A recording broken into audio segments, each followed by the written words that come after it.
一辆豪车在马路上缓慢而行，车主低头，单手握住方向盘，另一只手忙碌着脸上的妆容。下一刻，砰！一声撞击之声，豪车被迫停下。车主一惊，连忙刹车，同时放下了手里的活，抬头看去，这是一位极美的女子，飘逸的秀发藏不住的娇颜，任谁一看都会双眼发直。不是吧，我开的20迈都不到，咋还会撞到人？不会是碰见碰瓷得了吧？哼，竟敢碰瓷本小姐！这么一想，女子脸色不悦地走下车，心中一丝害怕也被气氛掩盖。车门打开，向前看去，车下一男人仰天躺在了车轱辘旁，头部和胳膊都擦伤流着血。真的撞到了人，不是碰瓷。完了，我不会坐牢吧？李琉璃眼神颤抖，露出了害怕神色。痛，这是北凡的第一反应。我不是死了吗？为什么还会感觉痛？突然，北凡大脑阵痛袭来，记忆疯狂涌出。李琉璃一见地上男子露出极为痛苦的表情，他更加慌张了。怎么办？怎么办？他不会要死了吧？不行，我不能坐牢。李琉璃害怕地跑回车内，拿出了电话，开始拨打。由于紧张，他手都是颤抖的。呵呵，我穿越了吗？蓝星，全球国家共同打造世界游戏今日公测，身临其境的真实体验，盛世邀约。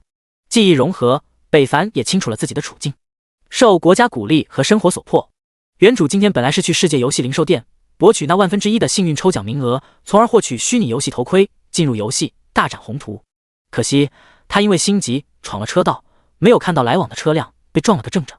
死没死不知道，北凡脑海中的记忆就到这了。说来也可悲，记忆里孤儿出身的他，没有出彩的身世和背景，游游荡荡20年，也就混了个100元户。好吃懒做，还想靠着游戏发家致富，也是想下了心。要是原主还是以前的思想，干一天玩好几天，对未来没有规划，就算玩了游戏还是白扯。也罢，既然我来了，那就让我这个万元户帮你崛起吧。嘿嘿，玩游戏我也在行，不过抽奖就算了，1/1000的几率能是我吗？还是想想其他办法才是正道。虚拟头盔、游戏舱、至尊游戏舱，好像都不便宜啊。最便宜的虚拟头盔也要8000块，是个问题。至于至尊游戏舱，更不是他能想的了。听说至尊舱好像增加开局随机天赋几率。北凡慢慢挪动，摸着还略有疼痛的头部，站起身。车内女人美目大睁，诈尸了，害怕的蜷起身子。北凡矗立，仔细打量了一下身体，刚刚撞的一下，伤害不大，也就是擦破了点皮出点血，就是看着比较严重。与此同时，就在北凡刚刚直立身，后方就开过来了一辆宾利。车停住，下来2个西装革履的男人，其中一个更是高人一等的眼神向北凡看来，嘴角轻蔑，好像看透了什么，视线偏移，看到了车内的李琉璃，快步前往，打开车门，露出担心的神色。梦里，你没事吧？我没事，他诈尸了。李琉璃颤抖着指了指前面矗立的北凡。第一次遇见这事，他万分惊恐，说话都磕巴了。哈哈，不是诈尸，他并没有死。男人摸了摸对方的脑袋，宠溺道：真的？李琉璃迷离看去，交代了2句，安抚了一下后，李元亮关上车门，几步来到北凡身前。那一行而来的另一个西装人也来到了一侧，充当打手一般警惕着北凡。5万块如何？因为交通事故，四周已经出现了堵塞，造成不便，人行道也出现了旁观看热闹的人，再待下去造成的影响对他们不利，要是引来条子更麻烦了。北凡一愣，我管他要钱了吗？一见对方装傻，李元亮轻哼一声，他最讨厌这种装模作样的人，没什么本事就知道骗钱，少了还不满足，一口价10万，把卡号说出来，我直接打给你，这事就算了。这下北凡也听明白了，他这是撞人要私了啊，可这态度怎么回事？不知道谁是受害者，我这脾气2204，呵呵，打钱。李元亮说完，不再理会眼前的土鳖，进入了李琉璃的车内。几十秒过后，手机提示音响起，10万元的到账声音响起。北凡内心一喜，土豪啊！目送2人，北凡内心感叹，有钱人真好。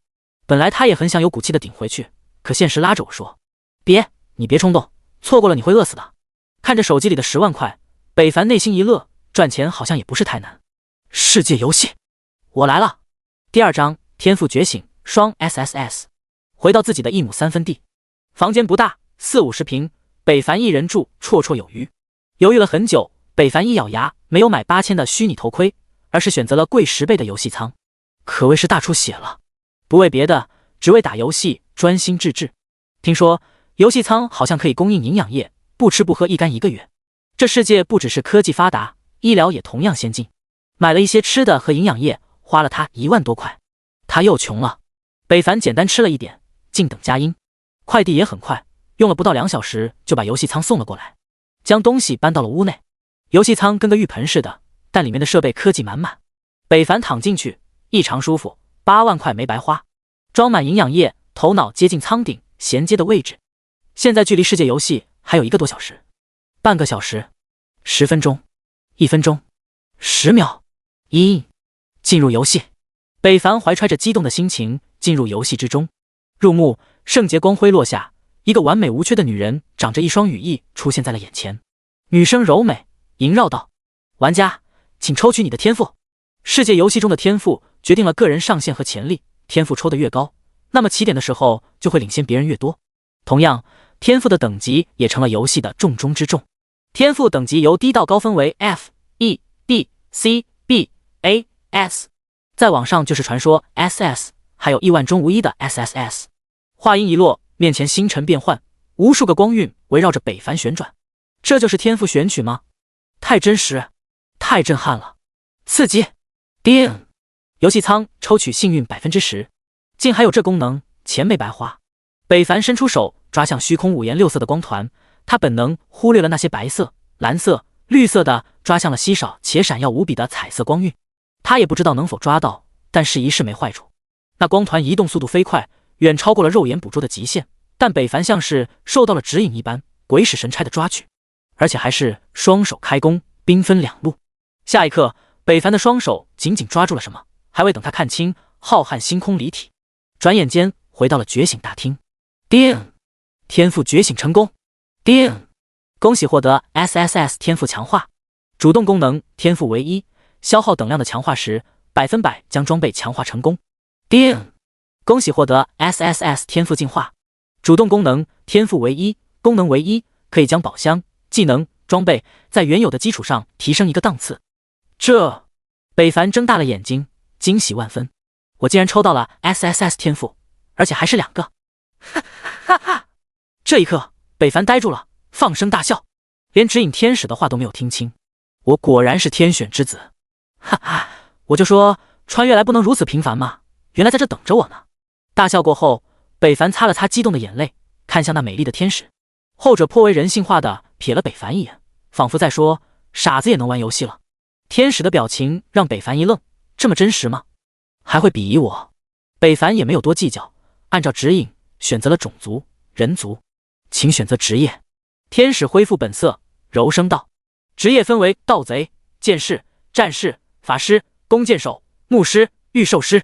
北凡想了一下，这些职业他都没有玩过，所以他选择了跟剑有关的职业。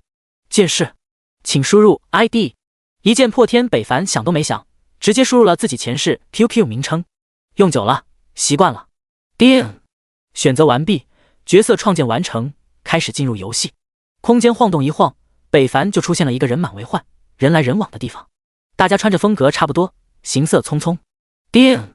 欢迎来到新手村6666号，冒险家开始你的征程吧。世界频道。玩家 A 游戏好真实啊。玩家 B 终于赶上了，看我技惊四座，大展宏图。玩家 C 杀猪。玩家 D 忘川公会大量收人。叮！新手礼包已放入背包。看得出神的北凡听见系统提示，回过神，立即打开背包的新手礼包。叮！恭喜你获得新手剑1把，1星红药1瓶，强化是 X10，铜币100。注：铜币、银币、金币比例1比100， 10000。新手剑，等级1，品质普通，职业要求无，攻击力物理+2，描述新手必备。一把普通的短剑出现在手，北凡直接装备上。人物面板，姓名一剑破天，等级1，种族人族，职业剑士，天赋强化 SSS， 进化 SSS， 血脉无，力量5，影响攻击力，体力5，影响生命值，智力1，影响魔法攻击力，精神3，影响蓝量最大值，敏捷1，影响防御移速，转职后部分职业会发生改变。幸运0，暴击1%，闪避0，经验值0%，升级需100点经验值。护甲穿透0，法术穿透0，生命值100，法力值60，物理攻击力5+2，法术攻击力1，物理防御0，法术防御0，声望0，称号无，技能无，系统自带技能探查术。注：接近目标，可查看不超过使用者5级单位部分数据面板，对野怪异常好用。自由属性点0，还真是普通，要是没有天赋衬托，他还真像游戏里的龙套演员。但天赋在手，他必然不会如此普通。看，这有个傻子站着左顾右盼。嗨，你管他干啥？小白无处不在，你没看到刚刚还有一个裸奔的家伙，差点没把我笑死。2个人路过北凡身前，对着他指指点点。北凡也不在意，刚刚他除了对这个游戏的虚拟度震撼以外，内心还在琢磨接下来应该做什么。仔细观察了许久，他也大概清楚了，那些头顶金光的人应该就是 NPC 了。游戏开始应该做任务杀怪。他快步来到一位老者身前，此时那老者已经被许多玩家围着要任务。北凡向前一挤，探查术使出，姓名村长，介绍玩家的指引者，还真是简洁。村长，有什么需要我能为您效劳的吗？北凡礼貌道。但因为插队，那些玩家不悦地看着他，有的甚至还飙起了国粹。北凡心态很好，全当没听见。唉，村外农田被一群野猪践踏霍霍，农作物苦不堪言，不知勇士可否愿意前往？村长一脸难受道。丁，是否接取任务？农田的守护，难度系数1星半。靠，村长老演员了，这话我都听了不下10遍了。你才10遍，我都快100遍了。这任务就是个坑，根本完不成。可不是，那野猪防御惊人，根本破不了防。听着旁边的人窃窃私语，北凡疑惑地接下了任务。丁，任务接取成功。任务要求击杀野猪10头，并拾取野猪的皮囊10份，交给村长，视为完成。任务奖励经验30，铜币2个。第3章，强化加5，破甲，秒杀野猪。新手村外随处可见的土地上满是脚印，数量庞大的新手怪在玩家们的热情下哀嚎。我去，这么多怪，北凡都有点密集恐惧症了。放眼望去，一头头野猪名花有主的被无数玩家围殴着。操，射手加大攻击啊，伤害1是怎么回事？你瞎呀？你看我闲着了吗？还不是那野猪防御太变态了，扛不住了。靠！杀了！杀了！一行4人的队伍费了9牛2虎之力后，终于杀了一头野猪。大家累得瘫软坐地，喘息着。游戏虚拟度很真实，无论是触感还是人物动态，都达到了极致，跟真实世界没有区别。快看看出没出货！一人上前摸着倒地死去的野猪尸体，靠，还是什么都没有。都杀了10头，这爆率真 TM 操蛋，药都买不起了。听着那些人的抱怨，北凡好奇来到一只野猪前，那小子该不会是想要单挑野猪吧？又是一个傻子被村长坑来的家伙。探查术一丢，野猪的数据浮现而出。野猪等级3，品质普通，生命值100，攻击力物理5，防御物理5+5，技能坚韧外皮1星，效果增加5点防御。描述破坏小能手，庄稼我最爱，拱我拱我就拱。防御这么高，怪不得那些人都说这任务坑，开局地狱难度，任谁都无法接受。大家初始装备都是一把新手武器，给的100铜币连护甲都买不起，只能买点红药，而这就断绝了单刷的可能，只能组队，可组队经验又低，掉的东西还需要评分。要是碰见霸道的队长，很可能出现独吞的情况。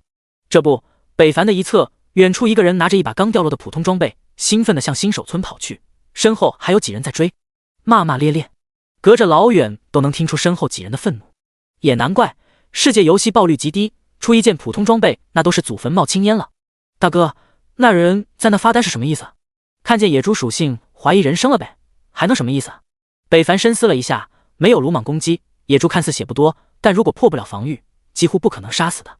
所以北凡拿出新手剑，名字后面有个加号和 X 标志，那应该就是强化和进化标识了。本来北凡是不想把强化石浪费在这种新手装备上的，但眼前貌似也没有其他更好的办法，先试一试进化看看。叮，进化失败，进化条件不满足，想要进化新手剑，需求经验100。这就离谱，还有这限制，我还以为完全免费呢。那就强化吧。叮，强化成功，强化11，新手剑+1，新手剑+1，等级1，品质普通，攻击力物理2+1，不错，攻击加了一点，有希望。北凡欣喜。强化时还有9个，那就继续。叮，强化成功，强化11，新手剑+2，攻击力+2，继续。叮，强化成功，强化11，新手剑+3，攻击力+3。叮，强化成功，强化11，新手剑+4，攻击力+4。叮，强化成功，强化11，新手剑+5，攻击力+6，激活隐藏满阶属性技能破甲1星，新手剑+5，等级1，品质普通，职业要求无，攻击力物理2+6，技能破甲，降低敌人3点防御力。描述新手必备。哎，竟强出了技能了！北凡大喜，要知道他现在还是啥也不会的剑士，没到10级之前，大家几乎都是如此，只等转职了才能拥有专属技能。没想到强化装备还能多个技能，虽然是最差的1星，但也是极品了。技能由高到低9-1星，要不是普通装备只能强化到+5，北凡真想一口气把强化石用完。强化上限：普通5，青铜7，白银10，黄金12，钻石15，史诗18，传说20，神器25。装备上，北凡的攻击力来到了5+2+6，高达13点攻击，再加上破甲，野猪的防御也总算是破了。那小子站在有一会了，他要干嘛？不知道，不过他手上的那把剑好像变了样。你不说，我还没看出来，好像比我手中的剑要亮上许多。北凡拿着短剑奔着野猪走去。大哥，快看那小子动了，奔野猪去了。找死罢了，我们再休息一下，准备攻克下一头。卧槽！那人还没有说完，只见一个2位数的伤害出现在眼前。负10，北凡一击得手，还算满意。野猪一共也就100血量，只要再打9次就可以击杀了。野猪被人刺了一剑，愤怒转身向着北凡顶来，速度不是很快。北凡全神贯注，躲开了这一击，对着野猪屁股就是一剑。好巧不巧的，这一剑刺入了对方局部。负30弱点伤害，暴击。哦！野猪吃痛惨叫。我靠，这什么伤害？他开挂了吧？开个屁！你也不看看这游戏是谁开发的。伤害一出，北凡周围的杀猪玩家都惊了，就连北凡本人也有些吃惊。暴击他懂，弱点是什么？而且他还2个一起触发了。来不及多想，野猪红着眼，转身速度加快，给了反应不及的北凡一顶。负5，这一撞直接让他掉了5点血不说，还把他撞倒在地，身体抽痛。要不是他把痛处调到5%，还不知道有多疼呢。畜生，竟敢撞我！北凡快速起身刺去。负10，负10，负15弱点伤害，连续3剑将野猪的生命值压到了25。这次北凡不敢大意，手握短剑紧盯着野猪臀部。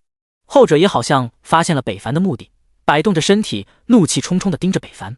下一刻，双方同时出手，北凡一个卧倒，被野猪踩了一脚。负5，血量掉了一点后，北凡咬牙起身，在野猪回身乏力，快速一刺正中那朵菊花。负15弱点伤害，野猪吃痛回头，北凡最后一剑落下。负10，经验+3，野猪足。呼！北凡喘息来到尸体旁，开始摸尸。这就结束了？还让不让人玩了？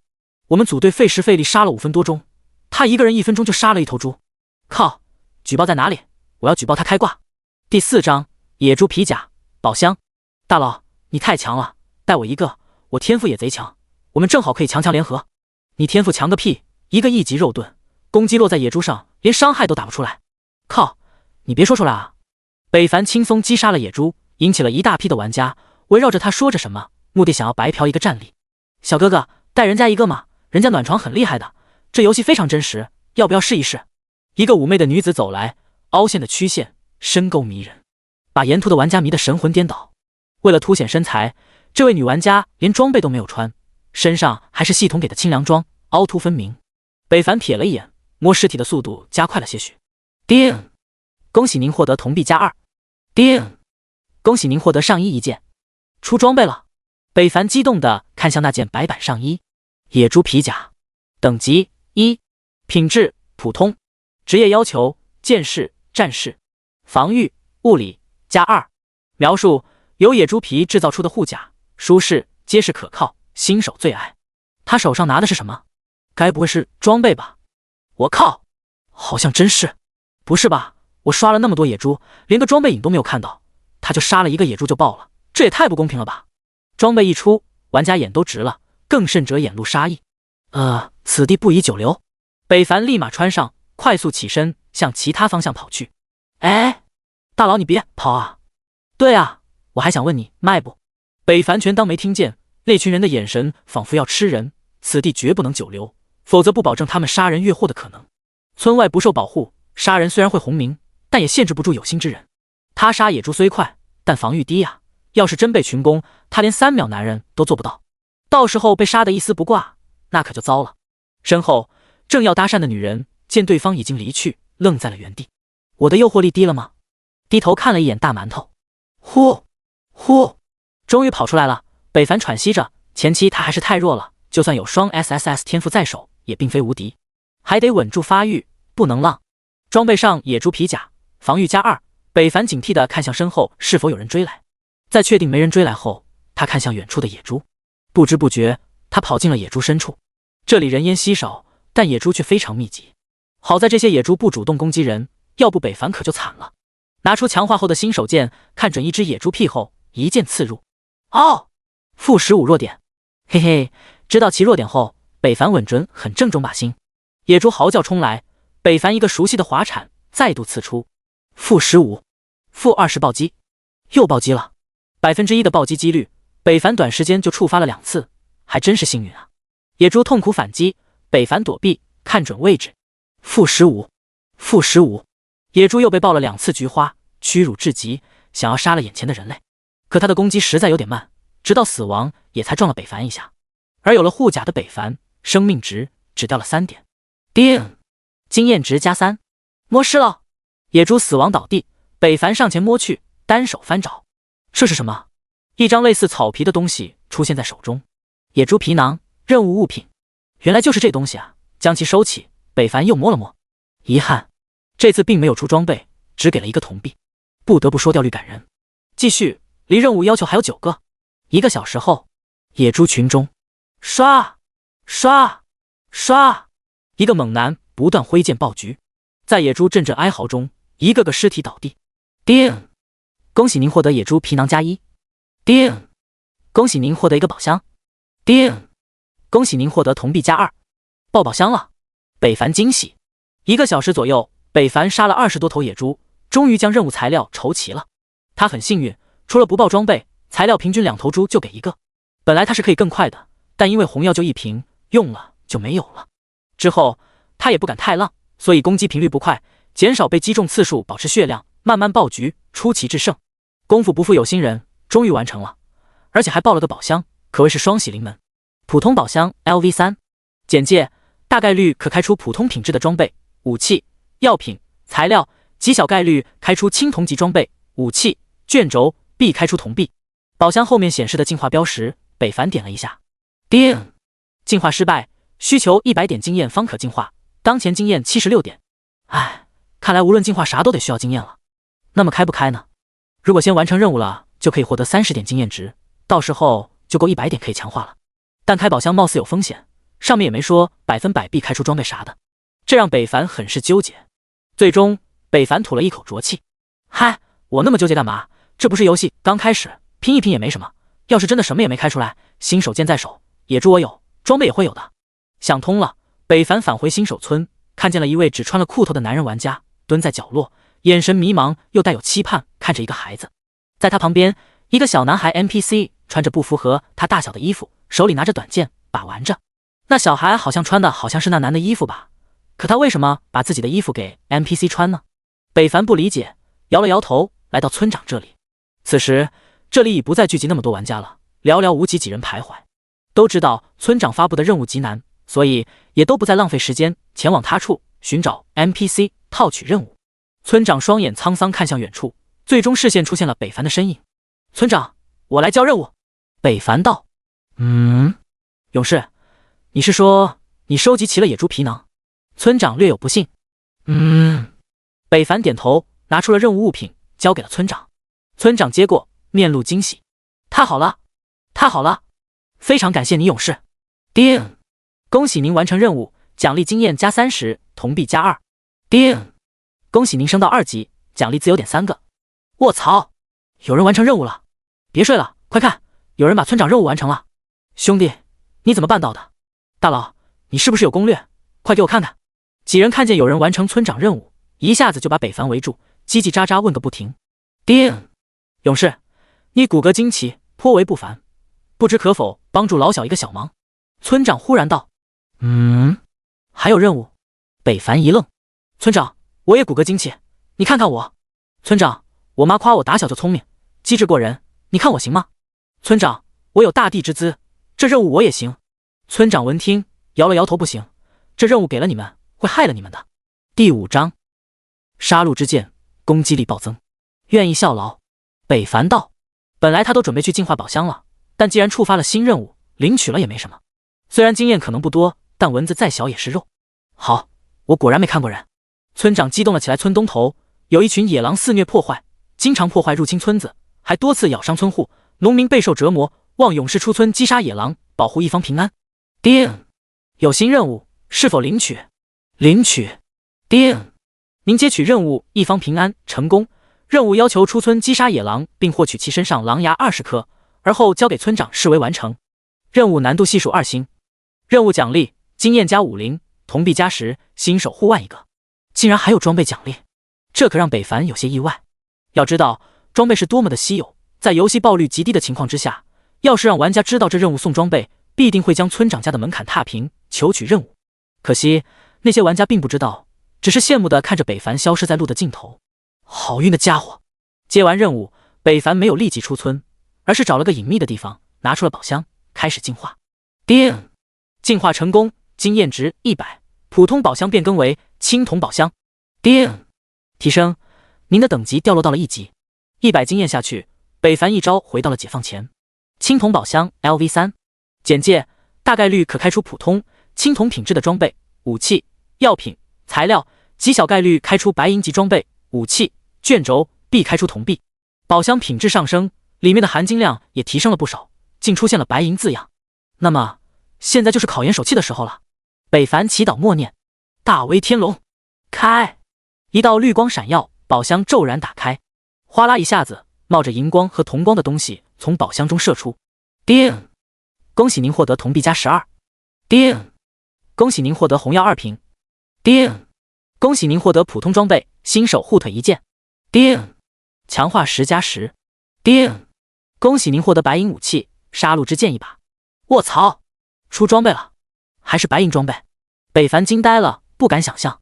杀戮之剑，等级1，品质白银，职业要求剑士、战士，攻击力物理加10，技能杀戮，每杀死一个单位永久增加1点攻击，最高增加10点。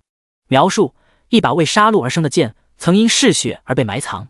这属性要起飞了，还带了个技能，简直不要太爽。这一刻，北凡看着背包里的新手剑，好像也不是那么香了。不算强化，单单攻击就超过了强化后的新手剑。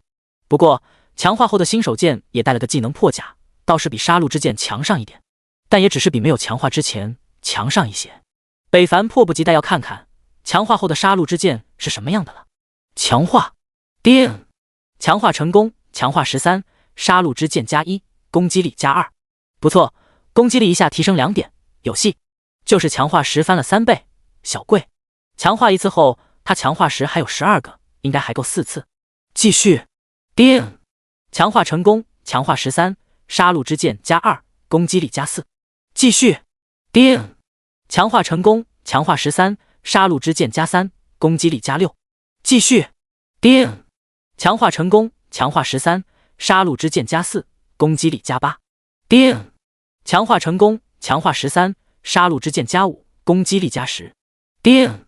触发强化被动，杀戮之剑技能变动。杀戮之剑，等级1，品质白银，攻击力物理10加10，技能杀戮，每杀死一个单位永久增加1点攻击，最高增加15点。太强了！北凡兴奋跳起，但是攻击力就高达20点，要是再加上被动，北凡的起始攻击力就超过了40点，太可怕了。这攻击力再碰见野猪，他2剑暴狙下去，野猪不得当场嗝屁了。北凡激动装上杀戮之剑，面板豁然一变。姓名：一剑破天，等级1，种族人族，职业剑士，天赋强化 SSS， 进化 SSS， 血脉无，力量5，影响攻击力，体力5，影响生命值，智力1，影响魔法攻击力，精神3，影响蓝量最大值，敏捷1，影响防御移速。转职后部分职业会发生改变。幸运0，暴击 1%， 闪避0，经验值 3%， 升级需100点经验值，护甲穿透0，法术穿透0，生命值100，法力值60，物理攻击力5+10+10，法术攻击力+1，物理防御+2，法术防御0，声望0，称号无，技能无，金钱铜币204，系统自带技能探查术。注：接近目标可查看不超过使用者5级单位部分数据面板，对野怪异常好用。自由属性点0，现在还不是太夸张，但也让北凡双目放光。就在北凡高兴时，一道提示响起：叮！因为您是第一个获取白银武器的玩家，将播放公告，是否隐藏姓名？还有这一茬，北凡当即选择隐藏。稳住发育，不能浪，前期太露脸会招人嫉妒，引起不必要的麻烦。世界公告：叮！恭喜6666号新手村玩家第一个获得白银装备，奖励声望+100，铜币+100，望玩家继续努力。世界公告：叮！恭喜6666号新手村玩家第一个获得白银装备，奖励声望+100，铜币+100，望玩家继续努力。世界公告：叮！恭喜6666号新手村玩家第一个获得白银装备，奖励声望+100，铜币+100，望玩家继续努力。世界公告连着响起3遍，把6666号新手村的玩家惊得呆住，连怪都忘记刷。提示结束几秒后，6666号世界频道炸了锅。卧槽，白银装备，我不是眼瞎了吧？这个时间怎么会出现白银装备？我连青铜装备都不知道啥呀？你以为我知道？大佬，卧槽，我们6666号新手村有隐藏大能出没。报装备那位玩家是否出售装备？如果有意，请尽快联系我们傲视苍穹工会，保证给你一个满意的价格。龙国的玩家，这怎么可能？他们耍赖，这荣誉他们怎么配拥有？小日子玩家质疑。我 H 国不服 ，L 国是小偷，可耻的行为。可耻你妹！大棒子没事就去捅小日子腰子去，别出来丢人现眼。扬我国威，大佬万岁！999第6章皮皮兔强化风波。新手护腿，等级1，品质普通，职业要求无，防御物理+1，描述新手套装之一，必备之选。装备了杀戮之剑，再看护腿就很一般了。北凡将其装备上，他的防御也来到了3点。而后走出街道，看见有好几个玩家都在讨论着白银装备的事情。你们说，这位大佬是散修还是工会客卿？那当然是工会座上宾了，单刷怎么可能击败 BOSS？ 野猪的厉害，你又不是不知道，何况是白银 BOSS。 大家默认了能爆出白银装备的一定是白银 BOSS， 完全没往宝箱上想。同时他们也都很好奇，是谁爆了这件装备，想见一见本尊。殊不知就在他们聊天时，已经与真相擦肩而过了。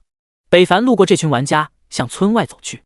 忽然其中一个玩家向北凡看去道：你们看，那人的腰间武器好像跟咱们的不太一样，闪闪发亮的，可能是强化过了吧。之前也有一个新手傻子依靠天赋优势，初始获得了20个强化时，把新手剑强化到了+5，那也很幸运了。要知道越往上，强化失败率越高。那有什么用？新手剑是普通级的，注定要淘汰，强化只会浪费强化石。快看，那把新手剑+5的玩家回来了。几人讨论着，顺着目光看去，只见那玩家腰间佩戴着发光的新手剑，与北凡路过，方向交错间。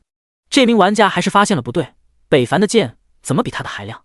而且好像不是新手剑的样子，难道是跟自己一样发现了强化的好处？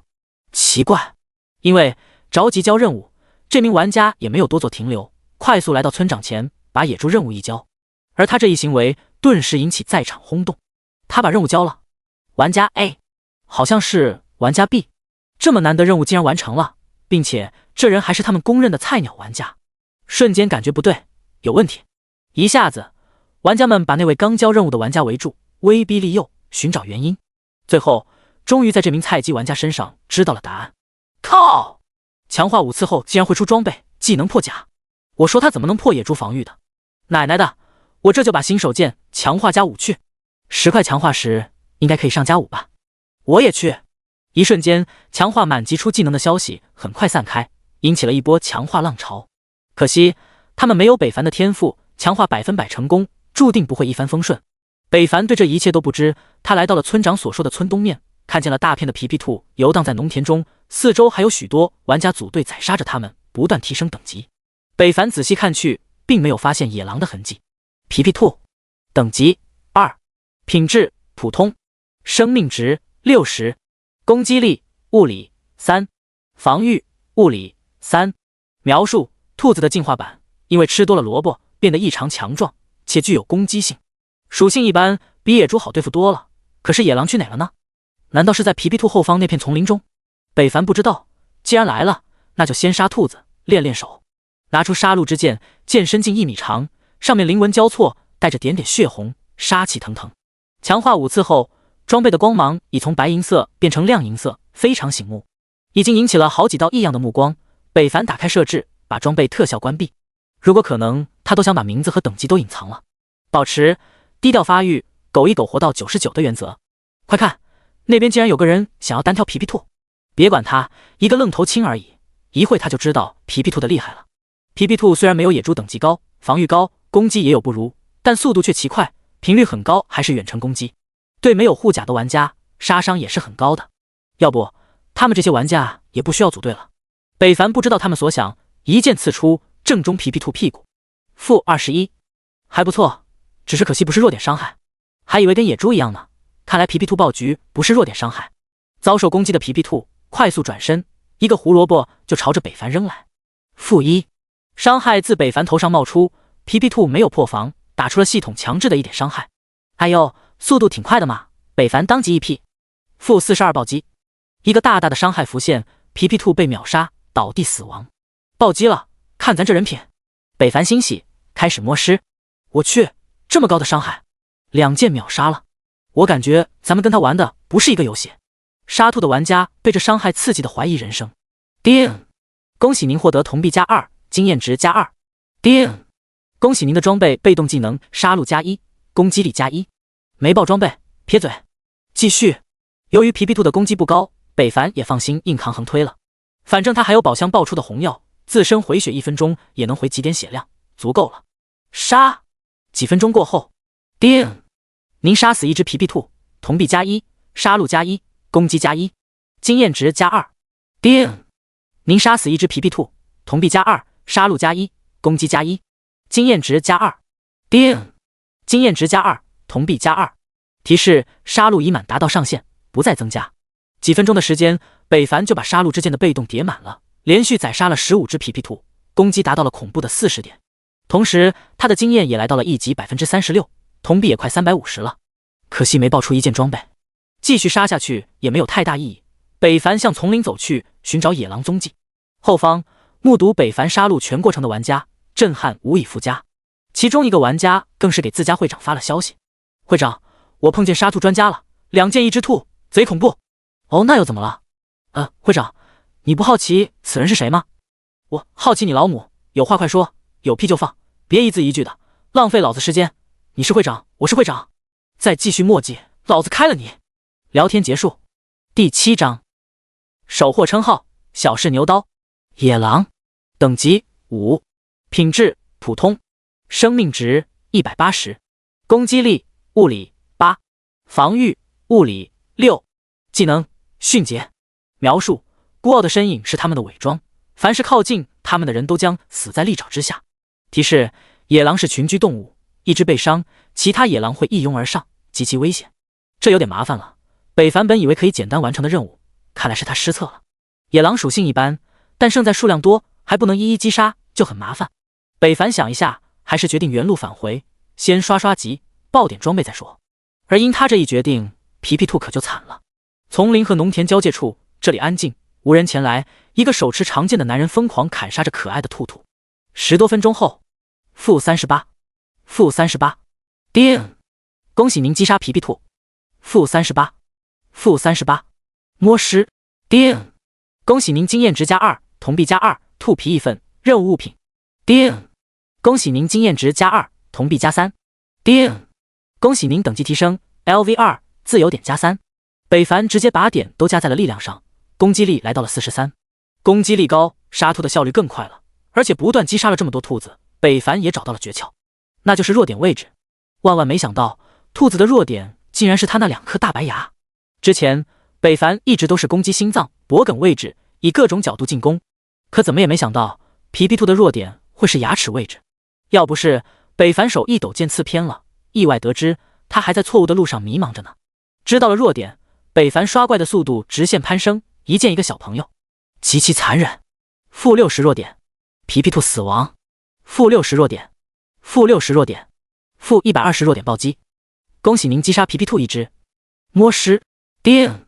恭喜您获得铜币加2，经验加1。叮！恭喜您获得兔皮1个，经验加1。因为北凡升到了2级，皮皮兔给的经验也少了一半，但无伤大雅。他现在可以无伤刷野，只要时间充足，等级不是问题。1个小时后，摸尸。叮！铜币加1，经验值加1。叮！恭喜您获得装备鞋子，普通级1件。叮！恭喜您升级到3级，自由点加3，熟练的加上力量后，爆装备了！杀了500多只兔子，终于爆装备了。北凡泪目，这游戏也真不怕玩家跑了，这爆率也太感人了。白兔之靴，等级2，品质普通，职业要求无，属性敏捷加1，攻速正1%。描述：以皮皮兔的皮毛铸造的鞋子，带有其一丝天赋。不错，这个很赞啊！北凡立即穿上，防御来到了4点，好像2点敏捷加了1点防御，至于攻速正1%倒不是那么明显。叮！恭喜您猎杀了皮皮兔超过500只，奖励声望加50，铜币加200，唯一称号小试牛刀。属性：力量加5，智力加5，幸运加1。提示：将发送区域公共，是否隐藏姓名？杀兔子还送称号，这是北凡没想到的，真跟天上掉馅饼一样，颇为意外。隐藏，北凡默认。叮！恭喜玩家猎杀了皮皮兔500只，奖励声望加50，铜币加200，唯一称号小试牛刀。叮！恭喜玩家猎杀了皮皮兔500只，奖励声望加50，铜币加200，唯一称号小试牛刀。叮！恭喜玩家猎杀了皮皮兔500只，奖励声望加50，铜币加200，唯一称号小试牛刀。刚平息没多久的6666号新手村再次炸锅，牛逼！不想多说，大佬身上缺挂件吗？666膜拜大佬。星月公会期待这位玩家的加入，希望大佬给个好友位。天下第一公会欢迎大佬加入，保底年薪100万，双休。可惜北凡没看到，当然就算看到了也大概不会同意，进入公会太限制自由了，身为穿越者他是不会干的。卧槽，这就年薪100万了，这钱也太好赚了吧！你懂个屁，现在开服才几个小时，就单独猎杀了500多只皮皮兔，试问谁能做到？单单这个就说明大佬的天赋绝对不低，而超高的天赋必定潜力无限。原来如此，不说了，我也要刷称号去了。其他公会会长也抱有同样目的，开始组织起了自家会员，向称号进发。组队刷怪，给自家会长补最后一下。这称号不错，给了5点力量不说，还给了1点幸运。北凡喜悦装备上后，攻击力也突破了50大关，来到51点，而他等级也升到了3级了。再刷皮皮兔经验给的太少了，北凡立即切换了战场，来到野猪这边。来这的目的，一是刷经验爆装备，二是看看还能再搞个称号啥的不，碰碰运气。他现在的装备实力还不足以应对野狼。此时野猪这里的玩家不似之前那么多了，倒是刚刚从皮皮兔出来时看到了慢慢汇聚了许多玩家，貌似大家都知道野猪不好刷，去了等级更低的皮皮兔那边。兄弟，里面的野猪数量很多，你孤身一人去很危险的，而且你一个人也很难打过野猪的。一个玩家见北凡一心向野猪深处，提醒道：谢谢，知道了。北凡礼貌回头示意，转身前行。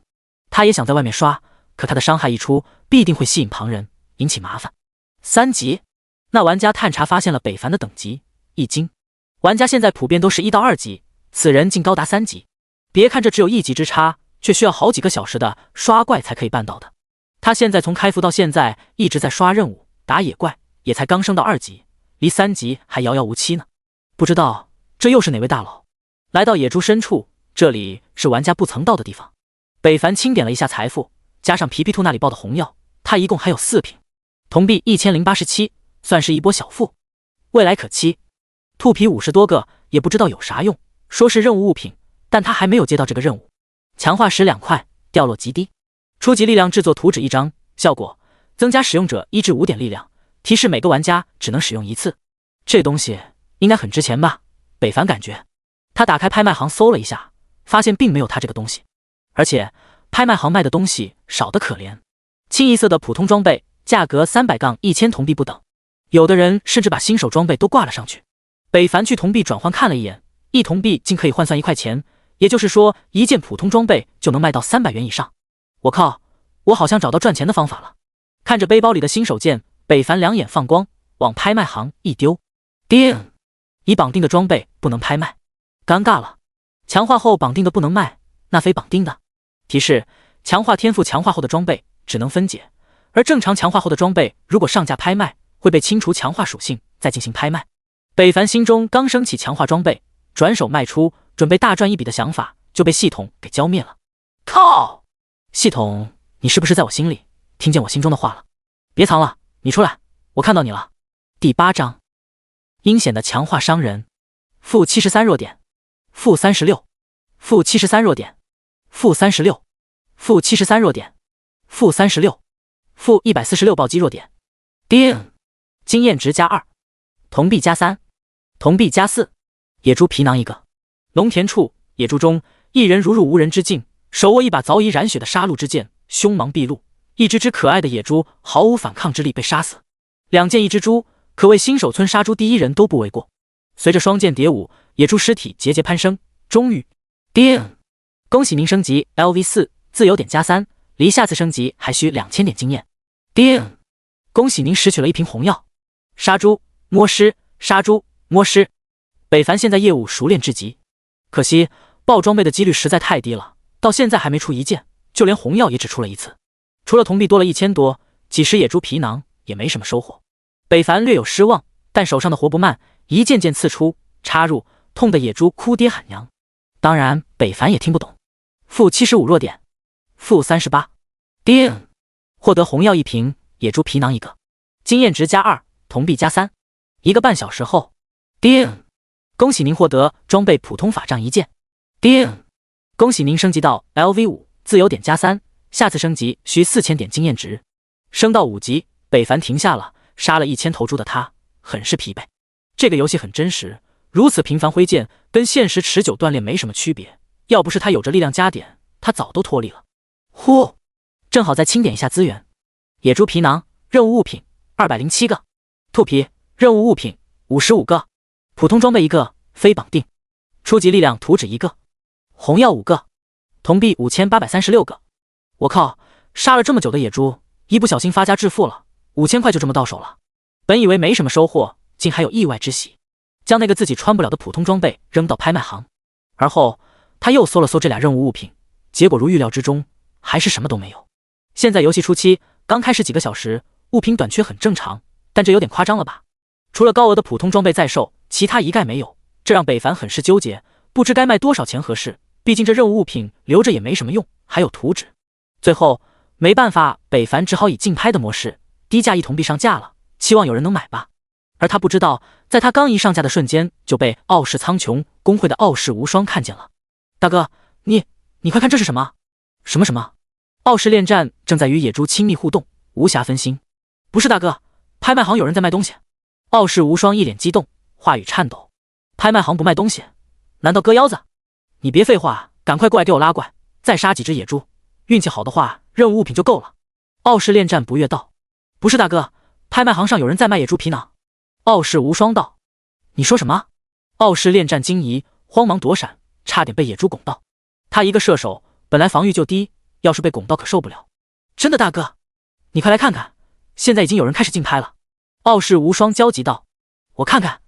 傲视恋战也明白了事情的重要性，快速路走完射击杀死了野猪后，立即打开了拍卖行，果然看到了野猪任务物品，而且还高达207个，并且还是打包一起卖的，说明这是出自同一人之手。卧槽，如此多的野猪皮囊得杀多少野猪？这一瞬，傲视恋战惊了，这一定是大公会的手笔，只是不知道这么做的意义是什么。为什么自己刷完不给自家人，而是要拍卖呢？大公会应该不缺钱吧？他完全没往个人所为上想，在前期一个人的实力怎么可能这么强？就算他们会长一身普通装备，虽可以对抗野猪，但也做不到几个小时杀几百条野猪，并且还得保证100%掉落物品的情况。所以是哪家大公会呢？不行，我得赶紧汇报会长。同时，星月公会的星月琪琪紧紧盯着拍卖行不断跳动的数字：50铜币、99铜币、100铜币、1000铜币价，数字还在持续攀升。完了，完了！果然有其他的公会加入了，这下子想要拍下可难了。打开消息发给星月洛洛：姐姐，野猪皮囊对我们用处有那么大吗？这个任务也才给30点经验而已。不一会儿，一条信息发来，这个任务重要的不是经验，而是完成后村长还会发布一个任务，领取后可以给一件普通装备，这个很重要，同时也不排除任务还有后续的可能。星月七七明悟，原来是这样，可这价格，这么一会儿，猪皮皮囊的价格又跳了再跳，来到了2000价。星月七七刚想发消息说钱可能不太够，突然接到了星月工会会长星月洛洛的信息：七七，先别管野猪皮囊，把图纸拍下来，无论花多少，不够找付会要，记住是一定。啊，图纸！星月七七连忙一搜，果然看见一个力量图纸的东西。不是吧，这个阶段就有人爆图纸了？要不是名称隐藏，他都想看看是谁这么不懂珍惜。难道卖东西的人不知道这东西的重要性吗？力量图纸竞拍价加500铜币，1800加，4000加。妈呀，跳得这么快，不好被其他公会发现了。果然，没有人会错失这白捡的机会。一时间，拍卖行内卷起了悄无声息的竞价风波，各大公会之间的图纸争夺战就这么打响了。大家深知此图纸的重要性，前期要是批量生产给自家公会玩家，堪比小无敌了，刷怪速度一定会更上一层楼。回到村内，北凡来到了强化商人这里。此人一身西方古老的妆容，头上还缠着抹布，奇形怪状的，中年偏上的气质，凡人勿近的样子，天生高人一等的架势。玩家，你想做什么？强化吗？强化商人率先问道，眼中有些不屑。在强化商人这里，强化是可以增加强化几率的，虽然只增加1%，但也是极为珍贵的。要知道，后期强化20加以后，连1%的几率都没有。所以，强化商人的1%是多么重要。不是，我是来买强化石的。北凡道：哦，那好啊，不知你要多少？闻听有人要买强化石，强化商人一下子来了兴趣，猥琐地看着北凡。感受到异样的目光，北凡也没太在意到多少钱一个，100铜币一个，那先来20个吧。北凡想了一下，20个就是2000铜币，他没有全部花掉，留点备用。20个，强化商人一喜，这玩家竟然这么有钱，那他背包里岂不是还会有？他灵机一动，先将强化石交易后道：年轻人，我看你多才多艺，本领不凡，我这有个任务，你是否愿意接取？屁的多才多艺，他是见财起意。快看，这个阴险商人又要骗人了！可怜的玩家还不知危险即将来临。极远处，边走边路过的玩家小声地对着北凡道：可惜太远，北凡听不见。就算能过去提醒，他们也不敢。要知道，这商人可是会打人的，死了还掉级，你敢信？哦，还有任务？北凡诧异问道。是的，玩家要接受吗？这可是不多的机会，隐藏任务哦。强化商人邪笑道，丝毫没提接取了这个任务会损失全部钱财的情况。隐藏的？一听，北凡立即着了道，当即同意。下一刻，一道提示闪过，叮！恭喜你接取任务，强化的索取。任务要求：扣除所有背包奖励，免费在强化商人处强化一次，视为完成。任务奖励无，到手了。强化商人兴奋地看着背包里凭空多出来的3000多铜币大笑。那玩家好像被坑了，看生气的样子，应该被坑了不少。哎，可怜的娃，估计一会复活点还能再见。又有几人路过，北凡呆呆地看着眼前任务。就算再蠢，现在他也知道自己被耍了，还是被 NPC 耍了。背包铜币一扫而过，只剩下了22颗强化石，几瓶红药。你坑我！北凡压着怒火。这位玩家，话可不能这么说，是你自愿的不是吗？强化商人收敛笑意说道。一直以为 NPC 只是没有脑子的程度，没想到对方还能露出这么一面，一副小人得志的样子。愤怒的北凡当即一剑刺出，负0，一个伤害数字飘出，让北凡一呆。强化商人藐视到念在你的5000多铜币上，我原谅你这一次，再有下一次。哼，怎么会没有伤害？难道是 NPC 保护？探查，强化商人，职业强化师，功能增加强化者1%成功率，生命等级1，防御技能，装备1，黄金之甲，效果免疫黄金装备之下所有攻击，包裹技能，想要破防必须持有黄金武器。装备2，介绍，贪财阴险怕死。第9章，黄金武器血刺，原来不是 NPC 保护，只是他穿了一件 bug 级的黄金之甲，变态的属性简直就像是为玩家设立的一样。虽然这强化商人只有1级，但就算面对100级没有黄金装备的强者，也能立于不败之地。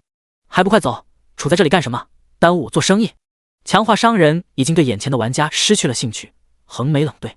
北凡血压飙升，没想到玩个游戏还能被 NPC， 那还得了，今天说什么也得给这家伙一个教训，要不他咽不下这口气。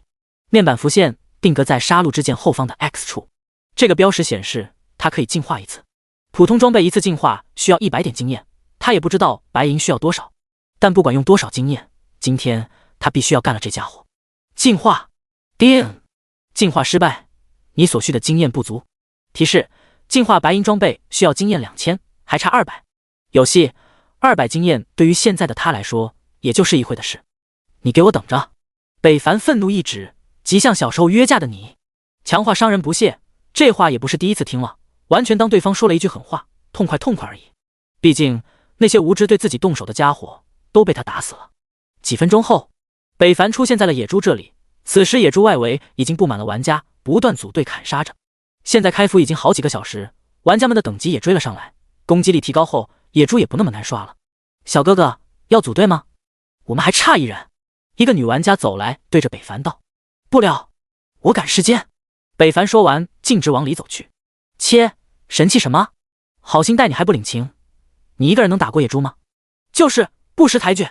队伍中另一个男战士道：“好了，别管他了，我们再继续找别人吧。”很快，几人就组到了一位盗贼，4人队伍就此完结，向野猪深处走去。现在野猪遍地都是人，卡着野猪复活点，外面根本没有他们的练级之地，所以只能辛苦地向里面走去。而就在他们刚进入野猪深处，就看见地上大批的野猪尸体和匆忙向外离去的一人。嚯，这是谁干的？满地的野猪尸体，他们不是碰见哪家大公会包场了吧？4人惊呆了。哎，你们看这人是不是那个之前拒绝咱们的玩家？男战士指着走来的北凡道：“好像是他。”女玩家思索了一下，认了出来。让你逞能，知道野猪的厉害了吧？也不知道你之前装什么。男战士对着擦肩而过的北凡嘲讽道。北凡身子一顿：“你在跟我说话？怎么，眼高于顶的家伙，耳朵还不好使吗？耳朵有使就扣一扣。”男战士冷哼：“秦更新，你别这么说。”那女玩家拉了拉男战士的衣袖：“我说他怎么了？谁让他之前不识好人心？这种人就该经历一下社会的捶打。”男战士以前辈的口吻教训道：“秦更新是吧？既然你这么想教训我，那我给你这个机会，出手吧。”北凡冷声道，他心里还憋着一肚子火呢，正想回去找强化商人算账，半路上却出来了个这么个玩意。你以为我不敢？秦更新一听火气上来，拿起新手武器狼牙棒就要打，就被边上的2个女玩家拦住。秦更新，你少说2句，打人是会红名的，影响刷怪掉宝率的。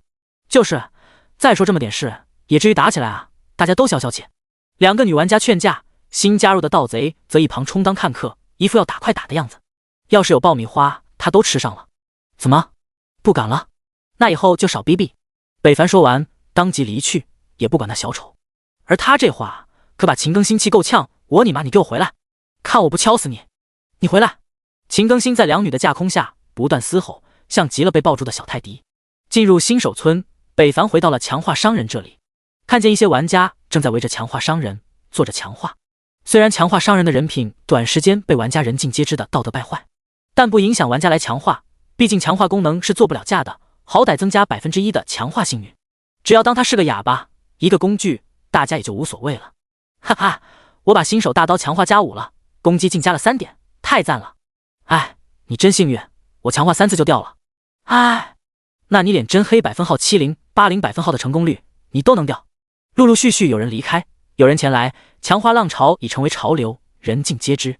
尤其是大公会的核心成员都必须人手一件+5的普通武器，反正他们也不差钱，铜币不够就冲冲冲，土豪的快乐你不懂。仇人见面分外眼红，北凡忍住立即冲上去打死强化商人的想法。进化，叮！提示：您是否要进化杀戮之剑？如果进化，您的等级将掉到1级。掉级算什么？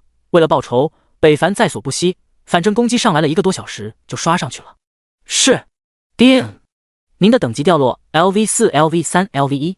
叮！进化成功，经验值2000。白银杀戮之剑进化为黄金武器，血刺。叮！提示：由于装备转换并检测您有强化天赋，返还所有强化所需的强化石。叮！强化石加15，一共37块。黄金，血刺。等级1，品质黄金。职业要求：剑士、战士。攻击力物理加25。主动技能血刺，效果消耗自身10点生命值，汇聚于剑身，爆发出一记3米长的血剑，造成范围伤害，力量 X20的伤害，冷却5秒。附加属性：力量加5，体质加5。描述：这是一把血魔所使用过的剑，曾经几时，这把剑饮无数强者的血，所向披靡。注：血魔曾经有5把等阶不一的凡器，据说全部集齐可以合成神器。卧槽，攻击力整整比白银武器多加了15点，还附加力量体质。然而属性这么强不说，还有主动技能。北凡冷吸一口气，这技能也太变态了吧，要是这一血刺下去，肉盾也顶不住吧。他现在是1级，但力量也有5点，再加上装备附加的属性，那就是10点，再乘以20，一剑下去200点伤害，这谁受得了？北凡已经迫不及待要试一试了。装备上，北凡的面板攻击虽然掉了，只有35点，但血量达到了200点，而这还是没有强化的情况。强化，叮！强化成功，强化15，血刺加1，攻击力加3。继续，叮！强化成功，强化15，血刺加2，攻击力加6。继续，叮！强化成功，强化15，血刺加3，攻击力加9。叮！强化成功，强化15，血刺加4，攻击力加12。叮！血刺加5，攻击力加15，技能伤害加5。叮！血刺加6，攻击力加18。叮！血刺加7，攻击力加21。北凡一口气把武器强化了7次，强化时用了35颗，面板攻击豁然来到了56点，比之前5级的时候不骋多让。技能伤害也提升了1/5的伤害，可谓是全面提升。北凡再次惊呼：太强了，现在谁能挡我？再次看向强化商人，北凡无比自信地一步步走去，无形中空气弥漫着杀气。第10章有仇必报，5件青铜装备。叮！提示：恭喜您是第一个获得黄金级别武器，将发布全服公告，是否隐藏姓名？北凡脚步一顿，又有公告了。没过多想，露脸的事情还不能做，隐藏。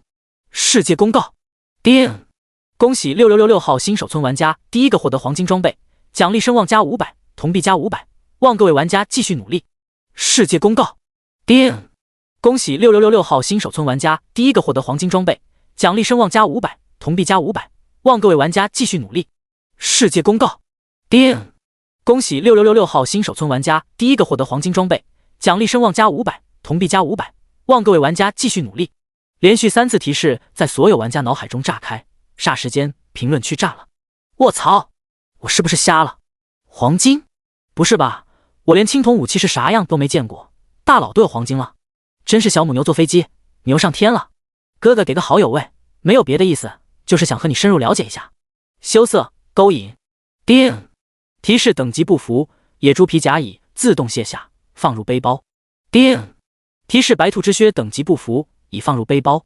2件装备脱落，北凡的防御直接降到了1点，但并不影响北凡接下来要做的事。脚步继续向前，强化商人还没有意识到危险即将来临，依旧按部就班地忙着自己的工作。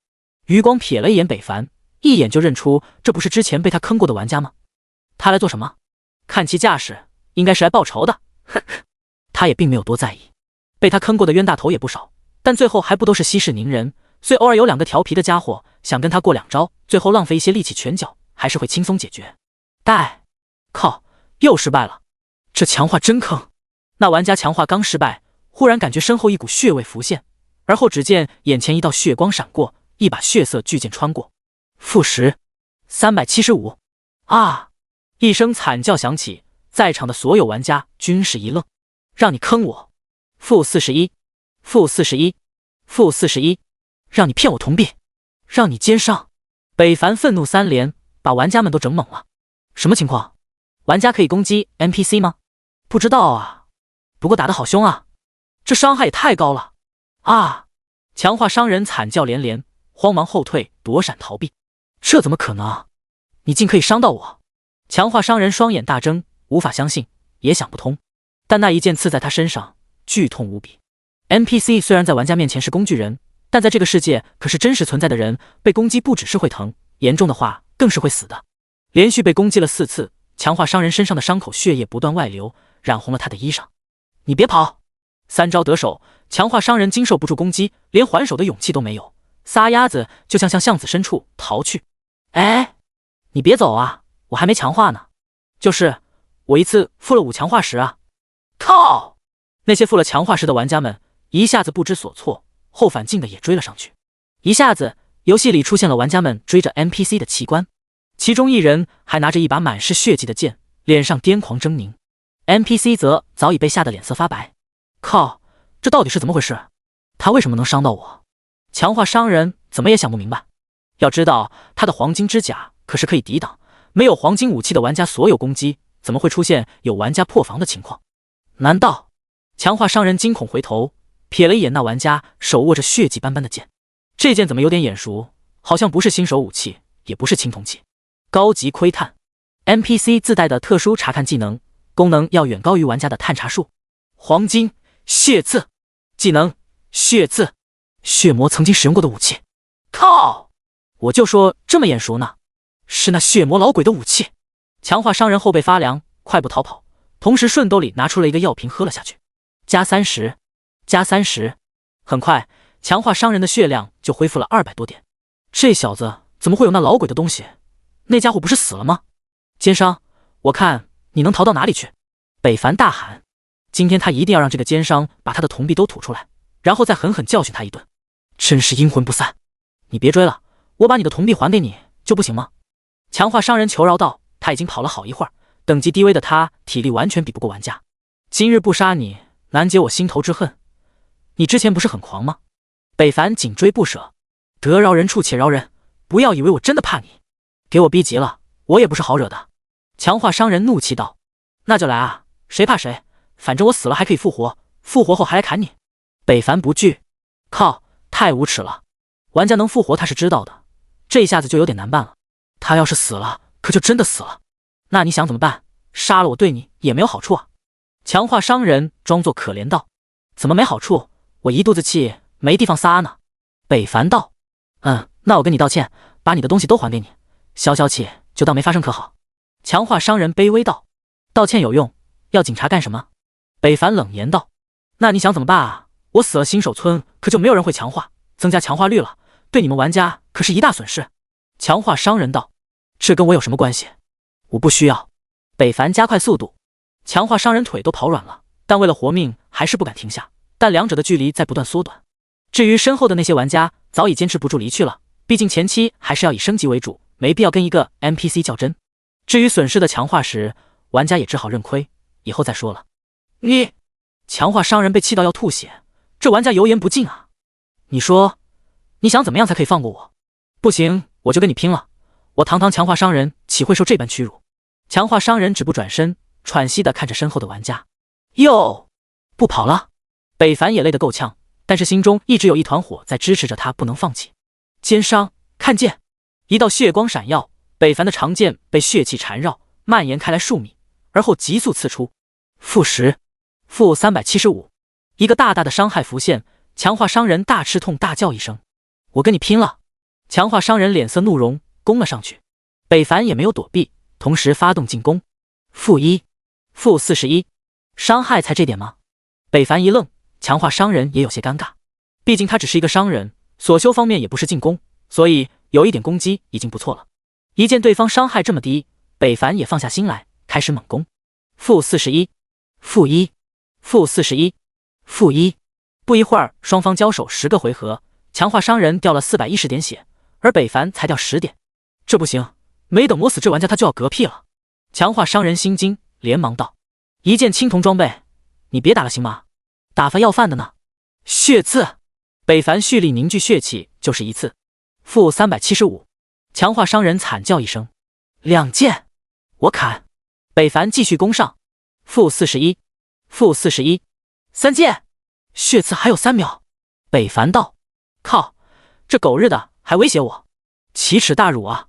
强化商人内心想哭，5件不能再多了，外加100强化师和我的铜币。北凡道：这不可能。强化商人当场拒绝，血刺还有1秒。北凡淡淡道：最多50强化石，外加你的铜币。强化商人咬牙道：成交。第11章技能书力量之衡。交易完成，拿着属于自己的铜币和强化石，满脸笑意的看着强化商人，所以说你早这么识时务不就好了，非得让我这么麻烦，多不愉快。要早知道你有黄金武器。强化商人一脸委屈的不想说话，眼中闪过害怕，时不时瞥了一眼对方腰间上的武器。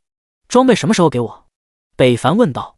装备我得准备一下，1个小时后你来找我。强化商人难受道。你该不会跟我耍花样吧？北凡摆弄着手中的血刺。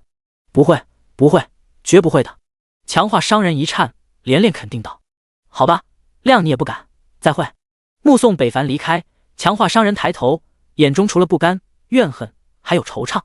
没想到坑了这么多玩家，他竟然还有栽的一天。让他更没有想到，竟有人会在新手时期就拥有了黄金级别的武器。那些来他这的强化玩家，连青铜武器都没有。抬头望天，这世界的天看来要变了。农田中，大量的玩家挥舞手中的刀剑，不断有野怪倒地死亡，同时又有新的野怪刷新继续战斗。其中，北凡也在其中。为了补回之前的等级，他也加入了杀猪大业。野猪深处，北凡手起刀落，历经1个时辰就把等级提了上来。叮！恭喜您等级达到 LV5，自由点加5。把所有的点都加到力量上之后，北凡开始摸尸。北凡低身熟练地伸进野猪皮囊下，一顿探索，忽然摸到了什么东西。难道是？北凡惊喜，慢慢抽出右手一看。叮！恭喜您获得 LV3 普通宝箱1个。我靠！我这也太幸运了吧！1天之内爆了2个宝箱，这要是被别的玩家看见，必定会被羡慕嫉妒死。北凡将宝箱收入背包，没有立即开启，而是选择继续杀猪。经验加1，经验加1。虽然现在杀野猪给的经验对于现在的北凡来说效果甚微，对升级来说略有拖拉，但可以作用于升级宝箱。毕竟初期的野怪也就野猪适合他，野狼他还是不敢触碰的。当然，他也可以现在升级宝箱再刷猪，道理是一样的。很快，北凡又杀了100多头猪以后，第一时间给宝箱升级。叮！进化成功，经验100 ，LV3 普通宝箱进化为青铜宝箱。北凡迫不及待打开。叮！恭喜您获得铜币加16。叮！恭喜您获得红药加1。叮！恭喜您获得蓝药加1。叮！恭喜您获得青铜武器笔锋。叮！恭喜您获得材料2色花1份。叮！恭喜您获得1星被动技能书。一地的东西，铜币闪闪发亮，而且还爆出了稀有技能书，大爆啊！要知道，技能书即便是普通的1星，在现阶段也是极为稀有的存在。当前玩家就算是法师，没有特殊开局的情况，也只能靠普通攻击刷怪。而这不难看出，一本技能书是多么的珍贵。北凡避免被其他人发现，快速收起，同时查看了起来。2色花，炼制智力之书的一种材料。笔锋，等级1，品质青铜级，职业要求剑士、战士，攻击力、物理加6，附加属性力量加4，敏捷加4，体质加4。描述：这是血魔意义上拥有的第1把武器，它存在的时间短暂却辉煌。注：血魔曾经有5把等阶不一的凡器，据说全部集齐可以合成神器。又是血魔，难道我跟他这么有缘吗？北凡有些摸不着头脑，本来他还想把这武器进化一下，然后看看是不适合自己，不行就卖掉的。现在看来，只能放一段时间看看了。万一真集齐了介绍所说的5把武器，死神器啊！游戏里至高无上的装备，但是想想都让人激动。力之掌握，等级1星，被动技能增加使用者 1% 的攻击力。职业所有职业。这个看着好像并不怎么样的样子，1%对于现在的北凡来说也没有多少，可有可无。但要是等级提升上来，好像也还可以。要不要学习呢？北凡看了一眼拍卖行，发现没有一本技能书的展示后，他沉吟了一下，晃动着脑袋自语道：我怎么能掉钱眼里呢？凡事不能光看钱，身为穿越者，眼光要放长远才是。学习，叮，已自动学习成功。学习后，北凡的攻击没什么变化，因为不到100的攻击也体现不出来。但技能后面却出现了一个 X 标识，说明是可以进化的。没多犹豫，北凡直接点了进化，他也想看看技能进化后是什么样子的。叮，进化成功，经验100，等级掉落，一星力量掌握进化为力量之衡。力量之衡，等级1星，最高9星，可用技能卷轴提升。被动技能增加使用者 3% 的攻击力。职业剑士、战士、刺客。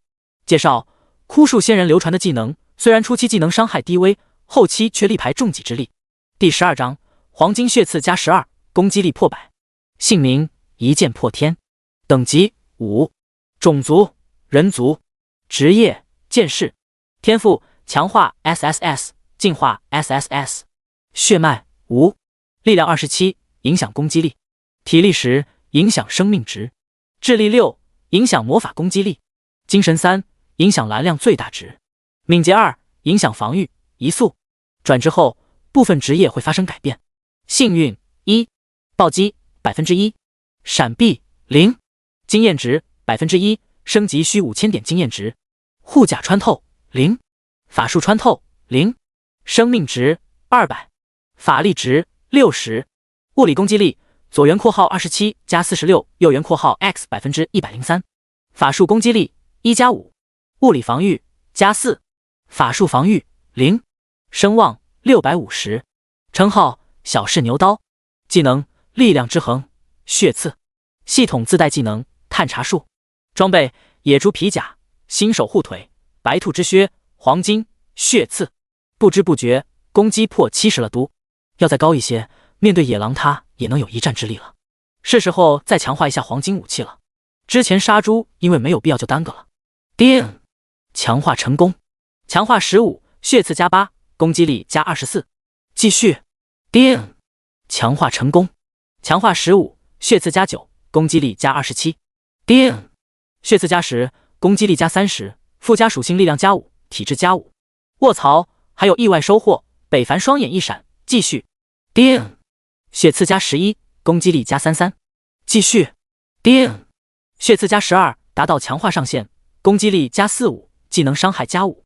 面板北凡，力量33，体质15，血量300，攻击力左圆括号33加70，右圆括号 x 103%。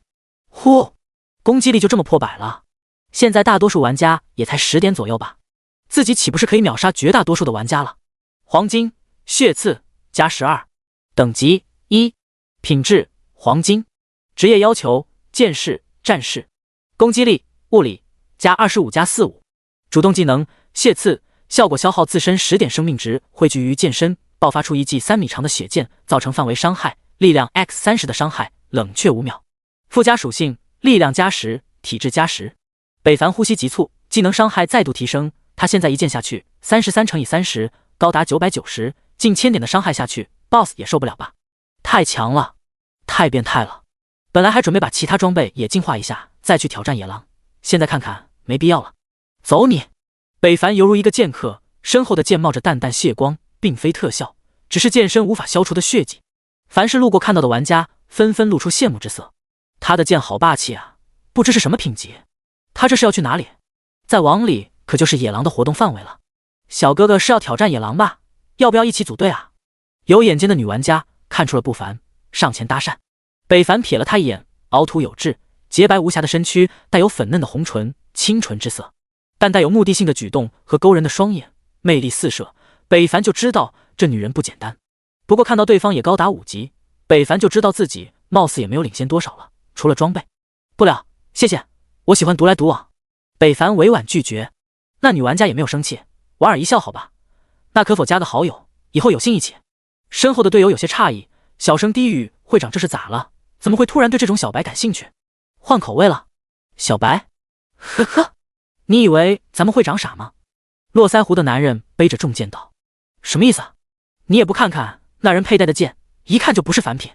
哦，转眼看去，他这才发现对方的剑身竟然在流血。男子精气。然而再细看下去，那并不是真的流血，只是明眼一看像是在流血而已。还是算了，有缘再见。北凡说完，匆匆离开，留下呆愣的女子。会长这是被拒绝了吗？有趣的人九情一一勾起嘴角一笑，甜美诱人。叫工会的人过来集合，刷野狼。是。身后的两人不再交谈，快速打开聊天界面。不一会儿，这里就聚集了数十名玩家，一身新手装备，攻击拉满。皮皮兔拦路晃悠，他们很快就清理了一条路线，来到了九情一一面前。另一边，北凡单枪匹马杀进了野狼深处。现在大多数玩家等级都上来了，尤其是大公会的精英更是把矛头对准了这里，初步形成了包场的架势。刚走近，北凡就看见头顶傲视苍穹公会的玩家数十人井条有序刷着野狼，而在他们对面，星月公会的女玩家们也不甘示弱，快速击杀，双方像是在明争暗斗，谁也不服谁。会长，有人好像往野狼深处去了。星月齐齐道：“别管那些散人，专心刷野狼。”星月落落提醒道。几十秒后，他们又顺利放倒了一只，但又迎来了新一批的野狼。这就是野狼的特性。北凡也在遭受着同等待遇，只不过相比较外面那些人，他比较轻松而已。负91，负91，负10生命值，负990。两剑刺去，一只野狼倒下，随后北凡又用技能秒杀了一只偷袭的野狼，瞬间解决。经验值+5，经验+5。来不及摸尸，附近的野狼又有几只杀了过来。野狼嘶吼着冲来，速度飞快。北凡快速一躲，闪开了大部分狼爪，但还是被攻击到了。负6，负6，负6。北凡略有吃痛，长剑对着野狼反击，快速挥斩。负91，负91。又一只倒下，北凡蓄势，血光浮现，血气如鲜血一般缠绕在剑身，不断延长，血气刺鼻。血刺！噗！那只野狼刚碰到血色大剑，剑尖就轰然倒下，了无声息。北凡攻击不停，快速进攻与野狼厮杀在了一起。狼群中阵阵哀嚎响起，一只只野狼栽倒，痛苦呻吟最后一声，彻底没了声息。20多分钟后，满地的野狼尸体遍及北凡脚下。险些清空生命值的北凡气喘吁吁，鲜血顺着剑身流下，落地，滴滴答答，真累啊！看着100米外闲庭漫步的野狼，北凡心头打颤。那些野狼要是攻来，北凡只能落荒而逃了。但好在这种事并没有发生。野狼是群居动物，但好像也有着距离限制。要不这一大群野狼杀来，就算是大公会精英来了也受不了。疲惫过后，北凡脸上扬起笑意，慢慢走向满地尸体，搓了搓双手，不知这么多尸体会爆出些什么呢？叮！恭喜您获得铜币+7，铜币+6，铜币+5，狼牙+1，铜币+6， 99，铜币+6，铜币+1000+，狼牙26个，没了！我靠！摸完最后一只野狼，北凡忍不住爆粗口。几百只野狼就这。第13章，天启之运，玩家被困游戏之中。叮！提示：因玩家大肆杀戮野猪，导致生态失衡，野猪王咆哮了。区域公共。叮！提示：野猪王将在5分钟后抵达战场，请玩家们小心。正在刷怪的6666新手村玩家都为之一愣。BOSS 打了小的，来老的。遇见清风，请求出战，望诸位道友给个面子，别跟我抢 BOSS 首杀。首杀个屁！黄金武器都出来了，首杀一定是让那位大佬拿了。傲视苍穹，集合！野狼战场，星月齐齐看向身旁一身尚未气息的女人，穿上这异界着装，带有一种说不出的飒爽。会长，我们去吗？当然要去，这可是第一只 BOSS， 首杀奖励一定很丰厚，并且还会给我们公会做个宣传，所以我们星月公会一定要拿下来。星月落落坚定道：难道咱们新手村那2位获得武器的大佬不是从 BOSS 身上获得的吗？星月齐齐想起之前的全服公告，疑惑道：应该不是，这个时期根本不可能有人单挑过 BOSS。星月落落摇头，单是野狼都组了数十公会精英， BOSS 一定更加难缠。好，那我这就去叫公会的姐妹过来集合。星月齐齐道：直接去野猪刷怪点。星月落落道：新手村村长，叮！恭喜您完成任务，一方平安，获得经验+50，铜币+10，新手护腕1个。勇士，这么快就完成了，我果然没有看错人。村长眼中满是笑意，还有掩藏极深的打量。新手护腕，等级1，品质普通，职业要求无，防御法术+1，描述新手套装之一，必备之选。很一般。北凡直接穿上，不知还有没有任务可以为村长效劳的。北凡看向故作犹豫的村长，哎，的确还有一事，只是怕勇士完不成，反而害了你啊。村长叹息着说道。哦，不妨说说，如果真的不行，你也不损失什么不是？北凡一听，这是有高级任务了，那必须得接啊。好吧。村长点头，双手迟疑颤抖，内心挣扎，很是犹豫，但还是拿出了一个颇有年代的纸，而后递给了北凡。后者刚要伸手接，叮！提示：羊皮纸任务是否接过？如果接过，将无法取消，并会发生不可逆转的事情。叮！提示：羊皮纸任务是否接过？如果接过，将无法取消，并会发生不可逆转的事情。叮！提示：羊皮纸任务是否接过？如果接过，将无法取消，并会发生不可逆转的事情。北凡要触碰羊皮纸的手停在了空中，难道他发现了什么？村长内心一惊，这是什么意思啊？莫非这任务有危险？北凡摸不着头脑，就算有危险，完不成任务他不去做就好了。那还会发生什么呢？再不济他可以删号重玩嘛，反正就是一个游戏。想通了，北凡伸手接过，村长心头悬着的石头也终于落下，原来他不知道啊。虚惊一场。叮！恭喜您截取5等级任务羊皮纸。世界公告：全服提示，有人开启了天启之运，时间的转轮已摆动，无法逆转，登出功能消失，通道关闭。玩家在完成这个任务之前，所有玩家将无法退出游戏世界。世界公告：全服提示，有人开启了天启之运，时间的转轮已摆动，无法逆转，登出功能消失，通道关闭。玩家在完成这个任务之前，所有将无法退出游戏世界。世界公告：全服提示，有人开启了天启之运，时间的转轮已摆动，无法逆转，登出功能消失，通道关闭。玩家在完成这个任务之前，所有将无法退出游戏世界。退不出游戏，这怎么可能？游戏公司秀逗了。不一会儿，卧槽，真的退不出去了啊！真的出不去了。游戏要取代现实吗？那我房贷车贷是不是不会还了？完了完了，我们都被困在游戏中了。操，我不信，一个破游戏还想困住老子？看我大威天龙！我不要，我要回家。妈妈，我想回家。Barbecue 了。此公告一出，所有玩家都炸了，不能退出游戏，意味着他们将生活在游戏世界之中。要知道，游戏开了这几小时，就有数十亿人进入其中，想想都恐怖。北凡也呆傻了片刻，这任务该不是我开启的吧？对面的村长也是一脸错愕，他还没打开呢，怎么就开始了呢？而后，北凡抬头对上村长不知所措和迷茫的眼神，一瞬间，北凡明白了什么。老头，你害我！第14章青铜套装全部进化。少侠，这话从何说起？村长装傻充愣，别过头去。好了，这一定跟这老家伙脱不开关系了。靠，自己竟会被一个 NPC 算计，这要是让其他玩家知道，不会撕了自己吧？北凡一旦想到，当所有玩家都知道是因为自己害他们回不了家时的场面，咦？北凡一哆嗦，他不敢再想下去。而在他不知道的角落，一个浑身一丝不挂的人看着从小孩手中接过的任务和奖励在发呆，脸上有后悔，有愁容，但更多的是疯狂，双眼斜光四溢。命运的天之子，天气之运已经为你开启，成魔未到，还是生死抉择，全凭你一念之间。终于到我未安详，逆天改命了。哈哈！羊皮纸打开，一行行血色的小字慢慢消失，取而代之的是一句话：你 TM 来晚了，任务已被别人领走了。这是不是骂人？靠！你 TM 竟敢骂我！北凡愤怒地将羊皮纸往地上一摔。玩家疯了！村长向后靠了靠，远离这有暴力倾向的玩家。再次看向村长，北凡的双眼满是不悦。就这，系统还连着提醒我3遍。勇士，希望你好好冷静一下。虽然你是受害者，但我也告诉你了，这任务很危险，你可别冲动。村长劝解道。危险个屁，上面屁都没有。北凡将羊皮纸捡起，扔在了村长脸上。后者像是很害怕一样，见羊皮纸飞来，不断在空中拍打，想要远离，但还是回到了村长手中，仿佛有着魔力。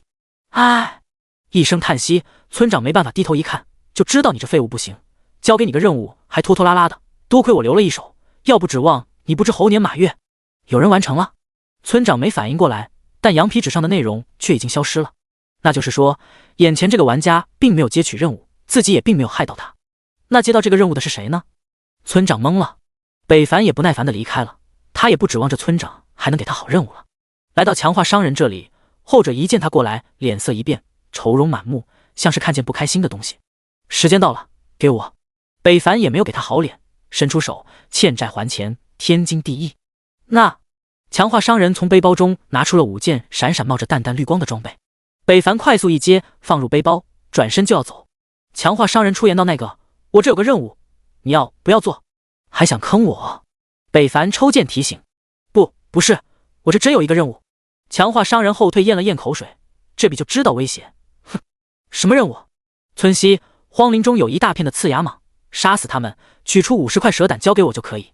强化商人微笑道：“几级怪？”北凡没有盲目，询问道。8级强化商人道：“行，什么奖励？”8级对于北凡来说还行，等他穿上这些青铜装备再一进化，到时候应该不难。1件普通装备外加铜币200。强化商人模糊道，像是怕北凡听清楚一样。不行，铜币没用，直接换成1件青铜装备，我就接。北凡摇头，坐地起价，1件普通装备就想让他去打8级怪，做梦呢。NPC 还想白嫖他，这不合规矩啊！50个蛇胆，1件普通装备和200铜币，已经很不错了。强化商人敢怒不敢言，委婉道：“那我不管，普通装备跟铜币对我无用。如果你不同意，还是找别人去吧。”北凡做事就要走，故意道：“他不信现在有人可以单刷8级怪，并且还会比他更快，所以他应该可以吃定了这个任务。”果然，强化商人一见北凡要走，脸色慌张，着急上前拦道：“1件青铜装备也行，但你得给我500蛇胆。”成交。北凡微笑点头。叮，恭喜您接取任务破蛇取胆，任务难度2星，任务奖励经验加100，1件青铜装备。看着玩家离去，强化商人一改难受的脸色，邪魅一笑：“你以为是赚了，其实我也不亏。”接完任务，北凡又四处逛了一圈，接触各种 NPC， 小孩、少妇、大娘、炼器大叔，还有卖药的老板，可都一无所获。无论他怎么询问，都接不到任务。机械的回答让北凡有些麻木、烦躁。现在游戏无法退出，他应早做打算才是。虽然对于他来说，在哪都是活，但得活好不是？所以他不能懈怠，更不能松懈，落后就要挨打。拿出强化商人给的装备：鹿鳞胸甲，品质青铜级，等级1，防御物理加5；鹿鳞护腿，品质青铜级，等级1，防御物理加4；鹿鳞草鞋，品质青铜级，等级1，附加属性敏捷加1，移速正 3%；鹿鳞护腕，品质青铜级，等级1，防御魔法加5；鹿鳞头盔，品质青铜级，等级1，附加属性力量加3；套装属性5件套5%，生命值加100，魔力加100；8件套攻速正 5%，移速 5%，破甲加10。北凡一看，属性比普通装备强上了近2倍，而且还是套装，在青铜装备里也应该算是小极品了。不过还没有达到北凡的预期，这样的装备或许对付野狼绰绰有余，面对刺牙蟒或许也尚可。但北凡要的效果是横推，以绝对实力扫平一切，同样也多了一层保险。他有预感，这游戏不会像之前那样了。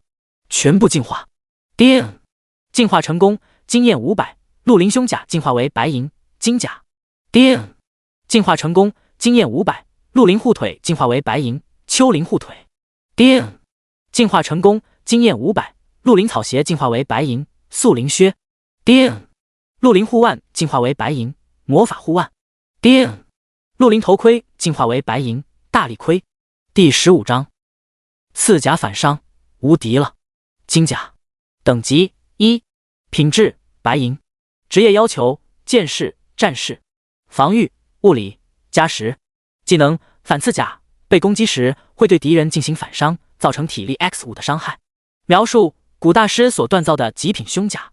丘陵护腿，等级1，品质白银，职业要求剑士、法师，防御物理加9，附加属性力量加10，智力加10。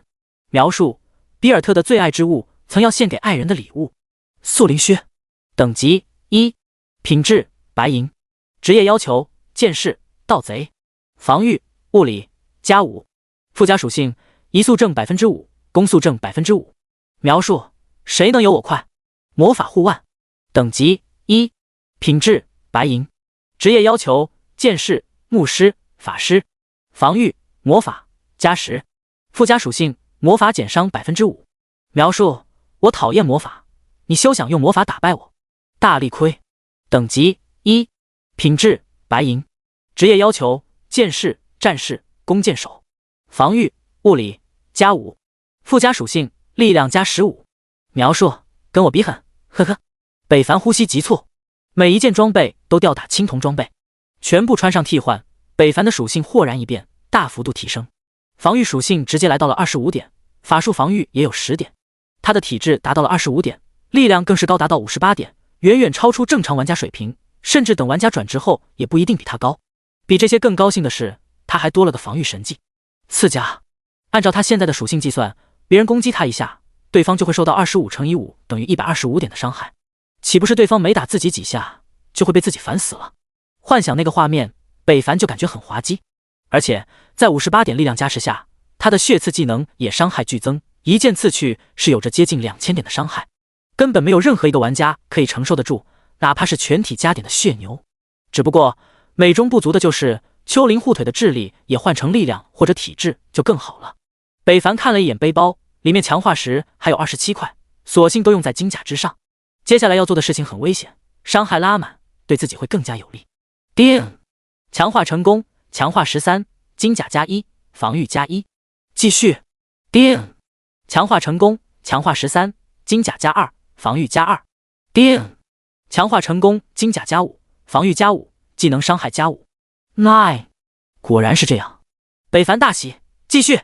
叮，强化成功，金甲加9，防御加9。提示：您的强化石不足，那就把新手剑分解了，反正留着也没啥用了。叮，分解成功，强化石返还加5，普通铁质残渣加1，集齐10份可合成一件普通装备。强化。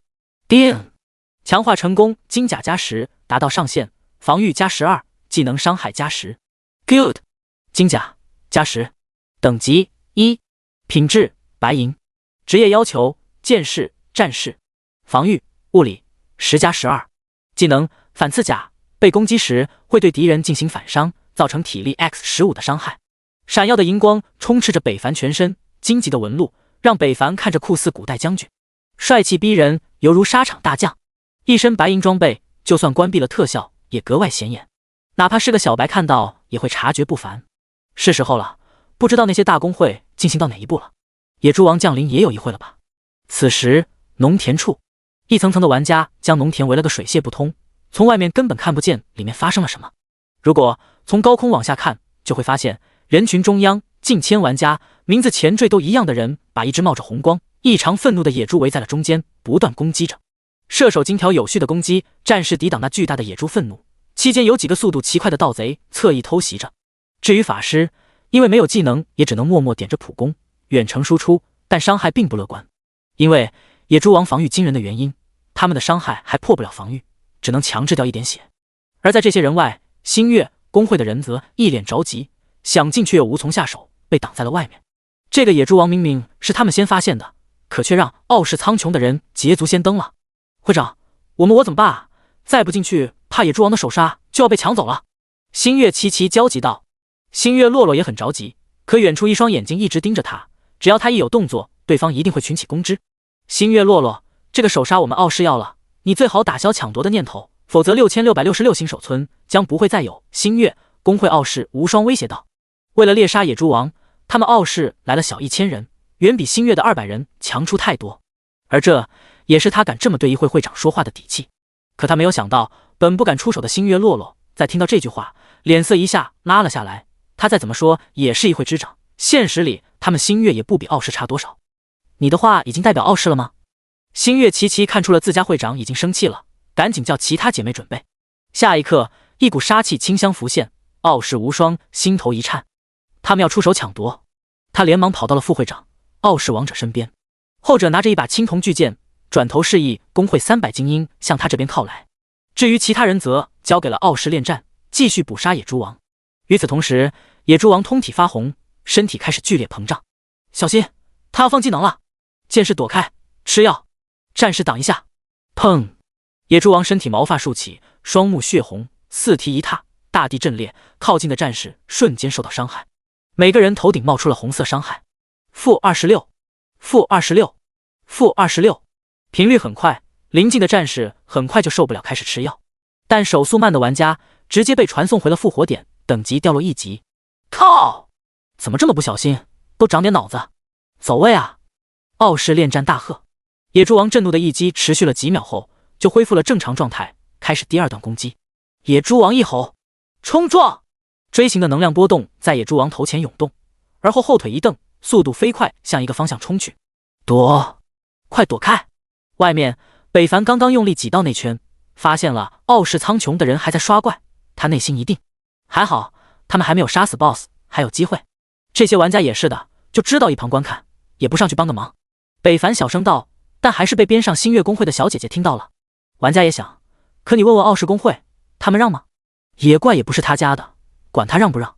北凡道，呵呵，你也就会在这逞口舌之能，你要是不怕死，你就上呗，没人拦你，边上的大哥也不乐意了。对的，就是你以为我们不想啊？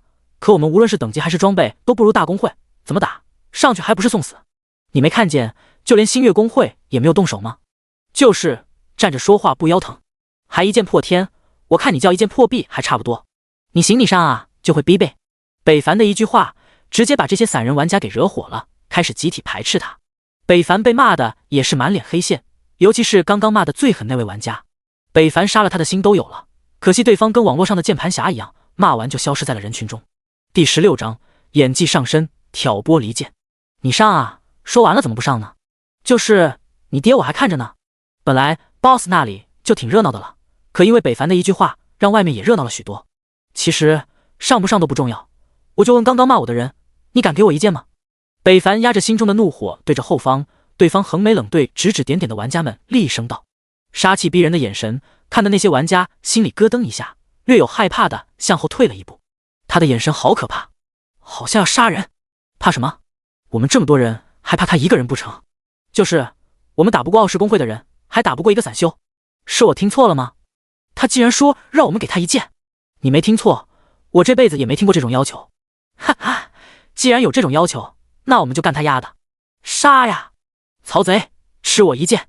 不知谁喊了一句，其他玩家犹豫片刻，就拿着新手武器对着北凡砍了过来。人数还不少，数十多个人手持刀枪棍棒，凶神恶煞的样子。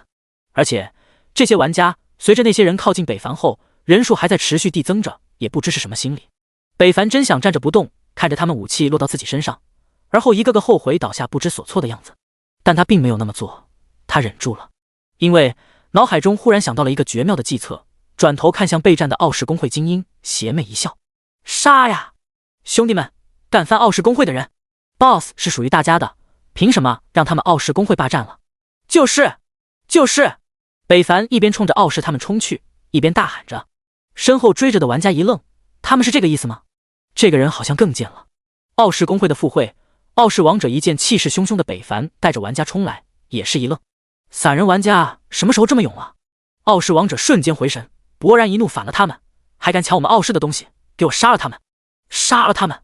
片刻间，傲视的人迎面向北凡他们杀来，而北凡则无所畏惧的迎上，但身后的玩家却清醒了过来。不对啊，我们没想抢怪啊。对啊，我们只是想杀了前面那个犯贱的家伙。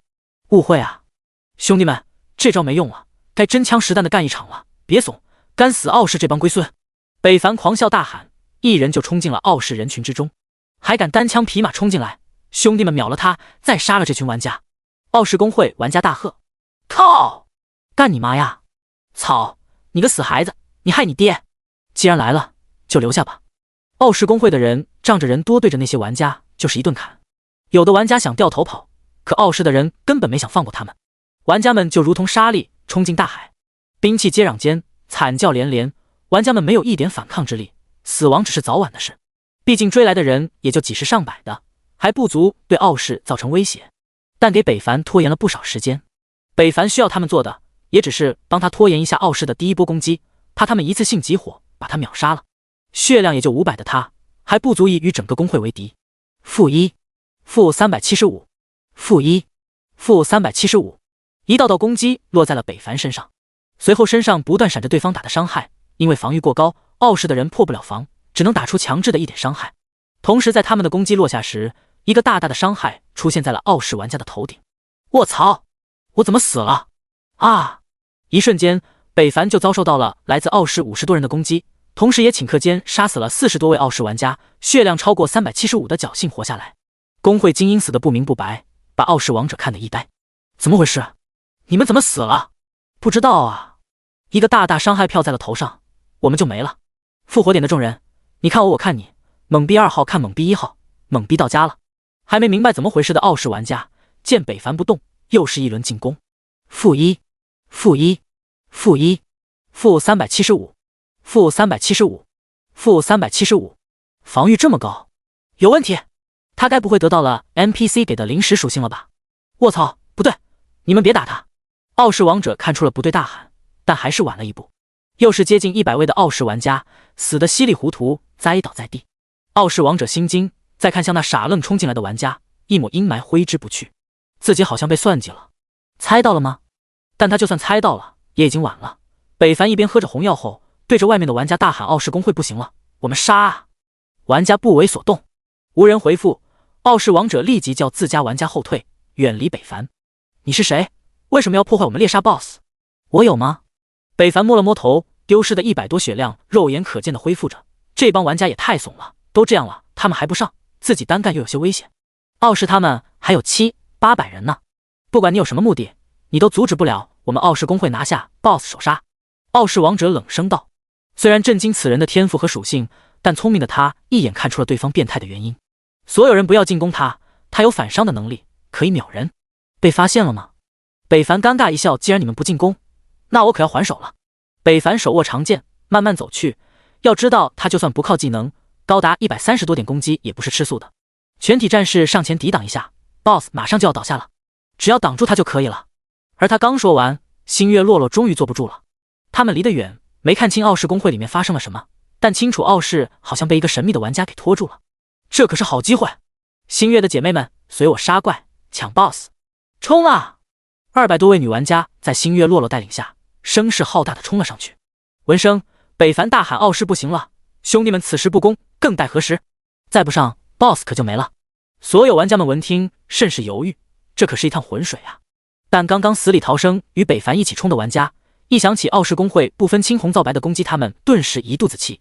他娘的，玩个游戏还受傲视公会这鸟气，岂有此理！不管了，大不了一死，我冲了！傲视刚刚还给了我好几件，不行我要还回来！靠！你们冲了，那我也冲！傲视公会，我靠你妈来了！他们上了，你上吗？上！散人玩家们在北凡的鼓动下，燃起了久违的热情，点燃了心中对大公会的不满，蜂拥而上，人数之多把傲视王者都吓了一跳。他们傲视也没做啥十恶不赦的事吧？咋人神共愤了呢？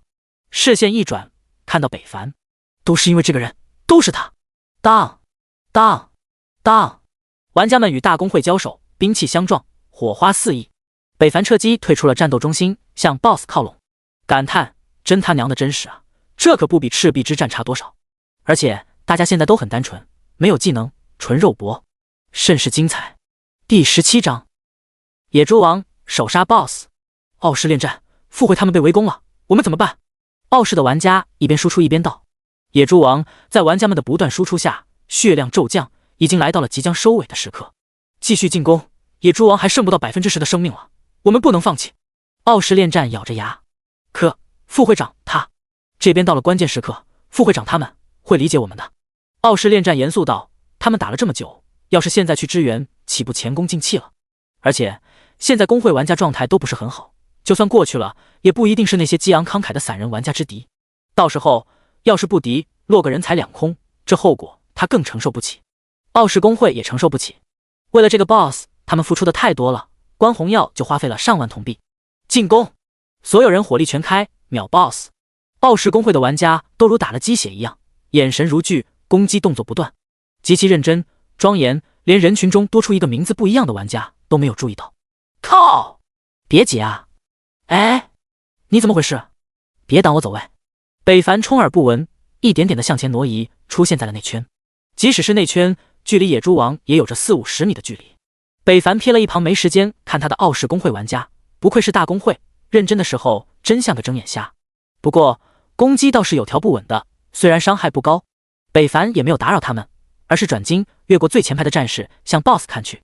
野猪王精英 BOSS， 等级5，品质青铜级，生命值1420-15000，魔法值6801千，攻击力物理28，防御物理20，技能冲撞、践踏、呼唤。描述：野猪中的王者，除了皮厚，他的尊严更是不容侵犯。BOSS 要死了！北凡突然一击冲了出去，黄金血刺抽出腰间。哎，你往前冲啊 ！BOSS 秒了你！靠，二逼！傲视公会的人还没认出北凡，下意识出言提醒：那是谁？怎么不听指挥？等结束，把他从公会里清了。傲视恋战也发现了突兀出现的人影，不悦道。傲视无双闻听，也顺着大哥的视线看去，一时间也没有认出那个人是谁。而后一个探查术丢出，一剑破天，5级。靠！那不是我们公会的人！傲视无双大叫。什么？傲视恋战一惊，竟然有人混进了他们的公会猎杀内部。他要干什么？难道不好？快杀了他！他要抢 BOSS！ 傲视恋战慌乱大喝，手中的弓箭拉开，向北凡射去，正中北凡，一个大大的伤害飘出。-1。北凡现在的防御比野猪王都高达37点，接近 BOSS 的2倍。就算全力加点的射手，没有高级装备和强化，几乎破不了他的防御。伤害怎么会这么低？难道没有破防？一个剑士怎么会有这么高的防御？全点的敏捷，那也不可能这么高啊！傲视恋战先是一惊，转瞬又是一喜。哈哈，他防御这么高，那攻击力一定不高，应该杀死不死 BOSS。何况 BOSS 现在还有1000多点血量，就算他们数百人围攻，也要一会儿。他一个人怎么可能秒杀千血 BOSS？ 想到这里，傲视恋战高兴放下武器，不再进攻那突然出现的玩家，准备抢下 BOSS 时，头顶上却冒出了令他惊愕的伤害。-375。砰！傲视恋战倒地死亡，灵魂回到复活点。叮！提示：你已经死亡，还有4次复活的机会，如果全部耗尽，你将彻底死亡。大哥怎么死了？傲视无双一懵，他离傲视恋战最近，也没看见谁伤害到他大哥呀。而迷茫的不只是他一人，其他的傲视公会玩家，凡是在傲视恋战喊的那一嗓子对北凡发起攻击的远程玩家，头顶都冒出了同样的伤害。-375。-375。砰！砰！一个个不明不白，毫无征兆的倒下，犹如恐怖事件爆发。瞬间，傲视公会的远程玩家清空了大半。傲视无双，傲视玩家，靠！谁能告诉到底发生了什么？傲视恋战在复活点大吼着。忽然，他身边多了一位位熟悉的名字。片刻间，人数就超过了100，把空旷的复活点变得拥挤。众脸茫然，把复活点外地玩家看得一愣。傲视公会上演回家的诱惑。我怎么死了？不知道啊，我就看见一个红色数字飘过，我就没了。这游戏不是有脏东西吧？傲视女玩家。另一边，被100多人攻击后，脚步刻不停留的北凡冲过，那傲视前排战士，在他们错愕的神色下，来到野猪王近前，不足5米处，北凡大步一迈，再度缩短距离。血红色的长剑冒着滚热的血气，血色蒸腾，将剑身整个包裹。一条由鲜血化作的3米巨剑向野猪王刺去。好！野猪王也发现了眼前的人类，智商不高的他感受到了屈辱，震怒一吼，野猪王身边淡淡白气若隐若现，而后化作实质扑在了大地之上。随后，一只3级的野猪从里面走出，同时野猪王獠牙一拱，整个身体向前撞去。冲撞！血刺！血色一剑对上野猪王的猪头。轰！-55。-1740。野猪头碎了，连带着整个野猪王身体爆开。当当当当！叮！经验值加500。野猪王身体爆炸瞬间，从其体内掉出了一堆东西，闪闪发亮，银色妖艳，铜色幽绿，还有一堆铜币。北凡一剑过后，华丽落下，全场玩家鸦雀无声，一副见了鬼的样子。BOSS 死了。傲视无双吞了吞口水。1740。这是他打出的伤害？我们玩的是一个游戏吗？全服公告。叮！恭喜新手村6666号玩家一剑破天杀死青铜 BOSS， 拿到 BOSS 首杀，奖励声望加1000，铜币加1000，青铜宝箱1个，1星宝石10块。全服公告。叮！恭喜新手村6666号玩家一剑破天杀死青铜 BOSS，拿到 BOSS 首杀，奖励声望加1000，铜币加1000，青铜宝箱1个，一星宝石10块。全服公告。叮！恭喜新手村6666号玩家一剑破天杀死青铜 BOSS， 拿到 BOSS 首杀，奖励声望加1000，铜币加1000，青铜宝箱一星宝石10块。第18章诸王戒指恢复神迹。怎么又是6666号新手村？全服公告被他们承包了不成？凭什么又是龙国玩家？我地棒子国才是最强的，一根棍子闯天下，还妄言最强，可笑！我们小日子才是最强的。不吹不黑，这一剑破天是谁？现实哪个财团大佬？龙国牛逼，一剑破天牛逼！野猪刷怪点。与星月公会混战的傲视王者听见系统提示的首杀公告，还以为是自家玩家，大笑道：星月洛洛首杀还是被我们抢下了，真是可惜，哈哈！傲视王者，你是什么时候龙的？我真替你担心。你仔细看看，那是你们公会的人吗？星月洛洛用白痴的眼神看着他，什么意思？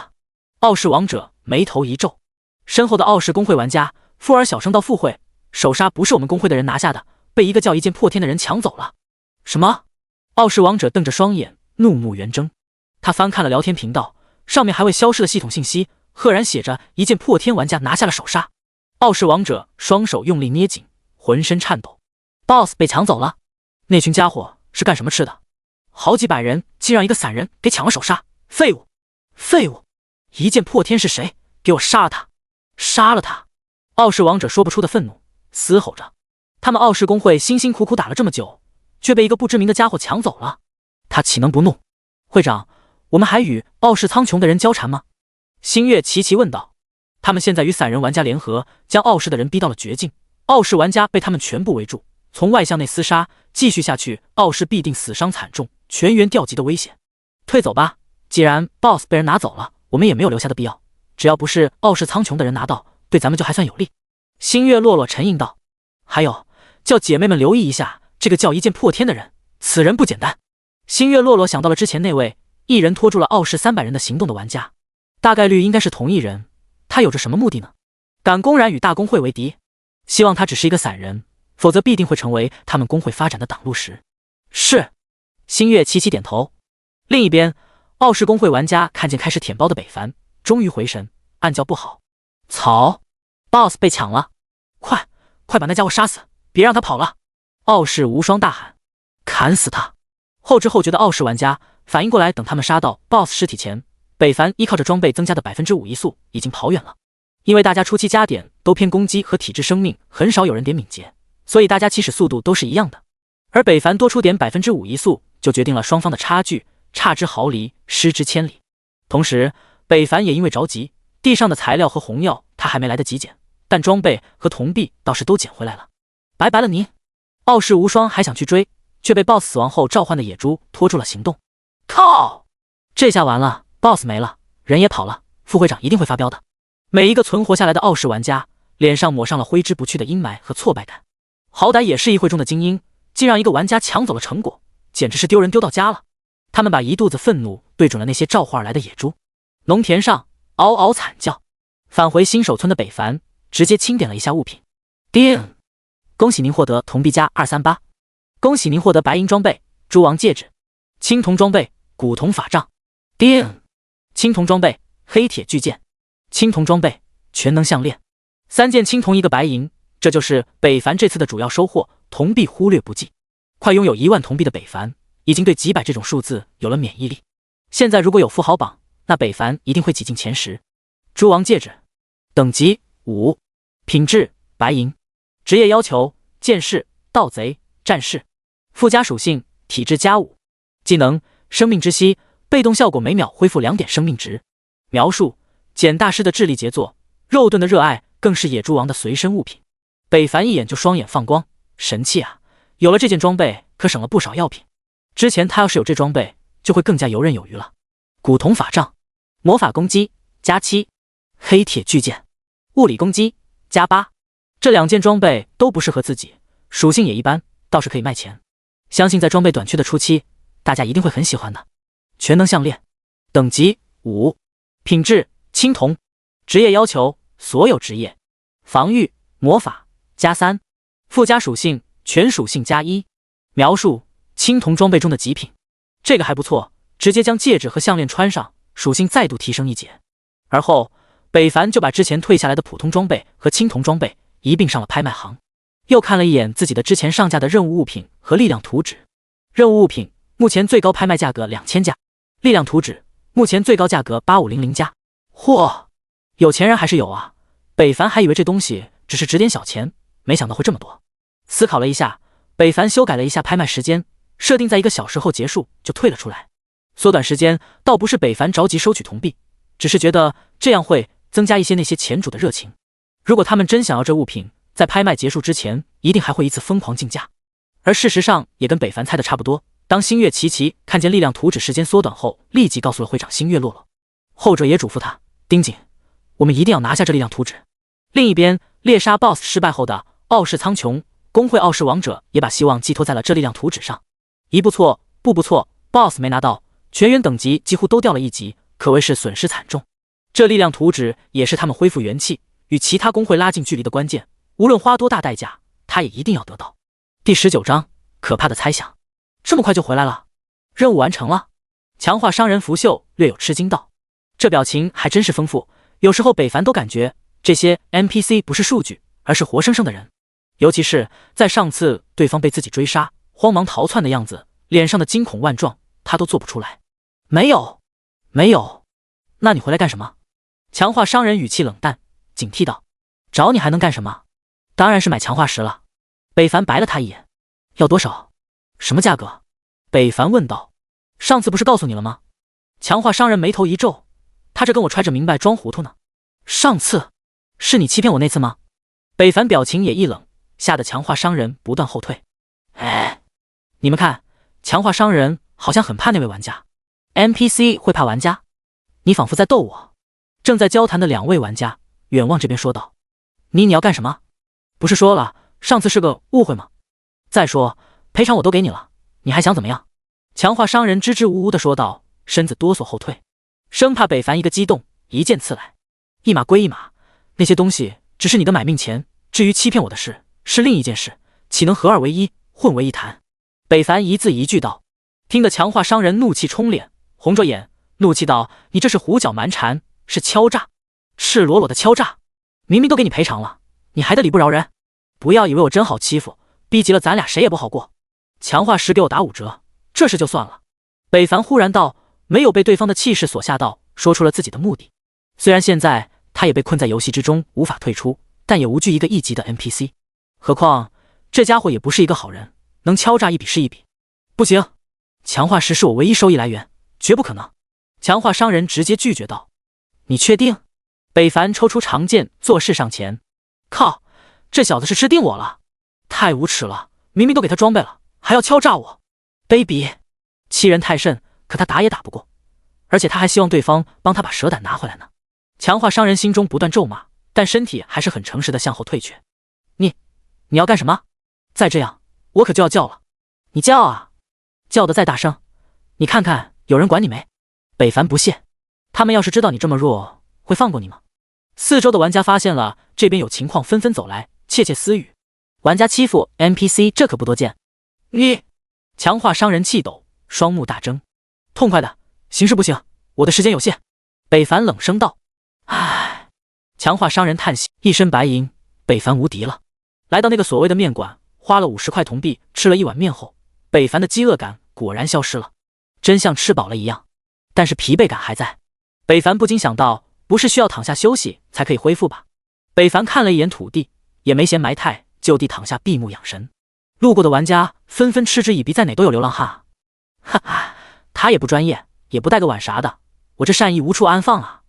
北凡两耳不闻窗外事，静静躺着，身体里的疲惫果然在好转，但速度不快。要是要想恢复巅峰，怕是要10个小时左右，甚至更长。没办法，北凡只好找个地方先睡下了，一直躺在这里也不是办法。1个小时后，一间古代风格、内廷豪式的雅间，北凡花费1亿200铜币的价格，舒服地躺在了床上。叮！您上架的力量图纸已被拍下，最终成交价13000铜币，野猪皮囊等物品成交价2200铜币。片刻间，北凡就成为了万元户。要是再把那些装备钱都收回来，少说得2万铜币打底。普通装备倒是没多少，平均也就500铜币左右，但那2件青铜装备却已经被拍上了2000加的高价，可见大家对装备的热情。毕竟普通装备起始攻击才2至3点，而青铜最低都是6点，他那2件更是高达7、8点，属于小极品，被抢也属正常。当然，还有最重要的一个原因，那就是青铜装备还无人拍卖，北凡独一份。夜晚降临，新手村内极为安逸，白天的嘈杂消失不见，疲惫一天的玩家们都找了个临时住所，带着不安、思索、想念等情绪进入了梦乡。任谁经历这种遭遇，都会出现乱七八糟的杂念。玩个游戏却回不去家了，你敢信？不过也有夜猫子，休息之余还在世界频道里聊天，尤其是关于一剑破天这个名字。对于突兀出现的散修强者，大家都很疑惑不解。备受关注的同时，那些大公会通过自己的关系网搜寻着北凡的下落，都想与其结识一下。而傲视苍穹玩家也正是那些人中最迫切想要找到一剑破天的人。次日6时，北凡早起来，满目春风，新的一天也要元气满满。拿出昨天首杀获取的青铜宝箱，进化。叮，进化成功，经验值500，青铜宝箱变为白银宝箱。打开。叮，恭喜您获得铜币加36。叮，恭喜您获得白银装备暴击耳环。暴击耳环，技能属性暴击正 3%。叮，恭喜您获得白银装备暗影匕首。暗影匕首，攻击力加12，技能暗影背刺。叮，恭喜您获得材料青岩石1份。青岩石，炼制白银装备的必须材料。叮，恭喜您获得大红药1个，获得蓝药1瓶。不是吧，竟出了2个白银装备，要是再一进化，那就是2件黄金装备了。死！北凡仿佛闻到了铜锈味的气息，他看了一眼自己的经验值300-5000，还不足以进化，如果强行进化，那他的等级跌落，有的白银装备就掉了。华而不实，索性先把暴击耳环装备后，就开始了强化。强化丘陵护腿。叮，强化成功，强化13，丘陵护腿加1，防御加1。叮，强化成功，丘陵护腿加5，防御加5，力量加3，智力加3。叮，丘陵护腿加10，已达到强化上限，防御加12，力量加6，智力加6。不错，防御又高了一截。强化蛛王戒指。叮，强化成功，蛛王戒指加1，体质加 0.5。叮，蛛王戒指加5，体质加 2.5，技能效果加1。叮，蛛王戒指加10，达到强化上限，体质加5，技能加3。强化后的蛛王戒指技能伤害提升了3点，比基础恢复能力还高，1秒5点生命值，破不了防御的野怪，他都可以无伤刷怪了。继续大力盔强化。叮，强化成功，大力盔加5，防御加5，力量加3。叮，强化上限，大力盔加10，防御加10，力量加6。强化时还有90块，北凡先把全能项链和速灵靴都加10。叮，速灵靴加10，防御加8，移速、攻速各正 6%。全能项链加10，魔法防御加5，全属性加 2.5。面板，姓名一剑破天，等级5，种族人族，职业剑士，天赋强化 SSS， 进化 SSS， 血脉无，力量 72.5， 影响攻击力，体力 32.5， 影响生命值，智力 22.5， 影响魔法攻击力，精神 5.5， 影响蓝量最大值，敏捷 3.5， 影响防御、移速。转职后，部分职业会发生改变。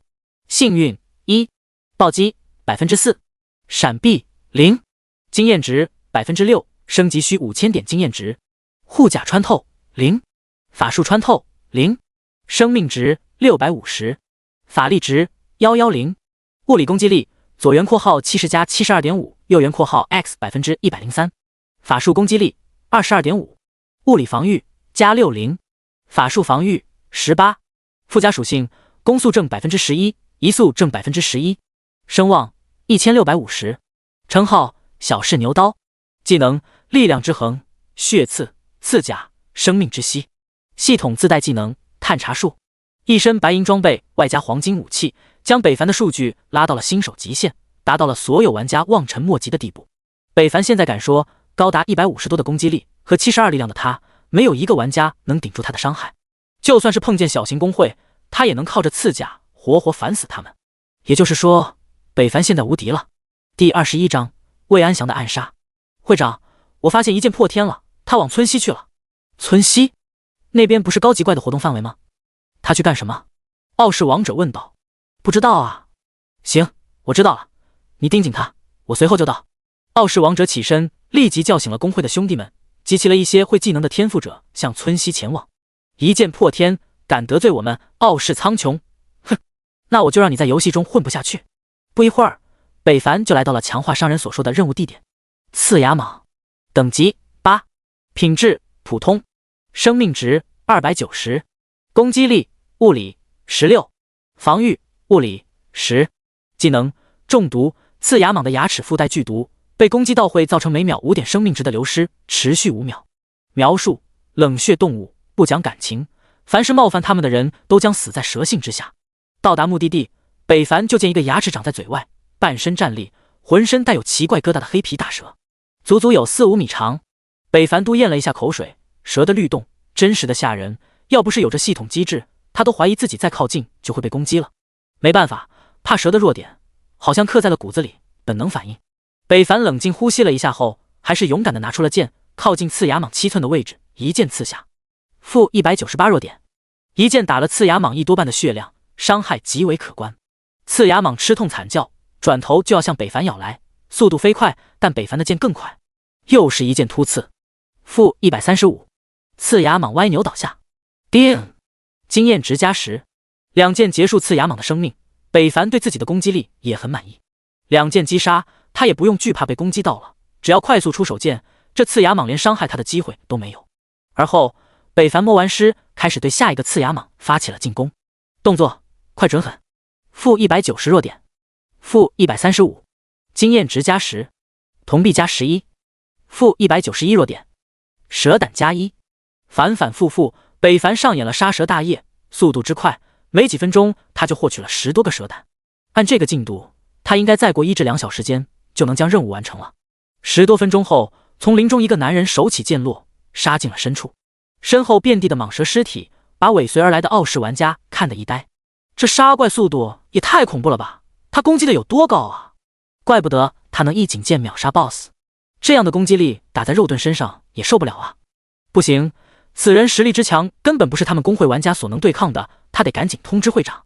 此人慌忙打开聊天界面，正在输入，丝毫没有发现身后出现了一道影子，以一种极为夸张的速度接近着。当他输入完要发送时，身后的影子已来到他的背后，一个锋利冒着寒光的匕首架在了他的咽喉。你的警惕还真是差啊！你是？这人惊恐地发现脖梗的匕首，想要回头。负188，负360暴击。只听扑哧一声，脖子划开，鲜血涌喷，跟不要钱一样。身后的影子快速一掠，消失在林中，向着前方行去。到死，那名玩家都没有看到是谁杀了他。不过死亡后系统倒是给了提示。叮，你已被玩家魏安祥杀死，对方已触发善恶机制，已标为红名，装备掉落几率增加。魏安祥是谁？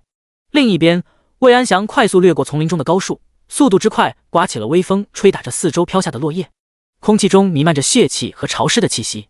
竟一个人杀到了这里，刺牙蟒对他来说犹如突击般简单，可见其伤害之高。魏安祥想不明白对方凭什么会这么强，自己靠着机缘获取了世界任务才有如此成就，他凭什么？他无法接受，也不允许别人比他强。之前一连3次公告，虽然只有1次显露姓名，但他断定这很可能是同一个人，要不怎么可能每次都快他一步呢？他也是拥有黄金武器的人，凭什么他不是游戏第一人？他不服，所以他来了。北凡依旧在愉快的屠蛇取胆，为了赶任务他也是不辞辛苦。叮，恭喜您获得普通装备1件。哎，出装备了！北凡一喜，从蛇腹下拿出一把弓箭武器在手，虽然普通，但也能卖点铜币。北凡开心收下，放入背包，起身准备寻找下一个目标时，忽然背后传来一丝凉气，但他没有在意。脚步挪动要行前行走时，耳边冷不丁响起了声音，就这意识，也配拿全服公告？你也配？真垃圾！给我死！魏安祥凶狠道。叮，您遭受到玩家魏安祥的攻击，对方已是红名。负89，负97，负176暴击。啊啊啊！背后被快速3次割喉，鲜血流出，流淌而下。一股剧痛传来，北凡陡然惊醒，回头，一道黑影快速闪过，脸色极为吃惊。没死？这怎么可能？就算全体的战士也不可能挨过他3次割喉，他一个剑士怎么可能有这么多的血？他不是全力量加点吗？凭什么不死？啊，好痛！北凡眼神疼得通红，单手捂着脖颈，快速吃了一个大红药。加20，加5，加20，加5。是谁攻击了我？还有怎么没有传来被刺甲反伤死亡的声音？难道对方血量颇高？北凡惊吓地开始寻找，转头发现了侧面那一身夜行衣，脸上也被黑布蒙住的家伙。你是谁？北凡握紧了剑，鲜血欲滴剑身，直视那人。你究竟有多少生命值？为什么没死？魏安祥不答反问。来，你过来，我告诉你。北凡血量恢复上来一些，冷着脸道。北凡确认他与此人未曾谋面，对方却痛下杀手，那么他就明白了，不管对方是谁，都是他的敌人，还是死敌。长剑血色浮现，魏安祥一眼就发现了不对，面无表情道：好啊。他脚步慢慢靠近，北凡也向着对方走来。两人心中各怀鬼胎，但目标一致，那就是杀了对方。下一刻，距离接近，魏安祥陡然行动，只见他身影快速一掠，速度突然提升，几步就来到了北凡一侧，弯身一绕，来到其后方，匕首银光缭绕，血色斑斑，短瞬间刺出了3刀。负90，负96，负98，没有暴击，只造成了近300点的伤害，对方依旧没死，这让魏安祥惊愕。卧槽了，他到底有多少血量？血刺！反应速度不如对方的北凡也终于反应过来，3米长的血剑，愤怒一刺。可以速度见长的魏安祥身体紧绷，身体一躲，那3米长的血剑自身旁掠过，上面的死亡气息吓了他一跳。空了！北凡心头一跳，这一剑要是被刺中，自己必死。果然，他也是拥有技能的。魏安祥表情严肃，身体快速接近北凡，准备发起连续攻击。他知道技能都是有冷却时间的，他要趁着对方技能空档，彻底杀了这个后患。今日你必死！魏安祥依靠绝对的速度，再度来到北凡身边，一记匕首被刺，负23。什么？负487次甲？那你……两个大伤害飘出，魏安祥还未来得及说什么，身子扑通一声倒地，血量清零。北凡，第22章，刺牙王蛇死了。北凡走到那已经消失的尸体旁，捡起一个古铜色的钥匙。叮！恭喜您获得哥布林废墟的密钥，将此东物品交给村长，将开启10级隐藏副本。我靠，竟然是副本物品！我就说怎么没人发现副本呢？原来副本也需要特殊物品才能开启啊！这可真是意外之喜。北凡连忙喝着红药恢复生命值，被动技能生命之息也在不断恢复着。魏安祥，这人谁啊？差点把他杀了，但也多亏了他，要不北凡也不会得到这个副本密钥。那人技能伤害真是不低，秒杀上百，要不是对方普攻打了自己一下，死的一定是自己。回想之前的危险，让北凡现在都心有余悸。果然不能小瞧任何人，能人之外有人弄啊，还是得低调行事。自己操作能力太低，空有强悍技能却无法发挥最大作用，还需多加练习。思索了一下，这地方不能久留了，得换个地方。要是那家伙发现他的弱点，再来搞他一波，那就糟了。复活点！魏安祥懵逼地看着四周，我死了？怎么死的？什么东西？给我秒杀了！操，什么伤害？外挂？不可能，他一定是有着什么东西，可以做到一击必杀。任务物品还是灵石属性加成，或是其他东西？操！要真是那样，那物品一定极为稀有。为什么这种珍贵的东西，为什么都眷顾到了那人身上？凭什么？明明都给了他超高的攻击力和血量了，自己不是气运之子吗？魏安祥愤怒的嘶吼，把路过的玩家吓了一跳。看什么看？找死啊！这人有病吧？看你一眼会怀孕啊！真是，我们快走！路过玩家没多计较，而是快步远离。你 TM 找死啊！敢这么说你爹？魏安祥大叫。你 TM 别跑，回来啊，小逼崽子！你妈没了！敢嘲讽你爹！持续输出下，复活点的四周玩家一下子少了很多。发泄一会儿后，魏安祥习惯性的打开了背包，狂叫一声草，我密钥呢！操！一剑破天！你给我等着！丛林深处姗姗来迟的傲视苍穹玩家看见一片尸体的丛林和已经渐渐刷出的野怪，傲视王者眉头紧锁。副会，他好像是跑了。傲视玩家，用你说，还不快去给我找！傲视王者不悦道。那玩家心中飞语，他走了，你冲我们发什么火？一点能力没有就会窝里横。是。说完，这些玩家就开始几人一组搜寻，但找了一会无果后，他们也只好原路返回。毕竟这丛林之大，树木高耸，除了灌木就是杂草，想找一个人跟大海捞针没什么区别。另一边，恢复巅峰状态的北凡很快就将任务刷得差不多了，又杀死了10多个刺牙蟒，终于是筹齐了500个蛇胆。同时，在这段时间内，北凡的等级也来到了7级56%。清点了一下收获，铜币7000加，普通装备爆了3件，其余的一些药品材料、血莲叶、创伤花等一些不值钱的东西。要是不学习副业炼药术，这些东西倒是没什么用处。清点结束，北凡大步向回走去。由于他太过深入丛林，想要离开丛林也需要一些时间。北凡也不着急，几分钟后，他走到了丛林边，忽然看见一行4人组正刷着一只刺牙蟒。哦，不是刺牙蟒 BOSS。野外也会随机刷 BOSS 吗？刺牙王蛇精英 BOSS， 等级8，品质青铜级，生命值26200-28000，攻击力物理53，防御物理25，技能中毒2星，幻身毒物。描述：潮湿中的普通大蛇，因为误食了一颗未知的果实而进化的蛇中王者。会长，这 BOSS 太强了，我们打不过呀。络腮胡的玩家道：是啊，我也要顶不住了，要不我们先撤出去等工会人来再说吧。另一个玩家也附议道：九晴一也清楚，这只 BOSS 绝不是他们4人之敌，可如果现在离开，很有可能会被别人后来居上。毕竟这是一只野外游走的 BOSS， 不是谁发现就是谁的。而且失去了仇恨拉扯， BOSS 不知道会跑到哪里去。现在大家等级都提升了上来，有能力刷 BOSS 的不只有他们一家，所以他幻想着自家工会玩家能够赶在他们死亡之前把这只 BOSS 拿下。可刺牙王蛇的下一招直接将九晴一的犹豫幻想全部打碎了。只见刺牙王蛇四周涌现了一股浓浓的绿雾，这雾自出现就开始蔓延，速度飞快的将4人包裹在内。负10，负10，负10，什么东西？我看不见了，还掉血。队伍中的剑士道：我也是，这应该是 BOSS 的技能毒物，我们快离开。九晴一的职业是一位牧师，再加上天赋使然，他开局就觉醒了天赋技能。只见他给自己加了一道圣光，血量一瞬间加了80点后，慌忙的向外跑去。由于他站位靠后，毒雾蔓延到他这并不远，所以他向后一跑就逃出了毒雾范围。然而就算这样，他也掉了100多血。毒雾内掉血伤害虽然不高，但速度奇快。你们快出来，这伤害太高了！九晴一大喊。里面的队友也知道，他们也正在向外奔逃。突然，队伍中的剑士撞到了一个东西，抬头一看，刺牙王蛇！这怎么可能？他不是在我后面吗？就在他愣神的功夫，眼前的刺牙王蛇突然发起攻击，一口咬在了剑士的臂膀。负46，叮！提示你已中毒，血量持续下降。负12，负12。很快，这位剑士就在不甘中倒下了，而另一边的射手也没有坚持跑出毒雾，死在了里面。4人的队伍一下子就剩下了死里逃生的络腮胡战士和九晴一。会长，我们还是等人来吧。络腮胡男人无奈道。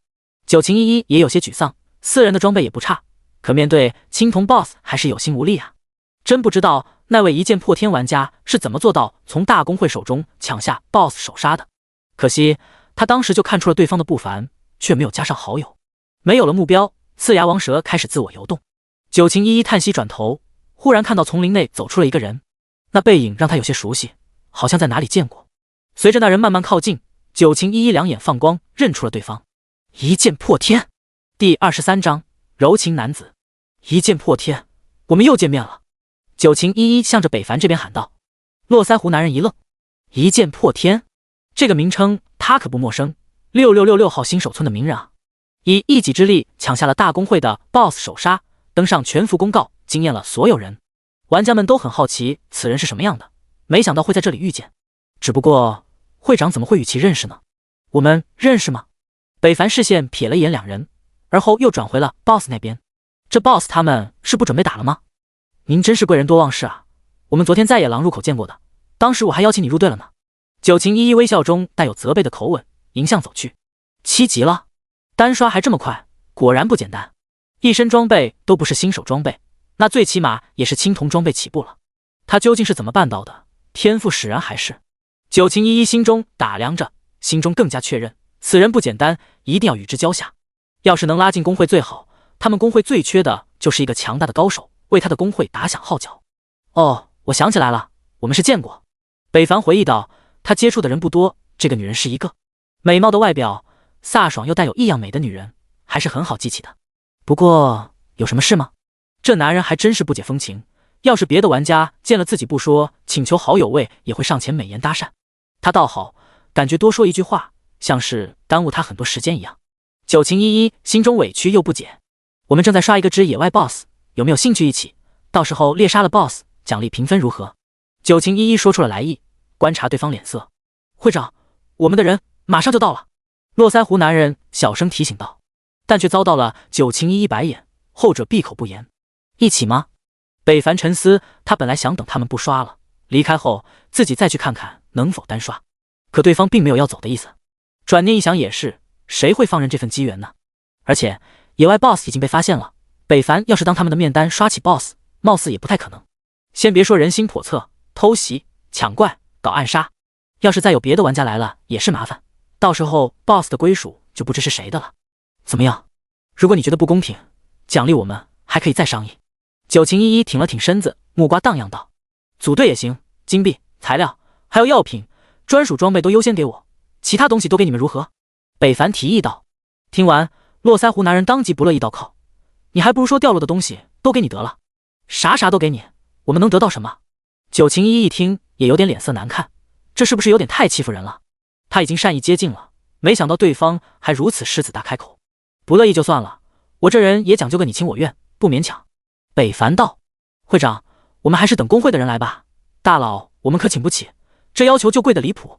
络腮胡直接说出了自己的不满。再说就咱们三人也拿不下 BOSS， 还是要等自家工会玩家到来。他说的也有道理，九情依依也明白，本来他只是想邀请一位高手多一层保障，但这层保障有点昂贵啊。对方不乐意，北凡还不愿意带呢，现在防御和属性超高的他，只要走位小心，单刷也是没有问题的。只不过碍于他们发现的 BOSS 没有立即出手而已，当然也怕他们捣乱。这回功夫，那刺牙王蛇就跑远了。北凡准备离去，九情依依忽然抬头问道，要是答应了你的条件，我们三人可以刷吗？络腮胡玩家刚想说，会长今天脑子这么不灵光了呢，三人怎么可能单刷 BOSS， 当他们四人不就被轻松团灭了吗？当然，北凡淡淡道。络腮胡脱口而出吹牛逼吧。九情依依也是一脸怀疑，可对方是枪过 BOSS 手杀，上过公道的人，会言语娱乐他们吗？如果不是，那就是对自己的实力有着绝对的自信，倒是可以一试。沉吟了片刻，就在络腮胡还要说什么的时候，九情依依答应了。好，那就按你说的，只要能杀了 BOSS， 组队吧。同意了。这可出乎北凡的意料。会长，络腮胡看去，却又遭了个冷眼杀。叮！玩家九情依依邀请你入队。叮！九情依依申请加你为好友。北凡点了入队后，犹豫了一下，也通过了好友申请。通过了。九情依依一喜，不管此次行动成功与否，他也不亏了。同时，他也想看看对方有着何种自信。叮！柔情男子加入队伍。北凡复杂地看向对方，后者立即反嘴道：怎么了？看什么看？看你一会儿怎么击杀 BOSS。说大话的家伙，柔情男子不屑道：呵呵，那你就看着吧，我是不是说大话？北凡一笑，没过多争辩。九情依依无语，也没好说什么。自家玩家不信任，他也理解。其实他也很怀疑，真是不说，保持一会之长的风范。随后，三人追上刺牙王蛇。此时的刺牙王蛇血量已经回满，同时身边多了许多小怪刺牙蟒。这下麻烦了，要是现在进攻刺牙王蛇，那些刺牙蟒也会蜂拥而上的，到时候我也扛不住啊。柔情男子难受道。九情依依也有些棘手，他们的药品不多了，要是先把这些刺牙蟒刷完再去打 BOSS， 药物可能就不够了。而就算成功刷完 BOSS 还在不在都不一定，因为对方还在移动。那就都杀了呗，然后再刷 BOSS。 北凡道。你说的轻松，刺牙蟒足足10多条，等杀完了 BOSS 都跑了。柔情男子撇嘴道。是吗？第24章近万点伤害，致命一击。你干什么？要动手也是我先拉仇恨啊，你一个剑士上去干得漂亮。负189弱点，负123。柔情男子生气的话语说一半，突然看见了让他震惊的一幕，伤害数字跳动。北凡两剑结果了一只刺牙蟒，属实把他惊得说不出话，就连一旁的九情依依都捂住了小嘴。满血的刺牙蟒就这么秒了，2次普通攻击，这也太夸张了吧！如此高的伤害，就算拥有技能天赋的法师，全智力加点也打不出吧？怪不得他有那个自信。北凡不知二人所想，他快速的挥剑将那10多条刺牙蟒解决，一走一过，2剑一个，快得惊人，把二人看得张着嘴说不出话。平常一只野怪，他们需要几人配合才能刷的，到北凡手上只需2剑就 KO 了，真是人比人，气死人啊！摸师收取铜币，一气呵成。当北凡回到2人身旁，准备计划攻克 BOSS 时，柔情男子一改之前的瞧不起，激动上前握住了北凡得手大佬，请一定要给个好友位啊！激动的语气带有一丝哭腔，搞得北凡一愣，疑惑地看向九晴依依：“你这是怎么了？没吃药犯病了？”“没事，他就这样，面对值得尊敬的强者时就会这样。”九晴依依美眸舒展解释道：“我这有药品，你要吗？要不要恢复一下？”九晴依依用一种柔情似水的眼眸看着他，仿佛看见了稀世珍宝。这眼神怎么回事？怎么感觉怪怪的？北凡被短暂吸引，但瞬间回神：“不用，我还是满状态，没掉血。”怎么杀完怪回来？北凡感觉2个人好像换了一个性格。“大佬，你说接下来怎么做，我都听你的。”柔情男子严肃又认真道，好像化身了大哥的贴身小弟。“你别一口一口个大佬叫着，我不喜欢，你还是叫我游戏名字吧。”北凡无语道。“好的，大佬。”没办法，纠正不过来，北凡也不继续纠结这个话题，言归正传问道：“你有多少血，能抗住 BOSS 几次攻击？”500生命值大概能抗住 BOSS 7至8次的样子，要是中毒频繁，可能也就4至5次。柔情男子知无不言，眼中满是对北凡的崇拜。他们公会要是早有这么强的大佬，岂能被星月和傲视苍穹压一头？有点少啊，用处不太大。闻听，北凡有些失望，一个战士还没有他剑士生命值高，怎么当前排呢？看来杀 BOSS 还得靠自己一个人，他俩是帮不上忙了。抱歉，拖大佬后腿了。听见对方的评价，柔情男子羞愧地低下了头。“我的职业是牧师，可以给你加血。”九晴依依出声道。“你会技能？”北凡诧异看去，要知道玩家一般开局都是没有技能的，拥有技能天赋玩家可是凤毛麟角。有一个加血天赋技能。听见对方关注自己，九晴依依也骄傲地抬头挺胸。不得不说，这个女人的灵魂还是挺丰满的。能加多少血？北凡视对方胸前如无物，问出关键。80点生命值。九晴依依道：“倒是不少了，冷却时间长吗？”北凡低语，而后问道。可当他说出这话，就发现了自己失礼了，技能属于隐私玩家的逆鳞。“抱歉，我下意识的。”北凡连忙道歉道。九晴依依本来还有些不悦，但听见对方道歉，也明白他不是故意的，可能是出于团队考虑。毕竟这里只有他们3个人，知根知底，好办事。“大佬，我家会长技能间隔是5秒。”柔情男子心直口快道。他没发现，在他说完，本不生气的九晴依依脸色瞬间冷下来，杀人的目光看向柔情男子。北凡发现不对，晃悠着脑袋偏向了他处。“你就这么把我的技能时间告诉了别人，是当我这个会长不存在吗？还是你想跳槽了？”九晴依依咬着后槽牙，一字一句道。冷冽的语气把柔情男子身体一震，颤颤巍巍的回头，只见一个法杖砰然打来。当！啊！柔情男子吃痛大叫，这才反应过来自己好像做错事了。“对不起，会长，我下意识说的。”“下意识是吧？”九晴依依又是一记法杖打去，追着柔情男子，后者连连求饶：“对不起，我真不是故意的，会长，你饶了我吧。”九晴依依却不依不饶，足足打了近1分钟。北凡也很同情，不忍心看下去，直接别过头，吹着口哨来替对方祈祷。结束后，九晴依依消气了，柔情男子脸上也有了淤青，可见这游戏多么真实。“我要开 BOSS 了，你看准时机给我加血吧。”北凡对着九晴依依嘱咐道。“那大佬我干什么？”见对方没提自己，柔情男子拖着伤问道：“你攻击多少？”“36。”“待着吧。”北凡说完就冲向那不断移动的刺牙王蛇。柔情男子呆愣在原地，又被看不起了吗？可他这攻击力在公会里也算高的了。九晴依依见北凡先行，也跟着追去，奔跑中回头到你在这等公会玩家过来，同时也警惕一下4周的玩家，别让他们来捣乱。“是。”柔情男子点头领命，有事做就好，一无是处太难受了。他下定决心，今日之后一定要变强，最起码不能让大佬瞧不起。另一边，追杀刺牙王蛇的北凡没有那些花里胡哨，直接对准蛇头一记血刺，血溅灌如长虹，鲜血淋漓。负2175。而后一个大大的伤害飘出，正好跑来看见的九晴依依睁大了双眼，小嘴一张，脱口而出：“卧槽！”好在专心战斗的北凡没听见，一击过后，他就快速刺了刺牙王蛇2剑。负189弱点，负189弱点。好！被攻击的刺牙王蛇吃痛回头给了北凡一口。负一中毒。什么 ？BOSS 怎么才打出这么点伤害？没有闭上嘴巴的九晴依依再次放大，说不出的吃惊。攻击高，防御又这么离谱，这也太帅了吧！防御高达60点的北凡，连刺牙王蛇都破不了防御，同样的魔法攻击也是如此，都只能造成系统强制的一点伤害。这让北凡内心大定，就这呀，那还走位个屁！北凡也不躲了，开始放开了干，压着心中对蛇那份恐惧，开始不断挥砍。刷刷刷！刺牙王蛇也异常愤怒，吐着蛇信，嘴里冒着绿黄，长着血盆大口，开始撕咬。同时，四周开始扩散绿雾，那是刺牙王蛇的技能，很快就将北凡掩埋在内。一道道伤害飘出，负一中毒，负一毒物，负一，伤害不高，没有一个超过2点的，还没有北凡回复的快，这让他更加大胆，攻击越发放肆，一剑剑刺入蛇的7寸，你来我往。时间一过5秒，一条长长的血剑扎入蛇7寸，负8700致命伤害。卧槽！北凡被自己的伤害震惊了，这一剑下去，蛇的血量扑通一下掉了1/3。刺牙王蛇则吃痛的样子，好像怀孕了一般，开始不断摆动，甩尾挥打着北凡。啪啪啪！北凡没想到技能也会有特殊伤害，而且还高得如此离谱，足足提高了基础技能4倍伤害。这要是被外人看到，不得惊掉下巴。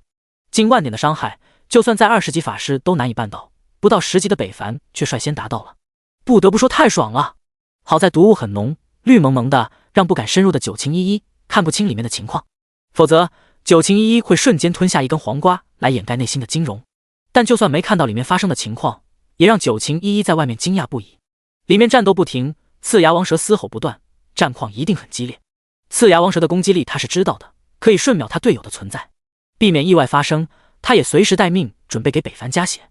可左等右等，他惊恐发现北凡竟一点血没掉，好像开了锁血挂一样。其实也不是没掉，只是刚掉几点就被北凡的生命之息给恢复上来了，以至于肉眼难以发现。又是5秒过去，血红长剑浮现，正中蛇头7寸。噗！负8700。骤然，刺牙王蛇哀嚎惨叫，血量狂掉到不足10000，只需在一个回合 ，BOSS 就能被他灭杀，不是无伤灭杀。一想到 BOSS 死亡后会掉落物品，北凡越发有干劲，一剑一剑，噗呲噗呲，节奏感十足。很快，刺牙王蛇的血量掉到了8000以下，北凡停下了攻击，血气浮现。血字，负8700。第25章，盛情邀请。漫漫毒雾侵蚀着丛林，绿蒙蒙的瘴气挡住了人的视线。北凡奇怪，怎么没传来击杀的提示呢？刺牙王蛇血量已经掉8000以下，按理说应该死在这一剑之下才对吧？可这毒雾非但没因为死亡散去，反而又加深了一些，好像2次释放，覆盖重叠了。但依旧无法对北凡造成实质性的伤害，超高的属性和被动技能让他立于了不败之地。其实，在北凡一道血剑刺去时，刺牙王蛇就用出了技能换身，一模一样的身体挡住了那致命一击，让他躲开了一劫。只是北凡没有注意到而已。他开始寻找，行走在毒雾之中，很快他就踩到了一个软软的东西。还没等他看清楚，毒雾中一个个大大的蛇头对着他撕咬而来。死！死！怪异的声音响起，北凡身子本能的起了一层鸡皮疙瘩，这种声音让他很是难受。刺牙王蛇突袭，一口咬在了北凡胸口，巨大的冲击下也将他击飞了出去。靠！好大的力气，竟然真没死。北凡不知道那 BOSS 为什么没死，但北凡很快反应过来，既然一剑杀不死你，那就再来一剑，我就不信干不死你。血气缠绕剑身，鲜血欲滴，3米血剑狂暴一次，目标蛇7寸，负8700致命一击。死！扑通！刺牙王蛇甩头倒地，毒雾没有支持，开始缓慢退散。叮！恭喜您和九晴依依柔情男子一起击杀了 BOSS 刺牙王蛇。一道击杀提示在3人脑中响起。叮！经验值加2000点。奖励：白银装备王蛇法杖，青铜装备阔兰大刀，青铜装备生锈的长剑，青铜装备生命护腕，普通装备破旧的耳环，普通装备损坏的草鞋。物品：1星技能卷轴1个，效果使用后可将自身技能提升到2星。花铜石1个，炼制青铜装备的材料。铜币1地。北凡看到1地装备，整个人都傻了。BOSS， 就这掉的都是些什么玩意？没有一件适合自己的，唯一的一件白银装备还是法师用的。外面的九情依依和络腮胡柔情男子也傻了，不明不白的，他还升了一级。他只是站在丛林外面放个风，时间也才过去1分钟左右的样子 ，BOSS 就死了。里面发生了什么？不行，我得回去看看。他吞了吞口水，快步向回跑去。九情依依愣在原地，不知所措，一直到柔情男子跑来，叫了他一声，他才回神。会长 ，BOSS 怎么死了？谁杀的？柔情男子激动地晃悠九情依依的臂膀，后者打开他的双手，有些呆滞地回道：“我也不知道。”你不知道？你不是跟大佬一起在刷 BOSS 吗？你怎么会不知道？大佬人呢？柔情男子追问道。九情依依摆手一指，毒雾消退的地方露出了北凡的身影。此时北凡已经将铜币收了起来，还有那个物品技能卷轴，其他的他也看不上眼。大佬！砰的一下，一双大手抱了过来，将北凡整个人包裹住。北凡打眼一看，原来是那个络腮胡玩家。喂，你干什么？快松开我！大佬，您快告诉我 ，BOSS 怎么死的？是您杀的吗？你是怎么杀的 ，BOSS？ 柔情男子一脸激动，见对方没有松开他的意思，没办法，北凡只好用力一推，高达72点的力量，轻轻推开了对方，搞得后者一愣。现实他也是练武的，身体素质比正常人可强上很多，就这么轻易被推开了。就在这时，九情依依也走了过来，双眼中满是北凡的影子。此刻他竟然有些看不透眼前这个男人，他到底有多强，领先了他们多少？还能怎么死的？当然是我杀死的。那地上的装备你们收下吧，对我无用。北凡白了他一眼后，淡淡道：“无伤刷 BOSS， 让北凡也大为惊喜。不是不知道，一试吓一跳，原来不是谁都能伤到自己啊！”九情依依看去，银光闪闪，绿光悠悠的装备在吸引着他。不用想就知道，那是白银装备和一地的青铜装备。白银装备对方都看不上眼了，要知道，一件青铜装备都能被玩家争得头破血流，白银更是大公会疯抢的存在。对方连多看一眼的意思都没有，言语中尽是无所谓的样子，这不禁让他怀疑，对方身上该不是一身白银装备了吧？死！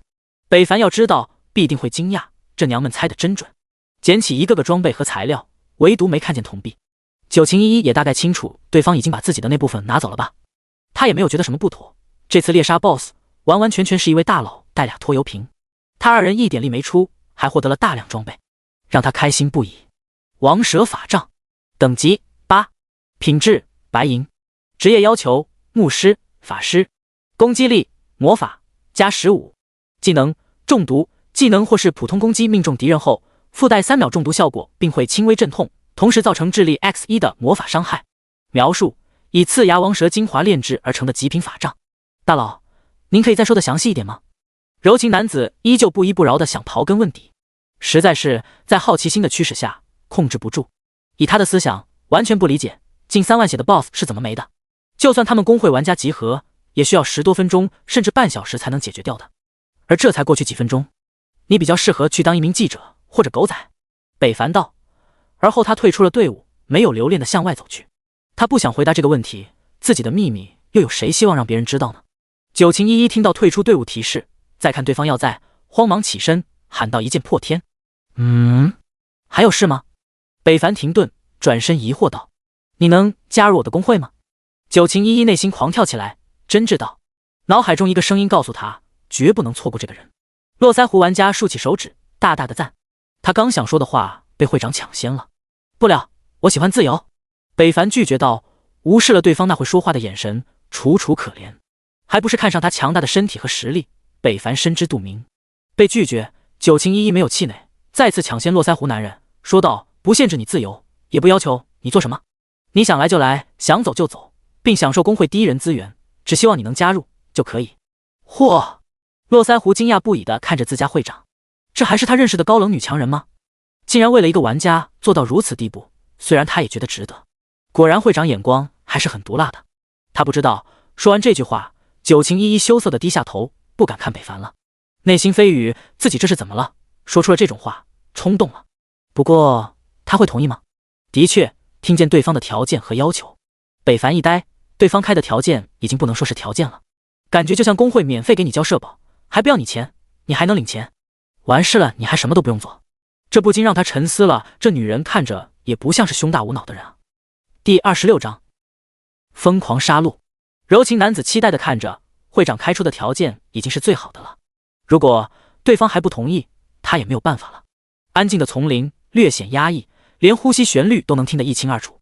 最终，北凡咳嗽了一声，抬头刚要说话，忽然从林外中出现了一丝响动，大量的脚步声随之传来。几秒间，脚步越来越近，一行10多人的队伍出现在了北凡眼前。九晴一一感觉不对，警惕看去，发现了一群人都顶着傲视前缀的玩家，面色不善，紧盯着这边。为首的正是其父会傲视王者，自家公会玩家没到，倒等来了不速之客。但好在 BOSS 刷完了，一剑破天，你可真是害得我好找啊！被打断的北凡将要说的话咽下，向其看去。一行人，清一色的法师和射手，一身装备也不是普通货色，极为不凡。看样子是有备而来了，你们走吧。北凡对着两人道：“这是他自己的事，没有必要牵扯到别人。”哈哈，走吧，赶紧快吧，我也没有兴趣杀2个无名之辈。傲视王者大笑，这局势他很喜欢。一剑破天也明显看出了自己凶多吉少，露出了胆怯，这正是他要的结果。今天他要好好羞辱一下，让其不知好歹。闻听，络腮胡男子顿时反应过来，这帮人原来是来找大佬麻烦的，当即气愤至极。大佬，我不走，一群鼠辈想要以多欺少，我第一个不答应。你说谁是鼠辈？黄口小儿，你逼逼什么？哪来的垃圾，竟敢口出狂言！傲视公会的玩家顿时不乐意了，上前就要攻击。这是我的事，与你们无关，赶紧走，别碍事。北凡听见对方这么说，还是稍有感动，但还是拒绝了他的好意，催促道：“柔情说的对，我们九晴可不会随便抛弃朋友的。”九晴一一也站了出来。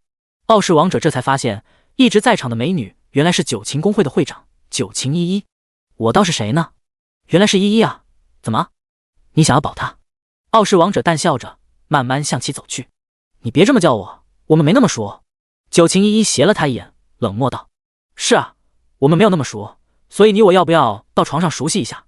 我心情好了，这事算了也不是不可以。”傲视王者露出猥琐的笑容，九晴一一当场脸就冷了下来，要不是他没有攻击技能，早就攻了过去。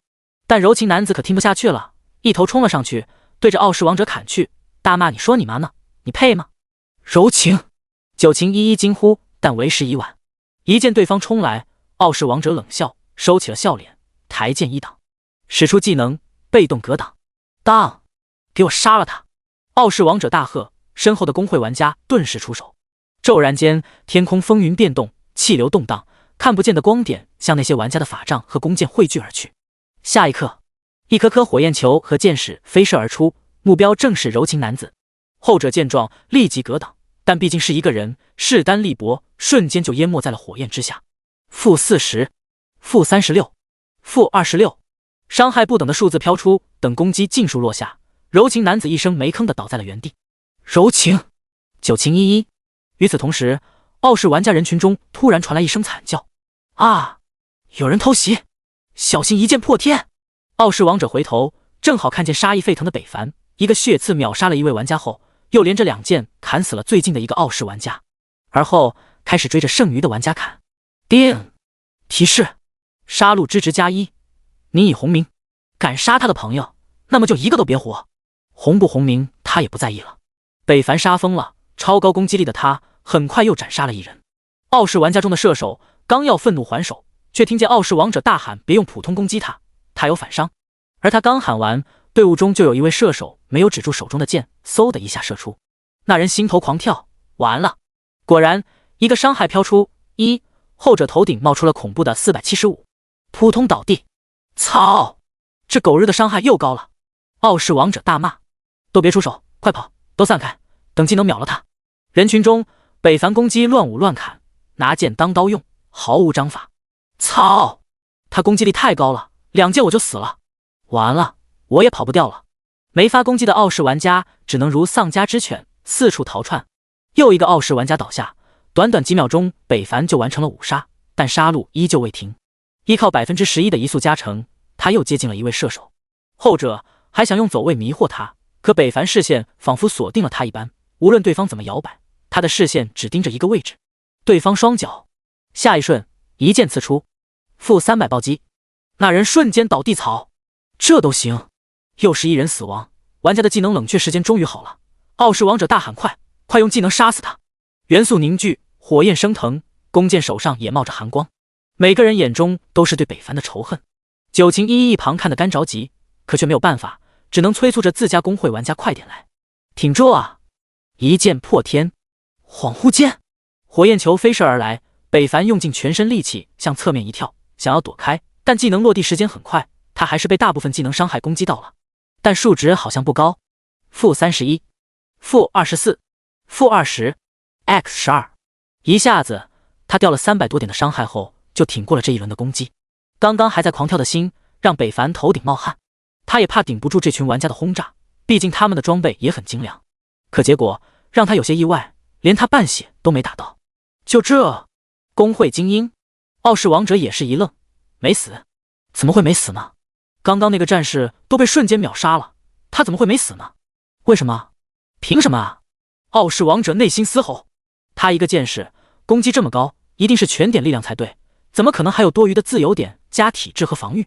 事实上也确实如他所想，北凡都是点了力量，但他装备好啊，弥补了血量和防御的缺陷。就算集齐公会一半资源的附会傲视王者，装备也不及北凡的1/10，属性更是天差地别了，除了等级。所以北凡要反击了，喝下红药，血量慢慢回升，生命之息也在恢复着。而后他常见鲜血淋漓，空气中弥漫着肃杀之气。傲视王者一哆嗦，慢慢向后退却，他隐约感觉这次围剿好像要失败了。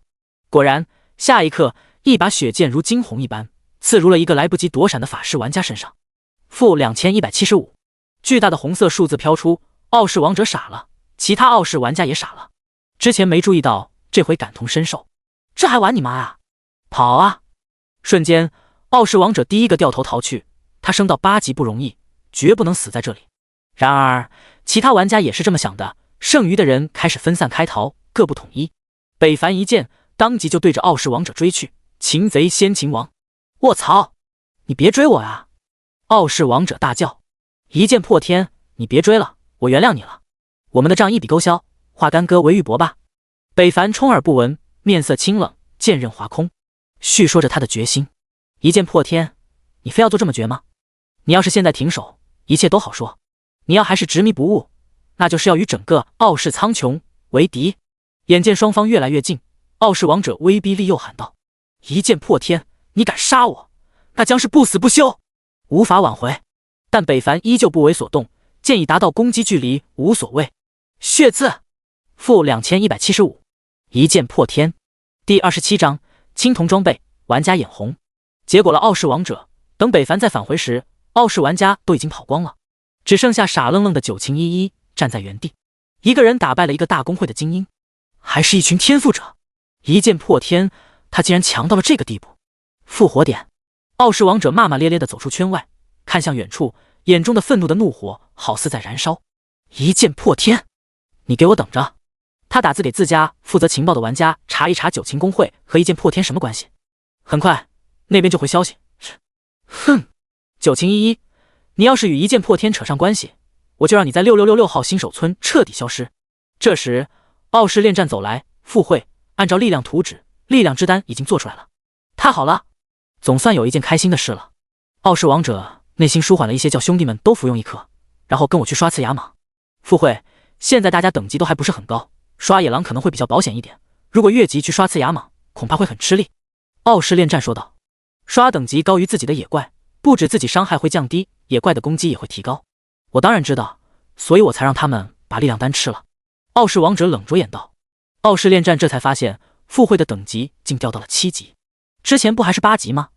怎么这么一会儿就7级了？难道围剿一剑破天失败了？他疑惑，但并没有出声询问，免得枪一嘴灰。是。另一边，北凡看着发呆的九晴依依，歉意道，不好意思，因我害了你们，也遭到牵连。没事，傲视公会行事霸道，我也不喜欢他们。九晴依依回过神，脸色闪过一丝厌恶道，不管怎么说，这次还是要谢谢你们，就当我欠你们一个人情，以后要是有什么事说一声，我绝不推辞。北凡真诚道，要是没有柔情男子替他挡下一波法师和射手的技能攻击，连续遭到那些天赋者，他还真有可能陷入危险。没事没事，柔情也是为了我才被他们杀的。说着，九晴依依低下头，有些不好意思了，因为当时明显是柔情男子先动的手，没打过才被秒杀的。好了，就这样吧，我们下次再见。说完，北凡径直离去，回去交任务。而见对方要走，九晴依依忽然想起对方还没有回复他，要不要加入工会呢？当即道一剑破天：“你要不要加入我的工会啊？”北凡摆了摆手，算是拒绝了。他现在腹背受敌，加入别人的工会也只会害了对方，反而让自己腾不开手脚。索性还是自己承受吧，这样他也能专心致志对抗傲视苍穹。回到新手村，强化商人早已等候多时，当看见北凡那一刻，掩盖不住的欣喜。回来了，这是完成了。北凡也没有废话，当着那些还在强化玩家的面，把任务物品给了强化商人。卧槽，这是什么东西？这么多密密麻麻的，还有异味，好像是蛇胆，怎么会有这么多蛇胆？他在蛇屁股里扣的吗？咦，围着的玩家一阵嫌弃。强化商人见状大喜过外，连忙收起，同时拿出了一件青铜装备。那是什么？青铜装备？蛇胆能换青铜装备？大叔，这是什么任务？对啊，什么任务？你说啊，我们也要接取，赶快告诉我，否则我不走了。一瞬间，玩家沸腾了，围着强化商人开始讨要任务。他们现在用的还都是普通装备，青铜装备的影子都没见过。而北凡一个任务就给了一件青铜装备，怎能不让他们眼红？接过蛇胆后，强化商人也不理会他们，当即赶客到今天不做生意了，你们该干嘛干嘛去。什么意思啊？强化商人不就是给玩家提供便利增加几率的吗？怎么还赶人？你走了，谁给我增加强化几率去？8小时工作制，早9晚5。玩家顿时大为不满，指责道。强化商人也不管他们说什么，摆手示意不做就不做，赶紧走，别打扰我，否则我把你们都杀了。态度强横至极，表情异常凶狠。玩家被吓到了，连连后退。强化商人的传闻他们也听说了，号称一级屠夫，一言不合就动刀。关键是你还伤不到他分毫，只能被动挨打。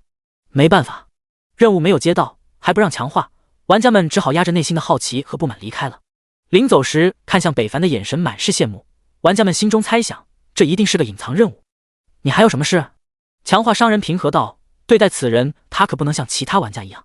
给我200强化石。说完着，北凡拿出了1万铜币。之前的用完了？这么快？强化商人有点诧异，但并没有追问，因为他还有要事要做。给了200块强化石后，强化商人直接离开了此地。看着对方的背影，北凡想起自己的猜测。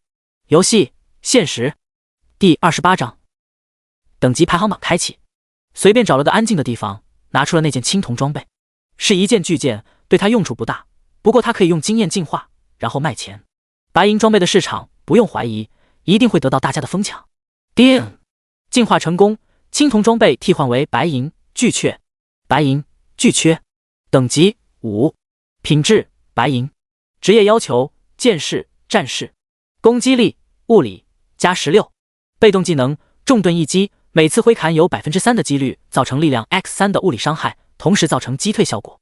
描述：欧耶大师锻造的名剑，有着难以叙述的过往和柔情，剑也是如此。注：巨剑比长剑和短剑攻速都要慢，一把不错的剑，但相比较它的血刺还是差了许多。摆在拍卖行应该会很值钱，一把攻击颇高又带有技能的巨剑，战士和剑士都会疯抢的存在。全服公告。叮！恭喜新手村123号玩家 YD-R3 第一个达到10级，奖励声望加1000，铜币加1000，白银宝箱1个。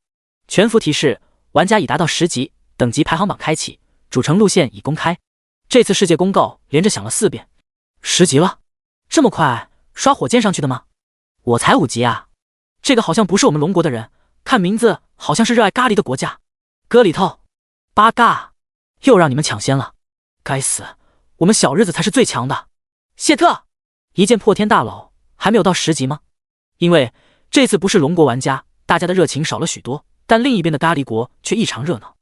打开等级排行榜，第1名 YD-R3， 第2名天域王座，第3名天下狂舞，第4名乱世杀戮。一剑破天10086名，自己落后的不是一星半点啊！北凡还以为自己已经名列前茅了呢，看来想多了，不知不觉就落后了这么多。那就开始追赶吧。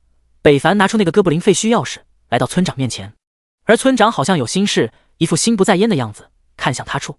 村长，你认识这个不？北凡没看出对方现在很苦恼，他着急开副本刷等级。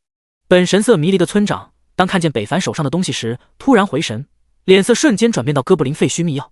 你怎么会有这东西的？太好了，真是太好了！本以为无人可以找到此物，没想到你却拿来了。村长心情一下子好了许多，由悲而喜。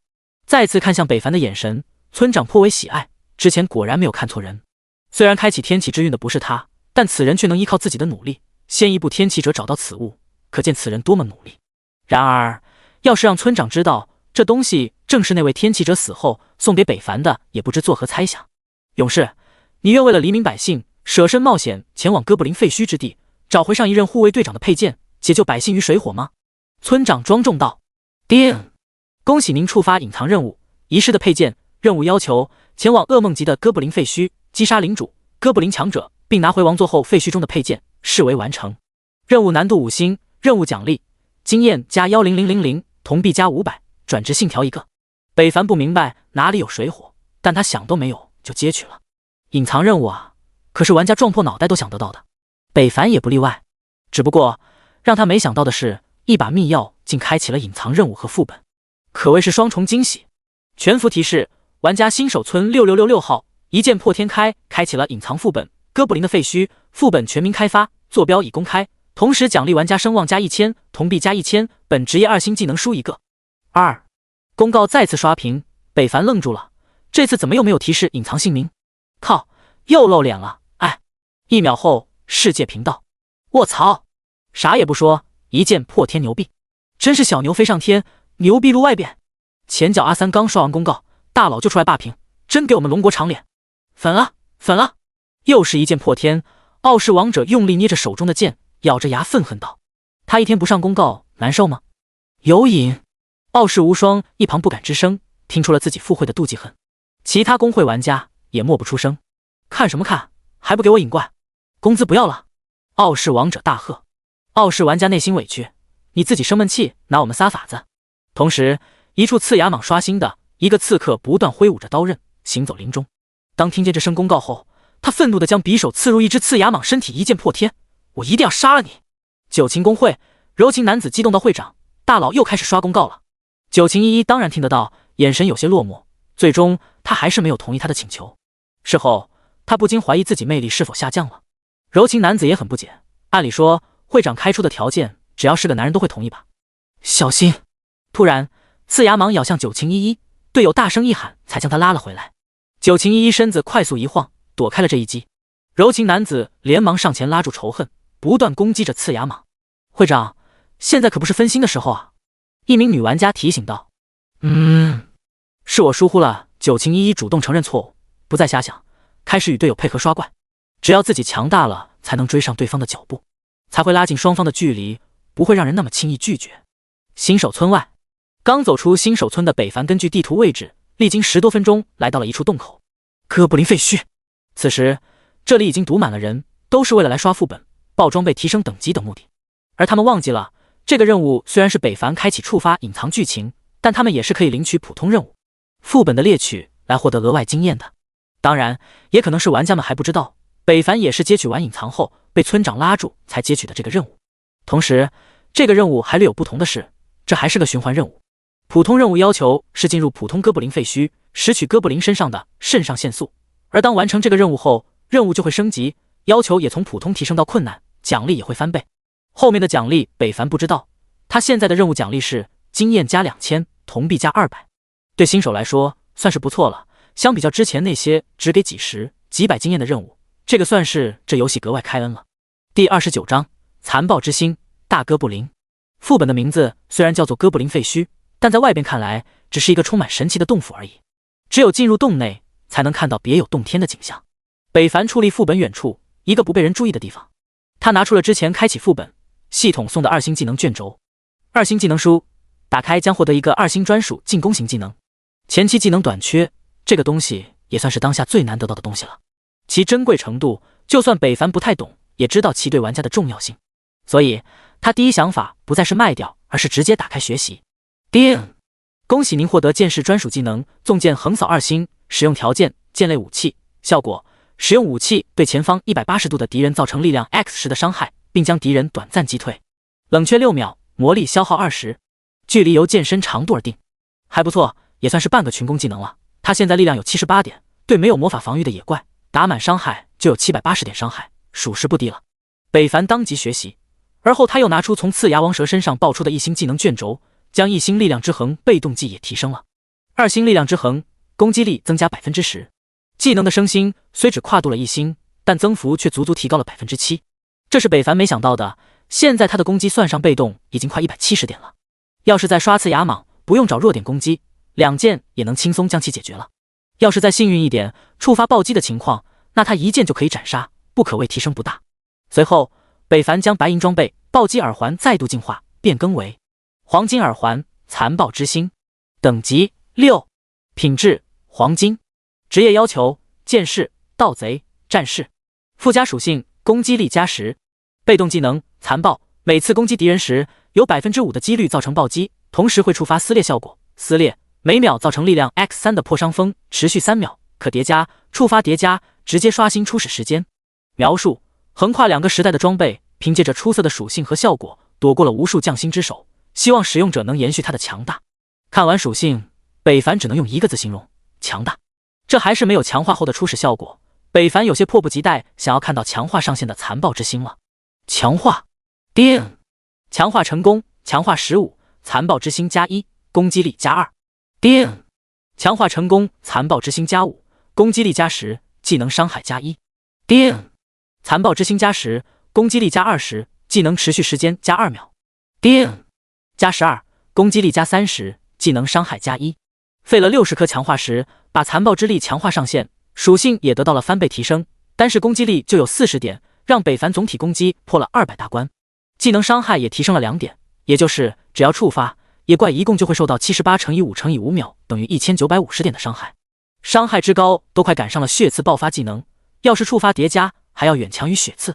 要知道，血刺也只是一次性伤害，对比之下可见其变态程度。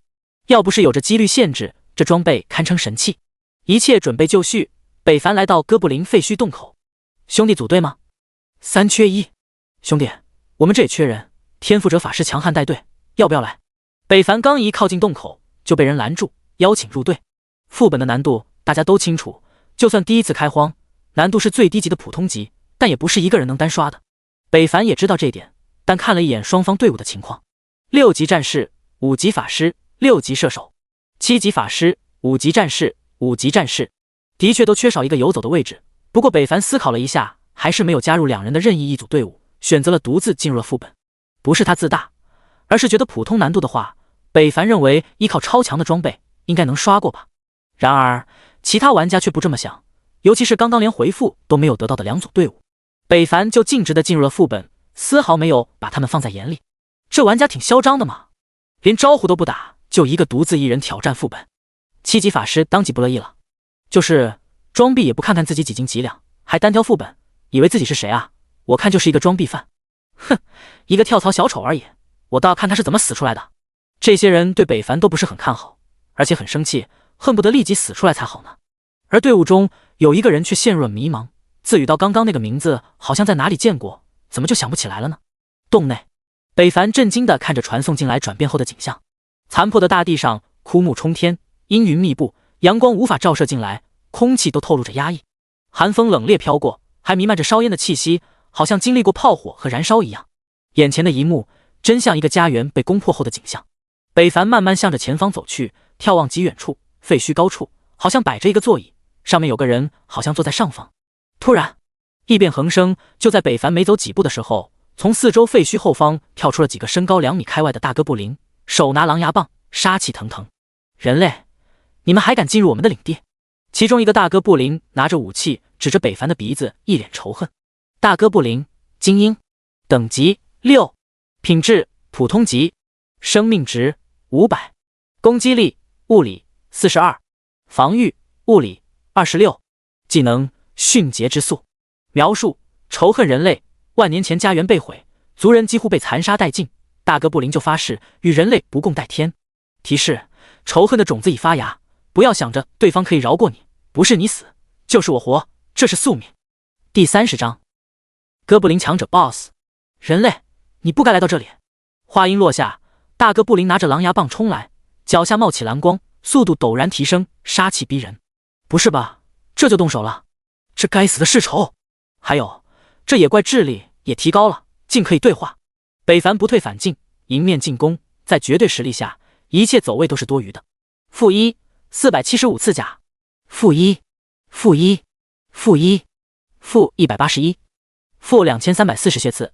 北凡顶着4个大哥布林的伤害，一剑刺中一只大哥布林，后者惨叫一声，在刺甲和北凡的双重攻击，顷刻间倒地身亡。随后，北凡又迅速出了一剑，血气长虹扎入了另一只大哥布林的身体。那只大哥布林还没有反应过来，身体瞬间爆开，化为血雾。叮！经验值加30，给我杀了他！杀！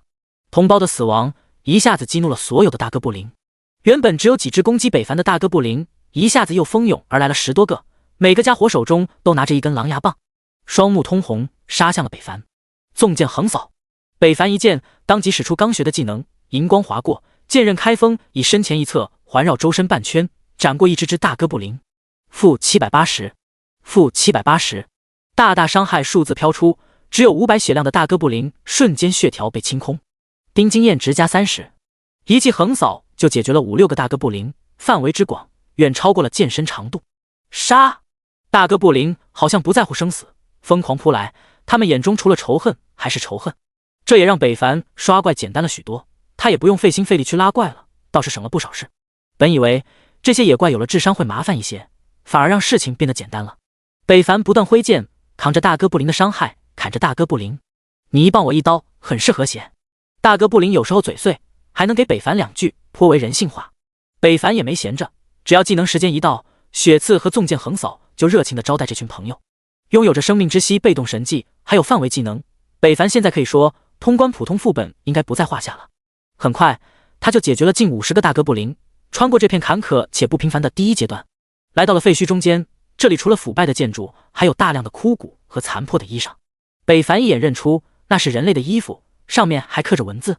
因而且哥布林也不穿衣服，身上只缠着特有的符文之物，并且这里的怪物也不再是大哥布林。入目，一个同跟大哥布林长得差不多一样的生物，但身材却矮小了些许，跟正常人差不多高，手里杵着拐杖的家伙，脸上身上都有诡异的纹路，像是符咒一般。哥布林祭祀，精英，等级7，品质普通级，生命值400，攻击力物理11，魔法77，防御魔法50，魔力1000，技能黑炎之火，召唤一个黑色的火焰砸向敌人。描述：哥布林的祭祀，一种高等生物，学习人类和精灵之力，开发智力，自我觉醒出了技能的强大种族。这是北凡第一次碰见会主动技能的普通小怪，而且还是魔法攻击力超高的家伙。难以想象他这一发技能下来得有多高的伤害。北凡小心地靠近一只哥布林祭祀，没有主动发动进攻，而是观察对手。但当北凡靠近时，哥布林祭祀立马察觉到了北凡的存在，当即大喝：“该死的人类，你竟敢涉足此地，那就准备迎接死亡吧！”说着，他手上的拐棍冒起了黑色的光芒，开始如滚滚狼烟汇聚于哥布林祭祀身前。2秒延迟后，凝聚而成的黑色火焰球缓慢地向北凡射来。这么慢，能打中人吗？北凡轻松躲开那一记黑色火焰，后者直接擦肩而过，轰在了地面上，大地开始燃烧，被黑火覆盖，像是焦油的烈火，久久不灭。北凡一惊，他好像明白了这火焰的用意了。黑色火球打不到人，但却可以焚烧地面，让人无处落脚，而后再将玩家逼到死路。瞬间，他就明白了此怪的难缠远比大哥布林威胁更大。但好在这里的哥布林祭祀不多，还是分散站开游荡，没有主动攻击人。只有在刚刚北凡走进了他的攻击范围，才会发起进攻。这不，一发技能结束，哥布林祭祀好像进入了技能冷却期，开始向北凡普攻。一记普通攻击落下，哥布林祭祀当场嗝屁了，死得稀里糊涂。负1 475，北凡嗤之以鼻：“一个法师，你不好好玩技能学射手平 A。”了解清楚后，北凡开始一支一支的攻略哥布林祭祀，只要快速走位，对方就打不到自己。燃烧的黑火也伤不到他，他不会在原地踏步。然后他要不以2下普通攻击结果一支，或者一发血刺和横扫快速结果沿途的哥布林祭祀。很快有惊无险地来到了 BOSS 面前。哥布林强者 BOSS 稀有，等级8，品质普通级，生命值30400，攻击力物理54，魔法102，防御魔法70，物理90，魔力5000，技能黑炎之火，狼牙乱舞，血迹狂暴。描述：哥布林种族中最为杰出的战士，曾经为族而战，踏破了许多人类的城池，打败了诸多人类高手。就算转职者见到他，也会闻风丧胆。看见了第一只副本领主怪，北凡仅用了不到20分钟。与此同时，一同进入副本的还有傲视王者等玩家，都还卡在大哥布林那里，有的甚至直接被送回了复活点，晒起了太阳。为了副本开荒，每一个公会都争先恐后的进入了其中，只为拿下首杀，上公告，以达到宣传自家公会的目的。第31章副本首杀。人类，你不该惊醒我！哥布林强者 BOSS 缓缓从那由人类骷髅拼凑的椅子上走下，直视着北凡。这里是哥布林废墟的最深处，除了 BOSS 一人，再无其他小怪。而北凡之前看的椅子上坐着的人，正是哥布林强者 BOSS， 只不过当真正靠近时，才会感到惊悚。这里遍地的尸骨，全是以前来过这里的人类骸骨，每一个都残缺不全，但依旧可以看出人类的特征。人类，知道害怕了，你也不必担心，因为你马上就会成为跟他们一样的存在。哥布林强者 BOSS 跳下，庞大的身躯落地，使大地一震。目测身高超过了4米，看着跟个巨人一般，挥舞狼牙棒砸来，速度很快。当-1负425，攻击不足60点的哥布林强者 BOSS 依旧无法破开北凡的防御，只打出了系统的强制伤害。看到自己造成的伤害，让哥布林强者 BOSS 一愣，你这个人类有点意思。然而他刚说完，北凡当即反击，血色长剑猛地刺入哥布林强者 BOSS 身体。负2010，哥布林强者 BOSS 吃痛一叫，显然没有想到眼前这个人类会爆发出如此恐怖的一击。北凡一击得手，攻势不停，他要尽快找出这个 BOSS 的弱点，这样才能爆发致命一击，快速解决战斗。一剑刺入120，而后北凡依靠装备属性增加的11%攻速，又快速的出了一剑，打在了 BOSS 的腰子上。负119，依旧没有打出弱点伤害，但却激怒了哥布林强者 BOSS。人类，你这是在作死！呵！一声震怒响起，哥布林强者 BOSS 抡起狼牙棒开始旋转，微风阵阵，速度加快，以 BOSS 为中心形成了一个庞大的飓风漩涡。随后这股庞大的气势和移速自身拔地而起，狼牙绕后向前一挥，哥布林强者 BOSS 抱着狼牙棒猛然砸来，气势之狠，欲要将北凡活活砸死。北凡也被这股气势吓了一跳，8级 BOSS 就这么恐怖了吗？来不及多想，北凡自知躲闪不及，使出纵剑横扫，以力抗力。轰！两者力量碰撞，哥布林强者 BOSS 在空中身体一颤，攻势突然被打断，向后倒退，同时一个伤害飘出600，而北凡也被这股碰撞之力打飞出了数米之远，身上也冒出了令人惊恐的310，一下子打掉了他近一半的血量，而这还是打断了 BOSS 攻势的情况。要是让 BOSS 伤害打满，他不敢去想。副本 BOSS 果然恐怖如斯，看似普通的伤害，但在技能上得到了巨大体现。北凡收起了轻视之心，开始认真起来。人类，你竟然没死！哥布林强者 BOSS 很疑惑。你死了，我都不带死。喝了一口药，北凡拔地而起，快速冲去，而 BOSS 也甘示弱，冲了过来，两者瞬间交锋。负负425，负121，负390破伤风。5秒过后，北凡看准时机，又给了 BOSS 一记血刺，同时破伤风伤害也已经打满。不经意间 ，BOSS 血量就掉到了2万出头。期间 ，BOSS 没有发出一发技能，像个傻子一样跟北凡玩起了普通攻击，这也让北凡有机可乘。然而，当 BOSS 血量掉到60%时 ，BOSS 怒了，一股红光自哥布林强者身上迸发而出 ，BOSS 双目血红，脚底也泛着血光。探查术一丢，北凡发现这个 BOSS 的攻击力竟提升了20%，而防御却下降了30%。看来应该是释放了一种增幅技能，以牺牲自我防御提升攻击力为代价。与此同时 ，BOSS 狼牙棒指天，棒身开始滚动能量，磅礴的狼烟再度升起，比之前的哥布林祭祀释放出的黑炎更加巨大。一团黑色火焰陡然形成，里面的能量也足足比哥布林祭祀的强大了3倍有余。靠，连开2个技能，太赖了！北凡精神高度紧绷，这一击他必须躲开，绝不能承受。视线锁定了 BOSS 的武器，只要对方一有动作，他就会立马躲开。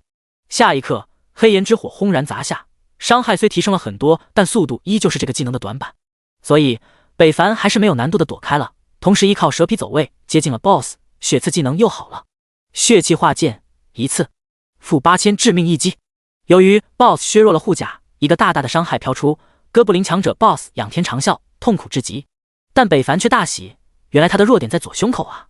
虽然不明白为什么，但总算找到了弱点位置，那么接下来就简单了。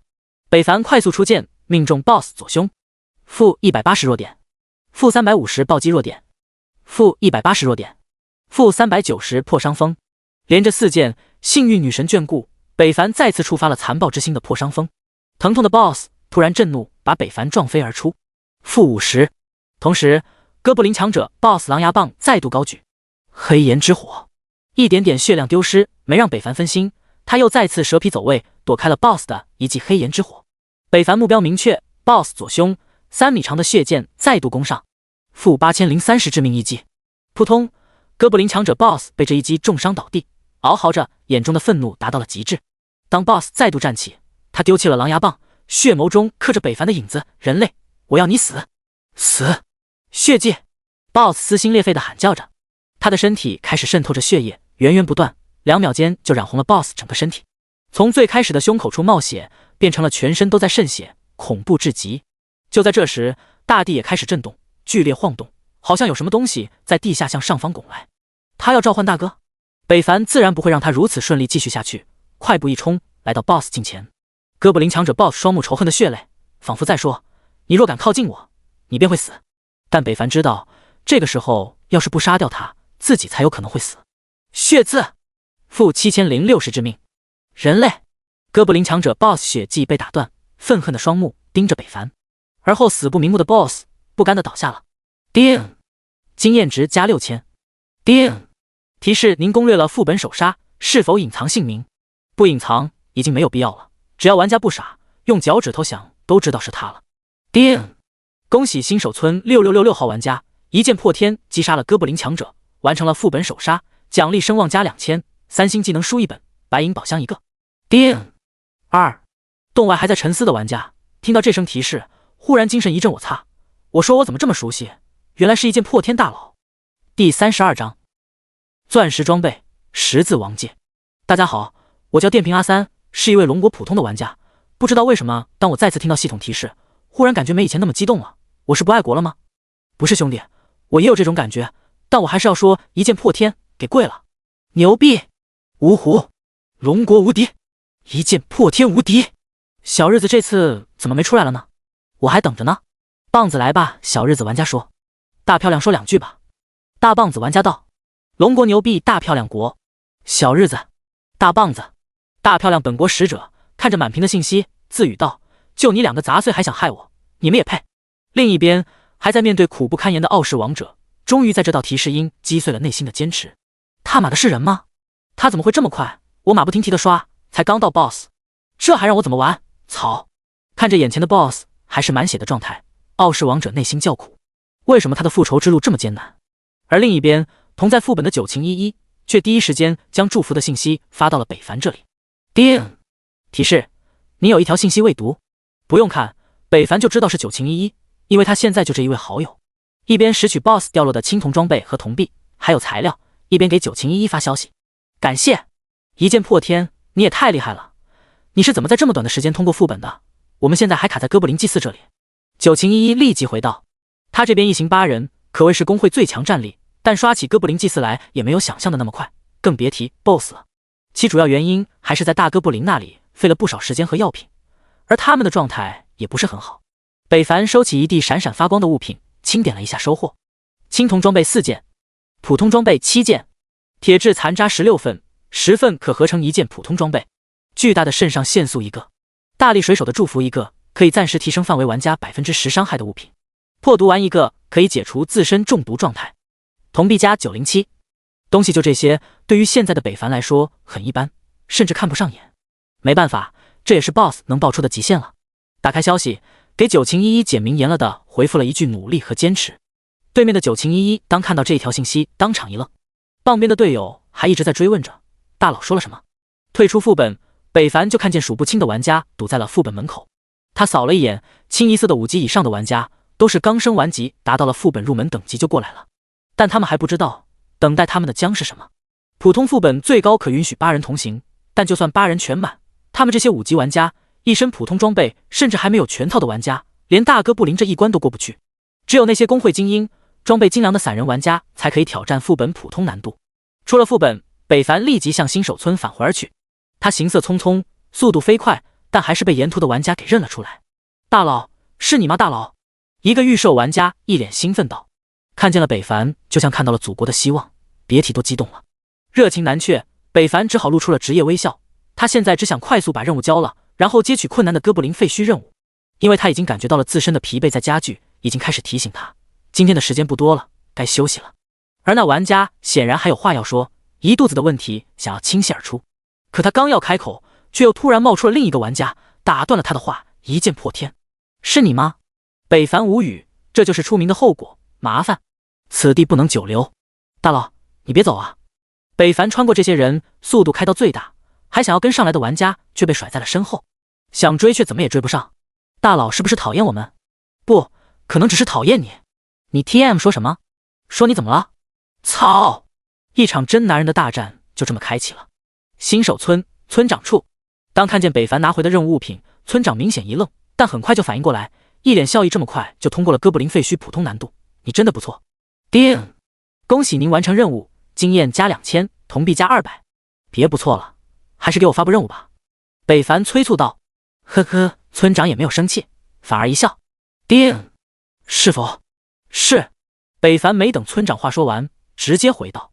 接过循环任务，北凡又来到了强化商人这里，发现对方竟然旷工了，不知去向。找不到人，北凡只好再次找个没人的角落，拿出系统公告送的白银宝箱进化。叮！进化成功，变更为黄金宝箱，里面极小的概率获得钻石装备，大概率获得黄金装备等材料。打开。叮叮叮，怎么回事？卡了。看着迟迟不开的宝箱，北凡也是第一次遇见这种情况。金灿灿的宝箱不断颤抖，开始抖动，散发着金色的强光。北凡看着着急，当即伸出了双手，想要靠人力打开时，下一刻宝箱轰然爆开，两个金色光芒破箱而出，金光闪闪的掉在了地上。北凡突然呼吸急促，仔细看去，竟然真的是2件黄金装备，而且还是稀有位置的项链和戒指。我去，这下发了！要是再进化，那他岂不是就有2件钻石装备了？捡起2件装备，北凡当即查看了一下属性：黄金幸运项链，等级8级；特殊技能幸运加10；黄金破甲戒指，等级8级；附加属性破甲加100。2件装备都堪称神器，在黄金装备中都是极品的存在，尤其是第一个虚无缥缈的幸运更加珍贵。但如果要是都进化成钻石装备的话，是否会更加珍贵呢？犹豫片刻，北凡深吸了一口气，还是选择了进化。破甲戒指，打你开始吧。叮！进化成功，经验值 3W， 破甲戒指进化为十字王戒。十字王戒，等级8，品质钻石，职业要求战士、剑士。附加属性1，力量加15，体质加15，敏捷加15。附加属性2，技能伤害正 10%。技能十字切割，快速挥斩双剑，以斜十字的方式斩出，撕裂星空，对前方的敌人造成物理攻击 X15 和力量 X15的范围伤害。技能冷却15秒。描述：它本是一个普普通通的戒指，但因为好看的外表被达官显贵的人看上，又交给被炼器师重新熔炼制造，最后加入了一只兽王的骸骨，锻造成了如今的钻石之戒。叮！提示您等级掉落到5级。第33章3星技能裂地劈。这就是钻石装备吗？果然强大，卓越的品质和属性相比较黄金装备，强出的不是一星半点。北凡选择进化是对的，就算是最低品质的钻石级，也比黄金级强出许多。叮！提示：您是第一个拥有钻石装备的玩家，奖励铜币加1W， 声望加500。意外之喜又来了，北凡一笑，算上这1W 铜币，他背包里有3W 多铜币了。毫不夸张地说，现在金钱对他来说只是一个数字。等他的白银武器巨阙被人买下后，他的资产直接破4W。打开拍卖行，巨阙的价格依旧在不断跳动着，目前是1W 价的情况，而这还远没有达到这把武器价值上限。这可是唯一一把明面上的白银武器，就算大公会都不一定拥有，极为稀有。何况现在副本又突然开启，这把武器的价格只会更高。所以北凡准备给他们加把火，把上架的时间再度缩短后，他更是把价格直接抬到了 1.5 个 W。 副本中的傲视王者当听见自己心心念念的白银武器价格被别人价格压下去后，果断叫小弟继续加价。这把武器他势在必得，也必须得到，要不副本进度怕是要止步于此了。而另一边，北凡一见武器价格再次跳动，他心中一喜，这把武器果然价值不菲，那自己就再抬一下吧。加价到 2W。 咚！傲视王者当看见这把武器价格再次跳动，连同着他的心脏都跟着一颤。2W 铜币啊，在游戏前期可是一笔无比庞大的巨款，是谁在跟自己抢这把武器？傲视王者一狠心继续跟价，加价500。北凡乐了，这把武器这么值钱吗？犹豫片刻，北凡忍不住又加价了一次，他有种感觉对方还会跟价。果然，在看见价格变动的傲视王者直接破口大骂：操，哪个孙子跟自己扛上了？操，别老子找到你，我跟，我再跟，操，你还跟，狗日的，我再跟，我跟。只要对方快速出价，北凡就跟，很快就把价格抬到了 3W 加，北凡无法继续跟了，系统判定他的资产不足了。哎，北凡本以为自己也算是数一数二的有钱人了，今天一测才知道，人外有人，天外有天。操，你跟啊，你怎么不跟了？装啊，再继续装啊，看老子不用钱砸死你！傲视王者接近癫狂地看着不再跳动的价格数字。副会怎么了？傲视玩家，嘘，你现在别管那些，还是准备好好休整体力，准备加班刷怪。为什么？咱们公会资金怕是要进入短缺的境地了。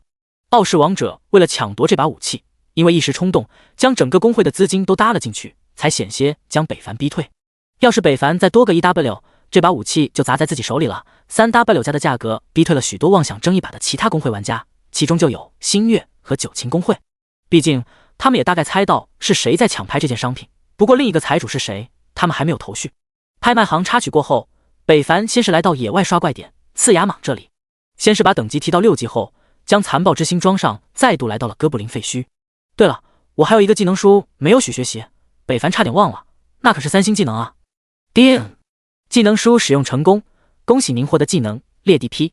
裂地劈3星，凝聚自然之力，汇聚剑身，而后身体腾空一跃，纵剑一劈，对前方2×3米的范围造成力量 X30点的伤害，冷却10秒，消耗30魔力。又是一个小群攻技能，并且伤害之高跟血刺都拉平了，不愧是3星技能，果然牛逼。北凡当即学习了，不过他现在魔力不多，100出头，也用不了几次，但好在他蓝药不少，都是从野怪和 BOSS 身上拾取的，应该够用。一切准备就绪，进入副本。叮，选择难度：普通、困难、未解锁。困难，嗖的一下，北凡就消失在了原地。再次睁眼，北凡来到了熟悉的地方，那片满是废墟的哥布林国度。这次北凡小心靠近，走到一个废墟土堆前。下一刻，一个大哥布林跳出：人类，你不该来到这里。熟悉的开场牌再次喊出，北凡也立即丢出探查术。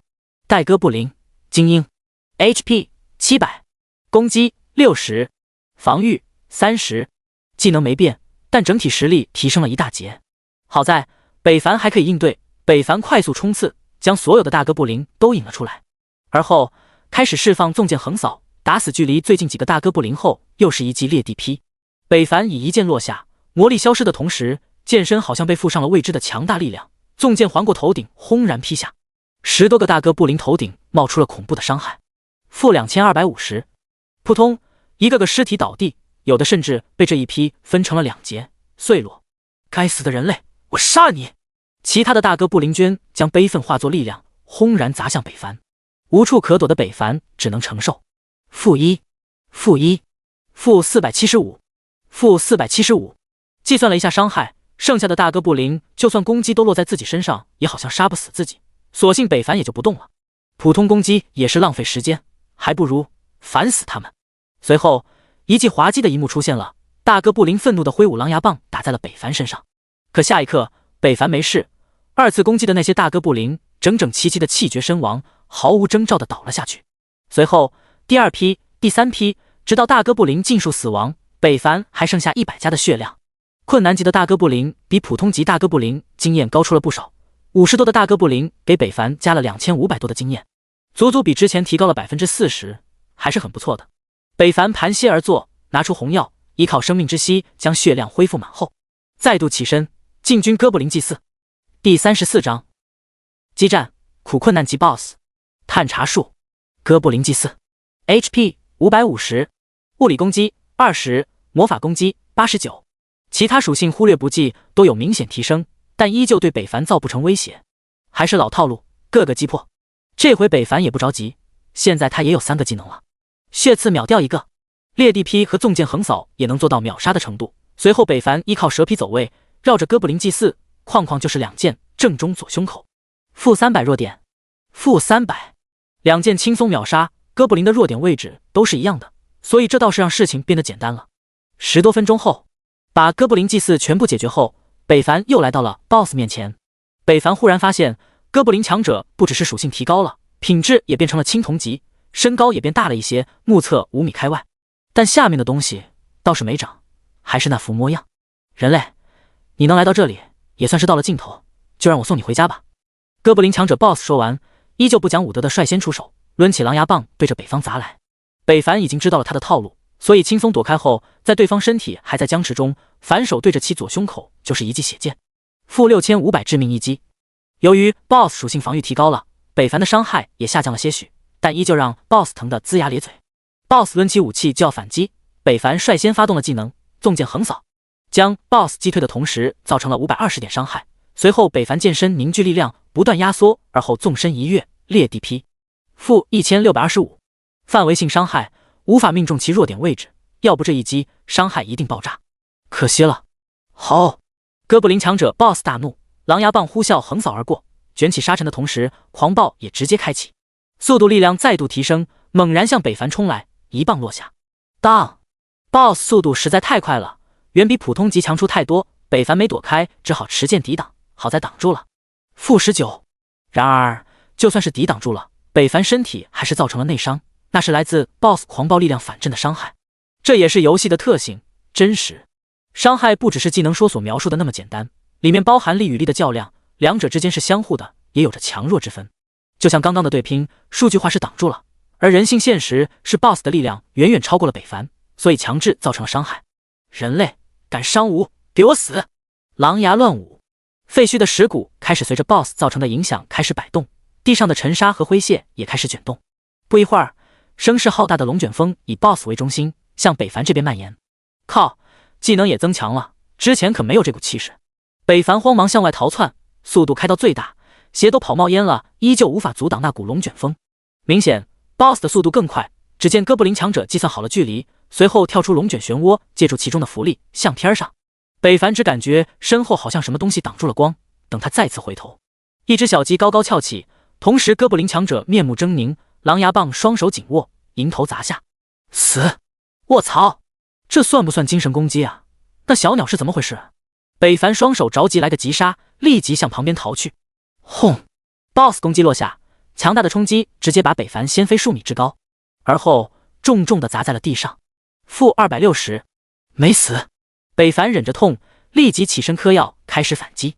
趁着对方技能冷却，他的抓紧时间，一招血刺，紧随其后裂地劈和纵剑横扫，一套3连。负7900致命，负505，负1630，将 BOSS 的血量打掉了 1.8W 多，但对于 5W 加的总血量，北凡还有很长的一段路要走。负30， BOSS 转身发起攻击，狼牙棒敲在了北凡肩膀，随之礼尚往来，北凡也给了他2剑。负142弱点，负141弱点。砰 ！BOSS 不按套路出牌，一脚踢出，将北凡踹飞后，能量再度蓄力，狼牙棒身蜂拥云集。不用猜 ，BOSS 这是要用黑炎之火了。北凡第一反应就准备躲闪，但脑中忽然闪过一个念头：如果我跑到他脚下会怎么样？他会攻击自己吗？这个想法一出，北凡就迫不及待要试一试了。要不正常流程，他还需要等 BOSS 攻击阶段出现空档才能反击。这样的话，他就能缩短进攻时间，说做就做。北凡一个冲刺，缩短两者的距离，再度一跨来到 BOSS 身前，把 BOSS 搞得一愣，手中凝聚力量的速度也慢了一拍。他也没有想到，这个人类竟然会主动上来送死。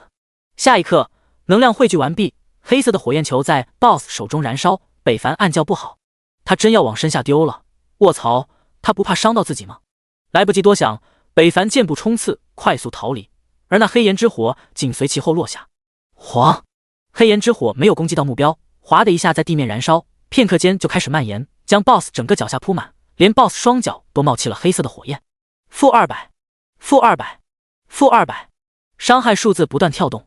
嗷嗷，疼的 BOSS 跳起了芭蕾，每一个点都踩得死死的，但就是不知道往外跑，好像找不到攻击目标，迷失了方向。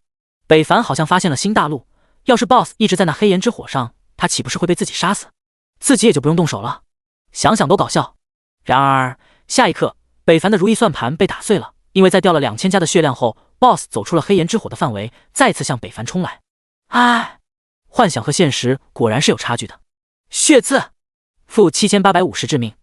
BOSS 刚一靠近，正中这一剑，而后 BOSS 抬手挥舞狼牙棒，欲要反击，又再次被北凡的纵剑横扫击退。紧随其后就是裂地劈，熟练于心。技能放完，北凡开始了跑怪 ，BOSS 也没有智商的卡开始追。当然，他也不是没有目的的奔跑，毕竟他速度可没有 BOSS 快，所以他围绕着地上那不断燃烧的黑色火焰画圈圈。就这样持续了5秒，北凡就给他一招血剑，然后再过5秒，一套3连。就这样 ，BOSS 的血量被达到了1万出头。哥布林强者 BOSS 呆愣原地，愤怒的双眼仇视着北凡。此时的 BOSS 被北凡打的已经遍体鳞伤了，鲜血直流。血界，熟悉的一幕再度出现，这次北凡早有准备，贴身而进，纵剑横扫，直接将 BOSS 打退，同时也将他的血技给打断了。而就在打断对方施法后，北凡竟然看见那 BOSS 竟然嘴角快速蠕动，说着他听不懂的话。哥布林强者第35章哥布林套装，属性巨大提升。叮！全服提示：恭喜玩家 YD 阿三、YD 鬼王、YD 吉吉等8名玩家一起通过了第2个通关副本，奖励队长声望加300，铜币加300，本职一星技能输1本，队员奖励声望加100，铜币加300。八嘎，就差一点，竟被吃饭不用筷子的家伙给抢先了。小日子玩家谢特，大漂亮国阿西吧，大棒子国默不作声，只能无能叹息。不懂就问楼上的在抢什么。L 国玩家争名夺利抢老2呗，第1被咱们一剑破天拿了，他们为了第2也是拼了。难道只有我注意到一剑破天大佬是自己一个人通关副本的吗？鸦雀无声。叮！全服提示：恭喜铃木次郎携队友一同第3名通关了副本，奖励。耳边接连提示，北凡默不分心，一剑一剑刺着 BOSS 的胸口。施法被打断，哥布林强者好像虚脱了一般，动作和防御都大幅度下降，连反击都有些迟钝。满腔愤怒的哥布林强者 BOSS 锁定北凡，想要再次释放黑岩之火。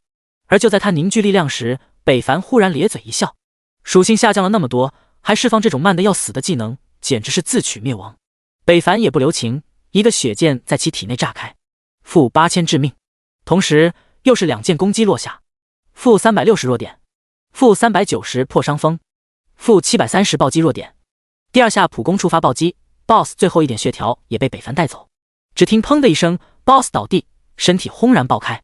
叮！恭喜您经验加10000，恭喜您等级提升到7级。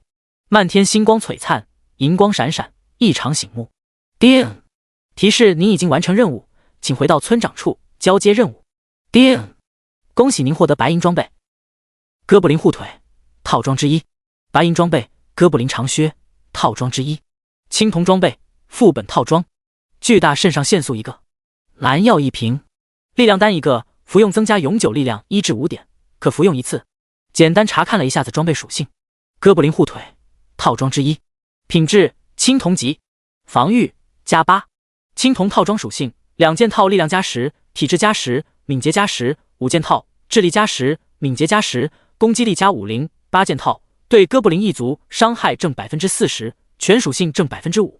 哥布林护腿等级8，品质白银，防御加20，附加属性力量加10，体质加10。描述：哥布林一族的专属装备，也是匠心制作，对其一族也有着天克的作用。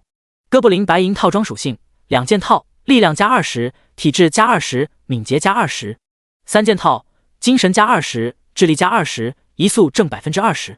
5件套对哥布林伤害正 50%， 闪避正 5%。8件套全属性正 10%， 免伤正 10%。哥布林长靴等级8，品质白银，防御加15，附加属性移速正 10%。描述：竟然爆出了副本套装，还是白银级的，而且还一同爆出了2件。北凡都怀疑自己是不是看错了，这也太幸运了吧！北凡不敢相信，难道是那唯一的一点幸运值爆发了吗？现在玩家们可能连白银装备影子都没有看到，自己却爆出了套装小件，要是让他们知道，不知该作何感想。退出副本，回到了村子那里交过任务，又在村长赞许的眼中接到了第3环支线任务。而交完任务，他吃了一碗面，补充体力，就马不停蹄地回到了哥布林废墟副本，再次查看副本要求，前往地狱级副本哥布林废墟，击杀白银级 BOSS 哥布林强者，从对方身上拿到一个银质锁木，交给村长。任务奖励：经验值加 1W， 铜币加1000，声望加100。注：第一个完成此任务的玩家将获得永久1点幸运加成。哟，怪不得走的时候老村长看他的眼神怪怪的。当时北凡也没想那么多，再一看介绍，果然有古怪。不过他也没有多想，反正地狱级副本他也是要通关的，而他的最终目的也正是那隐藏任务的任务奖励——转职信条。众所周知，玩家到了10级就需要去主城找到自己的导师，接取转职任务，完成转职，学习本职业技能。但要做这一切的时候的前提，还需要一个条件，那就是介绍信，证明你的出处，你的过往的东西。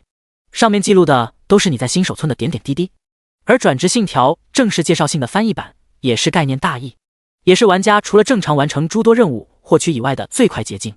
副本前，玩家依旧人满为患。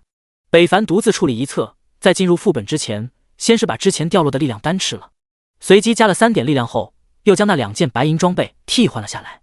这次他没有把白银装备再度进化，而是选择了直接穿戴。他盘算了一下，白银套装属性要是都加起来，貌似也比黄金装备单件一套也差不了多少，除非是黄金套装。而且他现在也需要大量经验冲刺10级，要不等玩家前往主城了，自己还在新手村称王称霸也没什么意思。随后把换下来的装备直接分解了，反正也卖不了，留着无用。叮，分解成功，银质碎料加2，强化10加60，强化哥布林护腿。叮，强化成功，加10，防御加12，力量加20，体质加20，强化哥布林长靴。叮，强化成功，加10，防御加11，移速正 10%。叮，提示：你已激活套装属性，力量加20，体质加20，敏捷加20。简易面板，一剑破天，力量 106.5， 体质 73.5， 敏捷 24.5， 智力 9.5， 精神 6.5， 生命值1470，魔力110，攻击力左圆括号 106.5 加110右圆括号 x 10%， 魔法攻击 9.5， 物理防御96，魔法防御18。这就是北凡现在的属性。要是有人看见，必定会惊掉下巴，这还是玩家吗？都堪比移动的小 boss 啊！1470的血，连全体战士都远远不及啊！看着现在自己的属性，北凡心中有点底气了。要是之前，他还真不敢尝试一个人挑战地狱级的副本哥布林废墟。现在嘛，倒是可以一试一试了。第36章冷嘲热讽。刚准备进入副本的北凡，忽然看到了一则信息：一剑破天。那个你能来帮我们过一下哥布林废墟普通级的副本吗？不白让您来，我愿意付报酬的价格随你开，可以好吗？扭捏的字语能看出此时的九晴依依心理动态。本来他很不想去求人的，更不好意思去求一个男人，但奈何他们打了2遍都以失败告终，实在过不去这个副本，只能求助北凡了。毕竟他只认识这一位大佬，且有实力通关普通副本的人，其他的朋友都跟他一样，还在副本中摸爬滚打，寻找攻克副本的最佳方案。当看到这个消息时，北凡心中略有诧异，对方这么快就求到自己了。对于有过2面之缘的女人，在他的心中评价，除了漂亮就是有点呆，还带点傻。故人通关副本，价格还随便开，他也是头一次听说。北凡自认为2人之间的关系还没有熟络到那种地步，但显然对方很自来熟，反正还欠对方一个人情，那就去一趟吧。告诉我位置，我现在过去。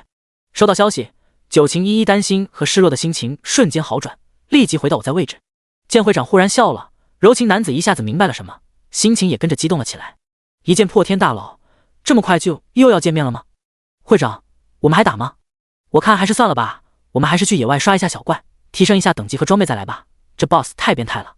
九晴公会的其他玩家已经被哥布林强者大麻了，失去了斗志。要不是副本死亡不掉等级，他们第一次就跑了。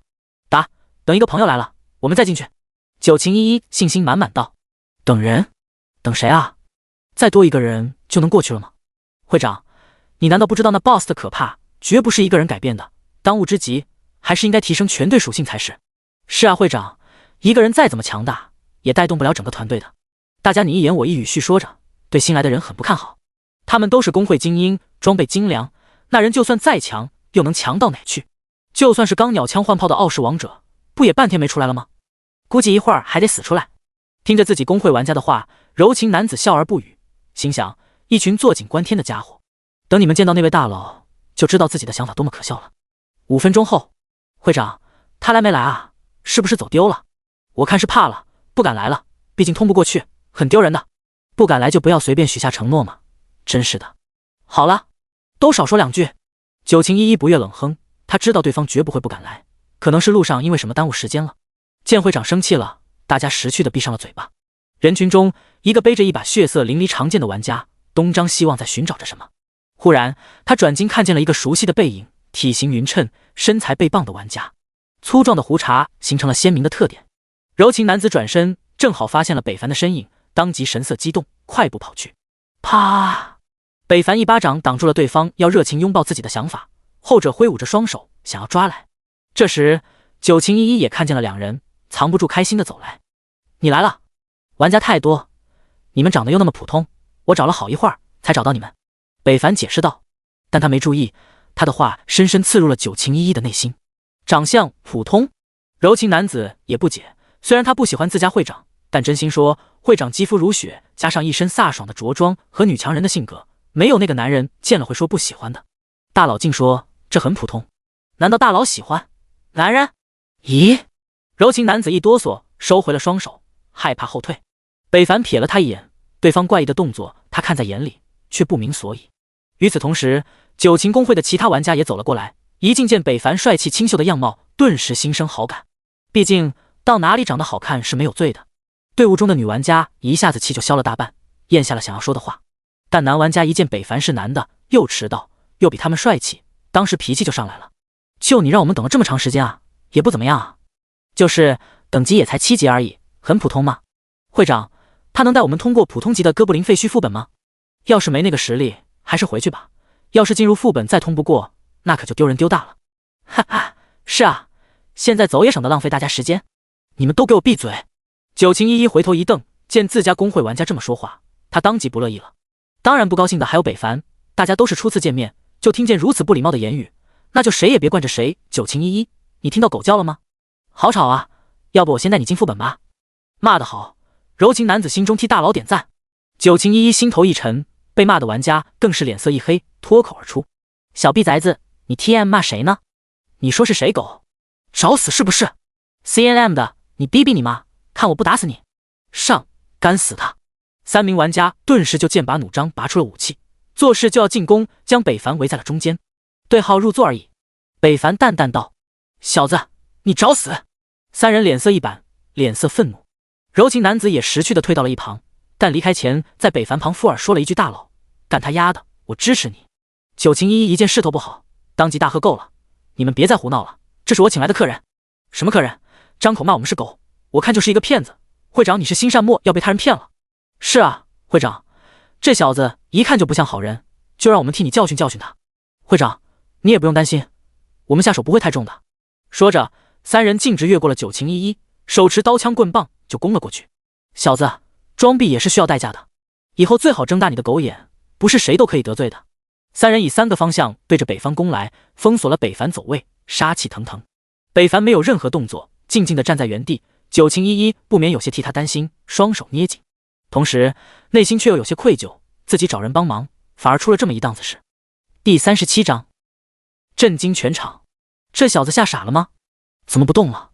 你要是1对3，你能怎么办？你说他没事装什么逼呢？这不是活遭罪吗？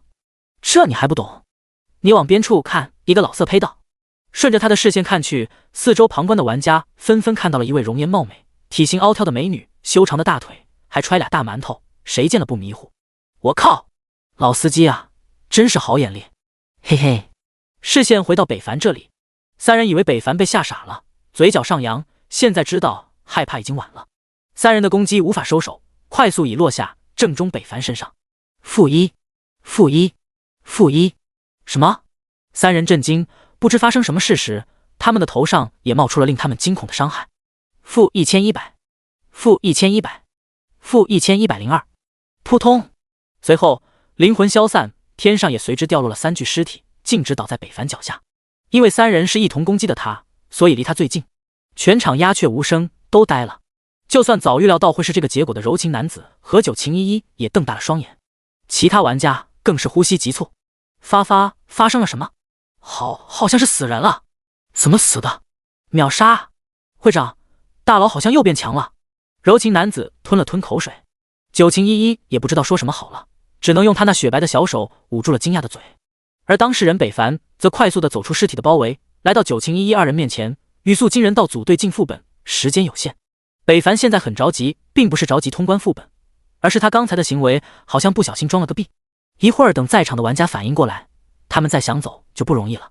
好，反应过来的九情依依也意识到了什么，快速将队伍中的女玩家一个个踢掉，只剩下柔情男子后，他直接邀请了北凡，后者直接同意，率先来到副本门口，在玩家们视线中进入了其中。而那些玩家此刻也过神，尖叫：“卧槽！隐藏的大佬，大佬别走啊，带我！有谁知道大佬的联系方式？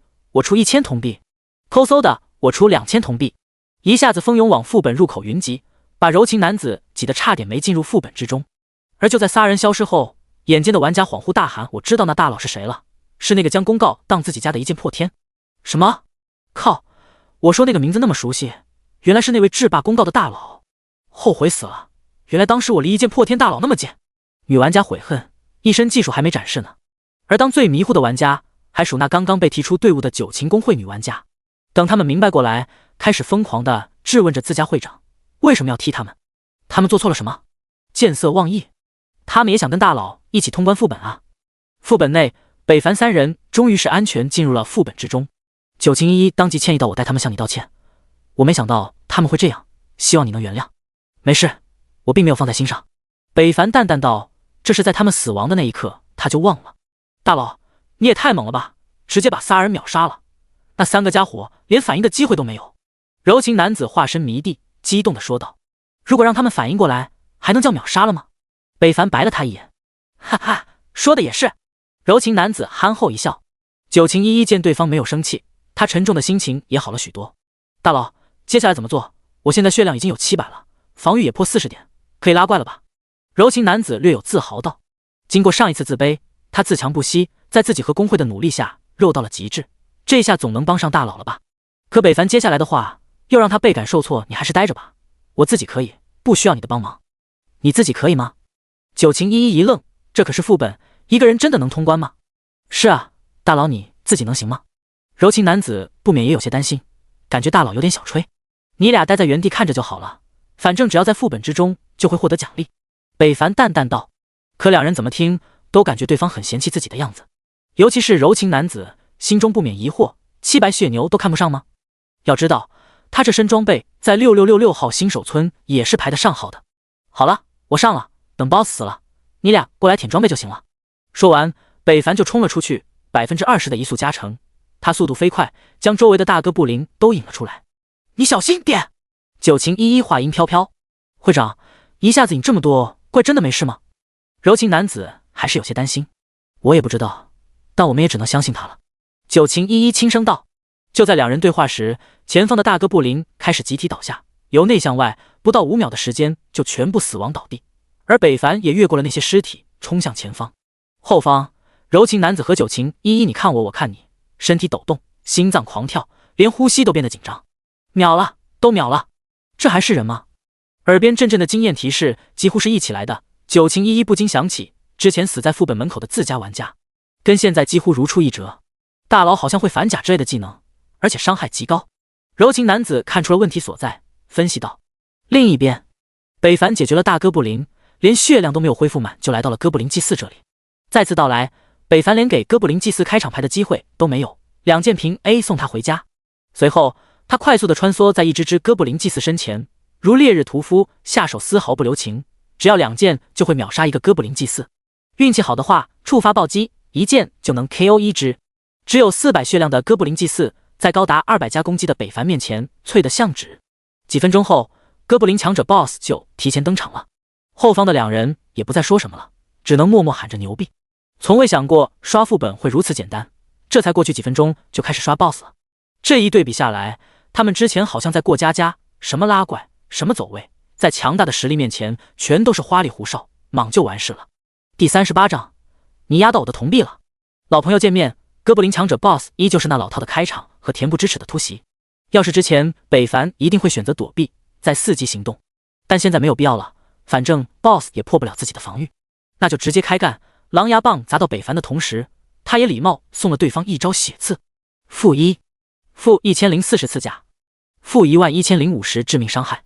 哐当一下，好似核弹炸开 ，BOSS 血量就减少了1/3。哥布林强者直接被打得一个踉跄，险些栽倒。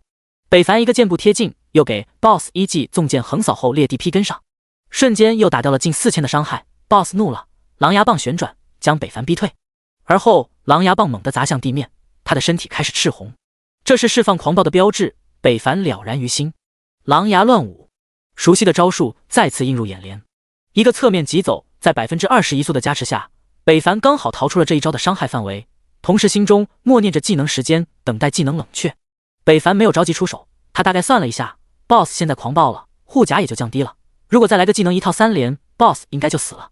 时间一秒一秒的过去，哥布林强者 BOSS 也没那么多心眼，他不断用他那狼牙棒挥舞攻击着北凡，期间他还释放了一次黑炎之火，但没有意外的被北凡轻松躲过了。浓烈的黑色火焰给大地做了个全身 SPA。BOSS 怒吼再次冲来，而北凡的双目已经跟看死人一样看着对方，他一动不动，但手中的剑已经开始渗血，一点点血气汇聚剑身，3米血剑已成。下一刻，血剑刺出，正中 BOSS 左胸弱点处，-12001致命。随后纵剑横扫将 BOSS 击退，造成980点伤害。裂地劈，北凡纵身而起，顺势落下，长剑狠狠劈在了 BOSS 身上，2905。余波扩散，啊！扑通！一声哀嚎过后 ，BOSS 气绝身亡。与此同时，九情依依和柔情男子两人耳边传来了通关提示。这也太快了吧！大佬刚跟 BOSS 见面没超过1分钟吧？3W 多的血条清空了，怪不得大佬看不上我这点血，实在是我与大佬之间差距太过巨大了，人家一个技能估计就把自己给秒了吧。柔情男子这一刻深感无力，九情依依双目出神，这一切如梦幻泡影，极为不真实。叮！区域提示：玩家九情依依、柔情男子，第4位通过副本哥布林废墟，奖励。因为北凡已经通过了，所以没有显示名字，但一直在副本外面的玩家们都知道，这里面有着他的存在，也深知对方能通关。北凡扮演着怎么样的角色？不久之前被踢出的那几个女玩家，直接在世界频道里说了自己的遭遇，被踢出队伍的事，同时也变相的告诉了大家，他们自家会长之所以能通关，是在一剑破天的带领下才完成的。一瞬间，一剑破天的这个名字和威望响彻了整个6666号新手村。一剑破天，草你大爷！你非要跟我过不去吗？傲视王者怒吼，眼看着 BOSS 血条被他清空了，第4名胜券在握，但却突然冒出了个九情依依，怎能让他不气？附会，小心！就在傲视王者狂怒的时候，一个走位不小心走进了 BOSS 的攻击范围。下一刻 ，BOSS 举起沾满人类血液的狼牙棒，面目狰狞，对着傲视王者砸去。哎呦卧槽！傲视王者大惊失色，暗叫不好，血祭后的哥布林强者伤害异常爆表，不只是普通攻击加强了，伤害类型还变成了魔法伤害，更加无耻的是还无视防御。这一棒要是打到他，那还得了。傲视王者第一反应就是想要躲开，可跑了一步发现来不及后，操，拼了！他一咬牙，双手托剑，做出了格挡之势。此技虽然看似普通，但这可是傲视王者的天赋技能，只要他架起这个姿势，就可以抵挡来自玩家10%的伤害，小怪20%，BOSS 则可以抵挡50%，十分变态。霎时间 ，BOSS 一棒砰然落下，巨大的狼牙棒顷刻间就吞噬了矮小的傲视王者，更是间接抹平了他的生命。-653，一个巨大的魔法伤害出现，傲视王者直接被秒杀了。其他的傲视玩家都傻了，好在傲视恋战反应比较快，大喝道：“不能让附会白死，大家赶快输出，把 BOSS 秒掉！”箭矢和火焰球不断砸向 BOSS， 几秒后，一声嗷嚎响起 ，BOSS 终于在大家的努力下推倒了。每个人的耳边都响起了副本通关提示，包括远在复活点的傲视王者。真是日了狗了，这都能被秒！但好在通关了，一剑破天，九情依依，你们给我等着！傲视王者顺带着也把恨意加在了九情依依身上，要不是登出功能关闭了，他回到现实第一个让那小娘们知道他的厉害。扑通！柔情男子直接给北凡跪了下来，一脸渴望的看着他：“大佬，您收我为徒吧，我实在是太崇拜你了，学了这么多年的赞美语句都无法形容我对您的尊敬。”九情依依没眼看又来了，男儿膝下有黄金，你这是干什么？北凡手上的工作一顿，看着对方，我知道，但柔情男子话还没说完，北凡一喝知道还不快起开，你压到我的铜币了，尴尬了。对不起，对不起。柔情男子这才明白，大佬说的膝下有黄金是这个意思。北凡捡起那被对方压入地面的铜币，虽然沾满了尘土，依旧无法掩盖诱人的气息。钱果然是好东西。会长，大佬像不像一个财迷？尴尬过后的柔情男子小声道。九情依依默不出声，将地上的装备都拾取了，当然属于北凡的那一份他也没有贪去。虽然北凡也不在乎，但有胜于无不是，何况卖了还能换币币。第39章怪物攻城。叮！全服提示：有玩家触发了大赦令，触怒了藏匿在深山的魔化 BOSS，1个小时后将开启怪物攻城，望所有玩家做好准备。叮！全服玩家任务发布：抵御怪物入侵，保卫家园。任务要求：在怪物攻城结束后，保证新手村 NPC 存活在 80% 以上视为完成。任务奖励所有玩家等级加1，铜币加1000，玩家在新手村购物打8折。系统提示响彻在所有玩家耳中。怪物攻城了？是活动吗？靠，哪个鸟货触发的任务？老子还没到5级呢，拿什么去抵御怪物大军？我还在副本中呢，要是回不去怎么办？世界频道再次炸锅，纷纷冒泡探讨，想要了解怪物攻城是怎么回事，但却都是一问三不知。一处角落，魏安祥嘴角流着血，手上拿着一本技能书，邪恶自语一剑破天，我很快就会再来找你了。随机任务吗？这道系统提示让北凡也有些一愣，不过他并不是担忧，而是在思索怪物攻城的 BOSS 应该也会爆装备吧。没错，在别人还担心能不能守城筑城池的时候，北凡已经开始惦记上攻城 BOSS 是否会出货了。既然刷完了，那我也走了。九情依依闻听，心情有些失落，他本想邀请对方挑战一下困难级，可却又羞涩说不出口。大佬，你要去回新手村抵御怪物攻城吗？柔情男子心直口快问道。不过不是现在，在回去之前，我先把哥布林废墟地狱级通关了。有缘再见。说完，北凡直接退出了队伍。地狱级？他已经通过了困难级。九情依依迷茫地看着北凡消失的地方，亏他刚刚还想要与对方一起，原来他早就通关了，根本没有和自己在同一个平面上。这就是差距吗？大佬太强了，我们也要加快步伐去追赶大佬的脚步了。柔情男子斗志再次昂扬。我不会认输的。九情依依也被他这股斗志感染，沉重的心情得以释放。你说的对，落后了也不能放弃，摔倒也要爬起，努力奋斗追赶明天才是，不能遇到一点困难就受挫。我明白了。你明白什么了？我说了那么多了吗？柔情男子摸不着头脑，他怎么感觉会长神神叨叨的。另一边，出了副本的北凡忽然发现外面人少了很多，有些人看见他也没有那么激动了，好像并不认识他。也对，他也只是万千玩家中的一个罢了，没什么不同。但下一刻，一声尖叫响起，一剑破天，是你吗？边上一个女玩家忽然大声尖叫，把刚要进副本的姐妹都吓得魂飞了。你疯了！实在是这女玩家嗓门太大，北凡还以为对方嘴巴里装了个喇叭。真的是你，一剑破天，小哥哥加个好友吧。那妹子一下子冲来，对着北凡就是一个熊猫抱，可被吓到的北凡直接闪身一躲，迈入了副本的传送门，下一瞬就出现在了副本内。而那女玩家也爆了个空，一个扑刺扎进了最近的男玩家胸口，男人的荷尔蒙就此炸开，女玩家顿时面红耳赤，她的朋友更是没眼看。女玩家刚想挣脱，可抬头一看，她呆住了，好帅啊！瞬间，她把北凡忘得一干二净，顺势又扎了回去。爱情的碰撞就这么展开了。那名男玩家也没有推开她，就这么一直抱着，羡煞旁人。副本内，不知道错过了什么的北凡查看了一下大哥布林的属性，主要就是看一下血量。戴哥布林，精英 ，HP 1000，还好，地狱级的副本比普通强出了2倍左右，生命还在可控的范围内，依靠刺甲依旧能烦死他。老方法，北凡像个萌新一样走去，引出所有的大哥布林，而后熟练被动挨打。别人看到还以为他有个大病。很快，大哥布林哪怕是提升到了地狱级的伤害，也是破不开北凡的防御，依靠刺甲轻松烦死。叮！恭喜您经验值加100，55，总经验35%。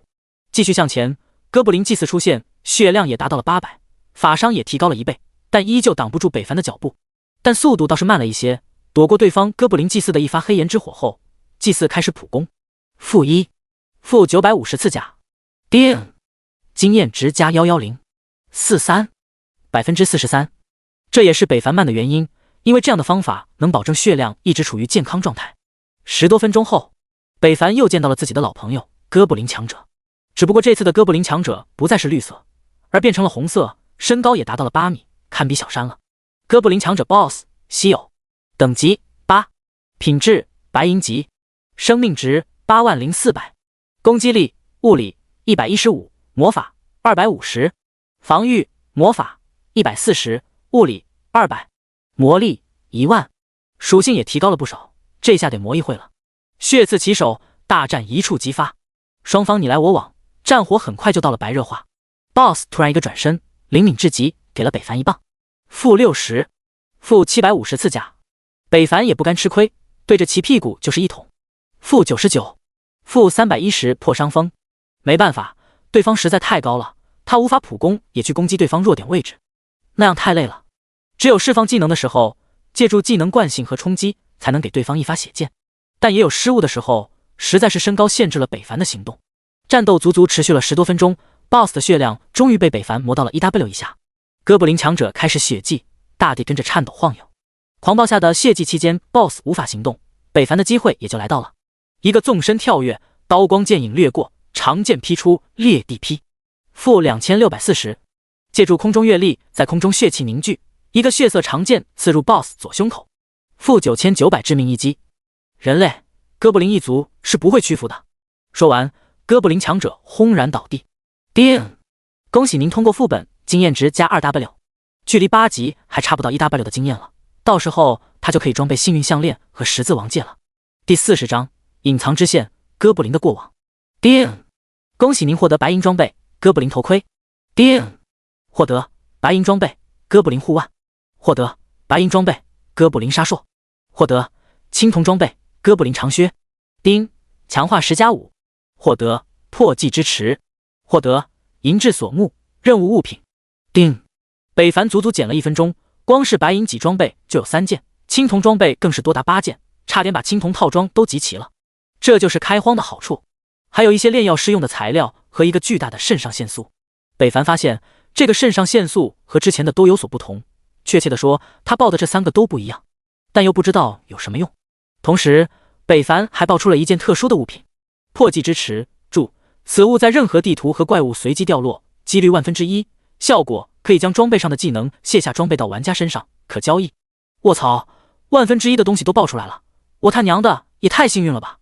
这可是个好东西，哪怕北凡有些不识货，但也能看出此物的珍贵程度，以后一定有大用。将其收起后，北凡看了一眼白银装备属性：哥布林头盔，等级8，品质白银级，防御物理加20，附加属性体质加10，力量加15。描述：哥布林沙硕，等级8，品质白银级，防御物理加25，附加属性体质加15。被动技能沙硕守护，当你普通伤害或是技能攻击敌人时，会召唤沙硕之力攻击目标，造成3持续伤害，每秒伤害力量 X5 的伤害和迟缓效果，并会敌人出现干渴的情况。描述：哥布林队长外出寻找而来的奇怪装备，而后被哥布林强者看上，收为己用。哥布林护腕，等级8，品质白银级，防御魔法加18，附加属性精神加10，智力加10。描述：哥布林白银套装属性：2件套，力量加20，体质加20，敏捷加20； 3件套，精神加20，智力加20，移速正 20%； 5件套，对哥布林伤害正 50%， 闪避正 5%； 8件套，全属性正 10%， 免伤正 10%。 5件套齐了，只要装备上再一一强化，北凡的属性会再次大幅度提升。不过金甲就会被替换下来了，刺甲这个技能就没了，会一定程度上影响他刷小怪的速度。毕竟一直以来这个技能可是为了他立下了不少功劳。北凡很是纠结要不要替换。接下来要面对的是噩梦级的副本，还有怪物工程，刺甲的效果倒是会大幅度削弱，并且刺甲对于刷 BOSS 好像用处也不是那么大。对比下来，北凡还是决定换了。而后北凡就直接把换下来的3件装备都分解了。叮！银质碎料加3，强化10加90，强化。叮！强化成功。哥布林沙硕加10，防御加15，体质加15，技能持续时间加3，伤害加5，强化。叮！强化成功。哥布林头盔加10，防御加12，体质加10，力量加10，强化。叮！强化成功。哥布林护腕加10，魔法防御加10，精神加10，智力加10。叮！提示您已激活哥布林5件套装属性。退出副本，北凡以最快的速度赶回新手村。当进入村内，此时的新手村内聚集了大量的玩家，都是为了系统公告发布的任务而来，也有不想做任务，只是为了看热闹的。而在这些人中，还有着大量的工会玩家，他们也听从了自家会长的命令，回来守卫新手村。有知情的人士了解到，此次攻城可不是一件小事情，要是没有顶住怪物攻城，守城失败，那么他们这个新手村就会被怪物践踏和摧毁，从而村内剩下的 NPC 就会逃跑。到时候，玩家们要想再进入主城，就必须要重建新手村，并且还要把那些走失的 NPC 全部找回，否则无法完成任务，前往主城，永远停在新手村。也就是说，此次怪物攻城只能胜不能败。真 TM 日了狗了，哪个逼养的激活了这个任务？这不是要害死我们吗？受伤的又不是你一个人，没听见是全服提示吗？草，就应该全服通缉那孙子，接取了这个任务，要是守不住，岂不是要在新手村待一辈子了？还是往好处想想吧，没看那些大公会也都回来了吗？天塌了，有大哥的顶上。难道这次任务跟上次触发天启之运的家伙有异曲同工之妙？别说，还真让他猜对了，可惜没有鸡腿。一个黑影从那位玩家身后掠过，消失在了茫茫人海中。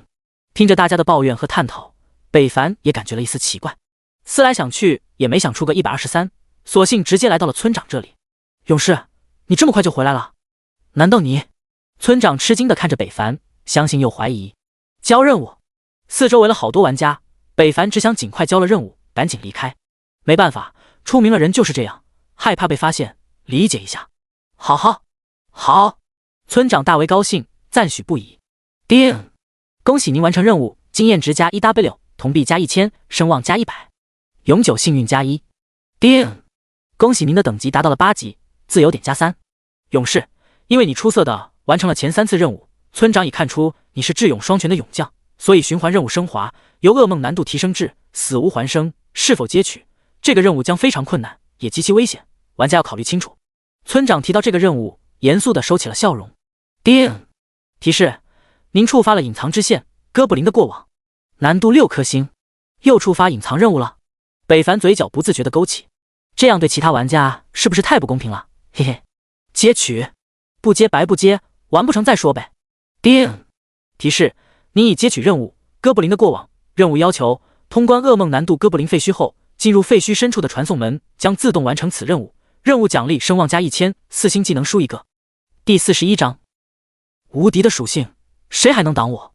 这个任务奖励竟是4星技能，这可让北凡大为吃惊。要知道，就算是上了公告，系统也只是给了他一个3星技能，而一个隐藏支线却有4星技能奖励，可见其难度和危险性绝对不低。但那又有什么关系呢？打不过就跑呗。虽然现在无法退出游戏，但也有着5次复活的机会，而且每天还能重置。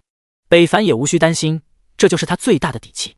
看了一眼时间，离怪物攻城还有10多分钟。北凡离开村长这里，来到一个女妇人 NPC 这里，挨着她坐下。不是北凡有特殊爱好，实在是这里比较安静，玩家最少。8级了，终于可以穿戴那2件装备了。幸运项链，十字王戒。项链强化后会不会增加幸运呢？试一试，他也不差强化石，背包里还有180多颗强化石呢。除了上回剩的，还有刷副本掉的。强化，叮，强化石60，幸运项链加12，幸运值加12，黄金幸运项链加12，等级8级，特殊技能幸运10加12，强化果然加幸运值，北凡直接装备上。叮，提示：您的幸运值超过了10点，增加怪物掉宝率 10%， BOSS 掉宝率正 50%。叮，提示：您的幸运值超过了20，怪物掉宝率正 20%， BOSS 掉宝率正 100%。注：这些是固定增加的几率，而幸运是虚无缥缈的存在，幸运值越多，你的人品就会越好。原来幸运值还有这种隐藏属性，那以后他再开荒的话，会不会把 BOSS 的裤衩子都给爆出来？嘿嘿，十字王戒强化，他也想看看钻石级装备如果强化满级是什么状态，他很期待。叮，强化成功，强化石20，十字王戒加1，力量加2，体质加2，敏捷加2。我靠，钻石装备一次强化竟要20块强化石，也就是2000铜币，这也太贵了。这要是普通玩家获得了也强化不起啊，而且越往后强化还会有超高的失败率，大公会受不了啊。也就是北凡有着100%强化成功的天赋，要不他也受不了。不行，强化石明显不够，还得买点去。起身离开 NPC 妇人，向强化商人那个方位走去，希望对方现在回来了。强化商人所在的位置属于村中心，这里玩家密集，北凡要想进去也需要费一些时间，毕竟现在是非常时期。但北凡也没有放弃，非常时期他更要抓紧时间，依靠绝对的力量，他轻松的左挤右挤，一步步向前。谁啊？挤什么？都热成什么样子了？靠！谁踩我脚？要断了，快拿开！谁拿棍子顶着我？快从我屁股挪开，否则我报警了。可以说非常的乱，但北凡还是费了9牛2虎之力挤到了强化商人这里，见到了本人。入目看见围着强化商人的玩家都是来自大公会的精英，为了应对怪物工程，强化是提升自己的最快捷径，当然也是最费钱的。北凡看见了强化商人，后者也看见了他。强化商人等级10级。北凡一愣，他怎么变成10级了？之前不还是1级吗？有点搞不懂。当务之急还是要换点强化石才是。看了一眼背包，还有 5.6W 铜币，回头把副本青铜套装也给他卖了，还能再换点。这次他准备多换点铜币，对于他来说暂时最大利益化就是买强化石。要不10级以后他就要离开新手村，买不到打5折的强化石了。强化商人，给我来1100块强化石。多少？听到这个数字，那些还在强化的玩家纷纷看来，好像发现了什么令他们震惊的事。就连强化商人也有些震撼地看着北凡，愣着干什么？快点！北凡催促道。而后，强化商人在不解中与北凡完成了交易。交易完成，北凡快速离开此地，实在是太热了，密密麻麻的人挨在一起，他真受不了。勇士，我这还有一个任务，你要不？强化商人招呼道。不要，下回的。北凡匆忙离去。谁想现在接任务啊？没看见他要被包围了吗？卧槽！还真买了1000多块强化石，他要干什么呀？不知道，不过他好有钱啊，1000强化石也要10万铜币吧？我靠，土财主还缺用人不？你要给钱，我愿意为阁下效犬马之劳。土豪哥哥，我们做朋友吧，人家练瑜伽的，姿势妖娆，可甜可咸。一众玩家想要追北凡而去，可追了一会，发现自己又淹没在了人群之中。而北凡则通过努力，再次回到了富人 NPC 这里。只见那 NPC 转头看向认真盯着一处的北凡，眉毛间带有思索，好像憧憬了什么，一丝伤感神情浮现。丁，强化成功，强化石80，十字王戒加5，力量加10，体质加10，敏捷加10，附属2，技能伤害加5。丁，十字王戒加10，力量加20，体质加20，敏捷加20，十字切割伤害各加5点。丁，强化上限，十字王戒加15，力量加35，体质加35，敏捷加35，技能伤害再加5，十字切割再加5。十字王戒加15。等级8，品质钻石级。职业要求战士、剑士。附加属性1，力量15加35，体质15加35，敏捷15加35。附加属性2，技能伤害10加10百分号。技能十字切割，快速挥斩双剑，以斜十字的方式斩出，撕裂星空，对前方的敌人造成物理攻击 X15加10和力量 X15加10的范围伤害。技能冷却15秒。呼，这装备太无敌了！面板一剑破天，力量160，体质160，敏捷71，智力42，精神42，生命值3200，魔力840，攻击力左圆括号160加110，右圆括号 X10%，魔法攻击42，物理防御144，魔法防御28，幸运加24，声望5250，移速正40%，闪避正5%，技能伤害正20%，哥布林伤害正50%。卧槽，看着自己的属性，北凡都惊呆了。8级达到如此程度，就问还有谁？要攻击力有攻击力，要生命值有生命值，缺蓝的问题也解决了。他再也不用打怪的中途嗑药了。试问还有谁能与自己一战？第42章魔化野狼 Disco。 叮，全服提示，怪物工程已开始。一连响起10遍系统提示，磅礴雄厚的声音在玩家耳边回响。新手村边围墙处，有玩家向村外眺望看去，只见村子极远处四面八方出现了一股黑暗的气息，那气息如空气一般扩散，向村子蔓延开来，将大地染上黑色，直逼玩家而来。黑暗之气很快侵蚀了在村外农田中游荡的皮皮兔和野猪，瞬间那些野怪痛苦颤抖全身，开始嘶吼，发出狰狞的声音。玩家们都懵了，这是什么情况？就在这时，一个行动有素的农兵军队从村子中冲出，来到村口处，为首的正是一直守护村子的游击队队长皮尔卡松。皮尔卡松，等级13级。描述：守护村庄的正义人士，以热爱村长为荣。我靠，这个游击队长竟然有13级，这次抵御怪物入侵有望了。别高兴太早，你们看前面，顺着那玩家手指的方向，被黑暗侵袭的小怪开始变得不正常，嘴里不断发着嘶吼声。下一刻，那些野怪好像着了魔一般，打破了野怪机制，发了疯向村子这边冲来，张开獠牙。没错，被黑暗侵袭的皮皮兔和野猪都长出了不符合它们动物特征的獠牙，同时属性也得到了巨大的提升。野怪身上的肤色也全部变成了淡黑色，并且它们的名字后方都带有魔化的字体。不好，他们要冲过来了！大家快攻击！射手准备，法师准备。你 TM 谁啊？凭什么听你的？有一个玩家不服，下一刻他的胸口就插入了一把巨剑，紧随其后又被其他玩家快速补刀，直接身死当场。大敌当前，你竟敢质疑我，你也配？傲视王者不屑。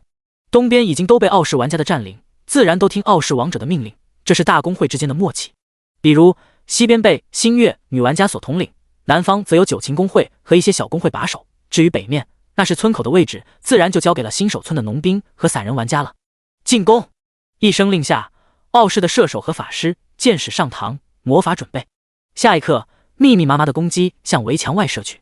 现在大家装备相比昨天都提高了好几倍，在此次面对这些皮皮兔、野猪啥的，压力小了很多。在玩家密集的攻击下，冲过来最快的魔化野怪最先被杀死，后续慢慢赶上来的野怪也都在傲视王者的掌控。他有条不紊地指挥着，力量汇聚一点，发挥出最大的效益。这就是一会之力，一剑破天！你给我等着，出了新手村，我看你还怎么跟我斗！另一边，星月公会在星月洛洛的带领下，这些女玩家也是井条有序杀着入侵者。洛洛姐，这怪物也没有多厉害嘛。星月琪琪不以为然道：琪琪，不要大意，这只是刚开始，后面才是重头戏。星月洛洛没有她那么乐观，时刻注意战场变化。身为一个女孩，却有着超出年龄的平和，不骄不躁。南面，柔情男子无法上前，对着自家会长问道：大佬他来吗？我还没有问九情一道，内心很是犹豫，他不知道这样会不会打扰到北凡。会长，你该不会喜欢上大佬了吧？柔情男子看到了会长的微表情，疑惑：你说什么呢？我怎么可能喜欢他？怎么会？我没有，你别瞎说。九情一脸色潮红，紧张地对着他就是一顿指责，内心心跳加速。没有就没有嘛，这么紧张干什么？我只是随便问问而已。柔情男子别过头，继续盯着战场。见其不在这个话题纠结，九情一紧张的心才慢慢好转了一些。村口，皮尔卡松杀疯了，一刀一刀砍杀着意图要攻进来的野怪，但都惨死在他的刀下，把玩家们都看愣了。这个游击队队长是恨这些野怪吗？怎么杀得这么起劲？不知道啊，不过他攻击力好高啊，每一下都有100多点的伤害。黄！忽然皮尔卡松身上冒出了一阵强光，他升级了，丢失的血量全部回满。我擦，他竟然升级了！他把我们的野怪都抢了，兄弟们快出去抢怪啊，要不都让他杀了！冲啊！玩家们也不管了，直接冲出去与野怪站在了一起，把危险全部抛之脑后。源源不断的野怪冲来，很快就将玩家们逼到了只有10多米的活动范围，将冲出去的玩家团团围住。很快就有玩家因小失大，一不小心被野怪杀死，不仅经验没加到，反而还掉了1级。因为村子有围墙守护，所以村口成为了野怪的必经之口，野怪的数量也是最多的。尽管在皮尔卡松的带领下，农兵和玩家们还能与野怪战个平分秋色，但这也只是暂时的，因为魔化的刺牙蟒和野狼也到了。魔化野猪后方，一大批形色凶狠、龇牙咧嘴的野兽凶性生猛，快速向村庄奔来。魔化后的野狼攻击、移速都得到了提升，直接将原本平稳的平衡打破了。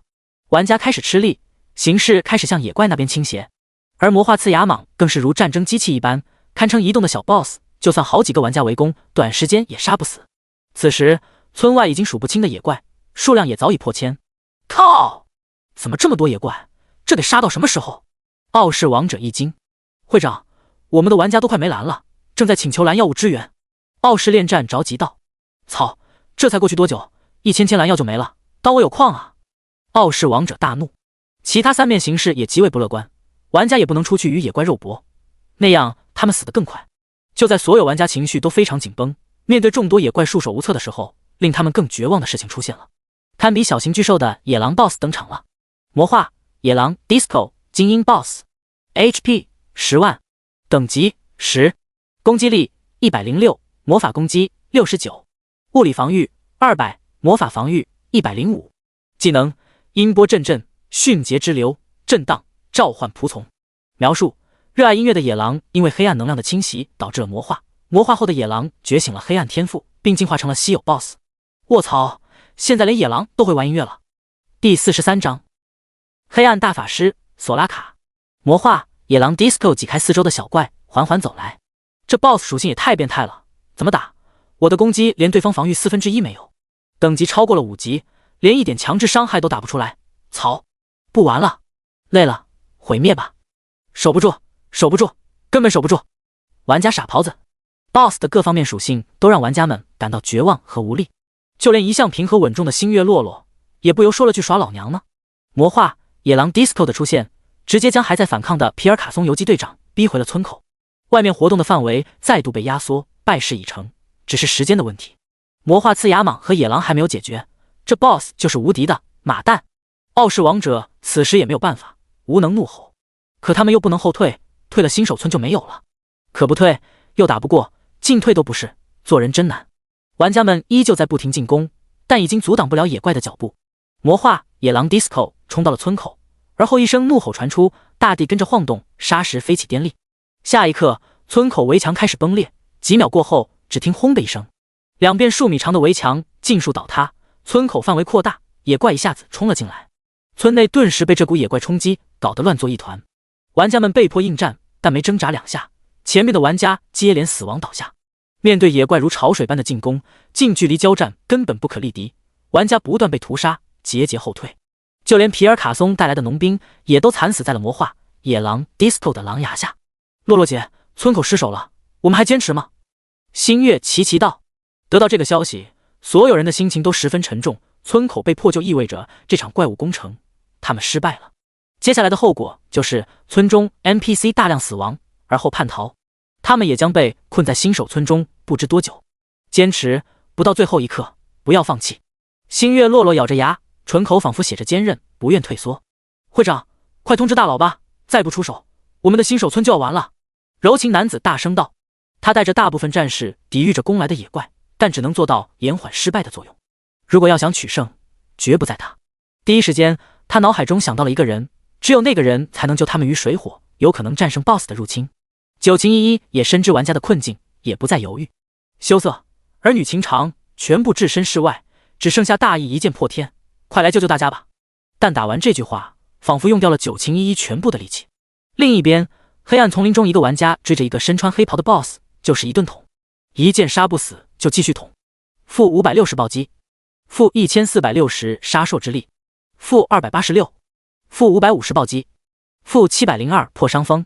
幸运高了，这效果还真是明显，3剑2剑暴击还触发了破伤风。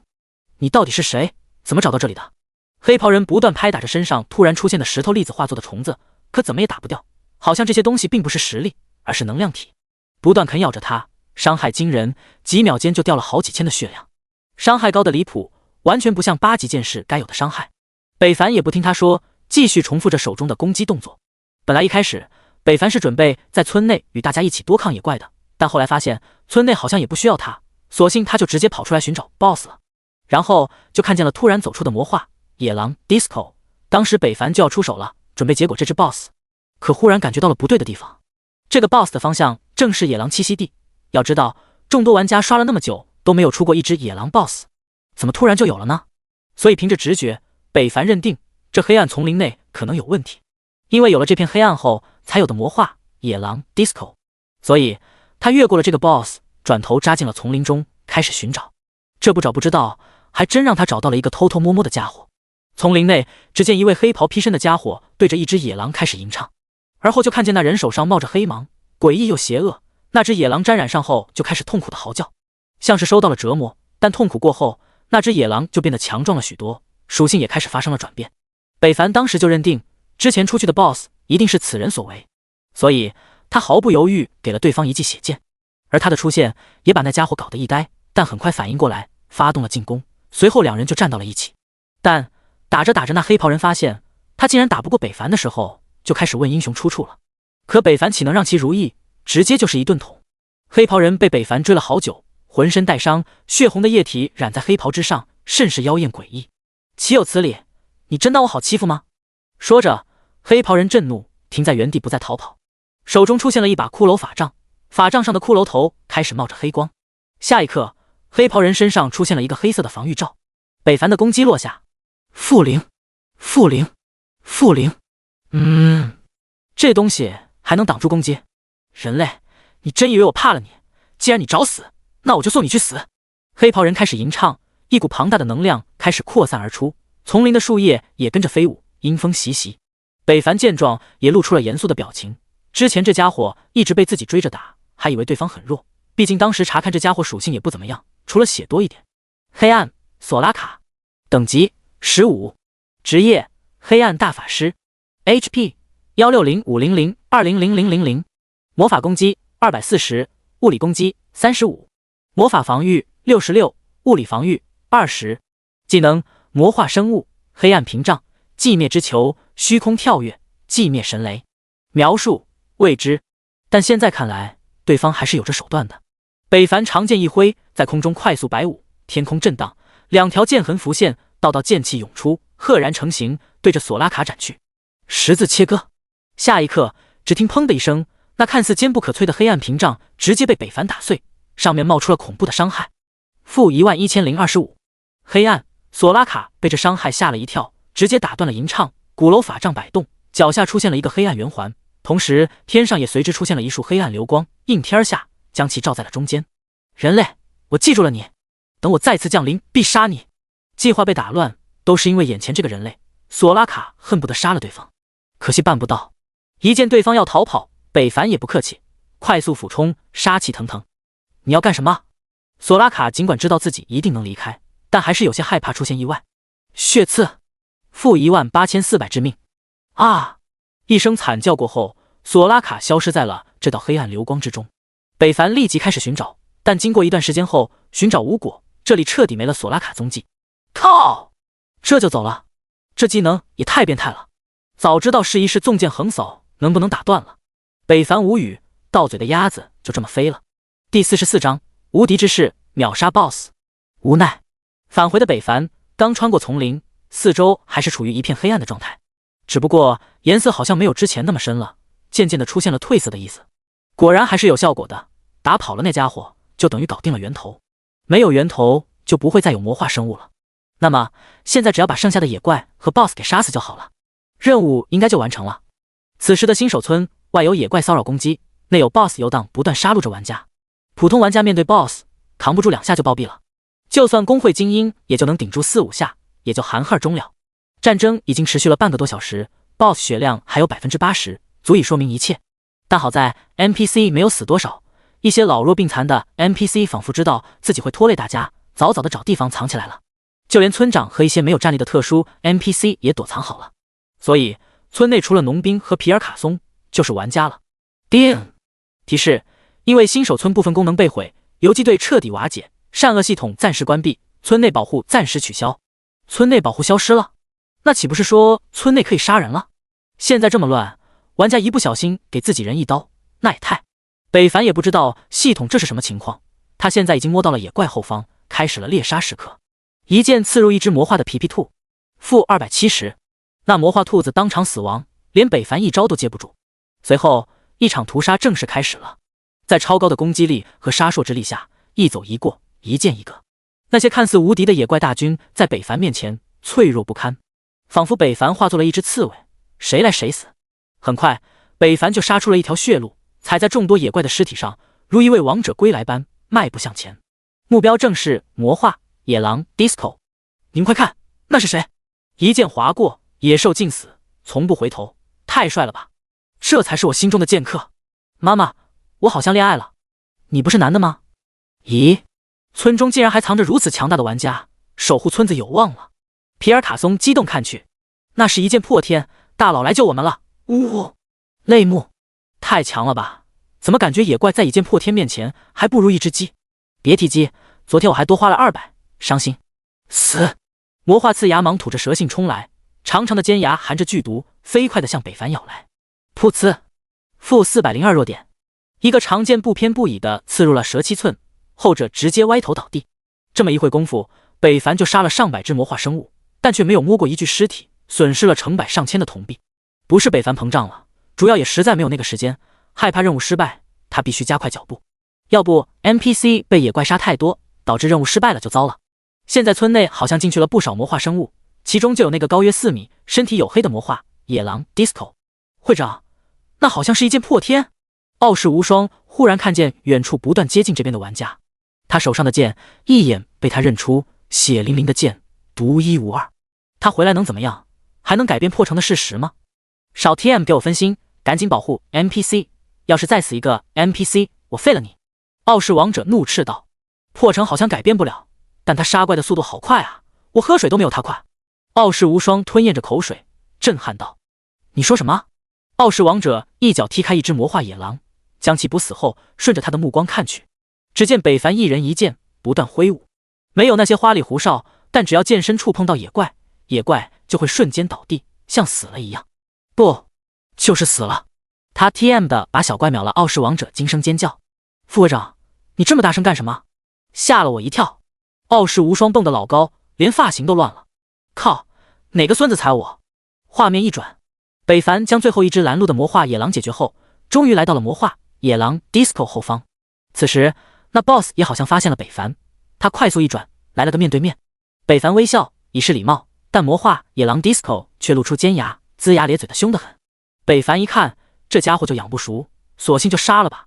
一个大步迈进，拉近距离，而后纵身一跃，裂地劈，负4060，负1520杀兽之力，剑气分裂，正中 BOSS 头顶，同时也将 BOSS 身旁的小怪尽数杀死。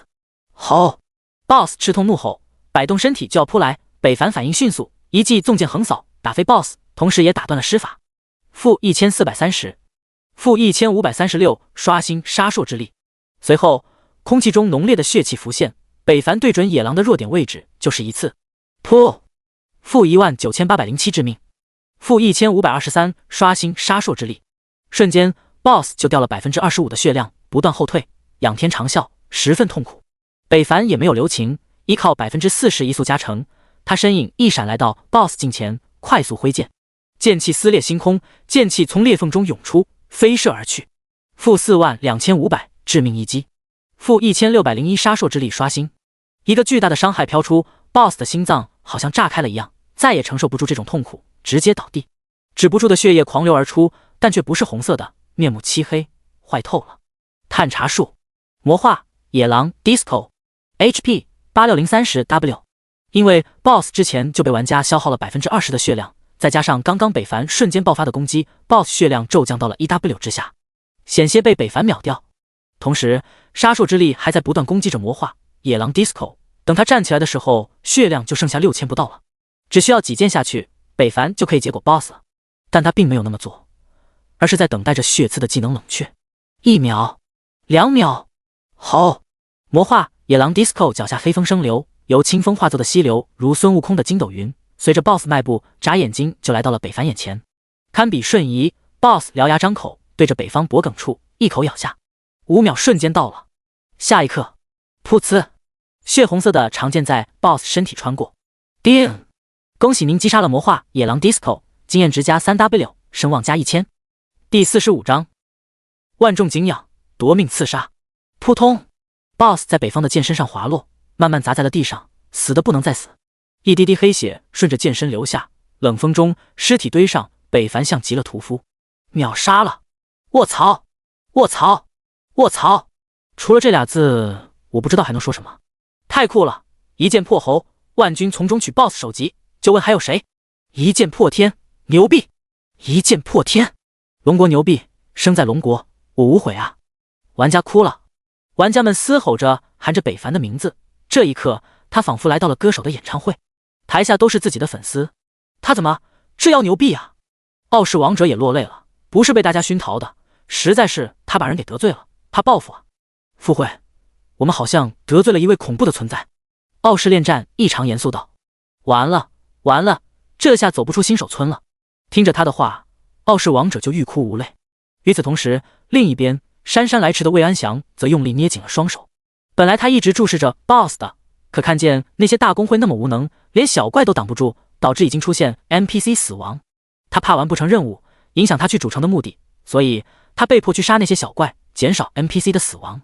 而后正是有他的存在，村内 NPC 才大大减少了伤亡。但等他杀的差不多回来时，却看见这么一幕， BOSS 竟然被人抢先了，还是被他最不愿意看到的人，他怎能好过？一剑破天！为什么是你？为什么总是你？你为什么一直坏我好事，挡我的路？为什么你受到玩家敬仰？那些都是我的，我不允许！不，我要杀了你！杀了你！仇恨在心中不断膨胀，愤怒的火让魏安祥再也受不了了。一剑破天罡与 BOSS 大战，状态一定不好，现在正是偷袭的最好时机，我一定可以杀了他，何况我也今非昔比了，没有人能从他刺杀中活下来，一剑破天也不例外。杀念由心生，再也遏制不住，魏安祥的身影穿过人群来到北凡后方，而后他身影当着大家的面开始淡化消失，但没人注意他。下一刻，就在玩家们激动高昂呐喊之时，魏安祥的身影出现在了北凡正后方。同时北凡也感受到了莫大杀气正在逼近，但等他发现时，只听呲的一声，匕首撕破护甲的声音扎进了他的后背。叮！提示：你已被玩家魏安祥攻击，-100、-50、-50，连着3个伤害跳出，魏安祥大吃一惊，怎么会这么点？神色稍微触动了一下，但很快又反应过来，这是杀手的素养，任何时刻都要保持稳定的杀念。只见他的手搭在了北凡的肩膀，纵空一跃，跳到了北凡正前方，而他的匕首也已经插入了北凡的胸口。-320暴击，紧随其后，北凡正要反击，却突然感觉眼睛好像瞎了，什么也看不见。而在这段时间，魏安祥又快速地刺出了4刀。-123、-256暴击，-245暴击。操，这么高的防御！失明过后，北凡终于可以出手了，但却发现身体又动不了了，好像被什么东西困住了一样。顿时北凡紧张了。还没完呢，冷冷的声音传来，北凡余光看见一道道断刃残影闪过，围绕着他的四周，天上地下布满了对方的虚幻断刃。随后一幕惊人的现象出现了，电光火石间，只见魏安祥如鬼魅一般踩着那些虚无的断刃，快速在空中左右横跳，快速穿梭，同时一刀刀刺入了北凡的胸口。-89、-91、-150暴击，一连着10多道攻击，瞬间就打掉了接近2000的血量，把北凡本人都惊掉了下巴，浑身冒冷汗。这一套差点打死他。北凡发誓，这是他距离死亡最近的一次，但好在这攻势结束了，而那种束缚的感觉也消失了。但比他更吃惊的还属魏安祥本人。为什么？你为什么没死？你到底有多少血？不，就算你再多的血，你也该死了呀！为什么？我才是天选之子。北凡没时间回答他这些问题，因为他要反击了。魏安祥见状，自己攻击招式尽出，却还是无法杀死对方，那么他第一反应就是逃跑。但北凡岂会放过他？就在对方转身时，长剑一挥，纵剑横扫。-1601。操！咚！扑通！一具新鲜的尸体就此诞生。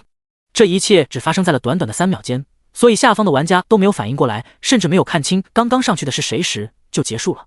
刚刚是不是有一只大黑耗子不知好歹上去了？好像是吧，但怎么看像是一个人呢？你也说是像，那很可能就是一只大耗子。可能如你所说吧。都别逼逼了，怪物工程还没有结束呢，那些小怪还活着呢，获奖感言还是一会再说吧。经过这位玩家一提醒，其他玩家也纷纷从崇拜敬仰中回神，再度与野怪战到了一起。而北凡依旧有种心惊肉跳的感觉，没有缓过来。刚刚他真的差点被秒杀了，好在对方后继乏力，没有技能了，要不他真的凉了。魏安祥，熟悉的名字，这人应该就是上次暗杀自己的人。暗杀不成反被自己秒杀了，还送了自己一件好东西。没想到今天又来了，这回又掉了什么呢？北凡立即看去，果然在对方消失的尸体下发现了一个小东西。拿起一看，还是一把钥匙，而且这把钥匙他还有，正是上次中副本掉落的那一个。破技之池，可以将装备身上技能卸下来的神器，这可是好东西啊！北凡快速收起，但有点奇怪，为什么不掉装备呢？要是其他玩家死了，大多数都会先掉装备，其次是物品。北凡也没有深想，随后又拿出了一瓶红药，快速喝下补充状态，而后又拿出了一个大红药喝下，双重恢复。而后来到 BOSS 尸体旁，快速一摸，拿走了物品和装备后，就快速离开了现场。他不敢久留，因为害怕那小子复活后第一时间回来搞他，背后偷袭防不胜防，他可受不了。而事实上正如他所想，在他离开不过半分钟，前行后的魏安祥出现在了北凡刚刚待过的地方，一剑破天，我不杀你誓不为人。第46章，再一再二不再三。攻城大战还在进行，各大新手村内都打得火热，玩家与魔化生物胜负一时难分，但有一个新手村例外，那就是6666号新手村。别的新手村玩家不是被魔化生物围攻屠杀，就是在死亡边缘来回摩擦，但6666号新手村的玩家不一样，都跟吃了兴奋剂一样，在 BOSS 被北凡杀死后开启了绝地反击模式，追着野怪砍，不到半个小时就将侵入出村内的魔化生物尽数杀死。1个小时后，村外的魔化生物也被全部解决，大家失去的经验也慢慢回升。叮！怪物攻城结束，守卫成功。与此同时，晴天霹雳般的声响乍然降临。全服提示：恭喜新手村6666号所有玩家，第一个完成了大赦令，怪物攻城，奖励翻倍。所有6666号新手村内玩家等级加2，铜币加2000，新手村购物6折优惠。哦耶！胜利了！我的等级回来了，心酸，太不容易了，我还以为要失败了呢。你放屁！有一剑破天大佬，怎么可能会失败？一剑破天牛逼！6666号玩家听到结束提示都非常开心，但其他新手村的玩家却开心不起来。操，他们怎么那么快？怎么办到的？我这边 BOSS 还在大肆杀戮，任务眼看着就要失败了，谁能来救救我们？大哭！123号新手村 YD 阿三看向即将被他们屠杀干净的魔化生物。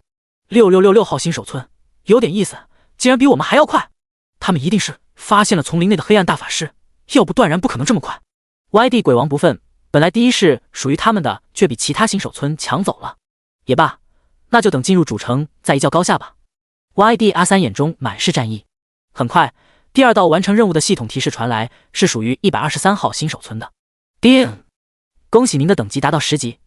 唰的一下，北凡等级就从8级跳到了10级。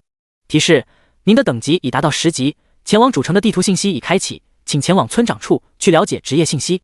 终于到10级了，那他得加快脚步了。趁着所有玩家还在清扫战场的时候，北凡来到了副本入口。今天他还能刷一次，体力应该就到极限了，然后正好回去休息一晚，次日再前往主城，那里才是玩家们的真正开始。北凡前脚迈入，后腿正要跟进时，他忽然汗毛竖起，身后突然传来一股滔天杀意，直逼而来。熟悉的气息和感觉，北凡大脑立即想起了这股气息的主人魏安祥。还来，真当我好欺负？纵剑横扫。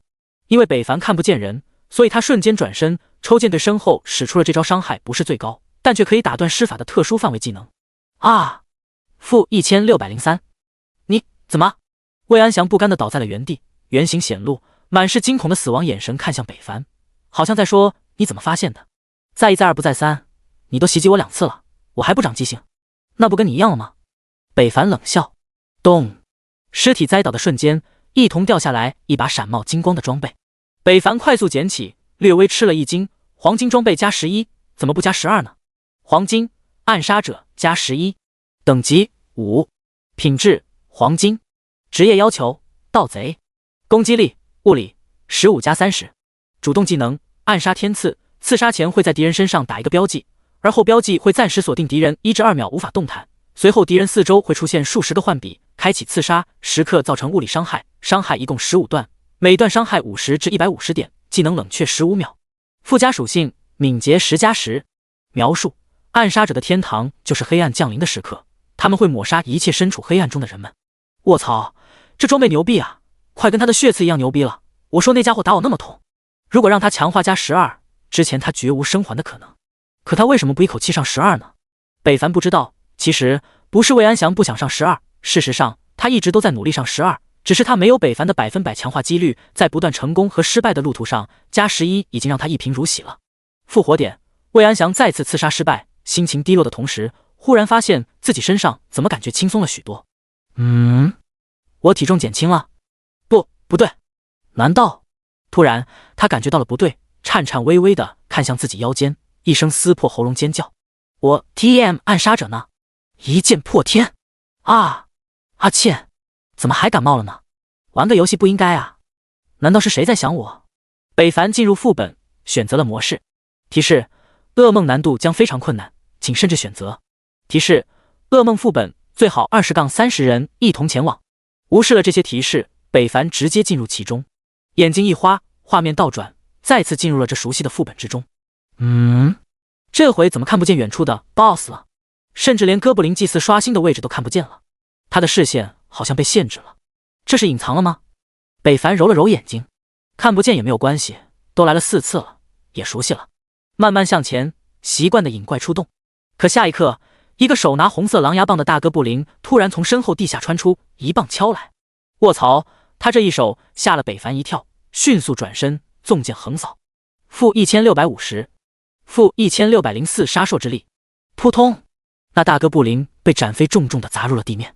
丁经验值加600。然而还没等北凡缓神，身后又传出了数十个大哥布林向北凡攻来。北凡神色高度紧绷，也不敢大意，向后一退，腾空一跳，裂地劈，负4110，剑气炸裂，瞬间又打死了10多个大哥布林。与此同时，大哥布林们的攻击也落在了北凡身上，负58，负61，负67，10多道伤害，北凡的血量哐哐往下掉。北凡被吓了一跳，也不管3748了，血字十字切割，连着2发技能又打死了20多个大哥布林后，北凡这才看清楚，熟悉的大哥布林绿色的皮囊都变成了一片赤红，而且他们的眼神好像没有一丝清明，满是猩红，异常狂暴，且他们的攻击均超过了200，生命更是高达3000。要不是北方攻击力远超过这些小怪，但凡换个人来都过不去这噩梦副本第1小关卡。这副本之难已经不再是给10级玩家刷的了，就算职业者前来，不到20级都很难单刷。技能全部释放完，北凡开始了肉搏。好在之前技能解决了大部分的大哥布林，还剩下的这些不足以杀死北凡。等到把这些大哥布林全部解决后，北凡的血量也掉到了1000以下。没有回复技能的北凡立即喝药补充，待在原地警惕四周。太危险了，要不是他血厚，这些大哥布林就乱棒敲死老师傅了。第47章噩梦副本话多的 BOSS。 将状态恢复巅峰后，北凡这才起身继续前往。这次北凡非常小心，他就怕再突然冒出个什么东西把自己吓个半死。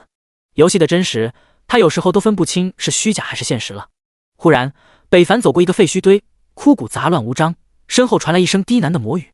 骤然回头，只见刚刚走过的地方冒出了一个哥布林祭祀，举着法杖吟唱着什么，法杖上能量狂暴，极其危险。靠，就知道你会来这一手。北凡早有防备，但还是没有料到这野怪会这么阴险，不知冒出来的玩背后偷袭，一个箭步冲刺，落地调转方向。下一刻，黑炎之火落下，晃的一下，黑火燃烧焚烧了一切。要不是北凡躲得快，他就会成为那黑火中的一具尸体。既然你这么不讲武德，那就别怪我不客气了。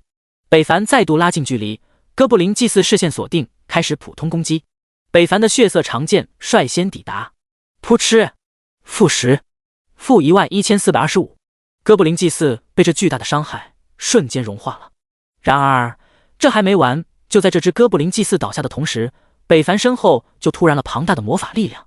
他本能的一哆嗦，回头看都不看，急速向前跨步一个大跳，3米的距离。下一瞬，刚刚北凡待过的地方落下了熊熊的黑炎之火，灼烧着地面。那是好几只哥布林祭祀一同发起的进攻，要是被沾染上，后果不敢想象。北凡的心一直处于高频率跳动，神情时刻紧绷。他不敢在一个位置停留，远处又有几个哥布林祭祀冒出，举起法杖就开始吟唱，好像怕别人不知道他们会外语似的。热爱中国话的北凡岂能受这个气？接近离他最近的一个哥布林祭祀，2剑下去，那小怪这2段杀硕之力下倒地死亡。随后北凡继续重复着之前的动作，左右摇摆，横跨哥布林祭祀中间，一会这边一剑，一会那边一剑，快速穿梭到最后一只哥布林祭祀身前。身后的哥布林祭祀一个个开始倒下，都在杀硕之力的2段攻击中死亡了。杀虫之威不容置疑。北凡忽然感觉这个技能比以前的刺甲更加好用，虽然攻击比较单一，走位辛苦了点，但血量可以一直保证健康的状态，也不用再挨打了。而且杀硕之力的攻击颇高，还是持续伤害，显然更变态。有惊无险的度过这一关后，确认后面没有突然搞偷袭的家伙后，北凡来到了最后一关，哥布林强者 BOSS。 HP 30W， 物理攻击300，魔法攻击700，物理防御400，魔法防御750。 BOSS 的属性堪称无敌，普通玩家要是碰到100%直接转头就走，攻击力都快赶他们生命高了。这还打个屁！北凡看了，内心也有点沉重，这属性确实太高了，设定的有点不合理，就算是他也不敢说100%能通过。高达700多的法术攻击，他现在连接 BOSS 一发技能的勇气都没有了。人类，你能走到我这里，证明你的实力很不错。这次的 BOSS 不像之前那般直接动手，而是依旧坐在高位，淡淡的看着北凡。不知怎么，北凡从他的眼神看到了一丝疲惫和痛苦。想通关吗？那你只有击败我了，跨过我的尸体，可你有这个信心吗？这他喵的也太有人性化了吧，他竟然还关心起我来了，搞得北凡有些不忍心了。要不待会少刺他2剑算了。还不动手，是在观察我的弱点吗？我的弱点就在这里，这也是我哥布林一族的心脏位置。来吧，让我看看你的实力。BOSS 指了指自己的胸口，缓缓起身，一个满是荆棘的狼牙棒出现在手中。北凡无语，他忽然感觉噩梦的 BOSS 有点话痨，并且还有点傻，竟然将自己的弱点位置告诉自己，这谁能想到呢？不过原来那个位置是哥布林一族的心脏位置啊，心脏藏在左边。这是什么操作？北凡不懂，但他要开始进攻了。脚步快速移动，拉近双方的距离， BOSS 依旧不紧不慢地走着。刹那间，攻击距离达到，北凡一跃而起，熟练于新的一招破空而去，裂地劈。只见 BOSS 好像看透了这一招，狼牙棒举起，一挡，负2060，负950杀硕。哎，这都打到了 BOSS， 然后很诧异，但还有让他更惊讶的。只见一招得手，北凡在空中即将落在地面的时候，血气狂放，3米血剑库呲扎进了 BOSS 的心脏，负12500致命，负960杀硕。这一招有点意思。BOSS 忍着胸口的痛，赞许道：“那该我了吧。”BOSS 抽动狼牙棒，北凡见状，微微一笑：“还没有哦。”一个十字剑气撕破空气，在 BOSS 胸前撕裂开来，鲜血横飞，留下了一个深深的剑痕，负35807致命伤害，负945杀硕。BOSS 脸色一变，显然这次的疼痛让他也无法忽视。这是什么伤害？这个时间玩家怎么可能会有这个伤害？你不知道的事情还多着呢。北凡又给了他一剑后，快速跳开，向后逃去，同时心中十分奇怪，这 BOSS 咋这么会说呢？负955杀硕。第一次交锋，北凡就打到了 BOSS 5W 加的伤害1/6的血量。BOSS 的脸色也不再像之前那般轻佻，表情严肃地盯着北凡。人类，你成功地激怒了我，那你脾气还真好。北凡夸赞道。第48章，这么多血，一盘毛血旺都装不下。黑炎之火，降临吧！哥布林强者手屈一指，天上黑了一片，本就压抑的空间变得更加让人呼吸困难。随着狼牙棒的晃动，一根根黑刺从狼牙棒身钻出，冒着黑色的气体，与那天上黑得像阴云气体的东西连接在了一起。下一刻 ，BOSS 双手摆动，那黑色成云的东西向北凡飘来。噩梦 BOSS 释放技能的速度比之前都要慢，但给北凡的感觉确实是最危险的。无论北凡去哪，那朵阴云就跟到哪，而且上方还燃着黑火，他该不是能锁定我吧？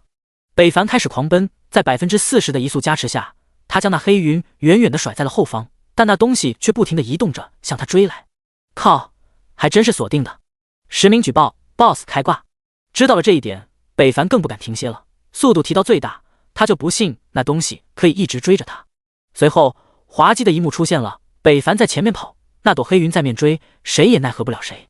而 BOSS 本人也乐此不疲地操控着，他的目的好像不是击中北凡一样。果然，在跑了半分钟后，技能冷却都好了。北凡这才发现了问题，这 BOSS 该不会溜我完了吧？故意消耗我的体力，然后趁我体力不支的时候才在搞死我吧？这么一想，还真有可能。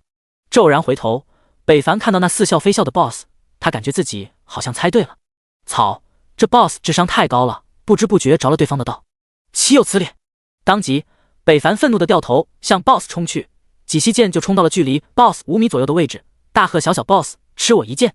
哥布林强者瞬间打断了技能施法，习惯地用狼牙棒抵挡，但他忘记了这样是抵挡不了北凡这一招的。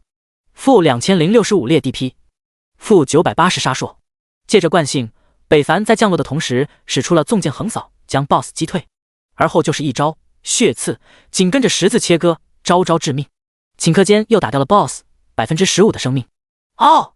哥布林强者被打得痛苦嘶吼，同时他的身体开始出现刺头，像是鳞甲的凹刺，而他的身体肤色也开始发生了转变。人类，我要你死！狂暴一开 ，BOSS 的速度快得惊人，一步横跨了数米，再一跨就出现在了北凡面前，一棒狠狠落下，当，负190。同时 ，BOSS 开启了狼牙乱舞，一棒将北凡打飞了出去。-1150，一个巨大的伤害冒出，北凡连续滚出了10多米，嘴角淤血，吃惊地看着眼前冲来的 BOSS。来不及多想，他赶紧翻滚躲开。BOSS 的愤怒一击落下，轰隆一声，将废墟的地面都砸出了一个个深深的大坑，泥土和沙石飞溅。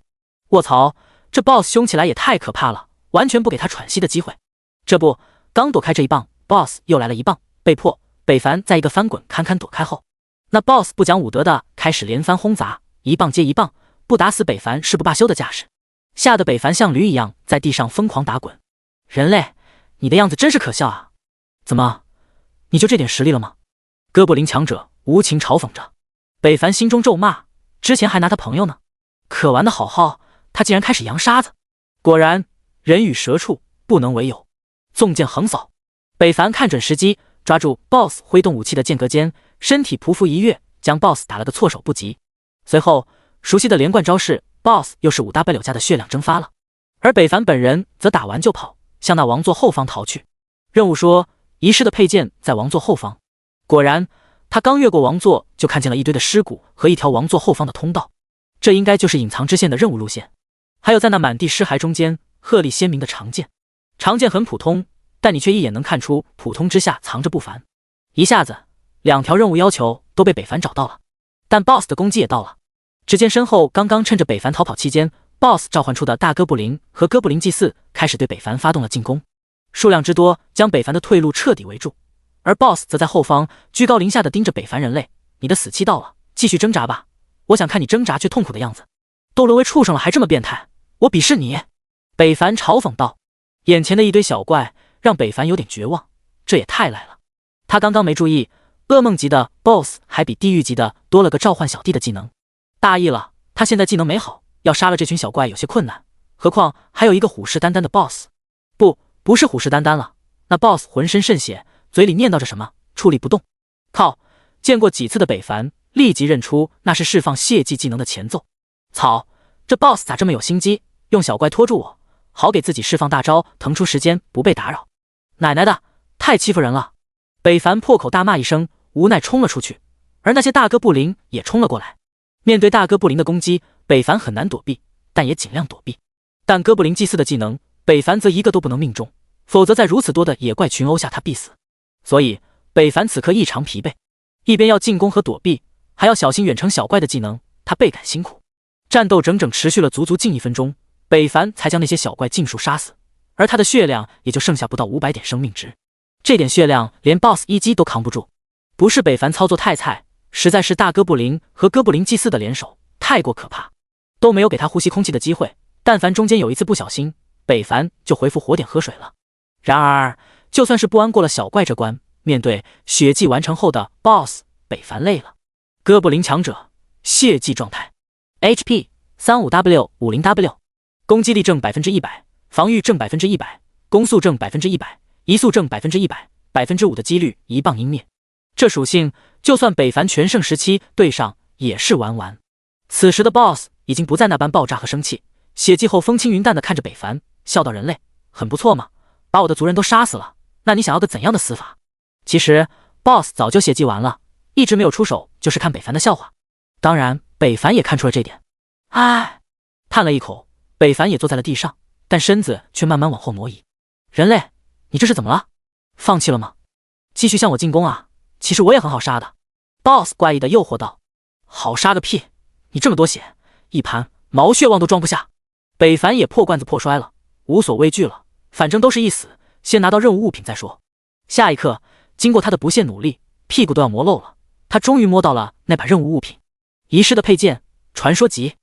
第49章，传说装备，攻击力加10000，遗失的佩剑，任务物品，等级无，品质传说级，职业要求战士、剑士，附加属性1，攻击力加10000，临时，附加2，附加3，技能描述：一把承载着记忆和村子历史的剑，剑本身很普通，但却有着令人难忘的回忆。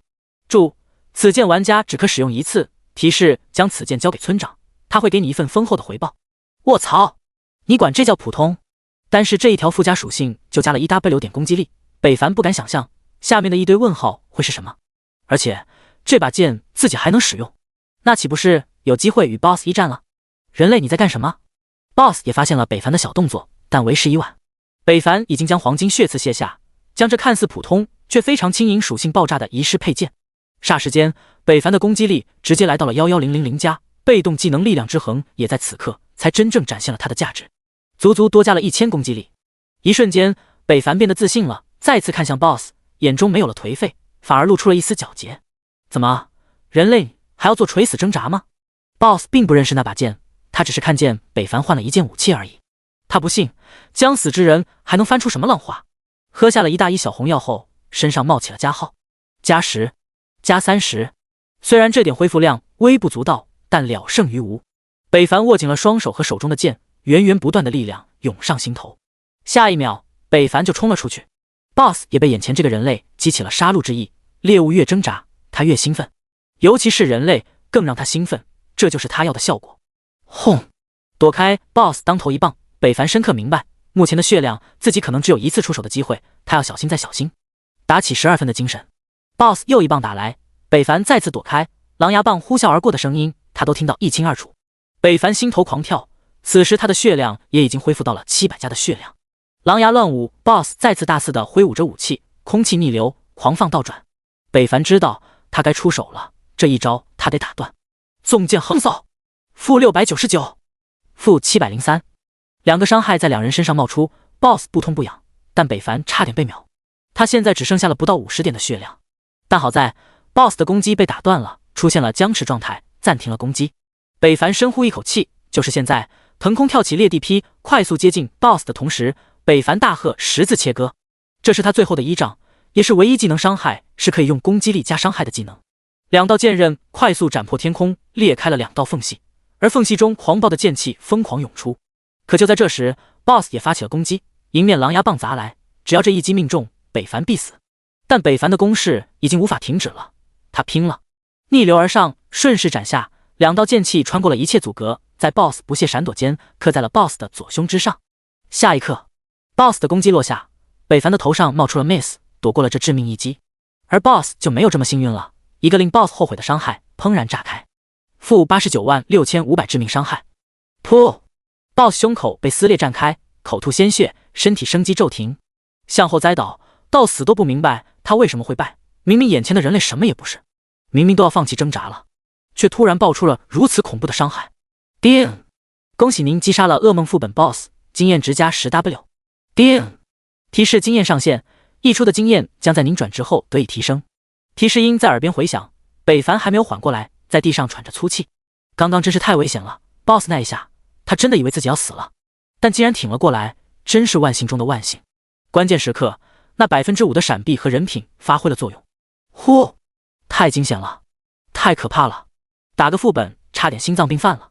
坐在地上，北凡慵懒的躺下，喝药恢复着生命值，直到恢复满状态，北凡脸色才好转了一些。等他起来的时候，身体的疲惫感让他有些昏昏欲睡。战斗不只是累人还累心。起身将满地的装备和铜币收起，清点了一下：2件黄金装备，7件白银和10件青铜装备，普通装备就3件。其中黄金装备分别是一个法杖和御兽之环，都是别的职业武器，也只能卖钱了。至于白银装备，除了哥布林套装，也没有太出色的单件。但值得一提的是，8件套剩余的3件也都爆了出来。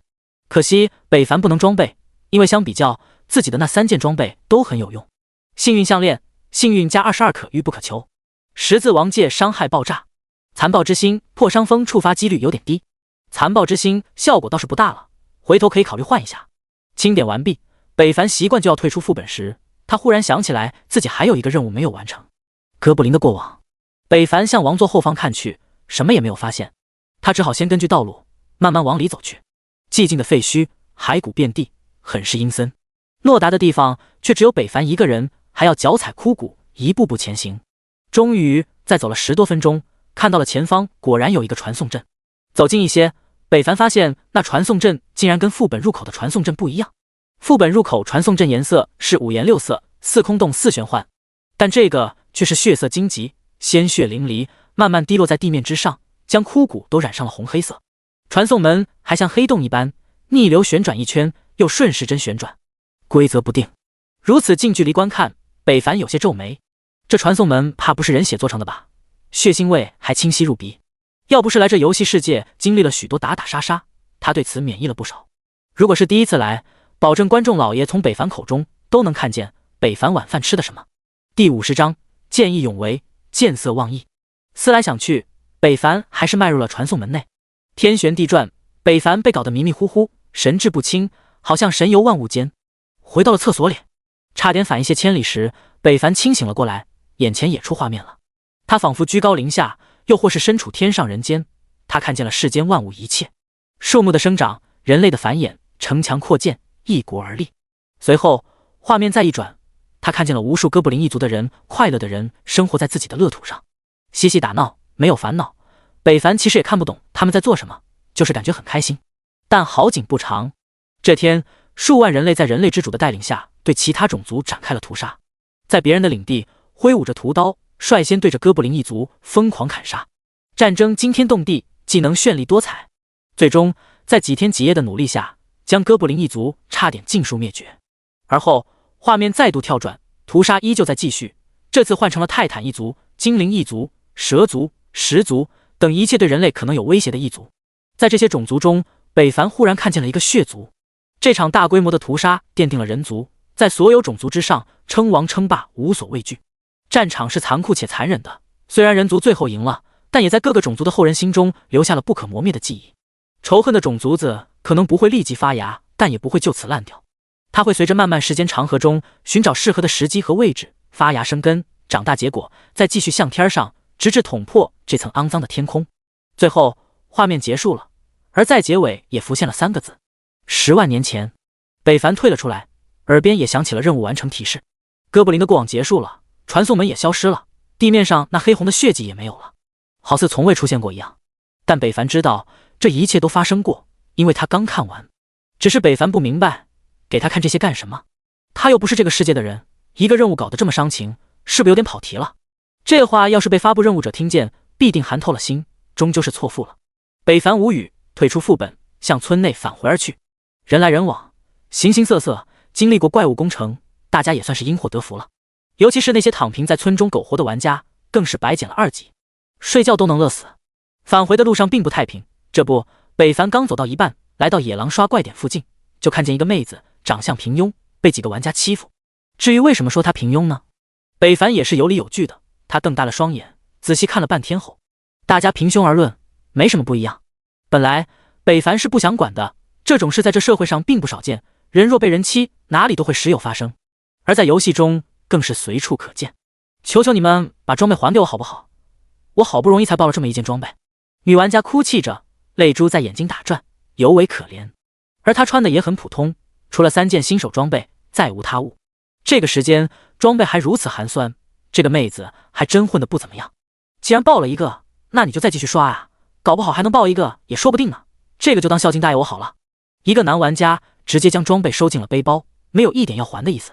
就是装备没了就去刷怪，在这跟我们墨迹也没用啊，我们也不是生产装备的。另一个玩家说道，别哭哭啼啼的，搞得像我们欠你钱似的。你大声告诉我，我欠你钱吗？长相壮硕的玩家立即上前恐吓道，吓得那女玩家脖子一缩，撅着嘴委屈巴巴地说了一句，你欠我一个装备。你说什么？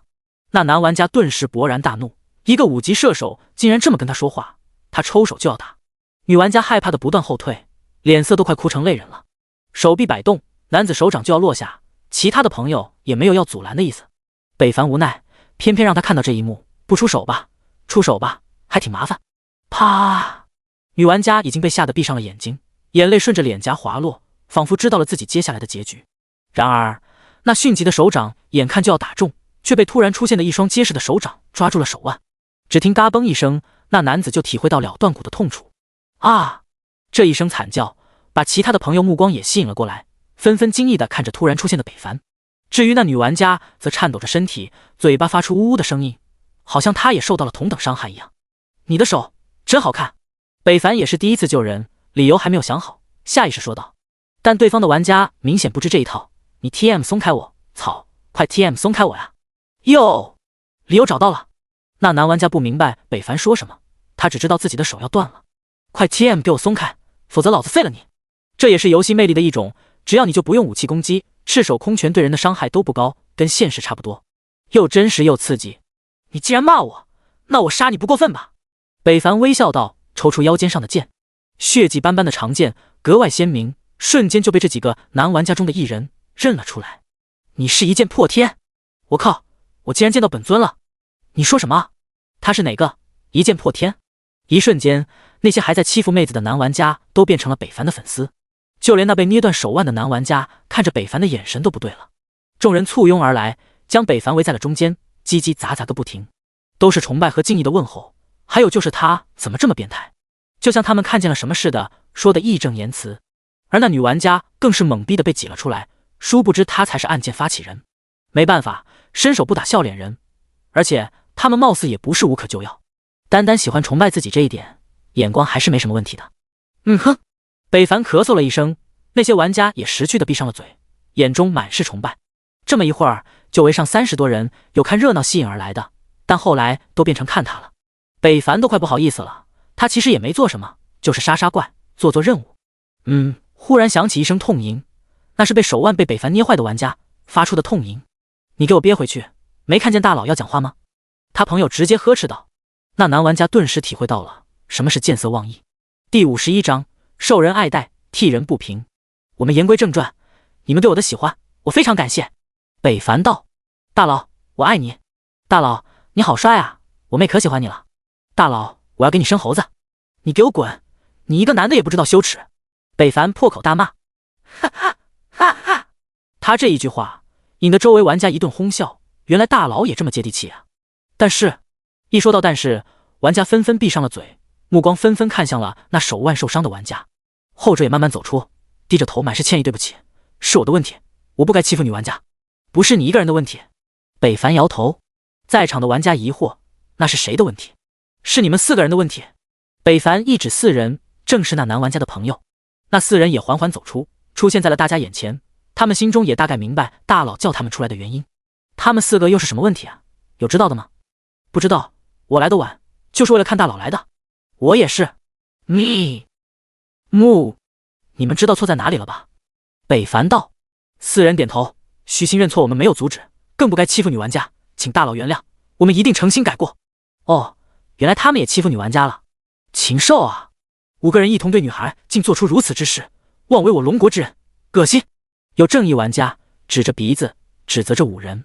北凡一见他们理会错了，尴尬道：不是你们想的那样，他们只是抢了女玩家的装备。这样啊，我们还以为……哈哈，你以为呢？玩家们哄堂大笑。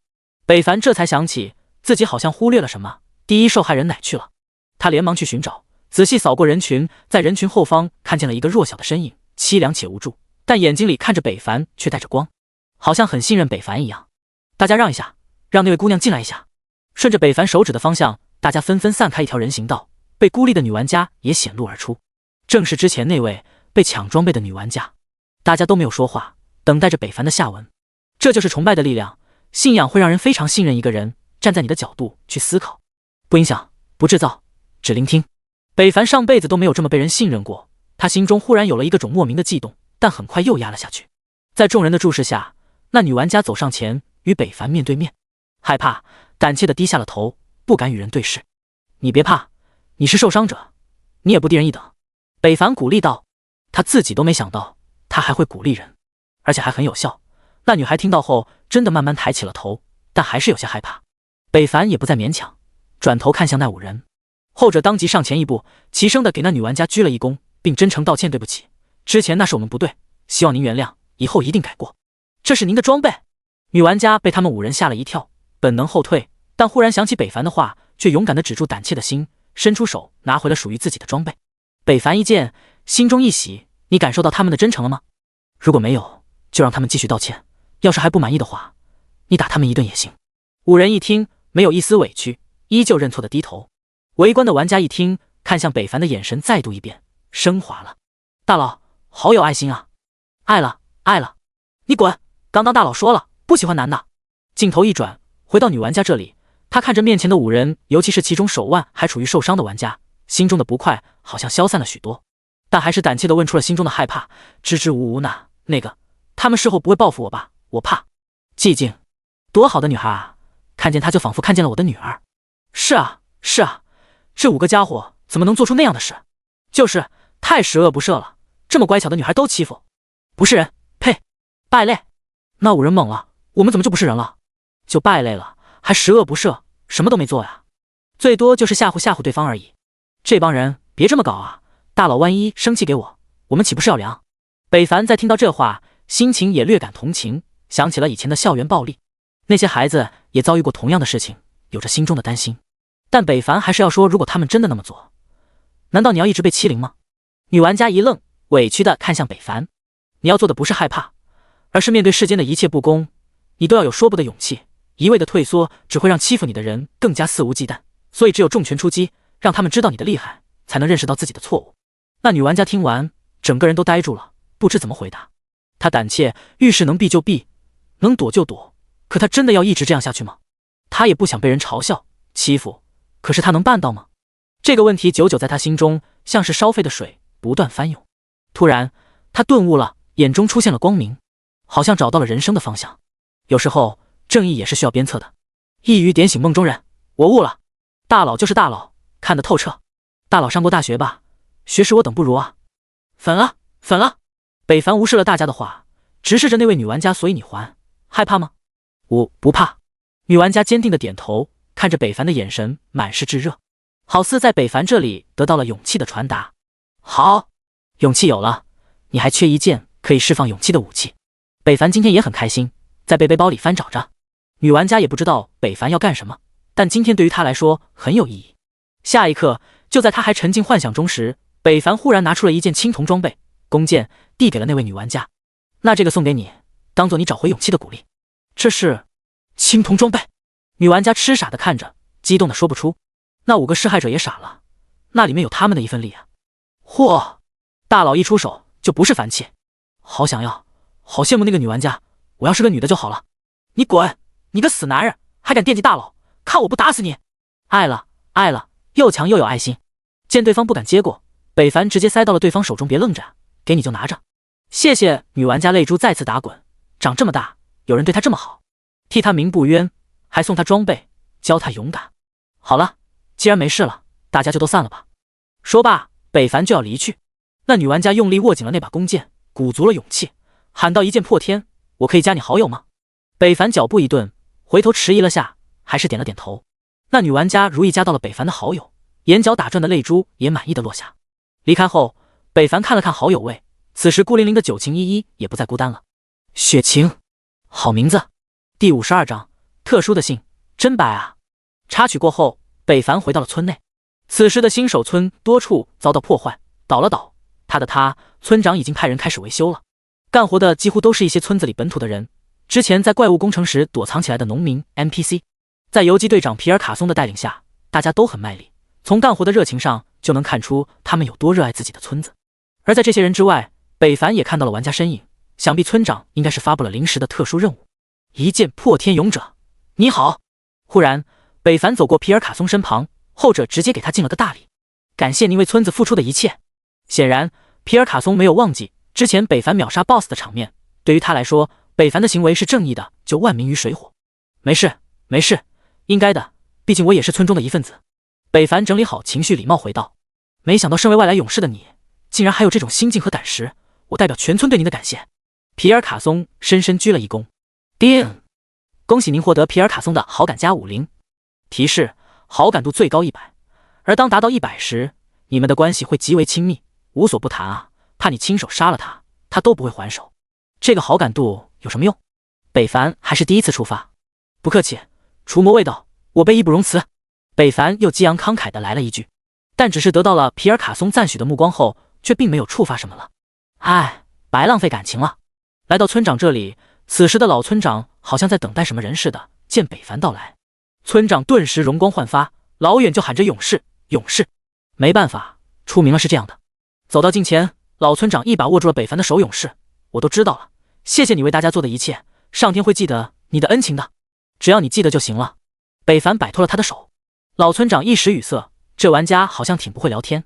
村长很快调整心态，咳嗽了2声，那是自然自然。好了，废话不多说，这是你要的配件，还有那个哥布林的过往任务，我也完成了。北凡将剑递给了老村长，后者激动地接过宝剑，眼泪唰的一下掉在了地上，潸然泪下。叮！恭喜您完成任务，遗失的配件经验加 1W， 铜币加500，转职信条1个。叮！恭喜您完成哥布林的过往，声望加1000，4星技能书1个。哦耶！到手了。勇士，你知道这把剑的主人是谁吗？老村长感性的自顾自说道。他曾经是。停，这把剑的事我并不想知道，我就想问问，你刚刚不是说会记得我对你的恩情吗？正好我现在有时间，你可以表达你的恩情了。北凡无情打断道。老村长一抽，被这么一搞，潸然泪下的情绪忽然中断了，进退不是，懵逼的看着北凡。正常，你应该听我把话说完才是。说那么多干啥？直接说正经事，大家都挺忙的，我赶时间。北凡现在身心疲惫，如果这里他捞不到好处，就想马上离开了。睡觉他不香吗？老村长一时语塞，激情彻底被北凡打消了。最后看了一眼，将那把剑收起后，到现在也到10级了，也应该去主城大展宏图了。我也没有什么好送你的。嗨，什么都没有，你就早说啊，这不浪费我的时间吗？还说会记住我的恩情。说完，北凡转身就要走，老村长却紧忙说道：勇士，我的话还没有说完呢。还有屁不？还有话没说吗？北凡回头，差点把心里话说出来，但老村长还是听到了，脸色有些不好看。这个勇士天资不凡，是个材料，可这粗鄙之语实在是……只可惜暂时也没有合适的人了，何况他跟那血魔老鬼还有粘连。也罢，便宜这小子了。老村长拿出了一个古老的信封，上面的黄皮都快老旧碎裂了，而后递给了北凡，把这个交给村南头一个坐在路边的妇人手上，他会送你一件机缘。真的？北凡大喜，接过，这个老家伙果然还有存货，只是这个黄不拉几的东西真是个宝贝。这东西对你无用，但对于那位却有着莫大的情感，你只管去就好。老村长嘱托道。好吧。道边坐着的妇人，该不是那位吧？北凡记得上次怪物攻城时，他就坐在一位女 NPC 旁边。根据老村长的指示，北凡一路向南，细心地看着道路两旁，发现竟没有一个 NPC 坐在路边的。可能也是天凉了，地冷，怕得痔疮。但见不到收信人，这任务不就完不成了吗？然而无绝人之路。下一刻，北凡来到了熟悉的地方，再次看到那位妇人 NPC， 对方果然还坐在地上。就他不怕凉，有没有痔疮咱也不知道。不会真是他吧？北凡看向他，他也看着北凡，不，确切的说是在看北凡腰间的剑。那个，这封信是给你的吗？北凡将信将疑的将信递给对方，后者也动作缓慢的伸手接过，神情略带忧伤。北凡惊讶发现，好白啊！大家也别多想，我说的是手，相比较一个40多的妇人，怎么会长着一双20岁花季少女才有的手呢？打开信封，女人表情一变，忧愁、惊喜、悲伤、痛苦，眼泪刷刷的掉了下来，而后抱信痛哭，嘴里还低喃着什么血魔你这个混蛋这类的话。这一哭把北凡整懵了，边上路过的玩家看北凡的眼神都带有怪异的意味，仿佛在说，你这也下得去手？连 NPC 都不放过。靠，这信里面到底写的什么，能让一个感情淡薄的人大哭？北凡也想上前安慰，却又怕误会加深，毕竟他现在也是一个名人，应该注意影响。没错，他哭一会应该也就好了。果然，下一刻，女人突然来了个180度的急刹车，止不住哭泣的双眼，竟双手一抹，眼泪全无，并恢复了以往的冷淡神情。要不是眼睛哭得通红，还真看不出来这女人刚刚哭过。既然那老东西让你来找我，那说明你具备了继承这东西的资格。言语间，妇人从怀中拿出了一个职业手册，给你吧。真白。第53章隐藏职业，前往主城，特殊任务。北凡接过，打开一看，隐藏职业狂战士的职业手册。接完转职任务后，此手册会覆盖转职任务，并更改为狂战士的挑战。当完成此任务后，你将会成为世间独一无二的狂战士。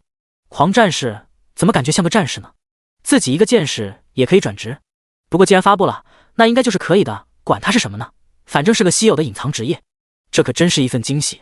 隐藏职业，可遇不可求的东西，竟然被北凡撞到了。自己现在本身就非常强大了，要是再获得隐藏职业，简直就是如虎添翼，爽歪歪啊！睡觉都能笑醒。不行，我现在就要睡觉去。收起手册，北凡作势离开，那妇人却又再次开口，等一下。被叫停，北凡忽然想起自己还没有感谢人家呢，草率了，立即转身，谢谢您的礼物，我一定会不负辜负你的信任的。不必。东西你可以拿走，但是我还有一个请求。妇人缓缓说道。还有请求？不是要我想要我的肉体吧？这可不行啊！本人卖身不卖艺的。北凡警惕地看着妇人，后者直接无视了他的表情和动作，冷漠说道：我希望等有一天我要是需要你帮忙的时候，你可以无条件答应。就这样，看来自己想多了。隐藏职业换一个请求，没什么问题，稳赚不赔。没问题。北凡直接答应了，殊不知就是这一点头，让他险些成为了人类公敌。当然，这是以后的话。叮！提示：承诺契约已自动形成。得到自己想要的答案，妇人也不再阻拦。北凡顺利吃了一碗面，回到熟悉的地方睡下。夜晚的游戏世界真美。所有的玩家经过一天的疲惫，体力耗尽，都进入了梦乡。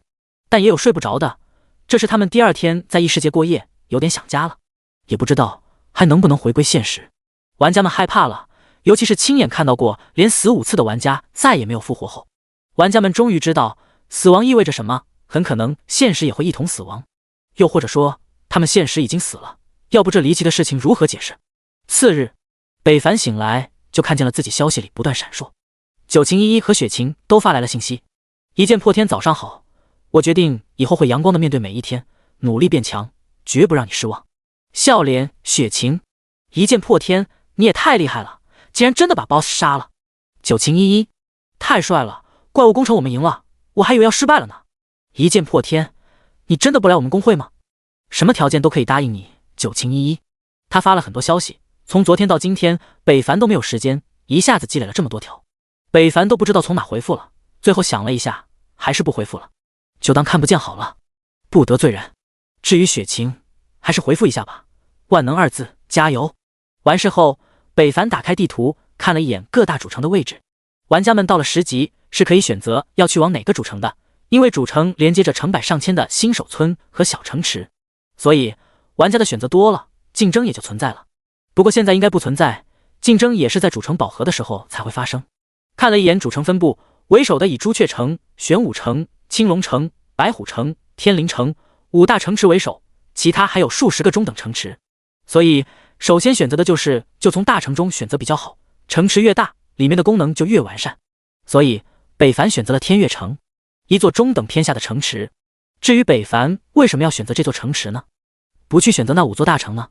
其实也很简单，它离北凡的新手村最近啊。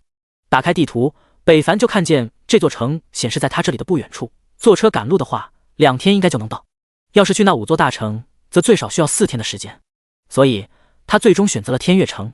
择日不如撞日，北凡花了5000铜币雇了一架马车，启程了。北凡的离开无声无息，谁也没有通知，但却有3个人看到了他离去的背影。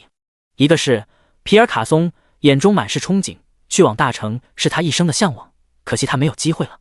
第二个就是老村长，虽然他并不是很喜欢北方，但却十分不舍，这是他此生第2个见过可以改变世界的奇才。第3位则在远处高山眺望着官道上的马车，一剑破天，我一定会杀了你，哪怕你逃到了大城，我也会找到你。殊不自知，连续被单杀3次的可是他自己。一路好风光，无限美好。北凡没有去欣赏，而是在车内使用了那个4星技能，这可是他获得最强的技能，不知道会给他个什么技能呢？叮！恭喜您获得4星技能剑气迸发。剑气迸发4星，消耗50点魔力，凝聚大地之下的剑气与自身结合，从而迸发出无尽剑气，以自身半径3米为目标，对敌人造成力量50点的伤害，持续2段，并击飞目标。叮！学习成功。这个技能调啊，范围伤害超高不说，还带控制效果，太完美了。自己又多了个控制技能，更加不用怕刺客偷袭了。要是魏安祥那孙子再赶来，直接给他杀退油了。路途遥远，北凡没什么事做，把那些爆出的白银准备和青铜装备还有普通装备一一上架了。白银6000铜币起售，白银套装8000起售，青铜装备则500打底，套装1000起，普通装备那就200送了。将一切搞脱后，他又把自己的稀有材料银质碎料、花铜石、青岩石都拍了上去，反正自己也都用不上。其中还有那4个巨大的肾上腺素，到现在他都不知道有什么用，只好底价100铜币起拍了，能赚点是点。他现在身上铜币也不多了。随后关闭了拍卖行，但他不知道那4个巨大的肾上腺素竟以一种夸张的程度价格上涨，200、1000、3000，卧槽！这是谁啊？竟有4个巨大的肾上腺素，还是不同等级的？难道他把哥布林废墟副本都通关了不成？楼上没睡醒吧？副本多难你不清楚？就算咱们第一的女子公会星月也才打过困难级，怎么可能有人通关？不说了，我要抢拍了，都别跟我抢啊！你在想屁吃？问过我傲视王者了吗？一群垃圾还不退后！傲视王者你别狂，小心一剑破天大佬干你！傲视王者与一剑破天的恩怨已经人尽皆知，所以大家偶尔也拿北凡的名号去欺负傲视王者和他们公会的玩家，而且百试百灵，毕竟北凡的实力有目共睹的。但这一次傲视王者显然不会退缩，实在是这个任务给的东西太丰厚了。正常买卖，他一剑破天又能奈我何？说到此任务，还是一个女玩家发现的。没错，那位玩家就是雪晴，并且是在北凡的激励后的第2天早上，北凡刚走不久后。这并不是一个隐藏任务，只是一个高额支线任务，只是触发方式有点特别，他就没有保留告诉大家了。当然，他选择告诉大家还有一个重要的原因，那就是他无法完成这任务要求。从哥布林废墟中拿到4个巨大的肾上腺素，要求普通噩梦 BOSS 身上掉落。任务要求可以说是极为变态，不只是他，就算大公会也很难完成。但是令所有玩家都没有想到的事发生了，竟然真的会有人集齐了任务物品，还拿出来拍卖。怕不是傻子吧？又或者卖出此物的人非常缺钱，又或是看不上任务奖励的10大败柳加经验和黄金装备。所以大家心中都有了一个猜测，此人不会是一剑破天大佬吧？殊不知不是北凡看不上，实在是他不知道有这么一个任务啊。黄金宝箱？不，钻石宝箱就这么失之交臂了。北凡要知道，肠子都悔青了。第54章，熟人见面，你追我赶。一晃2日后，玩家们也陆陆续续达到了10级，一直排在等级前面的 YD 阿3等人，在做完了介绍性的任务要求，也到了开始选择大城的时候。你们说，那个龙国的一剑破天会选择去哪座大城 ？YD 几级？我猜应该是青龙城。龙国玩家以龙的后人自居，这座城最有可能。也不见得，东方向龙不假，但也有4圣兽的传说，所以白虎、玄武、朱雀城也都有可能。YD 鬼王娓娓道来：“老大，你认为呢？”老大，还咋还用手扒拉饭呢？哈哈，要我说，你得学会用筷子了。2人大笑。而在用手吃饭的男人忽然抬起头，正要说话，突然一道提示音响起：叮！恭喜玩家一剑破天，第1个进入主城天月城，奖励永久称号天月来客，昭告天下。叮！恭喜玩家一剑破天，第1个进入主城天月城，奖励永久称号天月来客，昭告天下。叮！恭喜玩家一剑破天，第1个进入主城天月城，奖励永久称号天月来客，昭告天下。3。这次公告一共响了6次，比以往都要认真，字重言轻。对于一剑破天会率先出发 ，YD 阿3并不意外，但他怎么会选择这个不冷不热的主城呢？一剑破天是不是傻了？放着5大主城不选，选了个默默无名的主城是什么意思 ？YD 鬼王诧异，可能艺高人胆大吧，想凭借自己的天赋来改变世界。真是可笑。YD 急急一笑，不只是他们想不通，连龙国的玩家也有点想不通。但不懂选择主城意义的萌新们，则真心替北凡高兴。一剑破天大佬牛逼！膜拜大佬，大佬等我，我马上10级了。不懂就问，各位，天月城是5大主城之一吗？好像不是，大佬是不是选错了？尽管所有人都很不解北凡的选择，但热爱和崇拜他的玩家，不管他做什么都非常支持。只有魏安祥默默做完最后一个任务，说了一句：“沙比，天月来客，幸运加10，暴击率正10%。”这个称号远比北凡之前的要好，所以他直接替换下了小试牛刀，而后走进了城内。高耸林立和城墙和繁华高级的街道，人来人往，都是过往的 NPC。本以为来到这里会非常冷清，看来是自己多心了。中等偏下的城池也非同小可。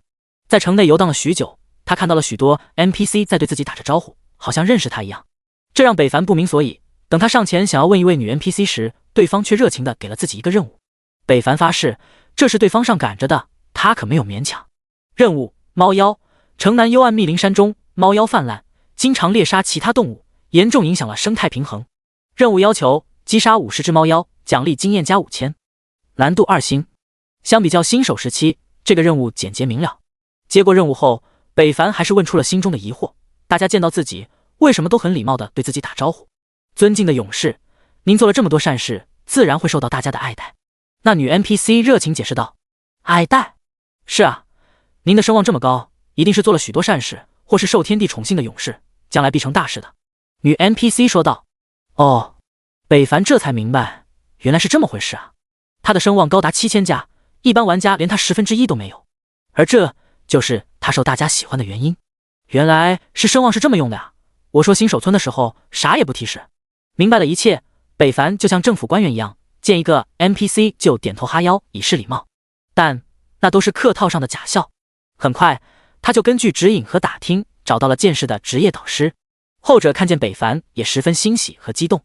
没想到第一个来到主城的竟然是剑士玩家，而且还来到了他们这座没什么威望的主城。勇士，你是要转职吗？剑士导师问道。是，这是我的转职信条。北凡点头，刚要递给对方，却见那导师摇了摇头，你是第一个来到主城的，这些就免了，直接开始转职吧。那你第一个来的还有这种福利？这后门开的，北凡都有些不好意思了，只因他完全不需要，早知道那个任务就不做了，那么危险，还差点死掉。来吧，勇士，这就是你的转职任务，只要完成，你就可以转职成功了，并获得强大的实力和无限可能的职业上限。说着，剑士导师还向北凡示意了一下这个转职任务的不同。叮！提示：您是否接取特殊转职任务？特殊转职？还不是普通的职业，这是他人品爆发了吗？也太好运了吧！前脚刚获得隐藏职业，转角又获得了特殊职业，这让他如何是好？鱼和熊掌可以兼得吗？答案是不可能。叮！恭喜您接取特殊转职任务成功。叮！提示：您的转职任务已替换隐藏职业任务狂战士的挑战，任务要求前往牛头山击杀随机出现的牛头山 BOSS 格拉卡，并视为完成任务，当场转职。哎，北凡叹息了一声。剑士导师一愣，这个职业你不喜欢吗？还是任务太难了？如果是太难了，我可以给你换个。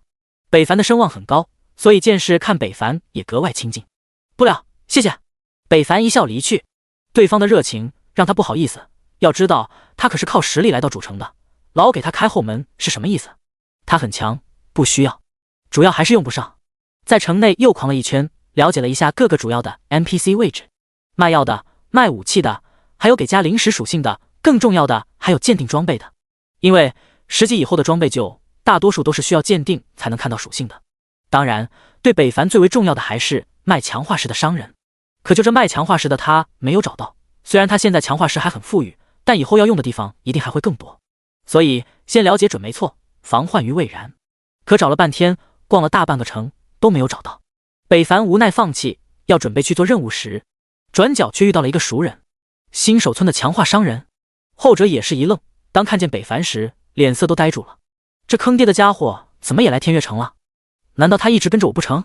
想赚点钱，咋这么难呢？熟人见面，一喜一忧。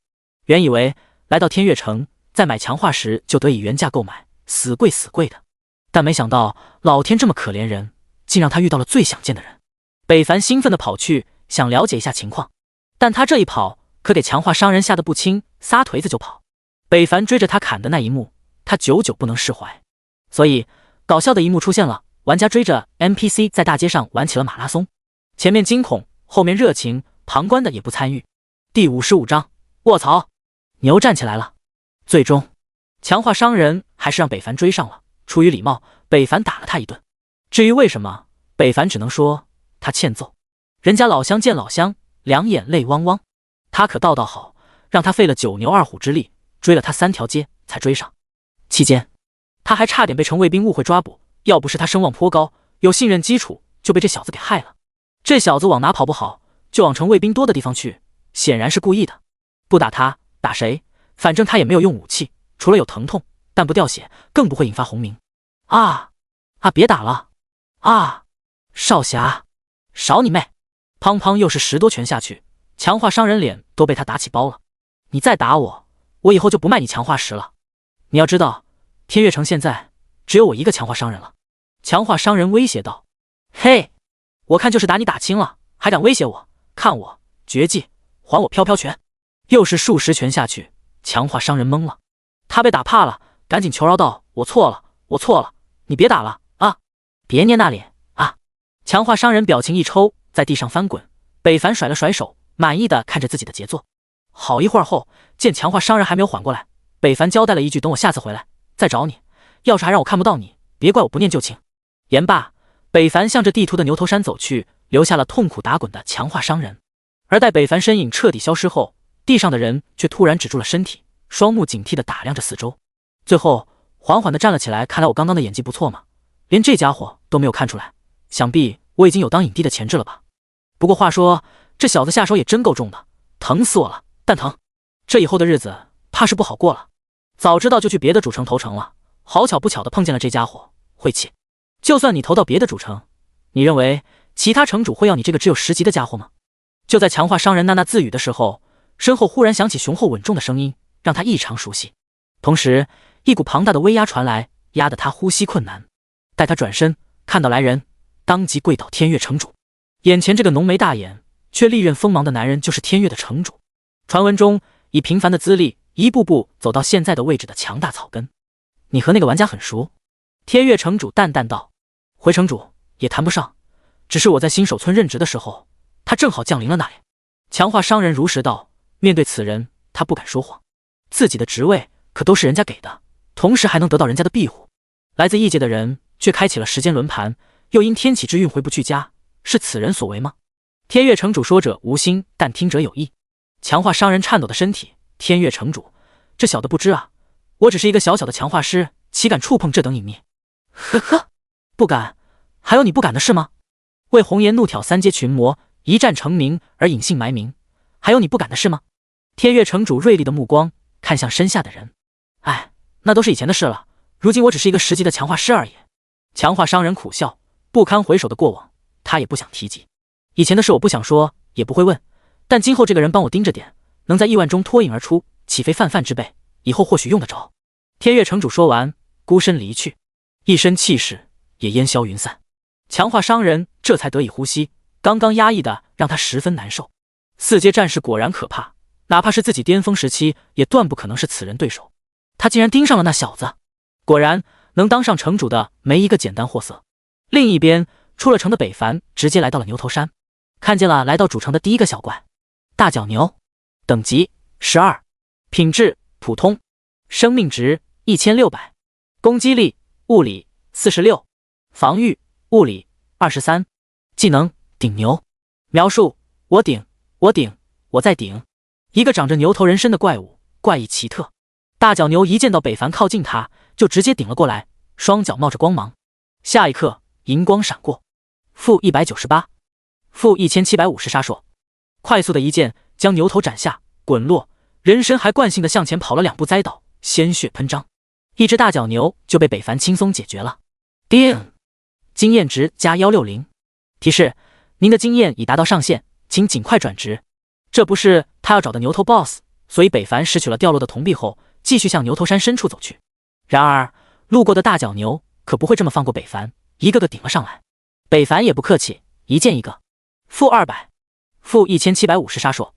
叮，经验值加160，铜币加10，牛角加1，任务物品。叮，1个小时后。叮，提示：您已经杀戮了1000只大角牛，牛头领主格拉卡即将苏醒。原来是睡着了啊！我说咋这么久还没有看到？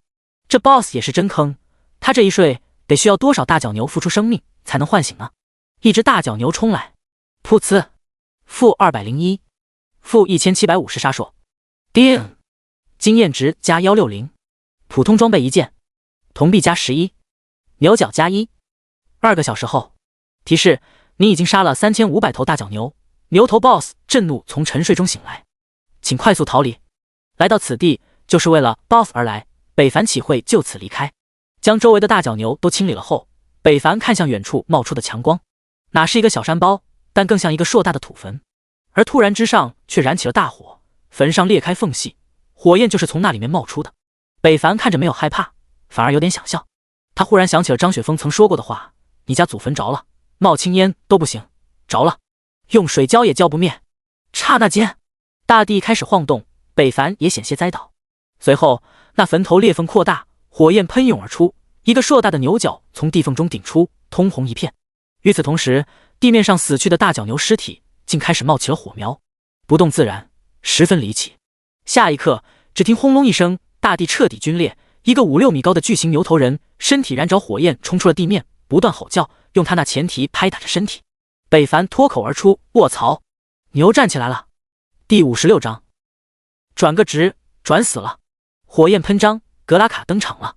格拉卡，领主 BOSS， 等级14，品质黄金级，生命值250400，攻击力物理264，魔法198，防御魔法250，物理350，魔力15000。技能蛮力冲撞，火焰环身，火焰雨，旋风斩击，震踏。描述：烈焰格拉卡曾经的随身仆从，以前流浪的牛头战士，后来战斗负伤，被烈焰格拉卡救下，并赐名格拉卡。经过100年的修炼，成为了如今的强大 BOSS。哦！怪诞的牛叫声响，格拉卡晃动全身，动一动，大地都在颤抖，向北凡冲来，速度很快，身上的火焰也随着时间烟消云散了。当-101，北凡硬扛下了 BOSS 这一击，试一试伤害，还可以，在承受范围内。Man， 格拉卡愤怒的双眼开始泛红，身体也冒起了火焰，从身体各处开始燃烧。-60，北凡瞬间就受到了来自 BOSS 身上的魔法伤害。北凡不再留手，血刺瞬发，一剑刺入了 BOSS 的胸口。-4016， -1690杀硕。随后长剑一挥，纵剑横扫，直接将 BOSS 击退。-1650， -1670杀硕。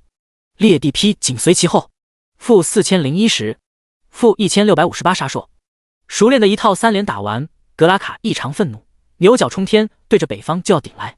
十字切割也一同展出，破空的剑气重重地落在了格拉卡的身上。-11450， -1700杀硕。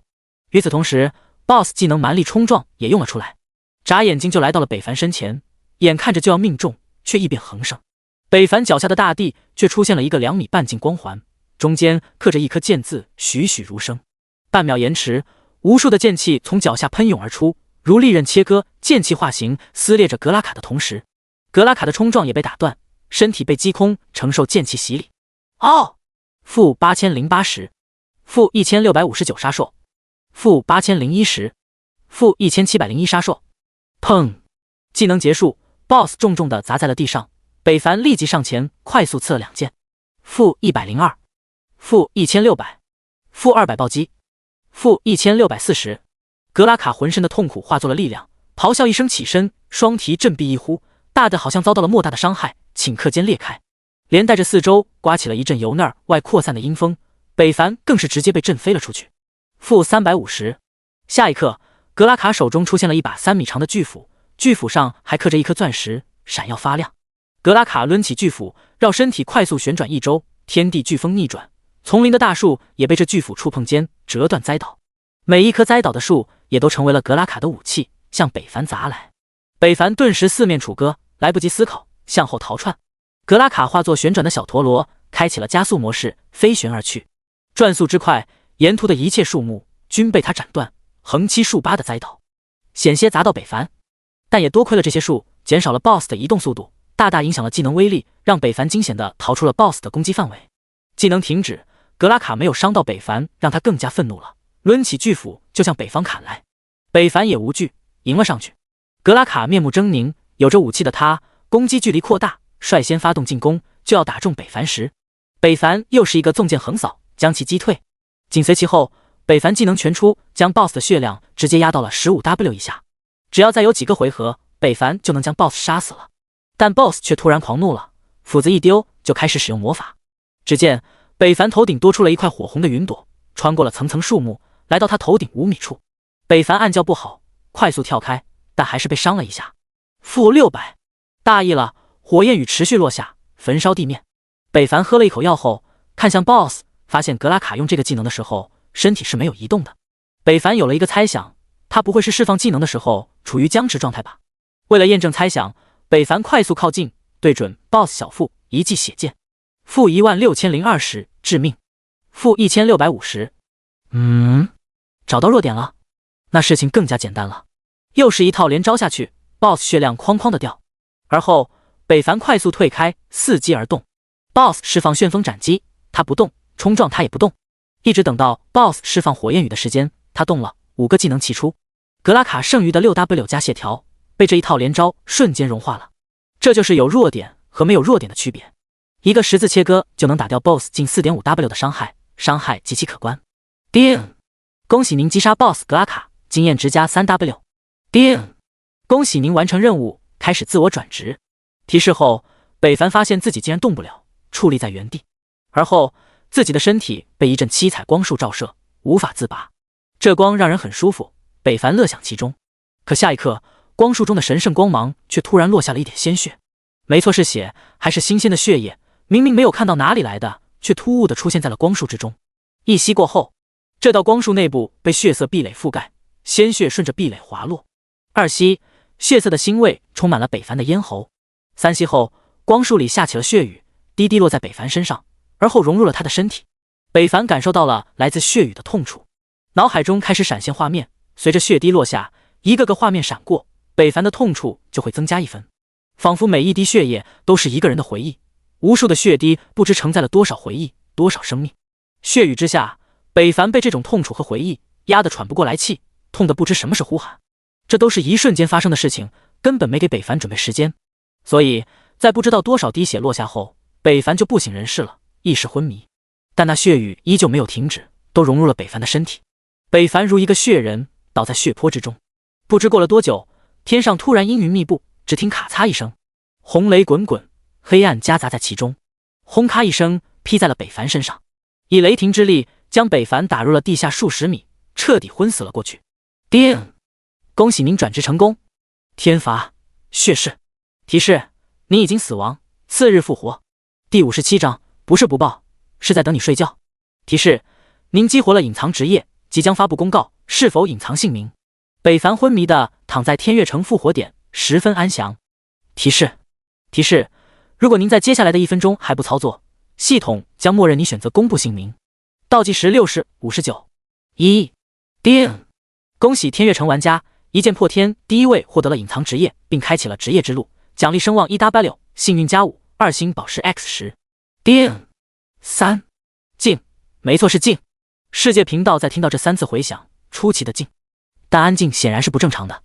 又是5秒后的寂静过去，频道终于爆发了，评论一条接一条都是叹号和惊叹声。要是此刻发一个字就算1块，就算漂亮国的国库都得清空。由此可见，汉字是多么强大。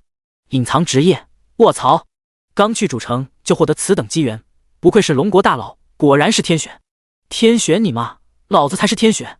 魏安祥咒骂，听见一剑破天获取隐藏职业他就来气，那隐藏职业本应该是他的才对，所有的机缘都属于他，他才是龙国的希望。一剑破天，你不配，我一定要杀了你！承认吧，公告就是你家开的吧？一天不上浑身难受，给你闲的。小日子阴阳怪气道：哎呦，这给你们酸的，你行你也上啊！张个嘴你不吃饭，学人家喷粪。多了不说，大佬，请先上我的膝盖。时隔几天，终于再次听到了大佬的声音，感恩系统。一剑破天，我们棒子国终有一天会超过你的。那你得先站在我龙国大佬面前，置身万里，扯脖子叫嚣。你以为你是恐龙啊？一剑破天，你还好吗？九情依依有些思念。哎，会长，咱这刷怪呢，你用点心行不行？想情郎也要分手你身为一个奶妈，看着点，我给我加些好不好？柔情男子无语，刷个怪，差点把自己搞死。我哪有？你别胡说，还有你刚才说什么？我看你越来越不把我这个会长放在眼里了。九情依依羞愤地拿着法杖，就向柔情男子，后者被吓得连忙躲避。他现在血量不足20点，这要是被打中，就得回复火点喝茶了。另一边，官道上，其他国的先驱玩家也已经开始踏上了前往大主城的路上，尤其是在听到系统的3连提示，更是加快了脚步。一步落后，步步落后，这可不是他们想看到的。同时，这些人也把一剑破天这名玩家深深刻在了自己的名单里，只要抵达主城，必定快速发展自己的实力，而后对一剑破天全力打压。这些人都是有头有脸，甚至在本国一呼百应的存在，凭什么让你骑在大家头顶当大王？你鸡的大呀！次日，闲来无事的强化商人在天悦城的大道上走着，脑海中想着昨天天悦城主的话，有些犯愁。这盯人的差事可不是好活，这都1天过去了，那小子跑哪去了他都不知道。回头要是城主问起来，我该怎么骗？不是忽悠呢？就在他低喃自语的时候，忽然抬头看见大道边十分空旷的地方躺着一个人。这个位置不是玩家的复活点吗？这个时间怎么会有人？莫非？强化商人快步上前，来到那人身旁一看，我靠，还真是他！怪不得怎么都找不到，原来在这躺着呢。咋的？客房住得不好，跑大街上体验生活来了？那个世界的年轻人思维，他还真不懂。喂，醒醒！喂！强化商人趁机报复，拍了拍北凡的侧脸，啪啪啪，力量轻微带点重。要是对方醒来，他也好解释，没掌握好力度。然而北凡睡得跟个死猪一样，就是不醒。这可让强化商人看到了一丝曙光。这可不赖我了，都是为了叫醒你。说完，只见强化商人抡圆了巴掌，对着北凡洁白的脸庞就呼了上去。啪！清脆又极其响亮的声音在街道上回荡。见对方还没有醒，强化商人乐了，继续伸手招呼，一掌两掌三拳，一套18连，还没有反应，又是一套武林绝学下去，北凡的脸已经肿了。但强化商人依旧没有停止，见死不救，岂是我辈之举？啪啪啪，又是数十掌下去，强化商人都累了，北凡还没醒。但强化商人还是很开心的，不是我不救啊，我努力了。心中飞语，真 TM 爽，让你上回刺我，嘿嘿，真是一报还一报，不是不报，只是你还没睡觉。过了一会儿，强化商人低头看去，哎呦卧槽，这是谁家的猪跑丢了？好大的一块猪头，自己下手有那么重吗？不过他也不担心，对方鼻息还正常，死不了，就算死了也还能复活，不要紧。休息过后，很快就到中午了，强化商人也得吃饭了。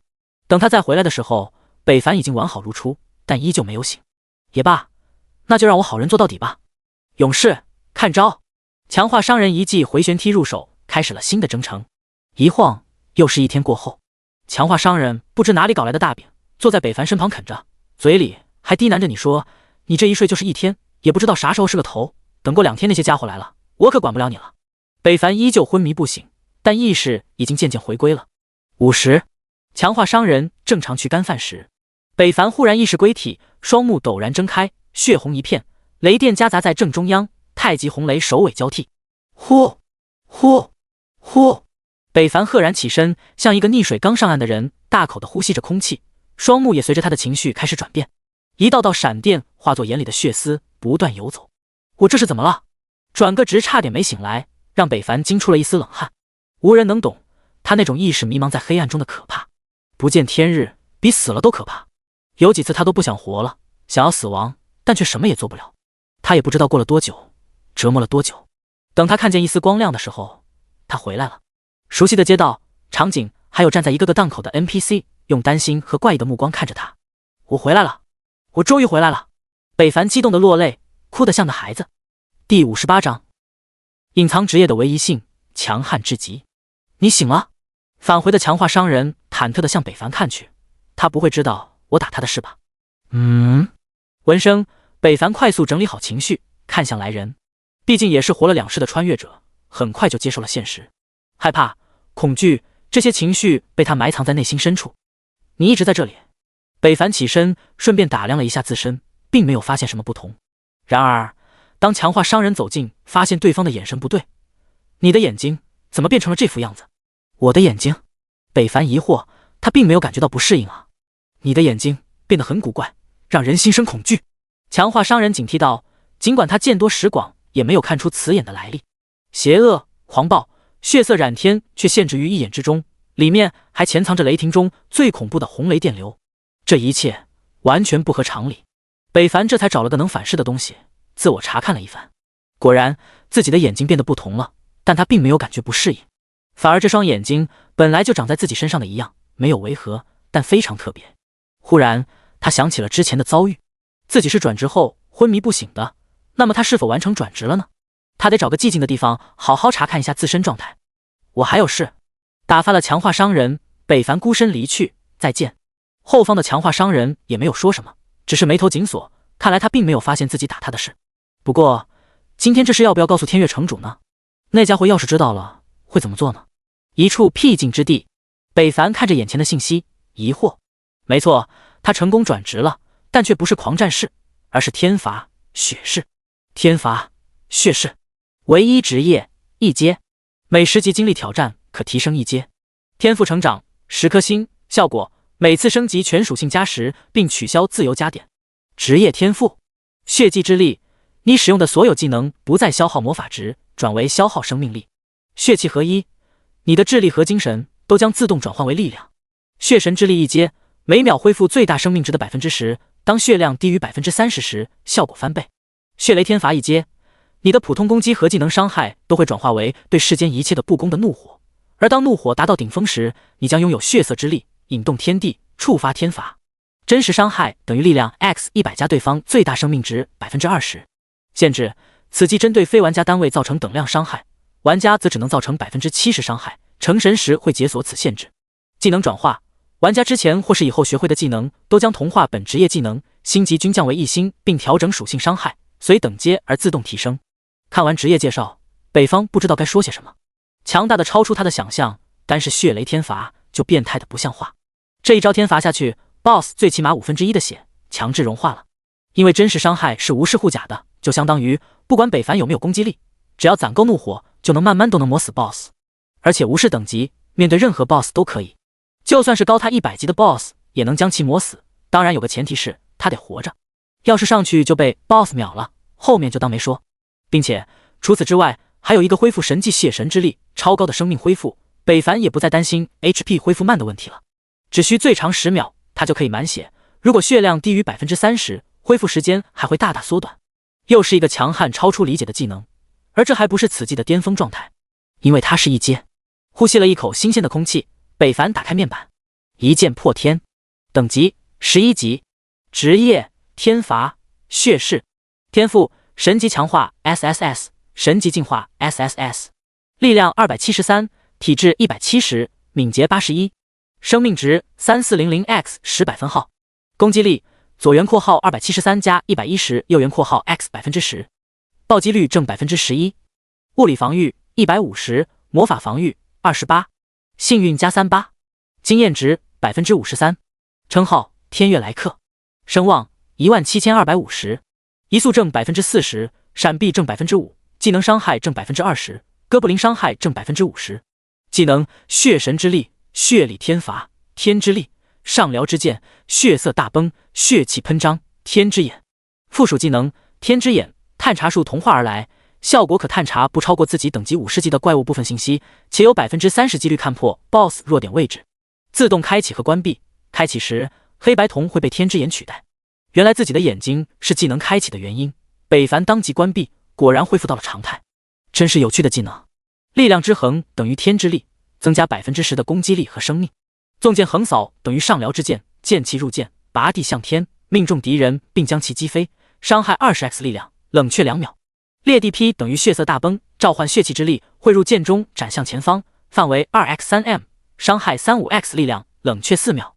剑气迸发等于血气喷张，血气之力坠入地下，牵引出地心的力量与血气融合，而后自脚下2×2范围喷发而出，并击飞敌人，伤害 50x 力量 x3 段，冷却10秒。这就是北反现在的属性，星级降低，技能伤害却不减反增，冷却时间也缩短了，这就是隐藏职业的可怕之处。北凡迫不及待要看看自己转职后的伤害了。正好他还有一个猫妖任务。20多分后，来到任务地点的幽暗密林，看见了快有1人高的红毛猫妖，人身猫脸，凶神恶煞的样子，正在啃食着什么。猫妖等级11，品质普通，生命值1500，攻击力物理42，防御物理20，技能迅捷猫爪。描述：欺软怕硬的家伙，忘记了施舍和善良，变成了一群贪婪的家伙，无恶不作。没有多余的废话，北凡持剑攻上，对准猫妖脑袋杀去。后者也露出了吓人的表情，张牙舞爪的冲来。两者谁也不服谁，一人一兽对轰一招。-1，-401，-2900杀兽，经验值加140。扑通，猫妖倒地，北凡胜了，赢得很轻松。主要是猫妖太弱了，也测不出什么，还得找一些强大的怪物才行。继续迈进，不断杀掉挡路的猫妖。叮，经验值加140，任务加2，铜币加6。叮，1经验值加140，任务加3。叮，经验值加140，任务加50。提示：你已经完成了任务，请回去与 NPC 交接任务。都杀了50个猫妖了，北凡没看见一个能打的，都是一剑秒杀。没办法，只好先回去把任务交了，然后再去高级的地图找一些高级的怪看看了。值得一提的是，杀了50只猫妖，怒火值都没有满，也就30%的样子，无法释放天罚。所以北凡还没有看到血雷天罚是什么样子。不过怒火值好像不会随时时间过去而消失，积攒的怒火值还在，一直到北凡回到了天月城，依旧没变，这一点还是不错的。第59章 NPC 的刺杀，9死1生。勇士，你这么快就回来了？女 NPC 微笑道。北凡一眼就看出了对方是故意客套，与第一次略有不同，笑容中藏着别样的情绪。在来之前，他就了解自己已经昏迷了1天多了，而他接取这个任务是前天，也就是说，他历时了1天多才完成这个普通任务，根本算不上快。但好话谁又不愿意听呢？叮！恭喜您完成任务，猫妖经验加5000。完成任务后，北凡就向 NPC 打听那个位置有高等级一点的怪。NPC 也是非常热情，告知什么位置有什么怪物和其具体等级，还嘱咐了北凡一句要小心。比上次还要热情，就差点介绍给他的小姐姐了。而后北凡根据 NPC 的指示，向着15到20级怪活动的冰霜幽暗密林进发。为了快速提升等级，与玩家们拉开距离，他也不得不选择高级的怪去刷，冒点险也是值得的。出了城，北凡脚步加快，而城内就在北凡刚刚离开不久，本笑脸相迎的女 NPC 忽然换成了一副表情，一副生人勿近的面容，带有思索。半分钟后，好像想通了什么，他看了看四周，确认没人后离开了他本该值守的岗位，追随北凡离去的方向而去。而城外的北凡还不知道，身后已经跟着了一个人。同样的，那个女 NPC 更不知道，她的一举一动也被另一个人注视到。这个刺客好像不是天月城的人吧？面生得很，莫非是天月城主新招的人吗？强化商人有些疑惑，虽然他刚来，但之前也是有来过这座城池的。真是苦恼，这是要不要汇报呢？貌似只是平平常常的打怪升级，好像也没有什么特别的，除了一同离去的女人。算了，还是汇报吧，2天一点信息没有，估计自己也要下岗了。强化商人向着城主府走。另一边，来到地图所标记的地点，北凡脸色一变。这里景色奇特，明明外面还是夏天，穿过一片空地就来到了冬季，天上下着雪，地面也被落上厚厚一层的积雪。看着面前游荡的野怪，他心中疑惑。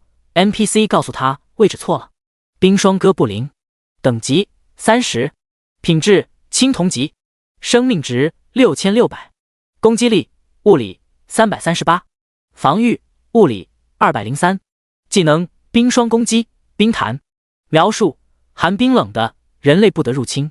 暗处一个黑影盯着前方的北凡，他果然与那些家伙不同，2天就来到了主城，天赋一定极高。而且他来到此处，站在原地，一定是发现了不对。如果看出了怪物远高于他的等级，这就更不能留他了。寒芒渐渐毕露，等级高点就高点吧，也无所谓了。6000多血对他来说也没什么。掏出血刺，一剑就杀了过去。而他这一行动，把身后的影子搞得一顿，犹豫片刻，退回了黑暗之中。原来没有发现啊，看来是我高估他了。然而下一刻，北凡3剑结果了小怪，又一发技能搞死了另一只后，他不淡定了。我的法克，这是什么伤害？这是一个刚转职成功的剑士所发出的攻击，完全超出了他的理解。只见北凡又盯准了另一只冰霜哥布林，一记上撩之剑就 KO 了小怪，负5301，负1401杀兽，2段伤害正好够斩杀线。而且北凡的上撩之剑冷却贼短，只需要2秒。叮，经验值加2050，越级杀怪症100%。叮，恭喜您获得哥布林布匹1个，铜币加16。越级杀怪经验果然给的多，这么一会就刷了好几万经验，他都快升级了。所以北凡一走一过，只要看到野怪，北凡就会上去一招结束战斗。而他的这种杀怪方式随意的吓人，把身后的人彻底看傻了，都忘记自己是来干啥的了，失去了斗心，露出了胆怯。这个人也太变态了，这攻击高的离谱，都快赶上3阶战士了。不行，我不能害怕，如果今日不杀了他，那将来遭殃的一定是我的族人。我绝不允许那样的事情发生，绝不允许。内心下了个决定，他慢慢跟上。雪地里都是脚步声和小怪打斗声的回响，所以北凡并没有听到身后的异响。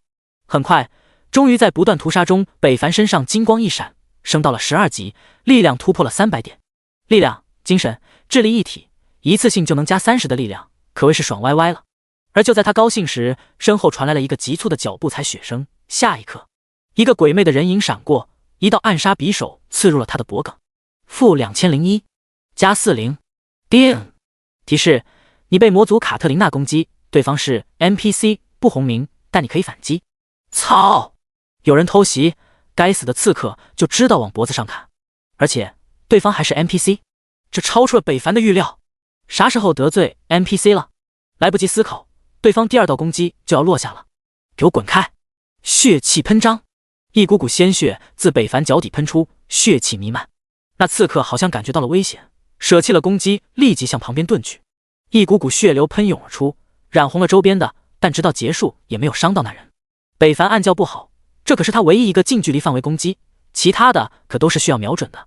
果然是个纸老虎，只是技能高一些，但依旧是菜得离谱的剑士而已。那刺客低喃了一句：“北凡不乐意了，你 TM 来杀我，还要侮辱我，真当我好欺负，没脾气呢？那就让我看看你怎么防我接下来这一招。”说完，那刺客就从北凡眼中消失不见了。这一招，北凡不陌生，因为魏安祥老用，但显然用的没有这个 NPC 精髓。因为就算是在雪地里，他也没有发现对方的踪迹，主要是眼不跟腿。下一刻，只听噗呲一声，一把匕首再次扎在了原来的位置上。负1200。怎么又没有暴击？那刺客显然很诧异，这一招可是90%暴击的，怎么不暴击呢？以前刺杀别的猎物几乎刀刀暴击的，碰见这家伙怎么有点奇怪？北凡知道这有可能是自己幸运高的原因，要不以他的人品，躲过一个暴击就不错了。不过没有关系，你还是得死。刺客在空中绕北凡身体一周，再度刺入那个位置。噗呲，负1905暴击。北凡的血量哐当一下子掉到了40点，而这还是靠血神之力刚恢复上来的。卧槽，这币伤害也太高了，我今天怕是真要完了。不行，就算死，我也要看看这币长啥样，黑不黑？你还真是幸运，这都没死。不过接下来，我看你还能怎么办？刺客阴冷地说道。上撩之间，北凡趁机发动攻击，但在对方眼中显然还是太慢了。只见他轻盈一跳，踩间就离开了北凡的攻击范围。紧随其后，一招寒芒将至，死亡骤然降临。北凡拼了，血刺！没有意外，空了。北凡绝望了，因为对方的攻击已经来到面前。可惜了，到死都没看到这币的样貌，没法报仇了。下一刻，攻击落下，一个大大的 miss 浮现。什么？没死？刺客愣住了，北凡也呆傻了。这也可以？叮！提示：您的怒火已达到顶峰，血雷天罚即可释放。是否？第60章。血雷天罚，连升3级。那是什么？女 NPC 颤抖地看着眼前之人，本如逮着羔羊的家伙，却双目瞳孔巨变，血红一片，电流隐隐交错。上空高耸树木之上，那朗朗晴空，飘着雪花，还打着雷。轰隆，轰隆，轰隆！那雷没有征兆的凭空出现，却呼啸而行，如蛟龙吞云吐雾，在空中穿梭，无风自引，无云自成。在狂风大作，雪花被吹得扭曲。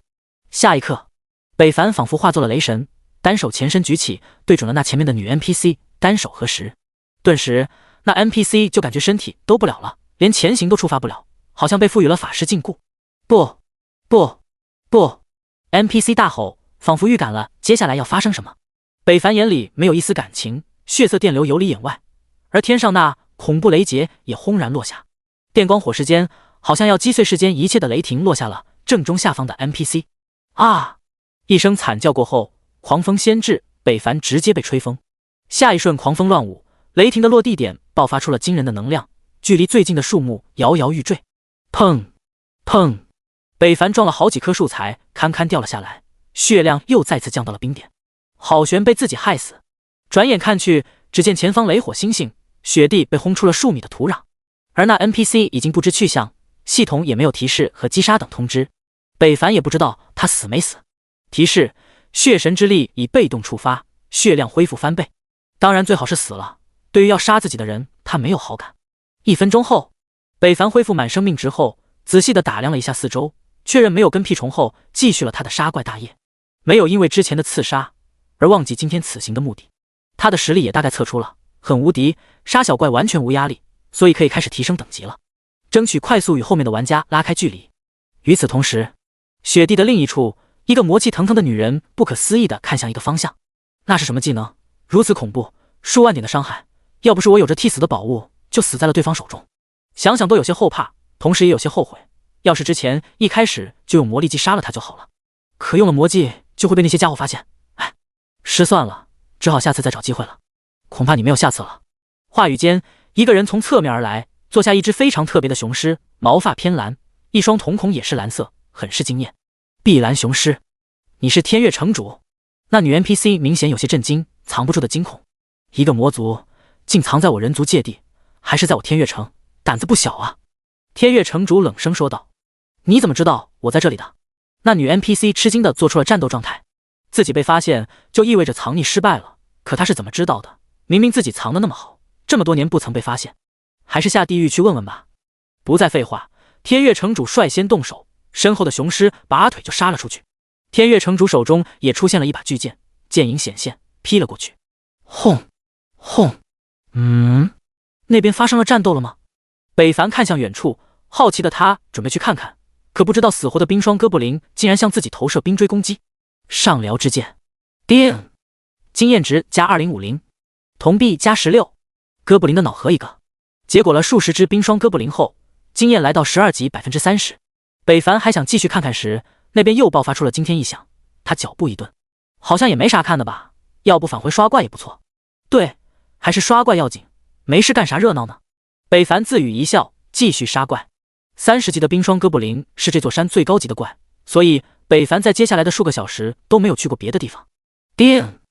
经验值加2050，铜币加14。叮！恭喜您等级提升13级，全属性加10。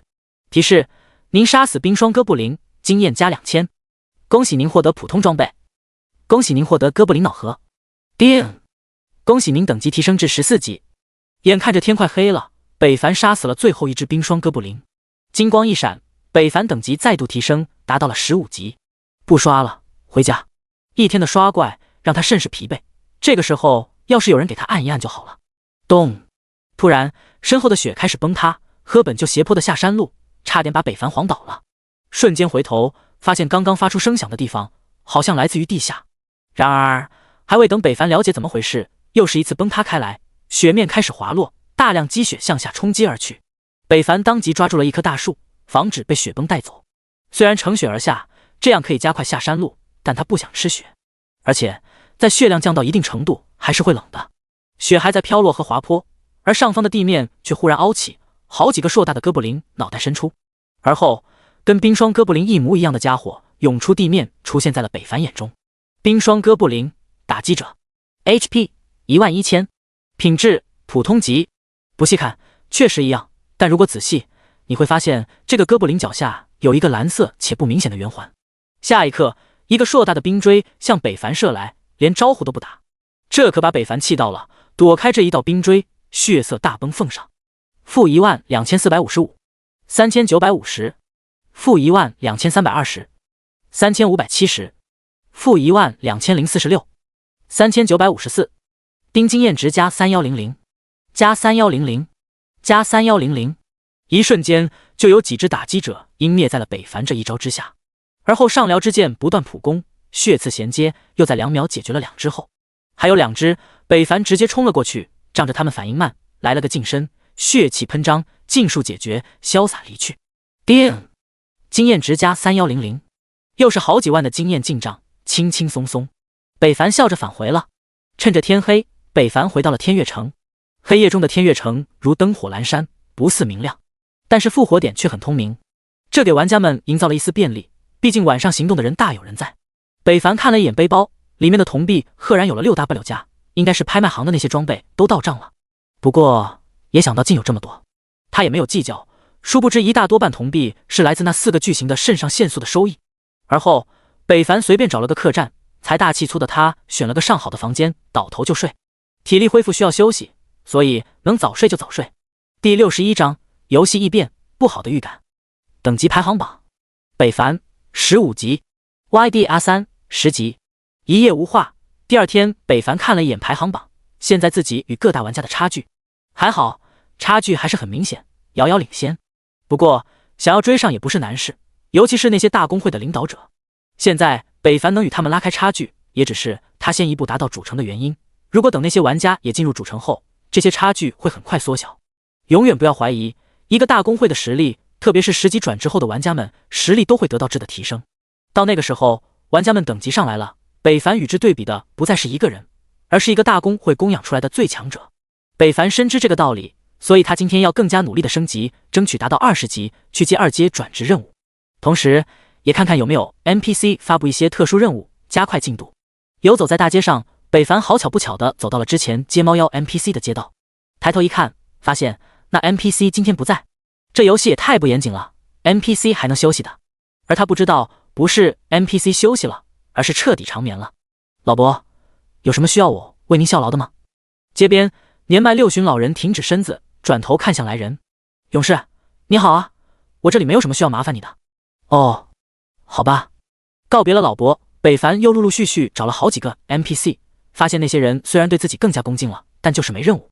按理说他这么高的声望，应该能触发任务才对，可结果一个任务没接到，还浪费了不少时间。没办法，北凡只好先行离去。可等他要出城的时候，忽然感觉有人跟踪自己，瞬间回头，一个人影在街道拐角闪过，没入了街道之中。这可让北凡有些奇怪了，难道有玩家来到了天悦城？叮！恭喜玩家天下狂舞第2个进入主城，奖励。叮！恭喜玩家 YDR3第3个进入主城，奖励。叮！恭喜玩家傲视王者第4个进入主城，奖励。叮！一连9条公告都是欢迎玩家进入主城的消息，震慑所有人。尤其是当听到自己国家人的名字后，更是大感光荣。但小日子和棒子国并不是很开心，因为这上榜的人里面并没有他们国的人，这让他们倍感没面。此时的聊天已经热闹一片，都是探讨关于北凡和等级排行榜的。超高等级将那些别国玩家远远甩在后面，成为众矢之的。大佬升级好快啊，我们也要加快脚步了，要不跟不上大佬的节奏了。友情提示，大佬在天悦城哦。这些人这么快就来了，那刚刚那个人影难道不是玩家？那会是谁？北凡疑惑，不禁警惕起来，前车之鉴历历在目。北凡留了个心眼，走出了城，去往老地方。与此同时，就在他离开不久，身后就突然冒出了一个人，注视着北凡离去的方向，勾起嘴角。这小子警觉了不少嘛，的确是个可塑之才。不过他能完成这个任务吗？毕竟也才15级，这可是连30级的职业者都不一定过得去的。算了，还是再看看，相信用不了多久，这小子应该就到20级了，到时候或许。一边走一边打量的北凡，确认没有人跟踪后，他也放开了手脚，加速来到了雪山冰霜哥布林聚集地。还是那些熟悉的身影，没有多余的废话，上去就是干。叮！恭喜您杀死冰霜哥布林1只，经验值加2050。叮！哥布林脑核加1，铜币加20。叮！杀死1只冰霜哥布林。一上午，北凡都耗在了这里。为了快速提升等级，他都快把冰霜哥布林杀秃了。冰霜哥布林复活的速度都没有北凡杀得快。没办法，2秒1只的哥布林，速度着实惊人。北凡只要技能一好，就是秒杀，除了偶尔冒出的哥布林打击者。很快50，北凡的等级就达到了17级，把其他各国的玩家再度一惊。尤其是魏安祥，此时他也才刚到天悦城，转完职业而已。该死，他怎么这么快？不行，我得快速完成这个任务，到时候再杀了他。魏安祥咬着恨，与其他玩家擦肩而过，出了城。因为北凡的原因，前往天悦城的玩家并不少。这不，一上午的时间，陆陆续续上百人已经来到了这座城。等到晚时，相信这个人数一定会更高，破1000人数板上钉钉。至于其他5大主城也同样如此，盛世繁华，玩家们冲击满满。可就在这时，一道噩耗传来，全服提示因不可抗力因素，每天复活次数下调至1次，并提示如果复活次数用完，将会彻底死亡。玩家们听到先是一愣，而后再度炸开了锅。复活次数就等于玩家的命，一下子被砍掉了4条命，任谁都得疯狂。北凡也不例外，但他也改变不了什么。与其纠结，他所能做的就是不断变强。等了一会儿后，冰霜哥布林刷新后，他再次杀去。叮，恭喜，经验值2050，怒气值正 97%。刚杀死1只野怪后，北凡忽然发现了一个重要的事，那就是他杀了这么久，竟然没掉几个装备，而且掉落的那几件还都是普通级装备，根本没有用处，除了防御属性高，其他都很拉胯。这是怎么回事？等级差距的原因影响了爆率，还是掉率咋变低了？没装备可不行啊！看眼看着就要20级了。正在发愁之际，天上的雪忽然从小雪变成了大雪，而后又变成了暴雪。随即飓风刮起，无情吹打着北凡的脸，一股冷意传来。北凡一惊，自己满血怎么会有冷意？自己不是把触感调成了5%吗？难道？北凡立即打开系统设置，表情一顿，果然，设置里的真实已变成了100%，还无法调节了，仿佛取消了这个功能。不好的预感涌上心头，预想的事情仿佛要发生了一样。不行，我得加快脚步了。北凡身处冷风中，目光紧张。寒风凛冽，前面的雪陡然再度变大，地面的积雪也开始飞舞。北凡视线被阻挡，但他隐约的看见前方好像冒出了个什么东西。下一刻，一声尖叫且穿透力极强的叫声响起，4悲愤4生气。随着这声尖叫响起，四周的雪变得更加严重，半分钟地面积雪就厚了5厘米，可见雪之大。北凡如一叶扁舟，身处雪地，随风摆舞，一种不好的预感在心中滋生。第62章剑邦令。风雪飞舞，北凡紧紧把住大树，100%模拟度让他真切感受到了游戏的真实。狂风乱舞，随时都要把他吹飞一般。他努力睁开双眼向前看去，暴雪之下，一个飘逸蓝袍、妖艳美色的女人手持法杖出现在了北凡的模糊视线。天之眼，冰霜克拉赫，领主 BOSS， 等级30，品质黄金级， HP 1200000，攻击力物理864，魔法1100，防御魔法950，物理950，魔力6万。技能冰霜冲击，魔法突刺，冰球动势，暴风雪。描述：魔法的偷窃者以超高的天赋学会种族技能后叛离种族，逃到了雪山，并收服了冰霜哥布林和打击者。注：仇恨人类。通过天之眼看到了怪物的信息，也确认了心中所想。这突然出现的东西果然是野怪，而且还是个 BOSS。刷了这么久，北凡终于碰到了一个野怪 BOSS， 还是30级的，就是不知道自己可不可对抗。就在北凡还在思考时，头顶上的雪忽然变得不同，雪花凝实，如雨滴般落下，结实的打在了北凡头顶。-500，-500，怒气值正98%。北凡感受到了痛楚，同时2道伤害飘出，瞬间就打掉了他1000的血量，着实吓了他一跳。BOSS 出手了？什么时候？北凡立即摆脱了大树，向下滑落了几米后，疼痛感才得以消失。而他又在这段时间掉了500的血量，总计承受了3次伤害，打掉了北凡30%的生命值。而这一切都发生在2秒之间，要不是北凡反应迅速，必然身死当场。再次看向那 BOSS， 透过落雪，已经往自己这边走来，斜影身姿飘飘然，好像在飞一样，双脚脱离地面，速度很快。瓦蓝的双目，怪异的面容，都透露着奇异之色。刚才应该就是那家伙对自己动手了，但就算知道，北凡也不敢贸然出手，因为这只是那 BOSS 的一个技能，他还需要把 BOSS 的其他技能都摸索清楚才好。或者等一下血雷天罚的怒气值达到满值，有了这个技能，北凡才可以正面与其一战。杀我这么多随从，你还想走？给我留下！尖锐的声音从 BOSS 口中叫传出，而后待靠近北凡5米处， BOSS 突然拿起他的法杖，蓝色火焰点燃法杖之上。北凡一眼看出了这 BOSS 要放技能，眼神凝重注视，不断后退思考。下一刻， BOSS 燃烧着蓝色火焰的法杖突然刺来，带着蓝色冲击，雪花都被这股冲击冲散，露出 BOSS 杀气腾腾的面容。快速思考，做出判断，北凡下意识向右侧逃去，正好与那股冲击擦肩而过。但身旁的大树就没有这么好运了，咔嚓一声被 BOSS 拦腰冲断，嘎吱嘎吱倒去。与此同时，北凡的血量趁着功夫也恢复了一些。有着血神之力这个变态恢复神技，北凡也安心了些许。健康的血量给了北凡反击的自信，不再等待，主动出击。血色大崩，快速接近。-14650，-3900。BOSS 被攻击，顿时嚎叫一声就要反击，但北凡反应更快，上辽之剑打断即将施法的 BOSS， 将其挑起，随后十字切割打掉悬浮在空中的 BOSS， 2.7W 的血量。天之眼，弱点看破。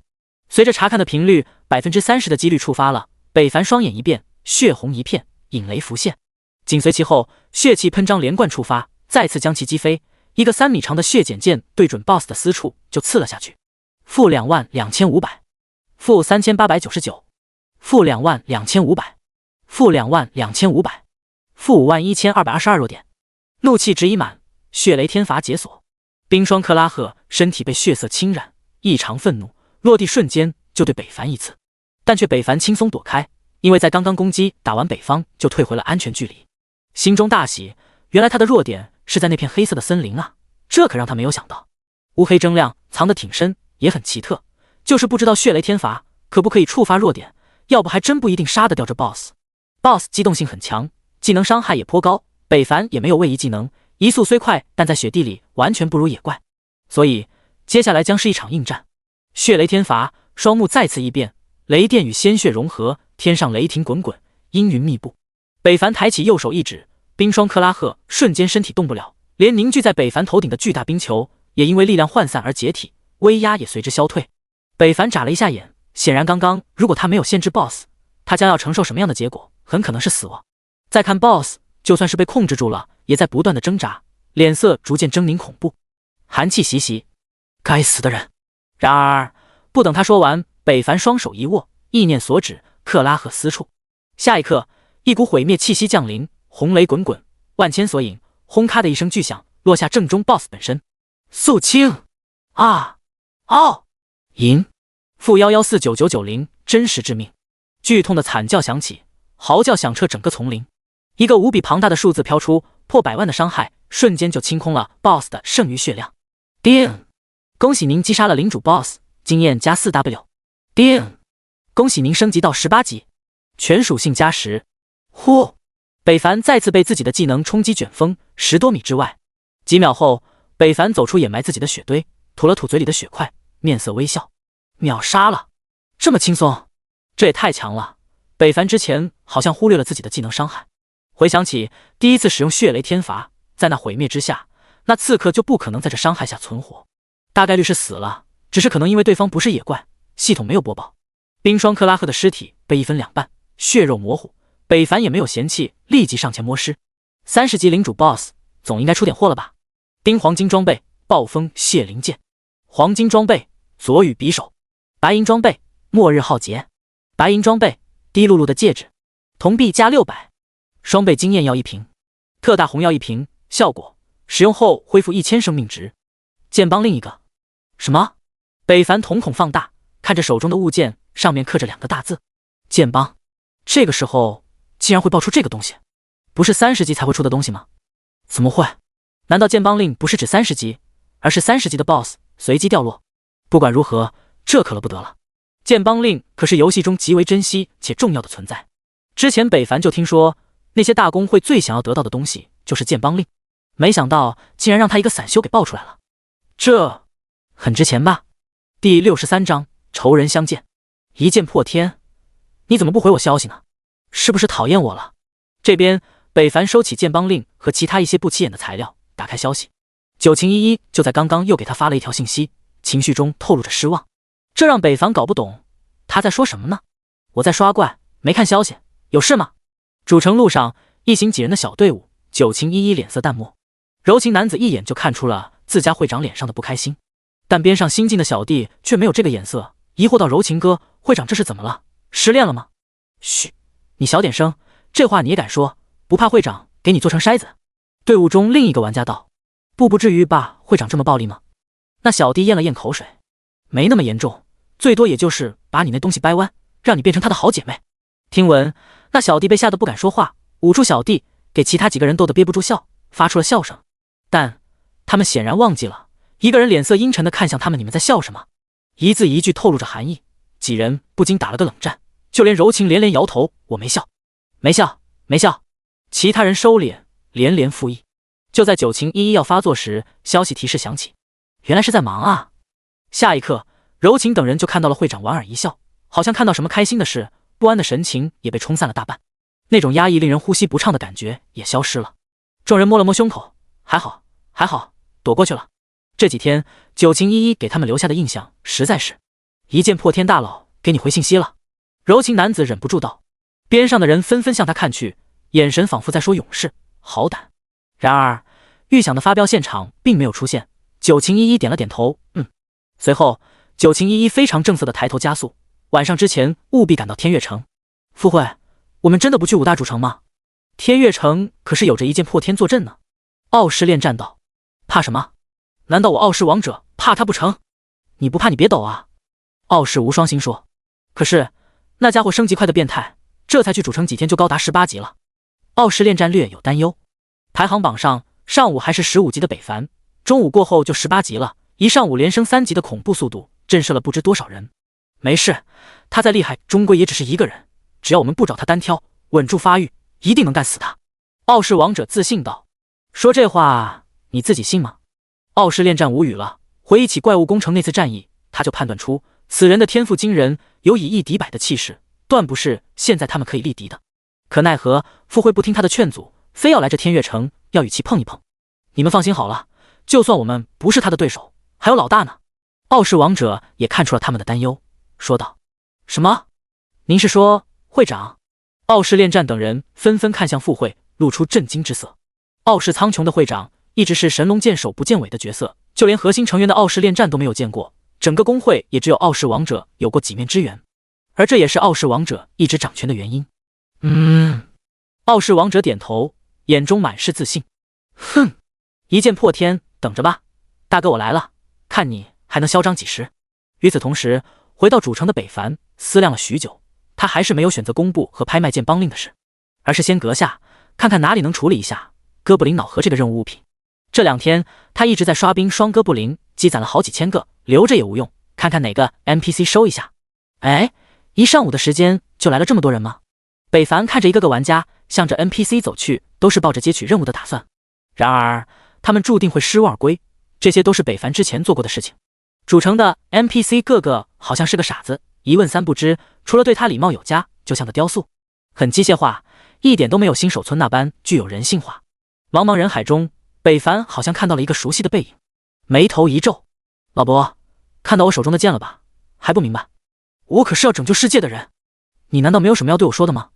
哥哥，给个任务好不好？我跳舞给你看，而且你答应人家的。你骚了骚了的，搞点正能量的东西吧。边上的玩家看不下道，早上床上到时候你咋不这么清高呢？现在跟老娘装圣人了，呸！那女玩家也不惯着，你放屁，早上根本不是我，是那个老家伙。那玩家怒气一指，方向正是面容和蔼的六旬 NPC。 勇士，你莫要诋毁我老人家，我就算有心也无力啊。随后3人就吵了起来，越骂越埋汰，瞬间就吸引了不少人。北凡快步向那边走去，听着周围玩家与 NPC 的对话和2人的劲爆信息，感叹年轻人玩得真开，游戏里开车 NPC 背锅。但深究下去，他们谁都不无辜。继续迈步向前走去，踢飞路边的石头，细微的响动引起了前方那人的注意。只见他回头与北凡对视，2人同时叫喊：魏安祥！一剑破天，真是冤家路窄啊！魏安祥恨得牙痒痒，恨不得现在就杀了北凡。同样的，北凡也是如此，对于一而再再而三偷袭自己的家伙，他也时刻想铲除掉这隐藏的隐患。看着对方手中拿的东西，好像是一件任务物品或是卷轴的东西，北凡猜测对方应该是拿到任务了，而且等级应该不低。可这个 NPC 他也接触过呀，并没有什么特别之处，也没有任务可接。这小子怎么会接到任务的呢？一剑破天！呵呵，魏安祥没多言语，只是恶毒的看了一眼就离去了。北凡也没有去追，主城里是不允许互相攻击的，否则他也不会让对方这么轻易离开，必定给他屁股一剑。您好，有什么我能为您效劳的吗？北凡看向这个大法师 NPC， 再次尝试，果然没有意外的还是被拒绝了。第64章，一个老头再次被拒绝。北凡站在原地思索，一处拐角，魏安祥离去返回瞥向这边，眼神阴冷，还想剽窃我的任务。哼，你以为隐藏任务是那么容易获取的？只有像老子一样的天选才有资格，你只是一个暂时被幸运包裹的蠢儿罢了。然而下一刻，他就看见北凡好像拿出了个什么东西，像是兽核的东西，与 NPC 交谈着什么。他心头一颤，有种不好的预感。视线看去，北凡欣喜道：“这东西你真的要？勇士，我要，你还有吗？如果有，我全要。”大法师 NPC 一改之前的平淡，显得非常激动，比给魏安祥发布任务时还激动。天之眼，大法师艾拉莫，等级30级2阶。有，真要的话，我还有很多。北凡也是一喜，从背包里拿出了所有的哥布林脑核，一下子都倒出来，数千的脑核铺了满地，把艾拉莫震得无法说话。这是把哥布林一族抄家了吗？路过的玩家也纷纷看来，但并不认识那脑核的重要性。呵呵，没有。北凡尴尬一笑，远处的魏安祥则一脸惊悚，这兽核他并不陌生，这是击杀野怪有一定几率获得的，他之前也做过类似的任务，但这兽核掉落几率并不高，很稀有。那家伙一下子拿出如此多的兽核，得杀了多少野怪？操，怪不得他等级提升那么快。可他是怎么办到的？难道他无敌了不成？不可能，我才是天选！不行，不能再让他成长下去了，得赶快把他杀掉，一定要杀掉！魏安祥暗暗下了狠心，悄然离开。一颗颗脑核被艾拉莫收起，眼中闪着奇异的光和期望。北凡看在眼里，心中揣测着，这东西对他很有用。30级还停留在2阶，难道是要升阶所需的材料？勇士，我计算了一下，一共2060颗兽核。艾拉莫激动道。北凡点头，深呼一口气。艾拉莫看到了自己晋级的希望，以看待恩人的眼光看向北凡勇士。你想要什么奖励？只要我能满足的，我一定不会拒绝。真的？北凡大喜。真的。艾拉莫点头。你刚刚给那个人的任务是什么？也给我一份。北凡想了想道。你是说刚刚离开的那位勇士？艾拉莫问道。闻听，艾拉莫脸色难看，内心挣扎。怎么？很为难吗？北凡疑惑，刚刚他不是说什么都可以的吗？倒也不是为难，只是那个任务就算我给你了，你也做不了。艾拉莫说道。哦，这是为什么？北凡好奇。随后，艾拉莫给北凡讲了一下那个任务的要求和难度。原来如此，做这个任务还需要前提条件啊。北凡瞬间听懂了，也不纠结，换了个要求，那还有其他任务我可以接吗？有的，我这有个探索魔族的任务，你要吗？艾拉莫说道。魔族？经验多吗？北凡问道。他现在当务之急是快速升级，经验才是他的首选。不多，不过完成这个任务可以获得1件白银装备。艾拉莫道。那没啥意思。北凡摇头，白银装备他可看不上，堪比一身黄金的他已经不再是新手小白了。艾拉莫尴尬，这个玩家还真不好应对，连白银装备都看不上，但不代表别的玩家看不上。这不，一直听着两人对话的其他玩家快速围了上来，叽叽喳喳。大法师，这个任务他不要，我要，我接了。我接，我也可以。你可以个屁，靠，你踩我脚了。询问无果，北凡只好先把这些兽核处理了，一共给了北凡20W的经验。看似不少，不过对于升1级需要50W 经验的北凡来说，只能说一般，就当废物利用了，转身离去。看看其他 NPC 还有没有任务时，艾拉莫叫住了他，如果你实在找不到任务，可以去主城东头看看，那里有个驼背老者，或许有意外收获。说完，艾拉莫就不理会北凡了，就算他出声继续追问，对方也不说了，形同陌路。这把北凡整得一猛，大哥，我智商没那么高，要不你再说说。可艾拉莫就是不答，好像多说一句会引来什么不好的事情。没办法，迷迷糊糊的北凡来到主城东面，果然看见了一个驼背老者，还真有此人。北凡礼貌上前，老头，你有任务吗？啊！一个拐棍飞来，将北凡击飞出了10米开外，生命值直接被打掉了一半。而那拐棍在命中北凡后，竟又神奇的回到了老者手里。现在的后生越来越没有礼貌了。北凡着实被吓到了，慌忙起身捂着被打的位置。刚刚一招差点把他肋骨打断，这老头也太凶了，开个玩笑都不行，不经斗。血神之力自动恢复，几秒后北凡的生命值就恢复满值了。老者好像发现了什么，看着北凡的眼神有些怪异。你与血魔有什么关系？关你什么事？北凡不悦，自己刚被打，也没给对方好脸。但老者显然也不是善茬，一个拐棍再次飞出，北凡有心想躲，但反应不及，再次被命中。噗！北凡再度飞出，这次比刚刚更惨，滚出了20多米，生命值更是险些清空。剧痛让北凡青筋暴起，在地上打滚，真实度100%，太坑爹了。这老头也太暴躁了，一言不合就动手，北凡哪受过这气，眼神犀利地看向远处的老者。可下一刻，北凡的眼睛一晃，那老者本离他30米开外的距离，却突然又出现在他的近前不足5米的位置，淡漠地看着他。砰砰！北凡清晰地听见了自己的心态，那是来自恐惧的害怕。这老头实力着实可怕。你与血魔什么关系？老者再次询问。这次北凡不敢打马虎眼了，没关系，我不认识。不认识？那你怎么会有血魔血统？应该转职了他的职业了吧？老者眼神深邃似海，紧盯着北凡，佝偻的身躯略显恐怖。北凡咽喉蠕动，想了一下，道：“你说的是狂战士职业？”老者没有说话，等待着。新手村一个女人给我的。北凡道。佝偻老者听到，身体颤抖了一下，略显激动。他叫什么？翠不知道，我当时没问。北凡脱口而出，刚想说翠花，想再逗一逗这老头，却被他那杀人的眼光憋了回去。他在哪里？老头追问。北凡只好把自己的降临地告诉他了。说完，老者竟然落泪了，嘴里低喃着：“你还没有原谅我吗？还不理解我吗？明明离得这么近，却不回来看我一眼，都是为了那个家伙，值得吗？”第65章潜在的危险。谁叫你来的？有什么目的？老者沉吟了许久，再次出言。此时的北凡血量再次恢复到了健康状态，但也不敢再挑衅这老头了。接任务。北凡如实道，目光打量起了这个佝偻的老者，一身布衣，还有残破的地方，长长的胡须随风摆动，特别是他那个拐棍，也不是寻常之物，品质一定不低。天之眼，古三旬，就看出了一个名字，啥也不知道。第一次，北凡觉得这个技能不靠谱。老者回头看着北凡，视线一直在他身上扫着。若是弱了点，不过他既然能把这个东西给你，说明你还是有些价值的。他是不是对你说过，以后你要是成长起来，答应他做一件事？老者又回到了之前的话题。北凡想了想，点了点头。那女人确实说过类似这样的话，要不是这老头提起，他都忘了。老者又沉默了，时间暂停许久后，丢给了北凡一个任务手册。我这的确有个任务，你看看能否完成？叮，恭喜您触发隐藏任务，潜在的危险。北凡接过，查看了一番。潜在的危险，任务要求前往古墓地下，查看频繁躁动的亡灵内发生了什么。任务难度5颗星。任务奖励经验值100W， 破纪支持1个。哟，这个任务不简单啊，单是奖励就很让人心动。要知道破纪支持这个东西，可比技能书都要珍贵。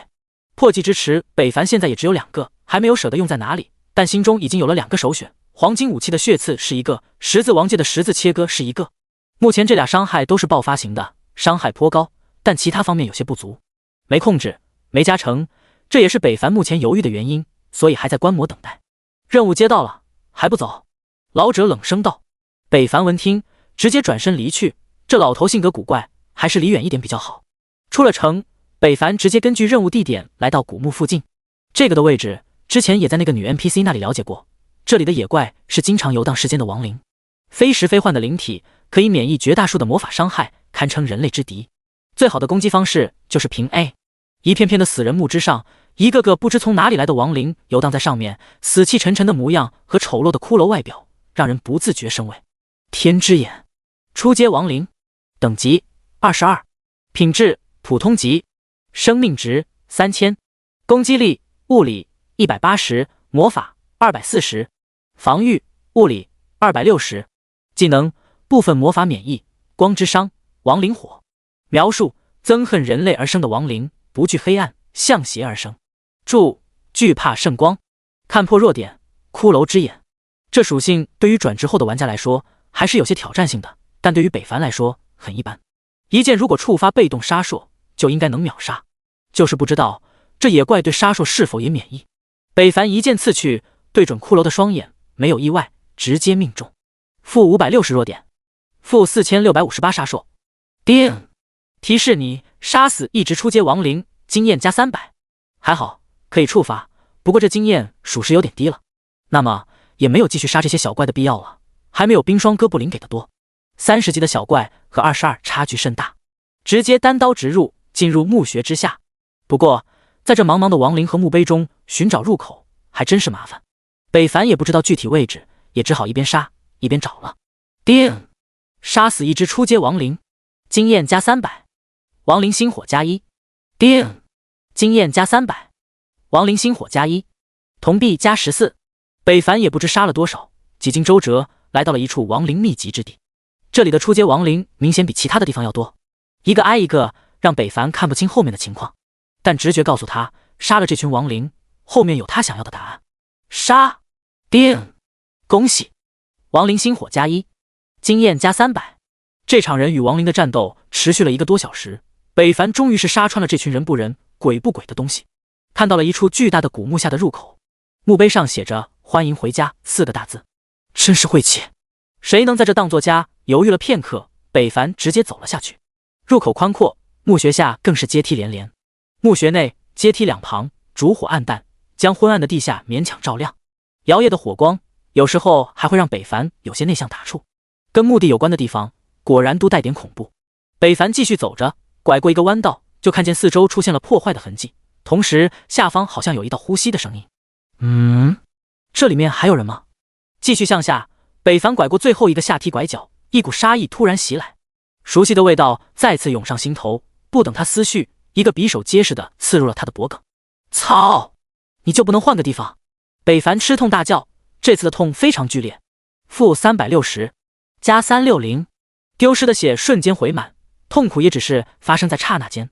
一看到了这么点伤害，那刺客也不再攻击，直接向着北凡后面的地面冲去，没有连续进攻的打算。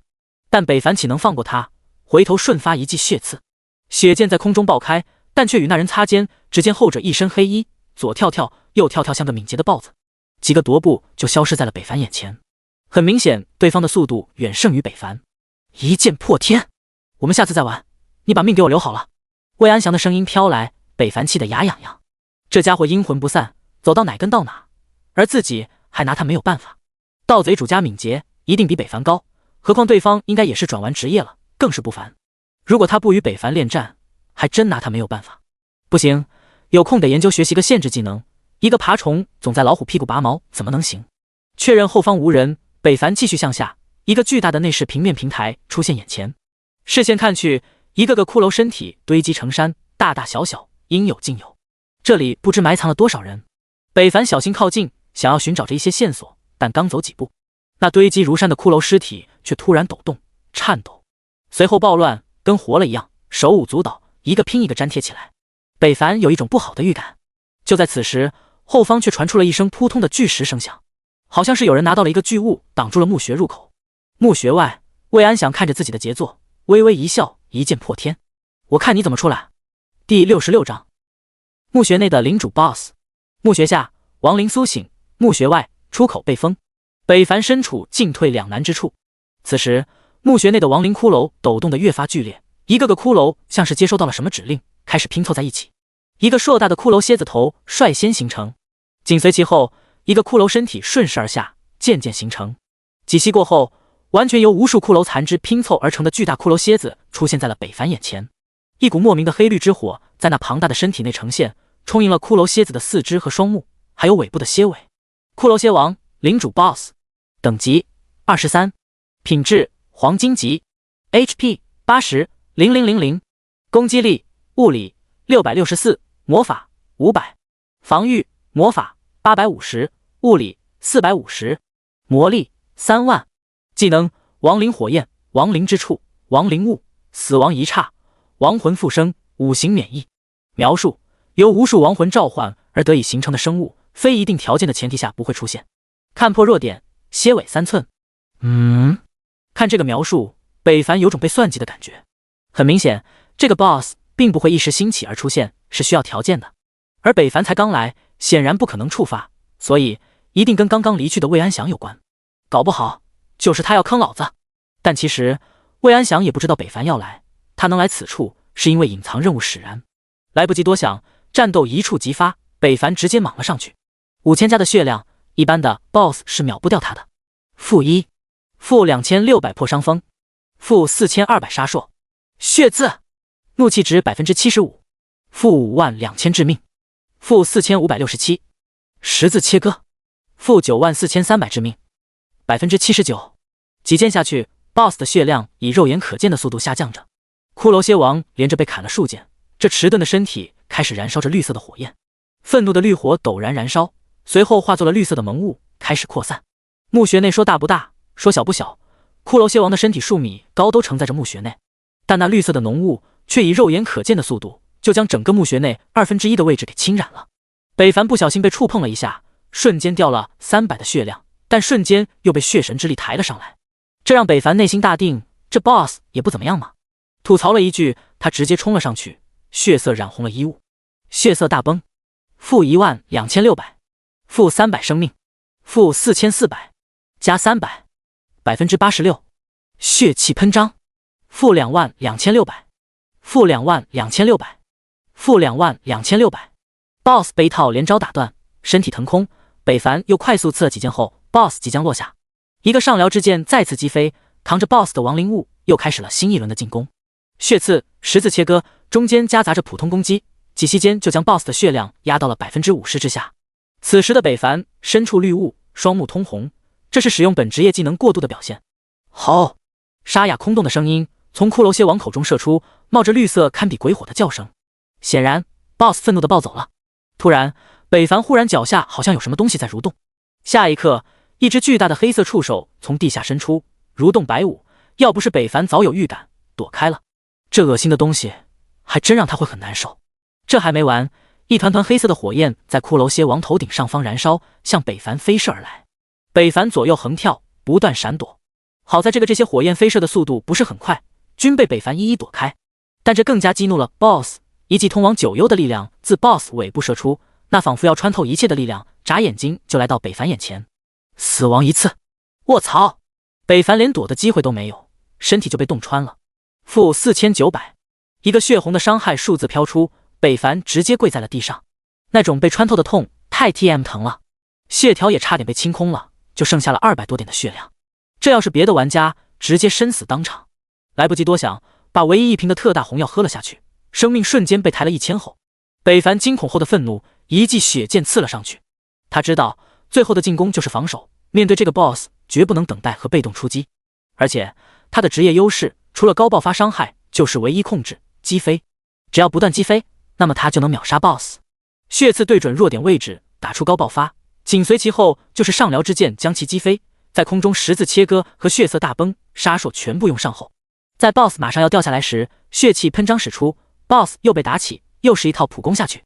BOSS 在空中嘶吼哭爹骂娘，北凡不管不顾，对着他的要害就是一顿捅。俗话说得好，趁你病要你命。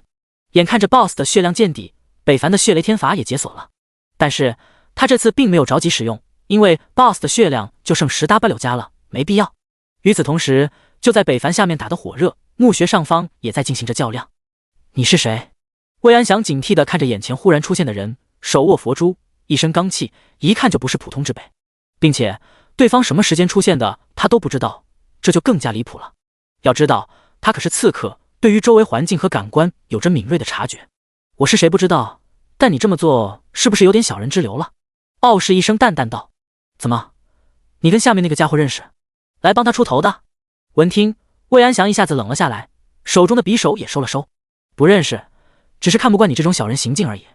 傲视一声波澜不惊，但他的话直接触动了魏安祥的内心。他最恨别人说他小人，要知道他可是天选，以后必定是万人敬仰的存在，怎么可能是小人？退一万步说，就算他是小人，也不允许他人诉说，还是当着他的面说。你这是在找死！魏安祥眼神杀意浮现，赤裸裸地逼向对方。呵呵，你办得到吗？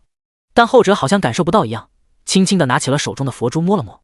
莫名的空气中弥漫着杀气，漂浮不定。第67章，傲视一声对战魏安祥。下一刻，魏安祥率先行动，身影消失在了原地。前行吗？傲视一声微微一笑。寂静的墓地弥漫着无形的杀气，不只是来自环境的养成，还有那种无形的压迫感。但这并没有让傲视一声感到害怕。掌管议会之长的他，早就拥有了超出常人的心性和沉稳。他视线在寻找，在猜测，面对未知的敌人，实力一切未知。但他能感觉出此人实力还不错，他不能大意。只见他轻轻抬起佛珠，嘴里低喃着什么。随着他的低喃，佛珠在手中滚动，冒着淡淡的光芒。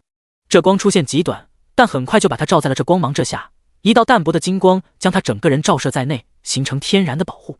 当武器碰壁的声音从后方传来，傲视一声连看都没有，就知道那人出手了。匕首悬空的魏安祥退出了前行状态，有些不可思议地看着眼前的屏障。他的攻击竟然没有破了这个东西，这么硬。他忽然感觉到眼前这个家伙有点难缠了，但这并不会让他放弃刺杀，身影在空中调转，再次进入前行状态。傲视一声转身看着又消失的人，面露惊讶。要知道，正常的盗贼也只会一段前行而已，他竟然可以触发2段，那么说明对方的天赋很不一般了。能打破技能规则的家伙都很不凡，他得认真一点了。转动佛珠，金光大盛，隐隐中在空气中出现了一丝莫名的兽吼。下一刻，屏障内出现了一个漩涡时空隧道，这是御兽师特有的标识，也是他们独特的一点。每一个御兽师攻击方式都与其他职业不同，可以说这个职业一般都会很弱，组队没人带的那种，因为他们前期没有技能，只能凭 A， 而且加点不固定，极其复杂。这个职业不只是要考虑自身血量，还要有输出和防御，以后契约的受宠也要依附御兽师的基础属性，所以这也间接性让这个职业很复杂化。单一的攻击和防御都不行，要能抗能打全能型才可。当然，要是契约的受宠强大，也是可以的。时空隧道发出一声声咆哮之声，隐藏在暗处的魏安祥眉头紧蹙，这家伙竟然有受宠！要知道，一般10级左右是不会考虑契约那些低级的猛兽的，因为这样会很影响自己的成长上限。下一刻，又是一声咆哮响起，一个灰毛狼头的猛兽从隧道中弹出，扭动着脖颈，嘶吼着，异常凶厉。5级怪野狼，魏安祥认出了这个家伙，但细看下去又感觉有点不像。随着那猛兽爬出隧道，露出整个身体，乌黑发灰的毛发完全与那野狼不同，而且这家伙体格也稍微大了点了吧？怎么看着比正常野狼大了1半多，都快赶上雄狮了。灰发飘飘，尽显魁梧和凶悍。吼！一声咆哮冲天一吼，这猛兽终于探出了整个身体，仿佛第一次来到这个世界，充满好奇和向往，但更多的是杀意，眼中那黑得发亮的双瞳煞气逼人。魏安祥吞了吞口水，不再犹豫，对准之前的位置再次攻了上去。当！咔！匕首下去，震裂了那屏障，出现了裂痕。魏安祥大喜，有用。随后连续挥出数次攻击，攻速奇快。这就是刺客的优势，在你没有反应过来时，他已经砍出了你几倍的攻击。当然，刺客弱点也很明显，那就是血量低。吼吼吼！听到招魂，那硕大的巨狼快速转身，拔地而起就冲了过来，速度之快展现了野兽优势和本性。獠牙张开，血盆大口就对准了魏安祥的脖颈。这一口咬下去，结果难以预料。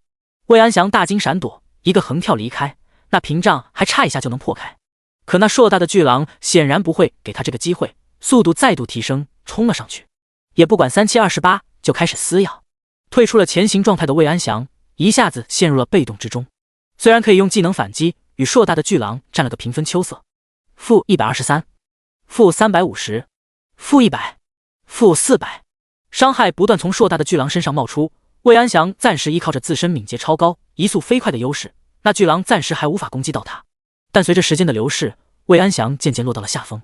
这个巨狼就像是杀不死一样，他都连着打出了3000加的伤害了，但还是没有杀死这个家伙。照这样下去，他可坚持不了多久。与这个巨狼想必，他费懒啊，而且体力也渐渐不支，尤其是在如此这种情况下，他的身体更是消耗巨大。他还要去升级，可在这耗不起。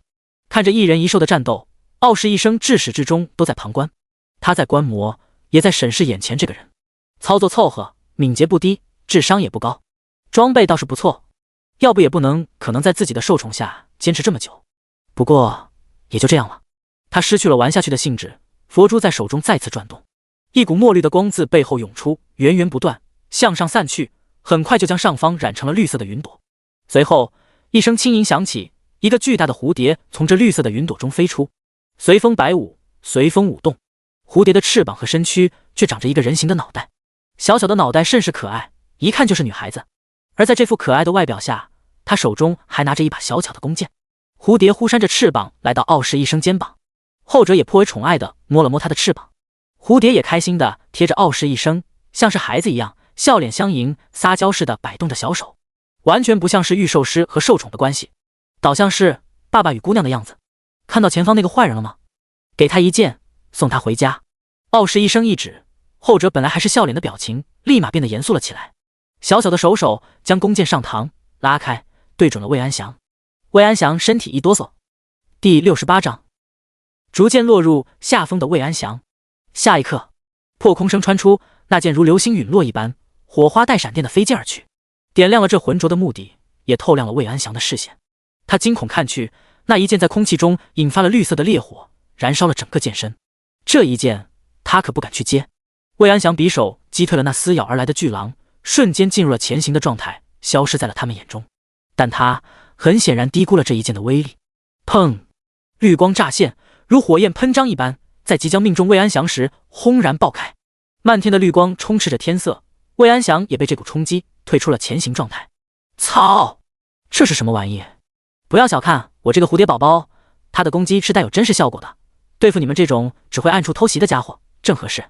傲视一生微笑道，轻描淡写的语气让魏安祥震怒。你以为你吃定了我吗？你认为你还逃得掉吗？或者说你还有翻身的机会吗？傲视一生道。呵呵。魏安祥愤怒地看着他，思考着对策。现在局势对他很不利，硕大的巨狼牵制，那个蝴蝶的小怪侧攻，还有一旁虎视眈眈的傲视一生，也不知道他还有没有其他的手段。自己拼命的话，他胜算不高，可如果要逃走的话，几率却大了很多。哼，留得青山再不怕没柴烧，此仇以后再报也不迟。等他回去把这个任务交了，他再回来杀了这个令人讨厌的家伙。不知不觉，他在心底里把此人设定了与北凡一样的讨厌程度，仿佛看穿了对方的想法。傲视一生不断摆弄着佛珠，只见魏安祥转身要逃离那一刻，身后一道强光冲起，魏安祥被撞了个满怀。与其同时，傲视一生示意那巨狼冲了上去，开始撕咬。靠！魏安祥大骂，这身后什么时候突然出现的无形墙，自己怎么不知道？来不及多想，与那扑来的巨狼再次站在了一起。傲视一生肩上的蝴蝶也慢慢飞起，眼神冰冷，弓箭对准了对方的身体。下一瞬，弓箭弹射而出，破空声再次响起。魏安祥眼神微凝，身前空气乱流，数个匕首飞舞形成的杀阵挡住了这爆炸的一击。哎，有点意思，这个属于远程技能吧？傲视一生微笑。战斗继续。魏安祥压力剧增，巨狼还好说，但那个蝴蝶太讨厌了，得挤先解决它才行。一个加速，留下道道残影。魏安祥来到傲视一生近前，腾空一跃刺向那天上的蝴蝶。然而一声兽吼打断了他的行动，使他进入了眩晕状态。虽然只有短短的1秒，却错失了攻击的先手。那蝴蝶飞开了。同一时间，傲视一生一拳打出，正中魏安祥身体。负10，伤害不高，但让魏安祥直接被击退了数米。可见这又是一个控制技能。你这个加速不错，技能等级不低吧？一边对战一边思考，这是傲视一生的习惯。他喜欢在战斗中分析敌我优势和弱点，来寻找制胜的机会。魏安祥这下彻底怒了，真的怒了！你给我死！一声暴喝，魏安祥匕首丢出，落在了那巨狼脚下。下一刻，数个虚幻的匕首浮现。如果北凡在这里必能认出，这是上次对付他的那招，同时也说明了一件事：上次那件装备拍卖又回到了魏安祥手中。有点意思。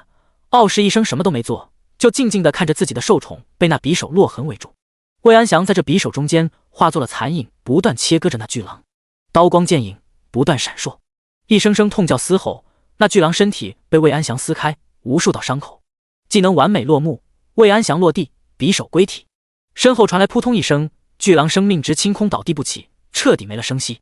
啪啪啪！傲视一生赞叹这一招伤害真高。现在知道怕了吗？魏安祥冷笑起身，没有，只是觉得你这招不错而已，也仅此而已。傲视一生道，你真的很令人讨厌。魏安祥看着他，你还有其他的招式吗？可以再让我看看吗？傲视一生微笑，如此着急死去的人，你是我见到的第一个，那么我就成全你。魏安祥说罢，脚底抹油，一个冲刺，短瞬间就拉近了双方的距离。显然这又是一个技能。傲视一生看去，不慌不忙。下一刻，匕首飞射而来，向着傲视一生双眸刺来，狠辣至极。然而傲视一生依旧微笑，给我死！等到那匕首来到傲视一生1米前，傲视一生手中的佛珠加速滚动。吼！又是一声巨吼响起，硕大的巨狼再度出现，自傲视一生身前钻出，替他挡下了那致命的一击。一爪子拍出，将那匕首拍飞。魏安祥快速接下，心里不断翻涌，你还能召唤这畜生？我是一个御兽师，召唤一只兽宠不是很正常吗？傲视一生淡淡道。那怎么可能在1分钟左右连续召唤同一个兽宠？虽然魏安祥没有玩过御兽师这个职业，但也知道这职业的一些特性。在召唤兽宠时，不管这只兽宠死亡还是存活，在3分钟内都不可能连续召唤2次，这是玩家们公认的。你都能连着2次使用前行，我为什么不能连着召唤同一只兽宠呢？傲视一生淡淡道。你配合我比，我那是天赋！魏安祥大声呵斥，但傲视一生依旧不生气，反而好笑地看着他。与傻子辩论会降低自己的智商，所以如果听到傻子的质疑时，最好不予答复。魏安祥见对方不答，也没有盲目攻击了。现在他几乎手段尽出，但还是没有伤到对方分毫，这足以说明对方的难缠和不简单。继续战斗下去没有好结果，可想要退出也不容易了。操，怎么到处都是这厉害的家伙，一剑破天一个，现在又来了个不知名的御兽师。凭什么？为什么？我才是天选，命运的转轮是我摆动的，他们都只是我的棋子，成长路上的踏脚石。凭什么敢反对我，敢忤逆我？第69章出来了。你在想着逃走吗？那我劝你还是放弃吧，你走不了，除非你杀了我，这是你唯一的出路。傲视一生微笑，看着对方这笑容，魏安祥就气不打一处来。他从来没有如此讨厌一个人，这是第一个。打架就打架，逼逼赖赖的，烦死了。而他还没有好对策，可以把他拿下，让他肆无忌惮的在自己面前晃荡。墓穴上剑拔弩张，而墓穴下则一片大好，费了九牛二虎之力，终于把这个骷髅蝎王给拿下了。满地的铜币闪闪发亮，还有奇异的装备闪着光芒。这次 BOSS 死亡不同于之前，骷髅蝎王整个身体都化作了黑暗的气息消散了，好像其身上一种莫名的力量消失了，没有寄托。同时在这 BOSS 死后，北凡也拿到了一封信纸，上面写着古三寻亲戚，想必就是此行的任务条件了。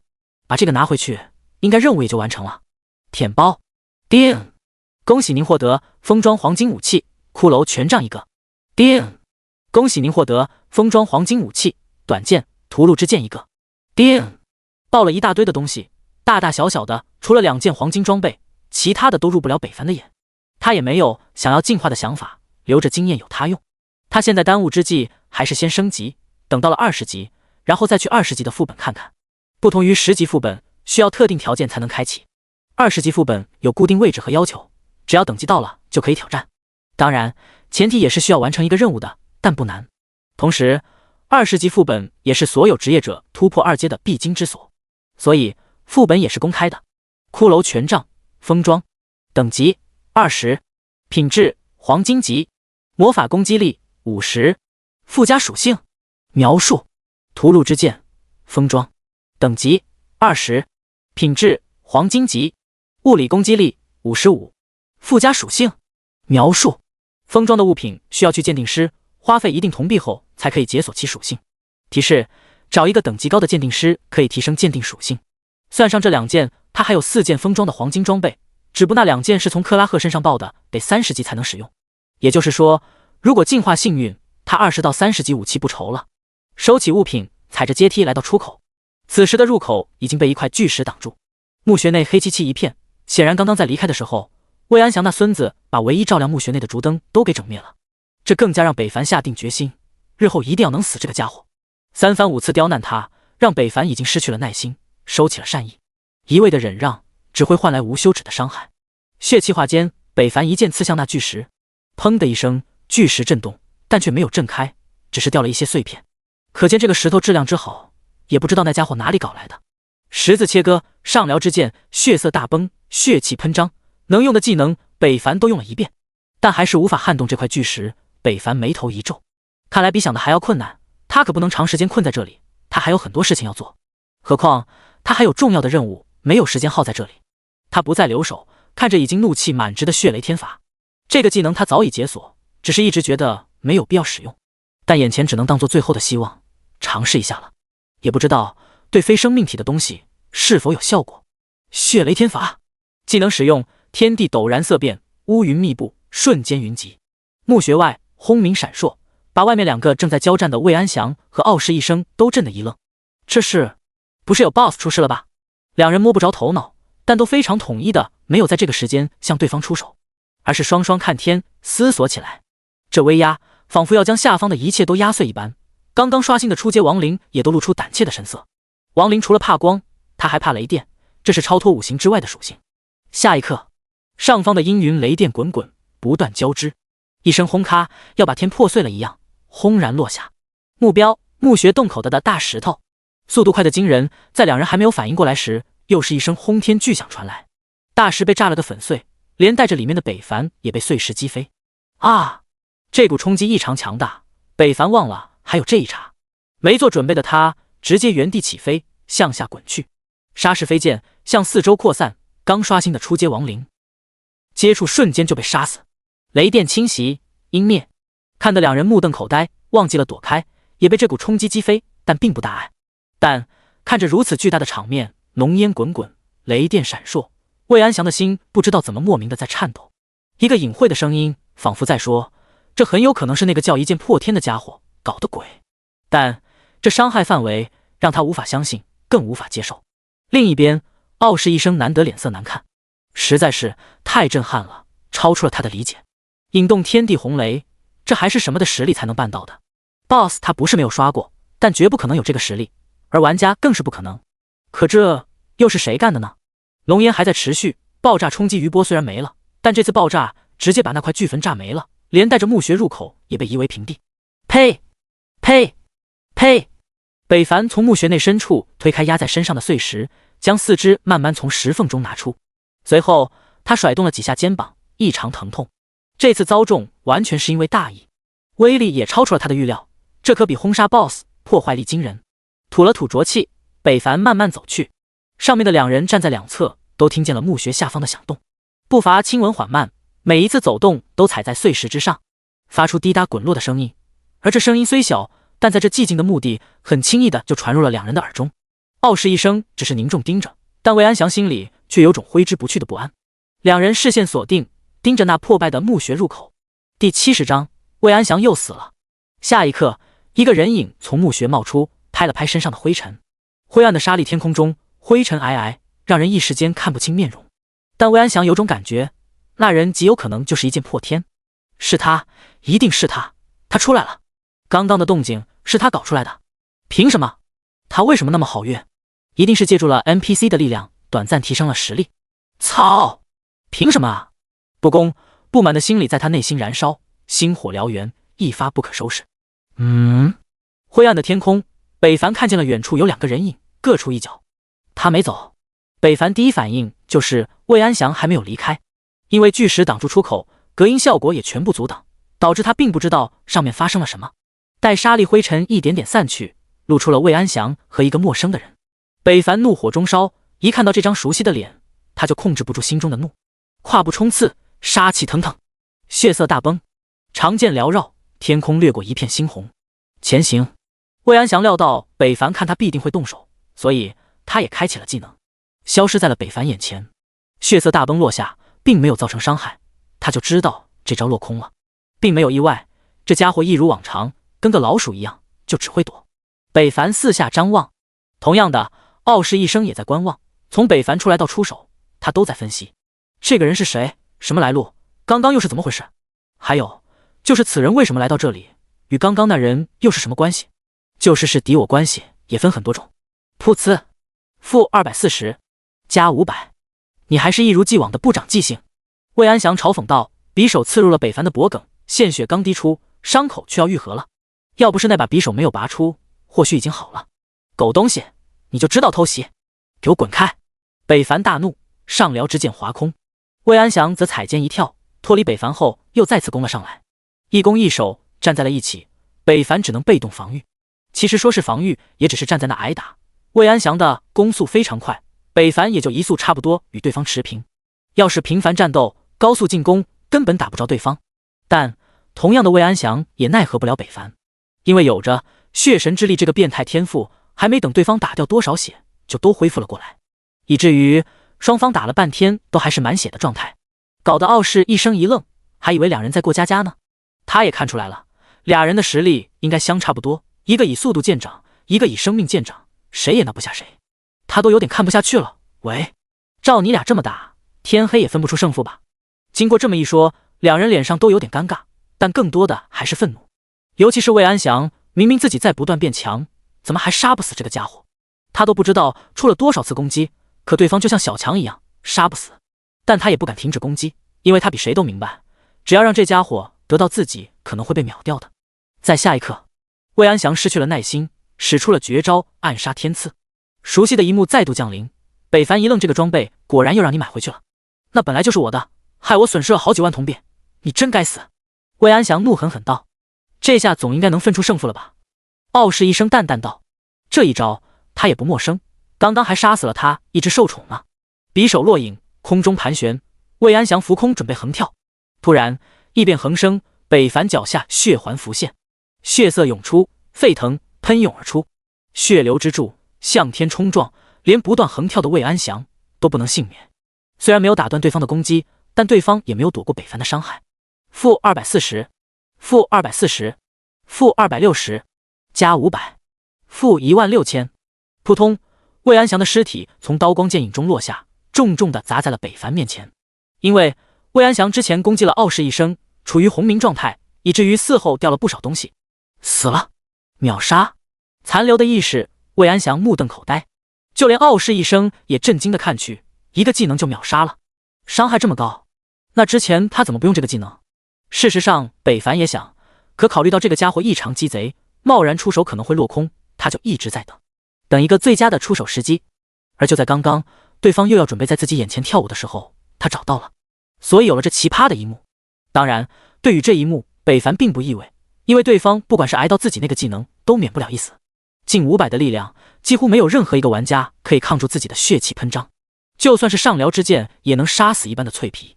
捡起地上的几件装备，其中就有那件熟悉的黄金匕首暗杀者，没想到这次又把他爆了出来。看来那家伙的人品也是到家了。待物品全部收起后，看向另一个人：“你是？”一个路过的人。傲视一生依旧平淡，并没有因为对方刚刚杀了人而感到害怕。北凡打量了一下对方旁边对他龇牙咧嘴的硕大巨狼，还有偏可爱风格的蝴蝶小萝莉。御兽师，没想到在这里竟然还能遇见这个职业。听说这个职业很难玩的，要求也高，一般人都不会。这里竟然会碰到。不过北凡也没有继续好奇的想法，既然对方想当个路人，那他也没有继续追问的必要，转头离去了。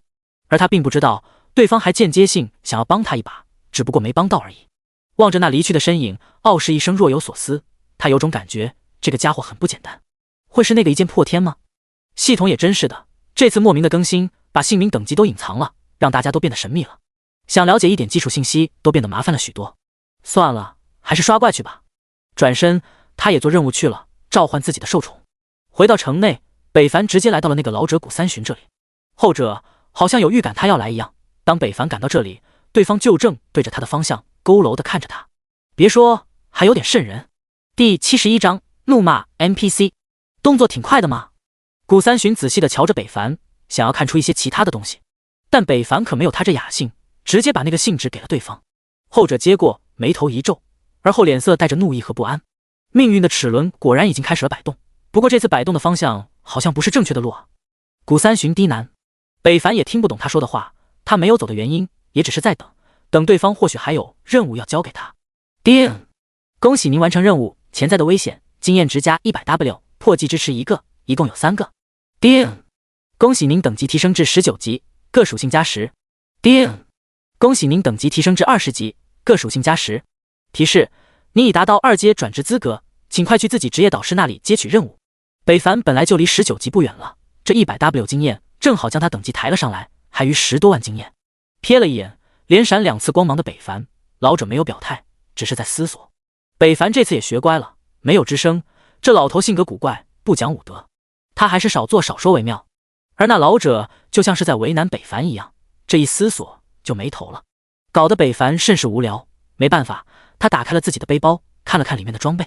他捋了一下，自己现在有10多件普通装备，青铜的也有近10件，白银的有8件，黄金4件，还都是封装，也不知道属性咋样，有空得去鉴宝大师那里鉴别一下。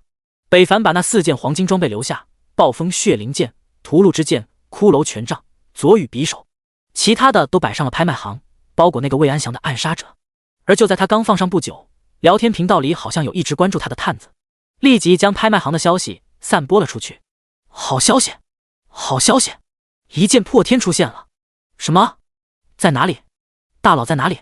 是啊，我就在天悦城，怎么没有看到？同问，不是，我的意思是，大佬又来买装备了。切，我还以为你见到大佬本人了呢。下回别挂羊头卖狗肉行不？一阵唏嘘过后，安静的聊天频道轰然爆发评论热潮。卧槽，装备啊！快去拍卖行！操，你不早说！大量的玩家反应过来，疯狂点击拍卖行，蜂拥进入。瞬间，北凡的上架商品都被扫了大半，但都是普通和青铜装备。北凡没有像之前那样摆拍，觉得没有太大的必要了。北凡也不是太缺铜币，并且他也想回馈一下那些热爱他的玩家，信仰也罢，还是单纯的其他喜欢的理由。北凡是一个念旧的人，反正普通和青铜装备也亏不了多少，还不如给普通玩家一个争取的机会，要不都被大公会玩家夺去了。这不，他这边刚上架没多久，就被一些眼尖的玩家给抢了去。10到20级的装备，正是玩家们转职后迫切要穿戴的装备。毕竟不是谁都有像北凡这么逆天的天赋的。操，谁手那么快？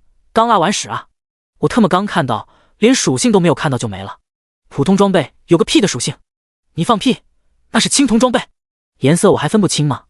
清空了普通和青铜装备后，北凡就把剩余的8件白衣银装备和1件黄金装备摆拍了，价高者得，而这也是对那些有钱的大佬开发的，譬如魏安祥。想到对方再次看到自己的武器上架，或是一番什么表情，一剑破天，卧槽你祖宗，我的暗杀者，你个死群家的东西！魏安祥身处大法师 NPC 身前，破口大骂。本来他已经告诫自己要心平气和，要稳住，当看到自己的装备上架时，他只想说还要你 M 了个屁！一剑破天，我与你不共戴天！殊不知，待他骂完，大法师艾拉莫看他的眼神由平淡变成了厌恶。快给我任务！魏安祥语气冰冷道。我想了一下，你并不适合做这个任务，你还是离开吧。艾拉莫冷漠道。你说什么？你 TM！ 魏安祥张口就要破口大骂，但看见艾拉莫那要杀人的眼光，他硬是将要说的话憋了回去。您刚刚不还说我可以胜任吗？怎么现在又说不可以了呢？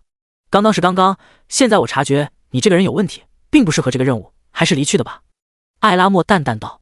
草 NM， 你个沙比 NPC， 你会你 NM， 你敢这么跟老子说话？魏安祥闻听任务没戏，直接破口大骂。艾拉莫，你麻死了！草你 M 的！一顿喷粪，骂的艾拉莫脸色冷得吓人。下一刻，边上的玩家还没有看清，就见一个人影浑身冒着寒气飞射而出，不知他处。没有教养的家伙！艾拉莫气得面红耳赤。刚刚他真想直接杀了那家伙。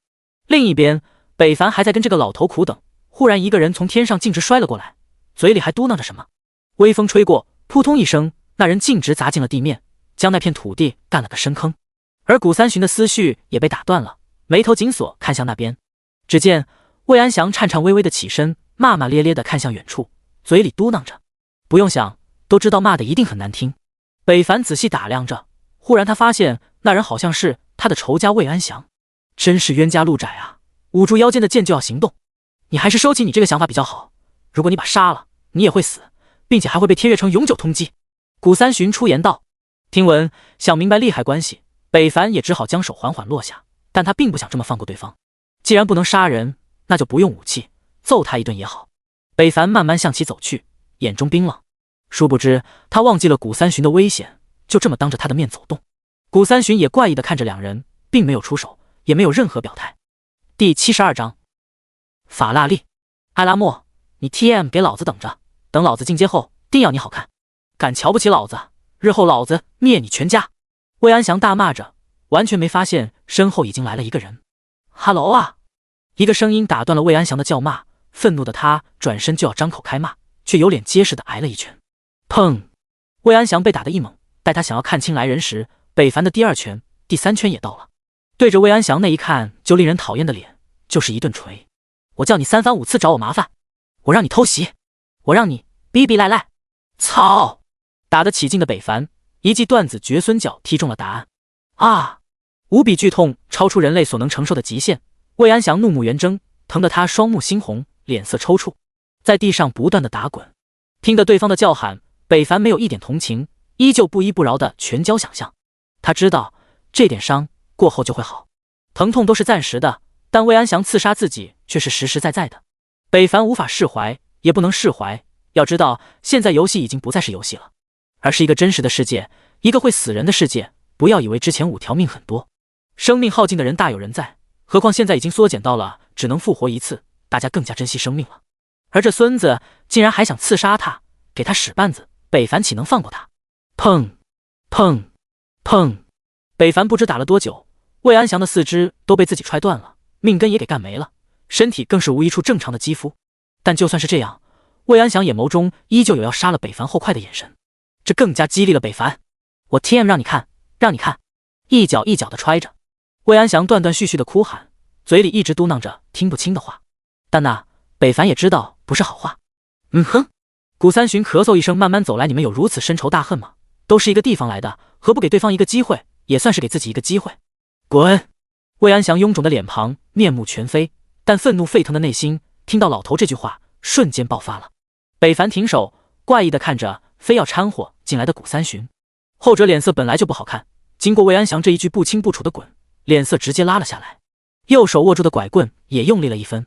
下一刻，北凡还没有看清楚，古三旬的拐棍就出现在了魏安祥的身体里。拐棍贯穿了魏安祥的身体，带拐棍回到古三旬的手中，那里露出了一个不大不小的血窟窿。魏安祥大惊，连痛苦都忘了，惊恐地看着什么。北凡不知道他为什么发呆，但大概能猜出一点，应该跟生命值有关。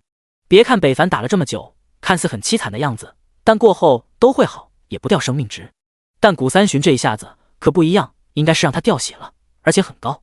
要不他不能这么害怕，要知道他今天已经死了一次，如果再次一次，就真的嗝屁了。口无遮拦的小儿，古三旬道。吓坏的魏安祥不敢吱声，这是他距离死亡最近的一次。看着自己仅剩的一点生命，他浑身都在颤抖，感觉空气都淡薄了许多。魏安祥用尽了全身力气起身，疼得他龇牙咧嘴，但还是要起来。他要走，他不想死。对不起，费力地说了这么一句，他就一瘸一拐地向远处走去。也多亏之前断他腿的伤，随着时间过去好了，要不他还真走不了。其实也是北凡打累了。您老这回看出了这小子欠揍了吧？北凡笑道。不用在这鼓动，我替你杀了他。你还嫩了点。古三旬冷声道。看出来了吗？我还以为隐藏的挺好呢。既然你已经达到20级了，那就去石头洞看看吧。命运的转轮以你们而起，也应该要你们去解决。古三旬说道，仿佛下了什么决心。叮！恭喜您触发了任务，危险升级。任务要求接受古三旬的委托，前往石头洞副本去寻找一些蛛丝马迹。任务奖励经验值100W， 破技支持1个。那你看着任务奖励，北凡震惊了，竟然又是这个东西。这老头也太好了，2次任务奖励也太丰厚了吧。接取。不要以为这个任务很简单，里面存在的风险，一不小心就会让你丧命。你最好打起100%的精神。古三旬提醒道。哎，这个老头好像会关心人哎。知道了。离开后，北凡并没有前往，而是去了鉴定大师那里。今天天色也不早了，而且他现在也很疲惫，体力不多，他准备把装备鉴定一下后，明日再去。自从知道了魏安祥这个孙子来后，北凡就知道他得小心了，搞不好这狗东西会趁着他虚弱的时候给他一下子，他不能冒险。根据记忆，他找到了天月城中一个等级比较高的鉴定大师法拉利，高级鉴宝师。鉴宝最高提升装备属性几率 30%， 附加属性 10%， 附加技能 3%。 幸运1。描述没什么别的本事，一辈子的本领都钻研到了鉴宝方面，长处没有，但有点贪财。而他的座右铭就是有钱能使鬼推磨。法拉利大师，请帮我鉴定下这2件装备。北凡恭敬道，随后拿出了屠戮之剑和暴风谢灵剑。法拉利不冷不热的接过，要什么价位的？正常100铜币，初级1000铜币，高级5000铜币。这有什么区别吗？北凡问道。法拉利瞧了瞧这个土包子，这都不懂。在正常的装备基础上增加属性，提升几率 5%， 初级 10%， 高级 30%。 听着对方不冷不热的态度，北凡也不生气，思考了一下，还是决定来个高级的。 5% 和 10% 几率都太低了，他现在有钱，背包里还有7W 加的铜币，完全可以挥霍。你确定吗？一听见对方要高级的，法拉利来了兴趣，像是看财神爷一样看着北凡。北凡点头。您就瞧好吧。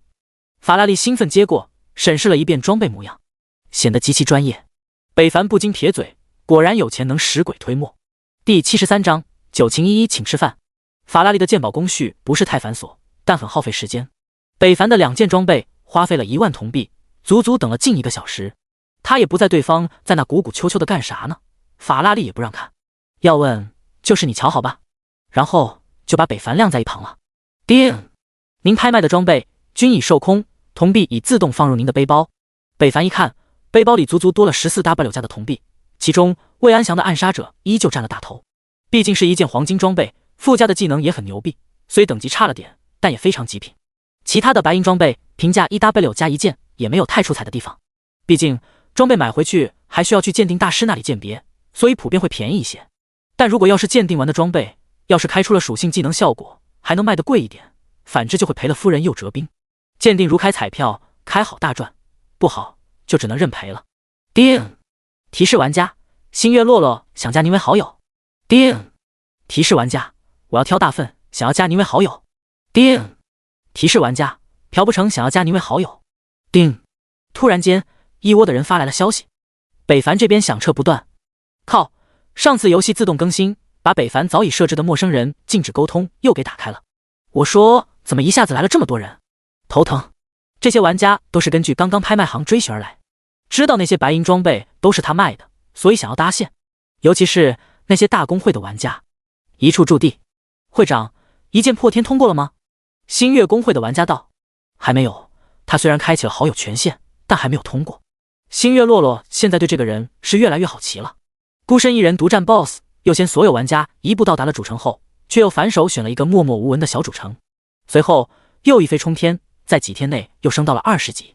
一切丰功伟绩都太惊世骇俗，这背后到底隐藏着什么呢？就算统领一个公会的他，都有些望尘莫及。一剑破天，我也到天月城了，要不要一起吃个饭？九晴一一发完消息，忐忑地看着聊天界面。因为游戏的真实化，玩家在游戏里就跟现实是一样的，吃喝拉撒几乎一样不落，所以吃个饭也很正常。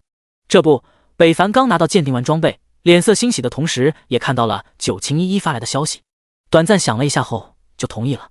人家请吃饭，不吃白不吃，反正也不用自己花钱。得到消息回复，九晴一一差点开心的跳了起来，但他却忽略了自己身旁不只有他一人，还有自家公会玩家，一个个奇怪和不解的看着他。看什么看？你们不做任务，不升级啊？九晴一一羞愤道。会长，你恋爱了吗？公会玩家不禁道。练你个大头鬼，赶去刷怪去，今天不升一级不准回来。九晴一一听，为了掩盖内心的害羞，生气道。边上的柔情男子一眼就看出了不对，不过他也是一个大老粗，没有完全理解其中的概念。你们都去，我们来的这么晚，都被落下太多了，再不追就要被他们远远甩在后面了。九晴一一义正言辞道。他这话也没有说错，他们是临近晚上到的天月城主，其他别的大公会都是上午到的，现在都不断刷怪练级，都升了1到3级，并且还完成了转职。排行榜一扫，除了一剑破天冠绝全场，20级的超高等级把他们远远甩在后面，其他别的国玩家都已经达到了13级，紧追不舍。相信要不了2天，他们也会达到20级，进行2阶转职。是，会长。九晴一一欣慰，总算掩盖过去了。告别的自家公会，九晴一一来到了北凡说的地点，好吃面馆。走近，视线一扫，看见一个角落里坐着一个熟悉的背影。虽然只有一个背影，九晴一一也确定那就是一剑破天，随后开心的走了过去。这游戏世界好像不是太注重吃喝，北凡找了半天也就找了这么一家，实属无奈，他有点想吃肉了。忽然，一位靓丽的女子慢慢坐下，婀娜身材，纤细的腰肢和那一头乌黑漂亮的秀发，香气飘飘的坐在了他的对面。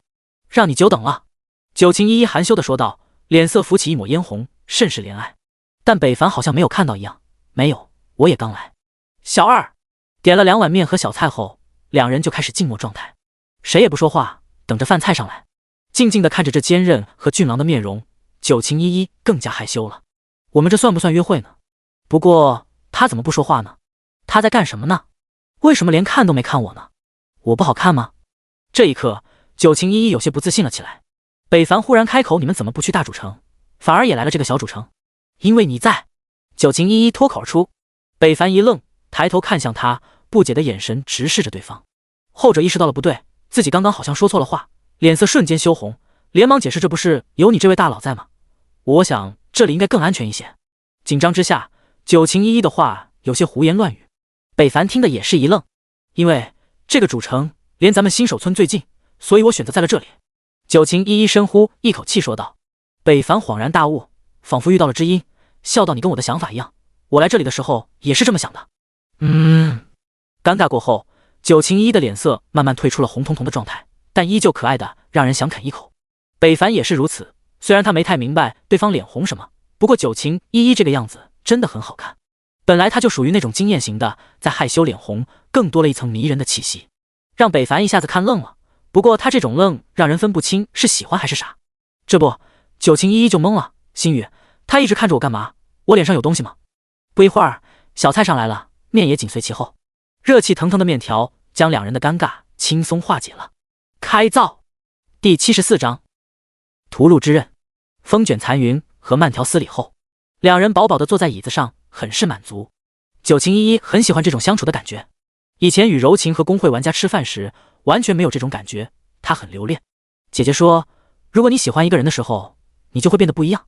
他当时也没有懂，但现在好像明白了，这大概就是一见钟情吧。偷偷的瞥了北凡一眼，发现对方仰着头，挺着肚子，满满的满足。一剑破天，你一直都是一个人吗？九晴一一问道。北凡扣了扣牙，这个世界没有牙签，他自己找了个钢丝。那你也太厉害了，一个人竟然把所有的大公会玩家都甩在了后面。九晴一一崇拜道，满眼都是北凡。可能是幸运吧，一直畅通无阻，倒是挺容易的。北凡道，事实上他也确实是顺风顺水，几乎就靠着强化、进化平推。低头看见九晴一一双目闪闪发亮，拖着下巴看着他，北凡一顿。他这么看着我干什么？这顿饭不是他请吗？该不是想要我结账吧？哦，对了，一剑破天，你那还有装备吗？能不能卖给我们点？拍卖行上的装备没有抢到。九晴一一支支吾吾道。北凡想了想道，还有2件没有鉴定的，你看看吧。这个女人还不错，给北凡的感觉也挺好的，索性就把那2件黄金装备拿了出来，反正卖谁不是卖，钱多少也不是太要紧。他这个人虽然看重钱，但钱够的时候他更看重情。2件黄金装备拿出，金光闪闪，瞬间就把周围的目光吸引了过来。金色传说，卧槽，那该不会是黄金装备？我看看，我瞅瞅，让开，你顶到我了，把枪收一收。草，本人散坐的玩家一下子都集中在了北凡这里，一个个大眼瞪小眼的看着，却不敢伸手。装备只要别玩家放入背包就受系统保护，只要不出主城，其他的人是抢不走的。但贪婪的人总会有的。这不，这边刚拿出来，那边就有人联系自己工会大佬，准备狙击北凡了。只要他出城，他就得遭受围殴打劫。看着桌上闪闪发亮的装备，九晴一一惊喜的拿起。本以为对方能有白银装备就很不错了，没想到连黄金他都不在意，自己还是低估了他。这太珍贵了，你不卖拍卖行吗？应该会值很多钱。九晴一一震惊道，你不是想买？你要是不买，我就上拍卖行了。北凡淡淡道，说得很轻易，但说者无意，听者有心。九晴一一瞬间感动了，原来是因为自己啊，为了自己才舍弃了卖高价的机会。一时间，九晴一一的脸又红了，跟红苹果一样。围着的玩家连装备都不看了，盯着九晴一一一顿看。这美女也太好看了吧！妈妈，我恋爱了，准备彩礼吧。爱了，好像给她一口。你要不？北凡道，要，我都要。九晴一一开心的收起，看都不看了。这里人多眼杂。回头把钱发给我吧，我要睡觉了。北凡道，吃完饭天就黑了，他也顿感疲惫。九晴一一温柔的点了点头，含情脉脉的送走了北凡。而在北凡走后，他身后还跟着了几个尾巴。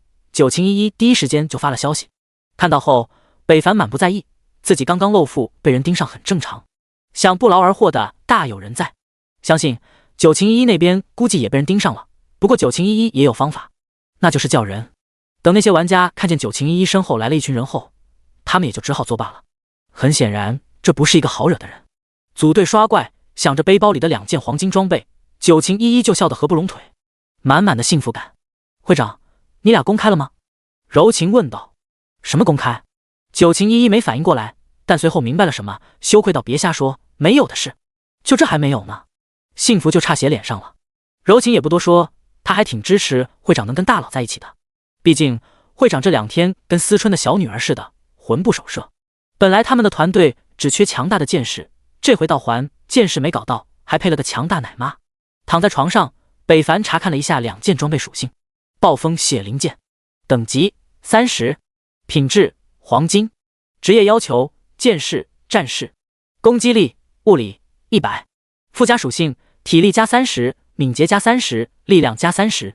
主动技能血雨，消耗 5% 的魔力值，对范围内3×3的敌人造成固定伤害900点，持续2秒，冷却20秒。描述：这是一把复刻的长剑，曾被巫师所获得，然后将自身的技能打在了剑身之上，造出了这把霸道之剑。屠戮之剑，等级20，品质黄金，职业要求剑士、战士，攻击力物理加55，附加属性敏捷加25，力量加25，附加属性2，攻击伤害正 20%。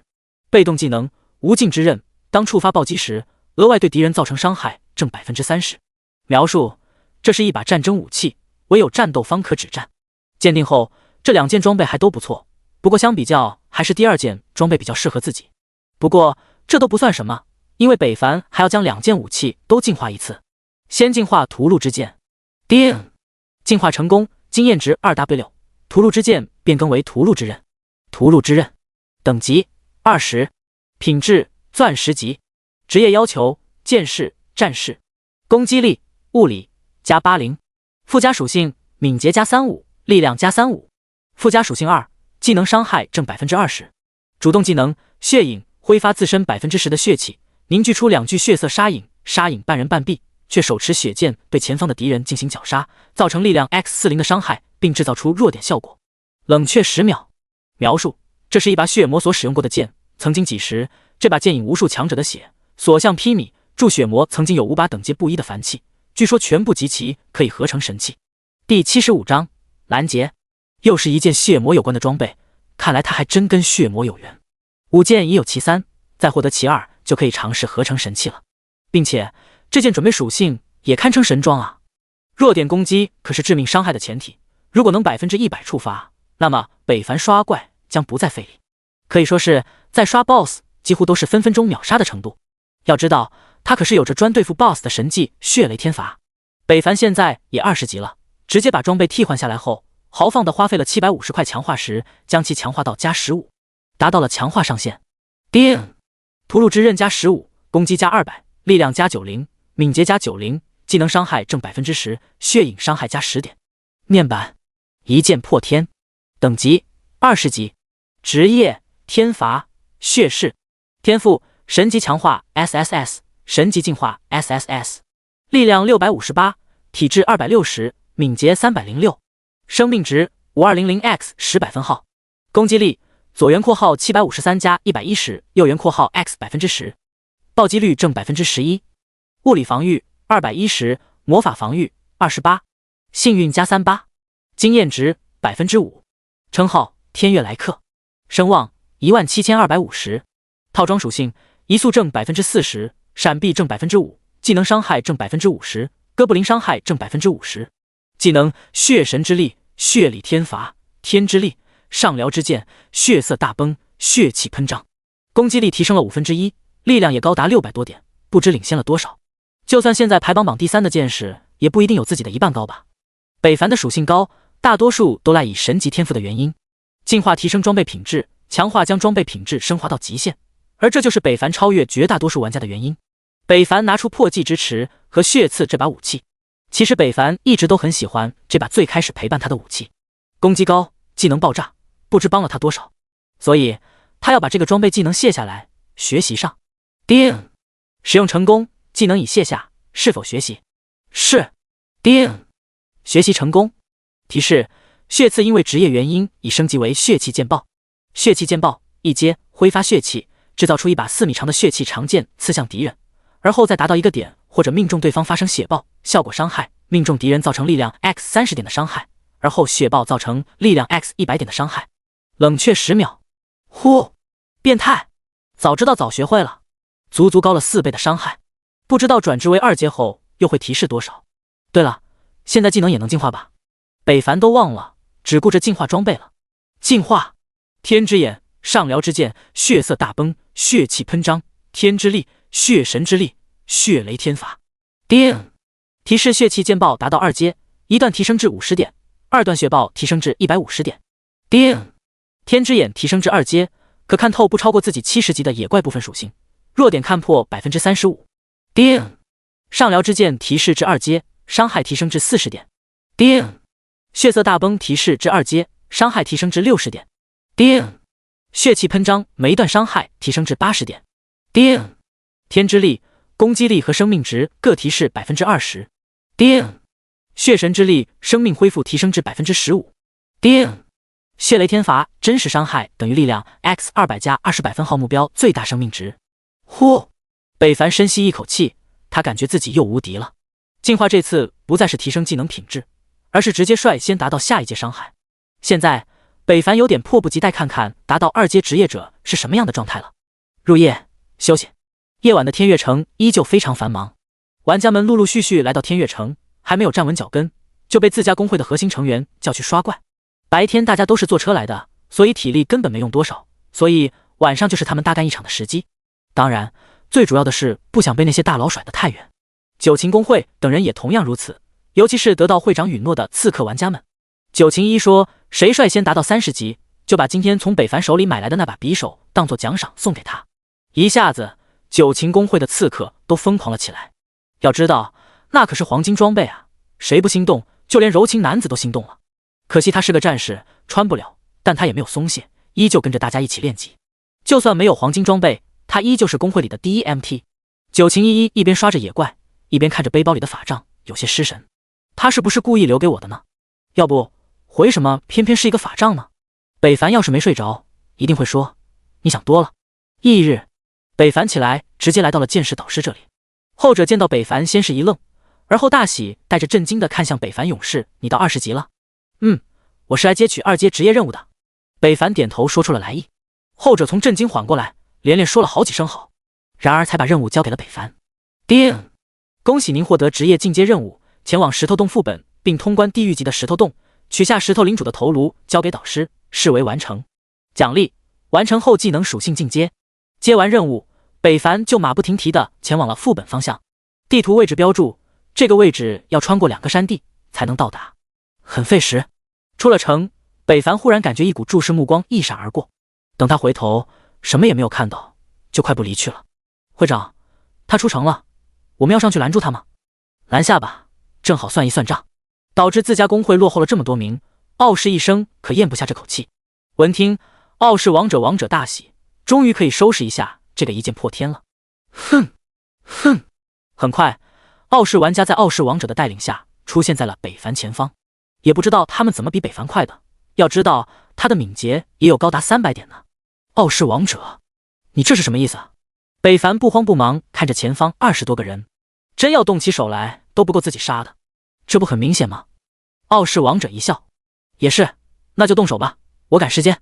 北凡也知道他的目的和拦下他的原因。第76章，北凡对战傲视一生。既然这样，那速战速决比较好，我还要做任务呢。北凡说着，就拿出了昨天刚刚强化后的屠戮之刃，隐隐的杀气的从剑身散发而出。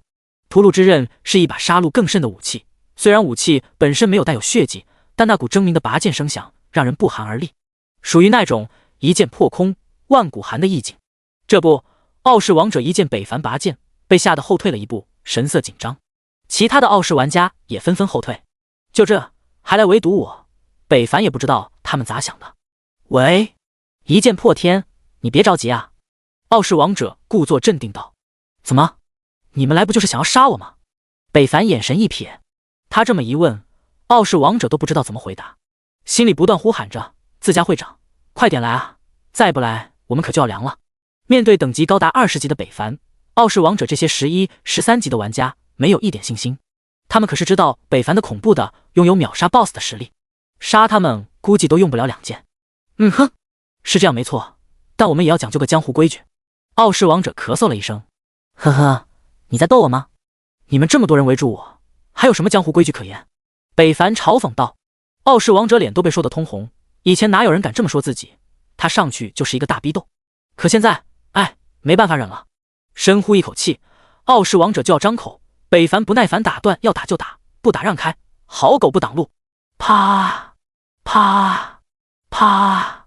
傲视王者骑虎难下，就在要下令动手时，北凡身后却突然传来了鼓掌的声音。一个拿着佛珠的男人慢慢走来。是你？北凡回头看向来人。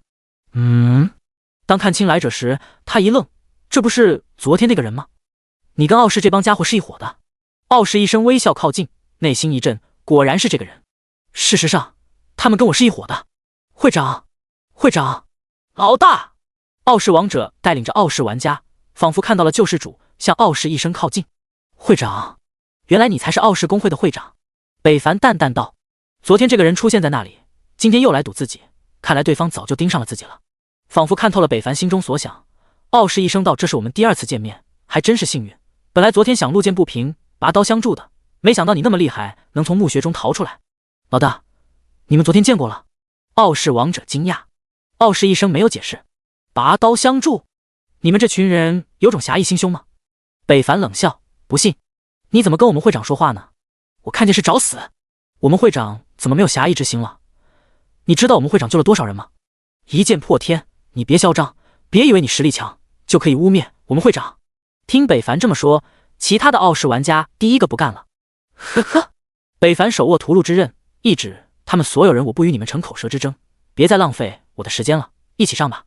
有魄力！傲视一生对于刚才的话一点也不生气，反而大笑。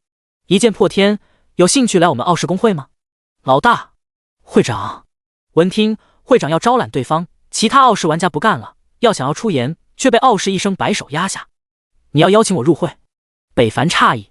有兴趣？傲视一生微笑。没兴趣，一群眼高于顶的家伙，我屑于与你们为伍，你们不配。北凡道。一剑破天，你说什么？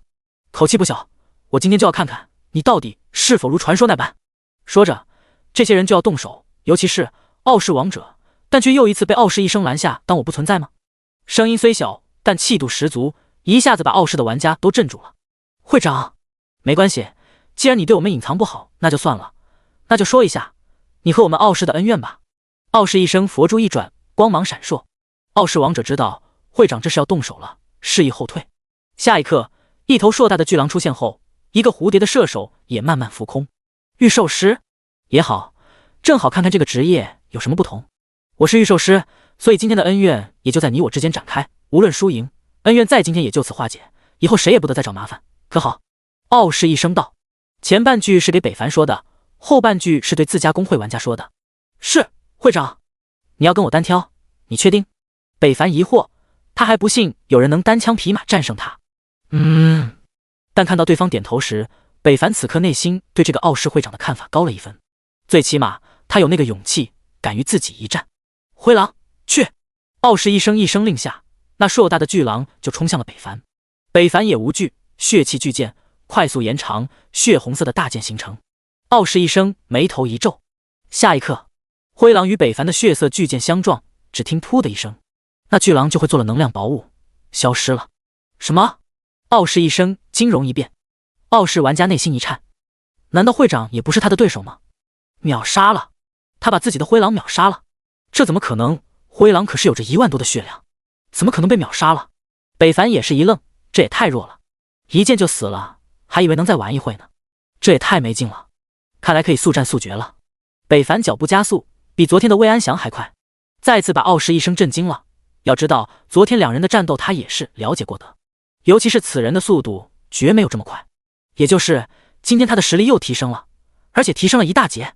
不敢多加思考，傲视一生的佛珠再次滚动，一头灰狼从后方涌出，拍向了北凡，挡在了傲视一生身前。同时傲视一生肩膀上的蝴蝶也飞舞起身，弓箭拉开，射向了北凡。瞬间三方同时交手，北凡没有躲开那一剑，而灰狼也没有躲开北凡的上撩之剑。负400加500，灰狼再次融化了。北凡头顶冒着一个小眼睛，同时被击退了数步，又秒杀了。第77章化敌为友。这个一剑破天的实力超出了傲视一生的想象。这一刻他才知道对方为什么那么狂。这伤害，副会长好像不是一剑破天的对手，我们要上吗？傲视玩家道。傲视王者脸色难看，没有说话，看着会长的背影，他不知该怎么办好。刚开场不过1分钟，会长的受宠就被杀死了俩，处于下风。如果再打下去，形势对他们越发不利。这一剑破天怎么这么变态？级别高就算了，伤害还这么高，让不让别人玩了？一剑破天果然名不虚传。傲视一生调整心态，夸赞道。北凡闻听，感觉这个人好像也不是那么讨厌，说话一直都很有礼貌，跟傲视公会那些玩家明显不一样。怎么还打吗？胜负还没有分，自然是要继续的，我要亮底牌了。傲视一生说道，嘴角流出一滴血，滴落在佛珠之上。突然佛珠上一个猛兽的图案闪烁，傲视一生背后出现了一个时空环印，上面写着一个王字，不断散发着威势，里面貌似藏着一只可怕的猛兽，想要破印而出。而在这个印记出现后，傲视一生眉头的汗化作水珠，滴答落下，看似十分痛苦和压力巨大。会长，这是要召唤百兽之王云从虎。吼！一声震天吼声传出，一条绿色像是长着杂草的纹路大虎破印而出，四脚一踏，向天一吼，威震八方，百兽之王，霸气无比。吼！凶厉的眼神，长长的虎齿，还有那锋利的脚爪，都写着此虎的不凡。凶神恶煞的眼神打量着四周，最后锁定了北凡。你如果能把他再杀了，我就认输了。傲视一生看到自己的受宠降临，说不出的自信。从云虎与灰狼不同，无论是速度上还是攻击上都是全面碾压。拥有雌虎，傲视一生就算面对黄金级 BOSS 都无所畏惧。好，那就速战速决。北凡虽然第一眼感觉有点害怕，但那也是一闪即逝的。样子魁梧，那也是一只野怪罢了，就算面对 BOSS 他也能从容不迫，何况一只小老虎。下一刻北凡就冲了上去，傲视一生微笑，什么也没有做，仿佛就等着北凡靠近。速度飞驰，距离拉近，北凡仿佛看到了胜利的曙光时。一声兽吼自左侧响起，打断了北凡的动作，脑子好像浆糊了一样，迷迷糊糊。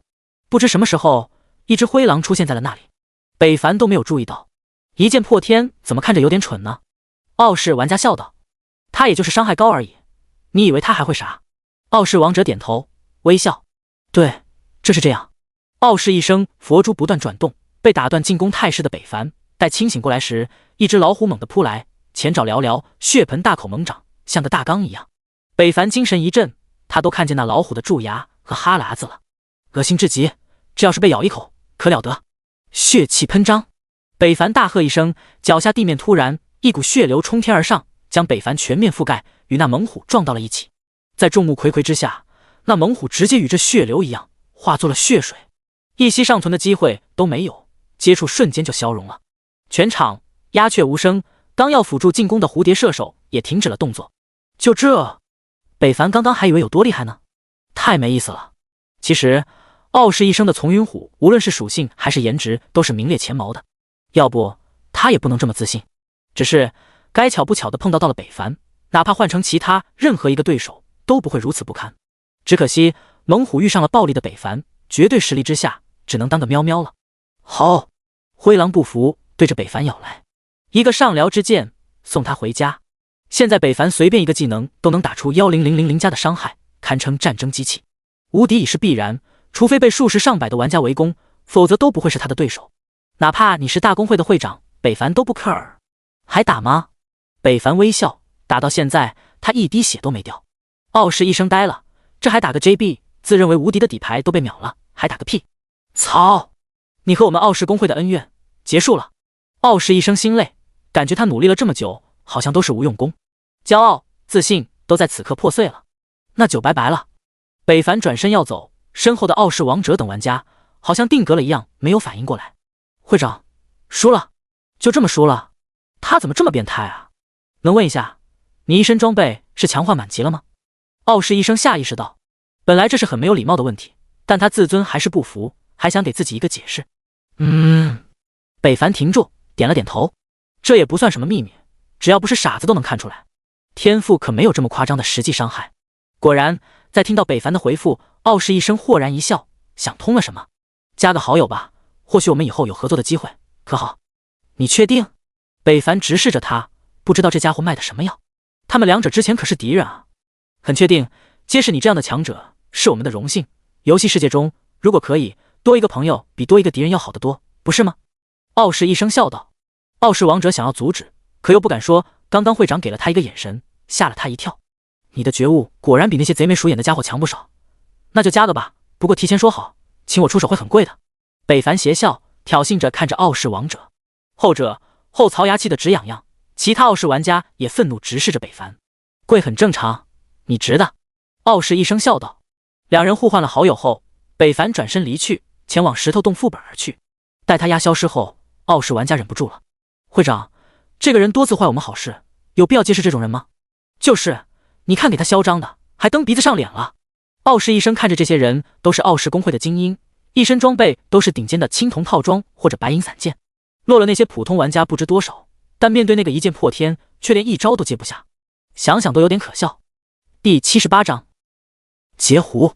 你们知道我刚刚为什么会问他装备强化是否满级了吗？傲视一生扫视着傲视玩家，会长是想探探一剑破天的底。傲视王者小心道，那他也得让我探，他如果不答，我只能猜测。然而他却回复我了，这就是胸襟，此人不仅实力强，心还宽广。傲视一生冷声道，他很生气，气这帮家伙没有一点远见。这世道，如果你不承认别人有本事，那么你就会一辈子被人踩在脚下。承认别人厉害不难，就怕你们没有那个勇气。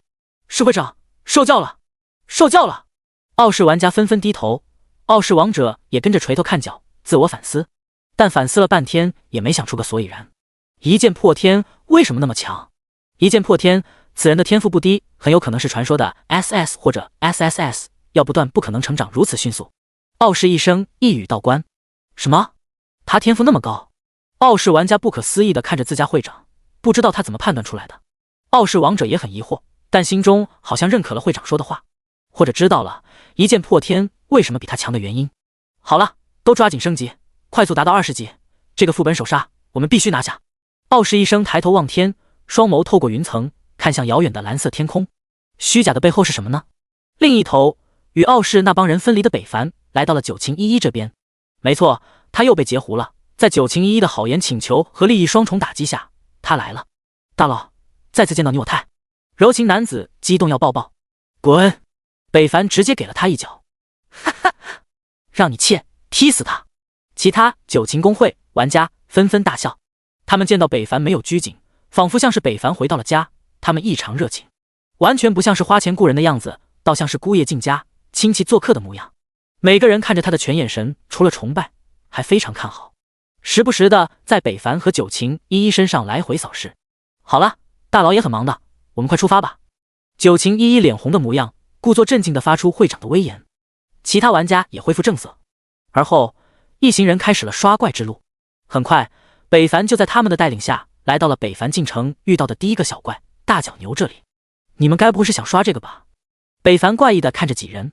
是啊，这个经验很不错的。九晴依依点头。是啊，大佬，主城任务不多，我们只能先刷这个怪提升等级，然后等我们自家公会玩家触发了任务后，我们再去接。那玩家也没有把北凡当作外人，说出了公会的秘密。事实上，这个方法其他大公会也在使用，毕竟 NPC 性格那么古怪，谁知道任务触发条件是啥？他们也没有时间，所以就叫自家公会的玩家去尝试，等触发了，大家就一起学习，这样升级的速度更加快捷高效，而这也是那些排行榜玩家升级快的原因之一。当然，北凡除外，他是横推。是有什么难度吗？我们这里有5个人，应该可以很轻松刷过的，之前我们就是这么做的。九晴依依微笑道，他还以为北凡不想刷，或者只靠他一个人。如何？你们只是想要升级的话，我带你们去一个地方。北凡道，刷这个要刷到什么时候才能提升1级？他还赶时间呢。啊，大佬，您知道哪里有经验高的怪吗？柔情男子惊喜地看着北凡，后者点了点头。剩余2位玩家看向九晴依依，想看看自家会长什么意思。那就听一剑破天的吧。九晴依依道，好，那你们跟我来吧。随后，北凡带头，其他人跟在他的后面。他们穿过了茂密的丛林，走过山道，绕了主城小半圈，给几人整不会了。这是要去哪啊？好像都要走出20级野怪区域了。九晴依依也不知道北凡要去哪里，但他也没有多言，其他人更不会主动去说，只能小声自语。但北凡还是听到了，20级之下的野怪，经验加的不多，何况还是5人组队，就算有着组队加成，也会大打折扣，所以我带你们去30级的。什么？30级？我没有听错吧？队伍中除了北凡，都一脸懵逼。那个大佬，我知道您很强，但您确定是要去刷30级的野怪？队伍中一个年龄偏小的男子说道。他是一个高级射手，但也没有膨胀到可以对抗30级的小怪。北凡点头。柔情男子兴奋了，大佬就是大佬，果然有远见。一听，那2位两家脸色难看，这臭脚让你捧的真切合实际。虽然你是队伍中的 MT， 但也没有必要这么开心吧？那可是30级怪啊。那个大佬，要不我们刷20级之下的野怪算了，我怕我们打不过呀。那玩家道，没事，到时间不用你们出手。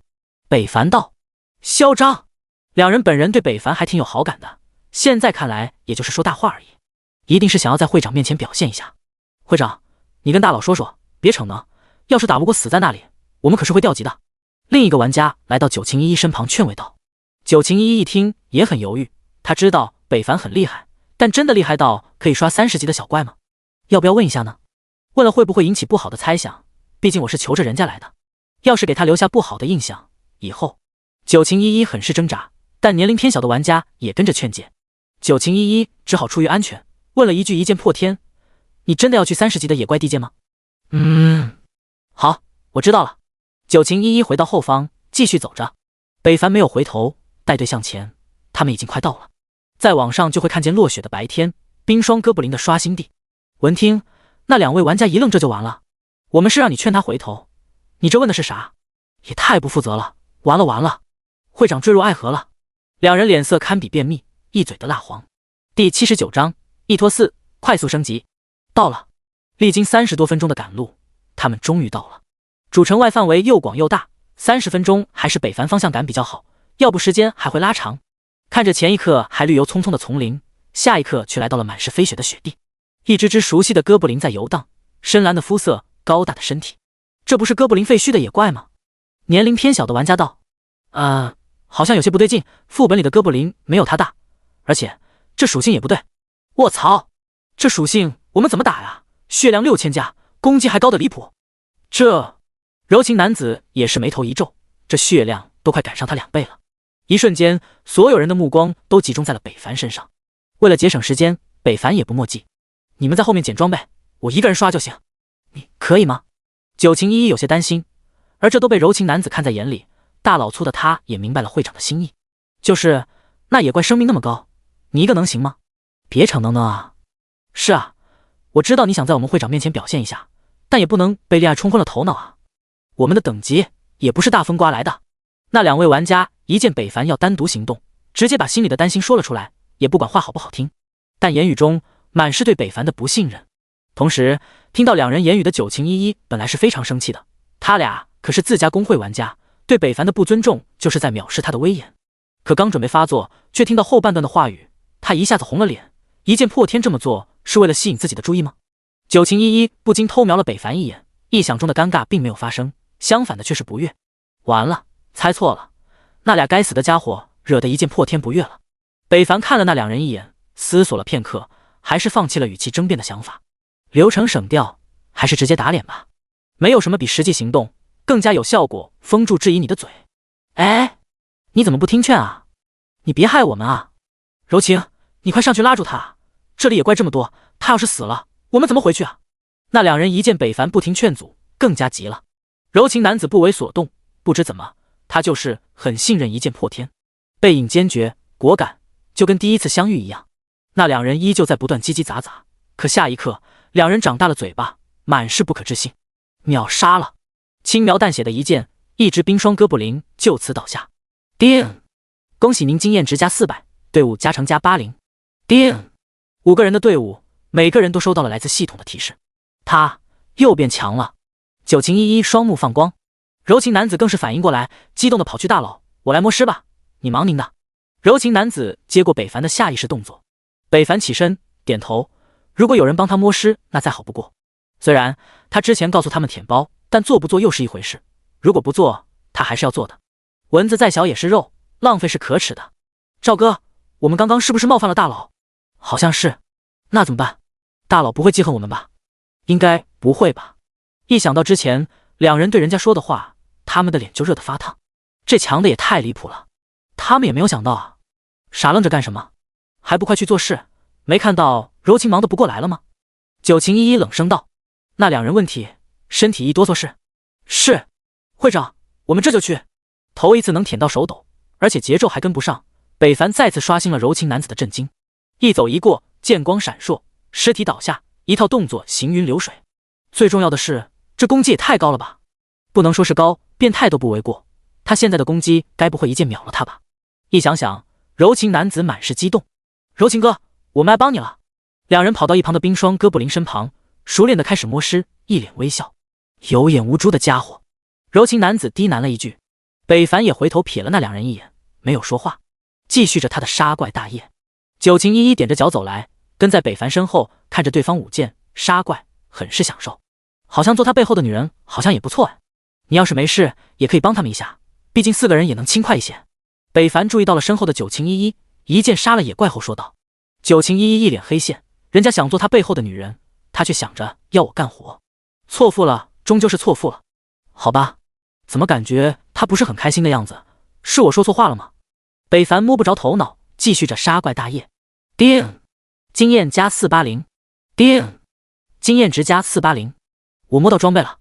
忽然被叫做赵哥的玩家大喊，他的声音一下子把所有人都吸引了过去。可等北凡看到是一件白板装备时，索然无味的继续杀怪。白板他真看不上，还以为啥呢？赵哥，你小点声，没看见大佬在杀怪忙得很吗？你这么大声会影响到大佬的，一点公德心都没有。年龄最小的玩家说道。赵哥被说得面红耳赤，之前两人还统一战线的，现在却反过来把自己一通说。赵哥当时就不乐意了，想要反驳，可看见远处那忙碌的背影，他只能小声地说了一句：“小李子，你给我等着。”小李子此时已经摸尸摸到了手软，从来没有这么开心过，也没想过升级会这么简单，所以他刚刚一激动就说出了那番话。不过他也不后悔，如果说2句好话舔到这位盖世大佬，那么他以后还会怕赵哥吗？哼哼，可惜他想瞎了心。北凡压根没理会他。叮，恭喜您等级提升。叮，恭喜您等级提升。叮，不一会，5人除了北凡都提升了1级，4人都感觉升级跟坐火箭一样。这要是他们组队刷，没个1上午根本不可能。可在大佬的带领下，1拖4竟全部提升了1级，太变态了。第80章，财大气粗的柔情男子。等级提升了，北凡与九情依依的约定也就结束了，因为对方付的铜币也只是一次性的。九情依依也知道，等级一到，双方就会离开，但没有想到这么快。虽说快很好，但总感觉缺失了点什么。既然你们都升了1级，那我也该离开了。北凡道。闻听，那2位立即不愿意了，委婉地说道：“大佬，再带我们升1级呗。”是啊，大佬，求求您再带我们升1级呗。带你们可以，但是得付钱，我的时间也是很宝贵的。北凡道。此次带人是九情依依给他2万铜币，他才来的，而且目的只是带他1人升级就可以。但北凡很慷慨，直接带了4人一同升级了，可以说良心商家了。九情依依也知道，可是他没钱了，之前买北凡的那2件黄金武器就花了10多万铜币了，还要钱额。一下子那2位玩家就蔫了，他们只是工会精英玩家，哪里有钱？就算有，也没有这么多啊。虽然不知道会长给了多少，但一想就知道不菲。这升级速度多少都物超所值啊！大佬，多少钱1级？柔情男子忽然说道。2万铜币。北凡道。好，我给。三脸懵逼的看向对方。九情依依惊异道：“柔情，你有铜币？”柔情男子尴尬一笑，掏出了一个包裹，递给了北凡，赞了点个人小金库，心思以后能派上用场。北凡接过，掂了掂，感觉差不多，就收了起来。你的小金库该不是你克扣工会的吧？九情依依紧盯着他。会长，你可不能这么说啊，我老柔可不是那种人，铁骨铮铮的汉子，做事光明磊落。柔情男子慷慨激昂地说道。我老赵信你，我小李子信你。2人又再次的统一了战线，反正谁让他们升级，谁就是大哥，管你钱干不干净。好了，既然钱到位了，那就开始吧。北凡道。好的，大佬，我的摸尸龙爪手已经准备就绪了。俺也一样。见这样，九情依依也不好说什么了。一行5人又开始了升级大业。另一边，天月城内，一个商人闲来无事瞎溜达，这2天也没有啥信息，一会汇报点啥呢？强化商人很是忧愁，要不到时间再编一点算了，反正他也不知道。你可真是我的好子民，你就这么报答我的？冷傲的声音传来，天月城主的声音在他耳边回响。强化商人被吓了一跳，僵硬的身体瞬间回望。街道上除了 NPC 就零散的玩家，哪里有天月城主的身影？但那声音他没有听错，一定是城主的音律。别找了，我不在这里。天月城主道。千里传音，难道？强化商人再次一震，说不出的震惊。叫你跟踪一个人，你都办不好，你说要你还有什么用？城主大人，您可不能这么说啊！他老出去，我能怎么办？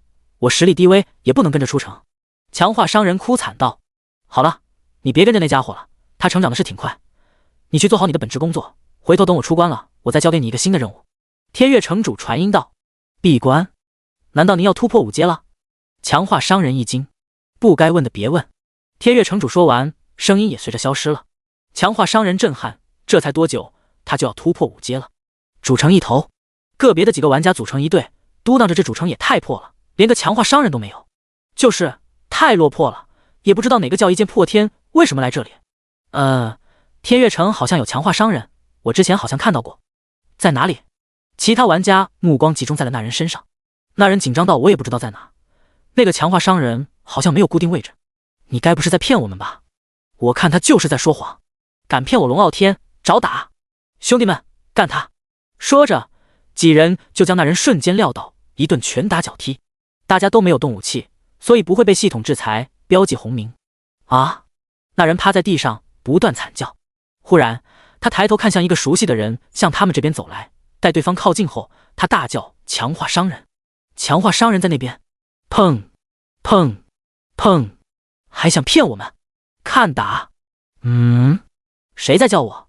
路上，强化商人四下观望，但他就看见了一群暴徒在揍一个玩家，跟他之前坑人也有几分相像。算了，这是遇到同行了，还是不掺和了。我应该在哪里定位？得找个人多的地方才行，要不好坑赚钱啊！继续向前走去，殊不知人群中挨揍的人挤出人群冒出头，正好看见离去的强化商人，满眼绝望。日上三竿，一处落雪之地，北凡已经略有疲惫的将最后一只站着的冰霜哥布林杀死。唰的一下，九情一一升级了，终于完事了。还加钟吗？北凡看向人不貌相的财主柔情男子。不加了，不加了，没钱了。柔情男子尬笑，一旁的九情一一已经有杀人的目光了。不为别的，柔情男子这钱一定跟工会脱不开关系。后者也好像有点理亏的样子，不与九情一一对视，一点也没有之前铁骨铮铮的意味。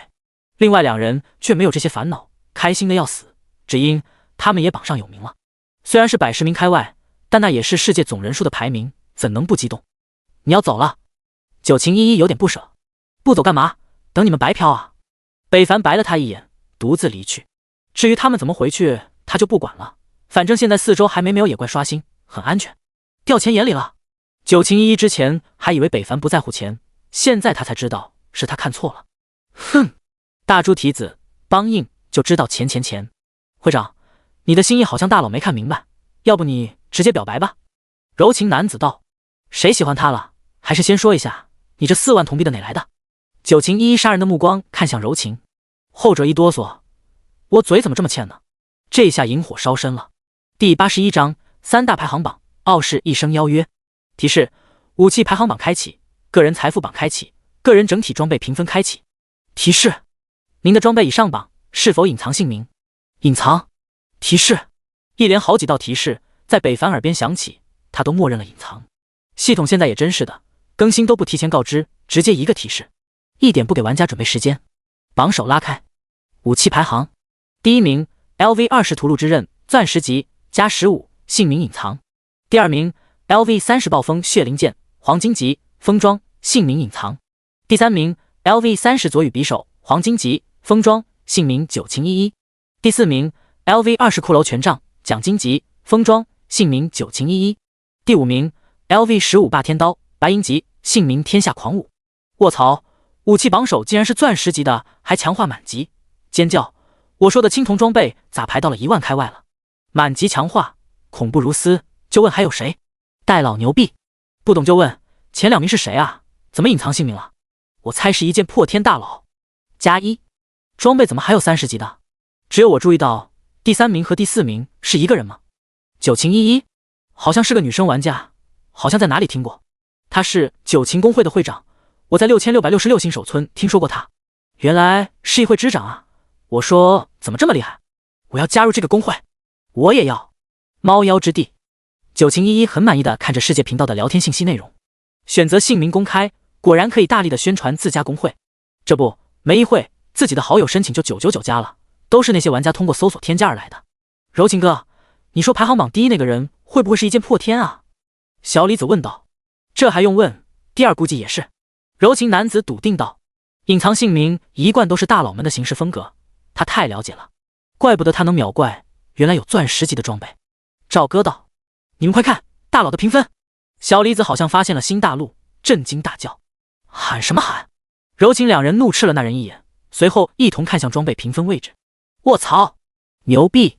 两人同时发声，远处的九情一一也瞪大了眼睛。8000多，装备评分，第一名姓名隐藏8540，第二名姓名隐藏1060，第三名姓名隐藏950，第四名傲视一生945，第五名姓名隐藏938，第一名落了第二名足足7000多，那得有恐怖啊！柔情男子不敢想，他知道大佬很恐怖，但没想到已经把他们这些玩家落了如此之多。看着自己可怜的600多评分，他汗颜，亏他还想追赶大佬的脚步，这连脚后跟都看不到。傲视公会，傲视一生呆呆的看着帮榜上的信息，久久没有说话。老大，第一名应该是一剑破天吧？傲视王者心中不愿相信，但除了他还能有谁？不知不觉与他的差距竟落了如此之大，此人的天赋绝对在 SS 甚至 SS 之上。这一刻，傲视一生终于确认了，他并惊讶对方能获得钻石级装备，因为他也有一件，只不过不是武器罢了。惊讶的是，他竟然可以把一件钻石级装备强化到+15满级状态。要知道+10以后成功率不足 20%， 失败就得重来，一次花费强化时就是50%。如果没有强大的天赋支持，想要将一件钻石级装备+15，最低得 7.5W 铜币，而这还是一直不失败的结果。但凡失败1次、2次，成本都在成倍的增加。现在游戏真实化，试问那个大公会能做到？就算他们傲视公会，龙国现实有名，现在也做不到尝试将一件钻石级装备+15，即便满级状态属性异常可观。可见对方的天赋多么强大。你那是不是还有个秘境卷轴？傲视一生问道。是啊，还有一个跟银币有关的。傲视王者如实道。那个秘境卷轴是多少级开启的？20级。我知道了，准备一下，今天可能会下秘境。傲视一生道。大哥，我们才14到15级，还达不到开启副本的条件啊。傲视王者说道。我知道，我们开不了，但有人能开。您是说一剑破天？傲视王者犹豫道。傲视一生点头，没有再说话，而是打开了聊天信息，开始联系起了一个人。我这有个秘境，里面有大量银币的，有兴趣一起吗？对半分。收到消息的第一瞬间，看到名字傲视一生，北凡一愣，有点奇怪，这才刚加好友就请人帮忙了。他还真不客气。里面能有多少银币？不知道，不过应该不少。傲视一生如实道。好，发位置吧，我过去。北凡想了想，放弃了迈入石头洞副本的打算。副本一直在，秘境错过了可就没有了。而且对方开的条件很诱人啊，55分成。秘境很难吗？还是说傲视一生故意给自己示好？他不得而知，反正去了就知道了。20多分钟，荒废的一处杂草之地，傲视一生和傲视王者在那静静的等待着。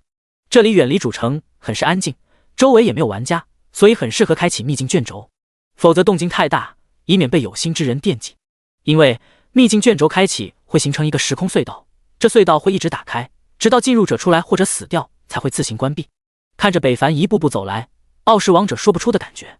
之前还是敌人的两方，现在却聚在了一起下秘境。恭喜3榜有名。傲视一生一笑，都是一些虚名，不用在意。北凡笑道。足足落了世界各地天之骄子7000家的评分属性，可不全是虚名。傲视一生道。言归正传，为什么要叫我来下秘境呢？你们不可能过关不了吧？北凡道。秘境需要20级才能开启，而且叫你来也算是给过去道一个歉。傲视一生道，拿出了那个秘境卷轴递了过去。你不怕我拿了自己用？北凡目光有神的看去。你不是那种人，就算是我们傲视公会也不差一个秘境卷轴。傲视一生依旧微笑。哈哈，那开始吧。第82章粉色诱惑。秘境卷轴拉开，时空隧道打开，三人依次顺序进入了其中。而在这他们进去不久，远处一个黑影从前行中退出，正是魏安祥。一剑破天，呵呵，我让你们有去无回。打开系统再带的进化保存功能，将时空隧道位置发到了世界频道里，配上文字。哗然间，这条信息就被挤了下去。大家还都沉浸在对3大榜首的人揣测中，谁会看进化里的内容？操，这帮沙比玩家把我消息都挤没了。魏安祥大骂，血压一下子都上来了。好不容易得到这个机会，他怎么能错过？一连又发了好几次，又都被挤下去后，他没有放弃，但还是不行后，魏安祥整个人像是发了情的星星，气得纷纷的。操！操！操操操！沃日你老母！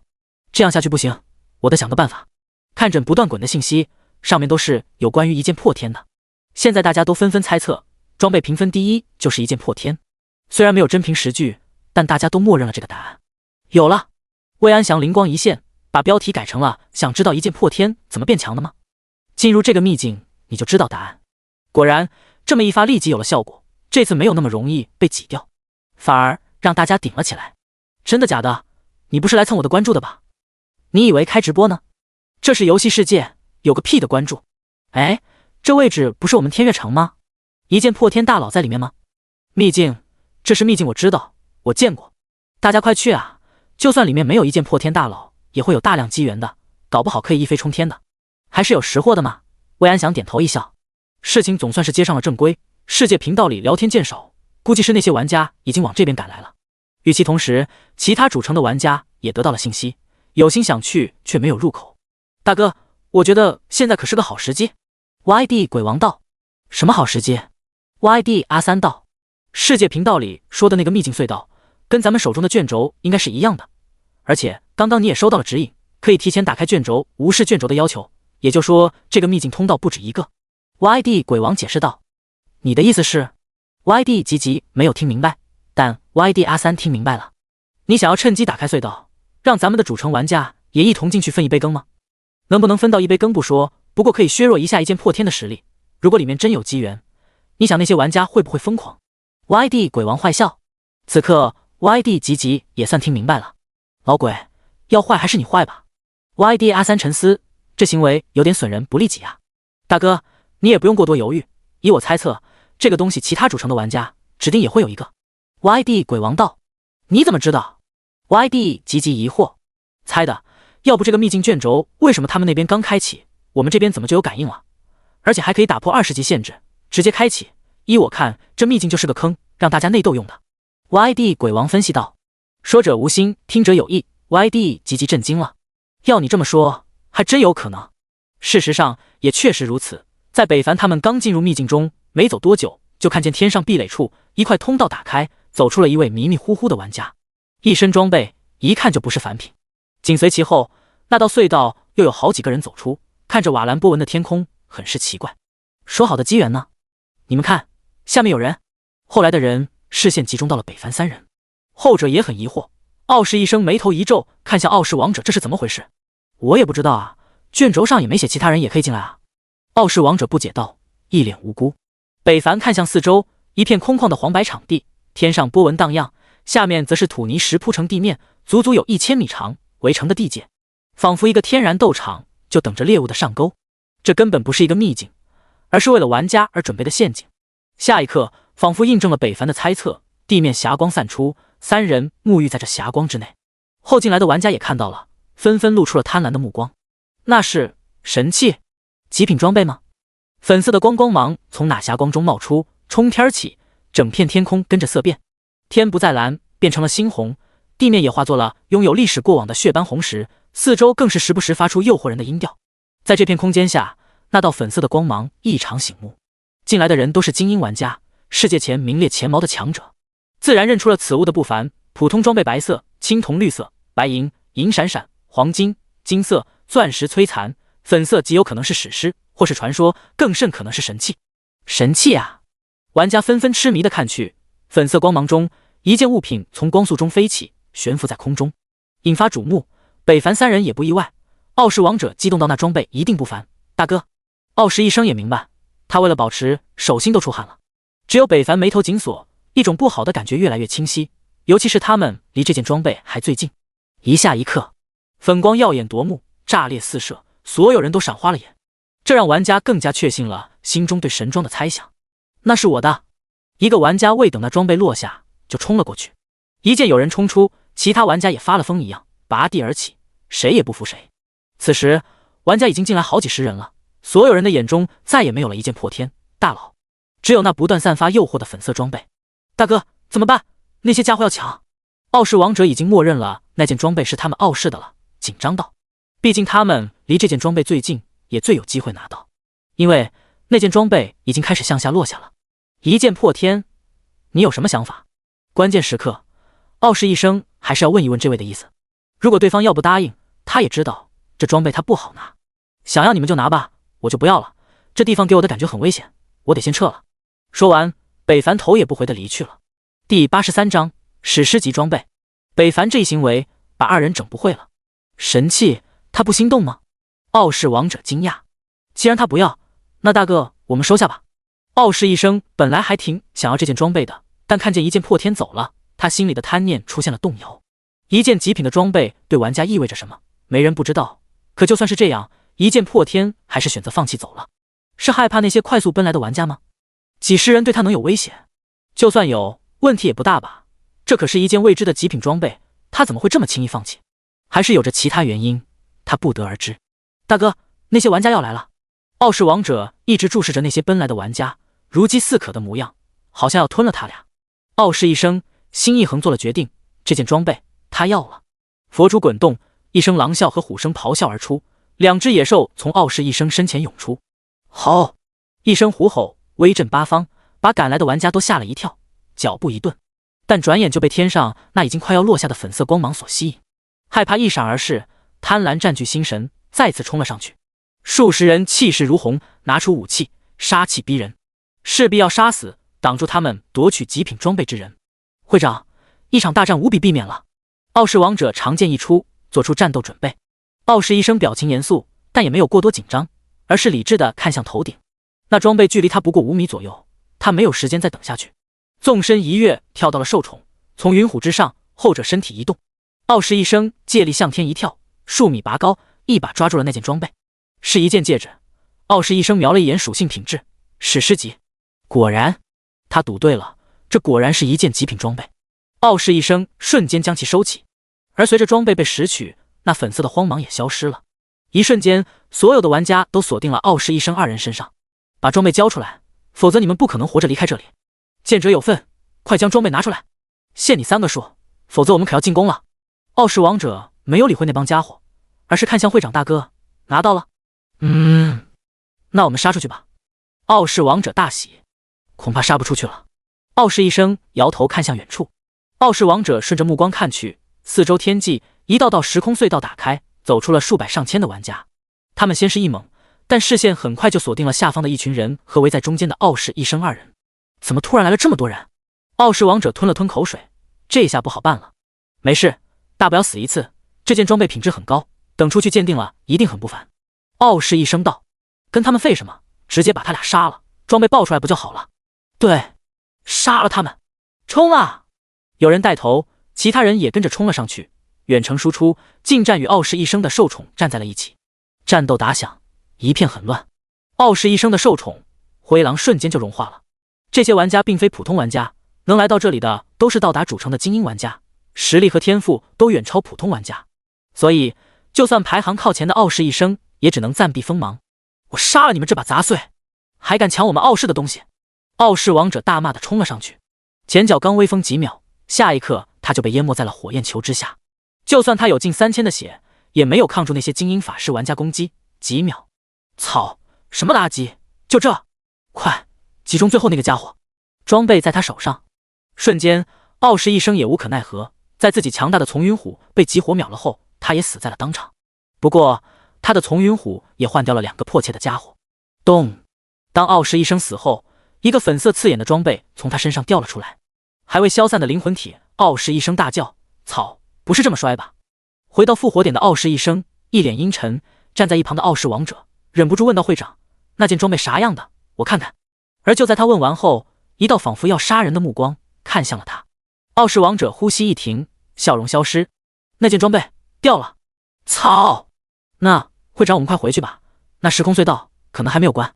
傲视王者反应过来，着急道。傲视一生闻听，立马冲了出去。傲视王者紧随其后。不一会儿，等他俩到达那个时空隧道口时，只见北凡孤零零地站在那里，哪里有时空隧道的影子？隧道呢？傲视王者大喊，情绪激动。傲视一生也紧张地看着北凡。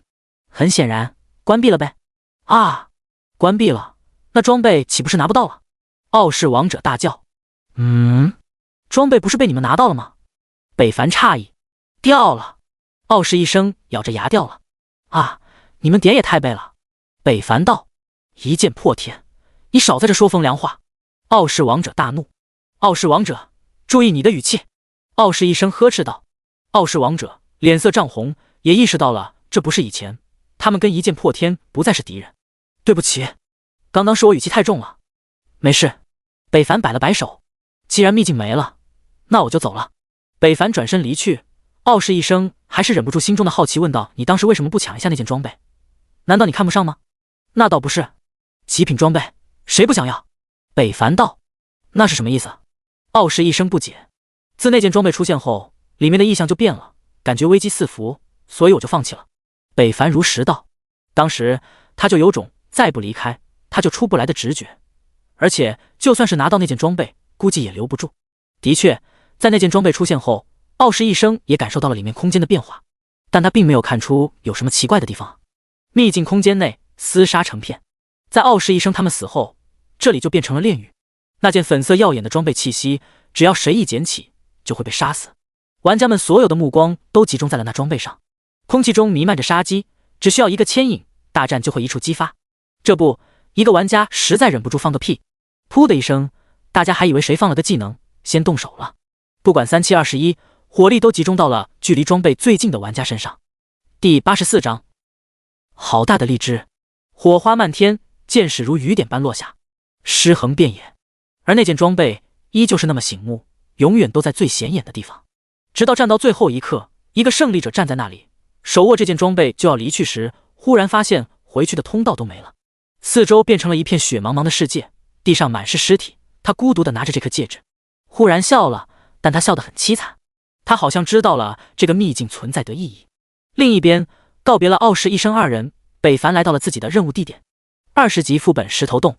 进入石头洞副本，提示：普通级建议5人组队，困难级10人，地狱15人，噩梦1-50。北凡忽略了这些提示，直接走进了副本之中。眼前虚幻一晃，他就来到了洞内。水流洞壁，苔藓横生，地面却不潮湿，平平整整。很奇怪，但北凡目标明确，杀怪。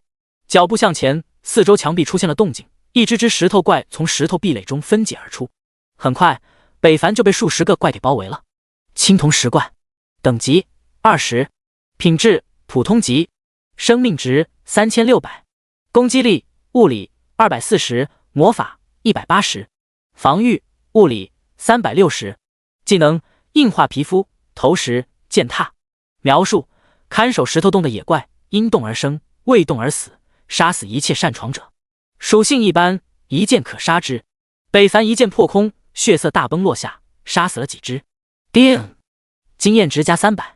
叮，经验值加300。石头怪跟其他野怪不同，他们被秒杀后，身体瓦解，化作了石头碎片，沉入了地下。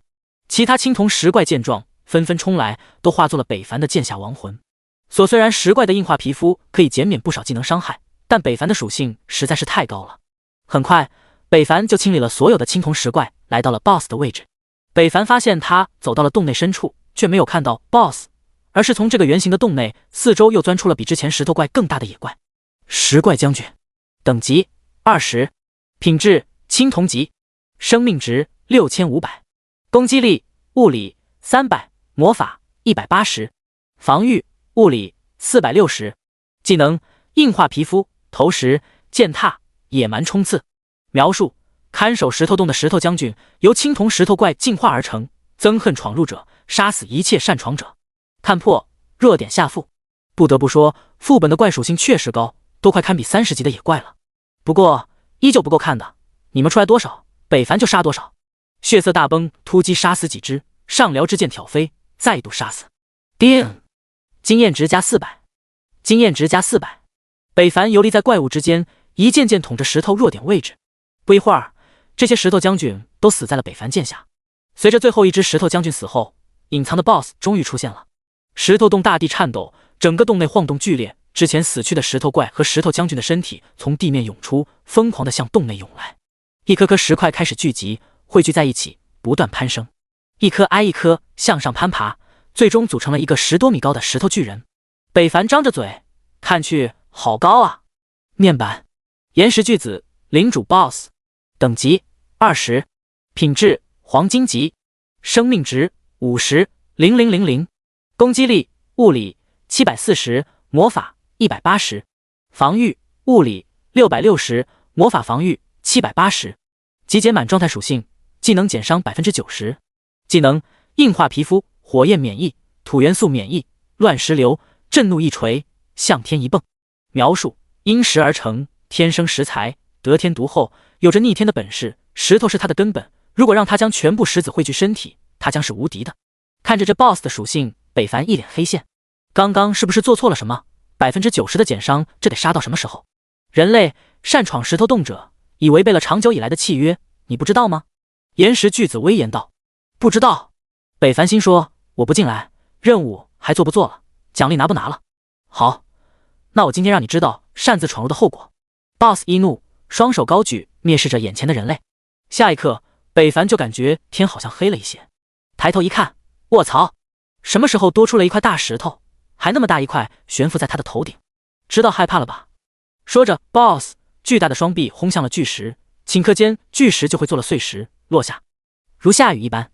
北凡也不明白石头碎块怎么做到可以这么碎的，但他知道这么多石子落下，他不得被活埋啊！大脑快速思考，视线快速扫荡，看见了一处好地方，那里可以躲开这乱流石雨。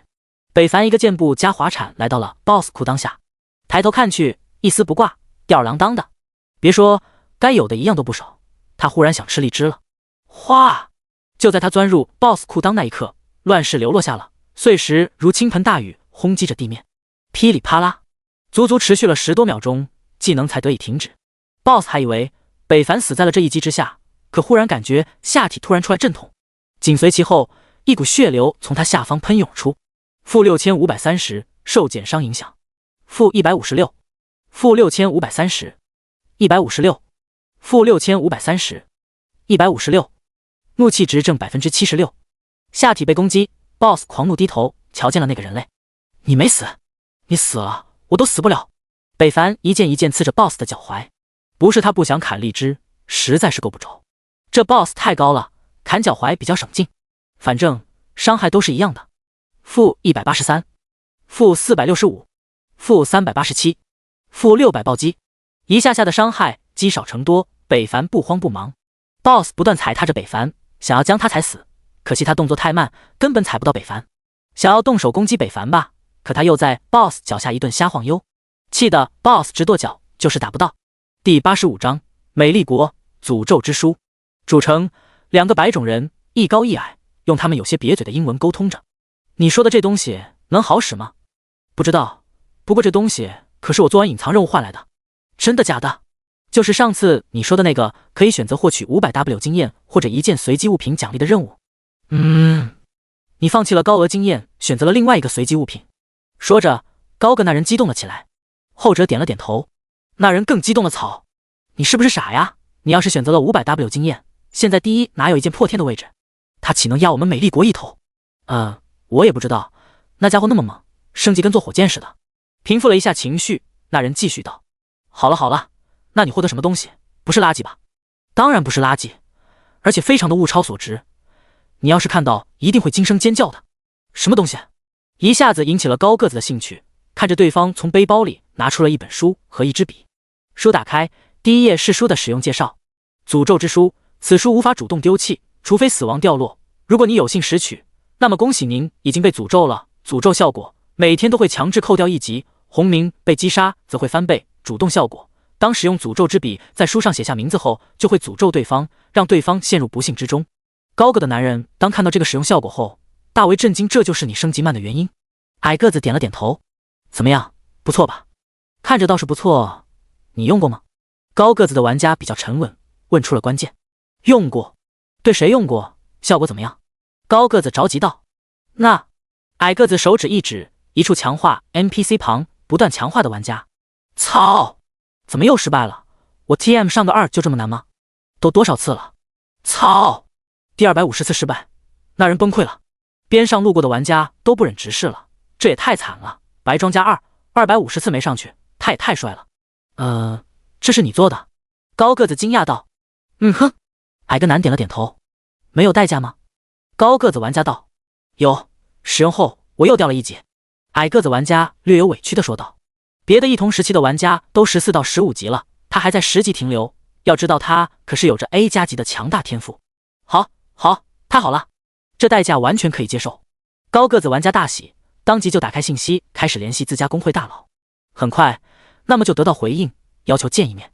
随后，高矮个子2人来到了神主工会的聚集地，见到了美丽国最强工会的会长乱神。会长，就是这位朋友。神主会长好。矮个子男有点拘谨。你叫矮冬瓜是吧？乱神看向来人。是我。矮冬瓜恭敬道。好，那我就特批勉强你加入我的工会，成为神主的一员。乱神施舍道。但矮冬瓜并没有感觉到不适，反而很激动。要知道在美丽国加入神主可是极为威风的事，之前哪怕是他有着毕加的天赋也是没有这种资格的。没想到今天竟有如此幸运。边上的高个子玩家还对着他使着眼色，好像在说都是我的功劳。好，带他去了解一下工会管制，然后把那件事做了。乱神意有所指的对那高个子玩家道。矮冬瓜还没有听明白，就被高个子玩家带走了，留下乱神意味深长的看着二人离去。10级的小白鼠也用不了几次啊。神主公会，高个子玩家带着矮冬瓜溜达一圈后，来到主城之外。高大几个，你带我来这里干什么？矮冬瓜疑惑。当然是让你使用诅咒之书啊，这里没人不会发现。高大几迫不及待道。可是我现在不能使用了，我已经掉到10级了，再掉就会新手村了。矮冬瓜道。怕什么？级别没了，再升再上来就是了。工会里有那么多大佬，随便带你，升级还不跟喝水一样？高大几鼓舞道。真的？矮冬瓜还是有点不放心，现在正是着急冲级的时候，怎么有人抽空带我？当然是真的了，别墨迹，快开始吧，我还能骗你不成？是不是兄弟了？高大几不高兴了。好吧。矮冬瓜见其不开心，他也只好点头。神主这么大一个工会，总不能骗自己吧？那你想诅咒谁？当然是第一那个一剑破天了，老大早就看他不顺眼了，总压着我们一头，要不是距离限制，主城不互通，神主会长早就下令踏平他的天月城了。高大几愤恨道。那个等级第一的一剑破天？听到这个人的名字，矮冬瓜也有些兴奋。当然，那还能是谁？快开始吧，我好像看他倒霉的样子。高大几催促道。好，我这就开始。矮冬瓜也有些兴奋，那可是世界第一啊，自己这么快就与对方接触了。他激动地拿出诅咒之笔，在诅咒之书上写下了一剑破天4个字。下一刻，黑色的字迹开始滚动，冒着黑色的墨汁渲染了书页，字迹开始变淡，融入书中，一道黑芒自书页中涌出，流入了矮冬瓜的身体。高大几惊喜地看着，自那黑芒进入矮冬瓜身体后，他就看见矮冬瓜好像出现了痛苦的神色，同时他的等级也开始了掉落。LV10 LV9 没有停止，还在掉落。矮冬瓜也在持续痛苦之中，由最开始的阵痛变成了在地上打滚，张嘴哀嚎。LV8 LV7 LV6 LV5 一直掉到了0级，终于停止了。而矮冬瓜此时已经痛得痉挛，站立都做不到的。一旁的高大几都看傻了，你不是说只掉1级吗？你怎么掉到了0级？还有，你在地上打滚是什么意思？很痛苦吗？我也不知道，我这也是第2次使用，操，痛死我了。矮冬瓜支支吾吾地吐息着。再看诅咒之书，上面的一剑破天4个字也已经消失，取而代之的是诅咒之中。第86章，诅咒黑化的 BOSS 血雷天罚怒秒。 BOSS 血量还剩下2%不到，只要再一发技能就可以搞定他了。呼，总算要结束了。北凡心累，历时近半个小时才把 BOSS 的血量磨到 1W，90% 的减伤是真恶心。血气化间，一剑刺出，血色触碰到 BOSS 脚踝，负3500，剑尖血色如核爆一般轰然爆开，负14000致命一击，破万点的伤害瞬间清空了 BOSS 的血条。只见岩石巨子身子晃动，一脸的不甘，晃晃悠悠就要栽倒。北凡立即换了一个位置，免得被砸到。副本结束了，任务物品还没有发现，估计是在 BOSS 身上吧。北凡这般想着，忽然他想起来，这次击杀 BOSS 怎么没有提示呢？经验也没有给。虽然他现在等级被限制，但经验也会增加的，只是处于饱和状态。等他做了那个转接任务，突破上限，他的经验就可以转化为等级了。怎么回事？还没有动静，北凡不禁抬头看去，一愣，只见那岩石巨子竟没有死亡摔倒，反而双目发黑，散发着令人讨厌的气息，并且之前被北凡砍掉的碎石也开始了悸动，在地上抖动，好像那里发生了地震了一样。北凡内心一沉，有种不好的预感。轰隆，石头洞如坐过山车般抖动，天旋地转，无数飞石也不知道哪里来的，飞速的向 BOSS 身上冲刺。那石头发黑发亮，气息可怕，带着不祥。北凡确信这种石头洞根本就没有。石头洞内再次一颤，剧烈抖动，差点给北凡干吐了。他一个不晕车的人都能整干呕了，可见这石头洞晃悠的程度是多么大。当，北凡将屠戮之刃插入地下，保持稳定，用力抬头，眼眉一动，陡然间，原本发灰发黄的岩石巨子身上多出了一层黝黑的石甲，黑漆漆的石头不断散发着那种令人心悸的气息，让人不敢靠近。天之眼，黑岩巨子，领主 BOSS， 诅咒状态，等级20，品质钻石级，生命值200，0000，攻击力物理1040，魔法1180，防御物理2060，魔法防御2080，集结满状态属性，减伤 99%。诅咒状态，伤害、怒气、痛苦提升 1000%， 攻击提升 1000%。技能，硬化皮肤，火焰免疫，土元素免疫，乱石流，震怒一锤，向天一蹦。描述：本是石头洞的主人，却意外受到来自漂亮国玩家矮冬瓜的诅咒，进化为了黑岩状态。提示：因你而生，因你而起，我只想安静的死去。卧槽，血竟然这么多！进化了？诅咒是什么鬼？什么叫因我而生，因我而起？北凡没搞懂。漂亮国玩家的诅咒是什么意思？该不是对方是要诅咒我来的吧？意外诅咒了 BOSS。北凡不傻，一眼就看出了问题。此时的黑岩 BOSS 眼中满是对北凡的憎恨，不断从眼中四肢散发的诅咒让他备受煎熬。人类都是以为你让我遭受到了诅咒的挖心之苦、抽魂之痛，我要将这份痛苦100倍的加在你身上，我要你不得好死！乱石流，北凡头顶黑气汇聚，里面好像有一只痛苦的亡魂之手在游动。这黑气不断云集，自 BOSS 体内涌出，眨眼睛就变成了一块黑漆漆的天幕。天幕遮挡，石头洞黑了，天幕粉碎，如黑雨般落下，冒着诡异的气息，让人不寒而栗。这已经超出了正常的技能范围，北凡连挨上一下的勇气都没有。内心好像有一道声音在告诉自己，如果触碰到这攻击，可能不会死，但一定会有不好的事情发生。北凡熟练地躲到了 BOSS 脚下，以为万事大吉时 ，BOSS 忽然跳了起来，一下子蹦到了石头洞顶，全身化作了黑色的巨石，贴在了洞顶，好像是502胶粘上了一样。北凡对这招很熟悉，之前 BOSS 用过，只是也没有这么用过呀。连着释放2个技能，他不需要停顿的吗？来不及多想，黑色的天幕落石已经降下，铺天盖地，北凡根本就没有地方躲。这一招之前是会落下10秒之久，北凡不知道诅咒状态的 BOSS 是什么状态，但绝对只强不弱。唉，只能用那招了。北凡叹息，无奈，本来好好的，怎么就变成这样了呢？本来想省个技能留着给地狱级的石头洞 BOSS， 现在看来别无选择了。北凡一眼望天，直视那黑雨落石，抬手一挥，血雷天罚，轰隆轰隆，一声震天雷动，时间仿佛暂停了一般。只见那已经落到北凡眼前的黑雨石，只需要 0.1秒就会砸到北凡，却神奇地停在了半空，好像是谁按下了暂停键。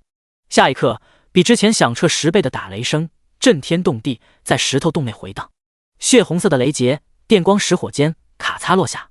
负318，0000致命一击，真实伤害，如万刃一道芒，直接将洞顶那 BOSS 击了个粉碎，连顷刻的阻挡都做不到，深邃到消，化作了星星碎片。就连那诅咒之息也被这雷劫冲散了，消失在了无形之中。轰！雷劫击穿地面，爆炸余波终将到来。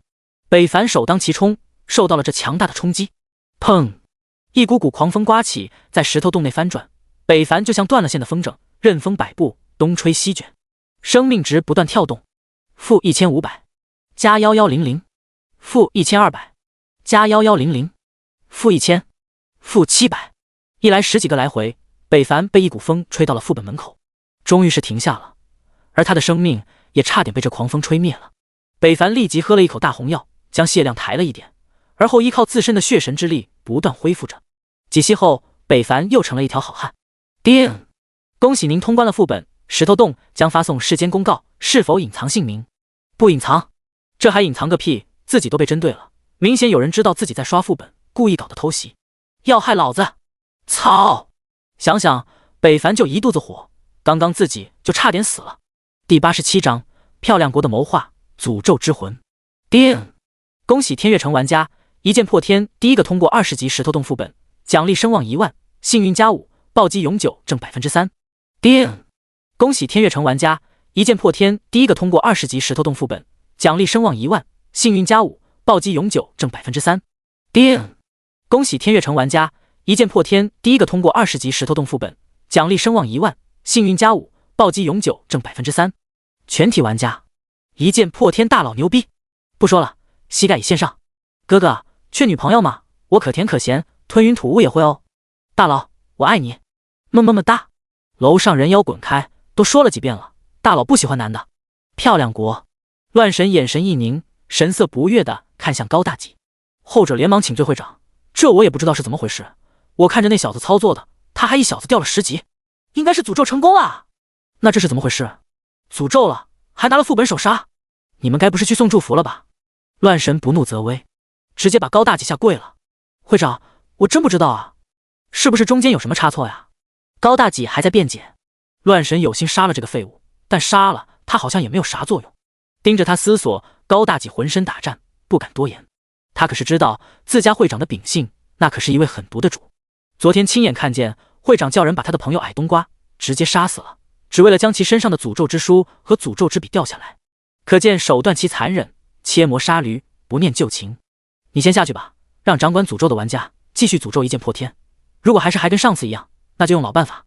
乱神道，杀机浮现，吓得高大几向后退了一步，连连答应。去吧。是。在高大几告退后，又一个人走了进来，看见高大几慌神的样子，他低眉一笑。大哥。乱舞道，我们的人都来天灵城了吗？乱神问道。还差2000多，估计后日就应该全部到齐了。乱舞道，让他们加快点速度，都努力点，不要再把这个世界当作游戏了，我们回不去了。乱神严肃道。真的吗？乱舞也严肃道。现在看来是这样的，还要快点找到那个开启天启之运的家伙，将其杀死，否则可能会影响我们以后要做的事。乱神叮嘱道。下面的人一直在找，不过那小子隐藏的极为隐蔽，就算咱们的 SS 天赋那个玩家也没能找到，不过倒是锁定了一个范围。乱舞道。哦，哪里？乱神激动。天月城。天月城？一剑破天那个城池？乱神一惊。乱舞点头。乱神此刻大脑风转，忽然明白了什么。怪不得他成长得这么快，原来是他开启的天启之运，我早应该想到的，早应该知道的。大哥，你的意思是？乱舞好像也明白了什么。通知下去，让大家加速升级，把那个体环丹都服用，快速冲击，后日我将开启主城之间的时空隧道。乱神道。大哥的意思要开启主城之战，可城主能同意吗？乱舞紧张道，他觉得这事有点太操之过急了。我有办法让他同意，而且现在正是最好的时机，否则都一剑破天成长起来，那就糟了。而且我听说天月城主已经闭关冲击5阶了，如果让他成功了，那时候天月城的地位必然会提升，以后就更加不好对付了。乱神一脸严肃，他从来没有这么迫切过，只因一剑破天这个人的出现让他慌了神，这可是关系到漂亮国的国运存在。好，我明白了。乱舞告退。随后乱神又叫了几个神主核心的成员去通知了所有漂亮的强大工会来议会室。漂亮国各大工会的主脑聚在了一起，商议了一场关于毁灭龙国一剑破天的计划。而这一切北凡都不得而知，他还在清扫着任务物品。叮！恭喜您获得钻石级装备诅咒之魂耳环。叮！恭喜您获得黄金级装备吞天巨剑。叮！黄金装备壁垒胸甲岩石套装之一。叮！黄金装备壁垒护腿岩石套装之一。叮！白银装备碎石之腕。叮！白银装备乱舞弓弩。叮！恭喜您获得青铜装备碎玉之剑。叮！恭喜您铜币加1009，银币加36。叮！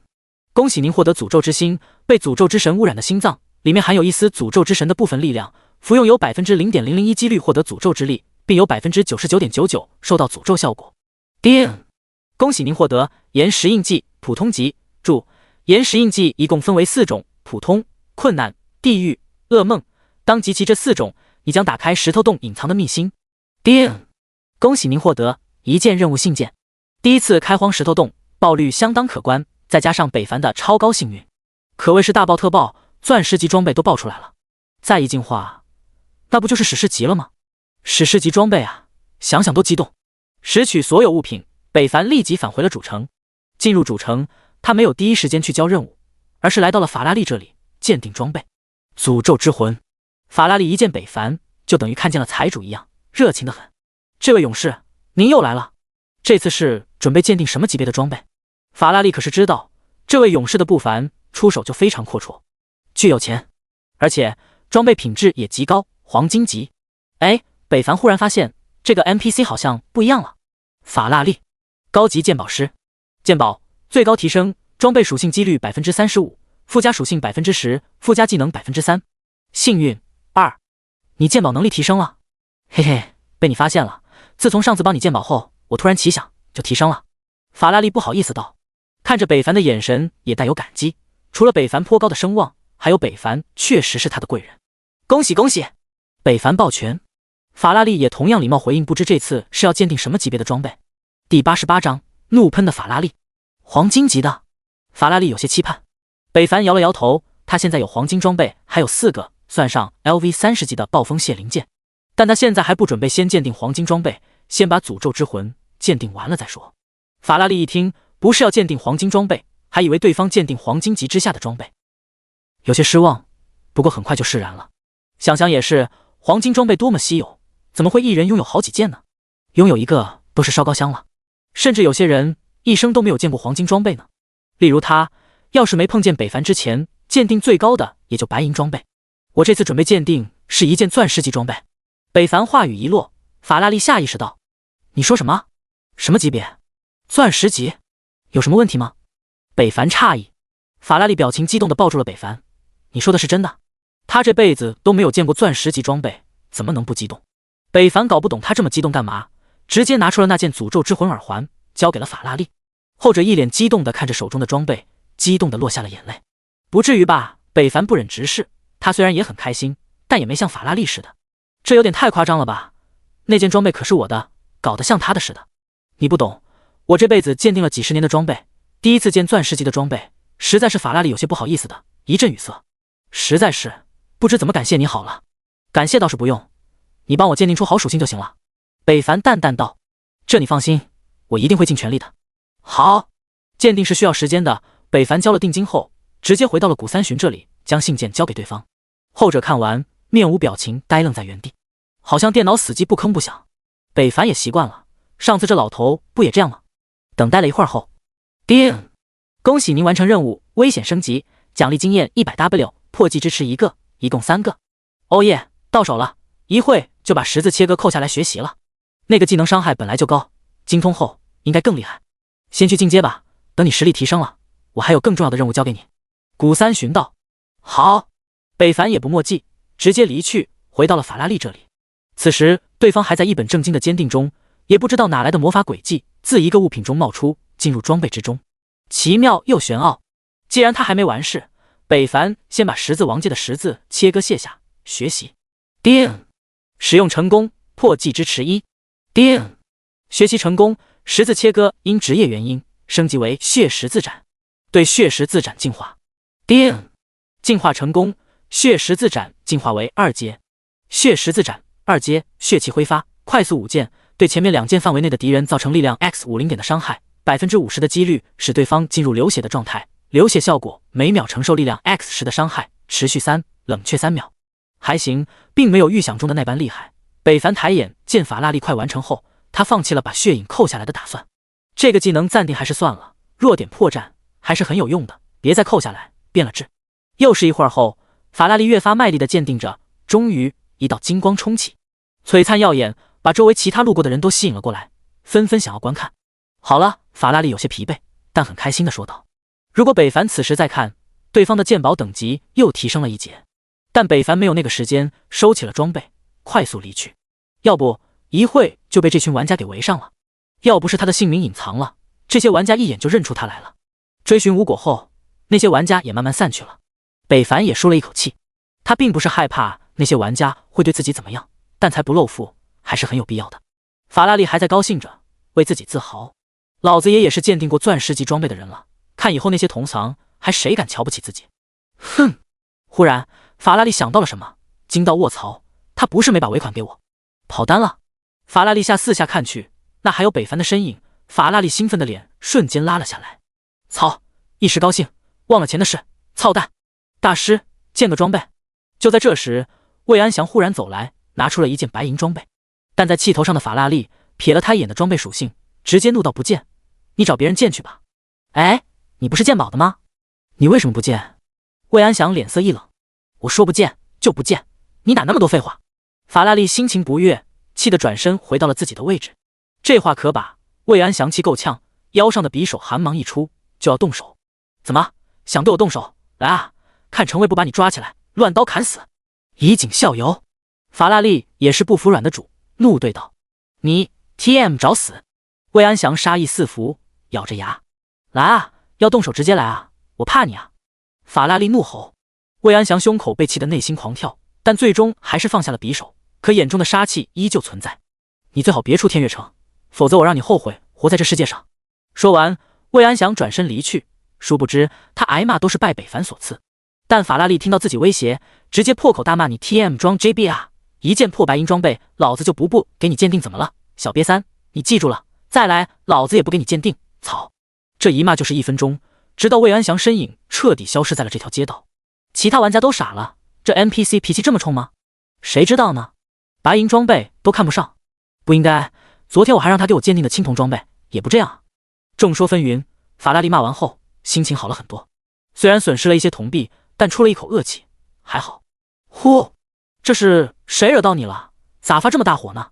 忽然一道声音从身后传来，熟悉的味道让法拉利身体一震，他立即转身看见了北凡一脸的微笑。你还敢回来？刚消气的法拉利瞬间心火再次被点燃。第89章清北平下跪，涅槃之心。怎么，我回来还有错？你尾款不要了吗？要是不要，我现在就走。北凡笑道。后者一愣，他是来给钱的，不是故意逃单，好像整误会了。法拉利脸色顿时来了个180度的转变，贱笑着要，怎么会不要呢？我还以为你不回来了呢。怎么会？刚刚我只是忘了，你也是不提醒我一下。北凡道。我这不是也忘了吗？法拉利尴尬一笑，他之前还冤枉人家来的。好了，我走了。结清了，北凡这回真走了。慢走，下回记得还来我这啊。法拉利兴高采烈的摆手，不舍得送走财神爷。而刚刚看到法拉利发火的那些玩家则对他嗤之以鼻。 NPC 竟然还会区别对待。诅咒之魂耳环，等级20，品质钻石级，职业要求所有职业，魔法防御3000，附加属性1，攻击力正 10%， 附加属性2，诅咒抗性加1000，诅咒减伤正 20%。 被动技能诅咒，你的攻击将附带诅咒效果，命中敌人会让其进入混乱状态，属性下降 20%， 攻击下降 40%， 意识模糊1秒，每个单位只能每6秒触发一次。描述：受诅咒之神污染的装备带有诅咒之神的一丝力量。北凡出了城，边走边擦看着这件装备，对比残暴之心倒是提高了不少，尤其是这技能效果倒是挺针对 BOSS 的，不过还是要进化的。史诗级装备北凡早就期待了，他也想看看史诗级到底有多强。进化诅咒之魂，叮，进化成功，经验值 200W， 经验条就以肉眼可见的速度下降着，很快就降到了 50%， 好悬吊级。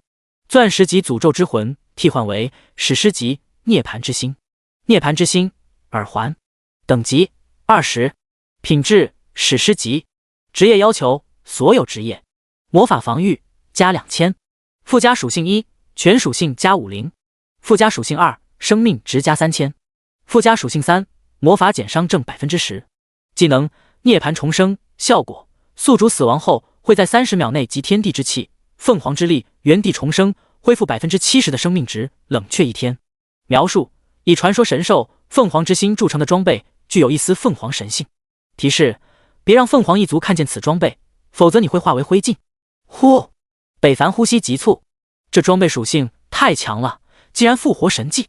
现在当下什么最重要？毫无争议，就是生命。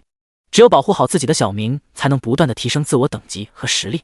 尤其是玩家只有一次复活的机会，生命的可贵，北凡深知，这也是他迫切变强的原因。好不容易重生，谁不想好好活一世呢？将装备立即替换下残暴之心后，北凡立即点了强化。叮，强化失败，您金色强化石不足。那你金色强化石是什么鬼？打开介绍，金色强化石是强化史诗和传说装备的神奇石头。靠，也就是说没有金色强化石自己就不能强化装备了呗？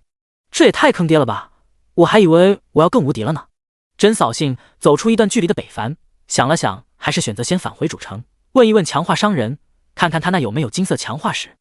你说什么？你要金色强化石？强化商人一愣。是啊，你有没有啊？北凡点头。不是，你要那玩意干啥？你也用不到。强化商人道。忽然他意识到了什么，大声道：你该不是获得了史诗级装备了吧？强化商人这一声很大，一下子把周围忙碌的人视线都吸引了过来。北凡手疾眼快，捂住了他的嘴，你小声点。强化商人内心惊慌，眼神恍惚，看着北凡的眼神仿佛看见了离奇的东西。久久不能平静，但他还是强作镇定，小声问道：“你真的获得了史诗级装备？你二 B 吧，我都试了试，你还问？”北凡怕他再像刚才似的，直接提前堵住了他的嘴，但还是没有堵住他的惊慌和抖动的身体。实在是对方激动的不像话。好一会儿，北凡都没有得到他想要的答案，一直双手压制着颤抖的强化商人，那样子惊恐万分，不知道的人还以为北凡对他干啥了呢。要不是有着主城保护，北凡都想直接干了他丫的算了。走也走不了，问也问不出来，他好像一个癫痫患者。激动的神情一直持续了好几分钟，强化商人才缓了下来。然而开口的第一句不是回答北凡的问题，而是给了他一个任务。叮！恭喜您触发唯一隐藏任务，清北平的过去，前往 LV30副本噩梦级人马一族中，在 BOSS 身上寻找清温之酒，拿回此酒交于清北平，而后与他一同进入梦幻世界，救出清北平的爱人小乔。任务难度7颗星，任务奖励清北平的人情1个。靠，这是什么奖励？你的人情有什么用？北凡气道。你别着急拒绝，虽然我的人情可能没有想象的那么大，但我可以真心帮你，以后无论你有什么要求，我都会知无不言，言无不尽。清北平激动道，这是的机会，也是他的希望。他多少年了没有看到一位能获取史诗级装备的人了，在20级就拥有史诗级装备的人绝对不是凡人，此等天赋一定日后成就必定无法估量。画大饼，你看我像是那种很容易上当受骗的人吗？北凡冷笑道，显然不信他的鬼话，一点奖励拿不出来，还想诓我？求求你帮帮我，你是我唯一的希望了，这么多年我一直在等一位可以帮助我的人，求求你了。清北平直接跪了下来，而他这一跪把北凡看傻了，把四周的玩家都看呆了。我是不是瞎了？ NPC 竟然给一个玩家跪了，是不是那个玩家欺负 NPC 了？哼，一看你就是新来并且不是我们6666村的人啊。为什么这么说呢？这个 NPC 可不是一个善茬，他在新手村的时候就经常坑我们玩家，而我们还拿没办法，到现在不知坑了多少玩家的强化石。真的假的？你随便找个人问问不就知道了。6666号新手村没有人不知道他的。第90章自由女神地剑。此时的强化商人哪里还有往日的威风，泪珠在眼里打转，期盼地看着北凡，好似把他当做了他救赎的人。北凡也是第一次在这个世界见到一个把感情释放如此真实的 NPC， 或许北凡早就不应该把他们当作 NPC 看待了，而是一个人，一个个活生生的人。求求你了，只要你答应我，我愿意答应你任何条件。清北平恳求着。北凡也有些触动了，被他的样子打动了。好吧，我答应你了。叮！恭喜您接取了任务清北平的过去。谢谢谢谢谢谢你。清北平真诚的起身握住了北凡的手。好了好了，大男人的搞得这么肉麻干什么？北凡甩开了他的手，后者还是一脸激动，双眼放光，好似希望之火在眼中燃烧。前提先说好，你这个任务难度不低，我现在无法做，所以得等我30级的时候再说。北凡道。明白明白，这个任务也的确30级才能进入。想到能有机会救自己的爱人，清北平说不出的激动和向往，当然还有一丝担心，毕竟那个世界太危险了，太令人绝望了。那个，能不能问一下，你那件史诗级装备是武器吗？清北平有些腼腆道。不是。北凡道。清北平愣在原地，有种被骗的感觉。没有史诗级武器，伤害不够，是无法战胜那个世界 BOSS 的。清北平有些失望道。你去过？北凡诧异。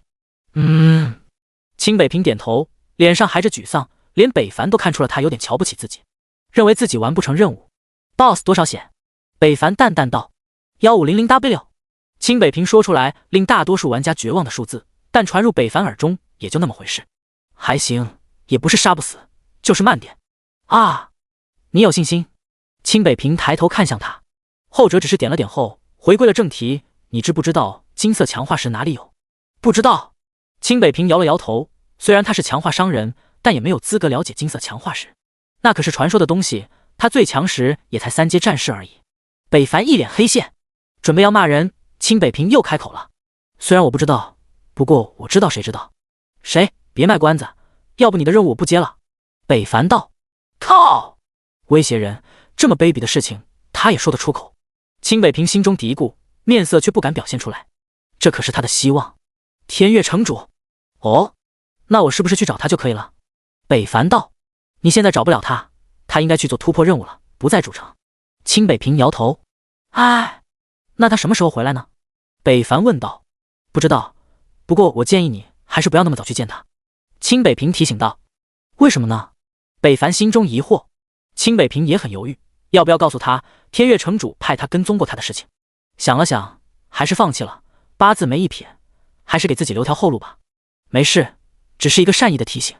切，问啥不知，还打哑谜，不说拉倒，我走了，跟你扯半天，简直浪费我时间。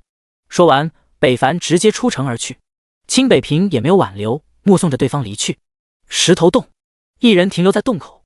提示：选择难度，困难。而刚选择完难度，正要进入的北凡，忽然感觉自己好像被锁定了一样，很不自在。他立即双转身，想要看看是什么情况，却看见天边闪耀着一片蓝影。蓝影渐渐化时，一把湛蓝的冰晶之剑出现在了北凡眼中。卧槽！只见那剑不断放大，速度飞快，眨眼间就来到了北凡面前。还未等他有所反抗，那冰晶之剑嗖的一下就插了北凡的胸口。负5500，一抹冰晶瞬间覆盖了北凡的胸口四周，化作冰块冻结，就连他的血神之力都被冻住了，无法恢复生命值。提示：你已被棒子国自由女神攻击，对方以红名击杀对方将不会触发杀戮值。这是谁？为什么会攻击我？北凡懵逼，但这一剑好痛啊！一秒冰晶结束，冰晶之剑和那冻结的冰块开始融化，血神之力开始恢复生命值。加1350，加1350。不一会儿，北凡的血量就恢复满了。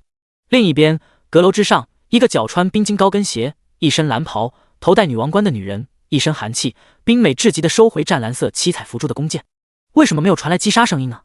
难道他没死吗？小姐，失败了吗？这时，阁楼走进来一个老仆，40-50岁的样子，恭敬道：应该是失败了。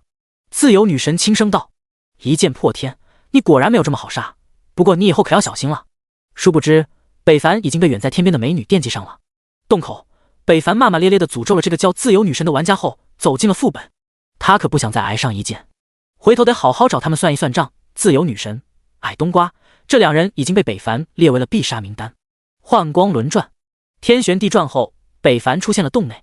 熟悉的场景，熟悉的野怪，就是等级提高了一些。不过没关系，北凡依旧轻松秒杀了。不过接下来出现的石头将军让北凡怒了。没完没了是吧？异化石将军，诅咒，等级20，品质白银级，生命值100500，攻击力物理400，魔法380，防御物理860。附加属性诅咒状态，技能攻击正1000%，防御正100%。技能硬化皮肤，投石、践踏、野蛮冲刺。描述：原本只是看守石头洞的石头将军，但因为玩家漂亮国特朗普的诅咒，使其意识混乱，活在痛苦之中。草了，漂亮国是 TM 跟我杠上了是吧？好啊，等着，给我等着！血色大崩，北凡将愤怒都撒在了这些野怪身上，后者也将痛苦化作了攻击的动力。双方都有恨和愤怒，但小怪攻击远不及北凡，没几招就被北凡斩于马下。直到将所有异化的石将军解决，北凡的气也没有消失，反而有点忐忑。一会 BOSS 该不会也跟上次那样吧？这次他可没有血雷天罚了，怒气值还在 45%， 远远不够。第91章又把 BOSS 诅咒了，紧张的向 BOSS 洞内靠近。北凡心中还在祈祷，千万别诅咒了，他吃不消啊。但如果要真被诅咒了，那他只能跑路了，择日再战。回头思考对策，拐过洞内的隧道，进入 BOSS 领地。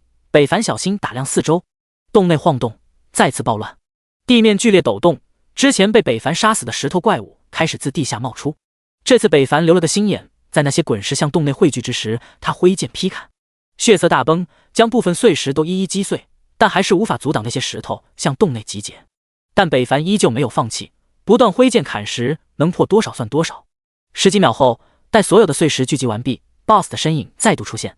岩石巨子，领主 BOSS， 等级20，品质钻石级，生命值1200000，攻击力物理860，魔法260，防御物理760，魔法防御880。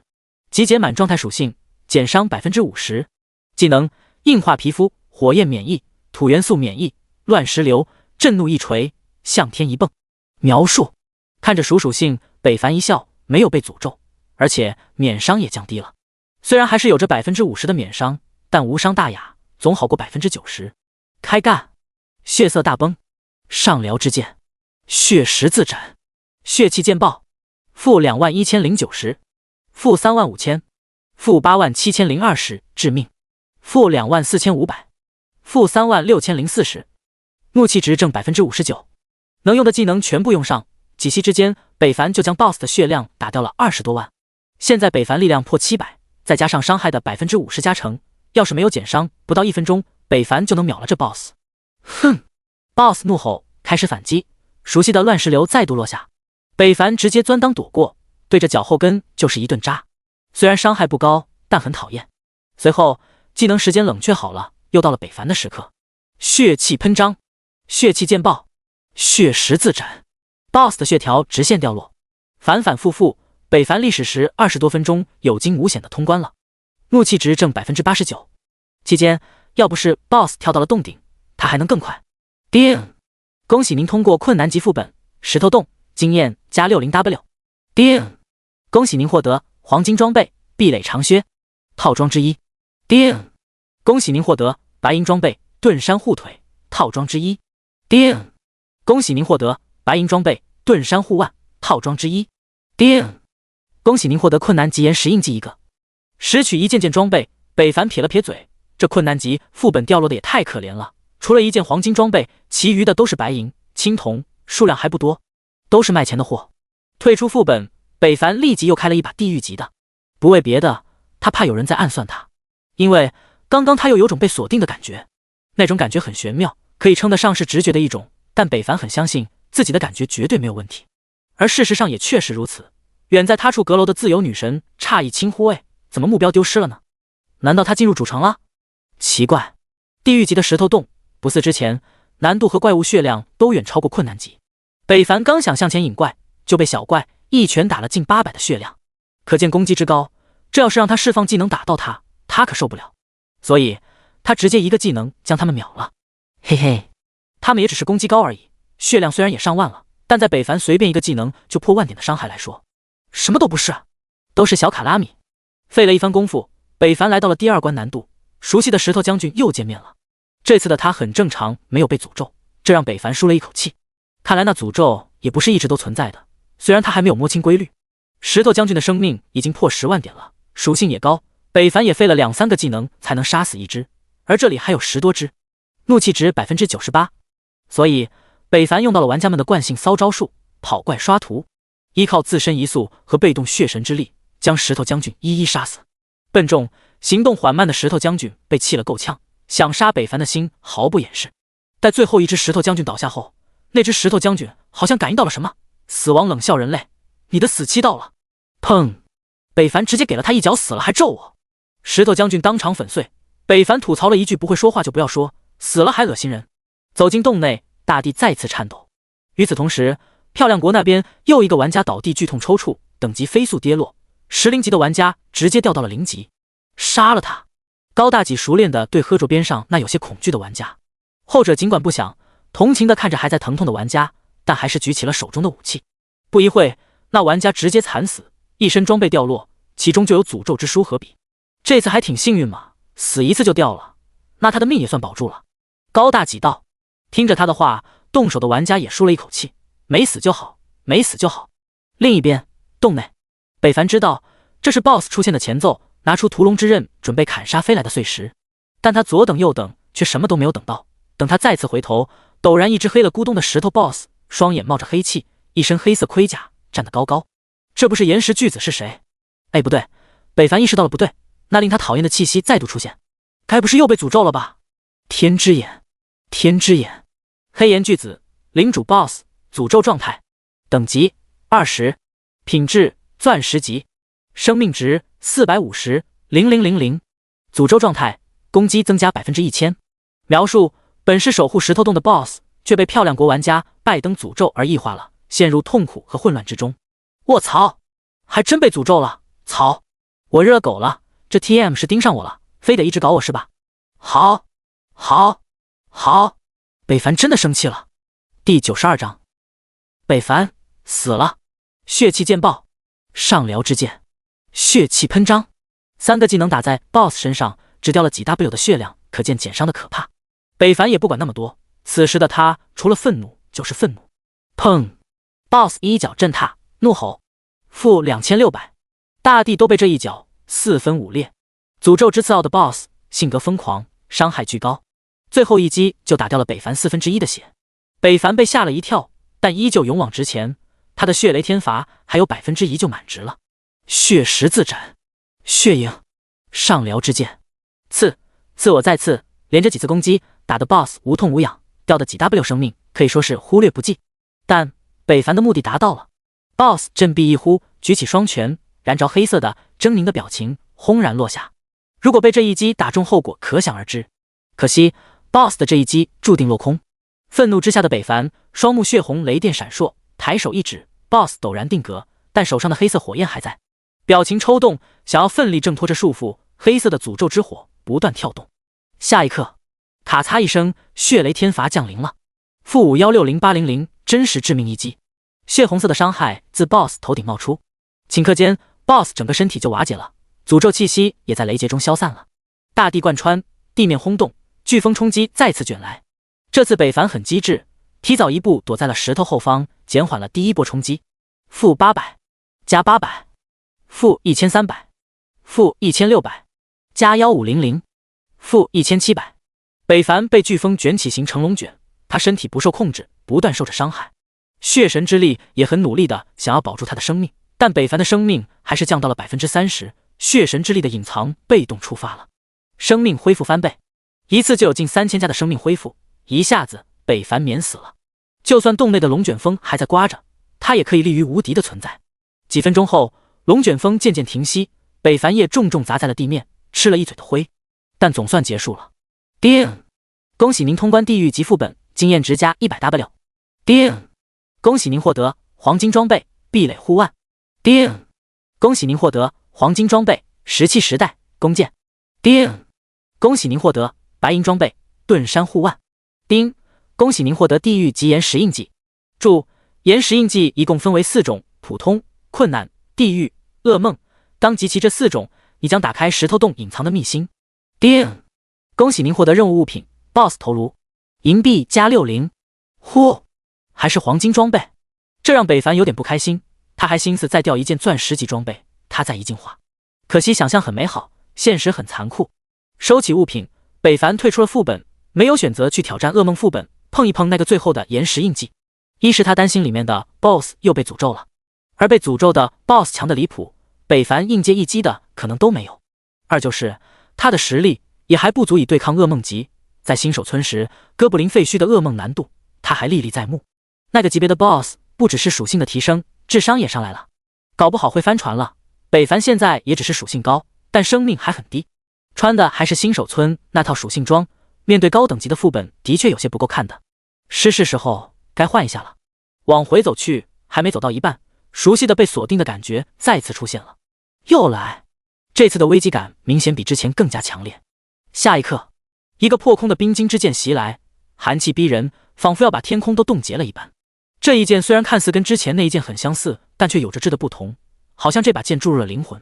剑身携带来的杀意跟他的血雷天罚很相似，但北凡可以反抗，抬手上辽之剑起手势，但胸口已经被刺穿了。负10001暴击，一个血红的吓人的数字飘出，北凡有种说出的痛，令他窒息。随后身体生机全无，向后倒去。叮！提示：你已被自由女神击杀，对方已触发杀戮值。砰！尸体倒地，身上布上了一层冰霜，四周无人，空旷安静的可怕。北凡死了，但他尸体没有消失。又是他，又是他！灵魂状态的北凡震惊又生气，他死了。来到这个世界这么久，这还是他第一次死，原来死亡是这么可怕。阁楼上，女子嫣然一笑，冰清的嘴唇蠕动着一剑破天。喜欢我送你的礼物吗？小姐，一剑破天死了。老仆激动问道。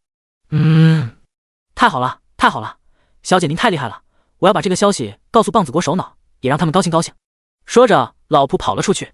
自由女神也很开心，但也并没有她那么夸张，毕竟她可是有着 SSS 天赋的人啊，势必要站在人类巅峰的女人。听说龙国有过武则天的传说，不及至我与之相比如何？嘻嘻，会长，大佬头像黑了。柔情男子突然道。九晴依依闻听，立即查看了一下好友，果然看见一剑破天的名字暗淡了下去。怎么会？会长，你说大佬他不会出事了吧？柔情男子担心道。尽管不愿意去想，但事实却是如此。正常玩家死亡几秒后就会复活点重生，可柔情男子看了以后一会儿，依旧没有动静。北凡的头像还是黑的，典型彻底死亡的现象。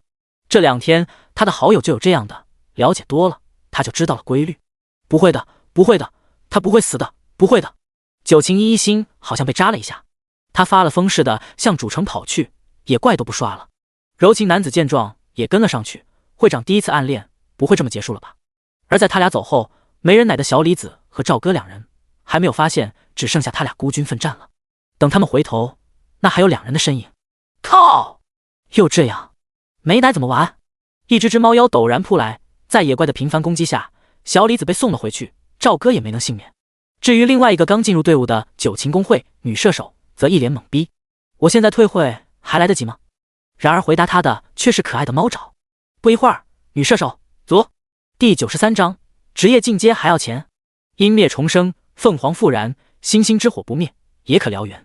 正常玩家死亡几秒后在复活点复活，身体就会消失，但北凡的非但没有消失，还冒起了红光。这光由内而外肆意外射，空气陡然升温，皮肤随着温度的上升也开始发红发烫。下一刻，一声凤吟破空而出，北凡身体燃起熊熊烈火，焚烧着周围的杂草和土地。杂草顷刻间就化作了灰烬，大地被烧得焦黑，北凡却神奇的没有受到伤害，反而睁开了双目，眼中冒着逐渐消退的火焰。我复活了！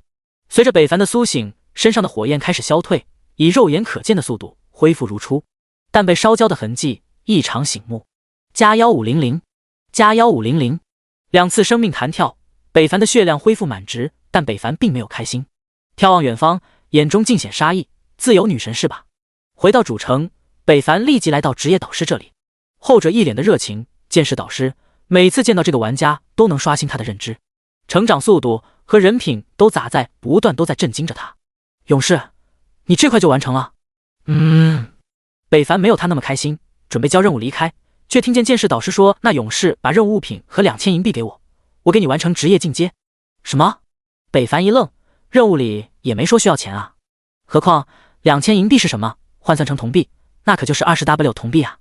20W 铜币，有些玩家连见都没有见过，就算北凡富有，榜上有名，但也不是大风刮来的呀。当时忘记说了，我以为您贵太复命，又如此天资，应该不差钱。而且职业进阶的确也是需要钱的，并不是我故意管你多要的。剑士导师连忙解释道，内心紧张，早知道早点告诉他好了。北凡脸上难看，要不是对方脸色真诚，他真的以为对方是故意坑我呢。这要是强化商人，敢这么说，北凡指定给他一剑。可这是剑士导师，没办法。北凡也不能不进阶，只好拿出了 20W 的铜币。拿出这些铜币，北凡心都在痛，他也没有多少，一共就 20W 多。而这还是上回卖九晴一装备和拍卖行所得，给了他后，北凡也没有多少了。小金库亏空了。剑士导师见到钱，连忙收起后，见对方要走，好心提醒到勇士，下次进阶也需要银币的，应该在2万杠5万左右。闻听，北凡身体一顿，被吓了一跳。嘿，太黑了，职业进阶竟然要这么多钱，怪不得诺达的主城4阶、5阶的强者他没有看到几位，原来不是实力不够，而是缺钱啊。交完职业进阶任务后并没有经验，但解锁了等级上限，还有就是技能的进阶，伤害也提高了许多。叮！血十字斩3阶，伤害力量 X70， 出血伤害力量 X15，X3秒。叮！提示血气剑爆达到3阶，一段提升至70点，2段血爆提升至200点。叮！天之眼提升至3阶，可看透不超过自己80级的野怪部分属性，弱点看破 35%。叮！上辽之剑提示至3阶，伤害提升至60点。叮！血色大崩提示至3阶，伤害提升至80点。叮！血气喷张每段伤害提升至100点。叮！天之力攻击力和生命值各提示 30%。叮！血神之力生命恢复提升至 20%。叮！血雷天罚真实伤害等于力量 X400加20分号目标最大生命值。整体来说，技能伤害也提升了1/4左右，在北凡的预料之内。那么既然进阶了，那也该处理一下正事了。偷袭者几次偷袭，确认了自己的仇敌都来自别的他国玩家，也就是说自己早已经被他们盯上了。外国人果然不讲武德，一直身处风口浪尖，早已身不由己。既然暴风来了，那么我也得做好准备才是。他要反击，但反击的前提还是先提升一下自己比较好。自由女神能一剑杀了自己，说明自己除了等级优势，其他的方面并没有太高的优势。这次的偷袭已经说明了一切。思考一番，还是先提升装备再说。北凡看了一下现有的黄金装备：壁垒胸甲、壁垒护腿、壁垒护腕、壁垒长靴、碎石之腕、暴风血灵剑、吞天巨剑、石器时代弓箭，共8件。白银装备：乱舞弓箭、盾山护腿、盾山护腕 X2 等8个白银装备。青铜装备10多件，普通级忽略不计。铜币也还有 6W 多，经验值也溢出了 150%， 大概有 200W 左右的样子，倒是足够了进化需求。之前他着急升级，所以并没有大量的去进化装备贩卖，因为一直都是秉承着等级高人一等，再穿上同级别的高强装备，应该可以无敌。但现在显然不可能了，最起码钱的重要性体现得淋漓尽致。没有钱，连职业进阶的资格都没有。那就进化吧，先从青铜装备开始。叮，进化失败，未鉴定的装备不能进化。靠，还有这么一茬，这下麻烦了，也不知道铜币还不够鉴定的，先找法拉利问问再说。主城第3主道上，法拉利鉴定师的位置人来人往。自从大家在主城站稳脚跟后，随着等级不断提升，就越发明白了鉴定的地位。以前玩家们走过法拉利身前时，连看都不看他，当时玩家们并不知道装备超过了10级还需要鉴定才能穿戴。可现在不同了，封装的装备没有鉴定师的帮忙，玩家们只能看不能穿，这可把玩家干懵了。后来大家也了解了主城还有鉴定师一说，纷纷拿准备来鉴定，而这也带起了一些鉴定风潮。可以说主城内除了个别任务导师，也就鉴定师门前玩家最多。再就是强化商人了，本来他也是可以吸引很多人的，只可惜清北平以前人品不好，被坑过的玩家再次见他，直接绕道找别的强化，导致他业务水平下降了不少。不过除了被他坑过的玩家不再找他，来自其他主城的玩家还是会来的，毕竟诺达的主城也就那么几位强化商人。第94章，来自九情一一的担心，鉴定装备需要多少铜币啊？玩家们拥挤招法拉利问道。自从看见了这个 NPC 的鉴定水平比别人家高后，这些玩家就纷纷找他了，这也让法拉利的收益提高了不少。要是搁在以前，肯定不会有么多人来找自己，只因为之前帮了那个玩家鉴定，让自己水平提高了，才有如此效果。说到底，法拉利还是很感激那位玩家的。正常鉴定150，初级1200，高级5000。人多了，法拉利也把价格抬了上来。这不，他刚说完，就有玩家不乐意了，你咋这么贵？那边初级和中级鉴定师也才要80-90，800-900，你咋比他们贵了这么多？就是，你这也太黑了。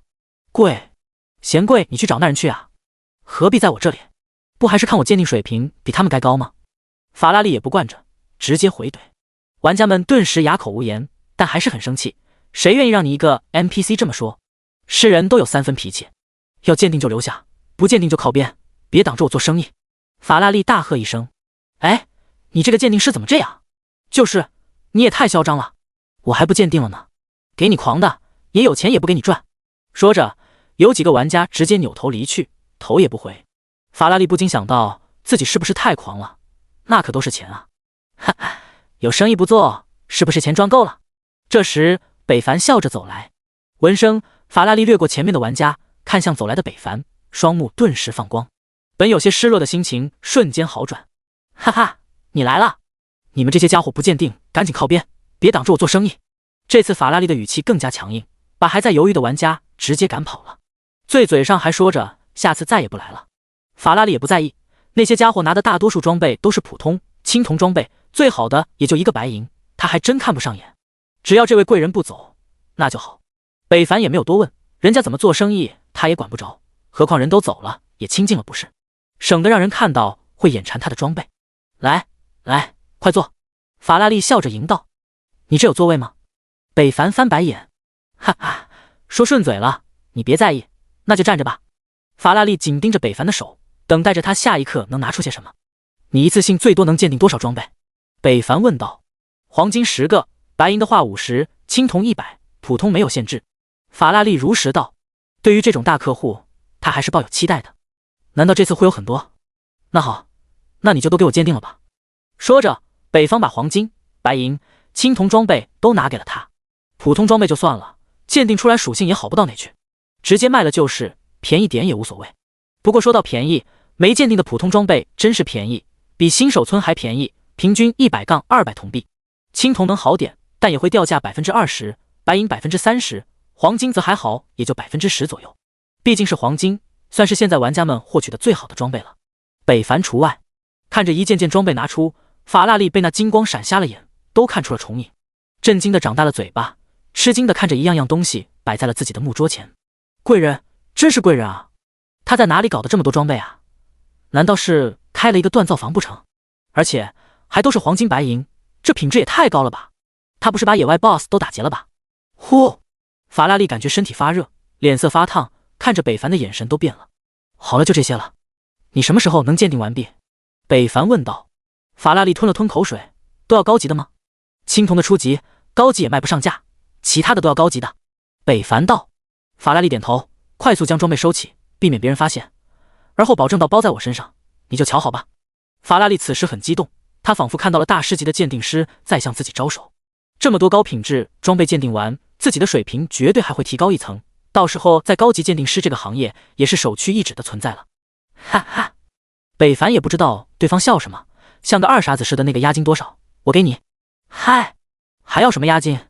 你都是我的老顾客了，这就免了。法拉利摆了摆手，一副你不拿我当朋友的架势。那好吧，那我什么时候来取？北凡道。2个小时后吧。好，那我2个小时后来取。说完，北凡就跟法拉利道别了。后者一脸的激动和兴奋，热情目送着北凡离开。出了城，看了看时间，北凡就准备先刷个30级野怪，提升点经验。他现在怒气值刚刚清零，也不敢去刷副本，而且今天的体力活动时间也快到头了，他已经感觉到了疲惫，估计也刷不了多长时间了。去往野怪的途中，北凡看了一眼信息，第一眼看见的就是傲视一生的祝贺信息，恭喜你个人装备评分破万点。北凡诧异的打开装备评分排行榜，自己的评分果然在不知不觉间破万了，足足落了第2名7000多点。咋一看是缩短了距离，毕竟大家都在进步，但第一个破万评分含金量还是挺高的，应该更换了史诗级装备的原因。随后他又看见了其他好友发来的信息，这不看不知道，好家伙，柔情男子给自己发了10多条信息，其中大多数都是重复的。大佬你在不在？在不在？到底在不在？不在了吗？真不在吗？这么一看，搞得像是我欠他钱一样，一副怕我死了的样子，无奈回复了一句不在。往下看，九情依依发的消息比柔情男子还多。99加一剑破天，你怎么了？你怎么黑了？你为什么不回我信息？你在不在？你别吓我！你别死啊！往下都是关心的语气和怪异的问候，怎么看怎么感觉这丫头脑袋好像有点问题。自己明明好好的活着，她为什么会说自己死了呢？第95章，你喜欢我吗？可仔细一看，北凡忽然发现他发的消息时间好像正是自己刚被自由女神杀的时候，那时候他还处于复活状态中，该不会这样巧吧？可就算是那个时候，他也不至于这么激动吧？好像都哭了。我和他非亲非故的，也就见过几回面而已。北凡有点懵，细心思考着，忽然灵光一闪，大惊道：他该不会是喜欢自己吧？另一边，柔情男子一见自己消息提示，立即打开，看到了北凡的信息，一愣，脸色由悲转喜，而后就是激动。大佬没死，没死！说着，他向着一个地方跑去。几分钟后，见到了在路边极其悲伤，还在抽泣的九情依依。会长，大佬没死！你说什么？九情依依闻声陡然抬头，哭红的眼睛有些泛红肿，可这尤为可怜。柔情男子不禁感叹，以前会长可是一个要强的女人，生人勿近，可现在因为一剑破天的出现，她完全换了一个性格。虽然她极力掩饰着，但她的心还是很脆弱的。我说，大佬并没有死，不信你看看他的头像。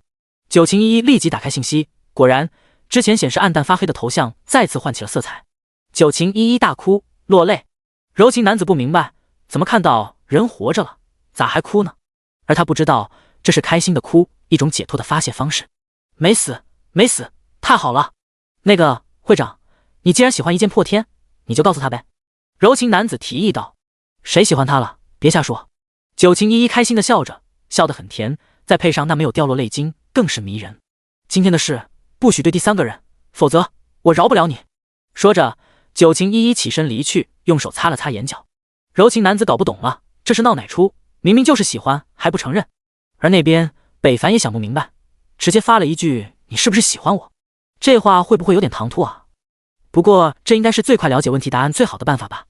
不知怎么，北凡问完这话，心跳有些加速。消息提示：九晴一一打开信息，一见北凡发来消息，开心的打开。当看见对方发来的消息，他笑得刚开心了。还真是直男呢，喜不喜欢都看不出来。傻瓜，谁喜欢你了？我就是看看你有没有事，毕竟我们是朋友嘛。看见对方回复自己，北凡有些失落，原来不是喜欢自己啊，差点整误会了，多亏我问问。哦，那没事了，我忙了。这九晴一一呆愣在原地，气得跺脚，这也太直了吧！杀怪！抗着剑，北凡就向着冰霜哥布林走去。要论什么怪最好刷，经验比较多，还得是哥布林。北凡出现在雪地上，抬剑就砍，一只冰霜哥布林倒下，化作了北凡的经验值，经验加600，经验加600。由于北凡的等级突破了20级，给的经验也缩减了不少，不过胜在效率高。一剑一个杀烁之力，这个装备技能随着等级的提升，效果也没有之前明显了，但杀小怪来说还是很无敌的。不一会儿，北凡一个人就把冰霜哥布林都清场了，上百只哥布林，北凡也就用了半小时，怒气值也来到了30%。杀小怪的确没有砍 BOSS 来怒气快，要不是他们分布得太远，一只只排队让北凡杀，几分钟就能解决了。可惜不遂人愿。等待了半个小时后，等冰霜哥布林再次刷新，北凡拔腿就杀。冰霜哥布林要是黑给说话的机会，必定开口大骂：“你 TM 不会混个地方啊！”很快2个多小时就过去了，北凡刷了60多万的经验和几千铜币，还有2件普通装备，掉率可真是感人。回到主城，已经近晚上了。法拉利看北凡走来，一脸兴奋的摆手：“完事了，都鉴定完了，你看一下吧。”说着，法拉利将装备都递给了北凡，后者直接放进了背包，没有立即查看，而是问了总共的价格，一共是930银币，给您抹个零，给900银币就行。法拉利兴奋道：“这可是他的贵人啊！这次鉴定结束，他的水平又要提高了，相信再来几个黄金装备，他就可以提升至40%的鉴宝率了，怎能不让他激动？900银币也就是9万铜币，而他就算之前刚打 BOSS 掉的，也就近7W 铜币，显然不够用啊，这有点尴尬了。”北凡有些不好意思道：“那个，我可以先给你6万铜币吗？剩下的明天给你怎么样？”赊账！法拉利脱口而出。北凡点头，同时也准备好了对方会拒绝的可能。然而法拉利只是会心一笑，慷慨道：“没关系，明天也行，谁都有难得时候，理解。”一个拥有这么多黄金装备的人会欠他钱不给？显然不可能，一件黄金装备能卖多少？他也不是外行，少说也得500-1000银币吧，对方能差他这点，所以法拉利很放心。闻听，北凡没想到对方这么慷慨解囊，顿时生起了好感。好，谢谢了。说着拿出了6W 铜币交给了对方，而后在2人欢声笑语和北凡的承诺保证明天一定会送来后就离开了。吃了晚饭，回到老地方，真的跟回家了一样，不知不觉还真像过日子一样。不过这个小家只有他一个人，还真有点冷清，要是有个女主人就好了，可惜。躺在床上，北凡看了一眼装备信息，青铜装备9件鉴定出了附加属性，其他4件都只有固定的防御属性，很一般。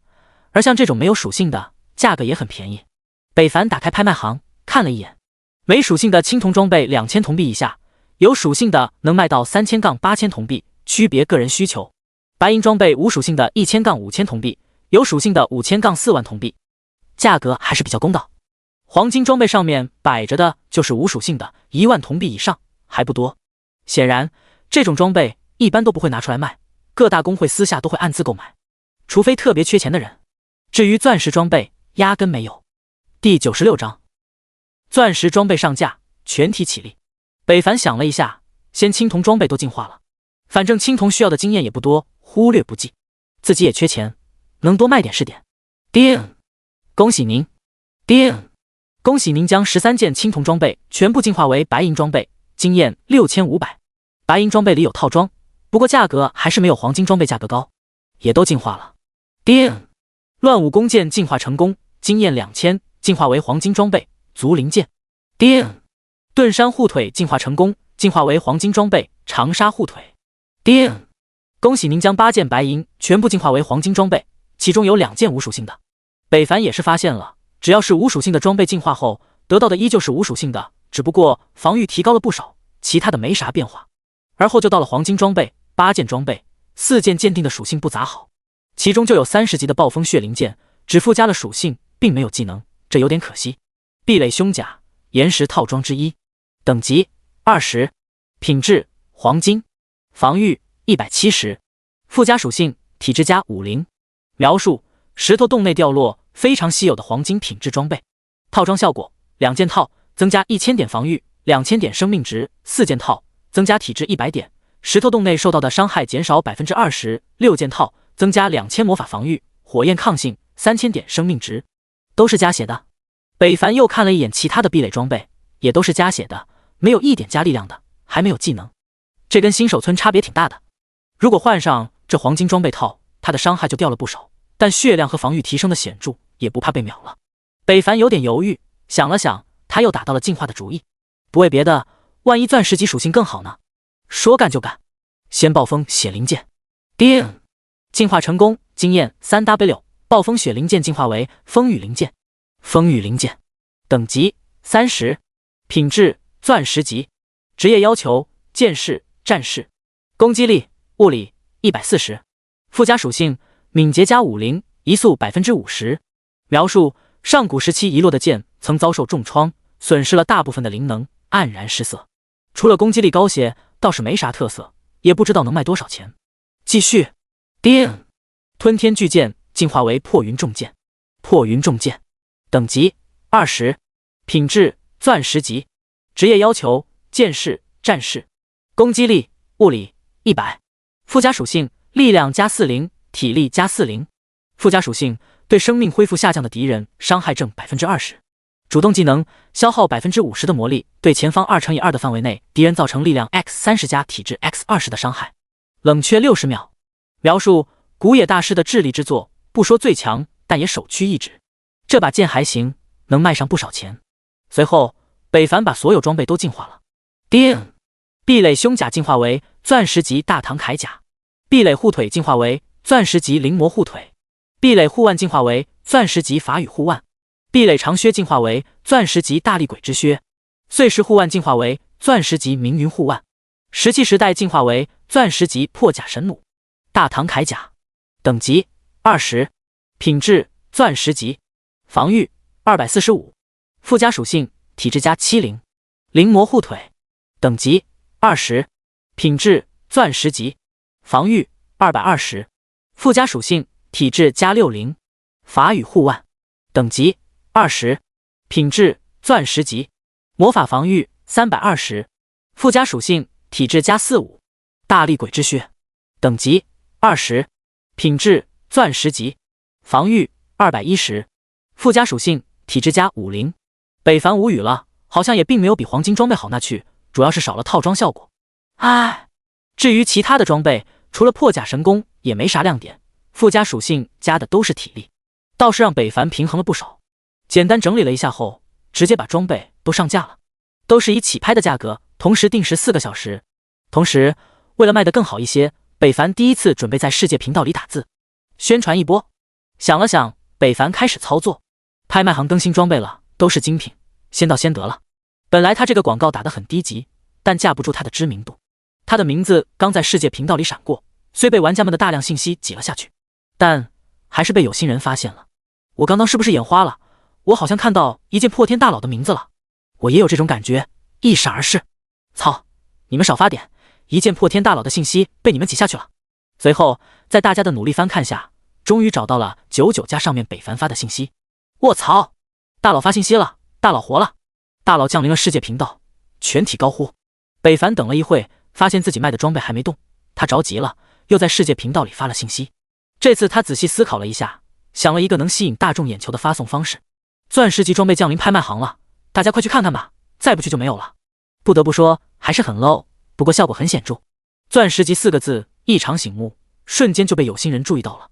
顺手打开了拍卖行，果然看见了那璀璨的钻石装备，足足4件。不是吧？那玩家直接差点窒息了，将这条爆炸信息告诉了自家会长。与此同时，其他的大公会也都炸了，各会首脑立即开会，对一剑破天这个玩家展开了疯狂的讨论。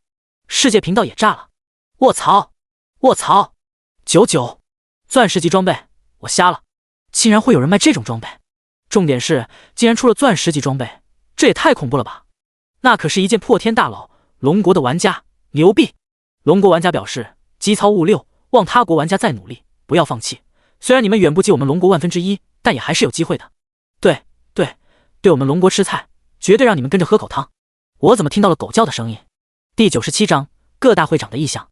数字跳动，北凡摆拍的装备也以肉眼可见的速度飞速上涨着，白银几百的加，黄金更是直接破了5W 加，还在不断的跳动着。算钻石级的装备，不知道是谁直接把价格抬到了10W 加就不动了。神主、工会、乱神怒视这手下的玩家叫你们针对一剑破天，你们都干了什么？他都完成2阶职业进阶了。谢特会长，我们针对了啊！这2天都有好几个玩家使用过诅咒之书，等级跌落到了0级。高大基为难道，那这是怎么回事啊？星月工会，星月洛洛在得知一剑破天卖装备的消息后，秀眉伸展。一剑破天是个什么样的人？能一而再而三的领先大部分玩家，装备等级样样不落，他到底是怎么做的呢？不过他貌似发展也并非一往无前，终归是一个人，也有缺钱的时候，要不他也不能变卖自己职业的装备吧。洛洛姐没联系到，整个天月城都找了，都没有找到一剑破天的身影。星月琪琪撇了撇走了进来。天色也晚了，他应该是休息了，明日再说吧。星月洛洛点头。另一边，傲视苍穹，天下第一，乱世这些龙国大公会秘密接触着，想要通过傲视一生去了解这个一剑破天，同时也想与其交好，谋划日后龙国的发展。毫不夸张地说，这些大公会就是龙国日后的门面，也是中流砥柱，拥有的绝对的话语权。可惜北凡把加好友的消息屏蔽了，主要是加他的人太多了。这不，躺在床上的北凡只是看了一眼，就是999加的好友提示。翌日，北凡醒来就收到了来自拍卖行的系统提示，他的所有装备都卖了出去，一共获得了16000银币，把他吓了一跳。这还是扣了5%税后的结果，他以为卖个12000左右银币就差不多了，竟然多出这么多，这真超出了北凡的预料，也低估了大家的热情。打开世界频道，都是大家的日常刷屏，在这些刷屏中，他还看见了零散的工会邀请。星月工会会长，请一剑破天给个好友位。天下第一会长，请一剑破天给个好友位。乱世杀戮，请一剑破天给个好友位。数十个工会的会长都在要他的好友位，这让北凡受宠若惊啊！打开信息，傲视一生的信息就在跳动。兄弟，你火了呀！现在大公会会长都在要你好友位呢，想要了解你，跟你合作呢。九晴一一卖装备也不提前告诉人家，还是不是朋友了？北凡回了一句：你还有钱吗？上次带你们不都用没了吗？九晴一一无语。回完他的消息，北凡在想怎么回复傲视一生。其实加了那些大公会的玩家也好，以后来钱能方便一些，搞好了还可以薅一波羊毛。是这么回事。好啊，我也想认识一下各大会长，尤其是天月城的。傲视一生看到信息一笑，随后就把这个告诉了其他会长。与此同时，另一边柔情男子又发了消息：大佬，有空带带我们吗？朋友邀请，北凡自然不会拒绝。你有钱吗？有，直接来冰霜哥布林吧，我一会过去。北凡道：好。随后北凡看了一眼排行榜，那些会长首脑都升到了18到19级，可谓是快得惊人。果然背靠工会远不是散人玩家能及的。北凡要是没有这双 SSS 天赋，就跟那些普通玩家一样，还在14-15活动呢。所以北凡不能有一丝松懈。很快北凡就来到了柔情男子几人这里，看到了九晴依依不太开心的样子，但小李子和赵哥很热情。大佬您来了，大佬有麻烦您了。哈，也不算麻烦，拿人钱财替人消灾嘛。北凡笑道。哼，掉钱眼的家伙就知道钱，其他的什么也看不到。九晴依依小声嘀咕。北凡摸不着头脑，自己得罪他了吗？是因为卖装备的事吗？他搞不懂，直接开始抓怪了。冰霜哥布林，受死吧！北凡杀了进去，小李子和赵哥很麻利的找到了自己的位置，摸尸舔包，三人配合的形如流水线一般。九晴依依有些不悦，并没有加入摸怪之中，一直跟在北凡身后，想要通过他的双眼看透什么一样。北凡也不在意。2个小时后，四人金光一闪，全部升到17级后，九晴依依这才有点开心，但又有些不开心。升级完后，北凡就要走了。虽然这个人不通人气，但看着也挺好的。除了这以外，其他方面也挺好的。九晴依依含情脉脉地看着。不要这么看着我，该收钱还是要收的。北凡道。知道了。九晴依依白了他一眼，拿出了2W 铜币。收下后，北凡到下次再找我升级的涨价了，你们等级高了，带着比较浪费时间。九情依依的脸色一下子不好看了，柔情男子三人一旁也不知道该说点什么，只能小声嘀咕：大佬好像是个直男哎，要不要我们去帮他们一把呀？想死你就去吧，我不拦着，看会长不撕碎了你。那还是算了，我知道了。九情依依一字一句道，红唇一撅，那看着像带着美瞳的双眸，生气直勾勾地盯着北凡，搞得他还有些不好意思。行，那我走了。哎，大佬这都不明白，真替他可惜。小李子，是啊，会长都那么看着他了，他还不懂，要我直接亲上去了。赵哥，你们三个是不是太闲了？要不要我给你找点活干啊？九情依依转身，冷眉横对地看着三人，语气低沉逼人。柔情男子被吓得直接离去。我想起来了，我还有个任务要做，会长我就先撤了。我也有，柔情哥等等我。小李子，还有我呀，我内裤没洗呢。赵哥连忙跟上。第98章，邂逅的像头牛。叮，提示您已加天下狂舞乱世杀戮为好友。嗨，兄弟，加你个好友真不容易。天下狂舞，兄弟有空没？要不我们见个面？乱世杀戮，在傲视一生的帮助下，两人顺利的加上了北凡。北凡看到两人的信息，一一回复还好，见面就算了，何况你们在天悦城吗？行，兄弟，晚些聊，我先去升级了，要不可追不上你了。天下狂舞自来熟，也很热情，说话听着让人不烦。没事，有传送阵，只要花点银币罢了。既然你想见面那就算了，不过以后要是有好装备，给朋友吱一声，价格包你满意。乱世杀戮道。好。简单的聊了几句后，傲视一生也发来了信息。兄弟，有空吗？我这个任务有点困难，想请你帮个忙，价钱好说。有空发位置。北凡就喜欢这种不差钱的土财主，只要你出钱，那都不是事。在去之前，北凡先把替换下来的装备都分解了，毕竟钻石级装备属性比10级的白银套高出太多。5件装备分解后，返回强化时150，加上自己的300多，一共也才450，还不够强化5件装备的，这可不行。他立即又去强化商人那里搞了一波。清北平这回办事很快，也可能是有求北凡的原因。现在北凡就是他的救世主，自然要服务到位。北凡花费了1000银币买了2000的强化石，而后一次性的将4件钻石装备和1件黄金头盔强化到了满级。叮，钻石大唐铠甲加15，强化石300，防御加1100，体质加120。叮，钻石灵犀护腿加15，强化石300，防御加1000，体质加110。叮，钻石大力鬼之靴加15，防御加950，体质加100。叮，钻石法语护腕加15，魔法防御加1250，体质加105。叮，黄金化田头盔加12，防御加670，体质加75。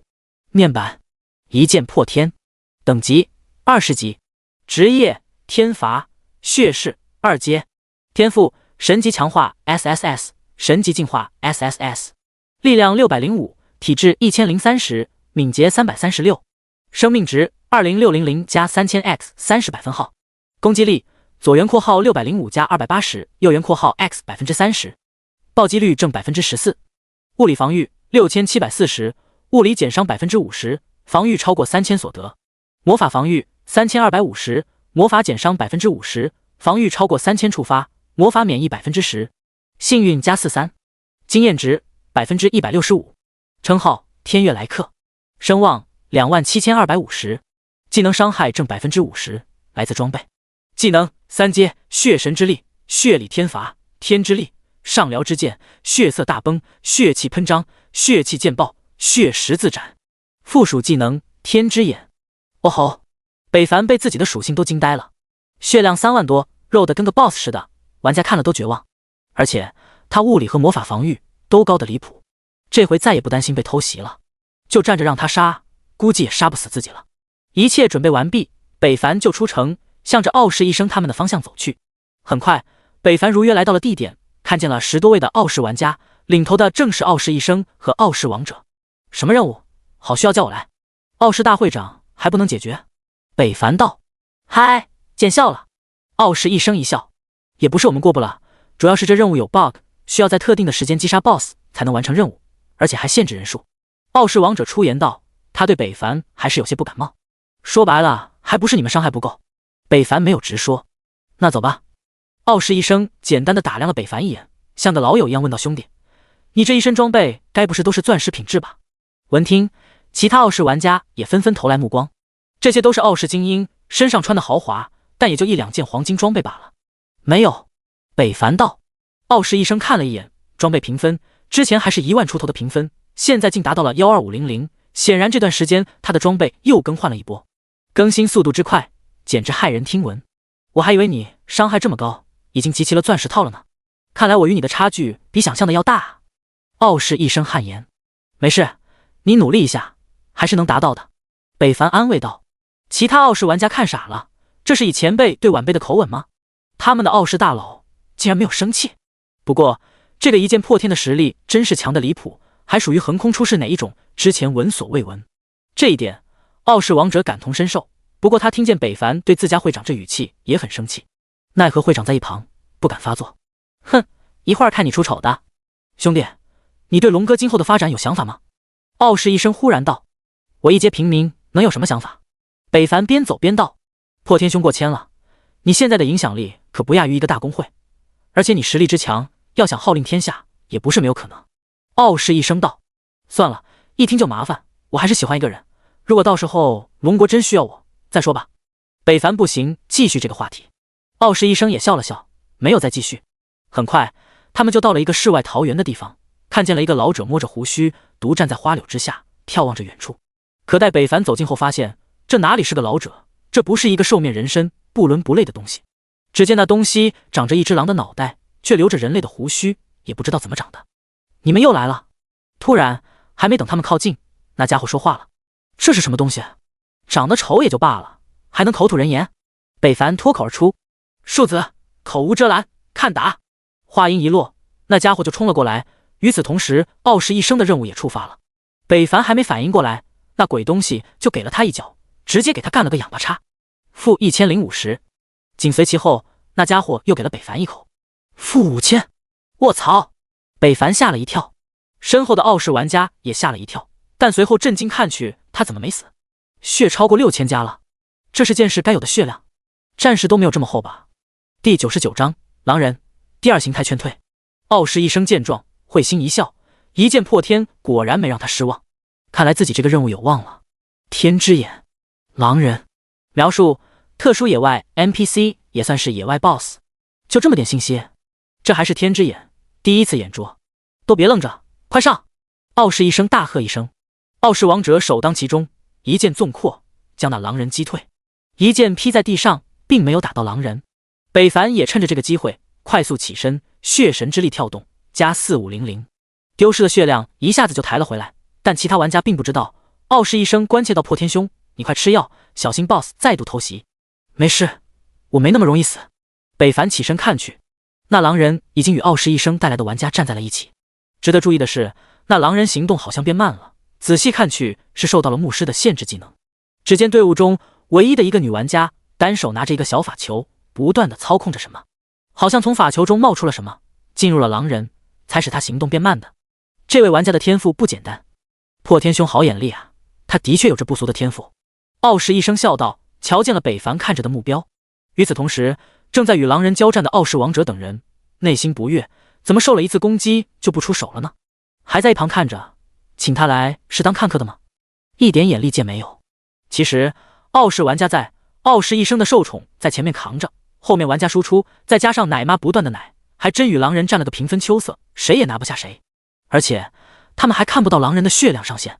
但不得不说，大公会的玩家操作还真不是盖的，跟北凡的横推有着质的区别。你这个任务是要击杀这个狼人吗？北凡道。也不是，任务说是得到这个狼人的认可。傲视一生解释道。所以你们的想法是打到他认可吗？北凡道。之前也尝试了其他办法，但都没有结果，所以只剩下这一个办法了。傲视一生道。还有多少时间？2分钟。好，那我上了。说完，北凡冲了过去。哼，终于知道过来了。傲视王者没好气的嘀咕。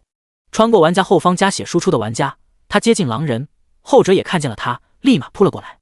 小子，你还敢过来，看我狼痕！一只狼爪铺天盖地出现在了北凡正前方，挡住了他的去路，连狼人的身影都看不见了。傲视王者大喝大家快躲开！傲视一生也立即抽开了自己的灰狼和从云虎，这一招他见识过，伤害颇高，灰狼都扛不住。靠！快躲开啊！傲视王者大喊。完了，他凉了。这一招，就算会长的从云虎不死也残。但面对面的北凡已经来不及躲避了，只能硬拼。两个半身血影出现在身后，一手握着一把血剑，对着前面那无数的狼爪刺去。同时，数米长的血剑陡然刺出，噗呲一声，血球炸开，血雾弥漫。那狼爪被北凡打掉了一半多，但剩下的狼爪好像会定位一样，一只只抓破了北凡的身体，一道道伤口浮现。-120，-120， 100多道伤害跳出，直接打掉了北凡近 2W 的血量，而这还是高额防御正 50% 减伤后的结果，可见这狼人攻击之高。哎，他没死！卧槽，他到底有多少血啊？傲视玩家惊呆了，就连傲视一生也震惊了。人类，你不赖嘛，抗住了我这一招没死。狼人夸赞道。趁着这个功夫，北凡又恢复了9000的血量。刚刚他也被吓到了，这鬼东西出手真狠，不可轻忽大意。北凡手握屠戮之刃，一个血色大崩上去，血十字斩紧随其后。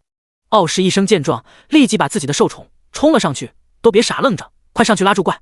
后知后觉的傲视玩家纷纷从震惊中退出，再次把狼人限制住。那女牧师释放技能，将狼人属性降低，同时也给北凡加了个 buff， 每秒恢复加300血量，持续60秒。北凡一看，这位玩家还真了不得，这技能无论是在前期还是后期都非常有用的。傲视底蕴果然不俗，但大家还是低估了这个狼人，不能以正常的野怪去看待了。只因那家伙精明的就追着北凡挠，好像是发现了他的伤害最高一样，几个回合下去就挨了他4-5下攻击，好在都是有惊无险。除了那个变态技能，他还真杀不死北凡。就这样，战斗又持续了一段时间，狼人身体一顿，傲视王者一眼就看出来这家伙又要释放那一招了，立即教大家后退。北凡这回也跟着大家一样躲开了狼人的进攻，好在这招攻击范围不大，提前躲开，大家都没有受到伤害，但这可把狼人激怒了。人类，你很不错，不过你还没有那个资格，给我死！说着，狼人身体剧烈膨胀，身体拔高，下一刻，狼人就变成了一只数米高的巨大红狼，双目凶虐，杀气腾腾。傲视一生等人也是第一次见狼人还有这个状态。天之眼，狼人，第二形态 ，HP 500，0000。描述：愤怒下的狼人，伤害极为恐怖。狼人还在进化状态，并没有攻击人，但身体释放的强大气场让在场的所有玩家畏惧。这血量就算20级副本 BOSS 都不及吧？会长，还有多少时间？不到1分钟，那应该是过不去了。哎，这任务也太难为人了吧！所有傲视玩家都绝望了，也失落了。傲视一生也放弃了，直接掉头破天凶。这次麻烦你了，费用我会照付的。见他们都放弃了，北凡也收起了武器。趁狼人还没有下一步动作，现在离去正是最好的时候。不过，北凡在心中却有了一个想法，那就是要是把这家伙杀了，应该能爆出点好东西吧。算了，回头再说吧，先通关石头洞噩梦副本再说，正好集齐岩石印记，看看里面到底有着什么。第100章，噩梦级的石头洞，人性一面。傲视一生出手很大方，哪怕是任务没有完成，也给了北凡800银币，出手之阔绰。而这也让北凡心中有了价位，再有人找他办事，绝对不能低于这个价位，毕竟他也是有身份的人了。嘿嘿，这不，星月公会的会长星月洛洛刚加上北凡，就请求带一带。星月公会也算是龙国数1数2的女子玩家最多也最强大的公会之一。现在星月洛洛已经达到了19级，榜上有名，不过是几十名左右的位置。现在前10名清一色都是20级玩家，升级可见有多快。不过北凡也不着急，要想升到30级，并没有想象中的那么快，1级经验就需要200W加，而且进阶任务还难做，并且还要钱，装备等级银币缺一不可，所以得一样一样的来。还有就是到了30级就可以建帮立团了，北凡的建帮令到时候也能派上用场了。现在大公会有钱，但并不是算太多，北凡还靠着这个建帮令一次性的暴富呢。所以等那些公会大佬等级达到29级时，都把目标放在建帮的时候，那时候才是出手的最佳时机。想着想着，北凡就来到了石头洞副本，看着满怒气值的血雷天罚，北凡自信迈入。轰隆，眼眸一颤，时空镜转，北凡就进入了石头洞内。还没等他站稳脚跟，就看见一只只石头怪和石头将军，一个个冒着浑浊的诅咒之息。不用想就知道这群小怪又被诅咒了，而且血量都达到了前所未有的高。石头怪 15W 血量，石头将军 40W， 任何一个顶尖团队来都会头疼不已的存在。北凡也很难受，这要是一只只来还行，这要是一群，他也不知道自己受不受得了。好，不等他反应，那些小怪就冲了过来，手握实拳对着北凡轰来。由于北凡在出口的位置并不宽裕，也就能容纳5、6个野怪的同时进攻。一瞬间，北凡就掉了6000加的血量。北凡见状一喜，这还在承受范围内，一剑刺出，血气剑爆，负42000，负12万，血十字斩，负43000，上辽之剑，负36500。北凡原地释放，也不前进，卡着怪打。几招过后，北凡还发现了一个好处，那就是他可以慢慢消耗怪了，怪物杀不死自己，自己也可以慢慢磨。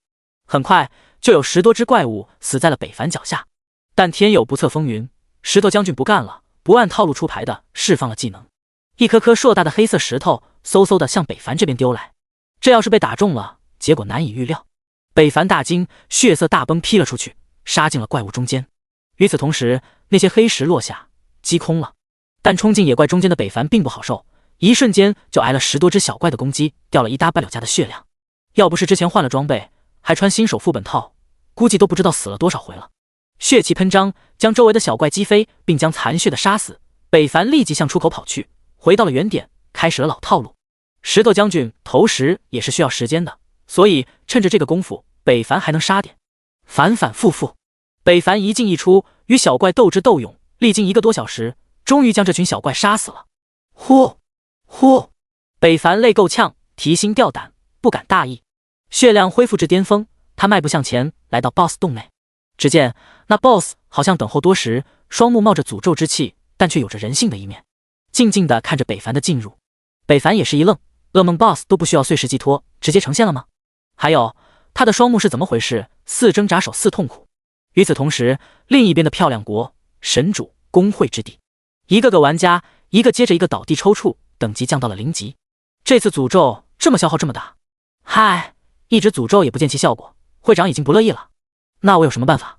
何况这诅咒也并不是没有效果，之前我们不是也实验了吗？高大己和一个神主公会精英道。视线回到北凡这里，此时他警惕地看着眼前的 BOSS。 面板岩石巨子领主 BOSS， 诅咒之中，等级20，品质半史诗级，生命值1000，0000。人类，你是第一个来到这里的人。这时 BOSS 忽然开口了。闻听，北凡也不知道该不该搭话。你为了什么而来？能达到这里，说明你已经击败了之前的我。 BOSS 继续道。杀你，拾取岩石印记。对方多说了2句，北凡也不好意思再不说话了，那样显得太没有礼貌了。你说的是这个？说着 BOSS 拿出了一块石头印记，上面刻字噩梦2字，跟北凡背包里的一样，只不过那3个写着的是普通、困难、地狱。你知道这东西的作用吗？ BOSS 继续道，但明显能看出来他说出这话很痛苦，好像在受着未知的伤害一样，面容也有些抽动。不知道。道，要不是这东西有着介绍，他也不想收集。哼，既然不知道，那就给你吧。说着 BOSS 将东西丢给了北凡。后者一接，愣在了当场。这 BOSS 是怎么回事？东西说给就给了，那他还刷不刷了？我走。人类，既然东西拿到了，你还是快速离去吧，一会我恐怖控制不了自己了。 BOSS 说着这话，语气都在颤抖，双目的诅咒之气也越发明显了。 BOSS 抖动，大地颤抖，想了一下，就此离去也好。说完，打开了退出副本功能，一按，叮，提示您正在战斗状态，无法退出。那你，我哪里在战斗了？这系统莫非会是要搞事？然而下一刻 BOSS 双脚震踏，大吼一声。北凡抬头看见之前还与他交谈的 BOSS， 此时竟然浑身散发着恐怖的气势，并且黑气滔天，血量剧增。诅咒黑炎霸主 BOSS， HP 2000，0000。诅咒状态，攻击、防御、生命都将翻倍，免疫 99% 的伤害。卧槽，这就黑化了。之前聊的还好好的，这还走个屁啊！第101章魏安祥的高光时刻。双拳对轰，空气震荡。 BOSS 一怒，整个石洞都颠3颠。半史诗级的 BOSS 经过诅咒侵蚀，实力越发恐怖。北凡没有正常击败的可能，唯一的指望就是血雷天法。好在北凡提前积攒满状态的怒气值。熟悉的起手式一折指，指向已经开始要进攻的 BOSS。血雷天罚，霎时间天地雷鸣，风云变幻，雷电交织。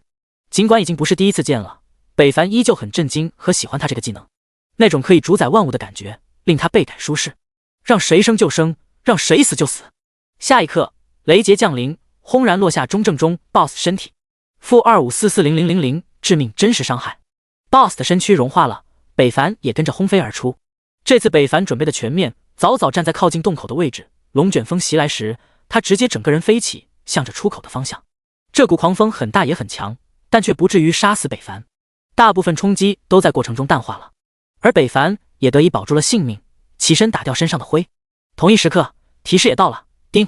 恭喜您击杀霸主级 BOSS， 经验加 160W， 加上这回的经验，北凡应该可以升2级了。不过他不着急，反正升级随时都可以，就放着，省着总被人惦记。等这次副本结束了，也是时候看看能否要点利息回来了。被动挨打也不是北凡的性格呀。漫步往回走去，心中不断祈祷，大爆大爆，一定要大爆啊！每走一步都像是开盲盒一样，北凡小心翼翼。等走到洞内的时候，北凡傻了，只见一个小石头人在地上坐着，手里拿着什么摆弄着。这是……北凡睁大双眼看去，揉了揉双眼，惊奇发现这个石头人跟之前的 BOSS 好像啊，不过模样可比巨大化的 BOSS 好看多了。他只有半人大小，煞是可爱的样子，而且他的手也不是石头的，而是人手，这就神奇了。北凡靠近，那小家伙也抬头看着他，胆怯的后退，手里拿着银币，闪闪发亮，另一只还拿着一枚粉色的戒指，粉装玉器的，那是史诗装备。北凡大呼一口气，该不是真的是史诗级装备吧？贪婪的眼神仔细打量着小家伙，好像看出了他的不怀好意，害怕远离。洞内很大，但也无处可躲，给小家伙急坏了。北凡收起眼神，没有再继续看他，而是先把地上的掉落的东西收了起来。北凡很幸运，这次足足掉了10件黄金装备，7件白银，青铜11件，银币80，还掉了个图纸，还有一本隐藏职业任务图册，还是封装的。北凡简单看了一下，属于8.5星牧师的隐藏职业，其他的不了解，但也足以说明此物的不凡，一定可以卖个好价钱。还有那个图纸，价值更是不菲，这是个建筑图纸。与现实不同，这世界的图纸，只要你财富足够，满足里面所需的重要物品，就可以凭空建造。而这个图纸值钱就值在这是一个主城的建造图纸，也就是说，有了此物，它就可以凭空建造出一个主城出来。想想就恐怖。清点完毕，就剩下那个小家伙了，看样子小巧可爱，又怕人，好像谁小的小孩走丢了，回不去家。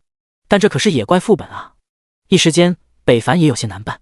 这么可爱，一剑下去砍2半也有些可惜了。主要是不知道能不能爆出些什么呢？万一能爆出什么，好像也不错。想着，北凡手握屠戮之刃向那小家伙走去。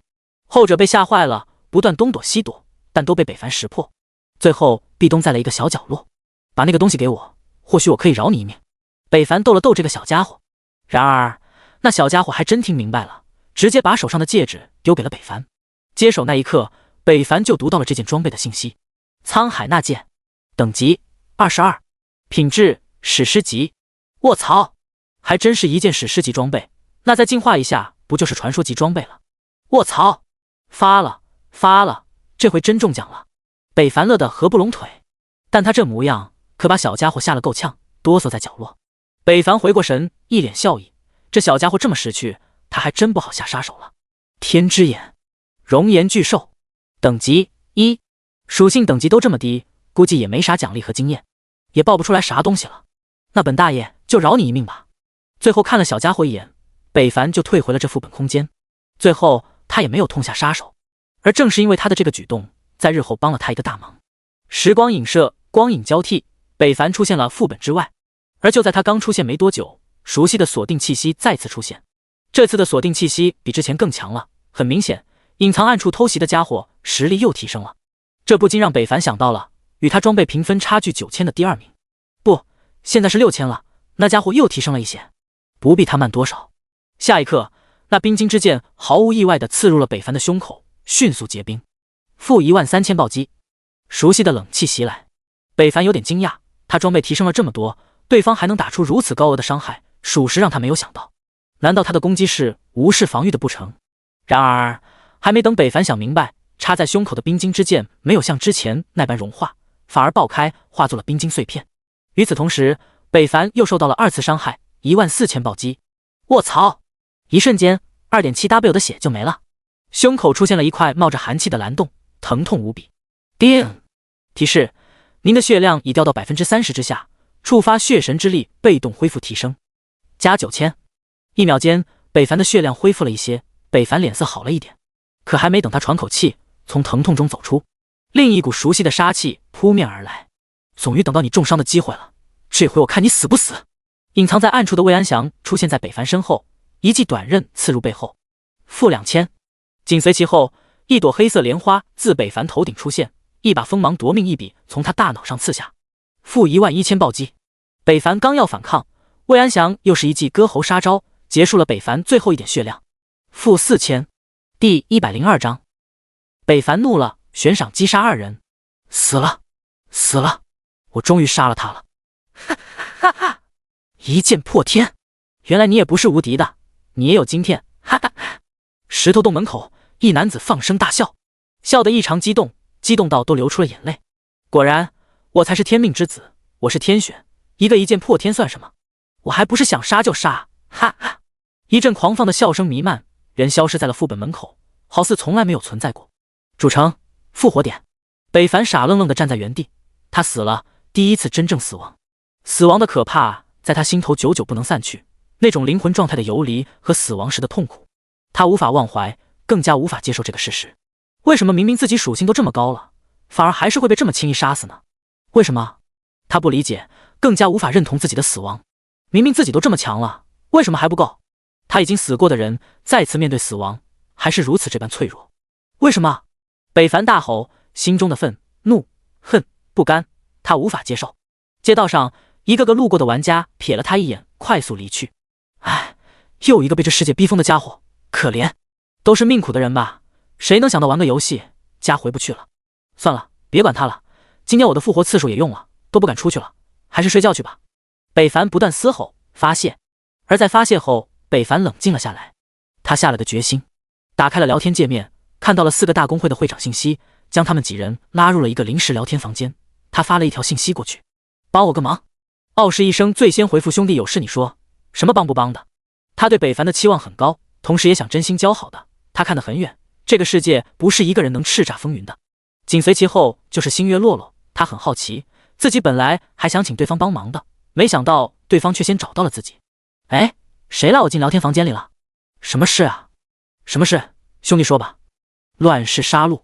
哦，说来看看，能帮上自然不会拒绝。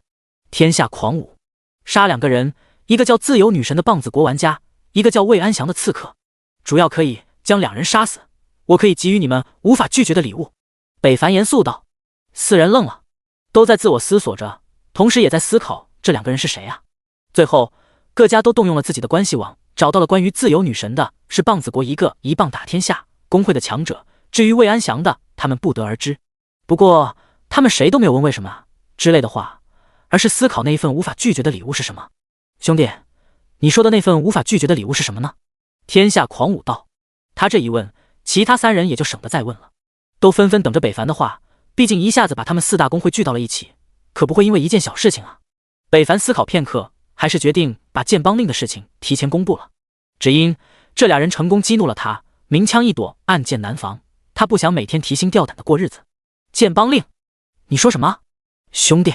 傲视一声一惊，其他玩家也没有好在哪里，实在是这个信息太爆炸了。剑帮令？你莫不是在逗我吧？现在才20级，怎么会出现那种东西？天下狂舞质疑道。兄弟，你真的有剑帮令？乱世杀戮，大佬，这不是真的吧？星月洛洛呼吸也急促了。北凡知道他们怀疑，他们不信，随后他把剑帮令的信息复制到了聊天信息里面。嚯！4人大气不敢出，都惊呆了。卧槽！卧槽！卧槽！兄弟你牛逼啊！你真的有这东西？我靠！你也太离谱了！大佬，你这东西卖吗？我愿意出高价买。星月洛洛急促道。不卖，现在你们该考虑一下我的请求了。北凡讲话题引回，其他4位会长疯了，都认为北凡疯了。他难道不知道剑帮令的价值吗？竟然要把这么重要的东西去换取2个人的性命，太不值了。但不值岂不是更好？兄弟，你说的真的？只要谁帮你杀了这俩人，就把剑帮令给予对方。傲视一声不确定问道。是真正意义的杀死？北凡重申了问题。好，这个单子我们傲视公会接了，我乱世也接了，星月公会也接了，天下第一也接了。好，那我提前声明，剑帮令我只有一个，如果你们当中有人完成了任务，我就会提前给他，但如果你们中有人一人杀一个人，那么就价高者得。北凡道。好，没问题。四人异口同声。花钱也没用问题，只要第一个剑帮令到手，只要帮会建成，以后还会缺钱吗？夸张地说，天下都会唾手可得。北凡深邃的眼神看向远方，魏安祥，自由女神，我们的好戏开始了。其他四大公会也开始了立即行动。杀人不是一件容易的事，尤其是那些公会的精英，必须需要缜密的计划和详细的信息网。好在这些四大公会都有，就是略有不全面。北凡舒了一口气，走出复活点，向着法拉利那边走去。经过上次鉴定后，法拉利的人气可谓是人涨船高，找他的人也越来越多，业务越发繁忙。但当看见北凡到来时，他立即赶走了那些还未鉴定的玩家，搞得玩家们纷纷不爽。店大欺客呀，懂不懂先来后到啊？就是一点礼貌都没有。还有这个鉴定大师怎么这样呢？法拉利不理会那些玩家的唠叨，大声呵斥：走走走，别耽误我做生意。靠，我们这不是生意了吗？玩家心有不甘，但还是离去了。您来了，这次是要鉴定什么呀？法拉利温柔地对北凡说道，语气像极了舔狗。但北凡不讨厌，这是一位很聪明的人，识时务，知轻重。史诗级装备能鉴定吗？北凡道。史诗级？法拉利大惊失色。对。北凡不想引起他人的注意，点了点头。法拉利也意识到了自己的业务失误，连忙调整状态，但心中的震惊还是无以复加。不过还有其他装备吗？我快要进阶到下一步了，这样会提升鉴定实力，再去鉴定史诗级装备，更加保险一点。法拉利认真道。第103章复活的心脏。他发誓，他从来没有这么认真过。以前以为这辈子鉴定个钻石级装备就已经了不得了，没想到他也有鉴定史诗级的一天。有说完，北凡将装备都给了对方，但当拿出史诗级装备那一刻，法拉利的眼神还是不禁一跳。这是真的啊！光宗耀祖啊！他这辈子还有一天可以见到史诗级装备。法拉利珍惜的立即收起。您放心，我一定不会让您失望的。法拉利保证道。告别了法拉利，北凡独自来到了古三旬这里。上次他好像还有话对自己。转职完成了？古三旬没有抬头，还是佝偻着身体。北凡也习惯了。是。你怕死吗？古三旬忽然问道。什么意思？北凡没懂，这老头又要搞什么幺蛾子？后者严肃地看着北凡，没有再多说什么，显然还在等着北凡回答他的问题。怕？是人就会怕死吧？是吗？可有一个人，他怎么不怕呢？古三旬好像说给自己听的一样，声音低沉，北凡听着吃力。你通关了石头洞第4关卡了吧？古三旬又道。哎，这回轮到北凡惊讶了，他是怎么知道的呢？难道他派人跟踪了我不成？虽然奇怪，但北凡还是点了点头。岩石印记集齐了吧？古三旬道。靠，这家伙怎么什么都知道？北凡震惊了，他都怀疑这家伙真的一直在天月城没出去过吗？将岩石印记合成熔岩印记，你就可以进入其中，然后把血红之心带给我，我给你一个有关于你的信息。古三旬北凡闻听，一个信息，那有什么用？他刚想拒绝，古三旬又道，这个信息关系到近几天你的生死，你最好别拒绝。这也太迷信了吧。北凡一听就像江湖骗子，但看其样子好像也不像是作假。古三旬此时一脸认真的样子，身体都直了一分。本来我是不想插手的，可奈何你是他寄托的人，要不你以为我会在乎你的生死？古三旬不屑道。好像也是那个道理。北凡听出了对方口中的他就是新手村那个妇人，两人的关系匪浅。好，这个任务我接了。叮，恭喜您接取了复活的心脏任务。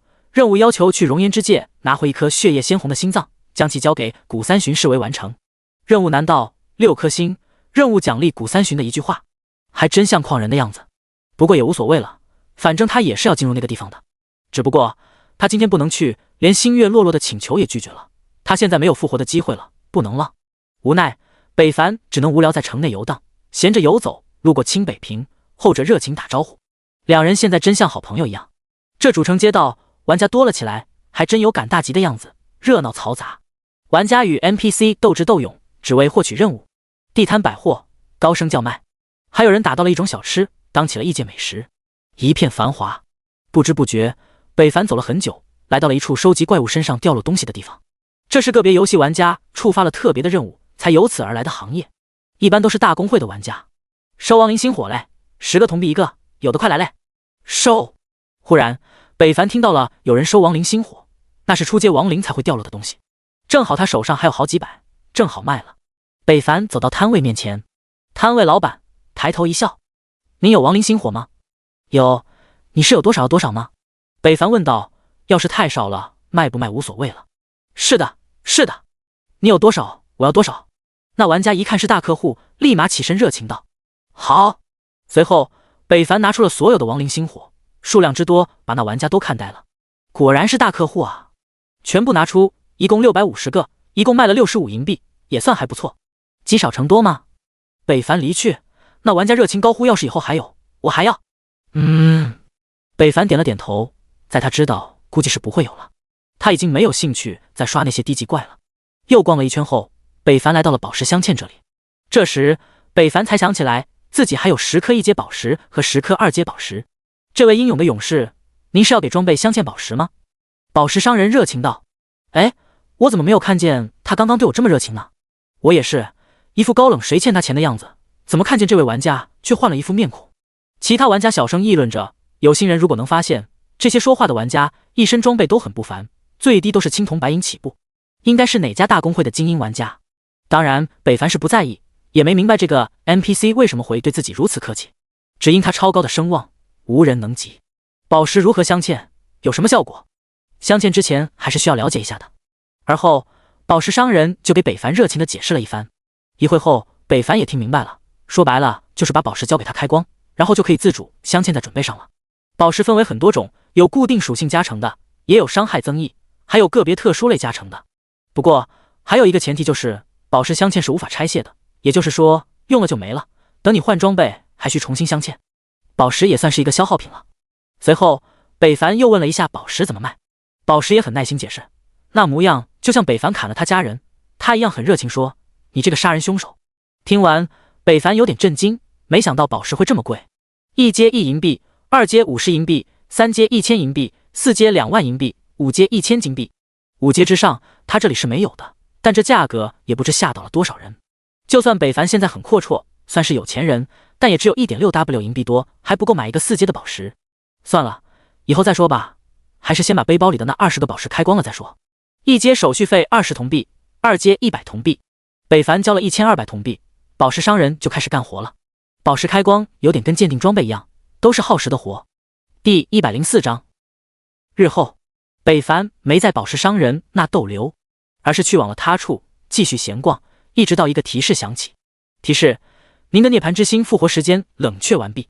终于好了，那么现在可以去刷一刷小怪了，积攒一下怒气值。3个小时后，怒气值满了，北凡回来了。期间一切顺利，可惜魏安祥没再暗杀他，否则一定要让他死。说来也奇怪，为什么那家伙一直都能锁定他的位置呢？这一点让北凡想不通。来到宝石商人这里，拿回了自己的宝石，1阶宝石都让他变成了力量属性加成，只因换成别的效果也不高，1阶价值实在是太低。换成属性，1颗宝石可以加10点力量。2阶的倒是都让北凡换成了技能伤害加成，每颗宝石挣 2% 的伤害，还算不错。这个伤害数值看着不多，但对于动不动就破万点伤害的北凡来说还不错。他把2颗2阶宝石镶嵌在耳环和项链上，这2件一个是加幸运，一个是带复活技能，都是短时间内不可能拆卸的极品装备，所以北凡直接镶嵌了2阶宝石。至于那些1阶的宝石都镶嵌在了其他位置。搞定完这些，北凡又法拉利来到了这里，后者早已等候多时，一脸激动地看着北凡的到来。完事了。不负众望，北凡这才发现法拉利的能力又提升了。法拉利高级鉴宝师，鉴宝最高提升，装备属性几率 40%， 附加属性 15%， 附加技能 5%， 幸运5，估计快达到了大师级鉴定师的门槛了。这也是法拉利一脸激动的原因。看北凡就像是看在世恩人一样，但北凡却面色如常，接过装备付过尾款，北凡就走了。您慢走，欢迎您下次光临。认识这位天才勇士，真是我的幸运。法拉利这样想着，回到自己的房间，拿出了一块在街边买的小吃啃了起来。这就是他的晚饭了，吃完了也就可以睡觉了。打开背包，简单的看了一眼那些黄金及之下的装备，有属性的黄金6件，无属性4件；有属性白银3件，无属性4件；青铜有属性9件，无属性2件。这次鉴定一般，北凡也不在意，都是卖钱的货，全部净化后，北凡获得了10件钻石级装备，7件黄金级装备，11件白银装备。搞定后，北凡刚想上架，他忽然打开了9晴11的信息，输入一条发了过去，标注了装备后，那边很快就回了一条信息：这么多装备啊，你不是把 BOSS 打劫了吧？语气说不出的惊异，也可以这样说。北凡回，当收到北凡信息时，9晴11说不出的开心，说明上次的话他听进去了。这么多装备我也吃不下，要不卖我一点，剩下的摆上拍卖行吧。9晴11的工会只有几百人，跟那些动不动就几千人的大工会没法比。也行，北凡想了想回道。9晴11有些失望，还以为对方会说钱不钱的无所谓呢。哎，这些话终究是幻想，这个人心里只有钱。哼，你挑一下吧，然后交易。这么远怎么交易啊？我们还是面对面吧。9晴11道。系统不是可以自由交易吗？北凡疑惑，但没问，当面交易也没什么。也行。北凡想了想，丢掉了手中的小吃，见面肯定是要吃饭的，那他还吃这东西干嘛？10几分钟后，两人如约而至。北凡也不墨迹，拿出了装备给9晴11挑，丝毫没看到。为了跟他见面，9晴11打扮的端庄大方，还有一丝深海诱惑。9晴11一见对方如此不解风情，幽怨的眼神瞥了他一眼，开始看装备。小二，上菜！北凡招呼着。一会的功夫，菜上来，9晴11也挑完了。1件带属性的钻石级装备，3件黄金，其他的他也吃不下了。就要这些吗？这还有9件钻石级装备呢。北凡吃着饭道。要不起啊，如果你少要点钱的话，或许我可以都要。9晴11小眼神眨了眨。北凡一愣，这是想要白嫖他啊。北凡抬头这才看见9晴11今天好漂亮啊，幽蓝墨鱼花边的彩裤，上面休闲的复古蓝衣莲花色彩，再配上她那头上的古玉发簪，把狠身材凸显的乳沟迷人，秀色可餐。一时间北凡都看呆了。9晴11一见，羞涩和满足一笑，原来他也是有审美的呀，还以为是个什么都不懂的呆子呢。哼。北凡咳嗽了一声，撇头看向他处，缓解尴尬。可不可以啊？实在不行，你可以先给我，我日后再给你钱好不好？9晴11小鸟依依的，楚楚动人看着北凡，仿佛那卡姿兰大眼睛会说话，把北凡都整懵了。这样对待一个处男真的好吗？北凡经受不住后，鬼使神差的说了可以，日后可以。好，那先谢谢破天哥哥了。说着，9晴11直接把装备都收了起来，浅笑着。北凡如此窘态，让他信心大盛，他早晚要拿下他。那破天哥哥，我走了。北凡也不知道说啥了，待对方消失后，才听见周围的玩家议论着：那女人是谁啊？好 TM 漂亮。不知道，那身材，那曲线，要是能当我女朋友，都值。你们说，那女的是不是那看那个小白白了？很有可能，真羡慕那位老兄，身在福中不知福。回到住所，北凡脸色还有些潮红，9晴11也是一样。两人一同躺在床上，思念着刚才的相处时光。9晴11满脸的笑意，甜甜的。北凡则莫名空虚失落，在这种复杂的心情中睡着了。次日，复活次数刷新，北凡满血复活，双复活在手，北凡无所畏惧。他早早的联系到了星月洛洛，毕竟自己还欠着对方一个请求，看看他那个任务完成了没。得到的回复是还没做。那正合北凡的意，两人很快就约好了地点，见了面。星月洛洛的工会都是女玩家，清一色的漂亮大长腿美女，但跟9晴11比起来还是差了点。尤其是昨天的9晴11，差的不是一星半点。第105章魔族艾琳。你好，破天大佬，我叫星月琪琪。你好，破天大佬，我叫星月佳佳。你好，破天大佬，我叫星月丽丽。你好，破天大佬，我叫星月果果。我叫一剑破天。大家礼貌地交换了一下名字后，星月洛洛等人也在打量着这位让各国数亿玩家都震惊的散修玩家，究竟是如何做到一枝独秀，行空万里，将所有大公会精英远远甩在后面的？就我们6个人吗？北凡问道。任务有着人数限制，而且那个地方人多了也很麻烦，6个是最佳的人数。星月洛洛解释道。北凡也没有过多询问，一行6人直接启程。见路上，星月洛洛问了很多关于北凡的事，大意就是问他如何变强的，成长怎么这么快，有没有加入工会的打算。但北凡都草草回答了，最后邀请入会。星月洛洛还拿出了工会内上千女玩家的诱惑，北凡依旧坐怀不乱拒绝了。出了主城，一路向北，路过山脉，进入深山之内。北凡忽然发现路途上有许许多多的脚印，好像之前有人来过。星月洛洛也看到了，但并没有在意，脚印不多，也可能是他们工会的人来确定这个地方安全性。继续走去，绕过弯弯道道，北凡等人来到了一处峡谷内。这个地方任谁都没有想到，穿过深山看见的竟然峡谷。峡谷不宽，大概4米左右的样子，陡峭岩壁，危险耸立。怪不得星月洛洛说人多了不方便，要是在这个地方做任务，的确不方便。对了，你们的任务是什么呢？北凡问道。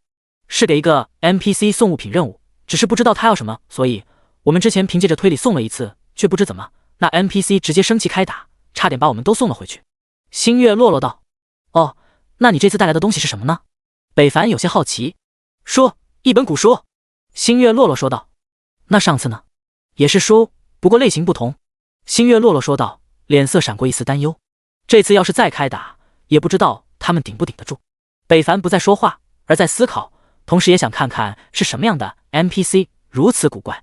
等他们再走了一段时间后，峡谷内出现了死胡同，北凡这才发现，原来这是一个死谷，只进不出的地方。这地方要是被人包围了，可是天然的陷阱。不知怎么，他想起了之前的丛林脚印，让他心头一颤，有种不好的预感。死谷内，一个人坐在那里，身上冒着淡淡黑气，一点也不像是正派作风。北凡当即使用了天之眼。艾琳，精灵族，真实身份是魔族，非高于宿主30级难以看到，等级35级，爱好杀人取乐，看破弱点，凶大熊。嚯，好家伙，原来是魔族啊，怪不得，这就说得通了。那么这次送书任务估计也完不成了。魔族艾琳抬头，黑红的眼眸扫视着几人，按耐住立刻杀了他们的冲动，装作接受任务的样子，开口道：勇士，这回拿来我想要的东西了吗？艾琳其实很美，但语气却不怎么好听，而且一身黑色蝴蝶衣，看着有几分妖艳。星月洛洛小心翼翼上前，拿出那本早已准备多时的书籍。与此同时，在众人注意力都集中在艾琳身上时，一个人偷偷发了一条消息，不知发给了何人，但那人在发完后，内心十分忐忑地看了看四周，确认没人发现后，恢复了状态，跟大家一同向艾琳看去。只见艾琳像模像样地接过书籍，仔细地看了看。星月洛洛见状，还以为找对了答案，要通过任务时，艾琳突然大喝一声：敢拿假秘籍欺骗我，我看你是找死！不好闻听，星月洛洛第一反应就是又失败了，感觉逃跑。魔力盾瞬间覆盖身上，艾琳一记魔法剑射出，直接击溃了星月洛洛的防御罩，但也给了他逃走的机会。快跑！快跑！闻听，果然如北凡预料的那样，这个魔族艾琳根本就不是任务 NPC， 只是不知道用什么东西把自己魔族身份隐藏了，伪装成了精灵族。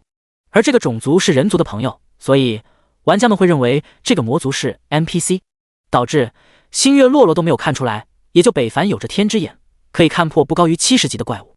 艾琳见他们要走，立即追去，脚底生风，黑色的弓箭在手，大弓拉开，魔法汇入，杀机尽显。黑色破风的魔法剑射出，直指星月洛洛，速度飞快，在空中留下道道黑影和魔法气息。星月齐齐大惊，但也没有太过惊慌，很快就镇定下来。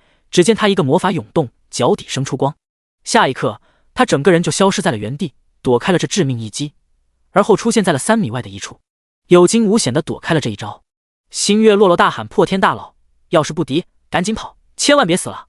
虽然是找人来帮忙的，但也不想硬让对方死掉。北凡这时也终于知道此行的任务是什么了，那就是留下善后。但那艾琳眼中好像没有北凡的存在，魔法弓箭再次拉开，直指已经逃远的星月洛洛，这不禁让他有些奇怪，这魔族不是喜欢杀人吗？杀谁不信，为什么只盯着星月洛洛杀？下一瞬，比之前更加深邃巨大的魔法黑剑穿破了空气阻隔，正中了几十米外的星月洛洛。其他4个女玩家琪琪、果果、丽丽、佳佳还没有反应过来，救驾来迟。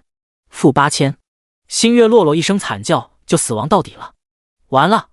星月琪琪大惊，跑了过去。果果、丽丽也反应过来，跑到了星月洛洛尸体旁，担心地注视着。星月佳佳则犹豫了一会，脸色笑容一闪而过，跑了过去。但他不知道，刚刚那一抹笑容被北凡注视到了。死了就复活呗，北凡奇怪他们那么担心干什么。然而下一刻，只见星月洛洛的身体飘起，身体圣光冒出，璀璨圣洁。而后在一道复活之光冲天起，星月洛洛陡然睁开双目，劫后余生地喘息着，开始慢慢降落，但生命却没有恢复到满值，而是只有10%的样子。第106章有叛徒。下一刻，一个熟悉的黑色魔法剑再度破空而来，北凡慢了一步没有挡下，但却被星月齐齐挡了下来。只见他站在星月落落身体前，替他挡住了这穿胸一剑，生命瞬间清零，身死当场。这一切发生的太快了，以至于大家都陷入了被动之中，要不他们这个团队不可能连反击的机会都没有。不得不说，这个魔族的射手比北凡第一次遇见那个魔族刺客强上了不只是一个档次。一剑落下，艾琳的攻势再度拉开，果过莉莉立即挡在前面，这可让北凡不解了。为什么他们要浪费一次复活机会去救一个人呢？难道他没有复活了吗？不应该啊，他今天起的还算挺早的，应该属于第一批进山刷怪的存在。他们也是同样才对。无人回答他的疑惑，魔族艾琳跳到了一处陡峭的岩石壁垒上，像个山羊一样牢牢抓住了峭壁，就怕被北凡攻击一样。这不禁让他惊异，他是怎么知道自己对他威胁最大的呢？俩人第一次见面才对吧？一切的疑惑在北凡心中生根发芽，久久不能平静。霎时间，两只魔法飞剑射出，直接将星月果果、莉莉击杀了当场。临死前，果果大喊：“破天大佬，快救我们会长啊！他不能再死了，再死就真的死了。”什么？北凡一惊，还真是这么回事啊！靠！我说他们怎么一个个前仆后继救他呢？草！来不及多想，既然杀不到那魔女，北凡立即冲到了虚弱的星月落落面前。后者只见一个伟岸的身影将太阳挡住，出现在了他的身前。星月佳佳冷笑，心中自语：“你救到了他吗？”黑暗之间，巨光落下，正中北凡背后，巨大的冲击都穿过了他的胸膛。负4600，好痛！魔女艾琳和星月佳佳都以为北凡会死在这一剑之下，然而等了几秒，发现穿过胸膛的魔法剑都消失了，北凡都没死。怎么可能？艾琳惊异，一个20级的剑士怎么可能挡住自己的一剑？谢谢。星月落落虚弱道，他知道刚刚这个人救了他一命。北凡没有回复他的话，而是转头看向星月佳佳，质问：“你为什么不替你们会长挡在这一剑？”星月佳佳还没有反应过来，支支吾吾的解释：“我太害怕了。”反应过来，是吗？我看你是想亲眼看着你家会长死在你的眼前吧？北凡冷笑，在这一刻，他确认了之前的猜测，这个人应该是这个队伍里的叛徒，要不那魔女不会放着离的最近的他不进攻，非得要杀星月落落。而从刚刚那俩玩家死时的口中得知，星月落落死后就真正意义上死亡，还有刚刚星月佳佳的反应来看，他确认了，这个人一定跟着魔女有关系，要不他刚刚为什么会在星月落落受伤的时候笑？一切的一切都说明了这个女人有问题。星月落落虚弱地看向佳佳，仔细看了看也没看出什么。你胡说什么？我怎么会看星月落落死在我眼前呢？星月佳佳还想狡辩。是啊，会不会有什么误会啊？佳佳跟了我很久了，现实中我们就是好姐妹了。星月落落也替他解释道。但北凡心中已经确认的事不会改变，至于真假，他也没有实质的证据。那我可能是误会了。北凡道。哼，饭可以乱吃，话不可以乱说。我跟噗！星月佳佳还没有说完，就看见北凡瞬间动手了。血色大崩接近，血红色大剑刺入了星月佳佳的身体，在后者惊恐的眼神爆开，将其化作了血雾。星月落落傻了，这是干什么？魔女艾琳也懵了，这也太狠了，前一脚和好，后面就捅刀子。星月落落红着眼看着北凡，显然很生气，当着他的面杀了他的朋友，任谁都会无法接受。我知道你需要一个解释，你不理解，不过我还无法给你。北凡回到了星月落落身前，直视着那魔族。你们是不是私下有仇怨？星月落落尽量不让自己愤怒。没有。那你为什么杀他？星月落落颤抖着身体。因为他想杀你。北凡淡淡道。但他说完，给星月落落整懵了。他要杀自己？这怎么可能？他们可是20多年的好姐妹，一起创立工会，一起从零开始，一起吃苦，一起奋斗到如今。他怎么会杀自己？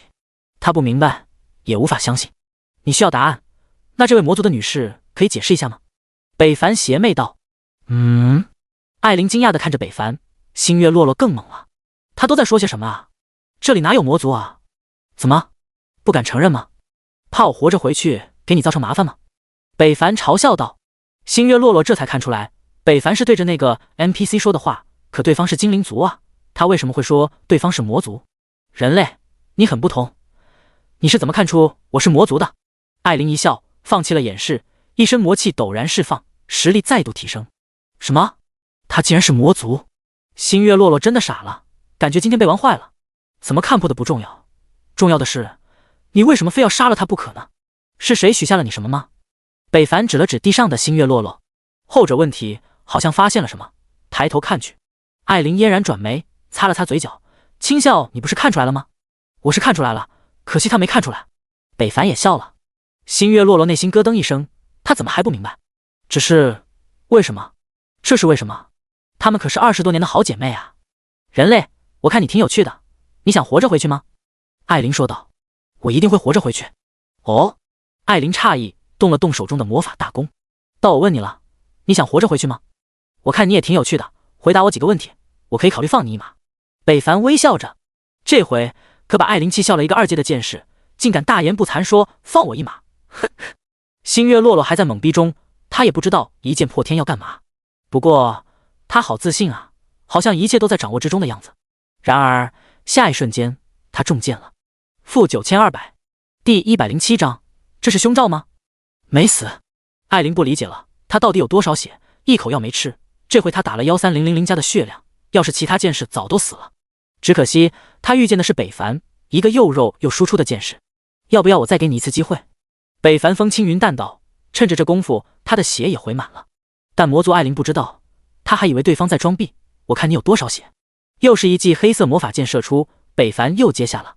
艾琳不自信了，这是怎么回事？一个20级的肉战士，黄金装备强化点满，也不过2W 加的血量，他一个剑士怎么可能比肉战士血还多？还要再试吗？北凡微笑道：“哼，你也别猖狂，就算我杀不死你，那你也拿不下我。这悬崖峭壁，你上得来吗？”艾琳道。北凡没有立即回复他，而是看向依旧虚弱的星月落落：“你怎么还是这个状态？恢复不了吗？”“10分钟内是无法通过外物回复的。”星月落落失落道。他现在心情很复杂，震惊和背叛都把他搞混乱了。现在我们可以聊聊了吧？北凡看向艾琳，后者不明白他们有什么好聊的，今天真是扫兴，心思能干掉一个日后的敌人，没想到却是这个结局。聊什么？既然杀不了你，我就杀别人去了。说着，艾琳就要走。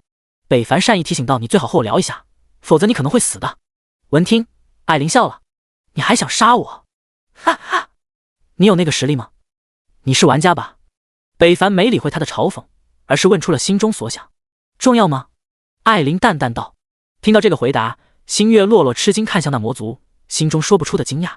他原以为对方是 NPC， 再不济也就是种族搞错了，没想过对方可能是玩家。要知道，他们人族最高等级的玩家也才20多级，而魔族也是一同跟他们创建的玩家，怎么会比他们人族升级快，还快这么多？连3阶职业都转完了。你和他的朋友勾结多久了？目的是什么？北凡继续问道，但显然已经触怒了艾琳。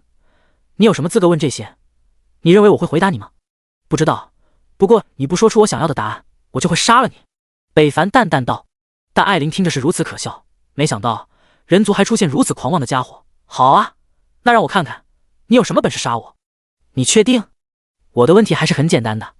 北凡玩弄地看着他，别贴暗墨迹，老娘看看你有什么能力，口出狂言。艾琳怒声道。他堂堂魔族第1公会的超强玩家，实力、天赋都是顶尖的存在，曾有多少玩家、天赋者都惨死在了他的剑下，其中不乏像北凡这样的狂妄玩家，最后都会被他一箭射死。如果一箭不死，那么就2箭，没人能逃出他的魔爪，连石榴群都不需要用，他们也没资格探到那里。其实我真不想杀你。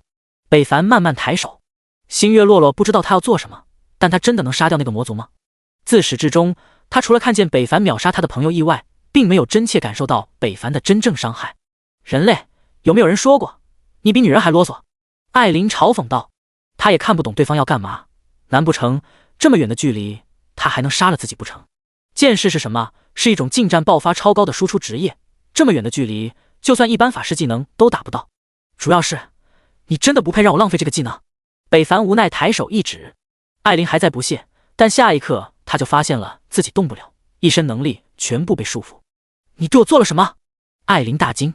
然而无人回复他的话，但他看见了那个人族玩家的眼睛却变了颜色，黑白瞳消失不见，化作了一片血海，而在海面上一抹抹闪电游离。这是怎样的一双眼睛？艾琳心头悸动，她怕了。下一刻，天上风云变幻，雷云形成，电闪雷鸣间，雷劫陡然落下，穿破云层，穿透风的阻隔，势不可挡地劈向了艾琳。大凶之物！不！轰！负1072000致命真实！雷劫落下瞬间，北凡一把抱起了星月落落，向远处逃去。一股飓风冲击，北凡两人直接被掀翻了出去。轰隆，轰隆，雷劫劈碎了艾琳，也间接性的把这峡谷轰碎了，开始崩塌，碎石滚落，硝烟升起。北凡吃了一嘴的灰，抵挡着余波冲击，将星月落落护在身下。星月落落看着把自己护得严严实实的男人，备受感动。他不仅救了自己，还为自己做到这个程度。最重要的，刚刚那仿佛要把天地轰碎的红雷血色雷劫，是他召唤的吗？这也太恐怖了吧！冲击持续了1分多钟，渐渐平息。北凡确认没事了后，慢慢起身。此时星月落落也可以吃药恢复了，不过脸色有点红红，像熟透了的小苹果，很是诱人。可惜北凡没有看到，他立即跑回了那魔族艾琳的死亡之处。此时已经乱石堆积，混乱不堪，也不知道他死了掉没掉装备，能打出那么高的伤害，武器一定不赖。想着，北凡就开始了动手挖掘。不一会儿，星月落落状态也恢复满了，走了过来，看着不断用手抬石的北凡，他也跟着忙活了起来。你没事了？星月落落有些羞涩点头。没事了，还是快点处理一下你自家的事吧。北凡提醒道。星月落落这才想起来星月佳佳背叛他的事，他内心犹豫，很是挣扎。北凡也看出了他的想法，但也没有多管闲事。反正害的人不是他，这属于人家的家务事，他还是少管比较好。不过这事要是出在他身上，他一定会让其后悔活在这个世界上。对于想杀自己的人，还会生出怜悯，那就是对自己的残忍。继续翻找，一块块大石头挪开，露出了艾琳的身体碎片。北凡拿起看了看，这不是胸罩吧？36D，这世界已经这么先进了吗？继续寻找，可除了艾琳衣物碎片，再无其他后，北凡放弃了。他确定了，啥也没报。第108章，两个女人的骂战，结果了那个魔族玩家。两人向着主城返回而去。这次多谢你了，要是没有你，我可能看不到明天的太阳了。星月落落感恩道。没什么，拿人钱财替人消灾，何况你死了，我找谁要钱去？北凡道。一句直白的话让星月落落不知该怎么回答。哦，对了，你想好怎么做了吗？北凡闲着没事问道。还没有。星月落落低头，心情失落。北凡见状也不再多问了，而后将星月落落安全的送回主城。北凡收下了800银币，就独自离去了。怒气值没了，他还得去刷刷，然后把岩石印记融合，去做那老头交给他的任务。另一边，星月落落回到了他们工会经常聚集的地点。此时，星月、琪琪、佳佳、丽丽、果果一脸的担心，忧心忡忡。会长，还没有回消息吗？不知道怎么了，就是联系不上。听着他们的对话，星月佳佳暗自邪笑，联系不上，大概率是死了。哼，那个不知好歹的一剑破天，还敢杀我，到最后不还是没救了星月落落吗？等以后他成长起来，一定要让他好看。就在几人担心讨论没有结果，太过担心想要出城寻找时，忽然一个倩影从远处走来。星月琪琪一愣，那个人怎么看着像是会长啊？星月佳佳闻听，豁然抬头看去，当看到那个身影时，他咯噔一声，不可能，不可能，他怎么可能还活着？当人影越来越近，星月落落兴奋的大叫：“会长，你没死！”其他两人也兴奋的冲了过去，留下一脸阴沉、无处安放恐惧的星月佳佳。为什么？他为什么没死？那个魔女干了什么？为什么不杀了他？星月落落看着激动的姐妹和没有过来的星月佳佳，会长，你没死，真是太好了。是啊，你也不回个消息，可给我们担心坏了。佳佳，过来啊！三姐妹招呼着星月佳佳，后者立马反应过来，大脑一转，没死就没死，那就下回弄死他算了，反正自己也没有暴露。而后他也表现出了一副激动的神情，走了过来，抱住了大家。会长，你能活着真是太好了。如果是以前，星月落落听见对方这么说，他会很开心，但现在只觉得他好做作。刚刚的一切都看到了，他活着的信息被星月佳佳看到，那脸色的失望展现得一清二楚。是吗？你真希望我活着吗？星月落落冷冰冰道。其他三姐妹一愣，会长这是怎么了？当然了，星月佳佳也没有想到对方会这么问，难道他发现了什么？不可能，绝不可能，自己的做的那么隐晦，肯定无人能发现。会长，是不是发生了什么？星月齐齐道。没什么，只是我们中出了一个叛徒，而那个叛徒勾结魔族，要杀我。星月落落说道，眼神一直盯着星月佳佳。什么？咱们中间有叛徒？这怎么可能？我们可是一起好多年的姐妹了。是啊，会长，是不是搞错了？三姐妹都难以置信，不过她们发现了空气中好像有点不对。会长那眼神是怎么回事？为什么一直盯着星月佳佳看？难道你怀疑我是叛徒？我可是跟你做了20多年的姐妹，光着屁股长大的，谁都可能背叛你，我都不可能。星月佳佳质问道，脸色难看，但依旧保持镇定，可心中却打起了鼓。她知道了，可怎么知道？无迹可寻才对啊。是啊，我也没有想到会是你。我们从小一起成长，一起玩，好东西一起分享，长大一起工作，其乐融融。星月落落怀念道，而后表情一变，狰狞大吼：可到头来，你却要我死，为什么？你为什么要这么做？没人能理解被如此亲近的背叛的感受，他很痛，真的很痛。闻听，星月、琪琪三人感觉到了事情的不妙，纷纷看向星月佳佳，脚步慢慢移到了星月落落的身后。我没有背叛，你听谁的鬼话？叫他出来，我跟他对峙。星月佳佳还在狡辩，你想对峙吗？那你去死吧，这样你就能跟那魔头见面了。星月落落阴冷道，什么？你们把艾琳杀了？这怎么可能？他可是35级的魔族强者，你们怎么可能办到？星月佳佳大惊，脱口而出，但说完他就意识到了自己说错了话，4道杀人的目光都集中到了他的身上。星月、琪琪三脸用死亡的眼神看向他。之前他们还怀疑会长是不是可能搞错了，但听见星月佳佳的话，他们打消了这份怀疑。星月佳佳，你真的是叛徒？你既然真的背叛了星月公会，背叛了会长，你怎么做出了如此苟且之事？你对得起会长吗？不解释解释了吗？星月落落道，对这位从小一起长大的姐妹失望透顶，她现在感觉好疲惫。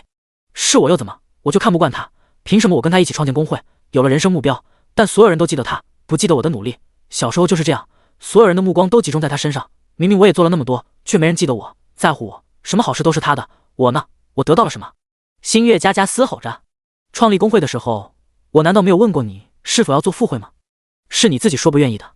哪次有好事，我没有询问过你的意见？林佳佳叔叔给的糖吃的，我哪次没有分给你？哪怕是工会里的高级装备，我有哪次不是有限于你？星月落落也大吼，瞬间两人就吵了起来，你一句我一句的质问着，听得边上的三姐妹一句话不敢插，主要也是插不进去。两人好像都受到了莫大的委屈，狂怒发泄，好像没有受害者一样。俩人的骂战很快就吸引了不少人前来围观。本来是平常的对骂，变成了现场直播，但二人谁都没有停嘴。啥时候能分出胜负啊？就是啊，我都看了20多分钟了。问一下，主要是因为啥呢？靠，我要是看明白，我早走了。第109章，血雨之中的心脏，终于又被怒气值占满了。历经近3个小时，天都晌午了。北凡草草的吃了口饭，拿出了那4个写着不同等级的岩石印记。不知道这东西在主城中能不能使用，如果能，倒是节省了他不少的赶路时间。古三旬也是奇怪，他竟然说自己在以后会死，难道他会算？可那也不应该啊，就算自己真的在野外被暗杀或者击杀，第2条命自己不出主城去，不就完了？难道还有能在主城内杀了自己不成？好像还真有这种可能。如果对方不怕被主城士兵通缉的危险，还是很有可能的。可谁又会冒这个险呢？北凡想不明白，也不去想了。如果灾难欲来，一味躲避是解决不了问题的，还不如快速变强，应对接下来的一切的困难。岩石印记融合，一个崭新冒着血红色光明的熔岩印记出现，还真可以。北凡大喜，单手紧握着印记，默念使用。下一刻，一道红光乍现，将北凡包裹，一息间就消失在了原地。而在北凡消失的位置，留下了一滴滴血迹。这血迹由无形中滴落，落地瞬间干枯，但却可以保持着一直滴落的状态。如果有人看见，就会发现地上的血迹越来越大。时空交错，北凡感觉坐了一个漫长的过山车，速度快且时间长。等他睁开眼睛那一刻，差点口吐白沫。他一个不晕车的人，给干晕车了。北凡低头干呕，却陡然发现脚下血色弥漫，鲜红的血液让北凡一愣，眼睛偏移向前看去，发现四周都是这般景象，他仿佛身处于血海之中。北凡脚步轻移，脚下的血色跟石头一样坚固，也可以说地面就是石头做的，只不过这石面是血色的。放眼望去，四周除了血色的地面，还有血一块黑斑一块的大石堆和石头山，它们都有一个共同的特点，就是都是血色，只不过深浅不同罢了。浓郁的献血气息让北凡有些不适，为先深入，却心生胆怯，这可不是一个好兆头。不过也无法退出这个任务，毕竟是剧情，也算是个隐藏任务。这世界很大，那老头也没有给个指向，这北凡都不知道往哪走了，感觉那边都一样。那就小公鸡点到谁我就走那边。小，哎，西边，那就西边，走起。1个小时后，北凡回到了原地，一脸不开心。靠，走错了，西边啥也没有，除了山就是山，这游戏真不靠谱，还是靠我自己吧。东边，结果北凡又浪费了1个多小时，整个人都不好了。我就不信了，5、2选1还能选错。然而他又选错了。北凡啥也不想说了，只能说今天的幸运真是没谁了。可等赶到最后一个方向，最远处，他还是什么都没有发现。再次回到原地，北凡生气的大骂：玩我是吧？东西南北都没有，存心搞我是吧？操，老子还不找了吗？北凡一屁股坐下，只听嘎噔一声，好像什么开关打开了。这天色开始下雨，不是下血，一滴滴鲜血落下，天色顿时妖艳鲜红。而后血雨雨下越大，北凡整个身体都被这血雨浇透，整个人看起来像血雨夜屠夫，模样恐怖。这血雨、寂寞、孤独还有暴虐，像是一个人的情绪落在北凡身上，就开始影响着他的情绪。好在北凡两世为人，灵魂定力可不是一般人能比的。血雨还在下，血雨之上却没有阴云，好像这血雨凭空出现的一样。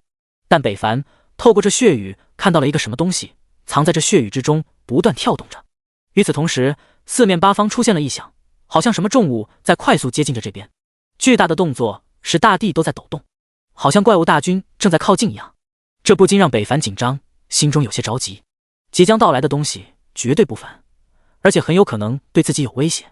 他立即想起了自己来的任务，那就是寻找那血红之心。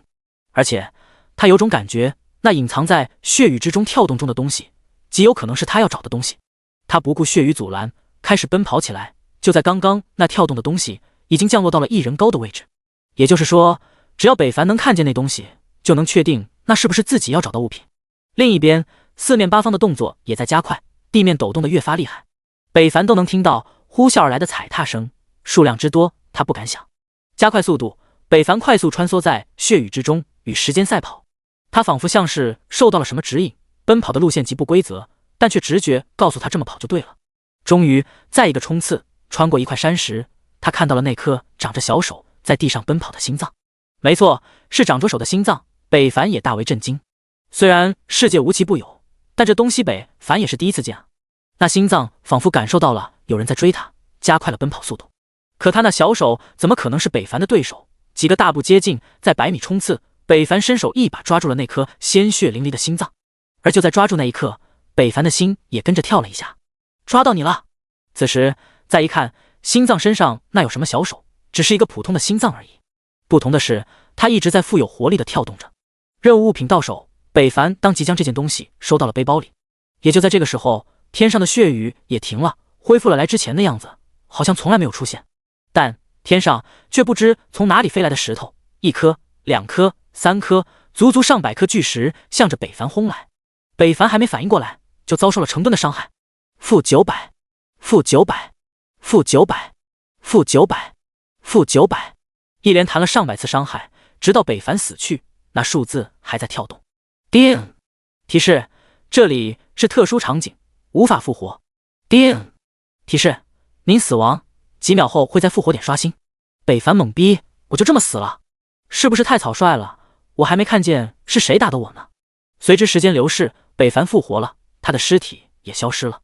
不过在他消失的位置出现了一个身影，如果北凡能看见，一定会认出来。人族，等着吧，我很快就会来了。第110章，古三旬离去，他的预测。靠，又死了。复活点，北凡啐了一口。怎么天还黑了呢？看了一眼时间，已经晚上7点了。自己进去了那么长时间了吗？他咋没有感觉？晃了晃脑袋，向着古三旬走去。正好把任务交了睡觉。反正今天复活用没了，他也不能出去了。何况暂时也没有任务。叮！玩家星月洛洛向你赚了2000银币。怎么这么多？打开好友信息，豁然看见星月洛洛发了一堆感谢的信息。毕竟这可是救命之恩。不过北凡倒也没有在意，举手之劳罢了，简单的回复了几句。又打开了九晴依依的信息，此时他也给北凡赚了一些银币，不过不多，也就1000。我说大会长，你这1000一赚啊？是啊，有什么问题吗？九晴一一回道。嘿，他还理直气壮。那你准备要还多久啊？北凡道：10天半2月吧，按照市场行情。九晴一一：着急用钱吗？九晴一一问道。北凡看了看自己的小金库，还有 1.7W 银币呢。倒是不缺钱，不着急。那我就不着急还你了，我这边挺缺钱的。九晴一一道。北凡傻了，这个女人怎么好像变得厚脸皮了？难道是因为好看的缘故？都给北凡整不会了。而另一边，九晴一一则在偷偷的笑，但心中也有点忐忑。柔情，你说他真的喜欢我吗？根据我男人的判断，有一半的可能。柔情男子道。才一半啊，早知道不听你的了。九晴一一有些失望，一半已经不少了，别人连1分都没有呢。柔情道。说的也是。九晴一一又露出了笑容。主城接到，古三旬看到来人，没有意外死了一次，取到了。你一直在等我呢。还有，你怎么知道我死了一次？北凡走来惊异的说道。古三旬这老头最近有点不正常啊，他是不是有特异功能啊？怎么像是什么都知道一样？这很难吗？孤身一人进入了熔岩一族，要是能全身而退就奇怪了。古三旬道。靠，你早知道我会死，你不告诉我，你这不是坑我呢吗？北凡不乐意了。不告诉你是你心存负担，反正你还可以复活，不是吗？古三旬道。靠，这是什么歪理？好了，把东西给我吧。北凡不开心的拿出了那颗跳动的心脏，古三旬立马接过，情绪有些激动。果然是你的心脏，你果然还没死，血魔一族的生命果然坚毅，堪称不死不灭了，真是令人惊叹。可你的心脏为什么会在熔岩一族呢？古三旬自顾自地说着，北凡也听不懂，但血魔2字他听到了。你说这是血魔的心脏？怎么，你不知道吗？你不也转职了狂战士吗？古三旬白了一眼。我怎么会知道？你又没有告诉我。北凡不悦。这还用告诉我？你和这颗心脏应该有感应的，要不你也不可能找到它。北凡一想，好像当时还真有种莫名的感应驱使着他。古三旬又看了看这颗心脏，陷入了回忆之中。都是因为他，你才会离开我。哎，这值得吗？你要是知道没死的消息，估计会疯狂吧。可惜现在时代不同了，血魔虽不似之前那般仇视，但也绝对不允许老辈血魔存活的可能。如果这颗心脏被那些老古董感应到，结果也是心碎梦破。喂，老头，你不说完成任务，告诉一个关系我的信息吗？北凡道。话音刚落，一个拐棍飞来，砰，负29000。北凡直接被打飞出去，一棍打掉了他 2.9W 的血，差点把他的血条清空。草，剧痛传来，这才让北凡惊醒。这老头可不是一个好相处的角色，他差点都忘记了。痛吗？古三旬的声音悠悠传来。北凡真想说，你 TM 试一试，年轻人还是要懂礼貌一些比较好。那这颗心脏你收下吧。古三旬伸手把心脏递给了北凡。北凡一呆，这是什么意思？打一巴掌给个甜枣，当我是3岁小孩呢？古三旬看出了他的疑惑，解释到这颗心脏对你有用，服用的话可以增加你的自身属性和技能亲和力，让你的实力大幅度提升。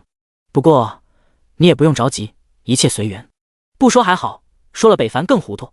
我没有任务再交给你了，明日我就会离开天悦城。古三旬道。要走 NPC 还能自由去留，这还真有点超出北凡的理解。思想里定性认为他们都是在一个固定的位置不更换的，但这老头显然是个例外。在离开前有一句话要送给你，那就是像上次打人的事情不要再发生了，天道已经更正，不会坐视不管。还有就是5天之内天悦城会迎来一波毁灭性的打击，而你的生死也在那场打击之中，结果如何你自己看着办吧。古三旬道。毁灭性的打击，自己的生死也跟这有关？那是什么啊？什么叫我自己看着办啊？这老头说话好不靠谱，能详细说一下吗？您这么说我也不好避免啊。北凡虚心问道。具体我无法跟你细说，不过提醒你的是，小心身边人，哪怕是看不见的敌人。说完，古三旬离去了，留下北凡一个人在冥思苦想，却连个屁都没有想出来。最近想杀他的人倒是有几个：自由女神、棒子国、诅咒、漂亮国，还有一个总能摸到自己行踪的魏安祥。莫非要杀我的人就是来自这3方势力中的一个？不行，得让那些大公会加把劲了。北凡回到住所，躺在床上都感觉背后凉飕飕的。傲视一生，天下狂舞，乱世杀戮，星月落落，交代你们的事办到怎么样了？兄弟别急，我在努力，这个自由女神有点不好搞，她被保护得严严实实，我从下手乱世杀戮岛。那个魏安祥，我这边也没有找到关于他的消息，此人好像很低调，没怎么露过头。傲视一声道：抱歉，我今天一直在处理工会的事情，没忙开。星月落落歉意道。北凡也大概猜到他在忙什么，应该跟那个叛徒有关。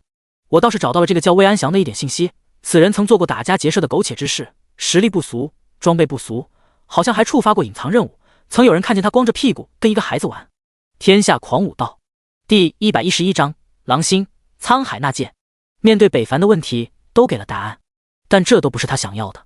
虽然想在茫茫人海中去找一个人很困难，北凡也知道，可时间不等人，自己现在又被告知有危险，他不得不防，提前准备。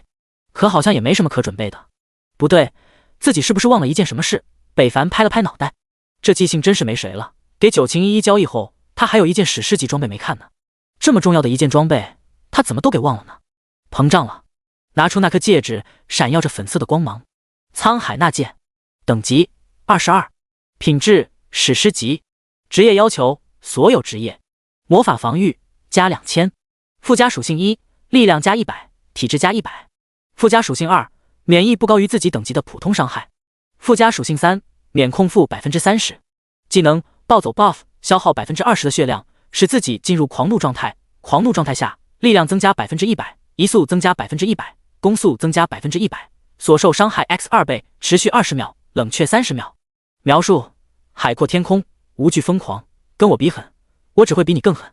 看着这件装备，怎么说呢？法拉利还算挺用心，属性都鉴定出来了，看着也挺强的，不过不是北凡喜欢的类型，不够粗暴，但也很变态。但是属性2就已经让绝大部分玩家绝望了，尤其是那些靠着普攻打伤害的射手。北凡立即将等级上限提升到22级后，直接换上属性再度一变，完美。不过自己攒那点经验又没了，升了2级还有 50%， 现在升1级就需要好几百万经验，明天有的搞了。次日，北凡理了一下思绪，向狼人那个方向前去。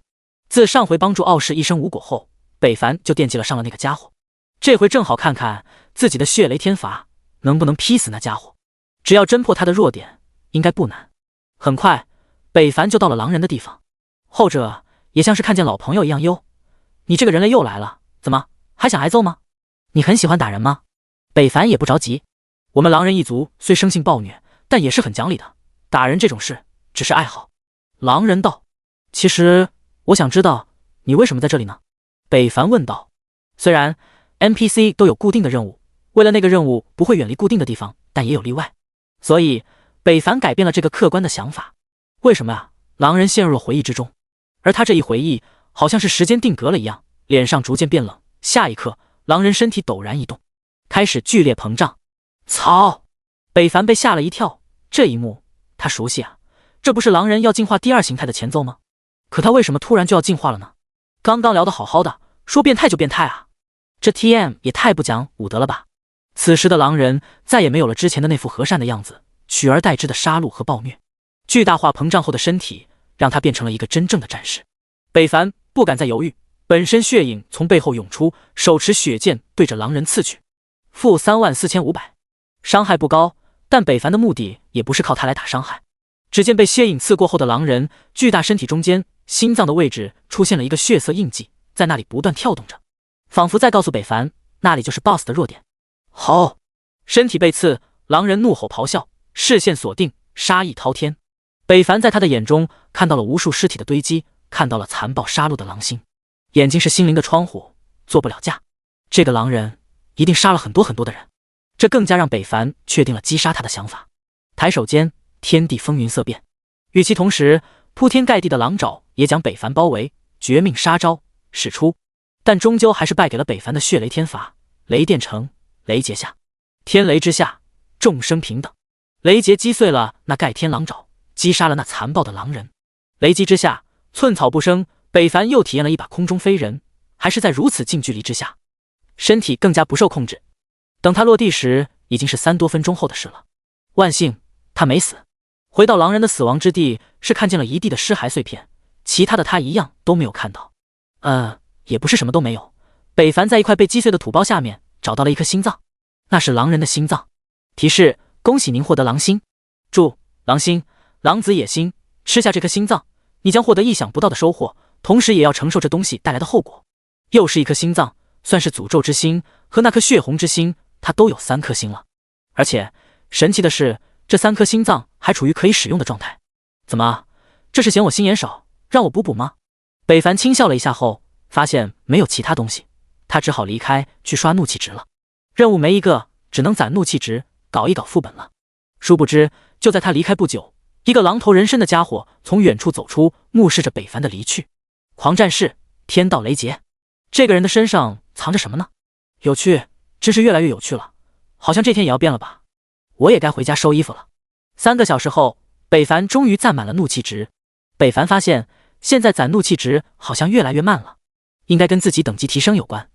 不过没关系，下副本去，脚步快速挪移，路途过半，熟悉的锁定气息再度袭来。操，这个狗又来了！不过这次锁定时间没有上次那么久，就在那冰晶魔法剑就要射中北凡时，北凡动了，一个大步挪移，离开了原位。没有意外，北凡还是中招了，负14000。自己刚刚明明躲开了，怎么还是打中了呢？这让北凡不理解，但很快就想到了一个可能，这不是范围伤害技能吧？要不刚刚明明错开了，按理说应该算伤害丢失的。相通后，北凡脸色瞬间难看。这个自由女神，自己要不将其千刀万剐，都难解他的心头之恨。太 TM 气人了，就背后偷袭。不行，我的快速变强，快点升到30级。说罢，向副本走去。第112章，北凡被狗咬了。再次来到石头洞副本，不似之前空无一人。现在玩家等级都上来了，20级的玩家不在少数，所以石头洞已经成了玩家们的必经之地。练级只是一方面，为了掉里面的装备套装才是大家的目的。要知道，每个副本存在的意义，就是为了给予玩家步入下一个阶段的缓冲地带。困难副本10缺2了，困难副本10缺3了。地狱副本来个御兽师和高攻战士。副本门口，一个个玩家在组队叫喊着，有种大集卖菜的感觉。朋友，要入队吗？我们要求不高。忽然，一个玩家向北凡抛出了橄榄枝，因为隐藏姓名的原因，他们并没有看到北凡的名字。北凡看了看他们，一行5人，3女2男，一身装备好像挺普通的，一身青铜白银。而他这话要是让那些还穿着普通装备的普通玩家听到，该做出如何感想？我并没有要组队的打算。北凡直接拒绝了，他一个人就能通关，何必要跟他们组队呢？一个岂不是更快活？然而听完北凡的话，那男人笑了笑，继续道：兄弟，这个副本很按难的，普通级小怪都有3-4千的血量， BOSS 更是高达50W 血量，一个人很难刷的。而且组队就轻松了很多，击杀 BOSS 还有几率掉宝箱。华哥，跟他说那么多干什么？人家不愿意就算了。是啊，华哥，我们再找其他人吧，估计人家也看不上我们。身后的2个玩家说道。话传到北凡耳中，但都被他忽略了，脑海中一直想着那个叫华哥的刚刚说的话。你说一起组队杀 BOSS 可以掉落宝箱？华哥还以为对方因为自家队友的话生气不说话呢，原来是想这个问题。是啊，是有一定几率的，普通5%，困难10%，地狱20%，噩梦30%。华哥说道。北凡忽然感觉这个人还不错，有问必答。既然这样，那就带带你们吧。宝箱对于别人来说只是平常中多出的一份惊喜，但对于北凡来说，这份惊喜却可以加倍。拉我进队吧。好。华哥一听对方加入他的团队，他开心地发出了邀请，随后加入了队伍。其他4人见北凡加入也没什么表态，不冷不热，还有一丝不看好。我们再拉4个人就开始下困难副本。华哥道。没必要，直接开始吧。北凡道。你以为困难副本说通就通呢？就我们6个进去，不出10分钟就得被打出来。队伍男玩家没好气道。你是不是不知道困难级的难度？张口就进。是啊，困难副本还是很难得，我们还是再等4个人吧。华哥说道。此时他也感觉这个玩家好像有点小狂。背对了一番，北凡心情也不怎么好了。不过他还是耐住了性子，既然困难副本很难，那我们打噩梦不就行了？本来他也没有打困难级的。你说什么？噩梦级？我是不是耳朵听错了？我也听到了，他也太嚣张了。就是你噩梦难度开了吗？知道噩梦怪有多恐怖吗？我看你这个人就是娇生惯养，不知天高地厚。一瞬间，队伍其他玩家也都不看好北凡了，纷纷指责。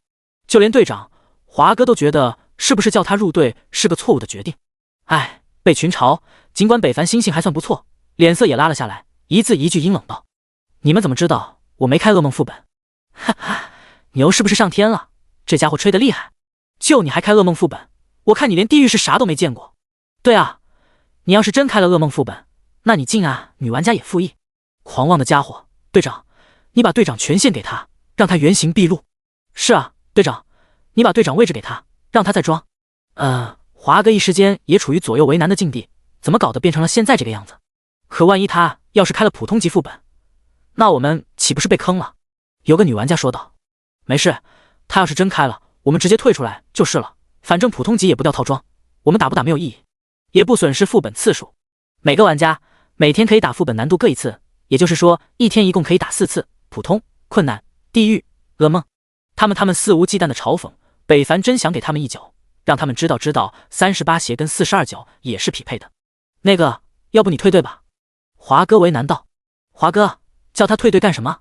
他不是要装吗？就让他装一下，把队长给他。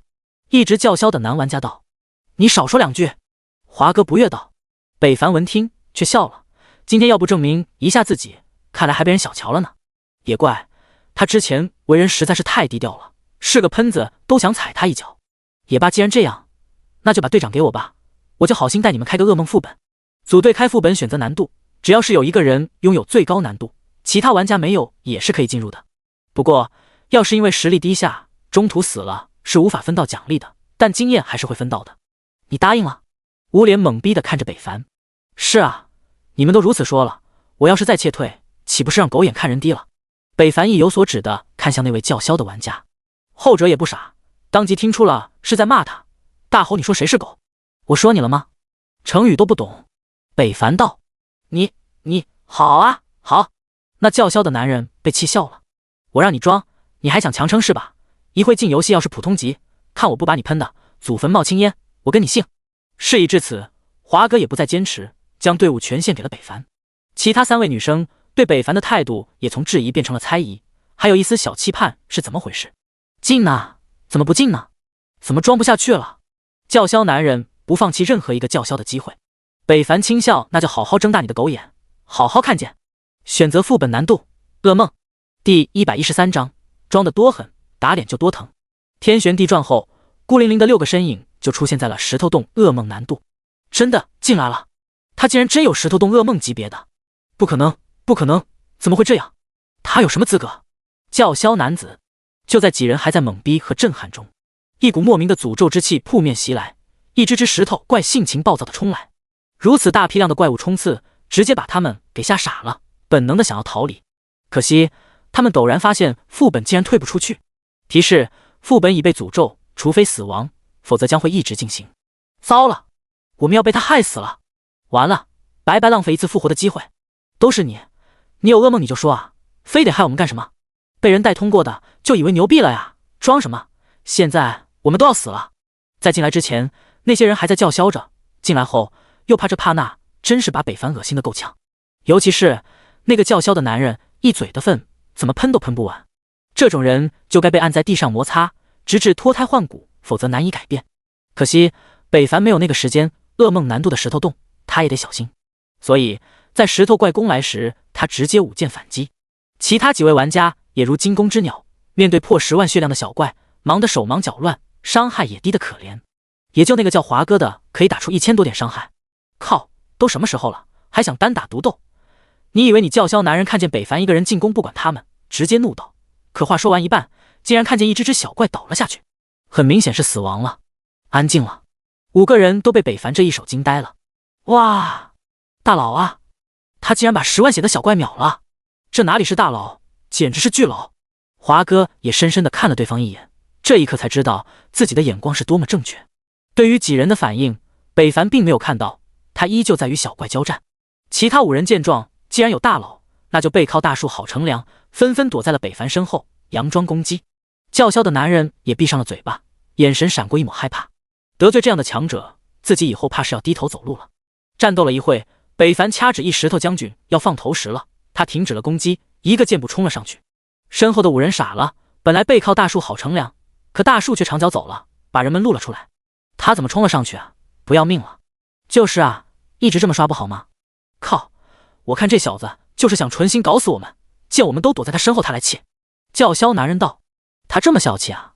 华哥倒是没跟他们一样这么想，对方不是一个无脑的人，而且从开始到现在都没有喝过药，却一直没死。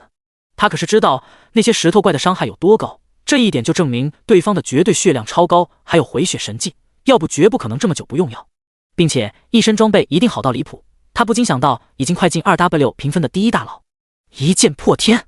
就在他们编排北伐的时候，一大堆落石从前方飞射而来，砸向了五人。卧槽！快躲开！可已经来不及了，巨石落下，一颗接着一颗，五人瞬间化作了尸体。叮！您队友已被杀死。听着耳边的提示，北凡毫不意外，扰人的狗终于闭嘴了。此时五人都化作了亡魂，看着北凡在落石结束又退了回来，他们这才明白他之前为什么那么做。可为什么他面对那么多小怪围攻，怎么没死呢？他一个剑士，难道比血牛还厚？这也不合理啊，伤害高，血还厚。队长，我们退吗？退吧，我可是没脸再混下去了。华哥说完就直接退出了副本。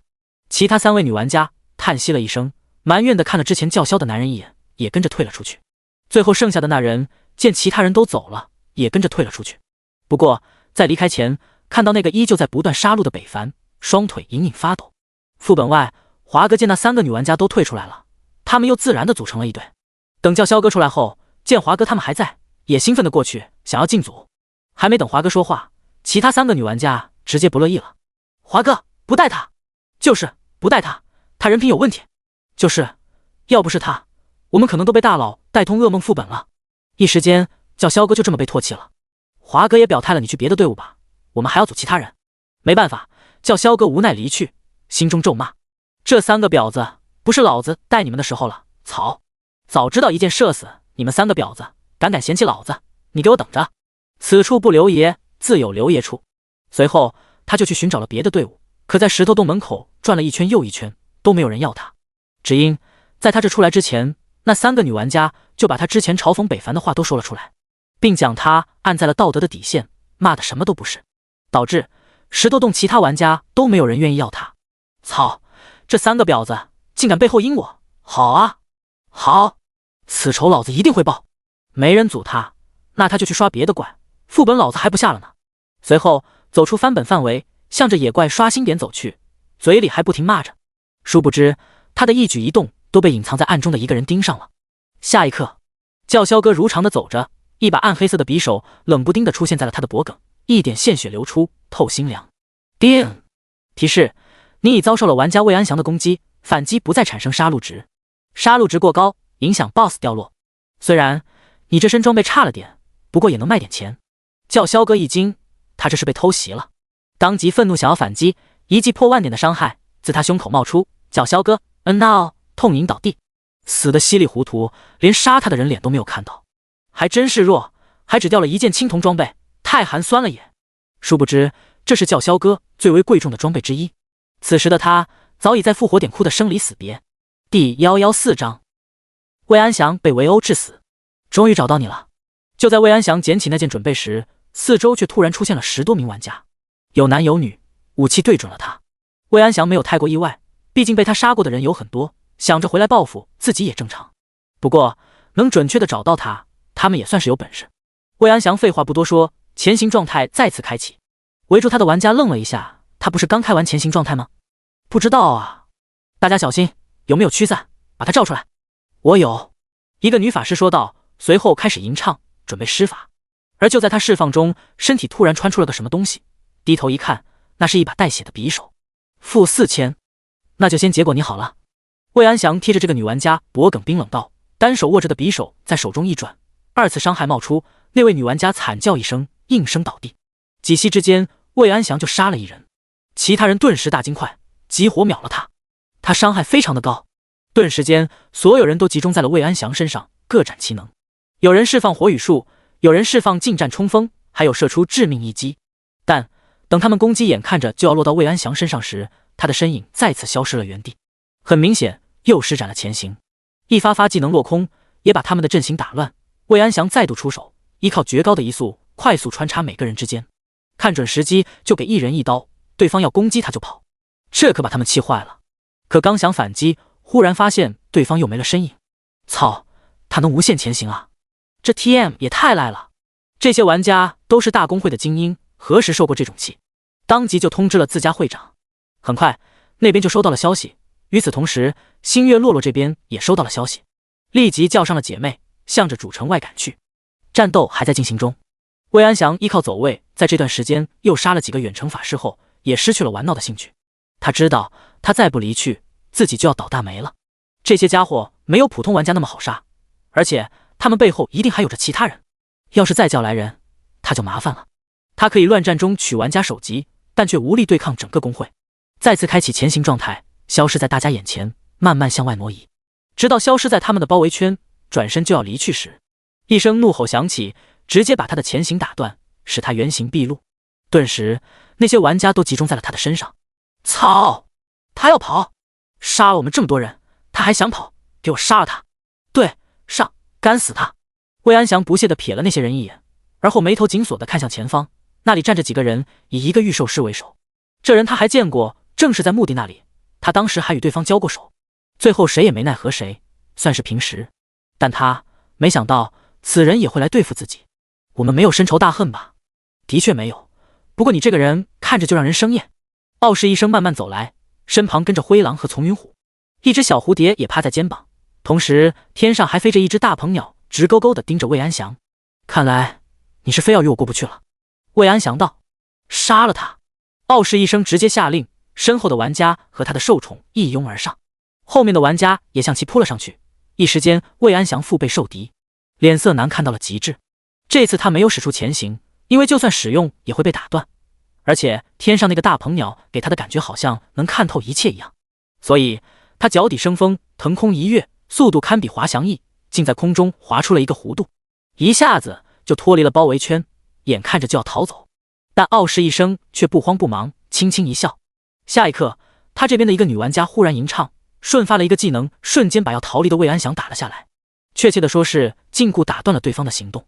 魏安祥大惊看向那个女玩家，后者面无表情，又实战了一个技能，照在了他身上。魏安祥顿时感觉压力山大，好像身体捆了100斤寒铁，行动变得异常迟缓。就是现在，秒了他！傲视一声大喝一声，所有玩家都开始释放魔法，对准了那不动的靶子。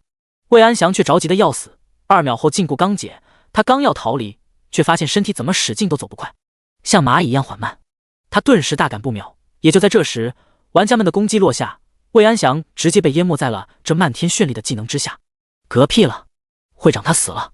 最后一击击杀魏安祥的玩家说道：好，赶快派人去各个主城口去守着他，只要一出来，先不要进攻，立马叫人。傲视一声吩咐道。他心情有些激动，一个人只有2条命，只要再杀他一次，就可以彻底杀了他。到时候剑帮令就是他的了，他就会成为第一个剑帮的人。想想都兴奋，那就是他制霸这个世界的开始。然而事不如人愿，他们守了1天都没有守到魏安祥。星月洛洛等人也扑了个空，只因对方跟北凡一个想法，只要死了一次，绝对不会出去浪。不过他在心中把傲视公会记住了，等他完成那个任务，到时候就要他好看。不过他也有点奇怪，为什么要去石头洞送心脏呢？送给谁？有什么用呢？熔岩巨兽什么东西？另一边，一路畅通无阻的北凡再次杀到了 BOSS 这里，熟悉的感觉再度袭来。这次的 BOSS 还是被诅咒了，那帮孙子真是会给自己添麻烦。不过也无所谓，一记血雷天罚下去， BOSS 就融化了，一下子爆出了许多东西。北凡一看，大喜跑去，在乱七八糟的装备中看见了一个闪闪发亮的箱子，那是金光色的宝箱，虽然品种略低，但它可以进化呀。将其收起后，北凡就开始了收起其他装备。随着一件件装备拾取，北凡的脸色也越发难看，只因这次爆的装备实在是太差了。全部清点完毕，只有3件黄金装备和5件白银，6件青铜，普通忽略。银币也不多，只有30个，可以说少得可怜。而他不知道，其他的队伍就算通关地狱级的，也就爆了几件白银装备，1件黄金都没有看到。第115章，跟踪被嘲讽，北凡气疯了。刷副本不如开荒，只有第一次通关的时候会大爆。这个道理北凡也懂，可这差距属实有点大。不过还好给了不少经验。退出副本，北凡这才发现队伍就他一个人了。他们什么时候走的？还有那个喷粪的小子也离开了，还真是便宜他了。离开了副本，北凡又前往了刷小怪的地方。不过这次他没有再去刷冰霜哥布林，给的经验实在是不够看的。打开地图，他开始寻找适合自己的野怪。最终他确定了一个位置，那里是40级野怪的刷新点。其他他现在最适合去打30级副本，但30级副本有等级限制，要不北凡都能在升30级之前把30级套刷出来。石头洞到40级的刷怪点有数十里地，北凡要穿过一段水路和2座山才能抵达，沿途还有野怪。北凡预算了一下，此行进程不会太快。20多分钟后，北凡抵达了一条宽10米的长河，河水瓦蓝，深不可测。北凡可没有勇气这么游过去，河里可是有着野怪的存在。随后他就开始了在河畔走动，寻找可以通过的桥。正常这么宽的河应该会有木桥的。北凡的身影在河畔走动，林中一双暗影偷窥着他的一举一动。这道影子不是突然出现的，事实上在北凡离开石头洞的时候，他就一直跟踪而来了。只是北凡的警觉意识实在太差，并没有发现。你们快来，他正在寻找木桥过河呢。好，马上到。林中暗影与未知的人沟通了几句后，见北凡离远，他悄悄地跟了上去。但不知道是因为大意还是看不起北凡，他竟然踩到了树枝，造成的响动在这寂静的林中异常刺耳。这具暗影也被这道声响吓愣在了原地，内心骂了一句该死。河畔边北凡也听到了这声响动，抬头看了看后没有看见什么后，又开始了寻找木桥。呼，林中暗影松了一口气，吓死我了，还好他二逼没发现。终于在费了一番功夫后，北凡找到了那木桥，离刚刚他到这里足足走了2公里。迈步上桥，刚走到一半，身后再次传来异响。不过北凡没有在意，林中有野兽还是很正常的。可紧随其后又是连续几道异响和踩踏声，北凡这才回头一看，发现身后不知何时多出了10个人，一个个身穿暗绿色的衣物，把装备属性都隐藏在了这片衣物之下。同时他们的面容也被遮挡了，好像怕别人认出他们一样。老大，这家伙是智障吗？这么大动作才想着回头？不知道，不过这个智商不像是聪明的样。那把他杀了，爆出来的装备不会影响我们的智商吧？哈哈哈！10个人你一言我一语，把北凡羞辱的啥也不是，根本不管当事人乐不乐意。小子，听过杀手盟吗？一个长得比较健硕，背后逼着一把寒月弯弓的男人上前，踏上了木桥上，对着北凡道。此时的北凡又惊又怒，他们离自己这么近，他都没有警觉不说，他们还出言如此羞辱自己，简直不拿他当人。他紧握择着腰间的屠戮之刃，不管对方实力如何，今天他都要把他们剁碎，一个个剁碎。强忍着心中的愤怒，慢慢走过木桥，来到河的另一边。他怕一激动把回家的路打碎了。然而他这一行为在对方看来却是想要逃走。怎么，你还想逃吗？我劝你还是放弃这个想法比较好。被我杀手盟盯上的人无人可逃，哪怕你是个大公会的精英。边说着，那10个人依次的通过了木桥，来到了另一端。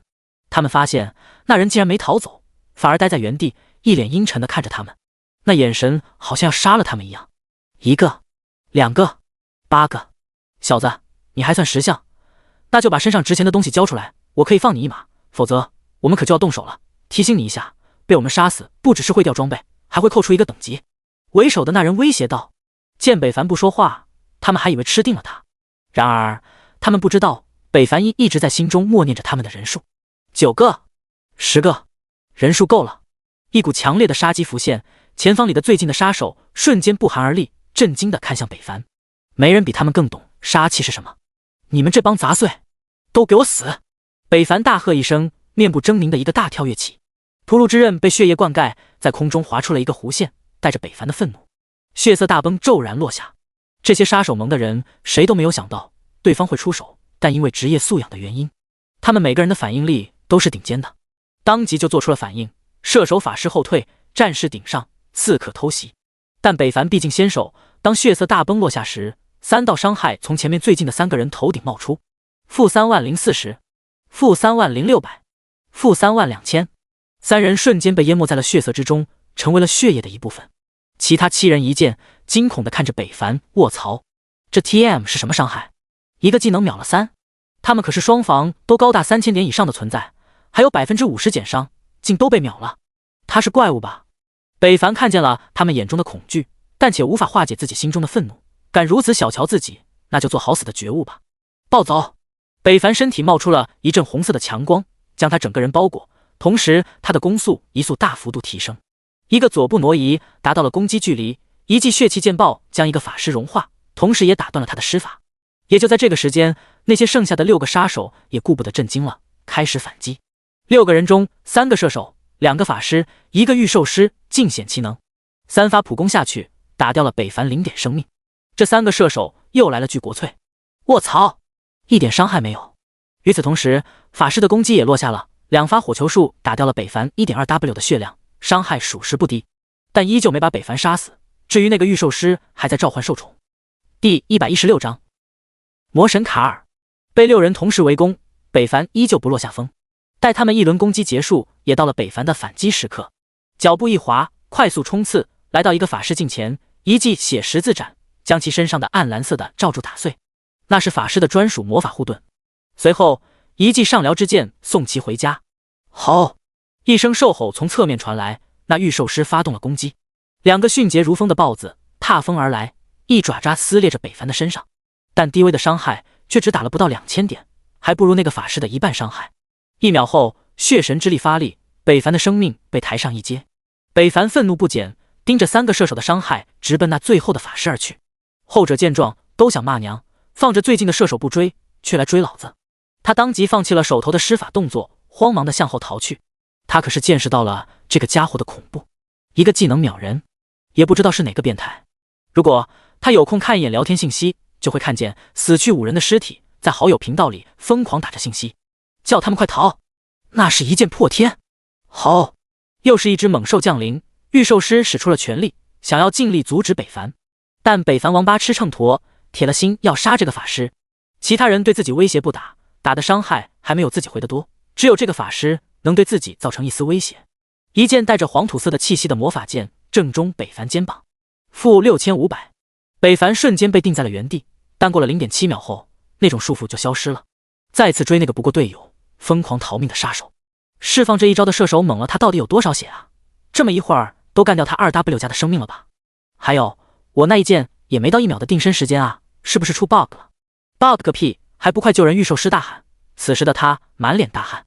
5星暗门印记自天空旋转，下一刻一只黑手从里面弹出，一股庞大的魔气也随之释放而出，异常可怕。靠，已经做到这一步了吗？3位射手没想到事情会发生成这样。下一刻一声惨叫响起，那个法师终于被北凡追上砍死了。这次他没有用技能，而是用他1000多点攻击力把近10000点生命的法师活活砍死了。回头北凡那如来自地狱恶魔般的眼神扫着剩下的4人，3个射手一惊，好可怕，这家伙到底是谁啊？闻所未闻。死去的6位同志一剑破天，一剑破天，一剑破天！操，我都发了多少遍了，你们倒是看一眼啊！不能让他靠过来，我们拖住他，让老严把那东西放出来。好，3人对视点了点头，对着北方攻去，一边攻一边退，打了足足0点伤害。靠，放技能，这家伙能免疫普通伤害。有人提醒，其他2人纷纷释放出了自己的剑雨，一个个剑矢铺天盖地落下，将本就遮光的河畔变得更加黑暗。但北凡无所畏惧，这些伤害只有不到100点，就算全部打在他身上也超不过 1W 点。而等他们攻招式全部落下，自己的血量也能被血神之力抬上来。所以北凡盯着他们的攻击，趁着暴走的技能效果还在，他快步移动，靠近1人就发了疯似的追去。那个射手见状撒丫子就跑，但一个射手怎么可能跑过剑士，还是进入暴走，化作拼命3郎的剑士。毫不意外，那人就北凡追上砍死了，模样凄惨，却活该。随后剩下的2人吞了吞口水，看向一旁还在努力召唤魔物的御兽师，拼了。随后2人跟北凡玩起了过家家，你进我退，我退你进，你进我进，结果了一个。剩下最后一个，北凡直接把剑也收了起来，抡起膀子就追，速度达到了最大化。最终北凡跑出了100米5秒的好战绩，把那最后一个射手乱拳打死。现在就剩下最后一个御兽师了，后者也没有想到北凡会将他们逼到如此境地。堂堂杀手盟的精英杀手，就算遇到可大公会的会长也不会如此不堪，但却在这个男人面前连一招都走不过。对方身上有一股其他人无法理解的狠劲和爆发力，太可怕了。不过我的召唤也完成了，我承认你很猛很强大，甚至可以用变态来形容，但你依旧会死。御兽师一副视死如归的样子，解脱道：这是你的遗言吗？并不怎么样。北凡漫步走来，此时他的脸都是那些被他杀死人的血，让他看起来像是一个穷凶极恶的恶鬼。你杀不了我，因为我的魔神已经到来了。出来，卡尔！御兽师大喊。那五星暗门弹出的双手用力向外伸张，随后一个枯瘦的身体弹出，还有一个骷髅带着披风的脑袋。下一刻，这名约魔神卡尔的召唤物以倒拔垂杨柳的姿势出现在了北凡两人面前。御兽师一见自己召唤物的属性，顿时信心大增。魔神卡尔召唤形态，等级50，急速成长中，品质钻石级，生命值80,0000%，攻击力物理1740，魔法2180，防御物理6660，魔法防御9780。附加属性免疫黑暗能量，附加属性魔神血脉，技能魔神之球、魔神之翼、死亡地带、死亡歌舞、死亡通道、轮回一死。描述魔界最天赋的存在，他喜欢魔气，向往黑暗、死气、歌舞的世界是他的向往，没有死亡的世界是他的夙愿。人类，是你召唤的我吗？魔神卡尔陡然张开双目，两道紫光迸发而出，让人不敢直视。但北凡却红色眼看向了他。天之眼查看了一下这怪物的信息，北凡内心有了计算，可以秒，不过得触发弱点才行，可惜天之眼没有办到，那就用血影。北凡快速接近，趁着拿魔神卡尔问出问题的那一刻，陡然间魔神卡尔感应到了他的存在，瞬间回头，四目相对，血色雷霆，黑暗永恒，两种不一样的眼睛对视，谁都没有奈何谁。但这可把魔神卡尔惊异到了，要知道凡人看他一眼可是会身体麻痹，无法动弹的，他竟然无视了，这怎么能不让他惊讶？第117章，魔神也被秒了，杀手猛了。北凡与魔神卡尔对视了，把魔神都惊到了。但震惊的还远不止如此，这凡人不仅敢直视自己，还发起了进攻。血影闪现，血溅一次，负20070，弱点触发，正是那虚幻又缥缈的下三体。那里除了枯骨，还有一股奇异的能量存在，只是被遮挡在了黑暗斗篷之下。凡人，你敢！魔神卡尔大怒，魔气滚滚，一股黑暗能量在凝聚。北凡见状大惊，这家伙从名字上看就不简单，要是让他发出攻击，也不知道自己能不能抗住。攻势加快，血气剑爆瞬发，血十字斩，血气喷张奉上，负14万致命，负60万致命，负12万5千致命，负20万，出血！只见魔神的血条就好像被冰力撞了一样，瞬间就清零了，凝聚的黑暗能量也消散了，一声声空鸣的魔音也随之响起。魔神卡尔虽死，但身体却未消失，还在弥留之际，用他那空洞的眼神怒视着北凡。随后他抬手一指，一道黑芒进入了北凡的身体。北凡大惊，开始四下查看，但却并没有发现异常。人类，我记住你了，等结界碎裂之时，就是你的死期。说完这句话，魔神卡尔身体开始消散，连上面的召唤印记也跟着消失了。从魔神卡尔出现，不过1分钟时间就哪来回哪去了。怎么可能？为什么会这样？那可是魔神啊！你怎么杀得了魔神？这不是真的，一个玩家怎么可以强到如此地步？那御兽师彻底傻了，不断自语，好像衍生出了心魔。事实上，如果北凡没有选择第一时间出手，哪怕是魔神卡尔能力被限制了10%的地步，北凡也扛不住对方一击。要知道，魔神这2字不是名字，而是一种魔人给予那些强得无法理解的魔族强者的一个尊称，而享受这个称号的卡尔更是魔神中的佼佼者。你的朋友都死了，你自己活着有什么意义呢？就让我送你们一家团聚吧，一家人就应该整整齐齐。北凡举剑，杀意外露，但那御兽师还跟傻子一样在那自语。北凡一剑落下，噗呲噗呲，几剑过后，那家伙死了，没有挣扎一分。这是他杀的最轻松的一个，不像之前那些家伙还跑。结果了这家伙后，北凡发现竟然没有从他们身上爆出一件装备，这就很奇怪了。要知道，就算是他率先发动攻击，杀人也是会掉装备的。哎，也不一定，他这2次死好像都没有掉装备。可他幸运高啊，难道这些家伙也跟自己一样？搞不明白，北凡也不纠结，快步离开这是非之地。一会那些家伙要是再来，自己今天刷级的想法就要泡汤了。另一边，杀手盟10人组一个看一个，一脸的无奈。没想到他会算是一剑破天，这就是第1的实力吗？这也太离谱了。第3的那个家伙，咱们的人也对付过，绝对没有像他这么夸张。何况我们的准备防御都2000加，甚至战士都有50%免伤，但还是被他秒了。唉，这次任务真是失败到家了，不知道盟主知道了会不会惩罚我们，毕竟我们都掉了一级。对了，你召唤的那个家伙最后怎么死的？忽然最后死的射手问向活得最久的御兽师，后者却低头不语，身体颤抖了一下，显然留下了阴影。他足足沉默了5秒钟后，秒了，秒了！9人齐声大叫。前进的路上，北凡依旧小心，看看有没有人跟踪。好在无人，无人打扰。北凡很快就来到了地图所标记的地点，然后看到了一片空旷的浅水洼地，四周没有高耸的树木和长柳，只有一些碎木疙瘩，还有一些怪异的气味。而在这洼地之上，一只40级的森林巨蜥吐着舌头游动着，身体5米多长，大尾巴一甩一甩的。森林巨蜥，等级40，品质白银级，生命值106500，攻击力物理1300，魔法1180，防御物理3060，附加属性伤害减免50%，技能巨蜥摆尾，蛊毒，撕咬吞物，吸龙蛋，合体。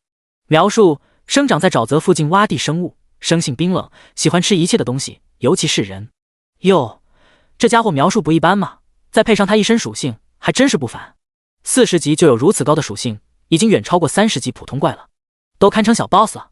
不过对于北凡来说，小 Cass 说我屠戮就杀了上去，血影触发弱点，造成14000多点伤害。随后一记血十字斩加上上辽之剑，直接把愣神的森林巨蜥秒杀当场。死！一只森林巨蜥受到攻击，边上的也向北凡冲来，庞大的身体速度却不慢，但北凡也不惧，血气剑爆奉上，触发致命一击，就算是他高达10W 加的生命也难逃一死。噗呲！北凡攻击时分身乏力，还是被边上的巨蜥咬了一口。负560。叮！提示你已经中蛊毒，每秒掉800点生命，持续10秒。中毒之下，北凡身体都冒起了跟蜥蜴一样的肤色的中毒效果。北凡见状轻笑一声，这伤害还在承受范围内，完全不够看的。然而他话音刚落，另一只森林巨蜥却吐着舌头，一记摆尾对着北方甩来。砰！触碰瞬间，北凡就感觉到了一股不可抗力的因素，将自己直接甩飞了出去。负2600，负2400。击打时和北凡落地时都遭受到了伤害，也就是说，这一秒北凡就收到了来自巨蜥的5000加伤害，伤害非常可观。北凡不敢嚣张了，快速起身，头顶又出现了一颗堪比1人高的球体，里面水雾浑浊，向着他砸来。噗呲一声，没有意外，北凡没躲开，生命又掉了6000。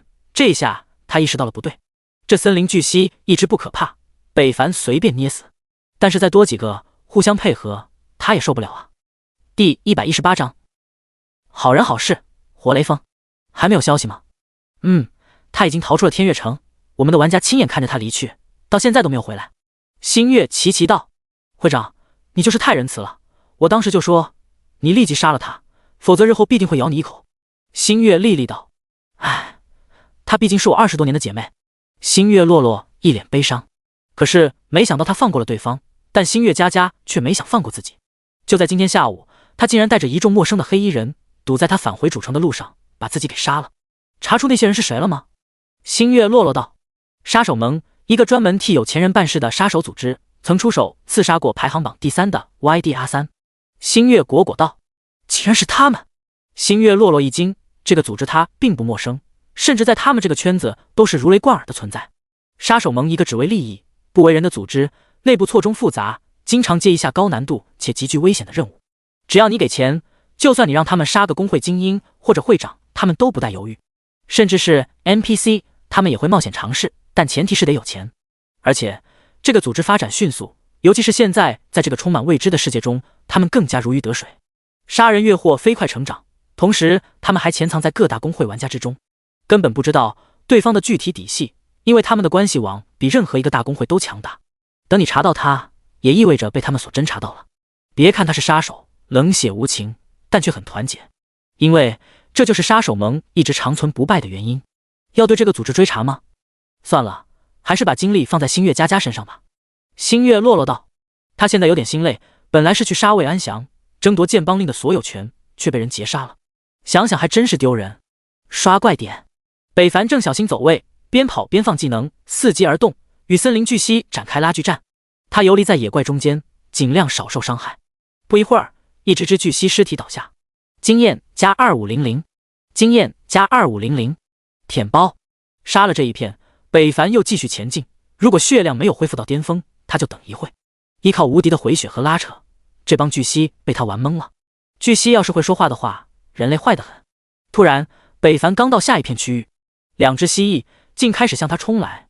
要知道，他还没有进攻呢。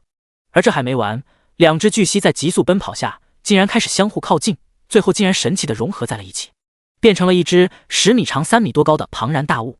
血量属性也都提升了1倍。我靠，这真是离谱到家了！这也行？吼！变大后的巨蜥也不再嘶嘶的了，而是开始吼叫，像是咽喉都跟着进化了，有男人味了。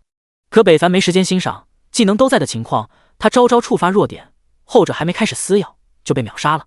死的悲壮，死的稀里糊涂。就这，定经验加6000。拾取银币后，边上的森林巨蜥也冲了过来。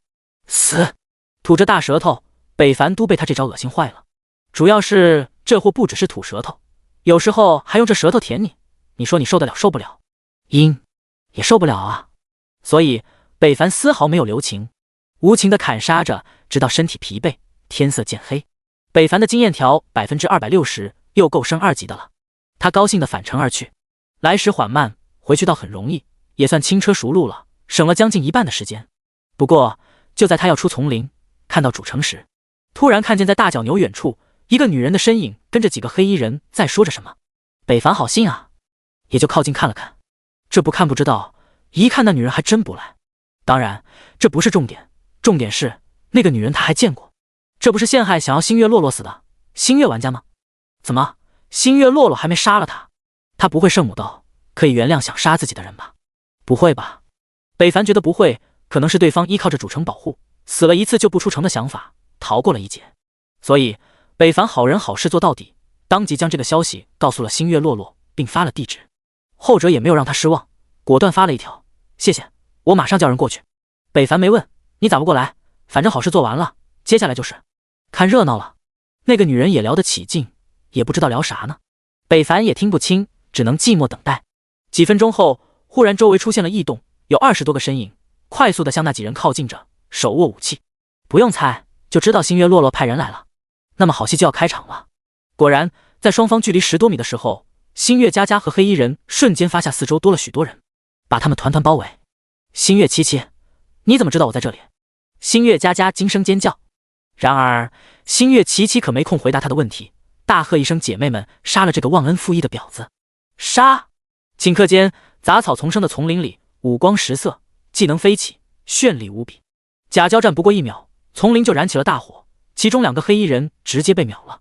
这些来的都是星月公会经验，伤害自然不俗，而且技能跟不要钱的对着他们一顿狂轰乱炸。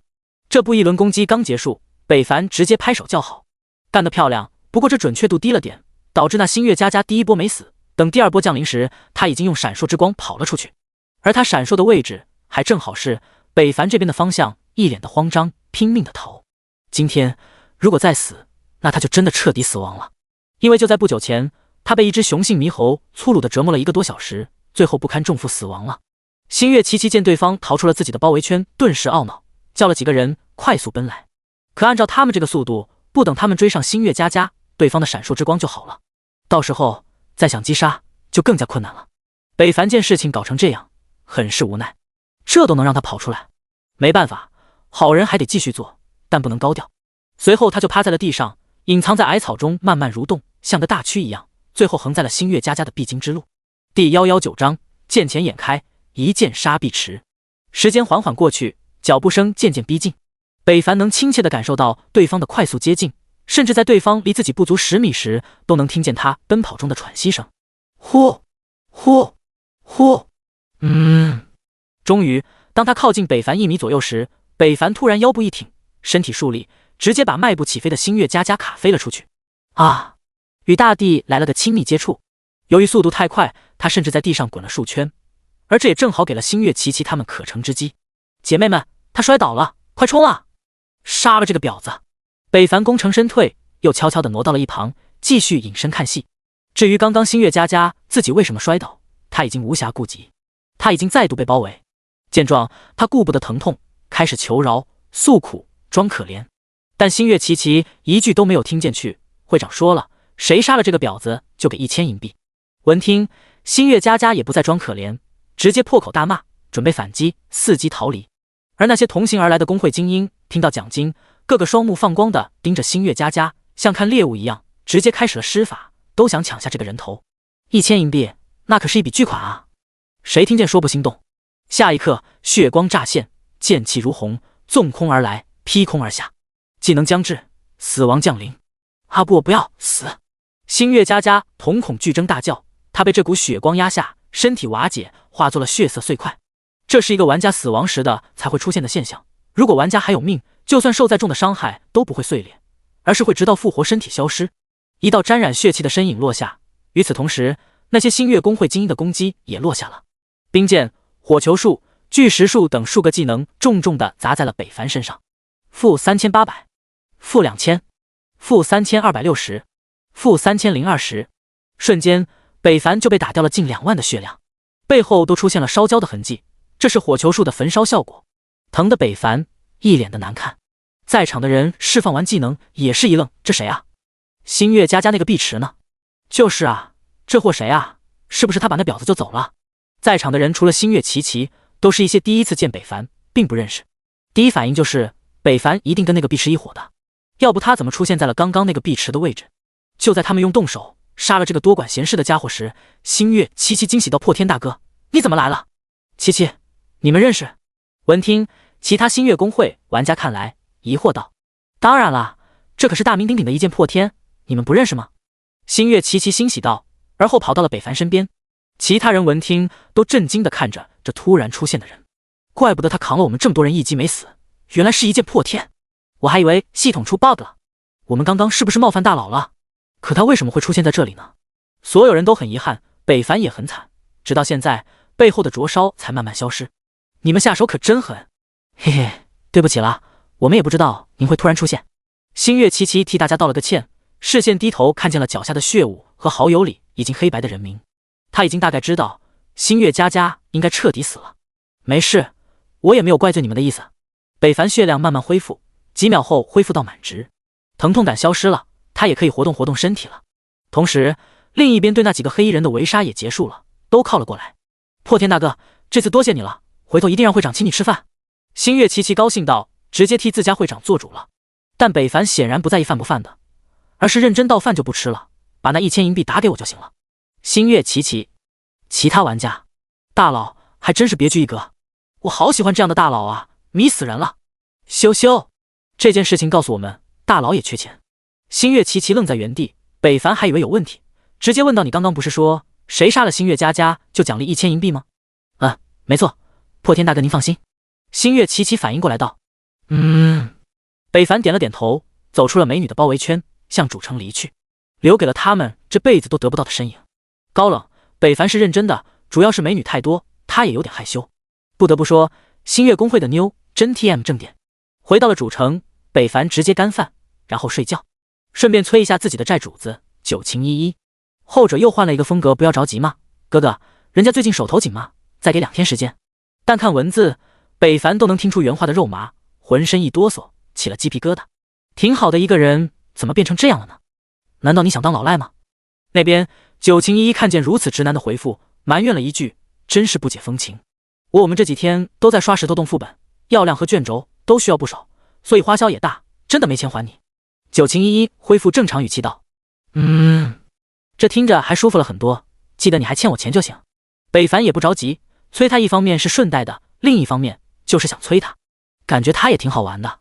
对比星月洛洛，九晴依依更真实一些，不像星月洛洛会有时不自然的会摆出上位者的状态，这是长居上位者的习惯，也是镇压手下的方式一种。所以北凡有点不喜欢这种相处方式。聊完后，北凡简单的清点了一下下午的收益，银币650加，装备0，惨不忍睹的爆率。有时候他都坏死自己的40多点幸运，是不是被诅咒了？跟没有似的。除了这些，值得欣慰的是爆了一件稀有的物品，双倍经验药剂，效果2小时，这可是个可遇不可得好东西。清点完毕，睡觉。下午什么装备都没爆，那就在梦里找。梦里什么都有，黑的、白的、白的、都是百。滋，做梦喽！第120章，预言来了。次日，北凡按部就班吃了双倍药，刷了一下副本，然后就去刷40级的森林巨蜥。一连反复3天，北凡都是这么过的。在这3天，玩家们都发生了翻天覆地的变化。等级排行榜，北凡早已跌落神坛 ，YD R3以28级高居首位，其次是自由女神天下狂舞。至于为什么北凡没有上榜，那是因为他没有释放经验去提升等级。等级低，刷高级怪给的经验会高很多。然后再看财富榜，北凡也掉到了10名开外。不得不说，一个人去挑战工会财力是有点吃力。不过，要是把剑帮令卖掉的话，那就另当别论了。说到剑帮令，北凡又想到了头些天给那些大工会的任务，他们还真是不靠谱，办事效率低，还没个信。再看装备评分，北凡依旧位居榜首，2W 超高评分足足比第2名高了1W 加，远远将其甩在了身后。并且北凡这几天过得也都很平凡，没有偷袭，除了刷就是刷。在刷副本的时候，北凡也会特意带一带九晴依依那几个人，不为别的，组队刷副本掉宝箱不是吗？可惜北凡摔了，这几天一个都没掉。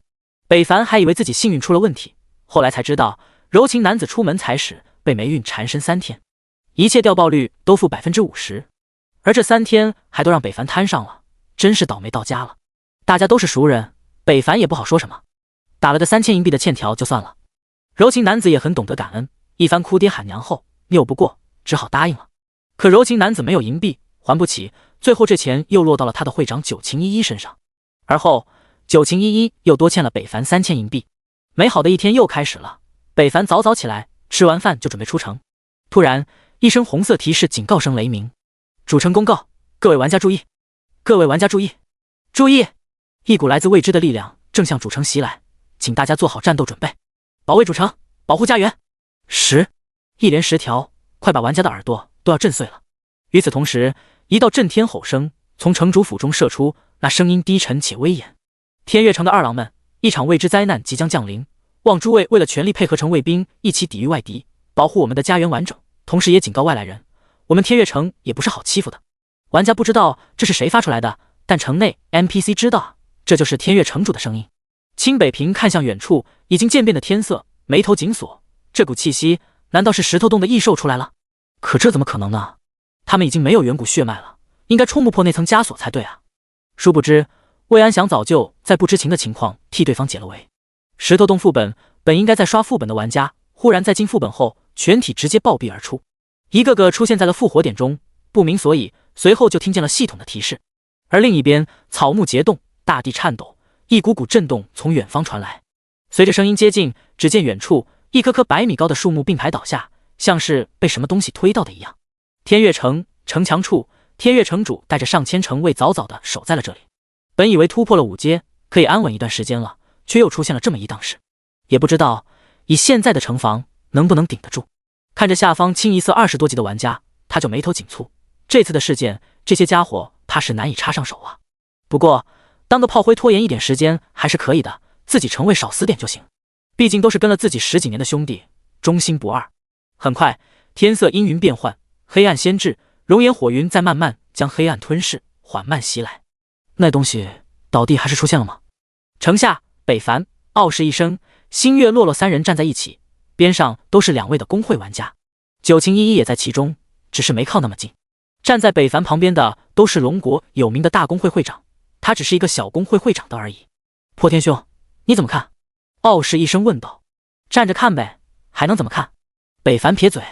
星月洛洛闻听，轻笑一声，我不是这个意思，这次事件如此突然，一点征兆都没有，你不怀疑吗？傲视一生尴尬一笑道，不知道，我能怀疑啥？我一个散人，还没有你信息多。北凡道，这倒也是。傲视一生也不再问了。时间缓缓流逝，不一会儿，丛林异动，主城这边也出现了颠砾。随着一棵棵树木倒下，直至最后的一排蓝道树也倒下，众人惊讶看见一个个数十米的庞大的石头身躯走出丛林，杀意沸腾地看着这边。目测数量上百，当靠近主城附近时，有心的玩家还数了一下，800个大家伙。我靠，你查准了吗？我怎么数的是900个？我1000啊！靠，你懂数学吗？敢说我不懂数学，那可是我的信仰，我干死你！砰砰砰，3人就干了起来。无视主城保护。北凡正好离他们不算太远，也听见了他们的打斗，忽然想起了什么。5天之内，天月城将遭受毁灭性的打击，该不是就是现在吧？现在正好在5天之内，那么说今天自己就会被人暗杀或者强杀，自己会死。毁灭性的打击，主城的保护也会失效吧？就像刚刚那样，那3个人在互殴却一点没事。然而就在他这般想的，3道雷电轰然落下，电光交错间，那3个正打得不亦乐乎的家伙直接变成了黑灰。猜错了，主城保护还在，天道保护就在，那应该没事啊。除非主城保护消失了，可这可能吗？望着一个个井条有序、整装待发的城卫兵，气宇轩昂，无所畏惧。这样的一支几千人的队伍，总不能打不过那些大块头吧？射击！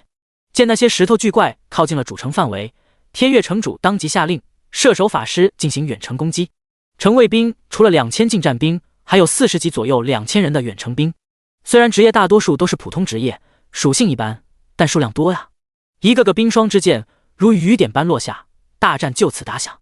第121章来袭，泰坦10人，千军将从，整装齐发，声势浩大。天空中充满了魔法元素的气息，主城上百万的玩家都被这场景震惊了。大，那些魔法攻击和箭矢落在那些庞然大物上，溅起层层火花，密密麻麻的伤害数字在那些怪物身上不断跳动，距离太远，玩家无法看清，但通过查看怪物属性，他们震惊了。咋才掉这么点血？泰坦10人，普通怪，等级50，品质黄金级，生命值49981650000，攻击力物理2240，魔法2080，防御物理5600，魔法防御8000，附加技能伤害减免50%，技能硬化组织，毁灭冲撞，破城，脚踏四方，堕天一击。描述：本是石头洞的一只普通小怪，却感应到了他们王熔岩巨兽的返祖召唤，激发了体内潜在的泰坦一族血脉，得以新生，同时也记起了那一份血仇。哎呀，卧槽了！你管这叫普通怪？系统是不是对小怪有什么误解？这 TM 就连一般的 BOSS 都不如吧？这还玩个 JB？ 这么高的属性，就连40级的 NPC 都打不掉多少血，我们这才20多级的玩家怎么玩？看到这个属性，城内玩家一片哀嚎，各大公会会长也是面色阴沉。就算我们人多，可以慢慢去磨，但有这个机会吗？傲视一声道：“看看吧，我感觉这个天月城主好像还没有发力呢。”星月落落看向高处的孤傲身影，北凡则忧心忡忡，今天可是自己的大日子，关乎着他的生死。有些事情，要是你不知道吧，反而不担心，就像野外被偷袭暗杀，他也没觉得有什么。但现在不同，时刻都感觉有刁民想害朕，现在看谁都不放心。一波攻击结束，城卫兵又开始了2轮攻击，这次与之前不同，他们直接释放了大招火羽术和万箭齐发。技能触发的那一刻，天就黑了，但泰坦10人的行动依旧在向主城靠近，每一步都是地动山摇。下一刻，噼里啪啦的箭矢和火雨密密麻麻，遮天蔽日的落下，可怕至极，任何一个玩家都不可能在这么大一片攻击下存活。但泰坦10人等到那些技能释放完毕，他们依旧像没事人一样继续迈步。玩家一查看发现，平均每只怪也就掉了1000点左右的生命，简直跟挠痒痒一样，无痛无痒。天月城主当即下令停手，命令战士箭矢下去准备御敌。同时他拿出了一个卷轴，向天一挥，魔法的气息扑面而来，瞬间将天月城内所有玩家 NPC 全部包裹住。叮！提示：您获得了拉尔赞的祝福，属性正50%，攻击力正100%，技能伤害正200%，破甲效果正50%，伤害减免正90%，只针对野怪。靠，有这个卷轴不早用，刚刚哪能打那么点伤害？就是这城主也真是的，还学别人私藏。大家看到自身提升的属性，终于有了一战的信息。殊不知不是城主扣，实在是这个东西太珍贵了，他也就这一个，不到万不得已，他真不想用。但现在已经到了这个时候，果然有了这个加成，远程的伤害提升了好几倍，不再之前那么刮痧了。但这也彻底激怒了那些泰坦10人，只见他们集体向天一跃，身体腾空数百米，把太阳挡得死死的。我看到了什么？石头上天了！牛顿醒醒，有人打破你的定律了！成百上千的泰坦10人挥舞着巨大的拳头，一跃来到了主城上方，而后重重的向下坠入，猛地一砸。天月城主大惊，快退回来！快！刚刚他叫那些城卫兵出去，没想到这些家伙还有这一招，可谓是下了一步臭棋。可为时已晚，泰坦10人落下了，重重地打在了主城那无形的防护罩之上。轰隆一声，仿佛天塌了一般，主城内开始剧烈晃动，所有玩家颠沛流离，东倒西歪。这股冲击巨大且意外，所有玩家都没有预想到。咔！清脆的一响在上方响起，天月城主抬头发现，那无形的防御罩竟然出现了一丝裂缝。那可是上古的阵法，防御坚不可摧，竟然会被这些家伙干裂了。这怎么可能？难道是因为阵法年久失修的缘故？如果阵法破裂，那主城的保护也就没了，就再也无法沟通天道，包围一方城池了。难道这就是结束？天月城主咬了咬牙，不再犹豫，亲自出手，浩瀚的剑气挥剑拔起，纵横斩下。一道数米长的剑气隔空斩到了一只泰坦石人，后者顿时被撕开了一条伤口，减少了好几万的血量。但这还远远不够，扩剑一挥，拔剑再度向天，一道虚幻的剑气显现，如实如幻，纵然天地。斩！只听天地嘶鸣，仿佛天上被劈开了一道口子，一道迅疾如光的剑芒劈在了泰坦石人身上。-200500。哎呦我擦，这城主不简单啊，伤害真 TM 娘的高，有望！兄弟们，我们也进攻吧 ，buff 加深，我们也为主城出一份力。要是击杀了这堪比 BOSS 的小怪，估计经验也不菲。杀呀！玩家也不再看，纷纷加入了杀怪的行列。而后数百万人的攻击尽情地招呼在那些小怪身上。-2、-1、-3、-5、-6、-10、-9、-11。等那些伤害飘出，玩家们傻了。之前他们还说那些 NPC 的伤害刮痧，那他们这算什么？刮痧的儿子？刮刮乐吗？一时间，玩家们又不自信了。砰！砰！砰！泰坦石人开始攻击主城，城卫兵不断反击，近战兵被刚刚堕天一击尽数杀死。天月城主肉疼了好一会，现在他就剩下了3000清兵了，伤害更是略感不足。那些外来者也不靠谱，也不知道能不能守住。这群泰坦石人背后的 BOSS 还没有出现，这才是他最担心的。第122章灭族之仇，你叫我忘了。战斗还在火热进行中，每一个玩家和 NPC 都在尽最大努力保卫家园，只有一个人心不在焉的左顾右盼。破天兄，你看啥呢？傲视一声疑惑，他都注意半天了。没事，脖子有点疼。北凡敷衍道。傲视一声心中奇怪，你脖子疼，身体转什么？不过对方没说，他也不再问。与此同时，天月城这边被袭城的事情也被其他主城得知了，尤其是那些没有盲目跟风的玩家。当时一剑破天太过出名，导致有了一些迷信的玩家，如信奉神明一般信他，以至于后来一剑破天去了，他们就跟着去了。现在好了吧，一个小主城现在连自身都难保，看你们的一剑破天怎么救你们。这不，聊天频道就在说着这些事。听说一剑破天大佬那里被攻城了，真替他们感到高兴，又能收获一大波经验。可惜我们5大主城咋没这好事？可不是嘛，主城阵法都要破了，玩家们都可以出去战斗收获经验呢。哈哈，楼上的阴阳二老就别说了，再说人家就不开心了。哈哈，谁让他们盲目跟风，这回都得跟一剑破天一样，只要主城一破，必定家破人亡。突然，每个泰坦石人身上燃起了熊熊火焰，火势扩大，席卷周边。随后只见泰坦石人双拳对握，怪叫一声就向主城一撞。轰隆！主城再度一晃，主城阵法也跟着剧烈抖动，裂痕再度加大。孽畜，找死！天月城主大喝，一道道剑气劈在那些泰坦石人身上，每次都是好几万的伤害，很快就干掉了一只。泰坦石人死亡，顿时化作了碎石，堆积在了城外。而后那石块坠入了地上，一点一点没入，直到全部消失。与此同时，远处丛林中一只泰坦石人走了过来。刚开始大家都没有在意，还以为泰坦石人没有全部到来，但等死一只出来一只后，玩家们率先发现了不对。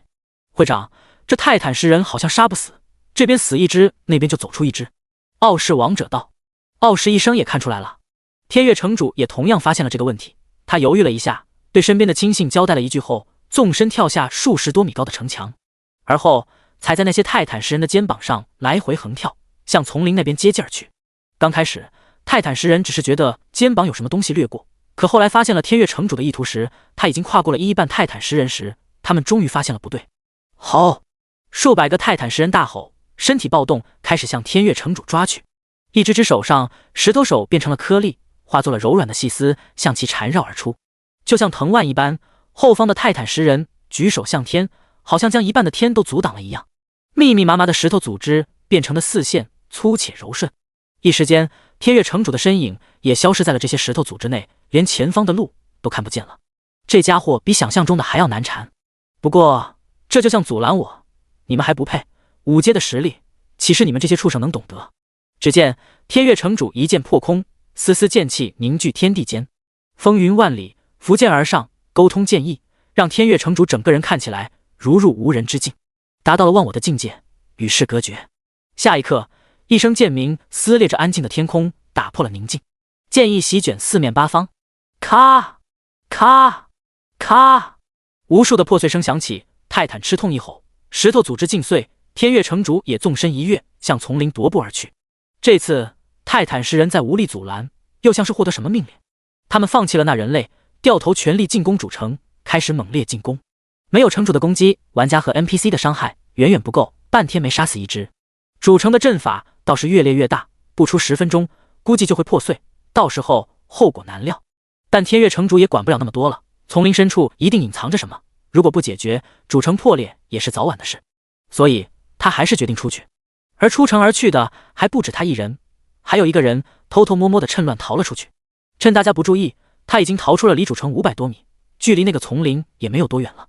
所以他与天月城主的距离也不算太远，但两者谁都没有看谁。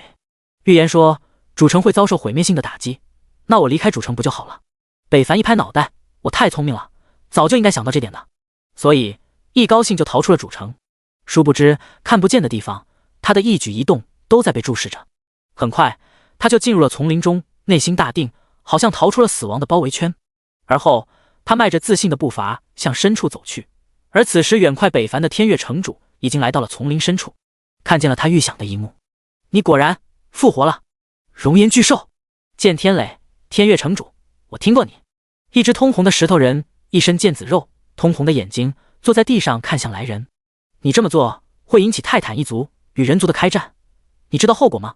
剑天磊直视他，后者活动了一下身体，缓缓站起，2米多高的身体比剑天磊高出了好几头。开战后果，呵呵，人族还怕开战吗？还是我们泰坦一族怕开战？熔岩巨兽冷笑，你们人族对我族做的事，难道要让我们就这么忘了吗？可笑，灭族之族不共戴天，开战又如何？今日天月城必灭！熔岩巨兽大喝。剑天磊自然知道他说的灭族之仇是什么意思，但跟他有啥关系，也不是他做的。不过这的确是种族之间的世仇，仇恨的种子掩埋于心，一旦醒悟，必定恶狗猛扑，不死不休。他知道再说下去也已经没有意义。剑气如虹，借剑问天，剑气成形，数10米的气剑纵空斩向那熔岩巨兽。后者见状，只是抬了抬手，身体就出现了一层土元素的壁垒。下一刻，剑气重重砍在了那壁垒之上，剑气被化解消散，但壁垒还在。剑天磊惊了，这一招竟这么轻易被挡下了，这下糟了。第123章天月城主，嗝屁了。剑天磊的迅猛一招竟被对方轻易化解了。要知道他可是5阶强者了，天月城最强的存在。如果他都无法击败熔岩巨兽，那他的天月城就彻底完了。想想自己守护快一辈子的主城，剑天磊紧握手中的剑，而后用力插入了地下。一股磅礴的杀气与剑气融合，在地下翻涌。那就用这招来试一试你的深浅。此时的剑天磊一脸认真，大地之下气势达到了一个界限。下一刻，那股气势自熔岩巨兽脚下破土而出，巨大的冲击将他直接掀飞而起。虽然没有受到实质伤害，但熔岩巨兽的壁垒已经打破了。那么就用这一招给予致命一击。左手如波纹荡漾，翩翩起舞，右手持剑环绕身前，凝聚剑气，同时消耗了54%的魔力。一股熟悉的自然气息浮现，随后从天地各处涌来，云集于剑身，杀意空明。砰！剑天磊脚下承受不住他这身气势，开始塌陷，就连四周的树木也跟着不停的摇摆。起风了！正在往这面走的北凡不明所以。几息过后，剑刚成，剑气内敛，剑天磊的双目锋芒毕露，手中的剑更是抖动不已，出现了裂缝，不停在蓄力了。虽然还不是巅峰，但也足够了。剑气天罡，斩！灭世之威的一剑，随着长剑的挥动，如蛟龙出海，直冲天上正在下落的熔岩巨兽。罡气逆流向天，还没有接触到熔岩巨兽，就将其下降的速度减缓，直到停止。下一瞬，攻击到来，熔岩巨兽的身影就被那股无比强大的剑气包裹住，无法控制身体。一道道无形的剑锋撕裂着他的身体，意在击打着他的灵魂。这一招非常恐怖，曾几何时，剑天磊都是凭借这招击杀完敌。不知道对方这远古一族会不会奏效？咔咔嚓，手中的剑再释放完技能，再也承受不住碎裂落地。看着跟随自己多年的佩剑，剑天磊有点念旧，但更多的是伤心。这可是一把史诗级武器啊！剑气天罡还在持续，天地能量还在围绕着这股罡劲攻击着熔岩巨兽，但没有了之前的迅猛。待技能效果结束时，剑天磊大惊，这不可能！只见熔岩巨兽浑身都是剑痕，慢慢从天上落下，一脸戏谑看着剑天磊。这就是天月城主的全部实力吗？真是让人提不起来兴致。熔岩巨兽，远古 BOSS， 等级50，可成长；品质传说级，可成长；生命值490，0000500，0000；攻击力物理9240，魔法9680，防御物理38600，魔法防御4万。你怎么可能才掉这么点血？剑天磊不敢相信，也无法接受。这一招的伤害可是集结了天地之气的最强一击。很显然，你太弱了。说着，熔岩巨兽身体上的剑痕伤疤开始脱落，一块一块的滴落在地上，露出了里面那墨绿色的皮囊。待全部脱落时，熔岩巨兽焕然一新，出现在剑天磊面前，无形中散发着大自然的绿色气息，好像四周的树木都在涌动着力量汇入他的身体，而他的血量也以肉眼可见的速度快速恢复着。这再次把剑天磊震惊了，此刻他已有了撤退之心。既然我已经让了你一招，那么你也尝一尝我的技能。说罢，熔岩巨兽起手一块暗绿色的球体，里面藏着巨大的能量，椭圆形的像个印度飞饼，但要厚重很多，不断在手心盘旋。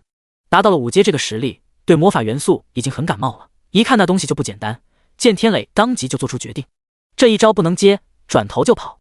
熔岩巨兽只是蔑视一笑，手中的那个球体脱手而出，直奔剑天磊而去，速度飞快，眼看着就要追上剑天磊时，他见躲不开，直接扭身一躲，横跳，以为躲开了，可回头发现那鬼东西竟然来了个急刹车，直接一个直角拐弯又追了过来。操，还带跟踪的，这 TM 也太赖了。既然躲不掉，那就只有试着阻挡了。拿出备用的钻石级武器持剑格挡，那暗绿色的球体砰的一下撞在了剑天磊身上，溅起一股奇怪的味道，刺鼻恶心。同时剑天磊好像是被猛兽剧烈撞击一般，剧痛无比。-34万，操，这么高，这不起眼的东西竟然伤害高得如此离谱。剑天磊惊呆了。然后这还不是让他最震惊的，他还没有缓过来时，他整个身体就听扑通一声，如彗星撞地球，他尸体整个起飞，遨游在蔚蓝天空。没错，是尸体，他被这突来的一击直接 KO 了，无痛无痒，甚至不知道发生了什么。但赶来的北凡正好看见了这一幕，这是什么玩意，把大地都干变形了。看他那2米左右的身体，竟藏着如此大的破坏力。北凡没有走，也没有害怕，反而更加有趣的看了起来。反正他怒气值是满的，而且尸体抛空也挺好玩的。不过那身影看着有些熟悉啊，是谁呢？一时间他没想起来。浓烟滚滚，碎石坑内，熔岩巨兽起身，看向刚扑通掉下来的剑天磊尸体，慢慢走了过去，确认已死后，他将其尸体托起，走出浓烟，慢慢向北凡这边走来。而这个时候，北凡也终于看见了那尸体的正脸，这不是天月城主吗？他怎么在这里？还有，他死了，那天月城不就真的嗝屁了吗？哎，他怎么向我这边走来了？难道他看到我了？就在北凡看着熔岩巨兽时，后者也在看他。北凡看了一眼对方被隐藏的信息，发现这个名字好像也在哪里见过。大脑飞转，是在石头洞，那个小家伙也叫这个名字。不过是一个兽吗？怎么长这么大了？还有这颜色咋这么绿呢？砰！熔岩巨兽将剑天磊扔在了地上，冷漠到还要躲到什么时候？还真被发现了。那北凡也不装了，直接走了出来，一人一兽来了个2次见面。熔岩巨兽也认出了此人，是你。第124章死不掉的剑天磊，暗中的杀手 BOSS 出手。你认识我？北凡不确定问道。毕竟现在的熔岩巨兽可比石头洞里的差了太多，而且那时他还不会说话。不，也不一定不会，可能是没张口，北凡也不知道。自然，你是苏醒第一个见到的人类，也是第一个想杀我的人类。熔岩巨兽淡淡道。但北凡能从他的平淡语气中听出威严和生气。还真是你，几天不见，你都长这么大了。北凡一笑，没有害怕，他也不会害怕，有着血雷天罚最为后手，他会派一个 boss。呵呵，只要不对，他就一招 KO 了他。熔岩巨兽也很惊讶，这个人类咋一点也不怕自己呢？他刚刚不是看见那个家伙死在我手里了吗？就在他还在思考时，抬眼看见北凡眼眸一边，好像看到了什么令他奇怪的事。随后，熔岩巨兽就听见身后却出现了异动，他瞬间回头，正好看见刚起身准备逃走的剑天磊，后者还对北凡做着嘘声的手势。看见对方没说话，他内心安定了不少，可看见露出的表情，他不淡定了，预感不妙。这不好的事情就发生了，那家伙回头了。完了，我躺累了，起来走一走，不用管我，你们聊。剑天磊尴尬一笑道，而后撒腿就跑。熔岩巨兽本来就绿的脸更加忧虑，仿佛智商受到了摩擦。一个印度飞饼再度飞出，卧槽，又是这招！剑天磊大骂一声，身体化作了剑光，跟开了奔狼一样疾驰远去。但那印度飞饼无视一切，径直的跟着，最后直接打破了那道剑光，把剑天磊打了出来。紧随其后，一声山崩地裂的异响，剑天磊又上天了，同时他又再次嗝屁了。我的复活卷轴啊！啊！砰！尸体落地，熔岩巨兽又把他抓了回来。这次熔岩巨兽没有把他放在一边，而是直接一屁股坐在了地上，看向北凡身后不远处。北凡最开始还以为他在看着自己，可仔细观察发现并不是，好像是在看自己后方。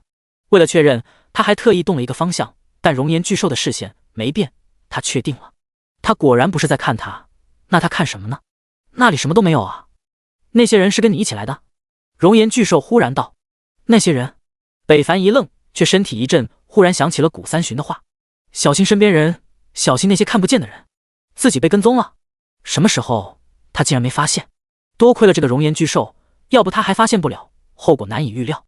想想古三旬的话，自己会死，北凡内心一沉，一股无比求生和愤怒涌上心头，大脑急速飞转，脱口而出：“那些人是跟着你屁股下那家伙来的，目的就是杀了你，是吗？他们才20到30级的实力，要怎么杀我呢？”熔岩巨兽不屑：“你可别小瞧他们，我都能秒杀几百血的 BOSS， 他们杀你更不在话下。”北凡忽悠道：“这么好的一个借刀杀人的机会，他怎么能错过？”果然，他这句话奏效了，因为熔岩巨兽知道自己是怎么来的，正是眼前这个人类杀死了那个即将突破壁垒的岩石巨人，才得以苏醒，所以他信了。暗处那里有10几个前行的玩家窃窃私语：“老大，那家伙是不是发现我们了？”“不可能，我们的杀手们暗杀，不可能被发现。可那家伙为什么一直看着这边啊？要不我们退吧，总感觉不对劲。”就在他们闲聊准备撤退时，只见熔岩巨兽起身，道虚幻的身影闪现，一下子就消失在了北凡眼前。再次出现，又是熟悉的一声山崩地裂，无声惨叫接连响起，还有树木被撞折的嘎吱嘎吱声音。杂草、泥土飞天，透过这些，北凡看见了13个尸体重重的砸在了地上，而熔岩巨兽也正完事后潇洒走来。呼！北凡喘着粗气，后背发凉，还真有人，还是13个。想想自己一直被这么多人跟着，他就后怕。砰！就在他以为完事后，只听远处传来一声惨叫，一个人被打出了前行，不甘心倒地。北凡惊恐看去，一个人影倒地，惨死的看着这边。还有人！卧槽，这到底有多少人要搞我啊？我去看看。北凡对着熔岩巨兽说了一句，就向那个人跑去。而他这一行为把熔岩巨兽搞得一愣，他是在跟我说话吗？很快，北凡就跑到了那一人的地点，看到了跟他心中猜测的差不多人。魏安祥，没错，这个单死的人就是魏安祥，这个孙子也跟了过来。北凡用力咬了咬后槽牙，愤怒地跑向另一头，看见了那13人，一身黑衣着装，跟上次打劫自称杀手盟的家伙一样。不难猜测，他们就是一类人，因为北凡得罪的人是有数的。心情沉重，带有感激地向熔岩巨兽走去。后者大为惊讶，他怎么不跑？怎么就这么不怕自己呢？这个人类还真奇怪，难道他真的有什么依仗？北凡每走一步都在思考，接下来该怎么办？暗杀他的人都是无形无影，他也发现不了。回主城也不安全，还不如待在这个 boss 身边。对啊，待在他身边就好了，他对付不了玩家的偷袭，但 boss 手拿把掐。我太聪明了。北凡大笑，拍了拍脑袋，兴奋之余，一道冰霜魔法剑再度破空而来，北凡的笑容逐渐消失。下一刻，毫无意外，北凡又被打中了，-15000，血量库次掉了一半。自由女神，卧槽，你老了！熔岩巨兽玩味地看着这一切，忽然感觉自己是不是被骗了？那些人根本不是来杀他，而是来杀眼前这个人类的。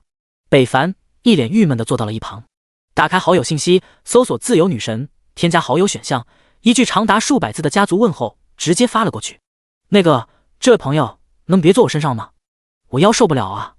剑天磊这时说话了，你还没死？北凡惊奇地看去，你这小子不盼我点好？剑天磊不悦，此时的他被熔岩巨兽压得已经脸红脖子粗，腰都快不是他的了。第125章逃离出城，建成打算。你是想让我放过你吗？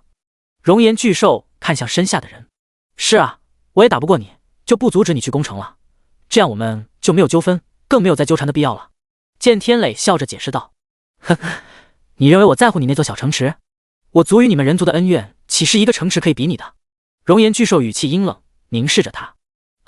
可那说到底也只是我们人类祖先的错，跟我们没关系啊。剑天磊委屈啊。北凡一旁好像，尤其是看一个城主祈求的样子，卑微又无助。不像他，抱大腿完全靠实力。多说无益，我与人类注定不死不休。熔岩巨兽抬手就要进攻，剑天磊见状大叫，看着北凡怒吼，那你怎么不杀他？他也是人类。这老东西有点不够意思啊，用老家的话，真是损透呛了。临死还要拉个垫背的，这一刻北凡也不同情他了，甚至刚刚要救下他的打算也放弃了。熔岩巨兽迟疑看了看北凡，心中也不知道为什么没杀了他，只是觉得这个人类很奇怪，也不知道奇怪在哪。这个问题你死后可以慢慢去想。冰冷的声音落下，剑天雷也不挣扎了，跑也跑不掉，再度嗝屁了。不过在死之前，他用力翻了翻身，换了个姿势，惨叫一声后，森林又恢复了平静。熔岩巨兽也才问出了心中的疑惑，人类，你为什么不怕我？难道不怕我杀了你吗？北凡微笑道，不怕，因为我可以秒杀你，就像石头洞那样。哦，是吗？那你为什么不直接杀了我呢？我可是杀了你们天月城主，还要击杀城内所有人的。熔岩巨兽也不知道当时他用的什么，怀疑道，本来是准备杀了你的，可你帮了我一个大忙，我就打消了这个想法。我这个人还是懂得知恩图报的。北凡道，哦，我怎么知道你没在骗我？熔岩巨兽那绿得发慌的瞳孔紧紧盯着北凡。你可以尝试一下，不过我并不建议，因为我死了还可以复活，你杀了我，我们就是敌人，复活回来我必杀你。北凡从容不迫，与其对视。最后一人一兽在对视了一会儿后，熔岩巨兽没有发现这人类说的破绽，也暂时放弃了出手的打算。不过心中揣测，那技能会是什么呢？竟然能做到秒杀自己。忽然看见熔岩巨兽好像感应到了什么，只见他双手托出汇聚能量，前方大地之下就开始震动裂开，而后一颗颗泰坦巨石从地下涌出，慢慢聚集，最后形成了一只泰坦石人。而后那泰坦石人给熔岩巨兽鞠了一躬，就向着主城而去。你就一直坐在我身边，不去保护你的主城吗？熔岩巨兽道，你这泰坦大军，我回去有啥用？也守不住。北凡道，呵呵，这倒也是。你把天月城攻破了，真的要杀光那些城内的人类吗？北凡问道。怎么？你想救他们？熔岩巨兽脸色一变，倒也不是，只是想说，城内不都是你的仇人，尤其是像我这样的人，都是后来到这世界的人。北凡道，后来的人类，难道就没杀我们的子孙吗？石头洞天天都有你们的痕迹，难道就无辜了吗？那些石头洞的子孙就该死了吗？熔岩巨兽怒气吼道，脑海中都是他们一族被人类强者屠杀的记忆，血色弥漫，尸体堆积成山。得，北凡就知道自己这话问的多余。随后打开聊好友聊天，给他的几个好友都发了一条信息，告诉他们快点离开天月城，守不住了。随后又叫九晴依依他们离开的时候，把强化伤人、宝石伤人、鉴定师带上。主城迟早要毁灭，北凡心中也有了建成的想法。正好他也有个建筑图纸，拿出图纸，北凡一点，提示：建造1级主城需要银币 3W， NPC 30，建筑木材1万，石材1万。2级就不看了，北凡也建不起。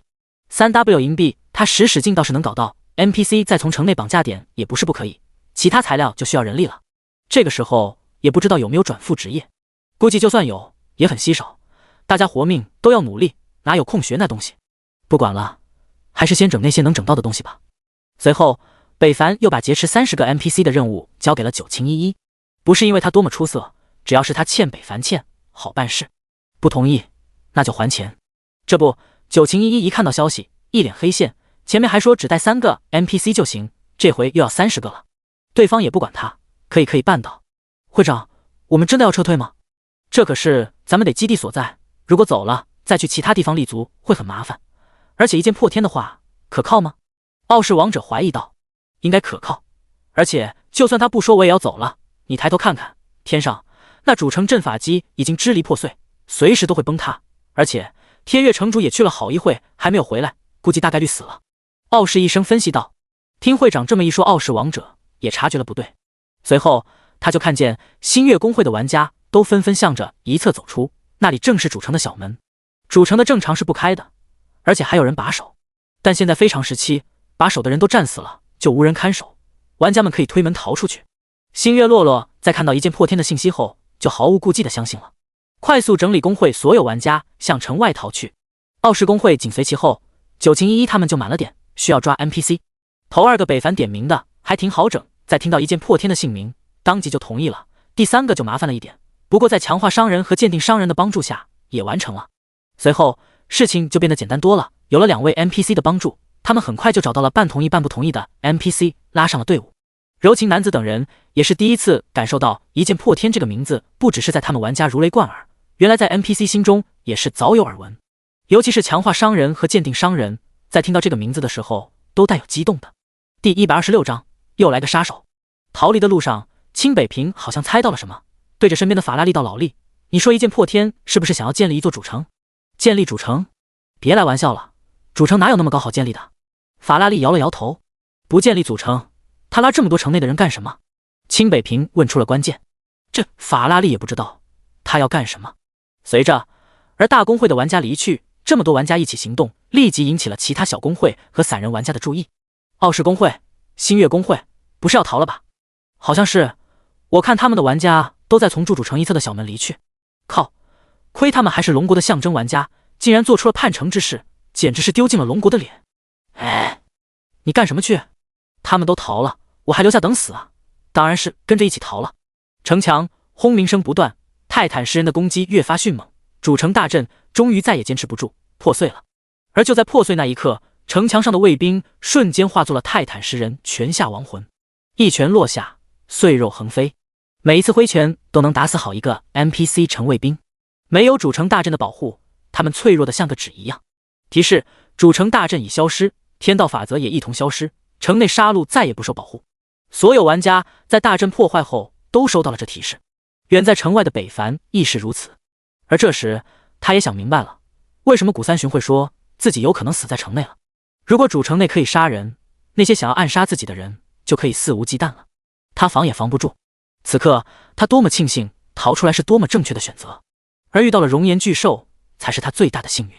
这个绿色一脸沧桑的忧伤，背负着血海深仇的种族，其实他也是可怜的，自己的族群被人类毁灭，赶杀灭族，他怎能不恨？就算自己也会恨吧，报仇只是发泄恨的一种方式。这不禁让北凡想起了哥布林废墟的那个传送门，那里他也看到了人类之前灭族之事。那个画面里，人族把一切可能威胁到人类的种族都灭了个遍，手段残忍，嗜杀，让人不堪入目的凶残。而这也造成了现在的境地了吧？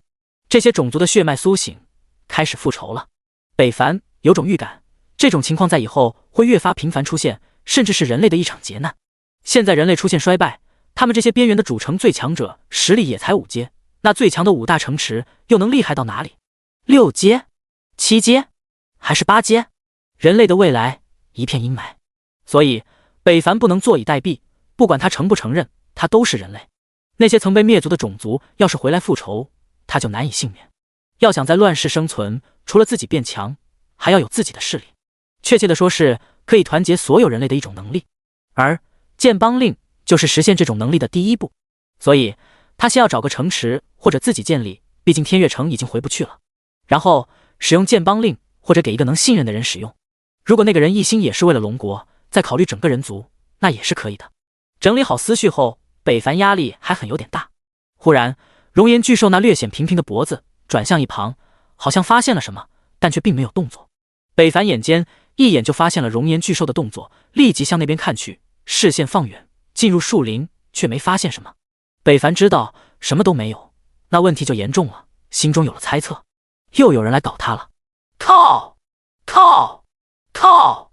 北凡看向熔岩巨兽，能出手杀了他吗？你看得见，为什么不自己动手呢？熔岩巨兽没有动手的意思。我看不见，我是根据你的反应才知道的。北凡如实道。那么多人想杀你，是因为你不是好人？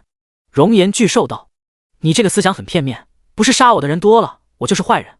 我是好人也会引来他人妒忌，从而起杀心。北凡不悦，这石头脑袋想的啥是这样。熔岩巨兽不冷不热，好像还是没有要出手的意思。北凡叹息，既然不动手就算了，反正自己不死就行了。隐藏暗中的人观察了一会儿后，发现那一人一兽聊得很开心，他内心有点奇怪，这人类怎么跟一只野怪聊得这么开心？他搞不懂，等了半天，两个家伙也没有要分开的意思，他等不及了，前行靠近，双手匕首拉开，在距离北凡10米左右时，见进攻时机达到。他一个1秒3步拉近距离，双臂合刺，大刀剜心对着北凡的脖颈。一股寒袭从背后传来，北凡顿感不妙，瞬间起身，但脖颈的刺痛先至。负11000，血气喷张，一股血流疯狂喷出，但暗中的人身影显露后退，避开了这致命一击，但还是被吓了一跳。那血流竟然可以从脚下喷出，气势如此可怕，这一剑破天果然不凡。盛名之下无虚事，自己断不可能硬接他一招。后退等技能结束，那人又向北凡杀来，速度奇快，远超过北凡。这就是刺客的优势。熔岩巨兽一旁看着，没有出手的打算，他也想看看这个人类有什么能力。要是他这么轻易被杀了，那之前就是骗自己的了。当，武器交错，刺客再度后退，又是一招，匕首插入了北凡的后背，痛得北凡咬牙，回身上撩之剑，对方又躲开了。北凡血色大崩，立即跟上，但却又被提前躲开了，顿时让北凡火冒三丈。这么一会功夫就被打了近2W的伤害，要不是血神之力，他就要死了。噗！那刺客又卡在了北凡一个技能空档，给了他致命一刺。北凡的血量扑通一下掉到了3000，触发了血神之力的被动，加9000，血量恢复翻倍。北凡彻底怒了，开始疯狂进攻，血十字斩、血气剑爆、血影，能用的都用了，还是没有打到对方，但却被那刺客又刺了好几回，血量一直在1W 左右徘徊。要是没有血神之力的翻倍回血，他早死了。那刺客也震惊，打了这么久，他咋还不死？我起码打了5W 加的伤害，他还活蹦乱跳，他到底有多少血啊？第127章，凄惨的剑天磊，我佩剑呢？是不是人啊？刺客心一横，再度刺来，他就不信，他堂堂杀手盟第2杀手，还杀不死一个操作这么菜剑士。说来也奇怪，榜上第1的家伙竟然如此搞笑。没错，北凡操作很菜，但凡一个失误，那刺客都得死。可惜就是这么准确，一个技能没大着，被耍了半天，把北凡气得要蹦起来了。当当，两人又瞬间交手，北凡又吃亏了。北凡怒了，彻底怒了，太欺负人了啊！一声大喝，把熔岩巨兽和那刺客搞得一愣。疯了！欺人太甚，欺人太甚！北凡双眸黑白暗淡，血红一片，雷芒闪烁。刺客愣住了，这是什么招式？给我死！血雷天罚！北凡大喝，抬手一指，那刺客见状，预告不妙，就要逃走，可刚转身就发现自己竟然动不了了。你对我做了什么？乌云密布，风云变幻，丛林暴风涌动，向上苍云集，一朵朵雷云交替。熔岩巨兽严肃了，这一招莫非？下一刻，轰咔咔嚓一声，雷劫落下，那毁灭的气势轰然落下。放开我呀！啊，这是什么鬼技能啊？负604000真实！啊！一声惨叫后，大地塌陷崩坏，一股股强横的余波袭来。北凡立即向后一跳，躲在了熔岩巨兽后方。巨大的冲击撞击在熔岩巨兽身上，后者就呆呆地坐在原地，纹丝未动。无论风多大，他都坐怀不乱，直到冲击消失。本来杀鸡焉用宰牛刀，实在是给北凡气到了。还有就是也给这熔岩巨兽看看，自己是真的有实力杀他的，省得他像刚刚一样见死不救。这不，熔岩巨兽再次看向他的眼神有了畏惧。你竟然可以沟通天地雷霆的能量，那可是天道的部分力量，你是怎么做到的？怎么做到的不重要，下回能别干看着行不？这一招用在那个人身上很浪费的。北凡淡淡道，坐到了熔岩巨兽身旁。反正现在他也没有了保命技能，威胁不了他了，还不如坐得近点，省得下次再有人想突袭，也得顾及顾及身旁的大家伙。你们的主城破了。熔岩巨兽冷不丁道。北凡想到了，没有什么感触，但听见这句话的剑天磊却又活了过来，张口就骂你这个家伙枉为人伦，你身为人类竟与兽族为伍，有能力杀他们你却不动手，眼看着族人死去，你这个畜生！畜生！畜生！哎，你还没死呢！北凡诧异，听到对方的谩骂，他也没有太过生气，但也不开心。他也是有原则的，对于这世界的人类来说，熔岩巨兽与他们是仇人，但对于自己来说，他刚刚救了自己，难道自己要恩将仇报吗？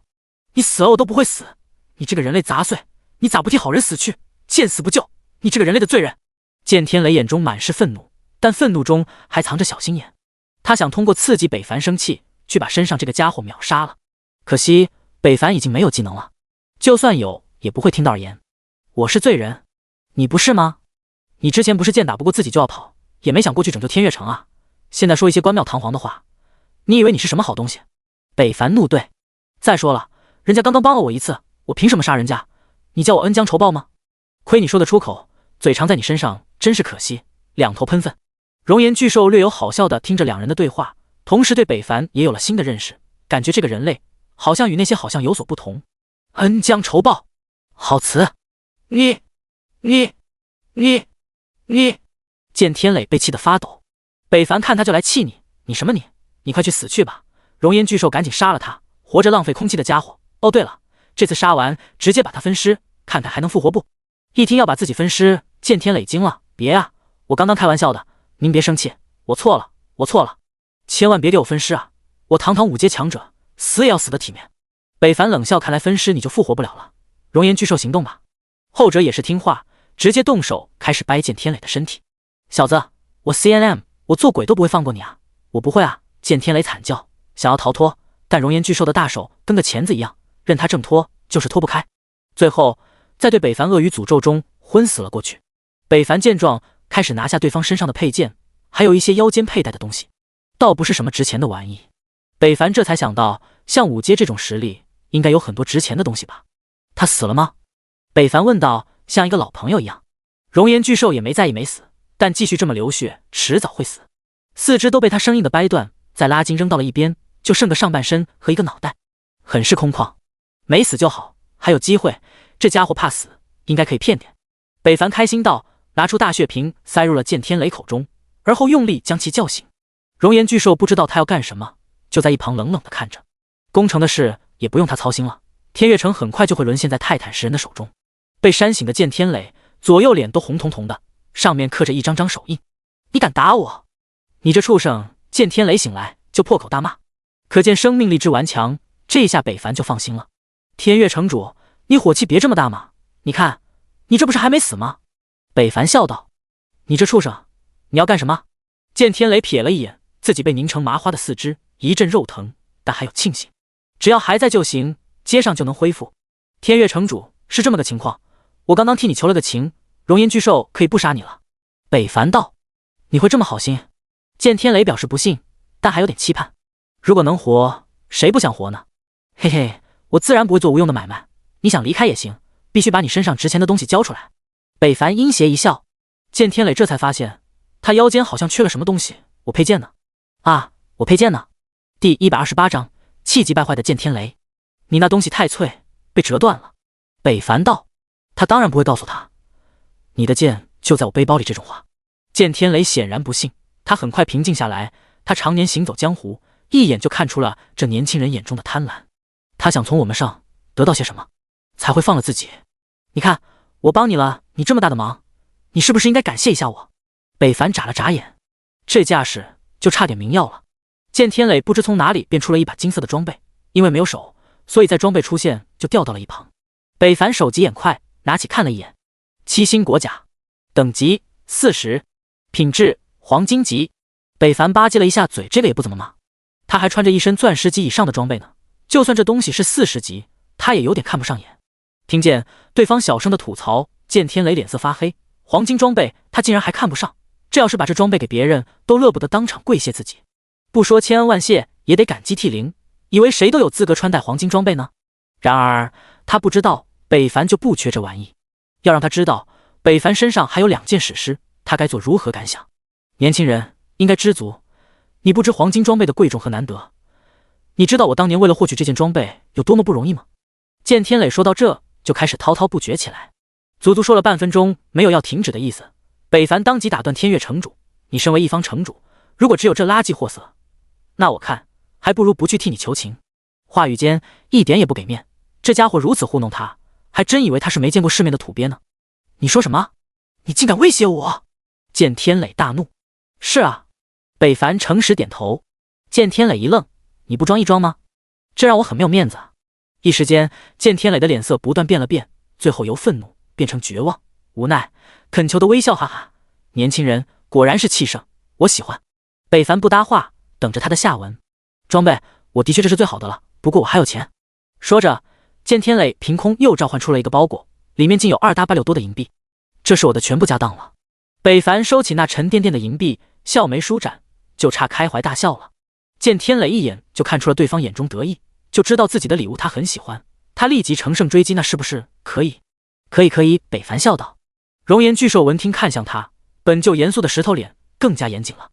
这可是他的猎物，难道他想将其放走？那就把我的四肢还给我吧，我恢复一下，立马离开，绝不打扰二位。剑天磊大喜。啊，你还得要你四肢啊？你就这么走呗？北凡装傻。什么意思？剑天磊一呆。我的意思，你要走就快走吧，别再耽误我们的时间，再晚我们可就要走了。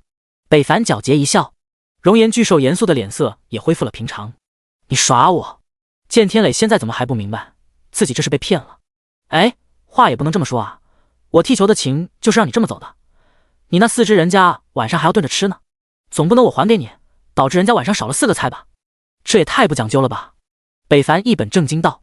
何况吃不上4个菜，熔岩巨兽会很不开心的。熔岩巨兽差点笑出来，这小子的嘴。剑天磊脸气绿了，卧槽你 M 的，你个狗娘养的东西，你 TM 骗老子，你 TM 把钱还我，你 MMB。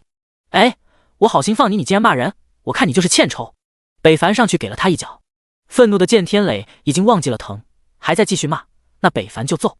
刚开始用脚，后来觉得有点吃亏，也不过瘾，就上了手。但即便是这样，剑天磊依旧喋喋不休，骂得极为埋汰。北凡见状，这不动武器，看来不是他对手啊。为了尊重对手，他拿出了自己的佩剑屠戮之刃。我刺，我捅，我扎，无所不用其极。痛得剑天磊鲜血横飞，奄奄一息，但嘴依旧不放过北凡。最后还是被北凡乱剑砍死了。叮！提示：您击杀了天月城主，罪恶值达到10000点，将成为所有天月城 NPC 之敌，并被世界标记。以后无论进入哪个城池还是王城，你都将会被列为第一通缉目标。提示：你已成为 NPC 公敌，并上了恶人榜。恶人榜，此榜专门通缉以人类为敌的其他种族，击杀者可以获得来自王国的奖赏。我靠，击杀了个城主，还有这一茬，这下完脱了。提示：声望可消除你目前的罪恶值。还有这么一说，那赶快消除，玩家就够他受的了。要是再被这世界 NPC 盯上，他还玩不完了。他可是看见天月城主之前那威武的样子，可是分分钟钟秒杀现在的自己。叮！消除成功，扣除声望 2W， 罪恶值消失。消失就好，消失就好。北凡安心了，拍了拍心口。提示：你已不在恶人榜显示，也不再是 NPC 的公敌。熔岩巨兽奇怪地看着眼前人类，一会悲伤，一会开心的。杀死了天月城主，什么都没报，尸体也慢慢沉入地下，消失不见了。真的彻底死亡了。可能剑天磊到死都没有想到，他不是英勇战死，而是被北凡给搞死了。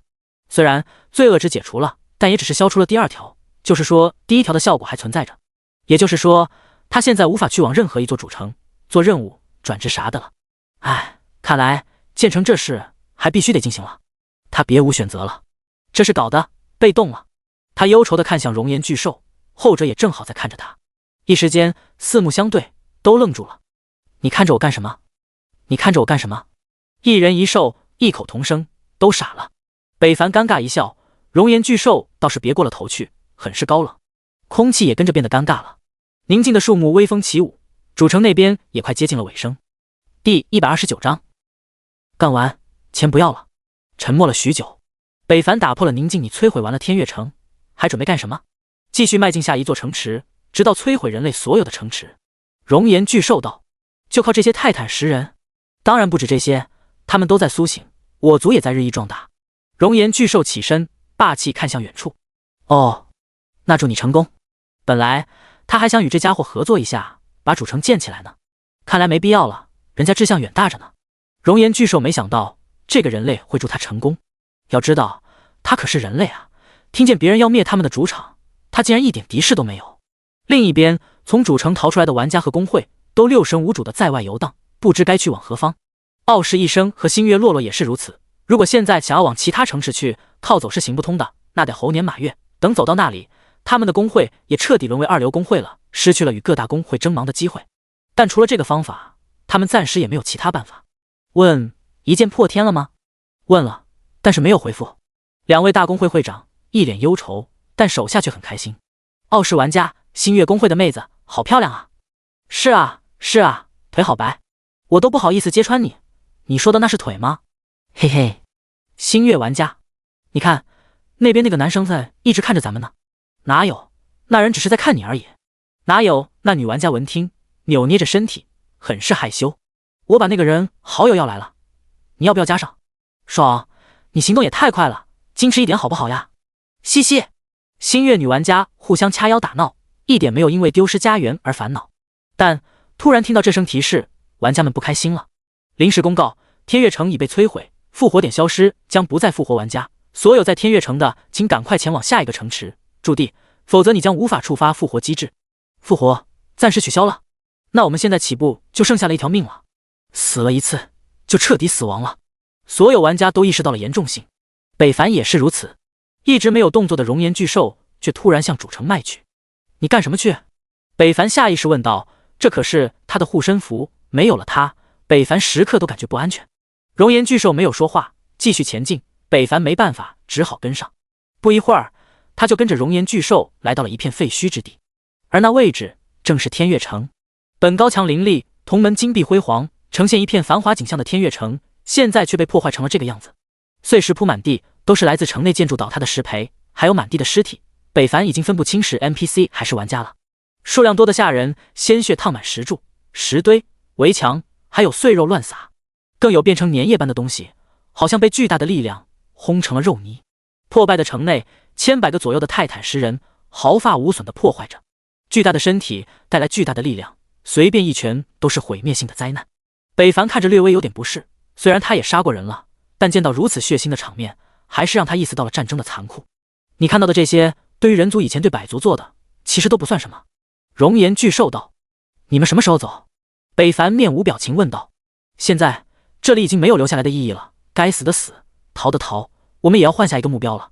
熔岩巨兽说完，双拳对握着，释放了个星号，好像是们泰坦一族特有的传递方法。北凡也没看懂，但下一刻，正在破坏中的泰坦石人都纷纷停下了手头的工作，拖着巨大的身体迈步向熔岩巨兽而来。一个个堪比几十层小楼的泰坦石人从北凡身旁经过，向林中迈去。北凡在他们面前是那么的渺小，就连熔岩巨兽也是。待最后一个泰坦石人离开，熔岩巨兽也离开了。不过离开前，他说了一句话：人类，下次再见面你还能杀得了我吗？北凡自信一笑，什么时候都可以。熔岩巨兽轻笑离开，也不知道他信了没有。诺达的废墟之城就剩下了北凡一人，看着往日自己的生活之地，北凡也升起了莫名的感情。如果这一切都没有发生，会不会更好？或许会吧，但可惜没有如果，也没有梁静茹。北凡坐在废墟之内，一处之前卖面的地方。其实那家面条味道也确实不错，可现在面馆被砸了，招牌都掉了。推开招牌，北凡竟看见了一具尸体。翻开一开，他震惊发呆，这不是面馆老板吗？他竟然没有逃出去。莫名心塞，北凡盯着饭店老板看，忽然他发现老板手心好像抓着一个什么，他伸手一扒开，看见了一个金色发光的石头。天之眼，金色强化石可以强化史诗级、传说级的东西，这就是金色强化石。北凡兴奋拿在手心，异常沉重，比黄金还要沉，比普通强化石不知重了多少倍。他一个面馆老板怎么会有这东西？忽然北凡想到了什么，懊恼地拍了拍脑袋，操，忘记问天月城主，金色强化石哪里有了？现在好了，想问也没地方问了。拿着手中的金色强化石，北凡疑惑，一个饭馆老板为什么会有这么稀有的东西呢？会不会不止这一个呢？北凡期盼地看着这已经倒得不像样子的饭馆，无从下手。这要是找，怕是要费一番功夫，自己应该不好办，得找点苦力。打开聊天信息，找了个好友发了过去。半个小时后，九晴依依带着他家的仅剩的50人公会玩家来了，其中就有柔情、小李子和赵哥。大佬，大家都走了，你怎么还在这呢？柔情疑惑。九晴依依睫毛眨呀眨的看着北凡，兴趣有点不开心，总感觉没好事。先别说那么多，帮我把这块清出来，我找个东西。北凡直截了当道。听到对方的话，九晴依依直接不干了，这都多少回了，还真拿他当冤大头了。一剑破天，你这是不是有点过分了？我不就欠你点钱吗？至于吗？5次3番的使唤我，我也是有脾气的。干完，钱不要了。北凡开出筹码。第130章开始建成，金色强化石加1200。九晴依依一愣，而后脸色瞬间转变，对着自家公会玩家喊道：“看什么？大家快干啊！别让人等太久了，一点眼力见都没有。”会长的脸比翻书都快。少说话吧，干活，要不一会还得挨训。恋爱中的人情绪真可怕。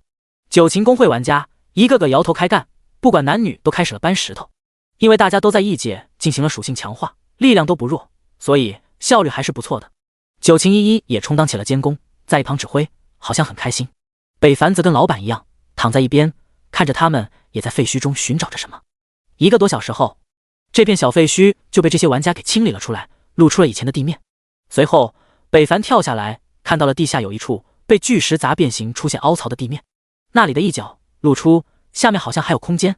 北凡亲力亲为，掀开地面，露出了地下的暗道。与此同时，一股怪异的气味扑面而来，那是金属和灰尘夹杂的味道，很不好闻。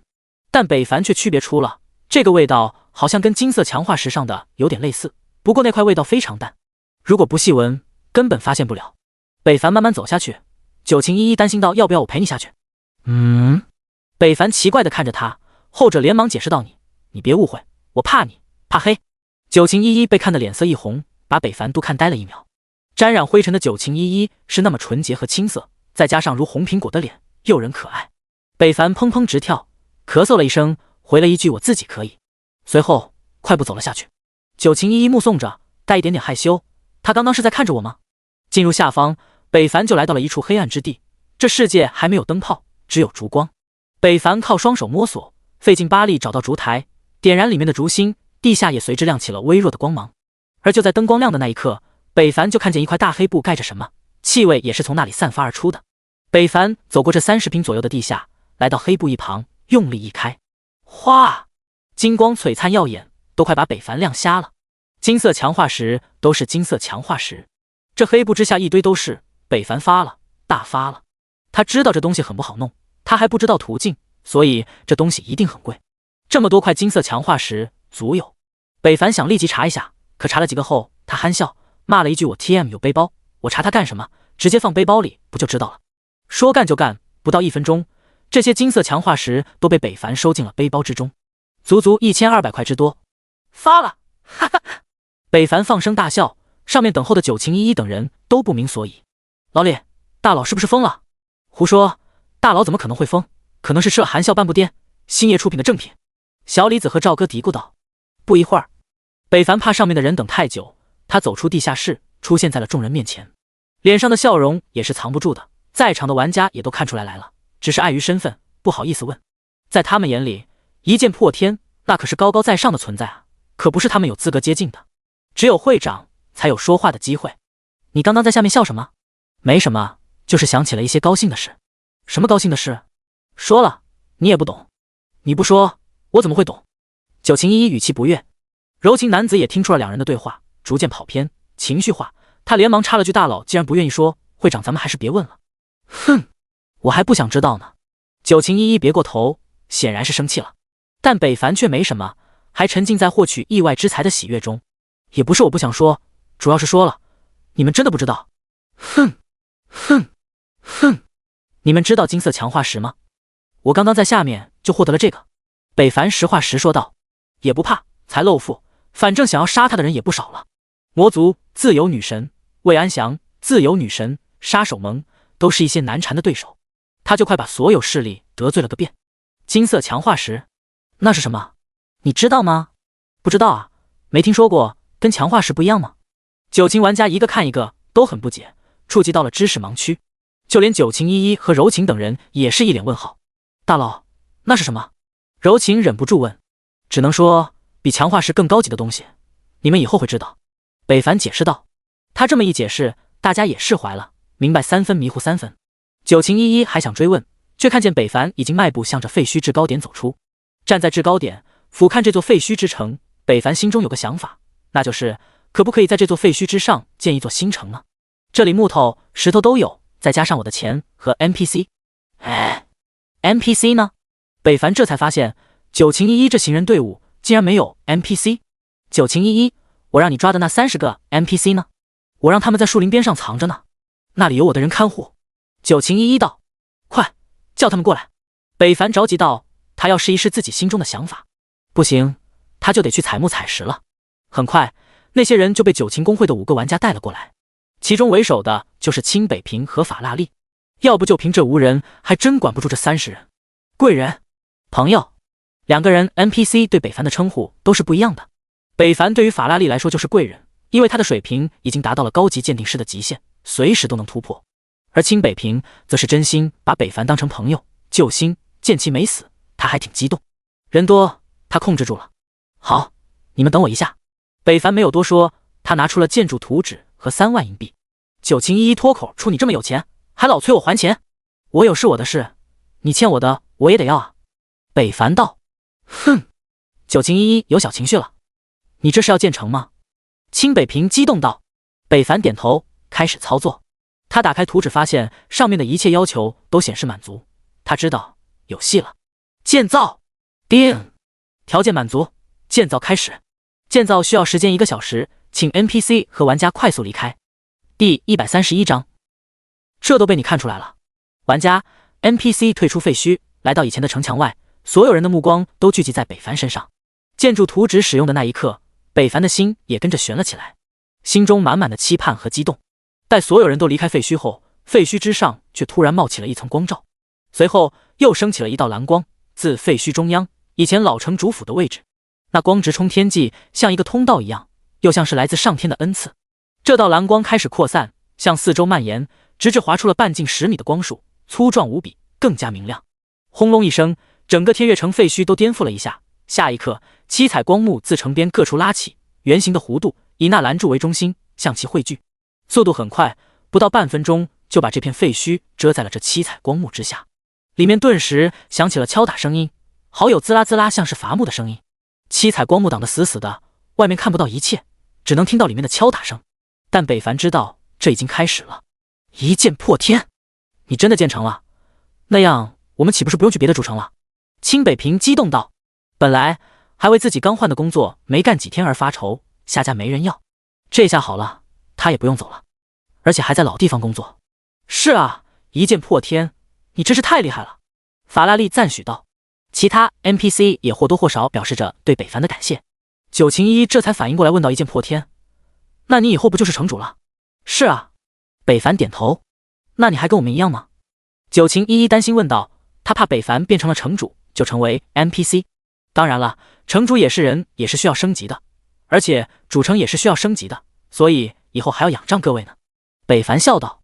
闻听，九晴依依露出了笑脸，不变成 NPC 就行。会长，咱们是不是应该把那些公会玩家叫回来？这边要是有主城的话，他们也不需要去别的主城发展了。柔情道。经提醒，九晴依依这才反应过来，立马联系自家公会玩家。与此同时，北凡也给傲视一生和星月洛洛发了他建成的信息，并告诉了这只是一座1级城池，可能不是那么安全。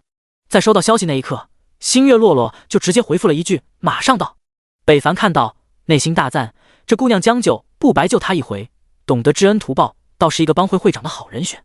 来一座未知的主城，还是一个1级的，那可是很冒险的一个决定，可这姑娘连犹豫都没犹豫，可见其重情重义。要知道之前的天悦城还是2级主城呢。另一边，傲视一生倒是等了很久才回信，可见其内心的犹豫和思考量。好，既然大佬建成了，也一定想要了以后的发展，那我们傲视就跟你看看。好。北凡。其实傲视一生真的犹豫了很久很久，之前天悦城崩坏，他就一直在考虑他们公会的去向，而他第一想到就是距离他们最近的呼啦城，那座也是一个2级的城池，城那建设一般，防御甚至还不如天悦城。如果那些泰坦10人攻完这里，最有可能攻击的下一个目标就是那里，所以傲视一生犹豫到底要不要去哪。他不是没有想过去5大主城发展，但犹豫再三，最后还是放弃了。他不怕到那里势力争夺，而是连争夺的机会都没有。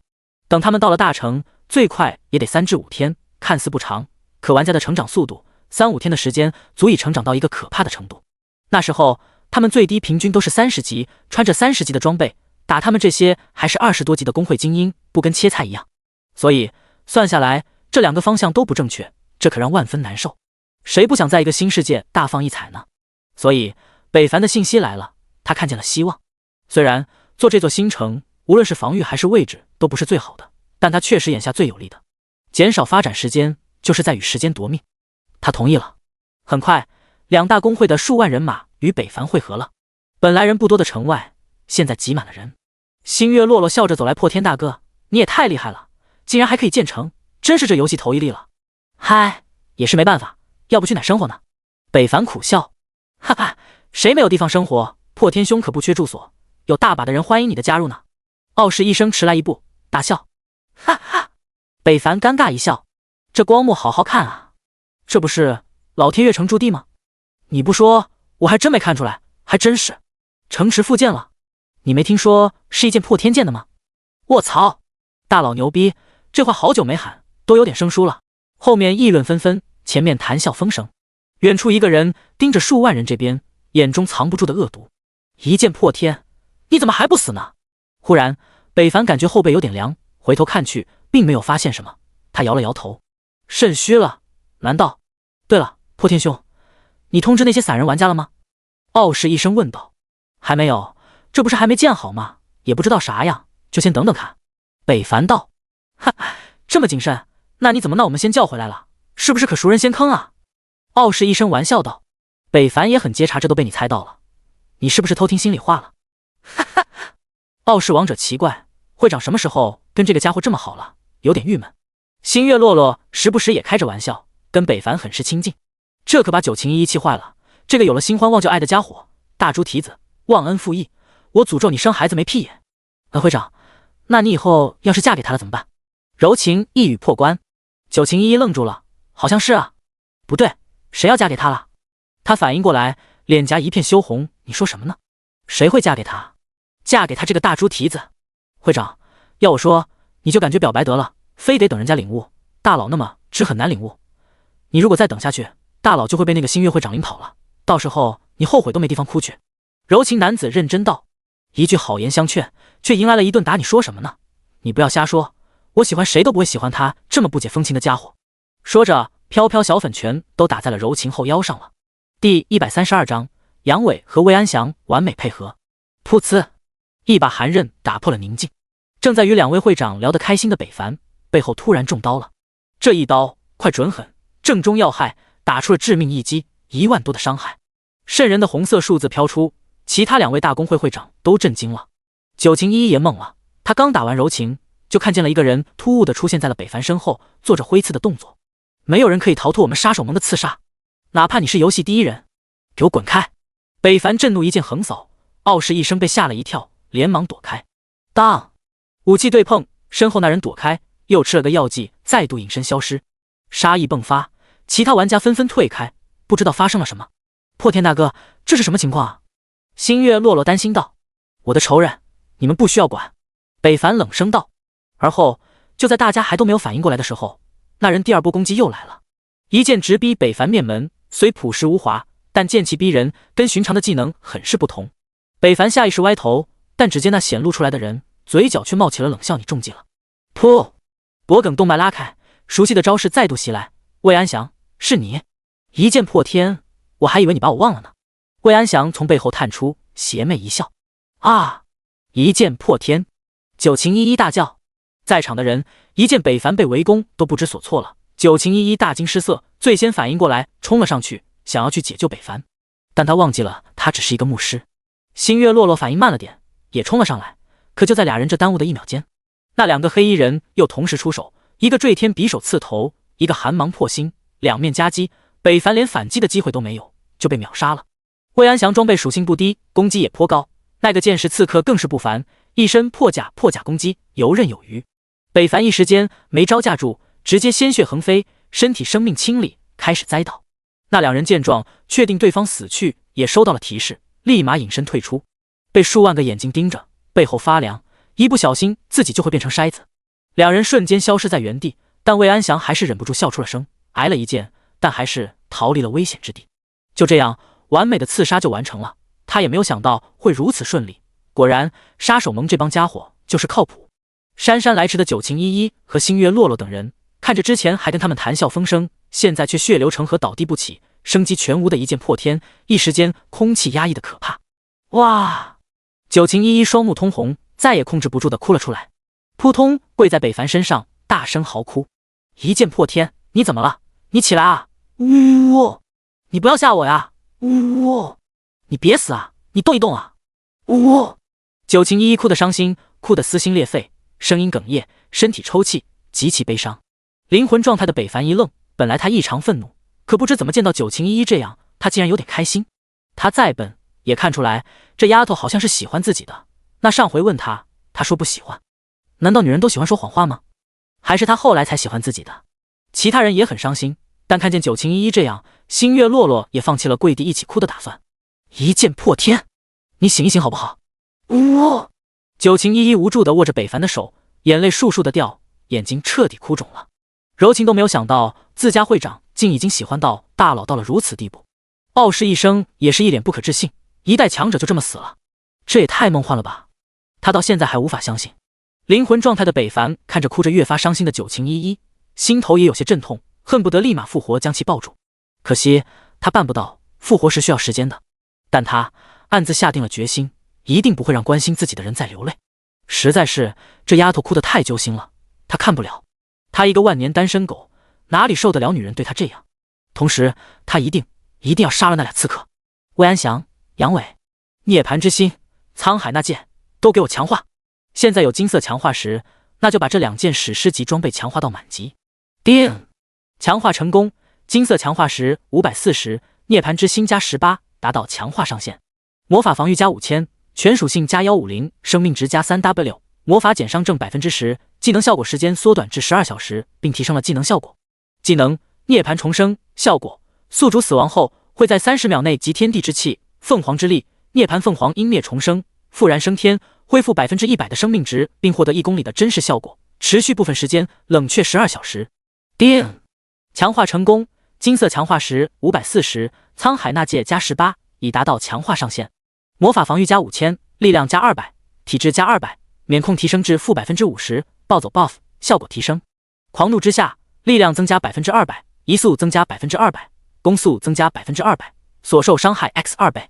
一剑破天，等级23级，职业天罚，血势2阶，天赋神级强化 SSS， 神级进化 SSS， 力量1155加60，体质1380，敏捷586，生命值左圆括号26600加33000右圆括号 x 30%，攻击力左圆括号1155加280右圆括号 x 30%，暴击率正 14%，物理防御6940，物理免疫 50%，魔法防御15250，魔法免疫60百分号加20百分号，幸运加43，经验值1100%，称号天月来客，声望7250，技能伤害正 54%。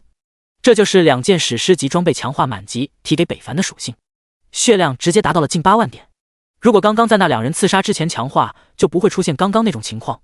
北凡也没有想到，对方朝朝无视了自己的防御，好像服用了什么100%破防并触发了暴击的物品，要不两人绝不能在那么短的时间秒杀自己。要知道自己可是一身钻石级装备啊，还是满强化，水与争锋。第133章预判。九晴依依还在哭泣，其他人也纷纷摆出了悼念的形式。压抑持续，建成还在进行中。尽管大家不愿意相信，但北凡的好友味确实白了。因为哭得太惨，九晴依依衣服都湿了，趴在北凡身上，导致他的衣服也跟着湿透了。时间如是相隔，30秒是那么的缓慢。北凡握紧了双手，青筋暴起，下一刻，时间到了。北凡灵魂状态归位进入身体，陡然间，北凡的双目睁开，冒着火焰，身体也噌的一下燃起了火焰，把九晴依依吓了一跳，吓得倒地呆傻看去。傲视一生和星月落落等人震惊看去，目瞪口呆。只见北凡身体沐浴火海站起，火势不断扩大，瞬间就将他整个人吞没。随后一双由火焰汇聚而成的翅膀突然形成，北凡不受控制的一跃冲天，如凤凰复燃，电火流石，化作了一个巨大的火球飞到空中，火羽一挥停在半空，俯瞰着大地和那群玩家。一剑破天，他没死，哈哈！傲视一声一笑，他就知道这家伙怎么可能那么容易死。星月落落也感动得落泪了，没死就好，我就说大佬没那么容易死的，我们果然被他骗了。柔情也笑了，就九情依依还不知道发生了什么，怎么回事？喜悦来得太快，他还无法接受。这一刻，北凡发现自己的眼界变了，变得通透，变得如入无人之境，他能看见一些看不到的东西了。例如有些人衣物下的藏品，剑鞘中的剑，混迹在人群中的人。北凡这辈子都无法忘记那张欠揍的脸，魏安祥。没错，那家伙竟然还没走，还躲在人群中伺机而动，准备做些什么。魏安祥也看见了天上那火焰，刚开始还不知道发生了什么，可看见对方向自己这边看来那一刻，他感觉到了不对劲。等对方定格在自己这边时，他一惊，被发现了。操，那家伙果然还没死！操，我就知道！魏安祥被吓得掉头就跑，北凡当即俯冲而去，速度快得咂舌，几乎是一息间就来到了后者上空。都让开！北凡大喝一声，因为魏安祥在玩家中穿梭，导致北凡没办法放开手脚进攻。而听见他这么一喊，那些玩家也被北凡这杀人气势吓得快速扩散，露出了一条5米宽的道。而魏安祥也被孤立了出来，但他不慌，又进入了前行状态，以后可以躲开北凡的视线。可惜凤凰复燃状态的北凡，双目火焰点燃，无视了一些虚幻，真实的看到了对方的逃离方向，一剑刺去，后者大惊，被吓了一跳草。你能看见我？魏安祥，我要你死！北凡一字一句道。随后两人快速交手，魏安祥知道躲藏没用，索性就原地反击，反正这家伙操作那么烂。当当当，这把战斗打响，傲视一生他们也快速向这边赶来。刚才他们还以为北凡往那边飞去干啥，原来是去杀人了，当即就支援了过来。工会聊天里喊道：都散开，听命令。他们也不敢擅自行动，怕自家玩家误伤了北凡。待所有人退开，北凡与魏安祥的战斗就更加明显了。所有人把他两人围成了一个圈，傲视一生立即召唤出了自己的兽宠，星月落落也时刻准备吟唱着魔法。九情依依又被挤出了人群外，失落填满心扉，不过依旧在笑，因为北凡没死。二人打得有来有往，但还是北凡吃亏多，技能都落空了，就普通攻击能打到对方几下，但却不致命。一剑破天，你真是个废物，空有一身好装备，却玩得稀烂，要不你还是死了得了，我都替你感到羞耻。魏安祥嘲讽道：去你 M 的吧，我 TM 用你羞耻，你这狗逼玩意，看我今天怎么杀你！北凡怒吼。两人又瞬间战斗了个半天，魏安祥又使出了绝招，但却北凡避开了杀笔。你以为我一成不变呢？魏安祥脸被气绿了，没想到自己技能也有落空的一天，但他不慌，慢慢磨，他也能磨死对方。北凡一眼看出了他的想法，也不着急，他不断试错，不断成长。不得不说，对方战斗天赋比自己高了好几个档次，但他也不是没有机会。血厚就是他的优势，但靠魏安祥，就算给他一天的功夫，他也杀不死自己。自己的生命恢复每次都是 1.1W 加，他怎么杀？对方瞬间爆发也才 1W 出头，很快就会被自己恢复满，等他技能空虚了，自己搞不好还是满血，恶心死他。北凡这才知道刚刚那人的作用有多么大。魏安祥越打越心惊，这家伙怎么还不死？刚刚我和杨伟打的也是这些伤害，他就死了，为什么现在却还活着？难道他有回血神技，还是需要打一个固定的伤害才能杀死他？就在魏安祥思考时，北凡也在思考怎么搞死他。一招一式对拼，北凡突然换了个方向攻击，魏安祥不慌不忙挡住。北凡的攻击在他看来慢得出奇，所以北凡血量骤减 20%， 身体冒起血光，强大的气势扩散开来，力量破了3000，速度攻速都提升至了200百分号加，都超过了对方。操，这是什么技能？魏安祥大惊，立马进入前行状态，但在北凡看来就像没穿裤子的娃娃，暴露无遗。血石自斩撕裂，被对方躲开，血色大崩压上，再度被技巧躲开。北凡看着对方的习惯和走位，他轻笑一声，我猜你下一步会往左偏移闪躲吧。血气剑爆瞬发，预判攻击位置。魏安祥被这股气势吓得一抖，连忙往左闪躲，却正中北凡下怀，一记血爆爆开。啊！负80万零5000，近100万点的伤害，直接将魏安祥血条清了再清。砰！尸体落地，北凡脸颊冒汗，耳边响起了击杀的声音，但他不敢大意，对方很有可能会像自己一样有复活技能或有其他类似的技能。他挥剑劈尸，把之前想要帮忙的傲视一生看得一愣。鞭尸啊，太凶悍了，死了都不放过。星月落落也放下了手中的法杖，其他在场的玩家也目瞪口呆，太残忍了，尸体都分家了。第134章，什么是强吻？主城起，复古情。尸体分离，北凡依旧没有放松警惕，最是他最有可能击杀对方的机会。现在主城毁了，每个人都只有一条命，除非他还有保命的东西。北凡静静地站在原地，看着那个被他割下的人头。时间1分2分，不一会儿10分钟就过去了，北凡还没有看到对方有复活的迹象，而四周的玩家也跟着大气不敢喘，都比他之前那一幕震撼到了。事实上，北凡做的也确实夸张了些，可回想起两人的恩怨，他当时控制不住的愤怒要将对方撕碎。又是一段时间后，傲视一生走来破天凶，他应该彻底死了。而就在他刚说完，魏安祥的尸体就开始消失了，沉入地底。北凡脸色严峻，这效果他熟悉，正是玩家死后复活的现象。也就是那家伙果然还没死。虽然不知道这个家伙在哪里复活，但没死已成定局，那他们的仇恨还没有结束。傲视一生一见尸体消失，他表情愣住了，要多尴尬有多尴尬。他尴尬一笑。北凡忽然反应过来，想起了什么，疯狂地向后方跑去。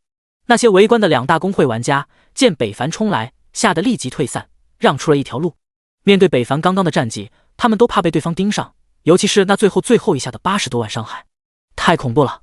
冲过人群，北凡气喘吁吁地跑到了九晴依依面前，后者也被他这个气势吓了一跳。只有柔情好像预感到了什么，露出了姨妈笑。下一刻，北凡也不管3721就吻了上去，当着众多玩家的面，还有 NPC。 一瞬间，九晴依依大脑一片空白，睁着他那无辜的大眼睛不断颤抖。四周的公会玩家也是不可思议地看着这历史性的一幕。亲上了这就一剑破天大佬，好猛啊，这也太突然了，我爆米花还没准备好。我也好想亲亲啊。强吻哎，好霸道，不过我也好喜欢。星月公会女玩家羡慕道。边上的傲视玩家直接伸手就上那来吧宝贝，我也单身。两人就消失在了人群，不知干嘛去了。柔情男子看着看着竟然哭了，会长终于等到了。这一吻很唐突，这一吻很持久，这一吻将两人的间隔直接拉近了。北凡也不知道自己该做什么，脑子一热就亲了上去，身体还在紧张着。星月落落看到有点失望和难过，但更多的还是祝福。没想到啊，大佬眼光不赖嘛。傲视无双笑道。傲视一声点头。吻了快1分钟，九晴依依脸色早已羞红，红得发烫，害羞得要死。虽然内心已经开心的乐开了花，但当着这么多人一剑破天也太大胆了。人家都还没准备好啊。九晴依依舒软的身体用出了最大的力气，将北凡推开，后者一猛。怎么了？他刚感觉摸到了爱情的门槛，正要伸舌头呢，就被打断了。你看看这么多人，怎么？九晴依依害羞的说不出话，最后推开了北凡，就跑进了自家公会的姐妹怀里。北凡这才意识到，一个个老色胚的目光都集中到了自己的身上，意犹未尽的样子，好像在期待着的事情没有发生。哼，都别看了。北凡也是第一次，也很尴尬，用力摆了摆手。那些玩家也很有趣，见没有好戏看了，都切了一句不欢而散。逃开的九晴依依趴下姐妹身上，听着姐妹的安慰，却独自开心的笑，那是幸福的笑。他真的吻我了，还是强吻？难道之前我哭的时候他都看到了？要真是那样，自己可真是要羞死了。不过他真的喜欢我吗？应该是喜欢吧，要不他怎么会吻我呢？想想，九晴依依就控制不住开心的笑。会长，哈喇子能收一下，我肩膀都借给你了，你不能这么欺负人啊。他姐妹道。闻听，九晴依依轻语的说了一句抱歉，继续笑，还都抖动着身体，是绝望和希望同时到来那种喜悦冲击，实属庞大。空气中都快弥漫着爱情的铜锈。北凡也没有去找九晴依依，也不知道该说些什么。而这时候就看出有经验的人了。清北平给他了一个建议，生米煮成熟饭，这些问题就迎刃而解了。不得不说，这是个好主意。北凡赏了他一拳，后者很委屈，给你出招，你还打我，不讲究。这个闹剧过后，期间北凡和九晴依依谁都没找谁，大家都默默等待着主城的进城。终于再近1个半小时，建造结束了，里面的声响也停止了。七彩大幕拉开，蓝色光柱从高往低滑落，慢慢露出了主城的景象。待七彩光幕全部消失后，大家都被眼前的主城惊呆了。叮！恭喜您建成完成，奖励声望加1W，永久幸运加10。提示：恭喜您获得城主身份，请为自己的主场命名。阿拉德大陆。北凡简单想了一下道：叮！命名成功，城主身份激活。城主在主城内或不超过主城1公里，可拥有城主内饰，纵览全城，并且自身属性 X300%， 防御 X300%， 伤害提升 X500%， 并拥有驱逐权。驱逐可将入住本城的玩家无条件让他滚出去。叮！提示：您是第一个建造主城的玩家，将发布全服公告，是否隐藏姓名？不隐藏。叮！恭喜玩家一剑破天建成成功，名为阿拉德大陆，特此奖励银币 2W， 声望 2W， 史诗宝箱1个。20。这条公告足足发了20多条，是有史以来发的最多的。在场的所有玩家在此一愣，第一次发呆是没有想到一个1级主城可以如此漂亮，有山有水还有树，像古代的大城一样，还有一座6-7米的高楼，特别显眼。复古的外表，清新亮丽的装饰风格，让人心旷神怡。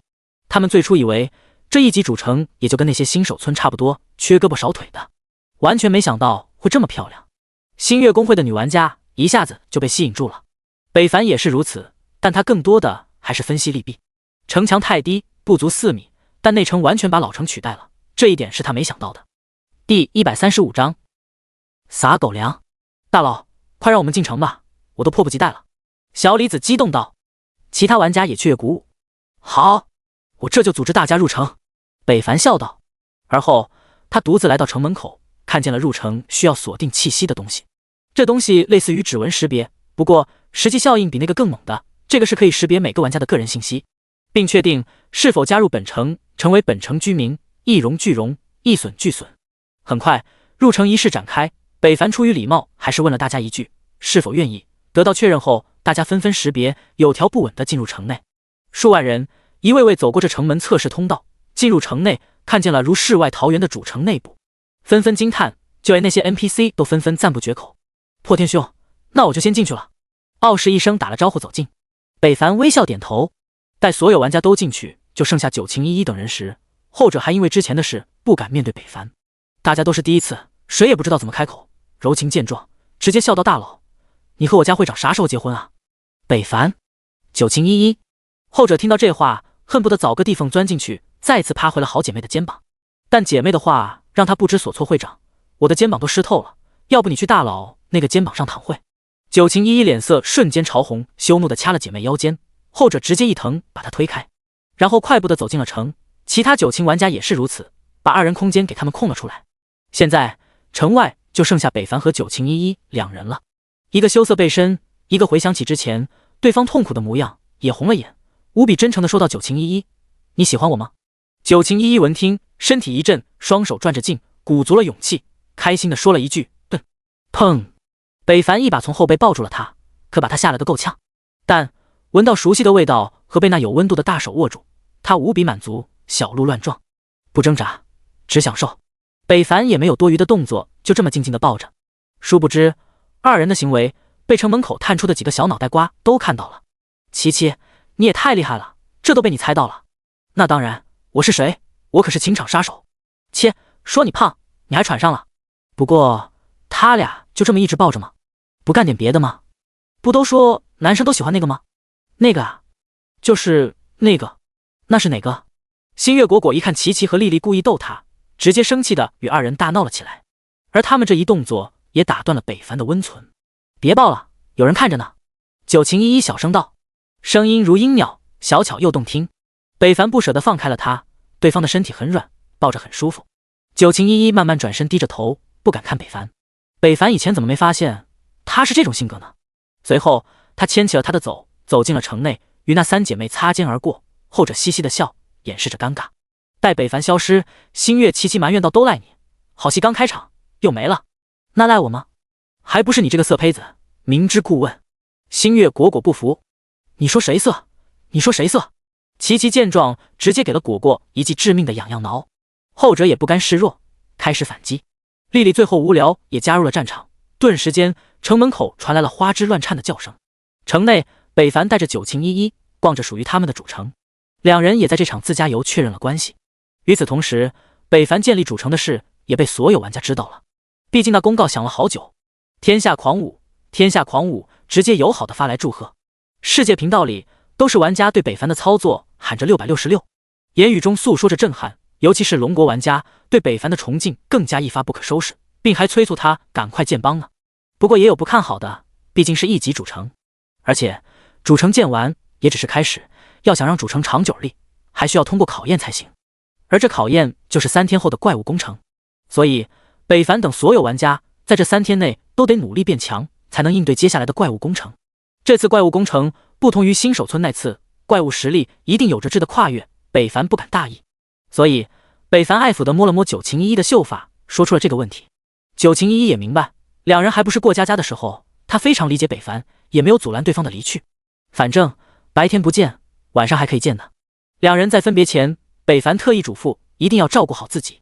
九晴依依用力点了点他那可爱的小脑袋瓜，感受着来自男人的浓烈关心，很是幸福。分别开，北凡直接找到了自己的剑士导师。说到剑士导师，也要感谢清北平，要不是他，北凡都忘记要抓这类 NPC 了。当时着急，就想着筹够30个人就行，还是清北平老道看出了北凡的打算，间接性的帮了北凡一个大忙。这个人情北凡记下了，等完成转职任务，他就帮清北平把他的任务完成了。城主，你的主城太漂亮了，这个房子太美了，以后可以给我吗？剑士导师指了指身后的2层华楼，标新立异的装修别具一格，晶莹剔透的房门窗户，这家伙眼光倒是不错。我说他怎么跑这里来了？要不是他是城主，开了全图，好真难找他。没问题，你喜欢，那就送给你了。北凡很大方，对于这些第一批跟着自己的 NPC 给点优惠没什么。那太谢谢城主了，我一定会努力替祖师爷传道授业，将我城每一个子民都变成最厉害的剑士。剑士导师激动道：好。北凡点头，而后开始了自我升级。他现在经验很多，应该能到30级。叮！恭喜 LV24、LV25、LV30%2%经验，差点就不够了。北凡计算的还算准确。城主，您升级只是太快了，跟喝水似的。亲眼目睹北凡的跳级，剑士导师惊讶道：那是当然，因为我是城主啊，给我发布任务吧。北凡一笑，没多解释。随后剑士给了北凡一个任务，那就是去击杀噩梦30级副本骑士之王。第136章，敢偷袭我就秒了你。骑士之王30级的副本，北凡接完任务，他并没有直接去，而是拿出了之前公告获得的史诗级宝箱，尝试一下进化，看看需要多少经验。史诗级的箱子他也是第一次见。叮！提示：进化需要1500W 经验。嚯，还真不少。这要是升级，他不得掉好几级。不行，现在可不能掉级。3天后就是怪物攻城，他必须得3转，把技能伤害再度提升，等级限制解除，再考虑升级的事。还有沧海那界，他也是可以进化一次的。想明白了，他直接去刷小怪了，积攒怒气值。有着血雷天罚这个神技，他才能放心。出了城，北凡直接就近找了个40级怪蠕动虫。北凡发现之前与那俩杀手战斗时也积攒了不少怒气，足足50%之多。当时没在意，早知道就不那么快杀死魏安祥了。刷怪是无聊且孤独的，但也是迅速的。北凡实力提升上开着暴走 buff 就是无敌的存在。尽管蠕动虫血多防御高，但在北凡的攻击下还是只能等死，多挣扎一步都是对北凡的实力不注重。所以1个多小时后，北凡就把怒气值积攒满了，向着副本进发。此时排行榜上30级也就北凡一人，所以30级的副本没被开过荒，估计一会就能上个公告。骑士之王3门灵力，阻拦外客。如仙是隐居，这个副本看着比较正派，毕竟谁家会在门口单独建3个门呢？明明还是需要传送门才能进入，可见牌面不小。踏入传送阵，进入副本之中，眼前的景象也是让北凡诧异。这哪里是进入了 BOSS 之所，这不是进入了天宫了吗？水晶一样的柱子排成排，地面还都是不知名的蓝彩石制造而成，前面还有一个个豪华的阁楼，造价不菲，都不是凡物。叮！提示：有人对你发起了诅咒，已阻拦。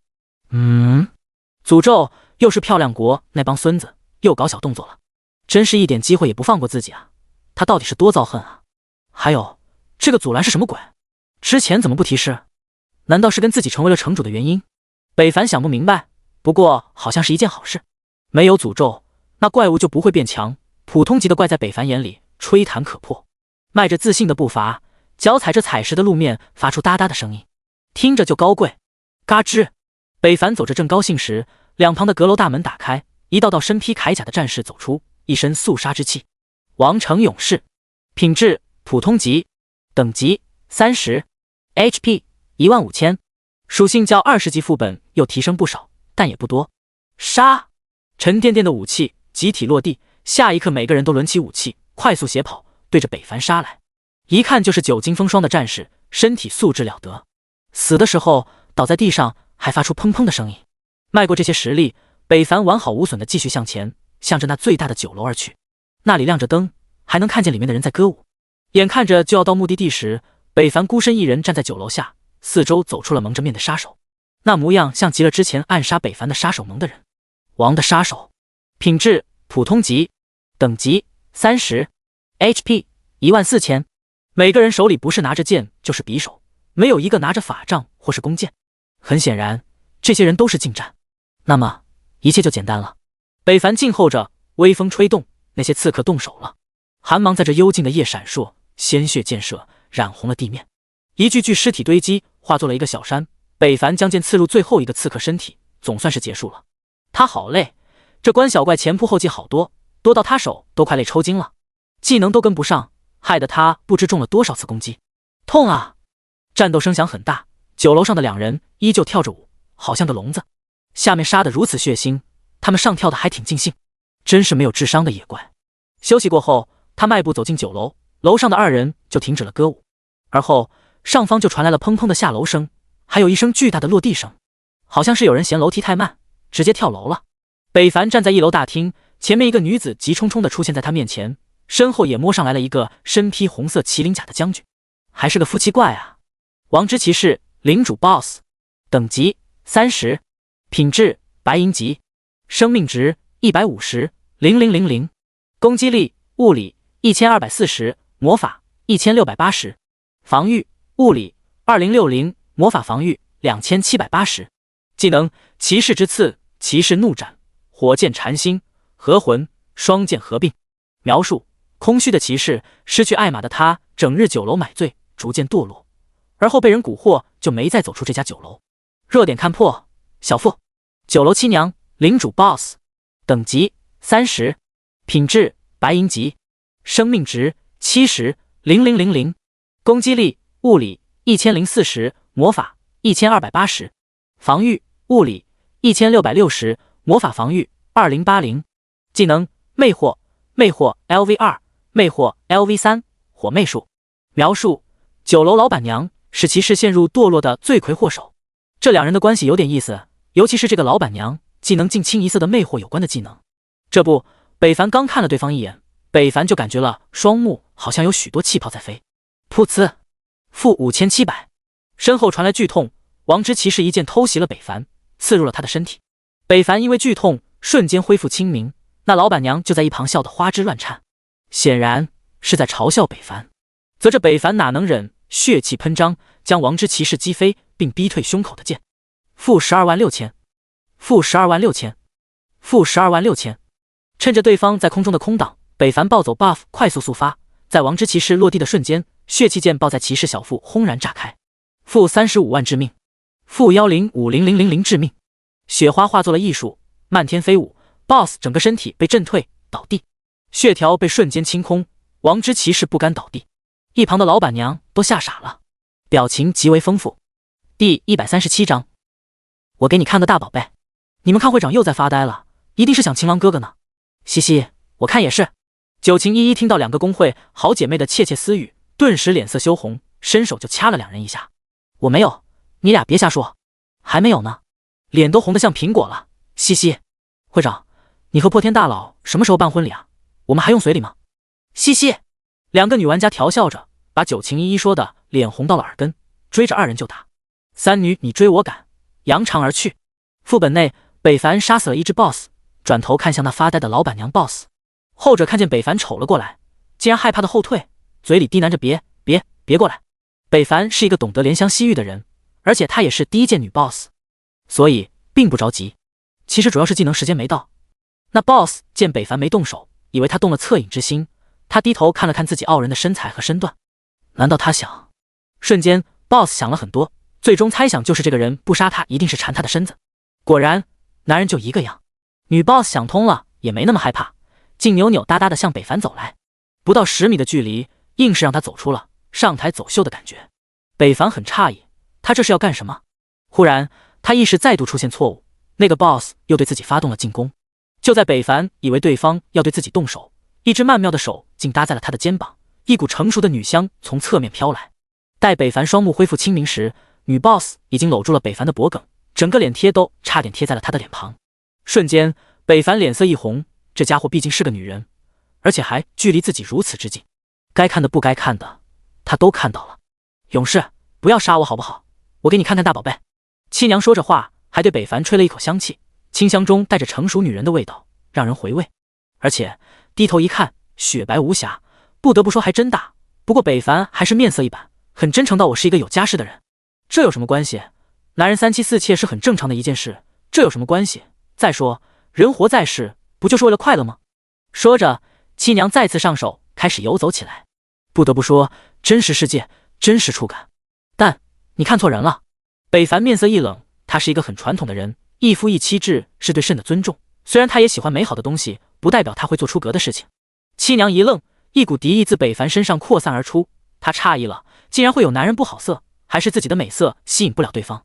北凡没有多余的废话，在对方愣神的功夫，屠戮之刃血剑长空，对着女 boss 的弱点位置一刺，噗呲，32W 致命，121W 致命。猩红的气味出现，血红色的剑爆在女 boss 的身体爆开，致命的伤害带走了她全部的生命。七娘不可置信地看着这个无情的男人，说动手就动手，你倒是告诉老娘一声啊！叮，恭喜您通过了普通副本骑士之王，经验加 60W。北凡将剑收起，开始摸装备。叮，恭喜您获得黄金装备30级骑士之铠风套装之一。叮，恭喜您获得黄金装备30级骑士之手风套装之一。叮，白银装备闪耀之环，白银装备火石之盾，白银装备爱心之剑，青铜装备9，普通装备5。看着自己的手气，北凡撇嘴，这次开荒貌似不怎么，不过还得继续，先把进阶做完再说，然后再去人马一族副本，把清北平的任务做了。正好在这里先搞个30套。退出副本，北凡直接开始了骑士之王困难级。怪物属性提升，王城勇士也越发勇猛，但还是不敌北凡的绝对力量，不费吹灰之力再次来到阁楼之下。王的杀手再度堵截，但依旧不是北凡一人之敌，将其尽数杀死。来到阁楼内，狗男女登场了，熟悉的开场和套路，这次北凡精明了。他不去看，闷着头对着王之骑士一套致命杀招。血色大崩，负96000；上辽之剑，负85000；血气喷张，10W 加，10W 加，血十字斩，28W 加致命。血气剑爆收尾，哐当一下，北凡上演了一波血条消失术，30W 加致命，105W 加致命。王之骑士还没反应过来，就再次被北凡的伤害融化了。扑通！女 boss 捂着嘴，惊恐地看着北凡。北凡也不废话，这女的很麻烦，先给她几件等等技能。啊！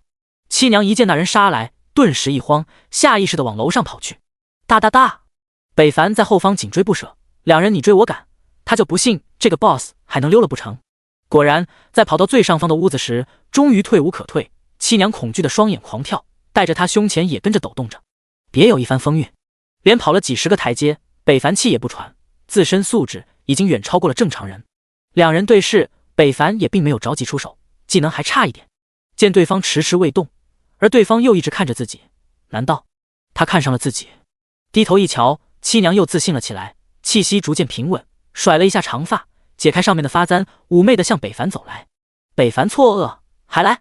不过正好自己的技能也好了，那就慢慢等他过来也好，一剑送他回家。而七娘还不知道，他正在一步步迈向深渊，还以为对方那眼神是在看自己诱人的身材。哥哥，妹妹好看吗？要不要上床上了解一下呀？声音酥麻，北凡一激灵，他这才看见这间屋子粉红的复古装饰，桌上还有女人抹的红妆，床上还有之前穿过的衣服没有收拾，桌上也摆着2个酒杯，里面斟着红色的酒，应该是之前这对 boss 正在调情，被北凡打扰了。这位哥哥，我的床好看吧？上去试一试，很舒服的。七娘还在诱惑着，身上衣物掉了一角，露出香肩。然而北凡连看都没看，而是拿出了屠戮之刃，血色长红，杀气腾腾。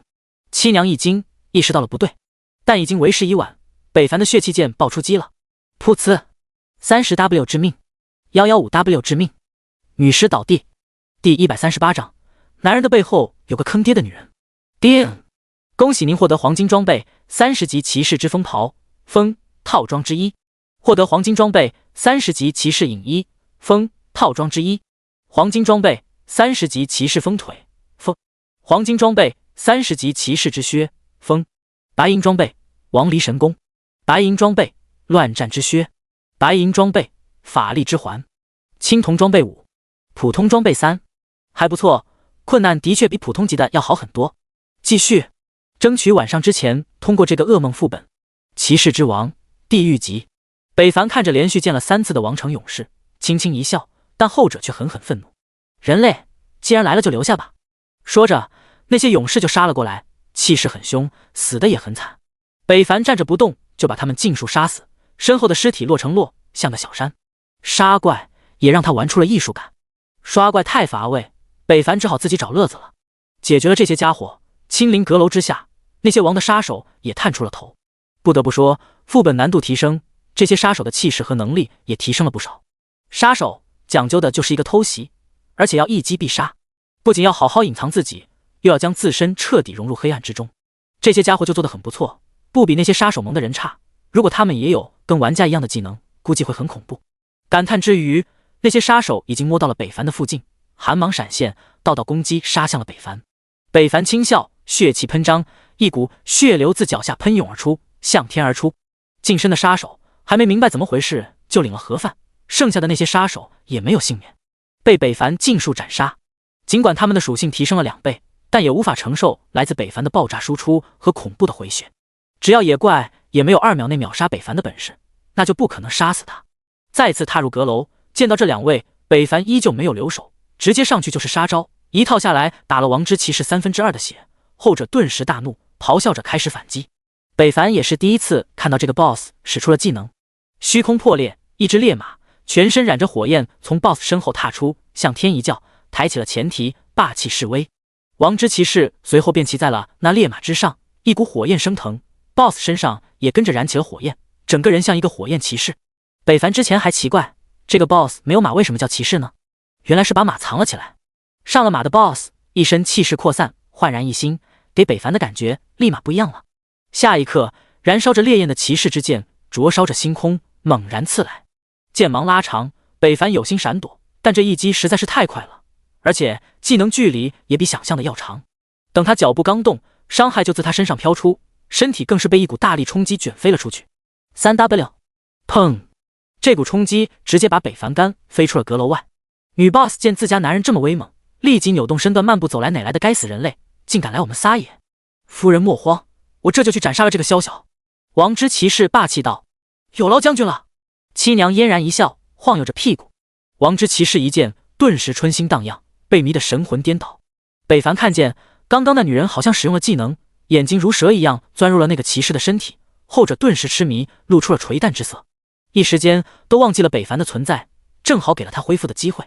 北凡感叹，男人背后果然需要一个好女人，要不然就像这个骑士一样，男人正在打仗，这女的竟然还在舞骚弄姿，完全不看场合。那 BOSS 余光瞥了北凡一眼，见其未动，也放下心来，心中估计刚刚应该是将其重伤了。然而北凡的血量趁着这个功夫已经回满了，并且再有几秒技能也差不多好了，到时候直接送他们回家。可接下来王之骑士忽然恢复了清明，晃了晃脑子，直视着北凡而来。七娘也有些疑惑，自己的魅力下降了吗？人类受死！王之骑士大喝一声，骑着燃烧着烈马发起了冲刺，同时他的另一只手又出现了一把长剑，那把剑是蓝色的，通体也染着火焰，只不过不是红色的，而是蓝色冰冷的火焰。双剑在手， BOSS 的攻击大涨，北凡眼神一凝，这一招他不能接，连忙翻身跳开。轰！攻击落空，王之骑士烈马转身，嚎叫一声，再次发起了进攻。双剑过头，蓝色和红色的火焰陡然剧烈燃烧，发出耀眼的火光，双剑破空斩出。蓝红色的火焰剑气波轰然斩出，空气瞬间被抽空，直逼北凡而去。这一招威力惊人，北凡感觉自己要是挨上，不死也得蜕一层皮。脚步横挪，快速转身，拔腿就跑。血雷天罚他舍不得用，那是留着对付噩梦骑士之王的，所以他只能逃了。速度很快，但那双色火焰的剑气斩更快迅速，火焰裂空。只听轰隆一声，北凡原地起飞，身体燃起星星之火。-85000，爆炸冲击把北凡掀飞出了数十米，身体像皮球一样不停地翻滚，血量更是差点被清空。再多5000，北凡都凉在这里了。翻滚中的北凡都有些后怕，自己刚刚着实太冒险了，要是真凉在这里，那他可就亏大了。叮！血神之力被动触发，回血翻倍，加36000，没死。王之骑士有点诧异，看着那个人类，火焰还在燃烧，但却以肉眼可见的速度出现了消退的效果，让他大为震惊。生命加36000，2秒的时间，北凡的血量就快回满了，一下子从濒死变为健康，这就是血神之力的变态之处。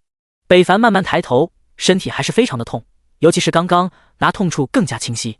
寒冷刺骨的火和灼热燃烧的烈焰完全是两个极端。不得不说，这个 BOSS 技能着实惊艳。人类，你很不错，竟然可以接下我2招。王之骑士赞许道。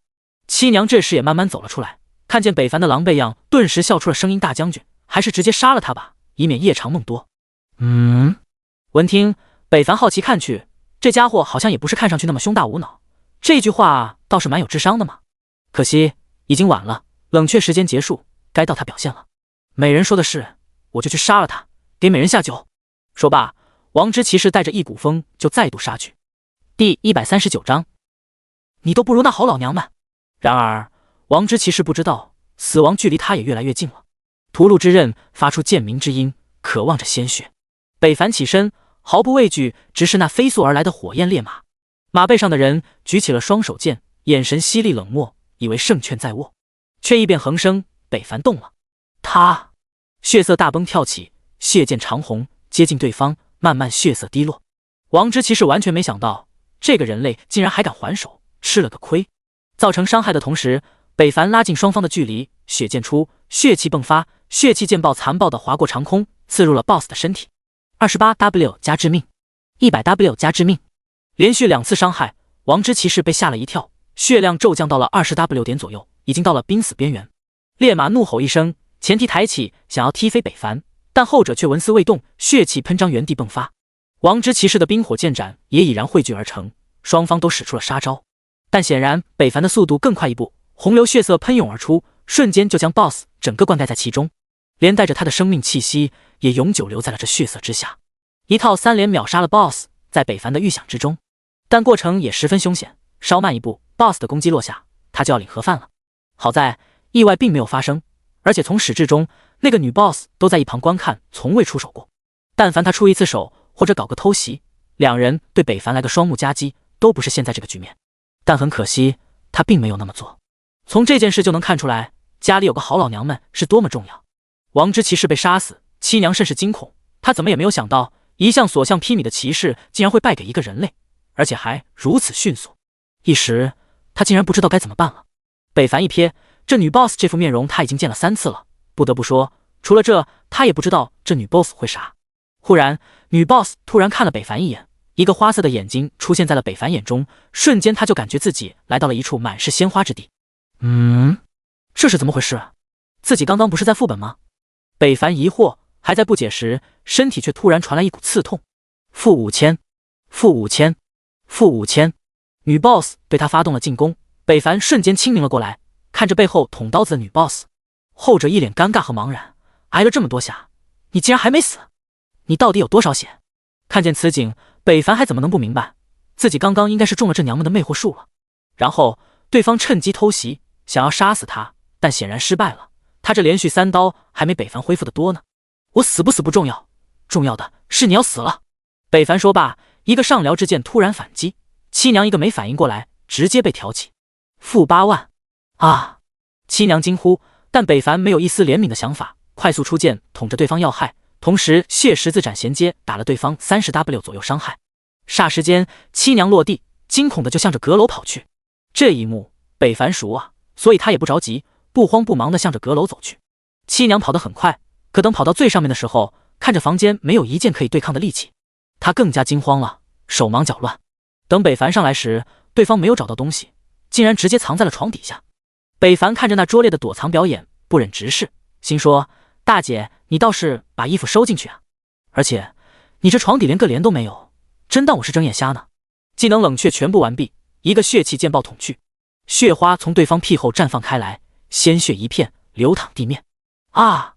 七娘惨叫一声，北凡攻势未停，又是技能下午，可因为没有触发致命位置，所以这一套并没有打死对方，但也将其血量压到了20W 左右。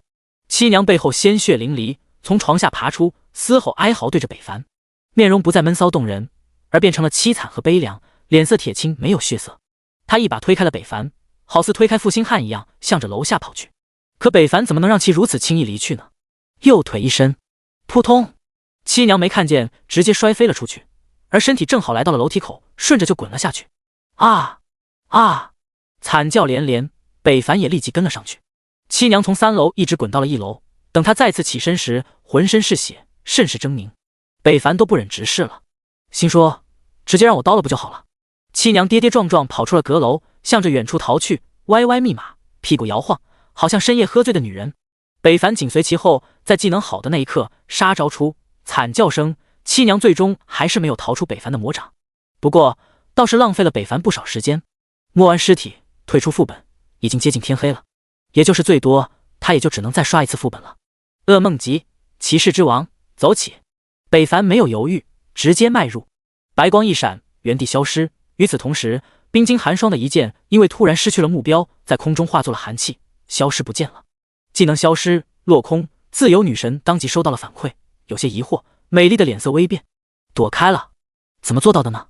副本内，为了节省时间，北凡技能进出，快速解决了王城勇士和王之杀手，耗费了近30分钟时间。不得不说，噩梦级的副本，就算现在的北凡也很吃力，但好在他是打不死的小强，回血能力 bug， 这才勉强来到了 BOSS 关卡，再次见到了这对男女。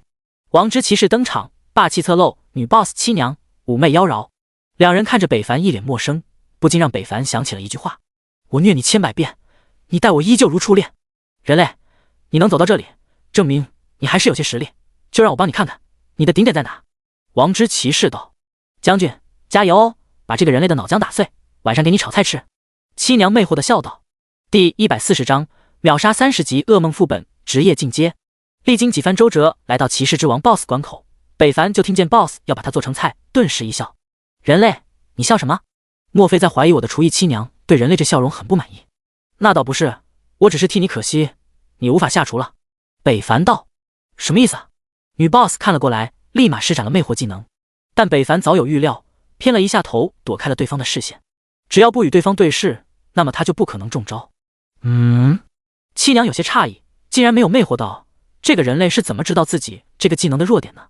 因为你们马上就要开席了。北凡淡然一笑。两个 BOSS 闻听，均是一愣。开席？什么是开席？北凡不再废话，双目开始转变，血红侵蚀黑白瞳，雷霆闪现。不知怎么，王之骑士看到面前这个人类那双转变的眼睛，心头一突，好像有不好的事情要发生。下一刻，天空突然电闪雷鸣，乌云密布，雷电如九龙翻腾云雾之中不断闪亮，天地异象，这难道是这个人类搞出来的？王之骑士开始害怕，身旁的七娘更是躲到了他的身后，而正是他的这个举动给北凡创造了绝佳的机会。北凡目视着王之骑士，后者身体顿时不受控动，一身力量被禁锢。BOSS 大惊，催动着力量想要反击，但一切都晚了。血雷城，天罚降，滚滚血色雷劫撕裂长空，制造时空乱流，轰然落下。目标正是王之骑士。轰咔一声，阁楼顷刻间化作了碎末，在雷劫面前是那么脆弱不堪。而王之骑士也没能幸免，他惊恐抬头，看到了那道死亡雷劫，里面带着毁灭的气息，他嗅到了死亡的味道。轰隆！592W 致命！592W 致命！啊！雷劫降下，大地震裂，两个 BOSS 因为紧挨在一起，更是直接没被这雷劫一同摧毁，瞬间丧失了生命的机能。双目灰白，轰！二次爆炸，碎片横飞，北凡也被卷了出去。不过他早有准备，死不了。叮！恭喜您击杀了 BOSS， 经验加500W。叮！恭喜阿拉德大陆的玩家一剑破天，第一个首通噩梦级骑士之王副本，奖励声望加3W，经验加200W。丁3，再次上公告，北凡已经习惯了。世界频道那些玩家也麻木了，一见破天大佬又上公告了。我为什么要说又？大佬牛逼，我30级还遥遥无期，大佬都手通副本了，太强了，膜拜。大佬还收小弟吗？大佬我爱你，快加我好友，我要给你生猴子。死人妖，你还没放弃呢。阿拉德大陆九情依依听着响起的公告甚是开心，尤其是看到那些玩家的评论，更是心里美滋滋，仿佛在说这是我的男人。傲视一生和傲视玩家听完公告面面相视，他这才出去多久啊？副本就打到了噩梦级，还通关了，这也太离谱了吧！傲视王者吃惊道：“是有点夸张，不过今天他的伤害你们也看到了，也算情理之中。”傲视一生道：“他也很羡慕对方，但却什么都做不了。自己坐拥着龙国最强公会之一，竟然还追不上一个散修。”对于北凡再次上公告，关注他的人很多，尤其是那些敌视他的仇人，自由女神、魏安祥、神主、公会都恨他不死。副本内，北凡走到尸体旁，开始摸尸。叮！恭喜您获得30级钻石级装备树横之甲风。恭喜您获得黄金卷轴破雨阵，效果对范围内9×9的敌人造成12000点魔法伤害，持续5秒，共计6W 点伤害。获得黄金装备30级骑士银腿风套装之一。黄金装备30级骑士影腕风。黄金装备30级骑士风盔风。黄金装备30级骑士护腕风。白银装备古月之手。白银装备细雨之笛。白银装备魔法护胸。白银装备百横之力。青铜装备5。普通装备5。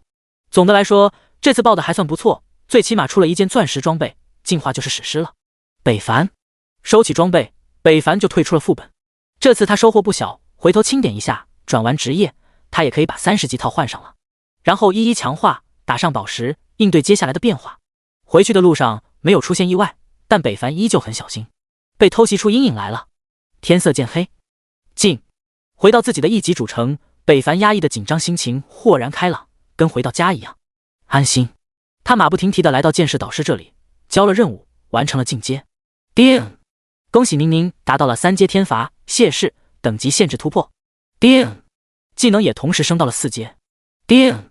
血十字斩4阶，伤害力量 X100，出血伤害25×3秒。叮！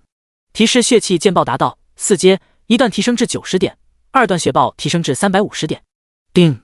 天之眼提升至4阶，可看透不超过自己90级的野怪部分属性，弱点看破 35%， 并增加新技破影，有 20% 几率看破四周的隐藏敌人。上辽之剑提示至4阶，伤害提升至80点。血色大崩提示至4阶，伤害提升至100点。血气喷张4阶，每段伤害提升至150点。天之力4阶，攻击力和生命值各提升 40%。血神之力4阶，生命恢复提升至 25%。血雷天罚4阶，真实伤害等于力量 X800 加20分号目标最大生命值。转职完毕，北凡找个安静的地方把装备整理了一下，白银级以下都忽略不计，北凡直接都扔上了拍卖行，连鉴定的必要都省了。他现在最起码都得需要钻石起步，所以黄金装备才是他的首选。清点了一下，15件黄金，1件钻石，其中自己用的也就3件。30级装备很多都是区分职业的，所以凑一套不太容易。思索了一下，还得先鉴定解封属性再说。第141章，你中有我，我中有你。视线跳跃，北凡眼界来到主城上空，化作了主城的神，开始寻找起法拉利。很快，他在一个3连矮房的地方找到人了他。同时，他又看了看所有主城的 NPC， 他们分散在了各地，有的甚至隔得很远，玩家都不知道他们在哪里。北凡意识到了一个问题，那就是 NPC 太过分散会大幅度影响任务触发。要是玩家连 NPC 都找不到，何来任务可言？而且他的主城 NPC 也有点太少了，回头得研究多搞点人才行。想明白问题，北凡出现在法拉利这里，后者还在一间屋子里整理着什么。这是直接不经过我的同意就住上了吗？北凡开玩笑走了进来。法拉利问题一件是北凡放下了手中的活，略微尴尬笑道：“嘿嘿，这不是暂时没地方住吗？我看这间屋子空着，就搬进来了。”北凡笑了笑，也没有责怪。法拉利的存在对于一个主城来说至关重要。先别收拾了，回头再给你找一个更好的房间。好，法拉利点头。而后北凡就把15件黄金装备和一个钻石装备交给了法拉利。后者也是见过世面了，波澜不惊收下，但还是很开心。城主放心，交给我吧。交给你我自然是放心。北凡点头，然后又道，把心中的想法说了出来。明天你看看，把所有的跟你一样的人的聚集在一条街，这样以后也能便利些。法拉利问题瞬间明白了北凡的意思，点了点头。不是什么难事，交给我吧。处理完这些，就到了北凡的夜生活时间。他现在已经不是一个人了，不能再像以前那样了。打开聊天，给九晴依依发了个信息。没过1秒，北凡就收到了对方的回复，好像他一直在等着北凡的信息一样。知道了位置，很快2人就见面了。九晴依依支开了所有人，略有羞涩的2人站在了一起。北凡很直，也不会说什么花言巧语，上来就问你吃了吗？没吃呢。九晴依依小声道，那我们去吃点东西吧。北凡拉起了那粉白的小手，后者有些抗拒，但很快就接受了，任由着北凡拉着。北凡也没看出对方的害羞，拉着他就向着远处走去。同时他又打开了全城地图，忽然看见了一处角落里正在亲亲的男女，手脚并用，甚是激烈。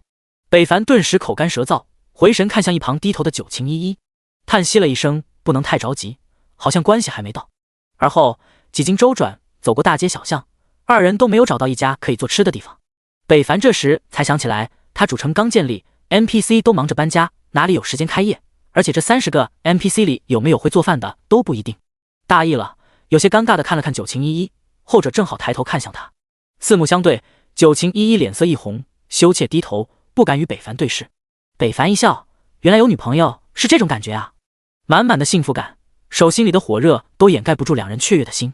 北凡想要进一步发展，伸出另一只搂向九晴依依时，却突然听到了咕噜噜咕噜噜的声音。北凡伸出的手错愕停在半空，看向九晴依依瘪瘪的小肚子。九晴依依听到自己肚子的叫声，更是羞红的不知所措，恨不得找个地方钻进去。北凡瞬间清醒，伸出的手拍在了九晴依依的肩膀，微笑道，你在这里等我一下，我一会就回来。九晴依依诧异抬头，不明所以。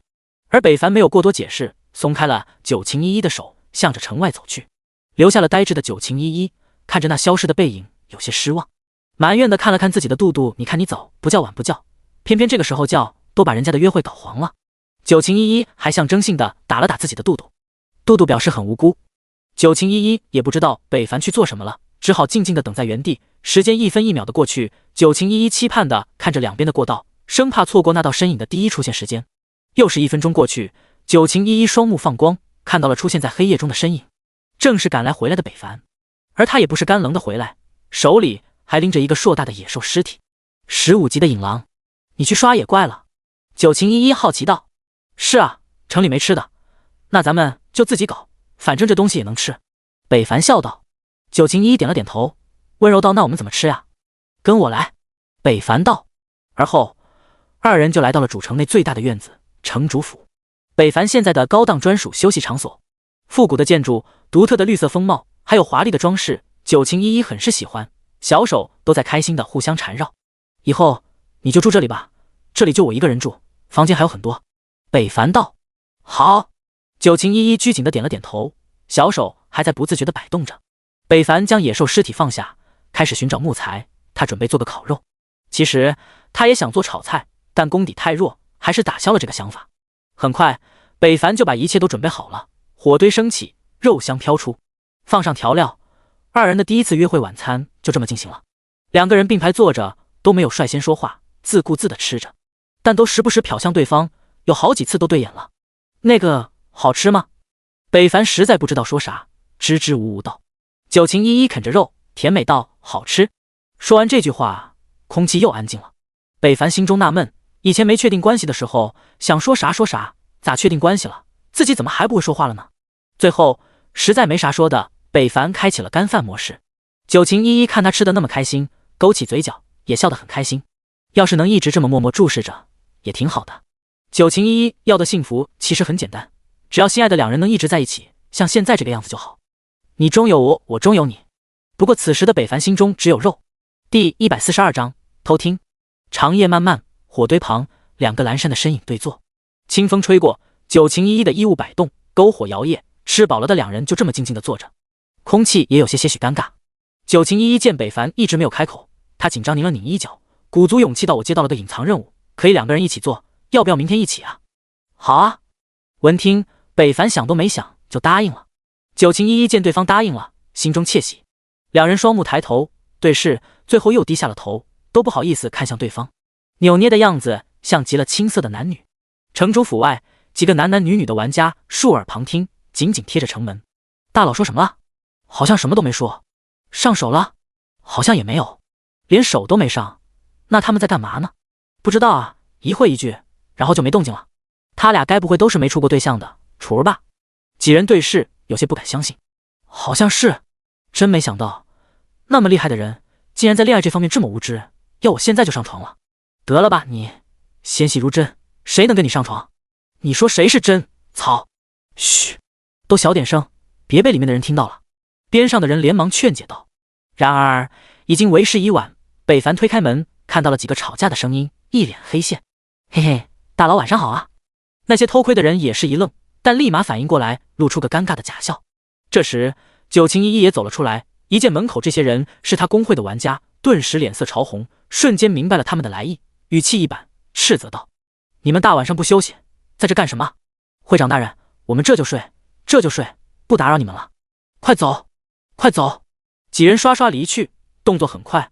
北凡诧异回头，这都是你公会的人？九晴依依脸还很红，不敢抬头。北凡思考了片刻，也没明白那些家伙要干嘛，索性不想了，你也早点休息吧，明日好出发。九晴依依点头。那你是住在城主府还是？北凡道。今日太晚了，明日收拾一下，我再搬过来吧。九晴依依羞怯道。也好。送走了九晴依依，看着那小鸟依人的可爱背影，北凡心头也有些甜美。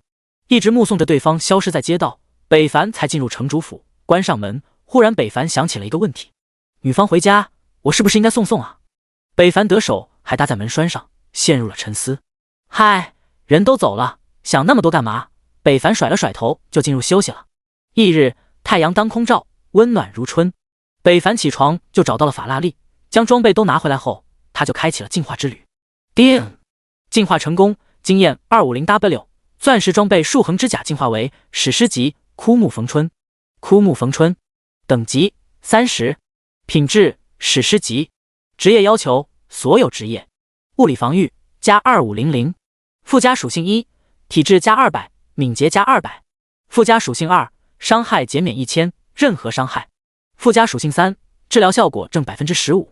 被动技能复生，当生命低于 10% 时，触发复生效果，血量瞬间恢复至 80%， 并增加 50% 力量。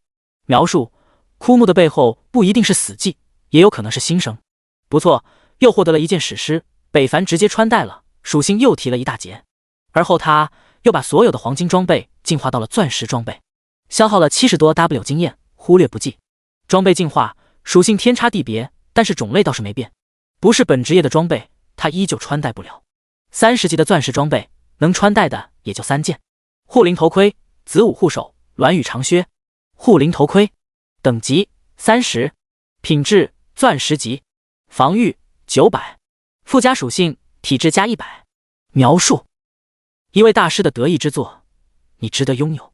子午护手等级30，品质钻石级，防御850，附加属性体质加90。描述：这件装备包含着一位女子对爱人的思念。鸾羽长靴等级30，品质钻石级，防御820，附加属性体质加85。描述：栾云平大师闲暇之余打造的一件装备，快而可靠。看完，北凡发现20级以后的装备很少带技能了，而且带的也都是加体力属性这些，好像只有武器才加攻击方面的属性，有种各司其职的感觉，防御就是防御，攻击就是攻击，互不干涉。将20级的装备换下，分解获得强化时，直接将这3件直接强化了。叮，钻石护灵头盔加15，物理防御加2050，体质加180。叮，钻石子午护手加15，物理防御加1900，体质加170。叮，钻石鸾玉长靴加15，魔法防御加1850，体质加170。换上后，属性又提升了一大截，生命也破了10万大关。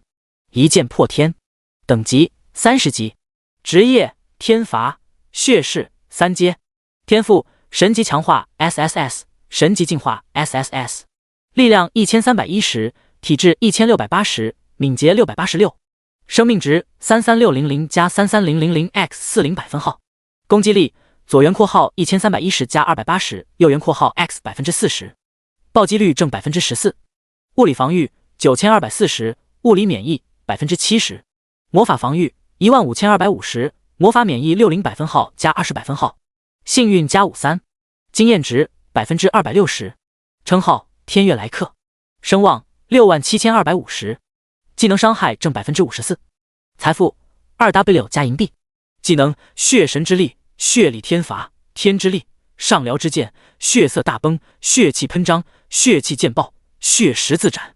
整体完毕。北凡看了一眼剩下的装备，挑出了牧师能用的，直接给九晴依依发了过去。毕竟他现在也不是一个人了。消息过去没2秒，九晴依依就回了过来：“给我发装备干嘛啊？而且咋都是30级的装备，还都是钻10级的？你在哪里弄的？”言语中满是惊讶。“给你到30级穿的。”北凡道：“我离30级还远着呢，用不到，要不你卖了吧？主城建设也需要很多资金。”九晴依依拒绝道，但心里美滋滋，他知道关心自己了。“不用，我还有很多，你就收下吧。”北凡大气道。“好吧。”九晴依依拗不过北凡，只好收下了。现在自己也用不着，要是他缺钱的时候再把装备卖掉也不迟。九晴依依心中这般想着。第143章隐藏任务，不存在的门。一天的时间，玩家们经历了无家可归和新家成立，渐渐接受了事实。第2天就恢复了往日的光景。阿拉德大陆的建立，众所周知，除了2大公会的人员，今天也陆陆续续有之前天月城的老玩家回归。他们权衡利弊，还是选择了这个新建立的主城，当然也有慕名而来的。一剑破天这个名字的含金量，在龙国人心中不言而喻，那就是大佬中的大佬，建立的城池会差吗？而等这些玩家第一次来到这个主城时，彻底被震惊住了。华丽的外表，清秀的装饰，还有一个从天而落的水流，那该不是瀑布吧？玩家们纷纷惊异看去，哪怕是在主城外，也挡不住里面的风景。玩家们后悔没有早点来。快，我要进城！我也要。这些人的到来，北凡都知道，也很欣慰。他的主城人越多越热闹，既然建立了城池，他也希望越来越好。不过设施还不完善，只能日后再说了。我们出发吧。九晴依依道。好。北凡点头。2人出城，直奔一处沼泽地而去，而沼泽地的后方正是九晴依依的任务地点。路上2人都没有说话，行动很快。九晴依依心有点紧张，他今天怎么沉默不说话了？难道是因为昨天我回去没有在他那住，他生气了？小手抠抠，有些失望。殊不知北凡在想任务的事，隐藏任务应该不简单，是不是应该先把怒气值攒满再去比较好呢？虽然他属性又提升了不少，但也不能大意才是，死一次他可就遭重了。不能大意，北凡忽然停下脚步，也一同拉住了九晴依依。后者惊疑：“怎么了？你那个任务先等一下，我先带你刷点怪，再去做那个任务。”大手传来的炙热温暖着九晴依依的心，他没过多思考就同意了。见对方点头，北凡拉着他就向着40级野怪的地方前去。很快2个小时左右，九晴依依升到了28级，北凡也积累了不少经验，接近1000万左右的样子。同时他的怒气值也满了，大功告成，可以出发了。九晴依依还沉浸在升级和恋爱的快乐中，其实他对于任务不任务并不重要，只是想和北凡单独相处而已。看着乐此不疲的北凡在前方刷怪，他就感觉很幸福，自己在后面摸尸，脸上都洋溢着笑容。走吧，可以去做那个任务了。北凡见对方还在发呆，出言道。后者这才起身，看着满头是汗的北凡：“你不需要休息一下吗？”“不用，我不累。”北凡道。“哦，那我们走吧。”随后2人踏上了征程，没有了耽搁，很快就来到了任务地点。此时2人的脚上都沾染了沼泽的埋汰物。北凡看着前方2棵格格不入的大树，矗立两旁，好像中间有个门一样。大树很高，长得也很奇怪，下面挺拔很直，但过了3米的位置，2个树竟然对立而长，交缠在了一起，向天生长。而正是因为这样，北凡才看出这里像个门。“确定是这里吗？”北凡疑惑道。九晴依依看了看任务指引，点了点头，任务指示的就是这里，但地图上却看不到这个位置的存在。地图上沼泽之地已经触碰到了一个边缘，后面则是大山，很高的那种，无法通行。然而现实却是2人来到这里，大山没看到，倒是看到了2棵奇怪的树，好像在提示着他们快进去。树的2边再无旁物，北凡好奇的上前对着空气位置摸了过去，只见他手好像触碰到了一个极为硬的东西，又或是一堵墙，难以寸入。这可引起了北凡的好奇，当即上撩之剑攻了上去。长剑划过那看不见的墙体，冒起火星，呲呲作响。待技能结束，北凡惊讶看去，自己这一击竟然没有对其造成一点伤害，连个印子都没有打出来。要知道他的技能伤害都是好几万点，这就离谱了。九晴依依一旁呆呆地看着，北凡不信，血气剑爆陡然释放而出，化作血剑的突刺而去。轰！雪花在那五行墙体炸开，鲜血飞溅，血流而下，但依旧没有对其造成伤害。待那些血彻底消失后，又恢复了之前的样子。北凡懵了，这是什么东西？防御这么高？北凡顺着这五行的障碍横向往侧面摸去，他发现这无形的屏障十分的宽广，他一时也摸不到尽头，好像有什么东西把这个地方圈起来了一样。再次回到原点，看向那个大树之间的空隙，北凡眉头一皱，他有些不敢踏入这里了。这里处处透露着怪异，让他心生了惧意。不过转念又一想，自己今天有复活，还有涅槃重生，他怕什么？走吧，你的任务或许就在这里面，我们进去看看。北凡拉起了九晴依依的雪白小手，不知怎么，对方的手有点凉，这更加让北凡握得更紧了。刚刚锻炼了一场，他浑身都是热量。九晴依依轻哼一声，默认的点了点头。二人向着那两棵大树下走去，北凡伸出手触摸一下，看看这个是不是也有无形的屏障。然而并没有，手掌深入就看不见五指，没入其中，毫无阻碍。北凡立即将手拉回，查看手掌是否有问题。刚刚他可看见自己手伸进去，自己在外面却看不见里面的手，好像什么东西隔绝了视线。你没事吧？九晴依依也被吓了一跳，第一次见这种情况，立马伸出手抓住了北凡的手，担心看去。没事。北凡给了他一个放心的眼神，同时心里一暖，原来被人担心是这种感觉啊，这里面应该很玄妙，待会一定不要离我太远。北凡叮嘱道。九晴依依点头，而后二人踏入了这个虚幻的地方，身体没入其中，消失不见。与此同时，外面的大树之门也一同消失了，连同这四周无形的屏障，露出了高山原本的面貌。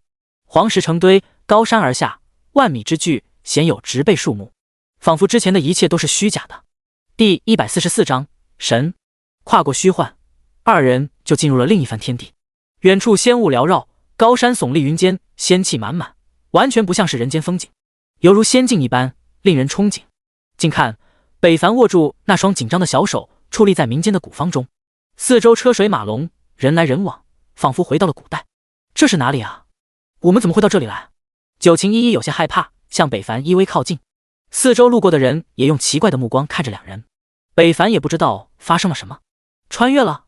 不，系统面板还在，并没有穿越。北凡立即否认了这个猜测，那就是幻境。我们进入了一个幻境中。北凡转头看向九晴依依问道，你那个任务要求是什么？我也不知道呀，任务里就说进入一个虚幻的树门，寻找一个非人的人。闻听，北凡沉思，非人的人，那是什么？畜生？动物？还是植物？这也太笼统了吧。一时间北凡也没有了办法，想不出个所以然。而就在这时，一辆马车飞驰而来，速度不减，车上的人大喊，快躲开，躲开，马毛了。九晴依依闻声抬头，顿时被吓了个花容失色，颤音道，破天，前面有马车。北凡回神，看到了近在咫尺的马车和飞跃起的马蹄，马吟声吼叫着。北凡知道多是躲不开了，只能反击了。上撩之剑，剑气纵横，上扬，砰，轰，地面冒着火花，半月长空，连人带马直接被北凡一分为二，碎木横飞。九晴依依被吓得立马捂住了双眼。马车被击碎，人马都被杀死落地，竟没有鲜血流出。北凡诧异看去，对于杀个人和畜生，他已经麻木了，没感觉有什么不同。北凡上前准备查看一番，松开了紧握九晴依依的手，后者有些不舍和害怕，但还是松开了。靠近尸体，北凡伸手想要摸一摸时，地面的马车和人竟神奇地沉入了地下，全部消失，恢复到了原来的样子，好像从来都没有出现过一样。果然都不是活物吗？都是假的。北凡淡然一笑，跟他想的差不多，起身就要叫九晴依依离开，可回头看去，九晴依依已经不知踪影。干嘛去了？北凡疑惑，当即打开聊天信息，想要给对方发个信息询问一下，却突然提示特殊场景禁止使用此功能。这是什么意思啊？北凡搞不懂了，心里有点发慌，不知什么时候他很担心这个为他哭得撕心裂肺的丫头了。四周还是那副景象，人来人往，走走停停，各种声音层出不穷。越发真实起来。然而北凡心中却想着九晴依依的安危，他视线在所有人身上扫视着，商贸、小店铺、小吃，路过的人他一个都没有放过，但都没有看到九晴依依的身影。他内心的惊慌越发严重。九晴依依，九晴依依！北凡大喊着，他的叫声立即引起了旁观者，纷纷看向他，就连叫卖都停止了。然而北凡不管这些，他依旧大喊了几声，还是没有效果。街道上路过的大妈看不下去了，别喊了，别喊了，你都把老寇的耳朵震聋了。就是找人报官啊，瞎叫什么？没有素质！四周响起了很多对北凡的指责声音，眼神冷漠。与此同时，天上一个年轻的女子惊恐地看着坐在石凳上不断下棋的老者。你是谁？九晴依依身体发颤，警惕问道。她不知道怎么回事，一个低头她就出现在了这里，而且一身实力被禁锢压制，使不出来。更恐怖的是，她竟然看不穿这个老者的实力，而且在老者面前还有一个镜画，如现代大屏幕投影一样播放着北凡的一切所作所为。我是谁？你不就为了找我而来吗？老者没有抬头，缓慢地回复着。你是任务里说的非人之人。九晴依依一愣，忽然想起，呵呵。老者笑了笑，没有说话，但任谁都能听出这笑很冷，很压抑，很危险。现在的凡人连这4个字的真意都不知道了吗？还是对神的敬畏之心都没有了？说罢，老者抬眼，一身气势金光万丈，无上威压扩散而出。扑通！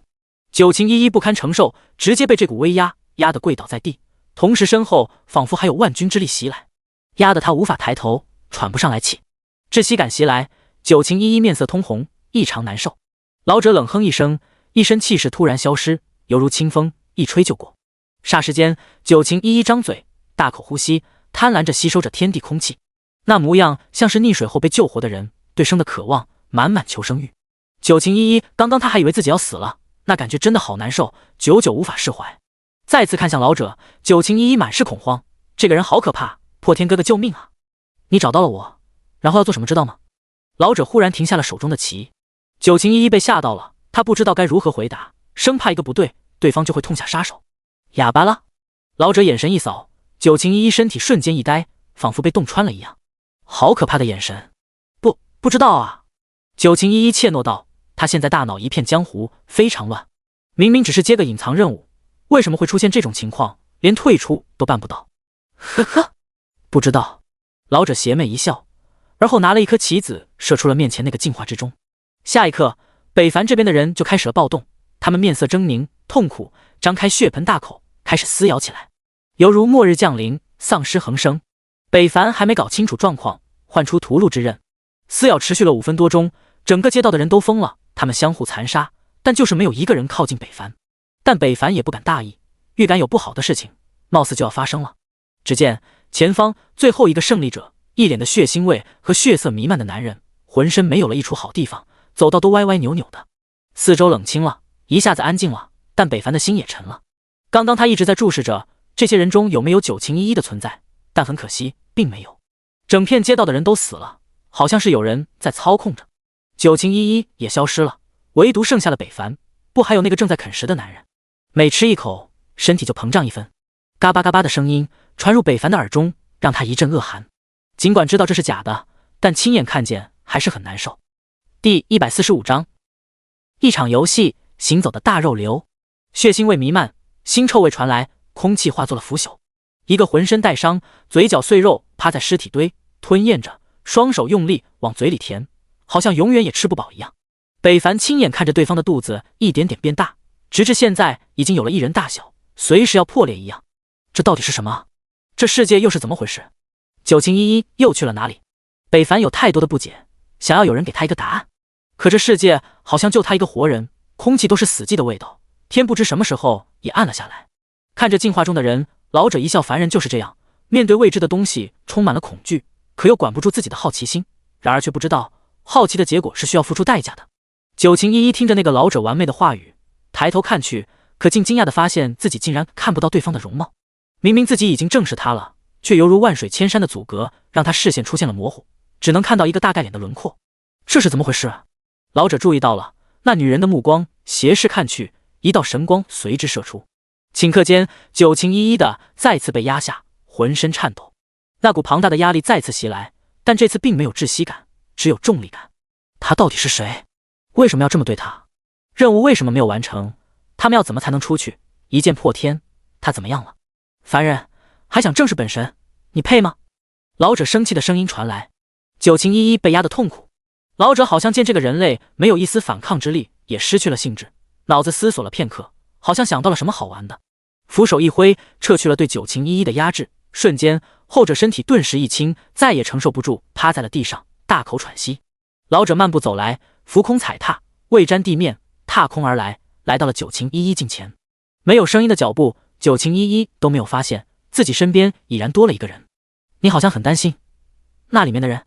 老者的声音突然从身边响起，吓得九晴依依一激灵，豁然抬头看见那道熟悉的身影，吓得后退。你干嘛？那里面是你的小情人吗？老者道。九晴依依蠕动了一下嗓子，警惕地看向那看不见面容的人，哪怕两者不足3米。不是。九晴依依能听出对方的话中不怀好意，当即否定道。哦，是吗？那我杀了他好了。说着，老者就向那个净化走去。九晴依依见状急了，你干什么？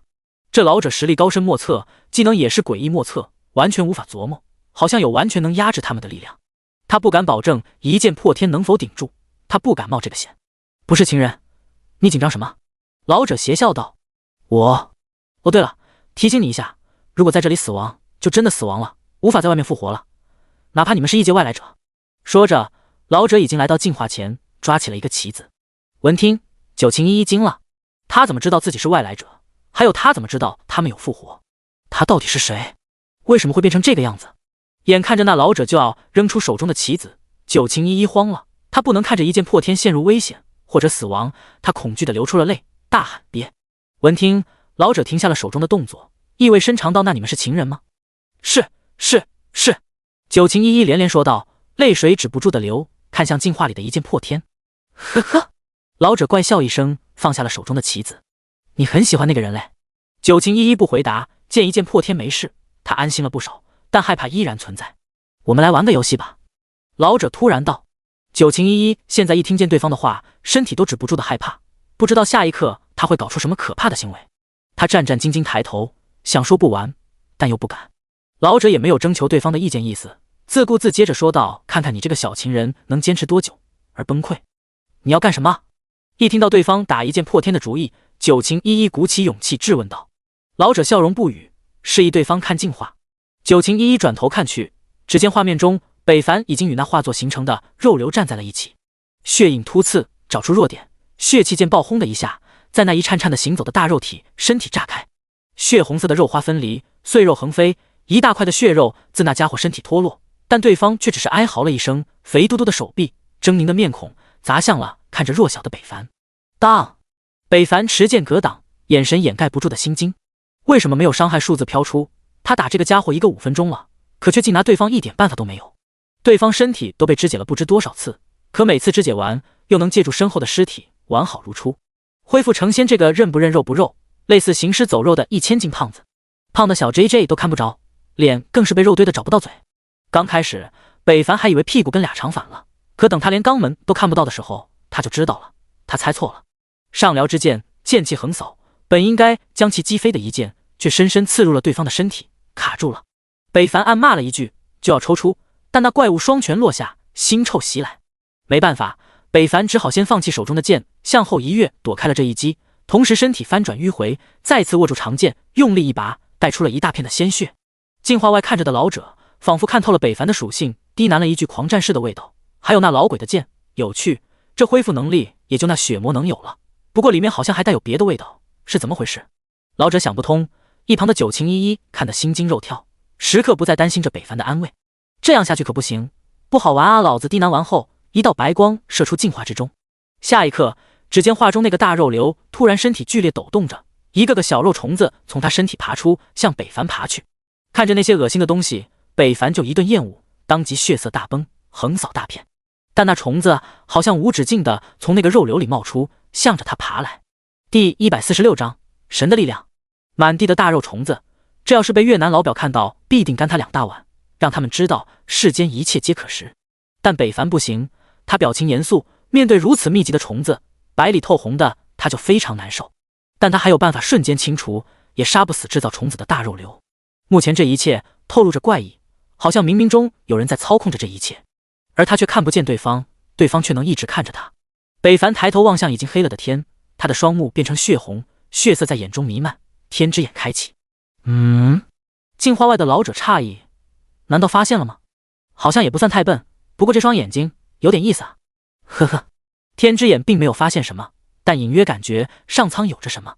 没时间思考，北凡一看，那些虫子已经爬了过来，展开了进攻。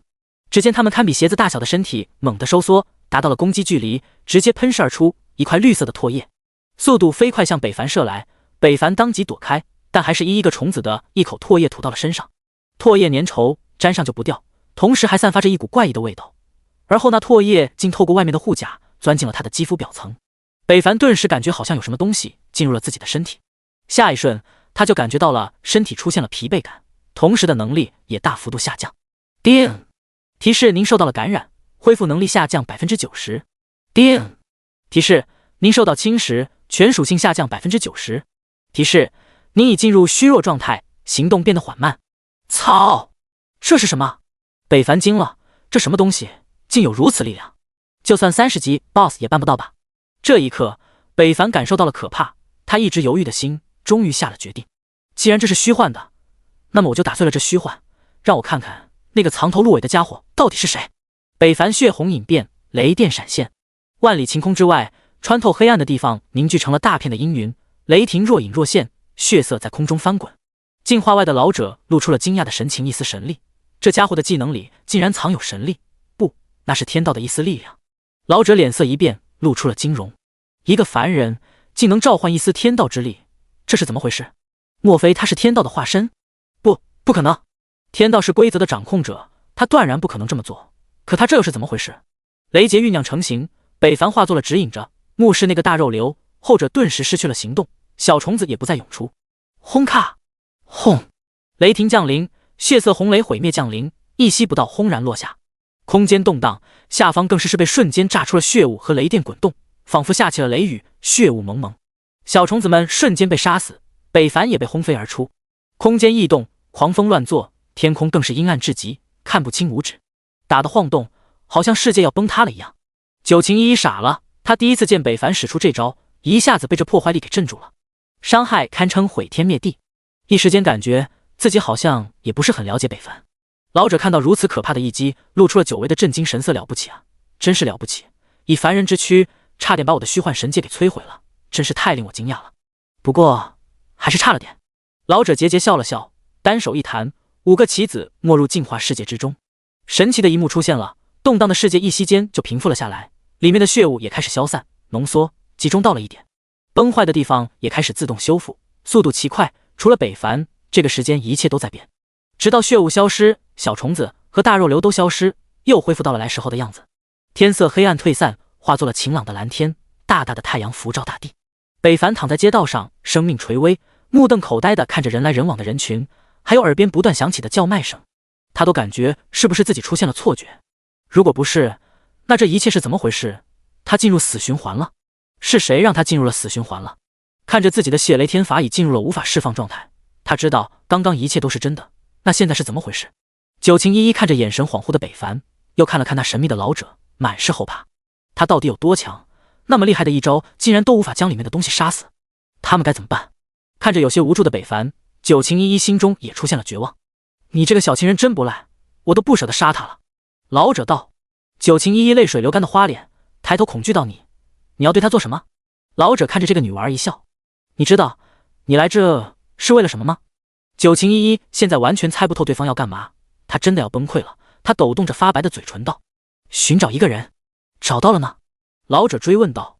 九晴依依被问的语塞，找到以后这任务没说啊，她怎么知道？我就是你要找的人，所以你想怎么办呢？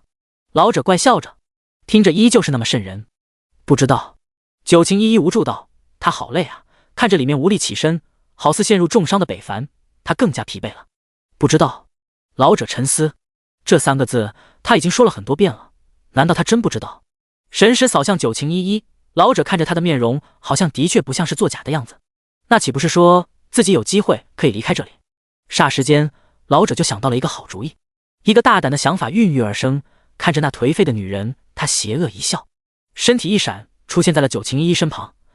你的最终任务就是代替我，继续镇压这里，永久失去自由，成为这里的神。九晴依依慢慢抬头看向他，依旧是那张看不见脸的人。他习惯的后退，拉开距离。不，我不要留在这里，我不要做神，我要回去。九晴依依当即拒绝。可这是你的任务，你接了就得执行。老者用不可置疑的口吻道。我不信，系统根本不能发布这样的任务。九晴依依虽然脑子混乱，但这种话他是不会信的。之前是不可能，但如果你不答应，我就会杀死里面那个男人。你说还有没有可能？说着，老者一指镜画里的北凡，一道光射入，后者身体顿时被束缚在了原地。四周路过的平民慢慢涌来，纷纷露出了邪恶的目光，从身体掏出了利刃。难以想象，这些人逛街还带武器。北凡惊恐地发现动不了了，怎么回事？他第一次遇到这种情况，还没等他搞清怎么回事，一把利刃就刺进了他的大腿。啊！剧痛传来，北凡嘶吼大叫。第147章离别。爱人永久囚困在幻境内，尖刀刺入了北凡，痛得他张嘴嘶吼。而扎他的人则不以为意，申请木讷，好似被操控的木偶，不好意思，扎偏了，扎到骨头了。闻听此话，北凡当即心火怒冲天灵盖，双目瞪着那人，张嘴就要开骂。突然，又是一声利刃刺破皮肤的声音传来。啊！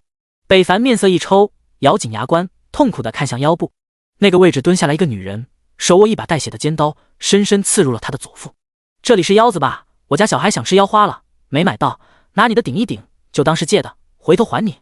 这个大姐与别人不同，慈眉善目的笑容里却说着令人惊恐的话，完全不把北凡当人看。边上的人闻听，还露出了可怜天下父母心的表情。北凡发誓，他从来没有像今天一样想杀一个女人。要是他能动，他一定要将对方的心掏出来看看，到底是不是黑的。剧痛传遍整个身体，但这还远远没有结束。两个男人，一个对准了膀胱，一个对准了左腰。噗呲，双剑齐下，北凡面目狰狞，青筋暴起啊！痛呼已经成为他唯一能做的事了。镜画外，九晴依依干枯的脸庞再次流下了泪水和不断的祈求：求求放过他吧，求求别再折磨他了。凄凉和无助填满了九晴依依的内心，恐惧占据了主导。看呵着北凡被如此折磨，他内心好痛。放过他？你刚刚不是说不同意吗？那何故在乎他的死活呢？老者无情嘲笑，没有要停手的意思，反倒是很享受的样子。求求你了，别再折磨他了，他会死的。九晴依依匍匐抓住了老者的腿，可一闪，老者又消失在了眼前，出现在另一处。完成你的任务，我自然会放过他，但如果你拒绝，那么你们就永久留下吧。老者冷哼，看着镜画里的北凡又被一刀刀刺中身体，鲜血直流，染红了身体。九晴依依泣不成声，心如刀扎，已然哭成了泪人。眼看着镜画中的人对北凡胸口刺去时，他心中下了什么重大的决定，嘶声大喊：我答应你！声音落地，空间静止，镜画中手握尖刀的人也停在了半空。北凡都已经做好准备死亡，主城复活了，但眼前那刀却停了下来，四周的人也停了下来，仿佛跟他一样，但他眼神却还可以转动。这是怎么回事啊？老者露出了满意的微笑，转身身体一闪，来到了九晴依依，拿出了一个契约。那契约无实体，也无字体，但却有着神意。很显然，这是一个交易契约。九晴依依身体发抖，虚弱趴地，刚刚的喊叫仿佛抽空了他全部的力量。永久待在这里意味着什么？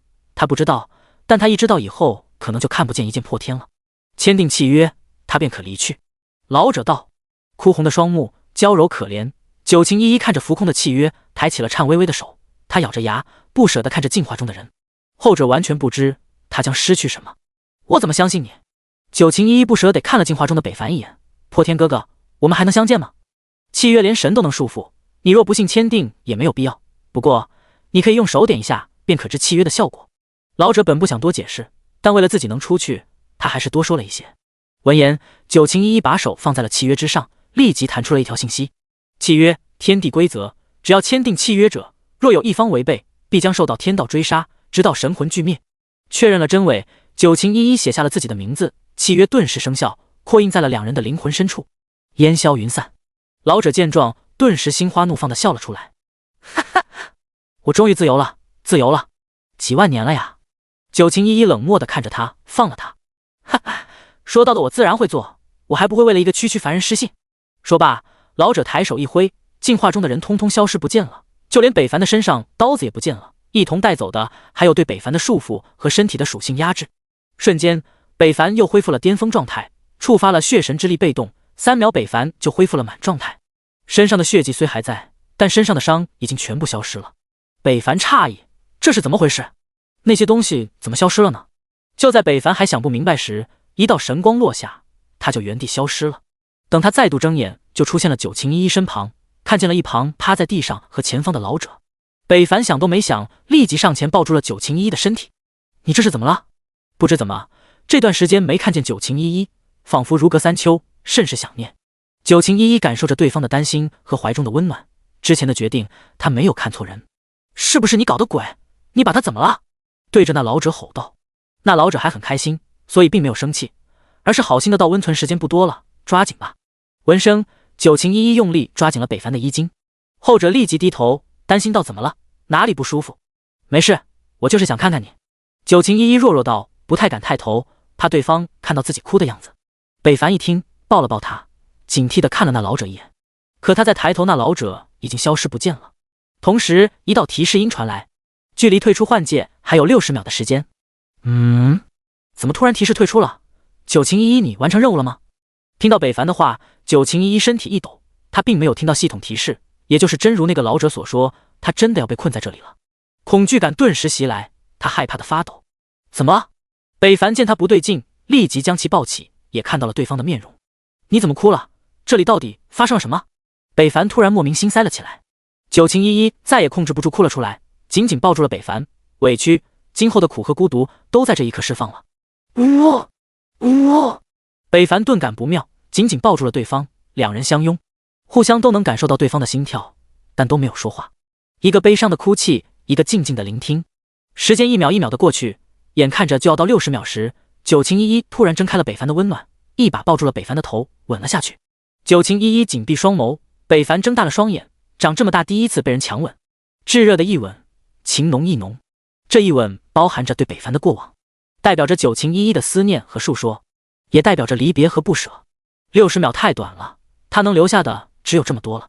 然而北凡还没体验明白，他的身体就化作了一道光消失了。九晴依依则永久地留在了这里，看着北凡的消失，他嘶声大吼：破天哥哥！他喊了很久，声音在这寂寞的空间回荡。第148章破译伤害。没脸的老头稀里糊涂的出来，北凡站在沼泽边缘，背靠大山，四周熟悉又陌生。出来了，任务结束了。九晴依依呢？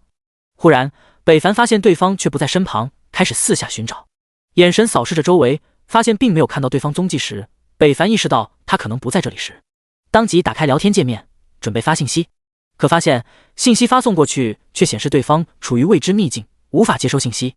他还没出来，难道还有其他任务？或是在等任务结算？北凡猜想着，然后就找了个地方等着对方出来，估计也不会太久。与此同时，幻界内，九晴依依双手杵着地，哭泣声不断，无尽的泪水打湿了地面，悲伤无限。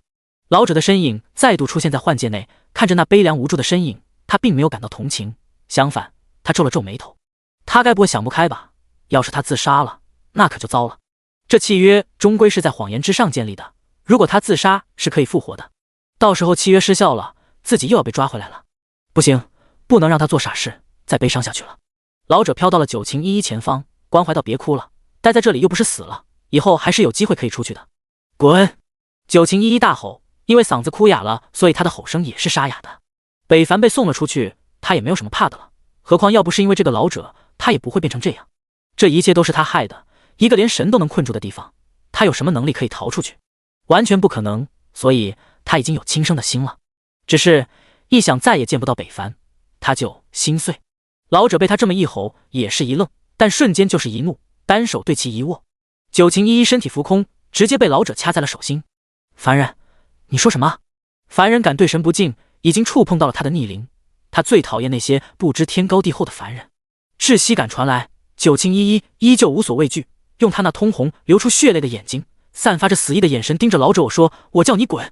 沙哑的声音传出，老者顿时怒火中烧，愤怒一捏，嘎巴一声，九晴依依的脖骨碎裂，嘴里流出鲜血，双目泛白，眼看就要死去。老者顿时清醒，立马松开了对方，九晴依依摔在了地上。但脖梗碎裂导致他呼吸不了，死亡已成定局时，老者心骂了一句，一道神光落在了九晴依依身上。随后，只见一个天使浮现，天使展开翅膀，双手合十，金光大盛，浮尘圣洁的光晕落下，进入了九晴依依身体。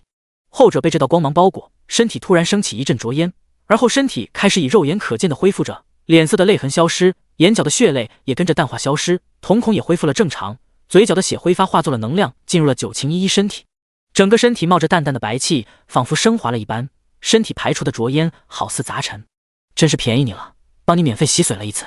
老者低喃了一句，随后大手一挥，改变了这里的地形，变成了一幅农村景象，田园果树，高山流水，一副世外桃源的样子。农户耕作，婆娘做饭收拾家务，太阳当空，人来人往，现实写照。为了这个女人寻思，老者也是非常用心了，但这还是不够的，他还要给她希望，一个可以活着出去这里的希望。神光退散，天使消失，带走了九晴依依身上最后一丝杂尘，一尘不染。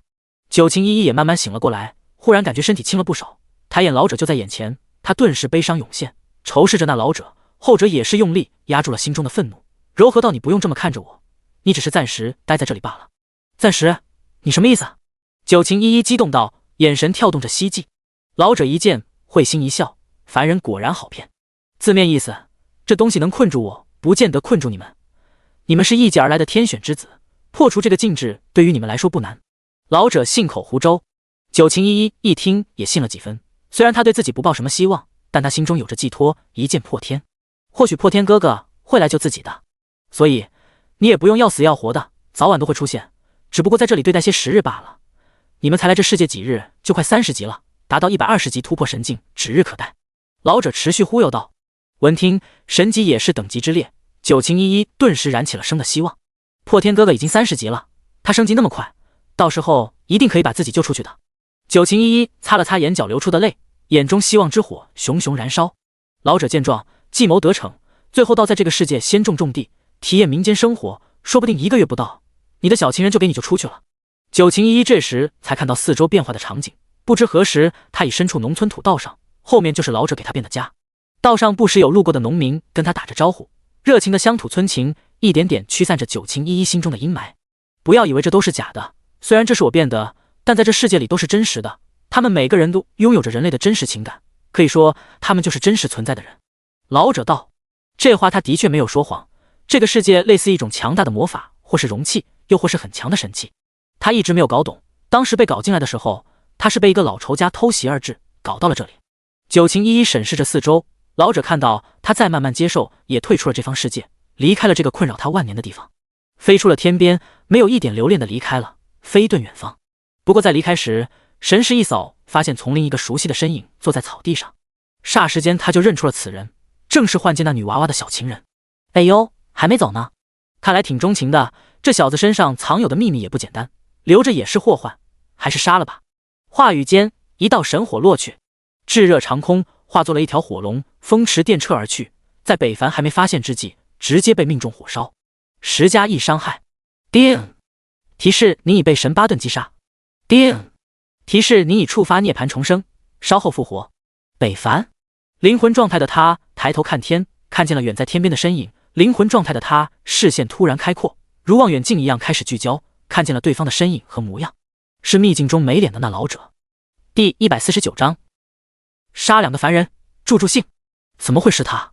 怎么会突然对我下杀手？为何脱离秘境他还能对我出手？九晴依依呢？他心头突然沉重了起来，好像有什么坏事要发生，他该不会遭遇不测了吧？凤凰重生，涅槃复燃，有意思，连这一族的力量你都有，果然不能留你。老者一看天地能量变动，就知道这股能量气息的来源，上古神兽气息自那凡人身体内涌动，吸收四周的能量汇入己身，估计马上就要复活了。北凡一见天边的老者没走，顿时慌了心神，他该不是看出自己还有复活的能力了吧？时间一秒一秒的过去，他身体开始出现火光，火热的气息扩散。老者笑了，北凡慌了，他看出来了，那老不死的是真看出了自己还有复活的能力，一直在那等着自己，势必要杀他灭口的架势。操，这老东西也太狗了！复燃升天，火与翅膀在北凡身后燃烧，一飞冲天，他涅槃重生了，一身气势扩散，同时获得了1公里的真实效果，瞬间千米之内尽收眼底。本怒火中烧的北凡知道那老者一定不会放过自己，刚要破口大骂，逞一下口舌之快时，视线中忽然多了2个小心翼翼的身影。他们身披斗笠，进入前行状态，小心翼翼地向他这边靠近，已经来到了他100米左右的位置。2人的装束掩盖了他们的面容，但掩盖不住他们身上的杀气。北凡当即就认出了这2人的身份，刺杀过他的杨伟和没皮没脸的魏安祥。2人又盯上了他，准备暗杀他了。草特么的，又是这俩孙子！天上的老不死要杀他，这俩孙子也要杀他。为什么？自己有那么遭恨吗？我得罪过你们吗？这一刻，北凡很委屈，也很愤怒。为什么这些人总盯着他不放？难道非要一方彻底死去才能结束吗？是他太仁慈，还是太无能了？拂袖而动，天地能量汇聚手心，轻轻一甩，化作一道巨大的锋刃，飞向了北凡。锋刃化作切割生命的利剑，速度飞驰，卷起狂风，撕破了一切阻隔，如天外陨石一般射去，以盘山倒海。攻击未到，北凡身体就感觉动不了了，好像被什么东西束缚了。死亡之意弥漫心头，在神面前，一切都是徒劳，哪怕是等级第一，在神看来也微不足道。就算100级强者亲临，也是十死无生。一神当世，凡人跪地匍匐，仰望都是对神的熟读。火雨的火焰也被天上冲来的飓风吹灭了，失去了光芒。北凡身上的火焰也消失了，如一只在空中待宰的羔羊。下方的魏安祥2人这时也看到了天上的北凡。你快看，那家伙在天上呢！杨伟惊疑道：“凤凰涅槃，他这是重生了？”魏安祥一眼认出了这个魔法特效，眉头紧锁。难道他遇到了危险，或是被什么东西杀了？不知道，不过这正好给了你我2人机会，正好是抹杀他的机会。魏安祥狠毒道：“真不知道你为什么那么恨他？”杨伟摇头：“这你不用管，我花钱了，你们杀手盟不就是为了钱而卖命吗？”魏安祥冷声道：“话是这么说，不过不太好听啊。”杨伟冷眼瞥了他一眼，但魏安祥的注意力一直在空中的北凡身上，瞳孔放大，天上的锋刃利剑闯进了他的眼眶。霎时间，他深知自己必死，但脑中却浮现了下方2人的身影。有了，既然我必死，那么你俩也别活了，大家一起死。身体不能动，但北凡的嘴还能说话，他也不管远在天边的老者能不能听到，大吼：“2位兄弟，替我报仇啊！杀了天上那个大沙比！”轰！负21加。话语刚落，北凡瞬间就被轰碎了，身体瓦解了。锋刃攻势不减，穿过他的身体，席卷了下方的丛林。顷刻间，100米高的大树一排排化作了碎屑，就连身后的高身也被切出了一个深10多米的大洞。下方的2人看傻了，就感觉头顶好像什么东西呼啸而过，斗笠都飞了。凉风徘徊，循环在2人全身，双腿止不住的发抖，好像经历了一场生死大劫。那是什么力量？杨伟吞了吞口水。魏安祥没有说话，他的瞳孔睁得老大，难以置信。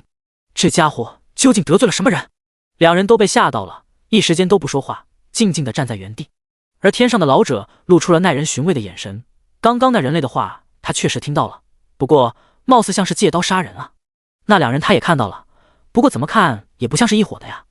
而且他明知凡人应该不是自己的对手，竟然还叫2人杀了自己，是不是有点此地无银300两了？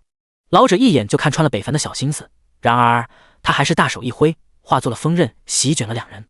不为别的，只因为本神今天开心，杀2个人助助兴也不错。轰！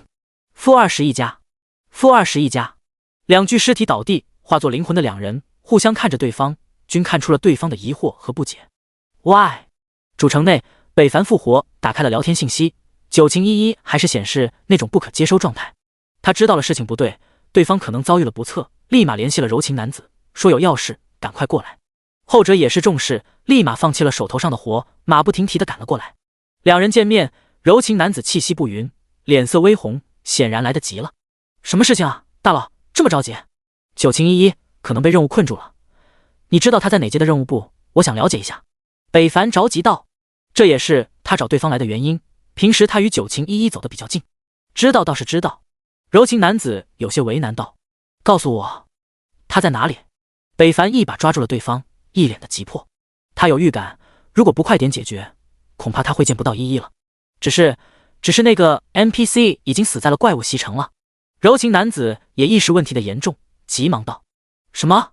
北凡大惊，心一沉。上次的袭城事件 NPC 死了不少，那个 NPC 也在其中，所以柔情男子的话说得很明显，就是找不到了。闻听，北凡大脑忽然陷入了空白。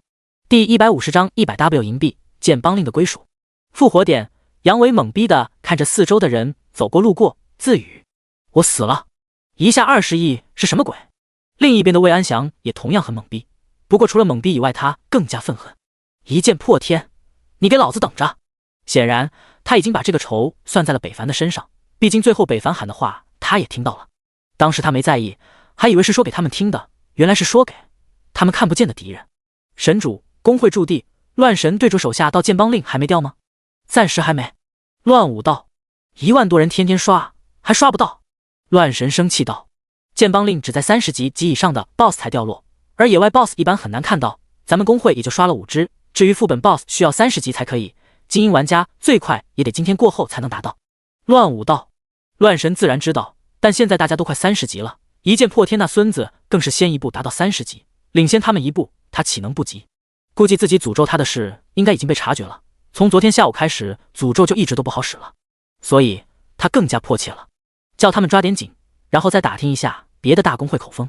乱神心烦道：是。乱舞听命，直接去办，留下乱神一人，双手掌控魔法，仿佛进入修仙模式。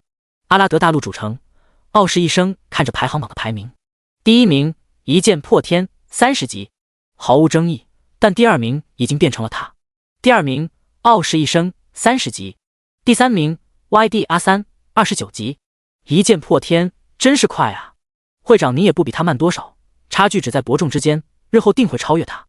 傲视王者吹捧道：少拍马屁了，30级了也该为剑邦的事考虑了，你是副会有什么想法？傲视一生道：嘿嘿，我觉得咱们打掉率还是太低，而且还不确定时间，不如直接从一剑破天手中买下他的剑邦令。傲视王者提议道：这事你倒是聪明了一些，不过可惜那个魏安祥那小子他没有杀到，要是买的话，其他3大公会也会出手竞争，以咱们公会现在的资金，恐怕不是他们的对手。傲视一生忧愁道。这时傲视恋战忽然走了进来，看着公会2大首脑，他当即问好：会长，副会。恋战啊，过来吧。傲视一生对这个玩家有些印象，战斗中指挥能力出众，是个很优秀的智慧选手。傲视王者点头，不知道他进来干嘛。会长，你们刚刚说的话，我刚刚听到了。傲视恋战道。傲视一生淡然一笑，没事，你也是公会的精英一员，无妨，听到了你有什么看法？倒是有一些，说来听听。傲视一生来了兴趣，我觉得我们公会如果去买下一剑破天的手中剑邦令，还是有很大优势的。傲视恋战道。哦，为什么？傲视一生疑惑。因为一剑破天就在这里，只要他没有建造公会的想法，那么他就会卖出剑邦令，那么他就一定不希望帮会建立在别的主城，因为这座主城是他一手创立的，他不会不想做强做大。傲视恋战分析道。傲视一生一听是这么回事，恋战你继续说。所以我们可以以高价购买，远超过其他公会的价格。傲视恋战道。你刚刚不是听到我们对话了吗？我们公会的资金很可能不如其他大公会，尤其是海外 H 国和漂亮国公会，要是他到时候一起将他们拉入竞争之列怎么办？傲视王者质疑道。听完对方的话，傲视恋战直接摇头，不可能。为什么？傲视王者继续质疑。据我所知，一剑破天与海外公会应该有仇。傲视恋战道。何以见得？傲视一生道。上次一剑破天委托咱们杀的人就有 H 国的自由女神，她就身处于 H 国最大的公会，一棒打天下。还有最近我还听说漂亮国神主也对一剑破天出手了，好像是诅咒什么的，所以根据这点，只要他还有血气，就一定不会把剑邦令与那些海外玩家一起拍卖。傲视恋战分析着。有理。傲视一生对公会这位玩家越来越赞赏了，所以那么他的拍卖领域就只有龙国。再根据我刚刚说的哪一点，咱们的竞争对手其实只有星月公会，而我要做的只要开出最高价，让其满意即可，如果缺钱那就欠着，我们的信誉相信一剑破天愿意分期交付的。傲视恋战一气说完，呼吸道。傲视一生当即拍手，说得好。傲视王者想通了，也有些认同了对方的提议，最起码这个想法很可行，不过一剑破天能同意吗？傲视一生也不墨迹，心中打板，确定了此事就发消息给了一剑破天。而在思绪混乱的北凡，当听到信息提示，立马打开，还以为是9011会信了，可当看见是傲视一生，顿时失望至极。信息打开就是傲视一生买剑邦令的事，并说了愿意以永远高于其他公会的价格，如果有其他条件还任他开，可以说诚意满满。而北凡也确实没有剑邦会的意愿，卖了也好，他他现在也心烦，随口就开了一个价格，他也不知道多不多，100W 银币。傲视一生这边瞬间收到信息，面色一抽，心道这个大哥是不是不知道100W 银币是什么概念？大哥，他开价多少？傲视王者一看大哥，这就知道对方回信了，100W 银币。傲视一生说出了实情。闻听，傲视王者当时就炸毛了。多少？100W 银币，他一剑破天，想钱想疯了。他怎么不去抢啊？我倒是不觉得的多。傲视恋战冷不丁道：“你说什么？你是不是胳膊肘向外拐啊？”傲视王者怒斥道：“傲视王者，注意情绪！”傲视一声道，而后看向恋战，他现在对其说的话很感兴趣。闻言，傲视王者也冷静了下来，但心里却空落落的，瞬间感觉失宠了。这个价格直接对咱们来说确实高了点，但如果拿去拍卖的话，绝对不止这个价格。要知道，现在3阶转职都要2W、5W 银币了。傲视恋战道：“这跟剑邦令有什么关系？”傲视王者不明白。傲视一生瞪了他一眼，等他说完。傲视王者心里委屈，完了，失宠了，真的失宠了，大哥不爱我了。难道今晚就是我为艺术献身的时候了吗？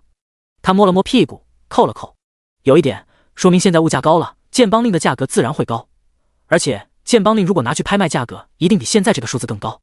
傲视恋战严肃道：“海外国家的资金实力绝对不比我们弱，而且他们一致对外，这个时候一定非常团结。”闻听，傲视一生瞬间明悟，点了点头。好，那就答应他，叫弟兄们凑一凑，借一借，还是不够，我就拉个脸去打白条了。是。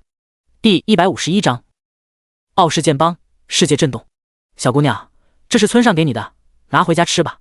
一个老农将手上的东西交给了呆愣不知怎么办的九晴依依，后者接过，有些呆傻的问向这位六旬老者：“这位老伯，你认识我吗？”“当然认识啊，怎么了？小姑娘是不是昨天没有休息好啊？”老伯本来要走的，可听见他这么说，又停了下来。听着对方真实的口吻，九晴依依又愣了一会儿。那老伯见状，仔细打量了一番，确认对方没有太大的事，可能就是不太清醒，并无大碍时，他就推着车离开了。临走时还嘱咐了一句：“要是没有休息好，就多休息，这里的活用不上，别操心。”眼看着老伯消失在视线，九晴依依还是若有所思。这时，一个麻绳编织的球来到了他的脚下，踢到了他的脚面上。九晴依依低头一瞥，他竟然认识这个东西，因为小时候在爷爷家里见过，当时他们那时候还很穷，所以他也玩过这个。那时候他管这个东西叫做毛球。姐姐，帮我们把球踢过来呗。一个稚嫩的孩子音从前方飘来。九晴依依抬眼看去，4、5个孩子有男有女期盼地看着他脚下的球，眼中还有些害怕。天真的脸庞加上小小的样子，九晴依依灵魂一震，好真实啊。他潜意识正在淡忘这是虚幻的世界，因为太真实了，哪怕是孩子表现出的情感，他都看不出一丝破绽。九晴依依伸出脚一踢，将球还给了那些孩子，后者接过，顿时欢声笑语，开心的像个孩子。不，他们就是孩子。忽然，孩子们中一个女孩子心细，看到九晴依依略微忧愁的脸和发呆的眼神，她慢慢来到九晴依依的身旁，小声道：“姐姐，跟我们一起玩吧，那个球可好玩了。”纯真的眼神，真诚的话语，再次触动了九晴依依的内心。她转头一看，四目相对，九晴依依的心仿佛融化了，内心压抑的心情也散了不少。姐姐来嘛，可好玩了，你一定会很喜欢的。小女孩非常勇敢，她抓起了九晴依依的手，体温传出，来到了手心。九晴依依感受着这温度，她放下了介怀，露出了微笑。好，随后一大几小玩了起来，村中欢声笑语的声音不断传出，其乐融融。阿拉德大陆主城内，北凡皱眉看着信息：“你说你同意了？”“是啊，不过100W 银币有点多，我一时间也拿不出来，我现在只有60W 银币，你看能不能容我几日，我再给你结清。”傲视一生那边尴尬道。沉默。发完消息，那边就没动静了。傲视一生陷入了担忧，他该不会不同意吧？然而北凡这边却是在思考是不是之前叫价低了，出手就是60W 银币，估计还会有家底，不过自己也不好改价，说出去的价格他也不好意思再悔改，卖了就卖了，他也不在乎。现在当务之急是解救九晴依依，不知道他遇到危险没有。几分钟后，行，我把东西给你，你把钱一会给我拿来，我就在主城北凡道。而后他直接就把东西发了过去，后者瞬间就收到了来自北凡的邮寄件。傲视一生都惊了，卧槽，这办事效率也太快了，说给就给，我钱还都没给他呢，那说明大佬对咱们还是很信任的，同时对方也有可能不在乎这些银币。傲视恋战道。傲视一生点头，拿出信件中的剑邦令，看着这个炙手可热的令牌，他叫兴奋，控制不住咧嘴笑出了声。我终于拿到了！哈哈，我们傲视终于要崛起了！哈哈，我们傲视将成为这世界上第一个帮会，也将成为这个世界上最大的帮会。恭贺会长！傲视王者笑眯眯道：“好，我们这就去建邦，找块最好的驻地。”傲视一声道：“这事可能还要经过一剑破天大佬，他现在是城主。”傲视恋战提醒道：“嗨，把这事忘了，早知道刚刚一起说了好了。”傲视一声扶额，太激动了，把这事忘了。随后他又厚脸皮找北凡了，后者也不墨迹，给钱就给地，随便挑。傲视一声当然会给钱了，不过是日后又打欠条了。地皮有了，建邦令有了，那还等什么？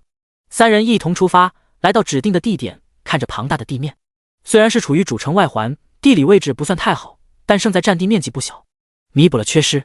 拿出建邦令，弹指一飞，飞入前方不一的建筑地，同时傲视一声耳边也弹出了建邦的费用和材料。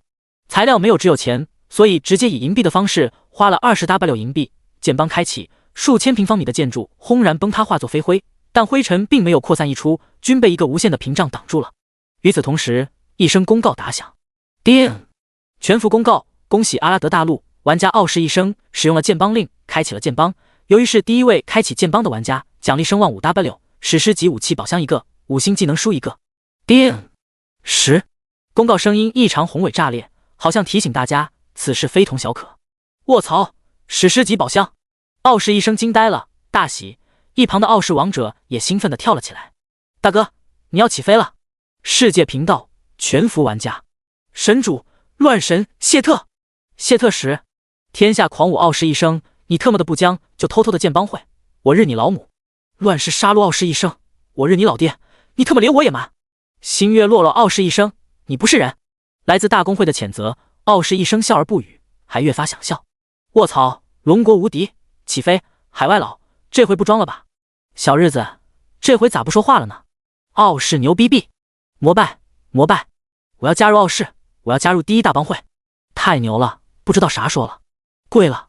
看着频道里的信息不断闪烁，都是要加入和崇拜的信息，傲视一声倍感荣幸，也异常的开心。强大的第一步已经迈出，那么接下来就是要制霸这个世界的时候了。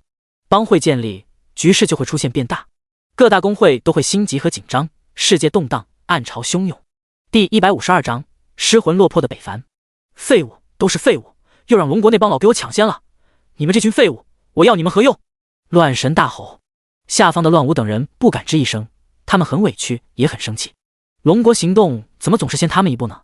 我不管你们用什么办法，务必在今天给我再搞一个建邦令，否则你们就都给我剃头来见！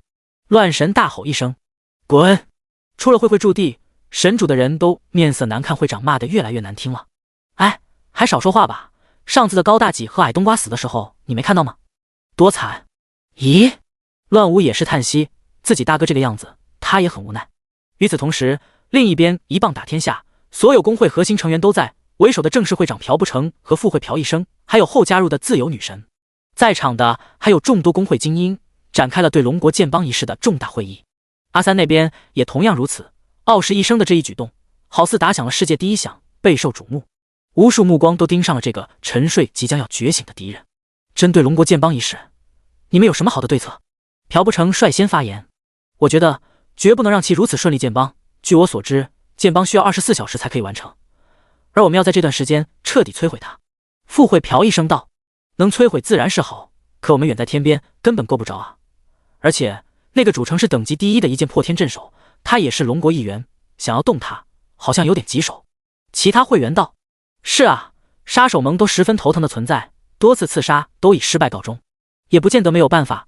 我们的自由女神可是 SSS 强者，曾有过单杀的历史战绩，对方并不是不可战胜的。有人否认道。这时自由女神也说话了，她踩着她那亮晶晶的冰鞋和一身修长的大腿向前靠了靠，晃动了一下身姿，曼妙引人入胜。瞬间在场的玩家视线都被吸引了过去，朴一生更是毫不掩饰地扫着那两片雪白。众所周知， H 国是一个很开放的地方，脱了屁股才能看见泳裤的国家。这都不算什么。只见自由女神抿了一下嘴唇道：我现在与一剑破天的双装备差距差了不少，他已经快 4W 评分了，而我刚2万多，想要秒杀太难了，但如果要是有人能将其打伤，也不是不可以。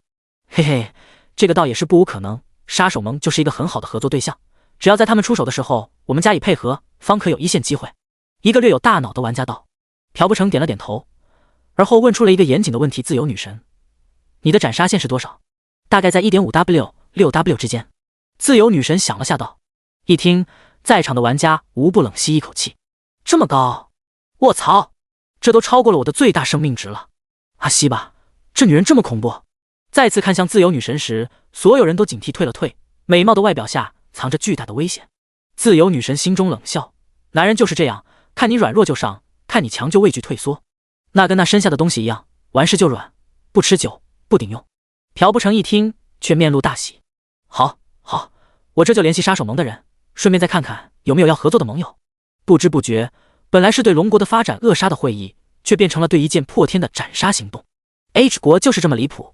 无形中，北凡又中枪了。主城内，大佬，会长应该不会有事的，你也不用太担心。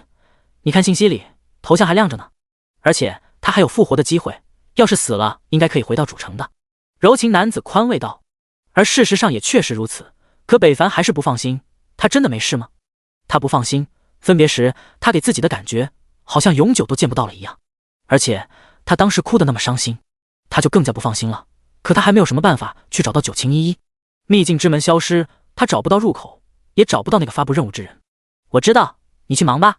北凡一下子仿佛失去了灵魂，好累，漫无目的的向远处走去。柔情男子看着北凡的背影，他没有多说什么，因为他感觉会长应该没啥事，最多也只是被困住了而已。要是死了，他一定会复活的。同时他也挺欣慰的，会长没看错人，看着一剑破天的样子，他也感觉情人嫁对郎了。大佬是真的关心他家会长，而且担心到了这个程度，怪都不刷了，还魂不守舍的。北凡不知走了多久，走到了哪里，只听着周围的喧嚣和忙碌的声音，还有脚步踩踏和你推我嚷的叫卖声。因为主城内没有管束，没有卫兵，所有大家随便摆地摊卖货，玩家们自己当起了老板。聊天界面，北凡的信息也炸了，大多数都是来自三大公会会长的，带着埋怨的语气，问北凡剑帮令为什么不卖给他们，就算不卖，为什么连个信都没有？大家都知道，也都猜到了，傲视一生能剑帮，一定是拿到了北凡手中的剑帮令，要不绝不可能如此之快剑帮。听着耳边的声音，北凡脑中都是九晴依依的话，让他内心越发沉重。事情绝不可能像柔情男子说的那么简单。不知不觉，他就走到了强化商人清北平这里。后者一见北凡失落的样子，一愣，他还是第一次见对方这副样子，一时摸不着头脑，慢慢上前拉住了对方道：城主，你怎么？后者僵硬的抬起了头，看着对方，眼神空洞，目光呆滞。清北平双目被冲击了一下，这眼神他熟悉，因为他也曾有过。当年痛失爱人小乔的时候，他也是这样堕落、沉沦、迷茫了好几年。而如今看见北凡这样，他一眼就看出了有问题，立马严肃了起来。要知道，他可是自己的救妻稻草，可不能有事啊！一剑破天，发生了什么？跟我说说，或许我能帮到你。帮这个字飞入了北凡的大脑，他瞬间清明了一些，露出希望的眼神看向他：真的，你真能帮到我？清北平用力点了点头，好像猜到了让对方如此的原因，应该跟那个城口悲伤的好女孩有关。能让一个汉子失魂落魄，除了美女还有良妻，而那女孩显然是后者。第153章，呼啦城要完了。迷茫的路上，北凡遇到了清北平，后者说他能帮自己。北凡从迷茫中醒来，看着他，两人对视，清北平看出了对方眼中写满了故事。他不知道对方经历了什么，但一定很绝望和无助。此刻他心中打鼓，自己真的能帮到他吗？北凡深呼一口气，九晴依依的事情压着他呼吸难受。两人虽然在一起时光短暂，但经历的事情却足以见真情。北凡这个人其实很传统，认定的人他就会付出真心，所以他对九晴依依的事才会如此重视。我朋友，他接了个任务，然后好像是被困在任务世界中了，到现在都没有出来。我想知道怎么能让他出来。北凡简而言短道。听完，清北平眉头一皱，这咋这么熟悉呢？好像跟自己的小乔困的地方很像。为了严谨，他问道：你去过吗？那个地方什么样子？去过，我们一起去的。那里就好像一个真实的世界，里面还有一个很强的操控者，好像自称是神。北凡回忆道，他记得当时那个老者好像说了句本神。神？清北平一惊，被吓得不自觉后退一步。怎么了？北凡上前抓住了对方，稳住身体。那个世界的掌控者真的是神？清北平不确定问道。我不清楚，我听得模糊，不过那个人是谁我不知道，我也看不清他的脸，但对方很强，他完全有实力将我杀死，并且有操控物体的能力，可以改变天地意象和人物行为，就好像那个世界就是他变出来的一样。越听越心惊，清北平几乎可以断定，他们真的闯入了神制造出的界。难以想象究竟是怎样的任务可以触碰到神。不过按理说他们这个级别根本触碰不到神啊，而且神已经很久都没有出现过了，貌似1000多年没听过他们的传说了。据传说那些神经历了大战一直在沉睡，难道不是真的？清北平，你有办法吗？北凡急迫道。清北平回神，看着对方着急的样子，估计跟自己猜的差不多，陷入神造成的界之人应该就是那女孩了。但既然是任务，应该是有机缘才对，不，也不一定，他的小乔就不是。神的小世界充满机缘，同样也充满着危险。清北平清了清脑子，过滤了一下要说的话，他虽然没有办法，但也不能让对方失去信心。首先是这样的，你的这位朋友应该被困在了神的小世界当中。北凡着心急，双手握紧，那怎么办？你不要担心，一般进入这种地方是不会死的，只是被困住了而已。清北平安慰道。闻听，北凡果然舒了一口气，不会死就好，不会死就好。并且进入神的小世界，他不出来有很多可能，可能是在寻找机缘，又或是被困在了什么地方，或者是没找到出来的方法。但如果里面的人想要出来，都需要从里面找到出来的办法。清北平解释道。闻听，北凡又有些紧张，如果他找不到出来的办法呢？那就需要在外面帮助他出来了，以绝对实力破开那神的小世界。清北平道。什么实力？北凡心情又有些沉重。对应的实力最起码达到神境，也就是120级后的破神考验。清北平说出了方法，但他知道这个方法等于没有，进化成神难如登天。官是升到120级，就不知道何年何月，当时还有没有这等强者，他都不知道。120级吗？北凡又燃起了信息，对于他来说，升级不是太难，只要有对等级的怪，他升级就如喝水。谢谢，我明白了。北凡重拾了信心，只要九晴依依不会死，那他就有决心可以救出对方。清北平看着对方离去的身影，燃起的希望之光，他有些错愕，这就可以了。他相信了，这么自信，当年他怎么没有这股魄力呢？忽然，清北平想到了什么，靠，刚刚借着这个机会把自己的事说一下好了，他好像已经30级了。哎，我这脑子！清北平拍了拍自己的臭脑袋，错失了一个大好的机会。与此同时，四方各地各大势力针对傲视一生和一剑破天和他的主城已经展开了行动。时间入夜，杀手盟的人已经来到了阿拉德大陆外。事实上，他们早就来了，守在了这个1级主城的四周，可一直都没有见过一剑破天出城，所以一直守到了黑夜。你说这一剑破天是不是当缩头乌龟不敢出来了？不知道，不过要是真当缩头乌龟了，那他是怎么知道我们行动的呢？黑夜丛林里除了他们还有野怪，但这些人都巧妙地躲开了野怪的扫视。黑夜里的野怪领地侦查范围小了不少，但却很警觉，而且会主动攻击人。以前并不是这样，只是在天月城灭了后，野怪就变成了这样。呼拉城同样是一个2级主城，也是距离天月城最近的一个2级主城。本来这个城池一片祥和，没有争乱，这里工会分布均匀，玩家们也都很和谐。但今天他们却出现了慌乱，只因听到了系统的提示，主城将在次日遭受来自熔岩巨兽的袭击，他将带领数千的泰坦10人进攻本城，望大家做好防范，保护家园，绝不退缩。听到这提示，呼拉城的玩家都懵了。卧槽，昨天我还嘲笑天月城那帮家伙，今天就到我们了，这就是报应吗？完了完了，那些大块头最低都是50级，肉的离谱，我们完了，还是赶紧搬家吧，别放弃，我们能赢。呼拉城最大的工会棒子面周道。赢你妈呀，天月城怎么没的？你不知道啊？你比我们龙国2大工会多个 J 吧？还是你会花活啊？想让我们送死你做梦？就是 H 国棒子没一个好心眼，除了卖身就卖肾，再不就在背后编排我龙国大佬一剑破天。上次杀手盟请的杀手就是你们家的吧？瞬间，呼拉城的区域频道对这个棒子面周的工会就是一顿劈头盖脸的骂。后者势单力薄，也骂不过龙国玩家，立马求助了自家大哥，一棒打天下。可对方只给他了一句话，坚持住，继续忽悠那些龙国玩家，让他们都死在这守城之上。是，保证完成任务。第154章，城外的杀手气息。次日的城外暗流汹涌，尽管是在白天，外面的空气充满肃静和压抑，好似丛林内有无数双眼睛在窥探着这边。主城有4个入口，每个方向都有同样的感觉，出城的玩家们并没有发现，也没有注意，因为丛林内盯着他们的人并不是针对他们的。一夜了，他还出不出来了？不知道啊，不过等着吧，上面这次下了死命令，不杀一剑破天，不复命。主城内看着快要建起的帮会，傲视一生憧憬着未来和向往。大哥，帮会建好了，我要第一个加入帮会。傲视王者激动道。走到这一步，他也是看着傲视一点点成长的，自然很开心。好。傲视一声点头。一夜过去了，九晴依依还是没有动静，北凡内心的期望也破灭了。看来真如清北平所说，九晴依依真的被困在神制造的小世界中了。消息还是无法发送，北凡不得已接受了这个事实。深呼一口气，北凡的双目好似有着思念之火在跳动，眼中一抹决绝。别怕，等我去救你，放心，不会太久的。自语了几句，北凡的决心大定，走出了城主府，却迎面撞到了清北平。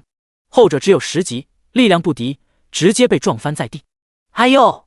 北凡面无表情地看着他，你来这里干什么？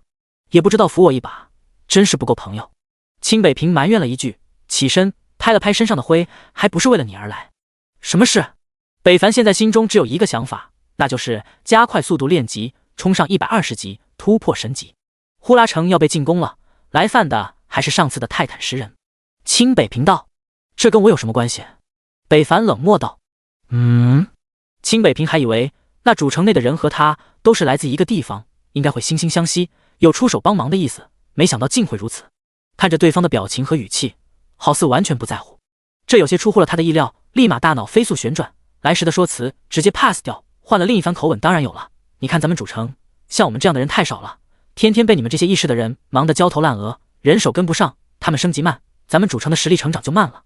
清北平的意思很明显了，这是你的主城，你总不能看着有问题不管吧？北凡其实挺不想管这些，建立主城也是被迫的，可现在既然有了这个负担，他也确实不能看着不管。你到底是什么意思？我有一个好办法，是关系呼啦城的。清北平瞥了瞥四周，小心翼翼道，好像怕被别人听到一样。你是想让我在泰坦10人毁灭呼啦城时救出那些土著？北凡道，正解，同时再把呼啦城的玩家都吸收进来，壮大我们的城池。清北平像一个军师一样阴笑道，可现在已经来不及了吧？这时间我们也赶不到。北凡也知道此事，今天早上还听见对方已经进入了战备状态，跟他们那时候差不多，估计要不了多长时间，熔岩巨兽就该率领他的泰坦10人攻城了。而且他现在还没有怒气值，血雷天罚没有解封，根本不是对方的对手。我有办法。清北平得意一笑，你有办法？北凡脸色一动，不过我需要时间准备一下，希望能来得及。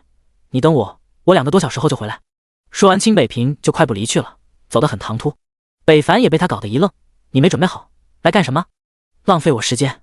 正好趁着这个功夫，他刷个怪，把那个宝箱给净化了，然后他就可以或是有可能获得一件传说级武器，甚至是神器，因为他还可以再度进化。出了城，北凡直奔40到50级野怪区而去，那里正是蠕动重河绿头蛙的栖息之所。丛林内，暗中的观察者忽然惊叫一声，你们快看，那是不是一剑破天？一声惊叫把隐藏的杀手都吓了一跳，还以为遇袭，做出了1级防御状态。同时他们的目光放眼一望，看到了快步从城口离去的北凡。行走在路上的北凡感觉到了不对劲，四周安静的有些过分了。经常被暗杀的他已经练出了反侦破的手段，而后他开启了天之眼。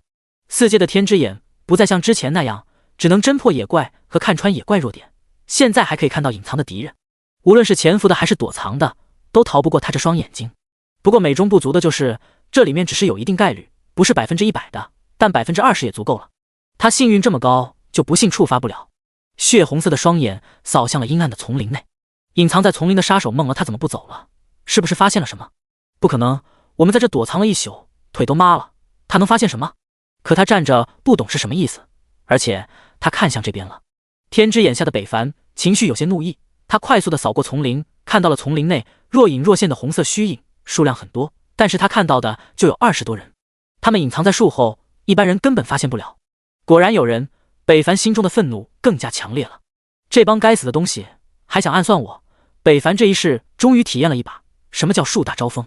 自从他等级第1以后，这种暗杀就没断过。H 国自由女神、漂亮国、神主、工会，还有龙国的垃圾、魏安祥、魔族等等想要杀他的人。好，想杀我是吧？北凡愤怒地笑了，双目血红雷霆闪现，他这一刻善意被隐藏在心底。既然这样，那你们就都给我死去吧。他拿出了一个卷轴，正是上次从 BOSS 身上掉落的破雨阵。向对方丛林方向一扔。下一刻，天空突然狂风大作，乌云密布，气云变动，阴暗降临，丛林内顿时更加黑暗了。怎么回事？天怎么突然黑了？不知道啊。刚刚那家伙扔了个什么？我怎么感觉好像对着咱们扔的呢？杀手们嘀咕着，心头一跳，感觉好似有什么不好的事情要发生。第155章，传说级宝箱。姐姐，一剑破天是不是有些不讲究呀？咱们关系这么好，为什么剑帮令不卖给咱们呢？星月琪琪撇嘴道：琪琪，不要瞎说，买卖是人家的自由，怎么能说人家的坏话？而且我们这样也没有什么不好。你知道第一个剑帮要承受多大的危险吗？星月落落严肃道：那有什么危险啊？如果把剑帮令给了我们，我们就会第一个剑帮，而且那个公告奖励也会是咱们的了。星月厉厉道：你们只看到了表面，不了解内部的凶险。剑帮令一直都备受瞩目，尤其是海外那些国家的工会，更是咱们龙国为眼中钉肉中刺，这可是一个烫手的山芋。星月落落解释道：那按会长这么说，我们星宇岂不是建不了帮会了？星月齐齐撅着嘴：也不是不能建，只是我们并不适合第一个建立，我们的目的只是给女性一个安全的管护所，并不是要做第一大帮会，所以不必承受第一的危险。星月落落道。星月丽丽好像听明白了，陷入沉思，但星月琪琪还是有些不解，生着闷气。城外天雷滚滚，阵阵轰鸣，在阴云之中，下一刻轰咔一声，暴雨侵袭，倾盆落下，雨点如冰刃落下，尖芒刺背。瞬间，隐藏的丛林的所有杀手头顶瞬间飘出了破万点的伤害。卧槽，怎么下雨了？还有这雨打人怎么这么痛？操，我掉血了靠，破万点伤害，这他妈什么东西？要死了，要死了！逃啊，快逃啊！然而他们怎么可能逃得掉？这落雨的速度快得惊人，不仅范围广，将那些杀手都罩在了其中，雨滴杀人的速度也是飞快。这些杀手大多数都是剑士和盗贼，属于敏捷爆发型，血量大多数都不超过4万，3波落雨就杀死了大半。等第4波降临时，杀手们直接被灭团了，一个没有逃出这怪异的落雨，纷纷死在了其中。北凡这边也不间断地收到了罪恶值的提醒，不过他没什么表情。这些人都死有余辜，就是可惜了，他浪费了一个上好的大型范围杀怪卷轴，没有因为他们而忘记此行的目的，快步离开，向着40到50级怪物活动区而去。身体没入丛林，消失，暗处还有一双眼睛注视着他。这个人好像又变强了呢。本以为人族已经没落了，没想到还有这么厉害的家伙，怪不得之前他能杀了自己。艾琳轻笑，消失在了暗处。绿头蛙，等级46，品质普通级，生命值7万，攻击力物理1640，魔法1580，防御物理4500，魔法防御4500，技能咕咕叫，向天一蹬，蛙灵分化，蛙毒。描述修成正果的青蛙因幻境改变而变成了这副模样，虽有些丑陋，但那是智慧的象征。看破弱点，头部，这是这片丛林里最高的野怪了。赶时间，北凡挥剑而上，那些绿头蛙顿时开始咕咕地叫了起来，声音很大，在丛林内回响。而后他们就对北凡发起了进攻，一个个绿色的身影在北凡身前晃悠，不停地用声音来刺激着北凡。他也算是知道了技能里的咕咕叫是什么意思了，原来就是字面意思，就是纯粹为了恶心人的。其实对于绿头蛙来说还有另一个目的，那就是求偶，声音的洪亮取决于身体素质和持久力交配时间的长短。当然这些北凡是不知道的，长剑挥空，化作了血红一片，血色大崩攻上，负150600，负156800，负162000，负32万暴击，破10万点的伤害，淹没了绿头蛙的声音，血气横流，鲜血淋漓，顺着绿头蛙的尸体滴落。经验加600，加600，加600，怒气值正 0.03%， 正 0.03%， 0.03%。一招打死了20多只的绿头蛙，但对于成千上万的绿头蛙来说不算什么。耳边依旧在不断回响着咕咕叫的什么，越听北凡越心烦气躁，手持屠戮之刃就杀了上去。绿头蛙也不是吃素的，看到同伴死亡，他们也攻了过来。双方大战一触即发，负1600，加 2.6W 生命，负1600，负1600，加 2.6W 生命。绿头蛙攻击很快，但北凡的恢复同样无敌，所以一时间那些绿头蛙根本奈何不了北凡。他以绝对的实力横扫了绿头蛙，耳边惊艳声和击杀的声音不断响起。经过长时间的浴血奋战，他已然变成了一个血人，看着是那么的恐怖，好似从血池里爬出来的一样。他现在心中只有一个目标，那就是杀杀杀。半个小时后，北凡月季杀了6000加绿头蛙，经验也收获了400W 左右。1个小时后，1万多头绿头蛙惨死在了北凡手中，水地丛林内都是绿头蛙的尸体，还有他们体内的蛙油。期间，北凡从未停手，连摸尸的机会都没有。他心中只有战斗和杀戮，他仿佛把绿头蛙化作了出气筒，不停地杀杀，一心的愤怒都在这里释放了。2个小时后，北凡的怒气满了，经验算上本身基础超出，更是溢出了1600多 W。北凡停手了，此时的他只要是个正常人，看到就会害怕，双目充血，化作猩红，一脸的无情面，大口呼吸，握剑的手更是黑红。他第一次这般努力杀戮，只为快速升级。不过这次的经验他不能当作升级，而是把经验用在了那个史诗级宝箱上。他需要实力，而提升实力的捷径且最快就是武器提升。叮，进化成功，经验 1500W， 史诗级宝箱进化为传说级宝箱。一个闪耀着七彩霞光的宝箱充斥在眼前，五颜六色的光芒自宝箱外面散发而出，防御10米都是它的光芒。这多亏是在丛林内，要是在丛林外主城内被玩家们看到，必定会群拥而来，造成不小的麻烦。第156章传说级武器魔灵剑。传说级宝箱，北凡也是第一次见，没想到这东西竟然如此耀眼，他也被震慑了一下，但很快就恢复了过来。看着耀眼的宝箱，他满眼期待，一定要开出好东西啊！他现在太需要强大的武器了。2日后的星城之战、呼啦城之行，还是拯救九晴依依之旅，他都迫切需要一把强大的武器，让自己快速成长。打开，一道粉红色的金光冲天起，直冲云霄后快速落下，在空中留下了一闪而逝的光芒。路过这边的玩家只感觉眼前一闪，好像有什么东西出现过眼中，但很快就消失不见了。你刚刚看到什么了吗？没有啊，怎么了？奇怪，玩家们疑惑地摇了摇头，离开了。丛林内，叮！恭喜您获得传说级武器魔灵剑。魔灵剑可成长，等级30，品质传说级，职业要求剑士、战士，攻击力物理1500，附加属性敏捷加300，力量加300，附加属性2，所有技能冷却缩减负1秒，附加属性3，全属性正50%。主动技能魔灵真身，消耗30%的生命，立即召唤一具来自魔界的魔灵，亡灵等级60-100级，持续3分钟，可自由释放技能，且随心操控，并且可以附身在召唤者身上，可增加200%所有伤害，并免疫80%魔法伤害，同时负面状态解除，技能冷却5分钟。描述：这是一把血魔使用过的第5把凡剑，曾经几时，这把剑饮无数强者的血，所向披靡。注：血魔曾经有5把等阶不一的凡器，据说全部集齐可以合成神器。注：这是一把可以随着等级提升的武器，每10级解锁1次，最高可用到60级解锁3次。又是一把血魔使用过的武器，看来冥冥之中自己已经与这血魔有了不解之缘。而且这把剑的属性也非常的强大，还是成长型，不愧是传说级的武器。北凡心动了，他也看到了希望，将武器佩戴上，替换下屠戮之刃。北凡的属性又翻了翻，力量直接破了2000点，他现在的随便一个技能20W 加的伤害，想想都恐怖。武器一出，宝箱也失去了他应有的光芒。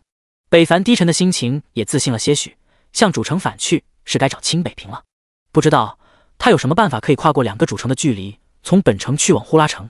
而另一边，其他各国的工会首脑陷入了一片的恐慌和愤怒中。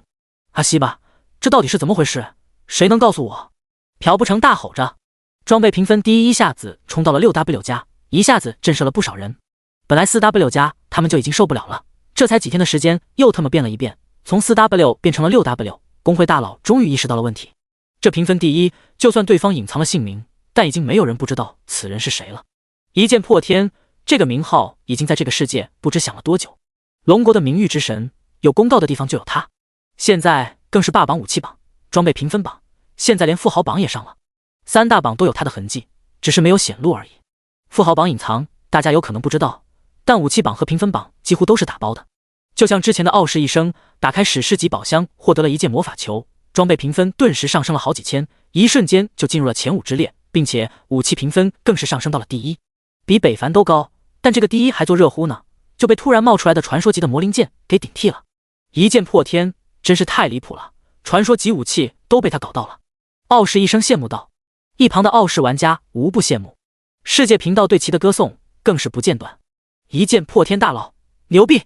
甩海外那些海狗不知多少条街，膜拜膜拜！大佬什么时候出个雕像，我们好能膜拜真人。大佬，我来投奔您来了。+1+99，大佬，我要给你生猴子。滚啊！你这个死人妖还不放弃，看我9齿钉耙！大佬救命啊！呼啦城要被攻破了！完了完了，要上高地了。北凡没有看世界频道的习惯，所以他畅通无阻地回到了主城，发现主城玩家多了不少，好像都是最近从别的主城来的玩家。北凡没有在意，开启城主视野，找到了清北平的身影，后者此时就在城主府来回挪步，很是着急。怎么还不回来呢？真是的，这个城主也太不靠谱了。再过一会，我这个临时搞的传送阵可就要到时间了，到时候就不能用了。唉，清北平来走走动叹息，忽然他低头一脚踩到了什么，抬头一看，竟是北凡的脚。后者一脸的无表情，给清北平吓了一跳，立马挪开。城主，你可算回来了，你有办法了吗？北凡直接问道。有了，你看。清北平摊开手，拿出了一个散发着魔法气息的东西，里面的能量很浓郁。这是？北凡不懂。清北平当即道这是微型的传送阵，单向的，而且还是临时的，时间有限，我们抓紧过去吧。说着，清北平把这个微型传送阵一丢，入地的瞬间，阵芒闪耀，一个小型立体的传送门就出现在了两人眼前。传送门闪耀着七彩魔光，里面深似海。清北平拉着北凡就要往里面迈进，但后者却纹丝未动，有些警惕。你这东西靠谱吗？城主，你就放心吧，这东西很靠谱的，再晚了就不好使了。清北平催促道。这东西可花了他不少积蓄才凑齐材料做成的限时传送门，要是过了时间使用不了，他可要赔死的。北凡闻听，虽还是有些抵触，但还是跟着迈了进去。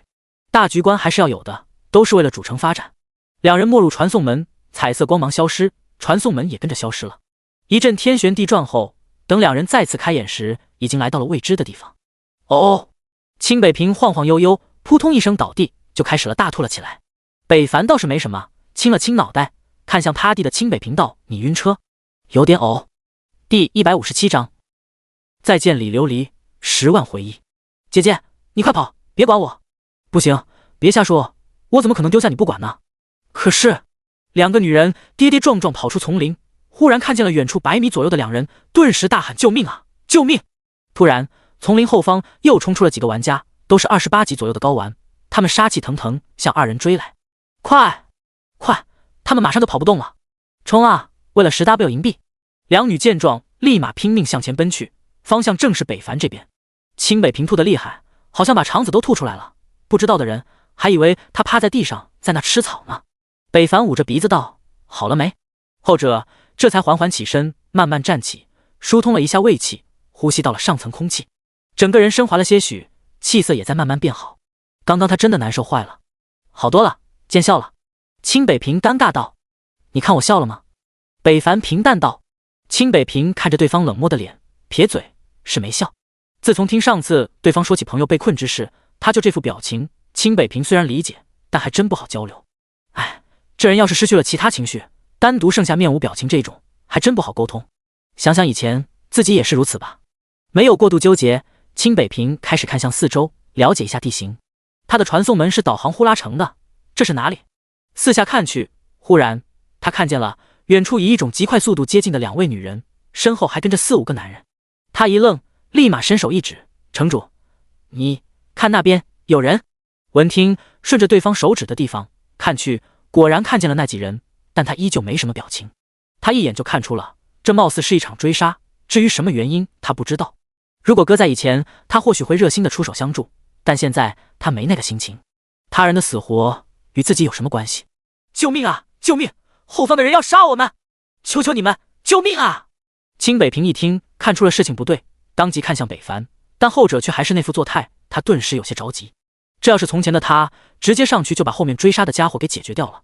可现在自己实力跌落，根本不是对方的对手，上去很可能会死的。那个城主，你不帮忙吗？帮什么忙？你还是赶快找到呼啦城，别浪费我的时间。北凡提醒道。清北平闻听，话语间都是寒气，而后他无视那两女的呼喊，开始四下看去。果然，他在一处丛林后方看到了那掩盖不住的城墙一角，惊喜一指到那丛林后面，一定就是呼啦城了。但他没注意，他指的方向正是那2个女人奔来的方向，同时他这一指直接被后面那追杀的5人看到，顿时面色阴沉。大哥，前面的人好像跟这俩娘们是一起的，怕什么？他们要是不知好歹，直接都杀了。是。两女经过拼命的逃亡，终于没被后面的人追上时，跑到了北凡2人身旁，立马来到了2人身后，气喘吁吁。呼呼呼！2人惊恐又害怕的看着后方，此时追上来的5人也停了下来，展开队形，围住了4人。你俩想要英雄救美？你们光天化日，朗朗乾坤之下杀人，是不是太过分了？清北平质问道。过分？什么是过分？其中一位手持双匕首的玩家舔了舔武器，笑道。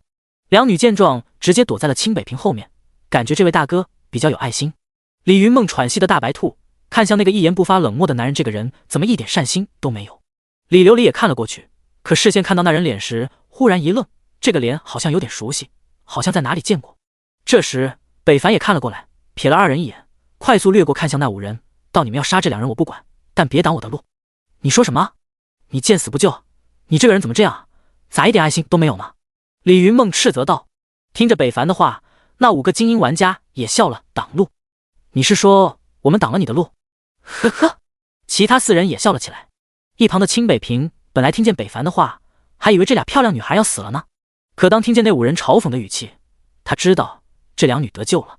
他看向2位女孩，宽慰道：没事的，你们安心好了，他会救你们的。闻听，李云梦不信，李琉璃看着那背影，若有所思，这张脸好像真的在哪里见过，可怎么就想不起来呢？北凡迈步向前，一句话不说，看似要打架似的，实则他就是要过去而已。但那5人却会错了意，这小子很猖狂吗？兄弟们，那就速战速决吧。好，上！3个刺客立马使出了前行，攻了上去。一个射手跳后拉弓射箭，寒光浮现。最后一个剑士身前7把剑悬浮环绕，滚滚剑气乍现，射向了北凡，以轮转的方式。持剑人更是举起长剑，燃起金光，杀了过来。5人行动可谓是同时出发，2女吓傻了。他们本就没什么战斗力，还都是牧师职业，再加上他们是女人，胆子小点，就更加害怕了。清北平也有一点点担心，这也关乎他的生命。在场唯一没有变化的就是北凡，他对这几个人实在提不起兴致。天之眼开，瞬间看出了隐藏的一人，匕首落空，寒芒将至，已经来到了他的近前。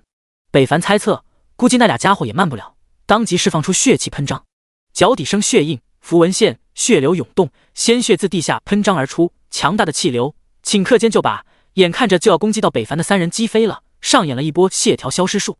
36W 36W 36W， 3人瞬间死亡，尸体落地，砰的一声。他们3个怎么也没有想到，自己就这么突兀的死了，完全没有反应的机会。而另一边，射手的一箭也射了过来。你是一支很长、亮着荧光的箭，上面还散发着寒气。北凡也没有躲避的意思，直接承受了对方的一击。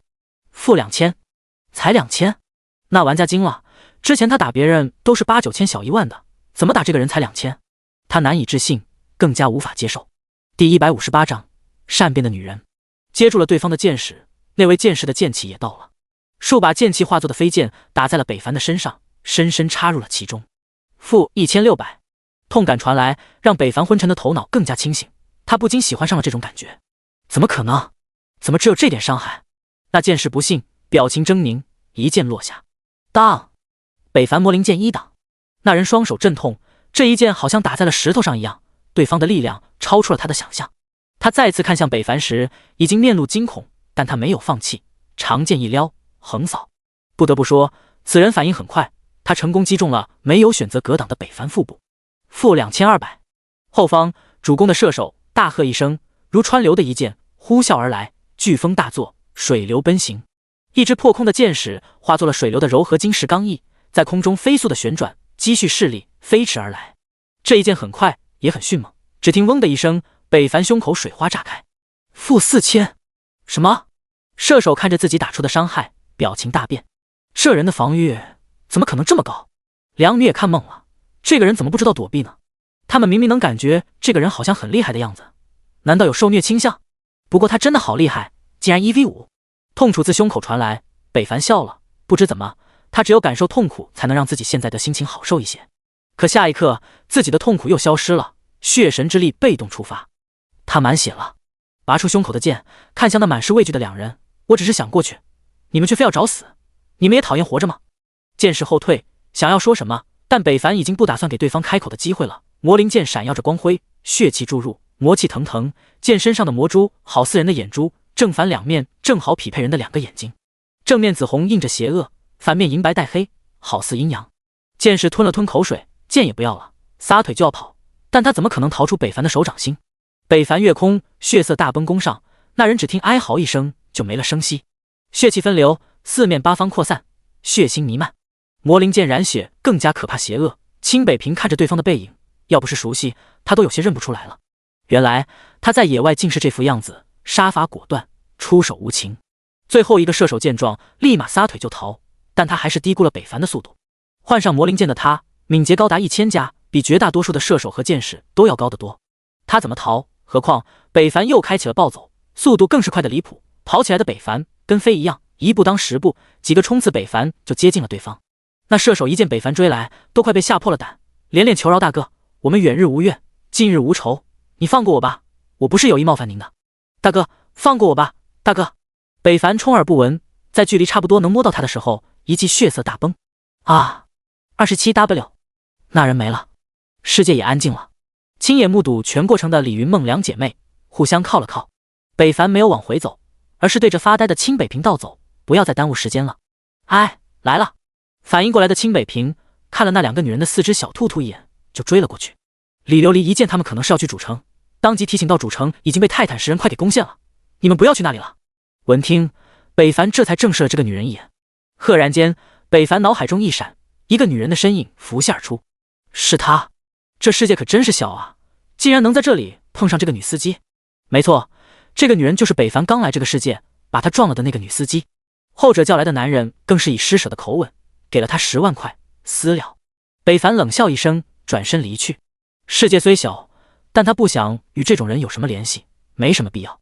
清北平追上后也识趣的没有多言，但李琉璃一见对方还有趣的架势，他深知主城的凶险，不想看着两人去送死，当即再次大喊：“你们别去啊，那里的野怪很多，而且很强，你们打不过的。”可二人都没有说话，渐行渐远。李琉璃一见对方如此执着，当即追了上去。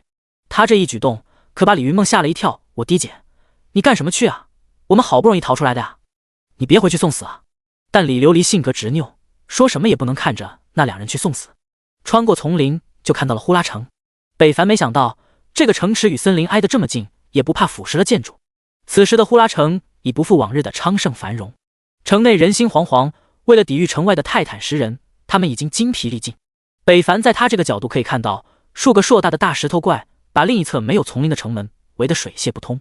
好像经过上次攻城，这些家伙好像明白了渡口的重要性，但他们还是不够聪明，挨着丛林这边也是有着一个小门的。现在主城还有大阵保护，二人也进不去，只能等待。但这边也并非安全，这不，两人刚落脚没一会，就听见了一声兽吼。抬眼一瞥，左边不知啥时候出现了几只野兽，银牙狼，20级野怪，他们那边主城也有。只不过这种野怪经验不高，速度却很快，相比较其他野怪不太好杀，所以北凡也没杀过。今天看来是有幸了。清北平反应很快，直接缩到了后面。我带你来是不是多余？我自己来是不是更好？北凡淡淡道。话可不能这么说，这里的地形我可是很清楚的，要是没有我，你能找到呼啦城吗？清北平反驳道。想想也是，北凡向那俩野兽走去，后者张开獠牙就要咬人。银牙狼速度很快，攻势也很猛，但他们选择错了目标，不该对北凡出手。几道红光闪过，一声声落地声响起，同时一只银牙狼尸体摆在了地上。而刚跑过来的两个女孩看到这一幕，李云梦非但没有害怕，反而崇拜地看着北凡，一概之前的语气跑向北凡，激动到大佬：“你也太厉害了，可以收我为徒吗？”李琉璃无语，小声嘀咕：“刚刚你还说不来呢，这会就大佬了。”第159章，我来挖人了，100多 NPC。女人果然是善变的动物，见识到了北凡的厉害，直接路转粉了。但北凡并不喜欢这种行为，直接拉开了距离。我们不熟，而且你们太碍事了，离我们最好远点。大佬不要这么高冷嘛，人家会伤心的。李云梦装作楚楚可怜的样子，他还露了一下香肩，想要勾引北凡，但后者看都不看。清北平倒是瞥了2眼，而后心中忏悔：“小乔啊，请体谅一下，我这绝不是喜欢，只是单纯瞥一眼，只只为心情愉悦。你们千万别去主城，那里被怪物进攻，马上就要被攻破了，你们回去会很危险的。李琉璃劝解道。他还不知道北凡二人并不是他这个主城的人，我们要怎么做与你无关，你们该干嘛干嘛去，别再碍事。北凡淡漠道。李琉璃并没有认出北凡，着急担心到你们刚刚救了我们，我怎么能看着你去送死呢？清北平忽然发现这个长得比较好看的女人好像有点一根筋啊，这都热脸贴冷屁股了，还往上上，咋地菊花好吃啊？李云梦一旁也继续发动攻势，他难得看到一位如此勇猛的男人，他仿佛一见钟情了一样，继续靠近北凡，舞骚弄姿，尽显身材和凹凸的小馒头。然而回敬他的却是魔气腾腾的一剑，剑尖矗立在他脖颈处，只要他再往前一步就会被刺破喉咙。剑身上令人不舒服的魔气和杀气，魔珠滚动，如一双死目看向李云梦。后者浑身一冷，哆嗦不敢动。再靠近，我一定会杀了你们。北凡冷漠无情的眼神看向二人，李琉璃和李云梦均是一呆，好像被吓傻了，没有多余动作，冷汗顺脸而下。清北平感叹，爱情能让人沉沦美妙美好之中，也能让人堕落成魔。以前的自己遇到挫折，他堕落了，但一剑破天不是，他加固了内心，将善意藏在了内心最深处，露出了恶，做出了时刻进攻的状态。一般不懂得人只会觉得北凡很不近人情，只有经历过的人才会明白，这是一种保护，自我保护和对其他人的保护，只有失去的人过才会懂。清北平就是这种人，所以他理解一剑破天的所作所为，没有期望就没有失望。还想让我们再说第二遍吗？我们可以救你们，同样可以杀你们。清北平露出了杀意，直逼二人。两女被吓得后退，北凡也有些诧异地看着他。李云梦想不通，明明之前还很友好的人，为什么会突然变成这样？李琉璃也想不明白，他还想说点什么，却被李云梦一把拉住，跑开了这里。二人很快离开，随后狼笑声就传来了，正好是那两女离开的方向。清北平有些担心，北凡却无动于衷。那两人再怎么说也是26到27级，虽然是牧师，但怎么也不可能对付不了20级的野怪。馒头也不小，奶粮估计也很充足，估计就算平雷互相奶，那也奶死那野怪了。何况他们还有重要的事情要做。泰坦石人的进攻异常激烈，在这里也清晰可见。而且刚刚好像传来了一声破裂的声音，好像是呼啦城的护城大震碎了。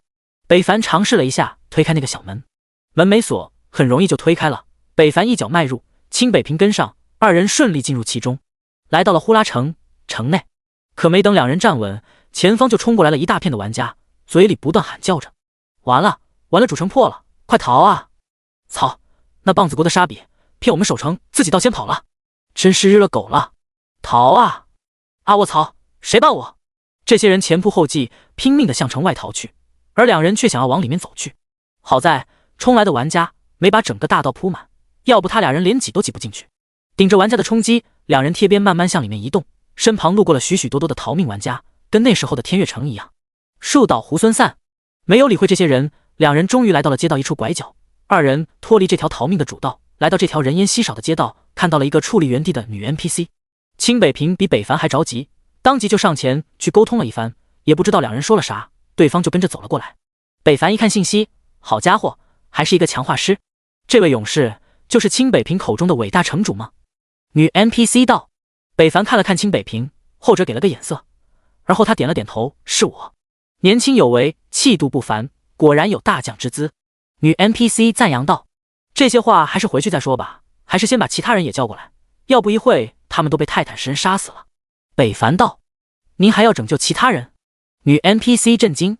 不然呢？北凡反问。那您可真是一位好城主，我这就带您去。女 NPC 激动和兴奋道。清北平小声解释到，要灭城的时候，这些人对能施救他们的人都很尊重，尤其你声望还高，还是一位城主。北凡点头表示明白了，这些他都不在意，他要的是 NPC 的数量，当然也要质量，不过质量应该是办不到了，都是2级主城，估计好不到哪去。很快，在这位女 NPC 的带领下，他们一共聚集了100多位，可以说已经把呼啦城给掏空了大半。而聚集这些人，北凡也没费力，抬眼一看那参天巨兽泰坦石人，他们知道如果不跟北凡离开，结局就是一个死字。既然北凡给了他们生的希望，这些人自然不会错过。一下子100多人的长龙队伍紧跟在了北凡身后，城墙开始破裂，泰坦石人已经全面获胜，开始毁坏了。留给他们的时间不多了，玩家们该逃的逃，该死的死。这些 NPC 要是没人管，也只有死亡这个结局。四周毁坏的声音不断传来，倒塌不断，一个个巨大的身影闪现。泰坦食人仿佛也看到了他们，向北凡这边靠来。瞬间，众人就陷入了危险之中，每个人都非常惊恐。他们追来了，怎么办？我不想死啊，我想活。呜 ！NPC 小孩直接被吓哭了。其实，终归到底，这些人都是人，有着人的情感，他们也会害怕、恐慌、恐惧。所有人都把目光聚集在了北凡身上，把他当成了救世主。清北平也有些紧张，收集人耽误了不少时间，酿成了现在这个局面，他也有责任。城主，怎么办？这样下去，我们是逃不出去的。我们的行动没有那些大家伙快啊。第160章魔灵线。北凡救了呼啦城的 NPC， 但他们往返时被泰坦食人围堵了。那些家伙块头特别大，当他们出现在众人视野时，他们的退路就已经被包围了。如果不解决这些家伙，北凡等人根本逃不出去。轰！城楼倒塌，瓦片和碎木顷刻间瓦解碎裂，崩坏，开始落地。呼啦城如末日降临，浓烟四起，哀嚎声不断。那些没有来得及逃走的人都死在了泰坦食人的手上。那巨大的一拳不知打死了多少生灵。呼啦城整个城池都沦陷了，到现在北凡都未曾见过这个城池的城主。扑通！前方突然出现了一个巨大的拳头，众人抬头一看，一个泰坦食人拦住了去路，正用他的藐视着他们这些人。啊！人群中大声惊叫，慌了神，乱了阵型。城主怎么办？清北平也很紧张，他可不想死在这里。北凡看着手中的魔灵剑，此剑除了令人害怕的外表，本身还带有一个召唤技能魔灵真身。北凡也不知道这技能效果如何，现在正好是测试的时候。血量突然掉了 30%， 一身血气从北凡身上溢出，而后进入剑中。下一刻，魔灵剑魔气自剑身的魔珠开始溢散而出，侵染四周。身后的人感觉到这魔气，身体顿时一激灵。他们对这股气息并不陌生，当年就是此魔气的魔物给人类了一击重创。可以说，人跟魔一直都是死敌，还是那种见面就杀、不死不休的那种。NPC 们都惊了，这人类怎么可能使用魔气？难道他是魔族？一瞬间，大家对北凡的打好感出现了动摇。清北平也没想到，这把剑竟然有如此强大的魔气，但他知道城主并非魔族，心中也很奇怪，城主是怎么获得这么一把剑的，很是不解，很疑惑。当然，现在并不是提问的时候。魔灵剑已经开始发挥它的作用，自剑身扩散出的魔气化作了地能之环，一个魔字出现在大地之上，一道魔光从地下冲出，向天而去。下一瞬，天突然黑了起来，紫黑色的魔气升腾，泰坦食人也好奇抬头看去，只见天上魔气一道道紫色雷电闪现，好像在酝酿着什么。地下有着魔气的供应，天上魔气不断，两者相互汇聚，好似打通了一道魔门通道。轰！又是一道魔光乍现，天上的魔气云突然翻涌跳动，自那云层中突然落下了一个人头六耳的生物，而后是人身、下肢，待那具身影全部露出时，在场的所有人都震惊了。大魔将士，完了完了，这里怎么会有魔的出现？这一下我们不死都难了。 NPC 们一脸的绝望，清北平也非常震惊，他怎么也没想到城主竟然召唤了一只大魔，他能控制吗？这恐怖的魔气能量难以估量，最低也得70级大魔了吧。远处丛林内，一具尸体旁坐着一个小石头堆，绿油油的肤色，正是熔岩巨兽。他眉头紧锁，看向呼啦城那边，低语魔族的气息，他们打破了壁垒降临了。北凡也有些惊疑，先不说这东西实力怎么样，这壁格满满啊，特效满满。砰！那大魔突然开眼，紫色魔光散发而出，惊现世界，随后一个转身垂直落地，大地震动一颤，那大魔直接跪在了北凡的面前。主人有何吩咐？魔灵卡赞，等级80，第一次召唤竟然召唤出了80级的魔灵，北凡的幸运可真是不赖。还在感叹时，泰坦食人已经看不下去了，直接上来一拳对准了这个一身紫黑色的家伙，还长着6耳的奇怪东西。这一拳很大，把北凡和清北平都包括在内了。遮天大拳挡住了光亮，气势汹汹袭来。魔灵没有害怕，也没有动，好像是在等北凡的命令。城主，他打来了。清北平慌张道，眼神惊恐。北凡见状，依旧面色平静，淡淡道：杀了这些泰坦食人。是，主人。得到命令的魔灵突然身体燃起了紫黑色的魔焰，身体直接拔地而起，飞渡虚空，一把抓住了那落下的巨大石拳。魔灵的手很小，抓住泰坦食人的拳头，倒像是拳头上长了一个胎记。毕竟双方的身高差实在是太大了，泰坦食人足足带了魔灵好几十倍，但有些时候实力也不是用身体大小来衡量的。就比如现在被魔灵抓住的那一刻，泰坦食人的实权就停在了半空，悬浮在了北凡二人头顶。清北平被吓得直接蹲在了地上，其他 NPC 更是紧闭双眼不敢看，只有北凡看见了悬浮不动的实权，还有那不断燃烧的魔焰。虽然他下了击杀命令，但也不知道魔灵的具体实力，要是他打不过泰坦食人，自己也好第一时间出手击杀对方，也可不能让这些大家伙把自己的成果给毁了。但预想的意外并没有发生，魔灵的实力还可以。就在所有人都闭目时，魔灵有了下一步动手，魔气扩散，化作了一根根紫色藤条，向泰坦食人身上攀爬，后者也开始挣扎了起来。石手好似被什么东西束缚，怎么抽也抽不动，身体更是被这后来居上的紫色藤条捆住，眨眼间就动弹不得。数十米的巨大身体不到2息就被魔灵控制住，紫色的藤条将其整个身体包裹住，好像一个巨大的紫薯。北凡惊叹魔灵的实力很强，魔灵的手段他也是第一次见，很惊异。惊叹之余，魔灵有了新动作，只见他双手贴在那些缠绕藤条上，魔力注入，紫色藤条开始绽放光芒。泰坦食人感受到了危险，开始激烈挣扎，可他无论怎么做都无法挣脱魔灵的束缚。魔灵注入完毕，身体向后一跃，跳下了那巨大的身躯，打了一个魔法手印，形成了一个手印魔环，飞入了那被缠绕的泰坦食人身体。一道紫色光芒乍现，耀眼夺目，泰坦食人好像被引燃了炸药桶。只听轰的一声，泰坦食人直接爆开了，外面的藤条冒起阵阵紫黑色的光芒，里面开始剧烈抖动。轰轰轰！泰坦食人身体被炸了个粉碎，里面的飞灰溢出飘洒。看见这一幕的清北平惊呆了，这也太恐怖了吧！秒杀了。第161章魔灵成茧，破城而出。魔灵出现没几秒，就把高不可攀的泰坦食人秒杀了，震惊了所有人。泰坦食人死亡的爆炸声响很大， NPC 无法忽视，纷纷睁开了眼睛，看到了这震惊的一幕。紫黑藤蔓绞杀迸发的紫光异常刺眼，里面的银光和粉碎声频频响起。一个几乎无敌的泰坦食人就这么死了，这是所有人都没有想到的。爆炸声响吸引了四周正在破坏的泰坦食人，纷纷看来，见同伴死去，立马迈着大步踩着那些不高的房屋而来，每一次踩踏都是尘烟滚滚，破坏力惊人。这些矮小的房屋在数十米的泰坦食人面前犹如玩具。魔灵解决了这只野怪，身体背后魔气一出，化作了一双紫色魔翼，栩栩如生，跟真的一样。而后魔灵振翅一挥，飞渡虚空。北凡看着那魔影闪过，心中有所向往。这就是80级拥有的力量吗？天空上都能如履平地。那魔头好可怕，他要干什么？不知道啊，他竟然秒杀了泰坦食人，太恐怖了。这些 NPC 一辈子都待在了呼啦城，虽然听过魔头，但还未亲眼见过，除了害怕，还有一份好奇。只见飞渡天上的魔灵看着不断靠近来的泰坦食人，将下方的人围在了中间。远处还有许许多多的个巨大石影。魔灵笑了，看来我可以杀个痛快了。他双手摊开，拥抱天地，自身魔气怦然释放而出，围绕着魔灵周身，化气成茧，将其整个身体包裹。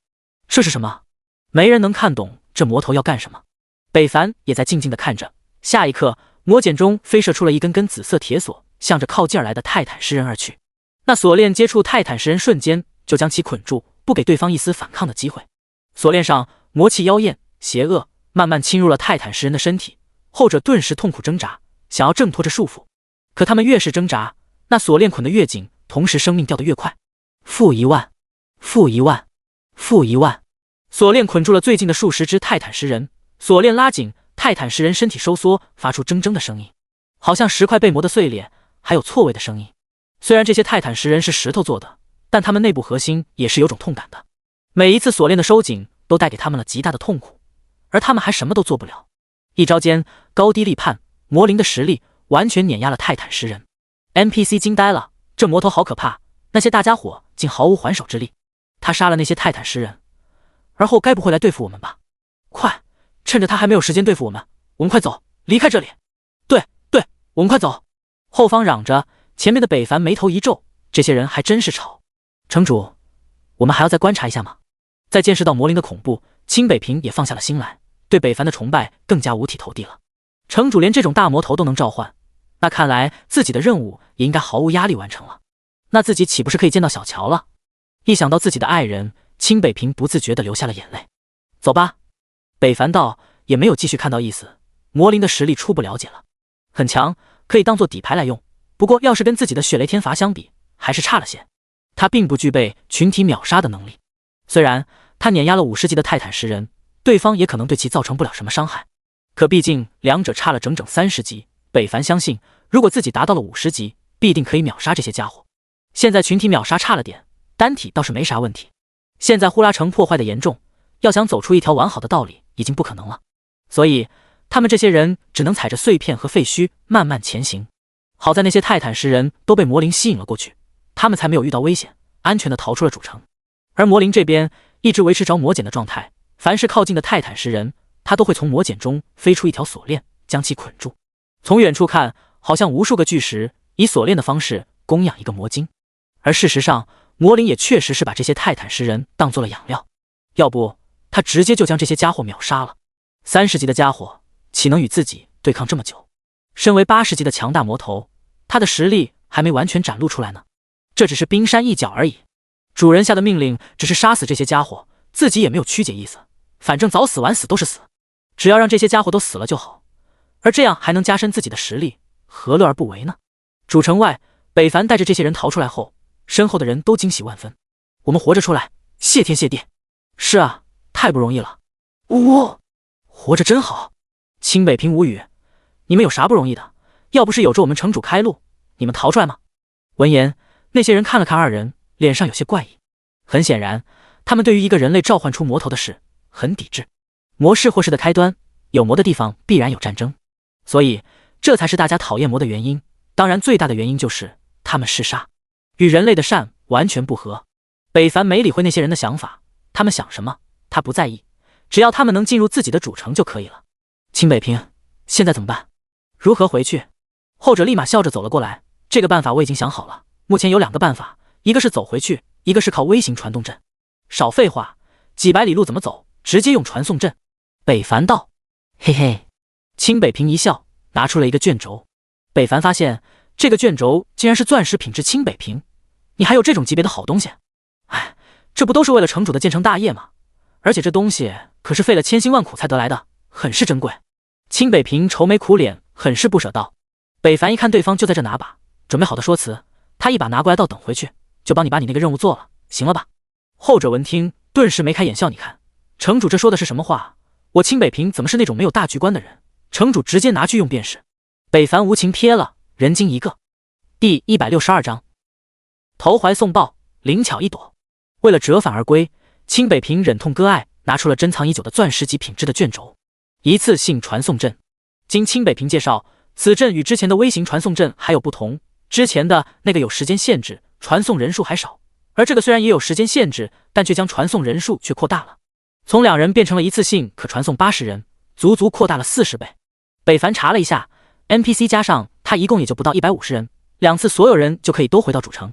很快，传送阵释放而出，一个传送门凭空出现，闪耀着奇异的光芒。有认识的 NPC 当即道：我认得这个，这是传送阵。没想到我在有生之年竟然可以看见这个东西。传送阵可以跨越好几百甚至好几千公里，把人从一个地方传送到另一个地方的东西吗？哇，真是那东西。一瞬间，那些 NPC 都化作了好奇宝宝看了过来，围在了传送门四周看个不停。尤其是小孩子更是好奇的紧，有的甚至还想上前摸一摸。北凡本来害怕他们抵触呢，一看他们如此表情，他也放心了。他给了清北平一个眼神，后者立马明白，化作了北凡的代言人，开始跟那些 NPC 沟通。大家不要再观望了，好奇就进去看看吧，只有进去，我们才算真正脱离危险。清北平鼓舞道。闻听，那些 NPC 跃跃欲试，慢慢上前，但却都没有人敢打头第一个进入传送门。对未知的东西，大家虽然都很好奇，但同样的他们也很畏惧。一时大家内心都很挣扎。北凡见状，脸色有些难看，这婆婆妈妈的得什么时候？当即喝道：你们再犹豫下去，那些泰坦食人就会杀过来，到时候可没人再救得了你们了。果然，听到北凡这话，那些 NPC 意识到了问题的严重，脸色难看。面对危机，有人做出了选择，一个高大的男人先一步踏入了传送门，消失在了众人眼中。NPC 见有人打头，他们也不再胆怯，接连一个个走了进去。先是壮硕的年轻人，再到女人和小孩，很快第一批人数就到了。传送门突然开始暗淡运作，外面的北凡也看不清发生了什么，其他 NPC 也疑惑传送门怎么关闭了。是啊，我们还没进去呢。该不会不管我们了吧？剩下的人一下子恐慌了起来。这就是人性，该着急的时候不走，等人家走了满员了，他又开始着急了。这种人怎么说呢？没有眼力见。但清北平还是耐心解释了一下传送门，当传送80人时，就需要自行运作一段时间，稳定空间。如果频繁使用，可能会导致传送门出现错乱，到时间里面的人被传送到哪就都不固定了。哦，这么回事啊，我还以为城主大人不要我们了呢。嘻嘻，我们明白了。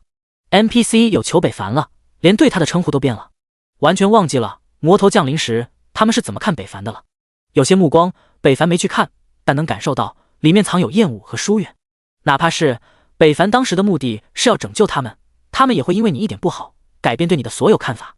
救命之恩有时候不过点水之情。需要多久？北凡看向清北平，后者直接道5分钟。5分钟他还等得起，不过自己的魔灵怕是要消失了。呼啦城内除了废墟，还有矗立空中的锁链和数百只泰坦石人的尸体。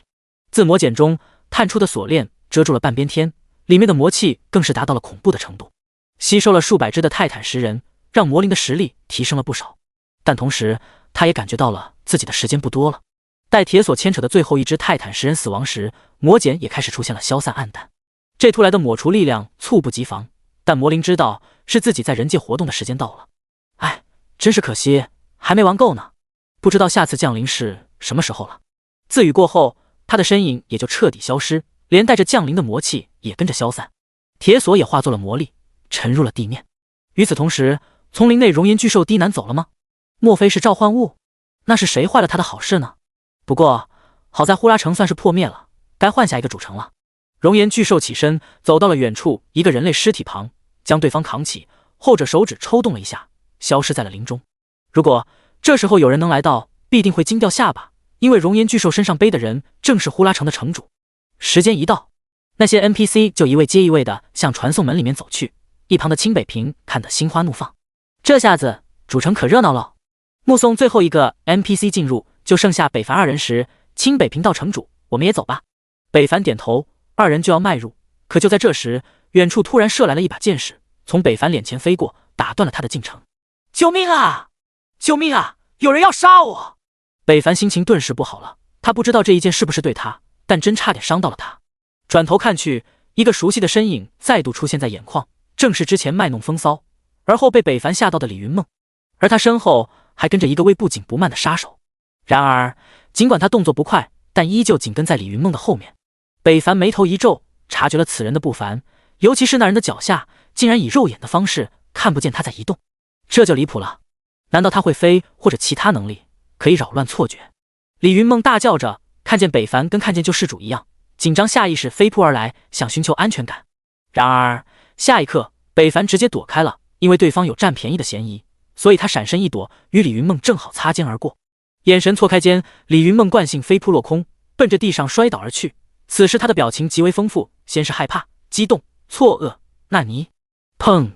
挺好的一个美女，直接来了个狗吃屎，摔了个七荤八素。啊，痛！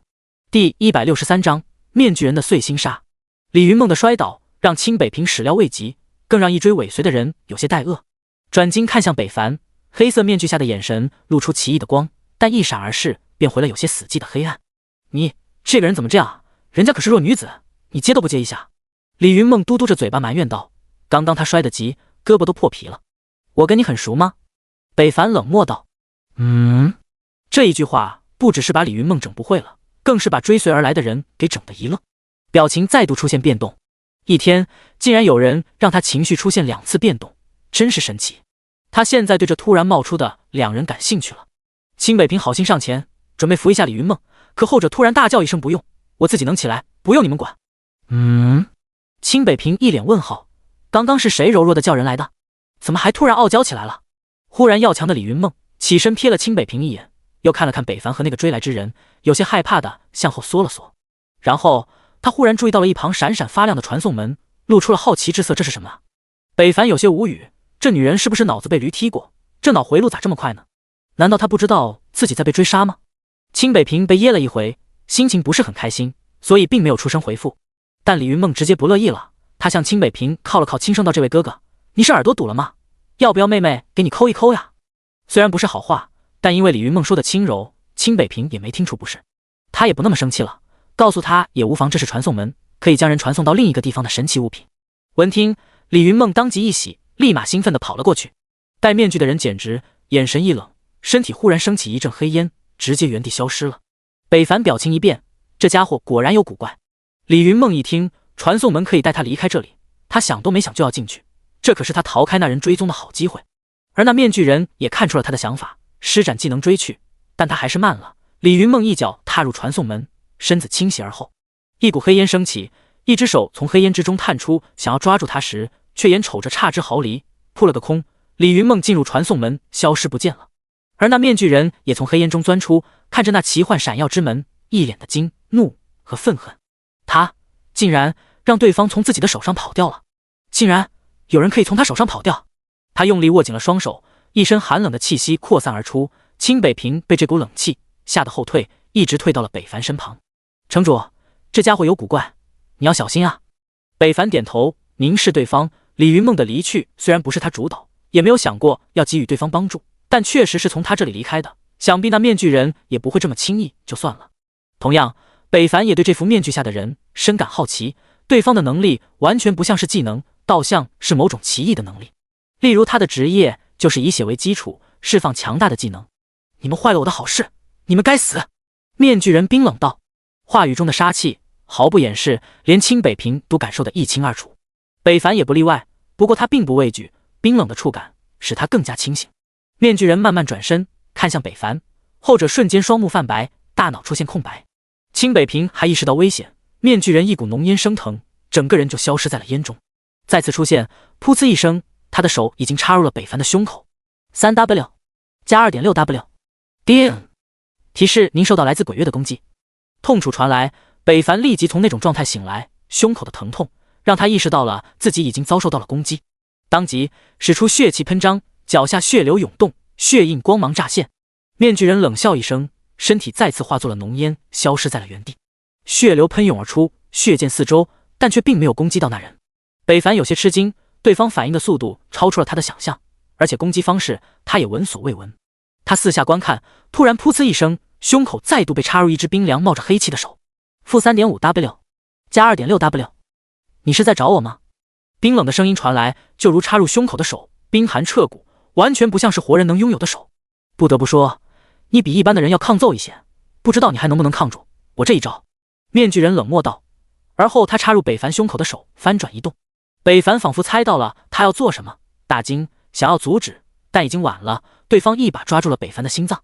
被对方抓住的瞬间，北凡就感觉自己的心好像进入了冰箱之中，冰冷至极，犹如身体内结冰了一样。下一刻，那双冰冷的手突然一握，北凡剧烈跳动的心脏突然戛然而止，仿佛被按了暂停键。-10.5W 瞬间，北凡的双目血红，变成了无神泛白，但却流着血，嘴角更是不断溢出血液。没人能从我手中坚持到3招，你是第一个。面具人抽出了自己那冰冷的手，而后推到了已经开始僵硬的身体。扑通一声，同时还有一道脚步声。面具人转头一瞥，清北平带有歉意的踏入了传送门内。城主对不起了，我先走一步了，不是老卿不将就，实在是留下我也没用，只是徒增一具尸体，请原谅，请原谅。下一瞬，他消失了。面具人笑了，这就是人性，抛妻弃子，出卖朋友，无情无义，更加无耻。百族的复仇并无道理，人类就是自取灭亡。突然，身后出现了能量异动，漫天自然之力涌入了北凡的身体，化作了最精纯的凤凰一族的神力。不死不灭，涅槃重生，凤凰一族的力量，你一个人类竟然拥有。面具人露出异色，一身黑烟变得浓郁，随时准备出手。就是复然重生了又如何？复活不过是再度死亡的开始，何必呢？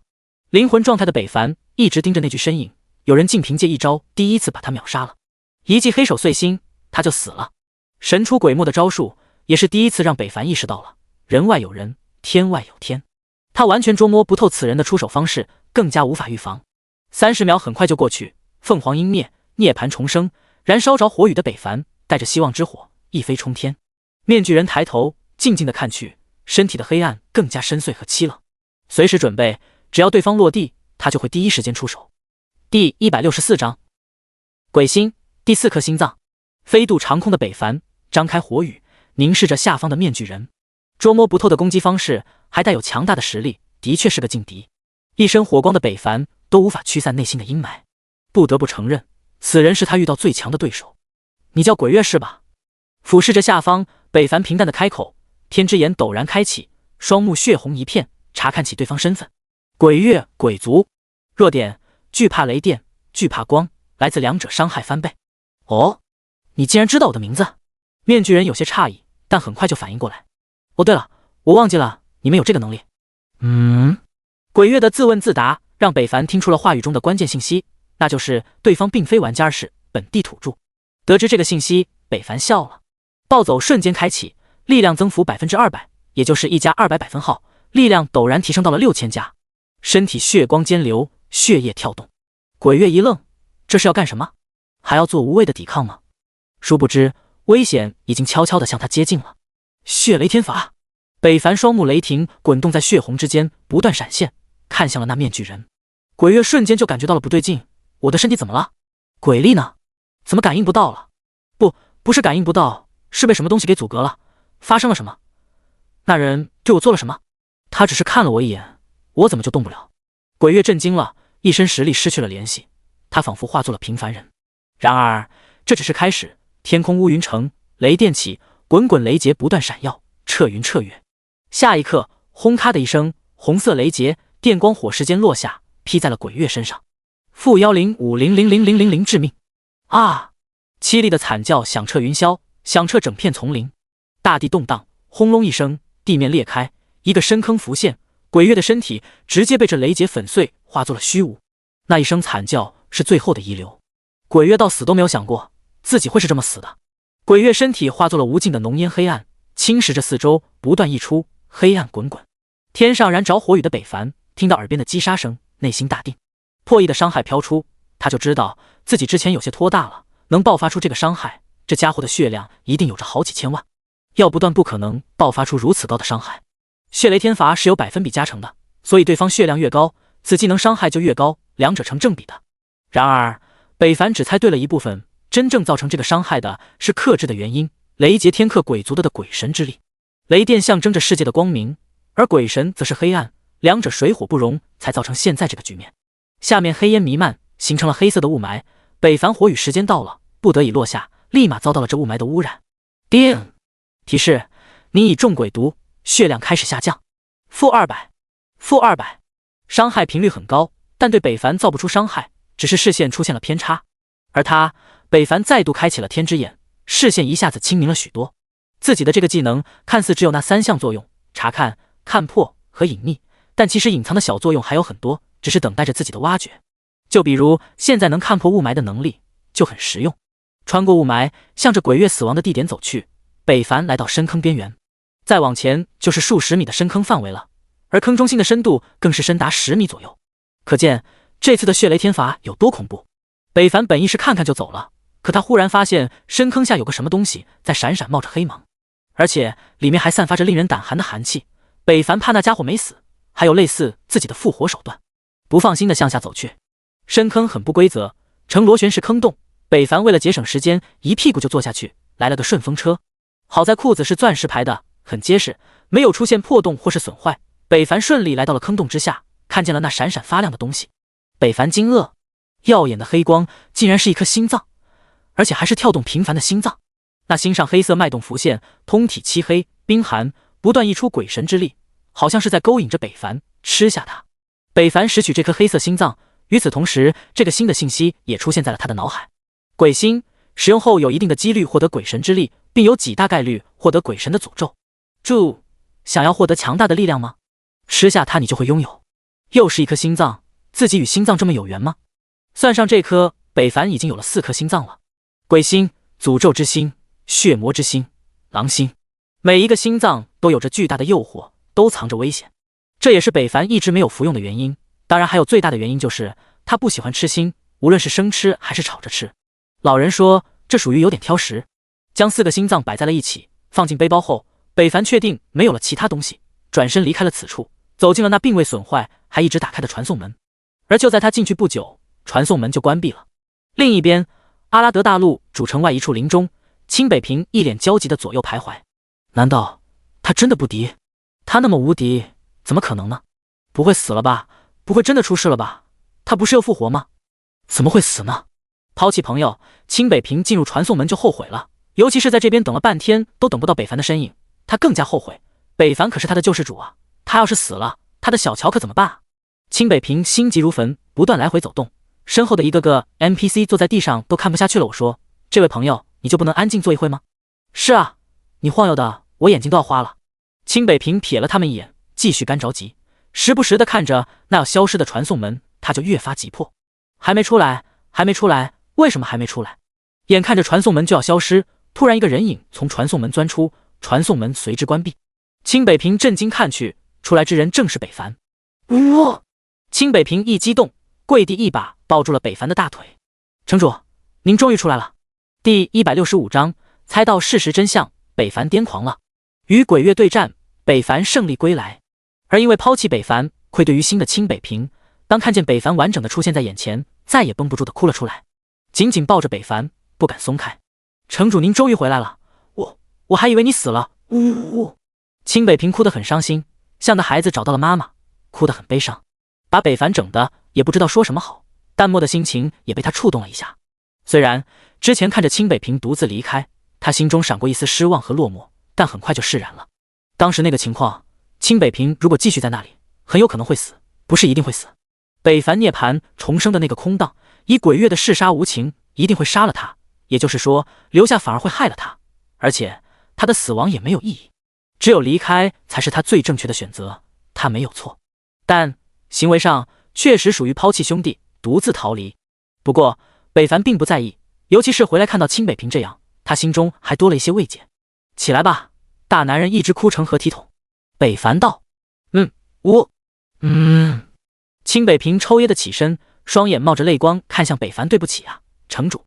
北凡能感受到对方的眼中很真诚。没事，你不走你就会死，我理解，何况你留下也很碍事，下回要是还有这样的事，不用管我，我没那么容易死。没有听到埋怨，反而被理解，清北平心中除了愧疚还有崇敬。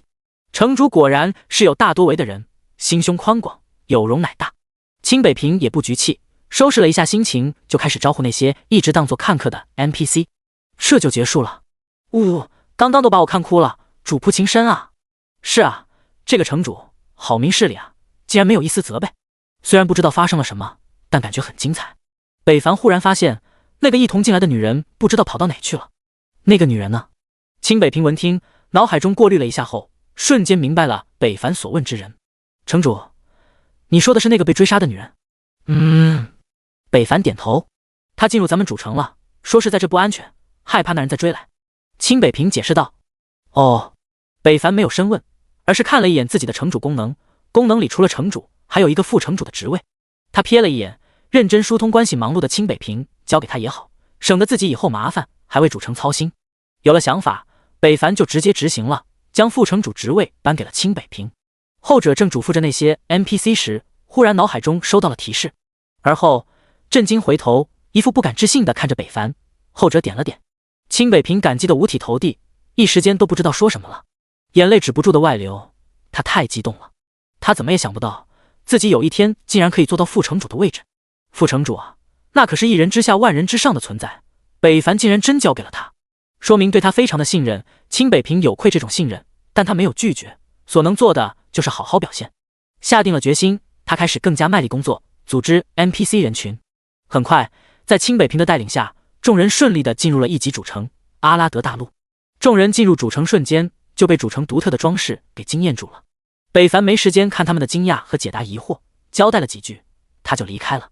而接受指认的清北平，此刻心情可谓是心花怒放，花蕊3层高，别提有多开心，有多激动了。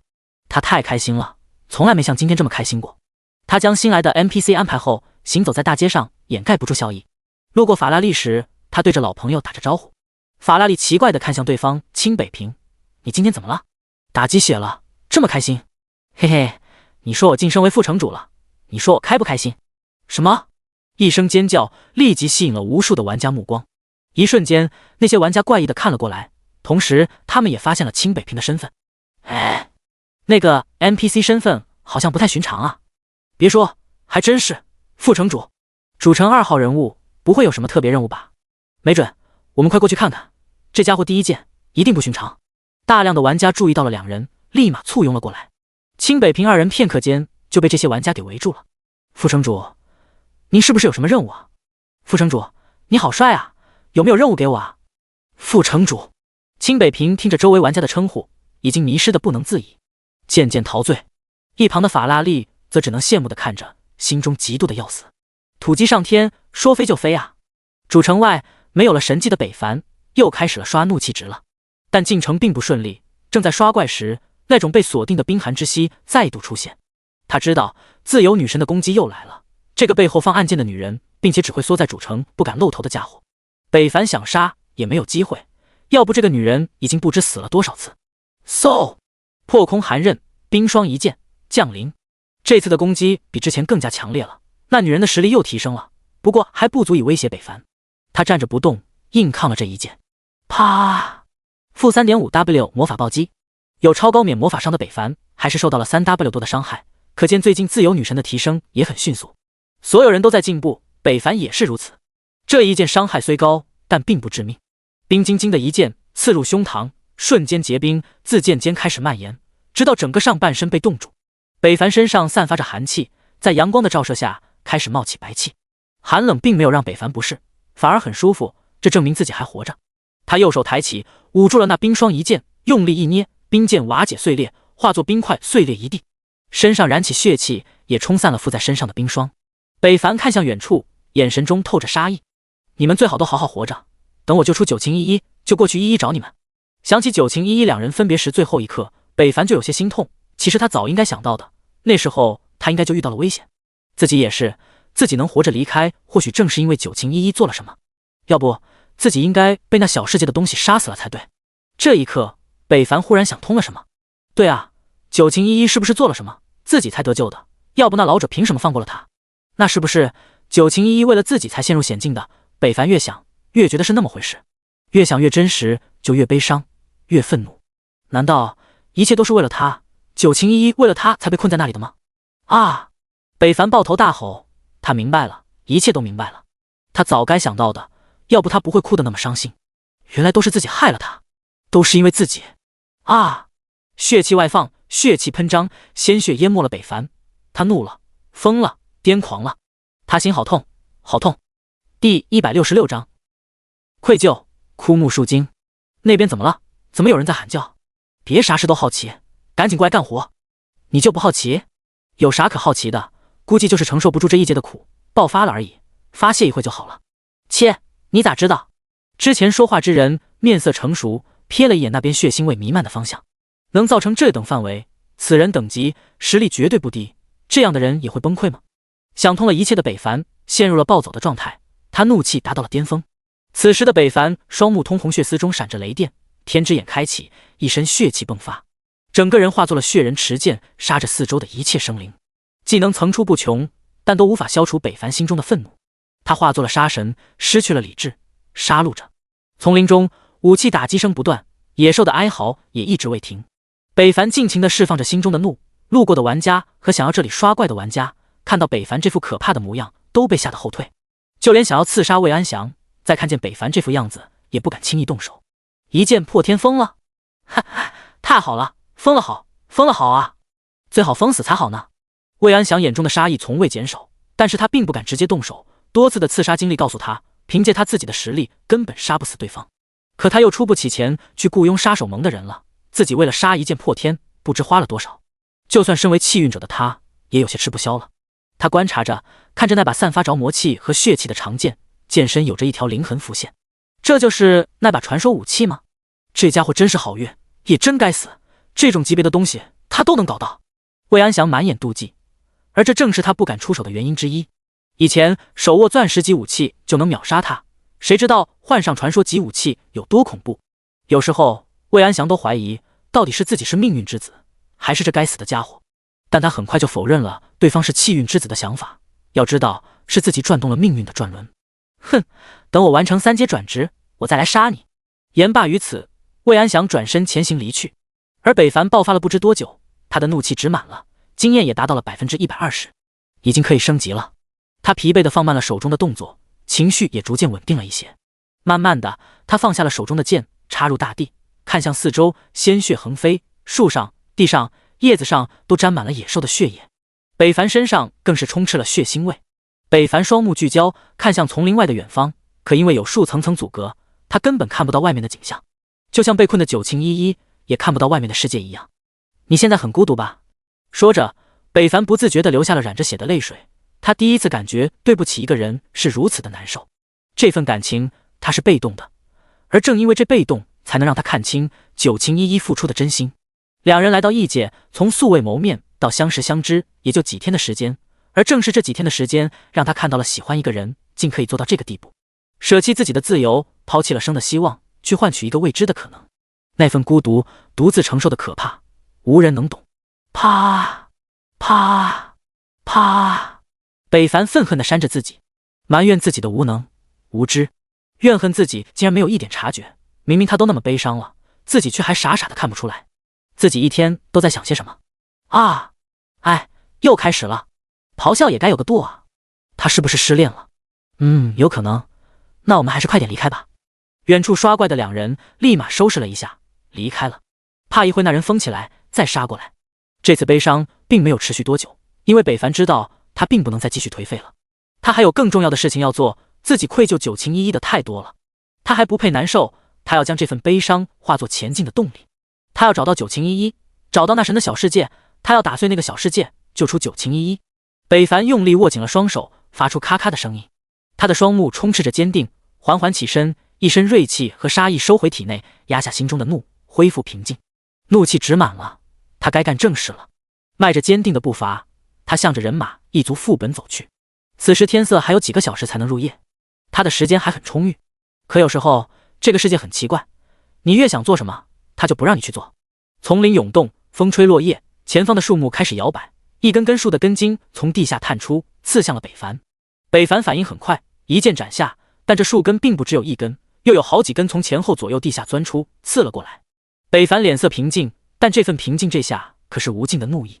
魔灵剑、魔气和血气缠绕，北凡化作了杀戮剑客，一剑一剑地砍着这些根茎。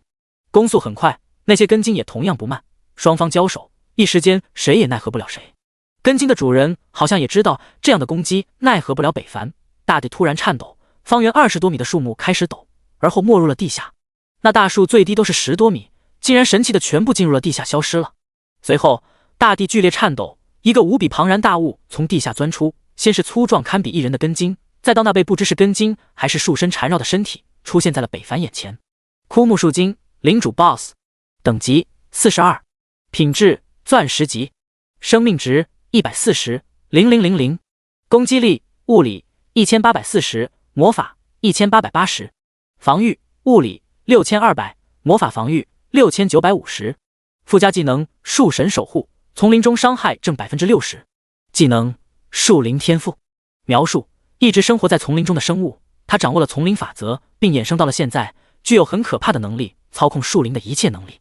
注：此 BOSS 差远超过同等级的野怪，拥有天赋的 BOSS 就犹如掌控了木之本源。人类，你的肆意杀戮已触动了神灵，我代表树神惩戒于你，还不上前领罪。第167章开出一坨屎。死了，死了，终于死了！乱神激动地看着 BOSS 倒下的尸体，他费了千辛万苦的努力，终于先别人一步杀死了地狱副本人马一族，下一步就是攻克噩梦级人马一族的时候了。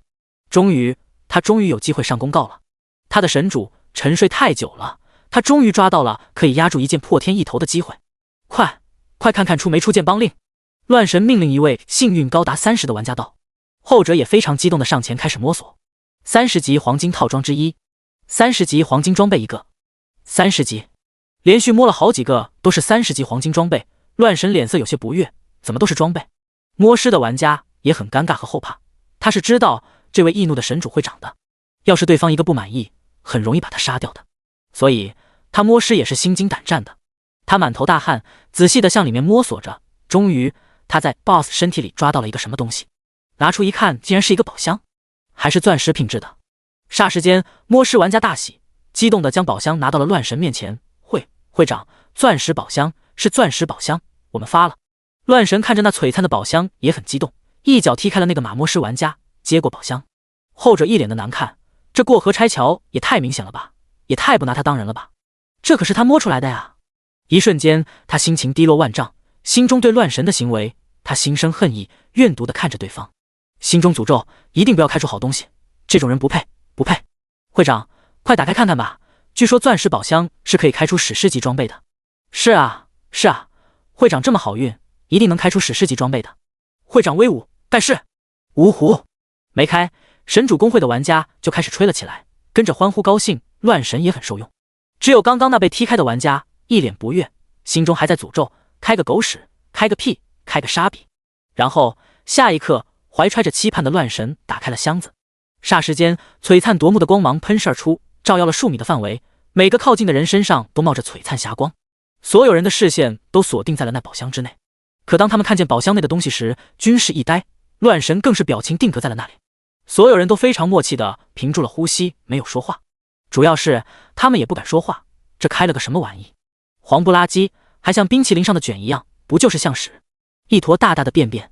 乱神脸色由喜转怒，慢慢抬头看向众人，谁能给我解释一下，这个是什么东西？箱子一打开，里面还传出了一种腐朽的臭味，好像是发酵了一样。神主玩家被问，他们慢慢收起错愕的神情，一个看一个，都不知道该怎么说。他们的眼睛仿佛会说话，不停地互相跳动，眨眼。乱神已经控制不住心中的愤怒了，低沉到我的话，你们没听见吗？堂堂一个钻石宝箱，不说开出史诗级装备，怎么也得是钻石级装备吧，再差也有黄金装备，可他一打开竟然开出了一坨屎，任谁都会气血攻心。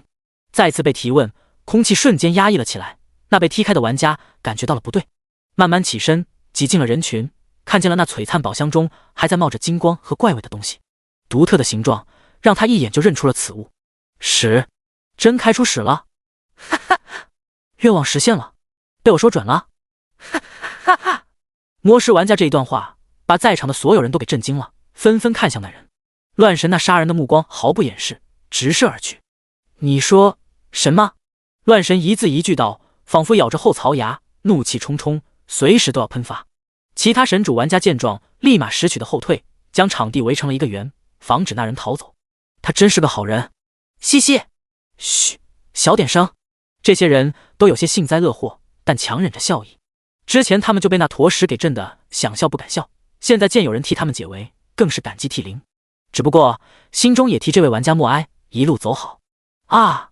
愤怒到顶点的乱神终于爆发了，那位玩家直接被暴揍切割。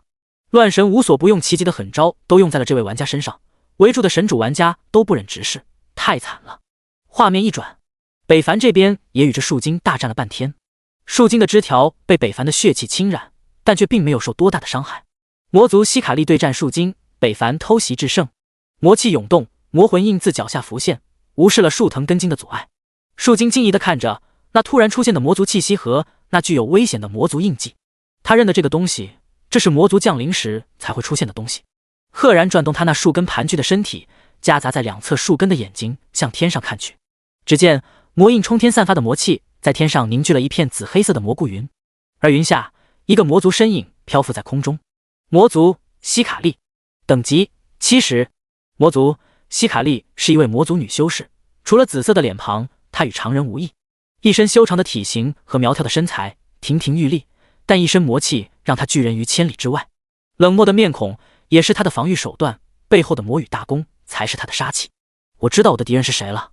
冷漠的开场，魔力自魔印下开始暴动，无数的魔气如雾霾一样升腾，将困住北凡的根茎整个覆盖。魔气加深，达到了实质化，里面出现了一个个紫色的手掌，攀爬在了那些根茎之上。希卡利单手对着那雾霾中的魔气，一缕魔气从他手心溢出，进入了那紫色雾霾之中，形成了链接。而后他单手用力一握，下方的雾霾轰然爆开，里面层层爆炸响起，轰鸣声不断，好像在放鞭炮一样。无数的声响一同响起，树精吃痛的大叫：嗷！树精叫声很怪异，不像兽，也不像人，更不像鬼，但比鬼难听。一股老气横秋的哀嚎夹杂了女性难产大出血的声音，两者夹杂在一起，别提有多怪异了。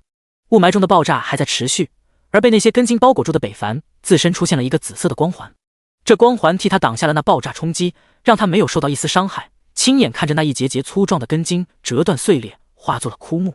庞大的根茎藤蔓在这漫天的魔气中尽数被销毁，至于最上方的符印早已碎裂。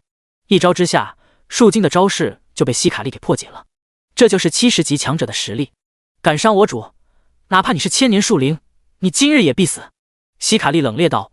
话语间，他拿出了身后的魔羽大弓，滚滚魔气散开，化作了弓箭。魔羽大弓上的羽翼展开，如猎鹰展翅，箭矢对准了下方的树精。魔气千魂，灵魂百度，撕破星空的一箭轰然射出。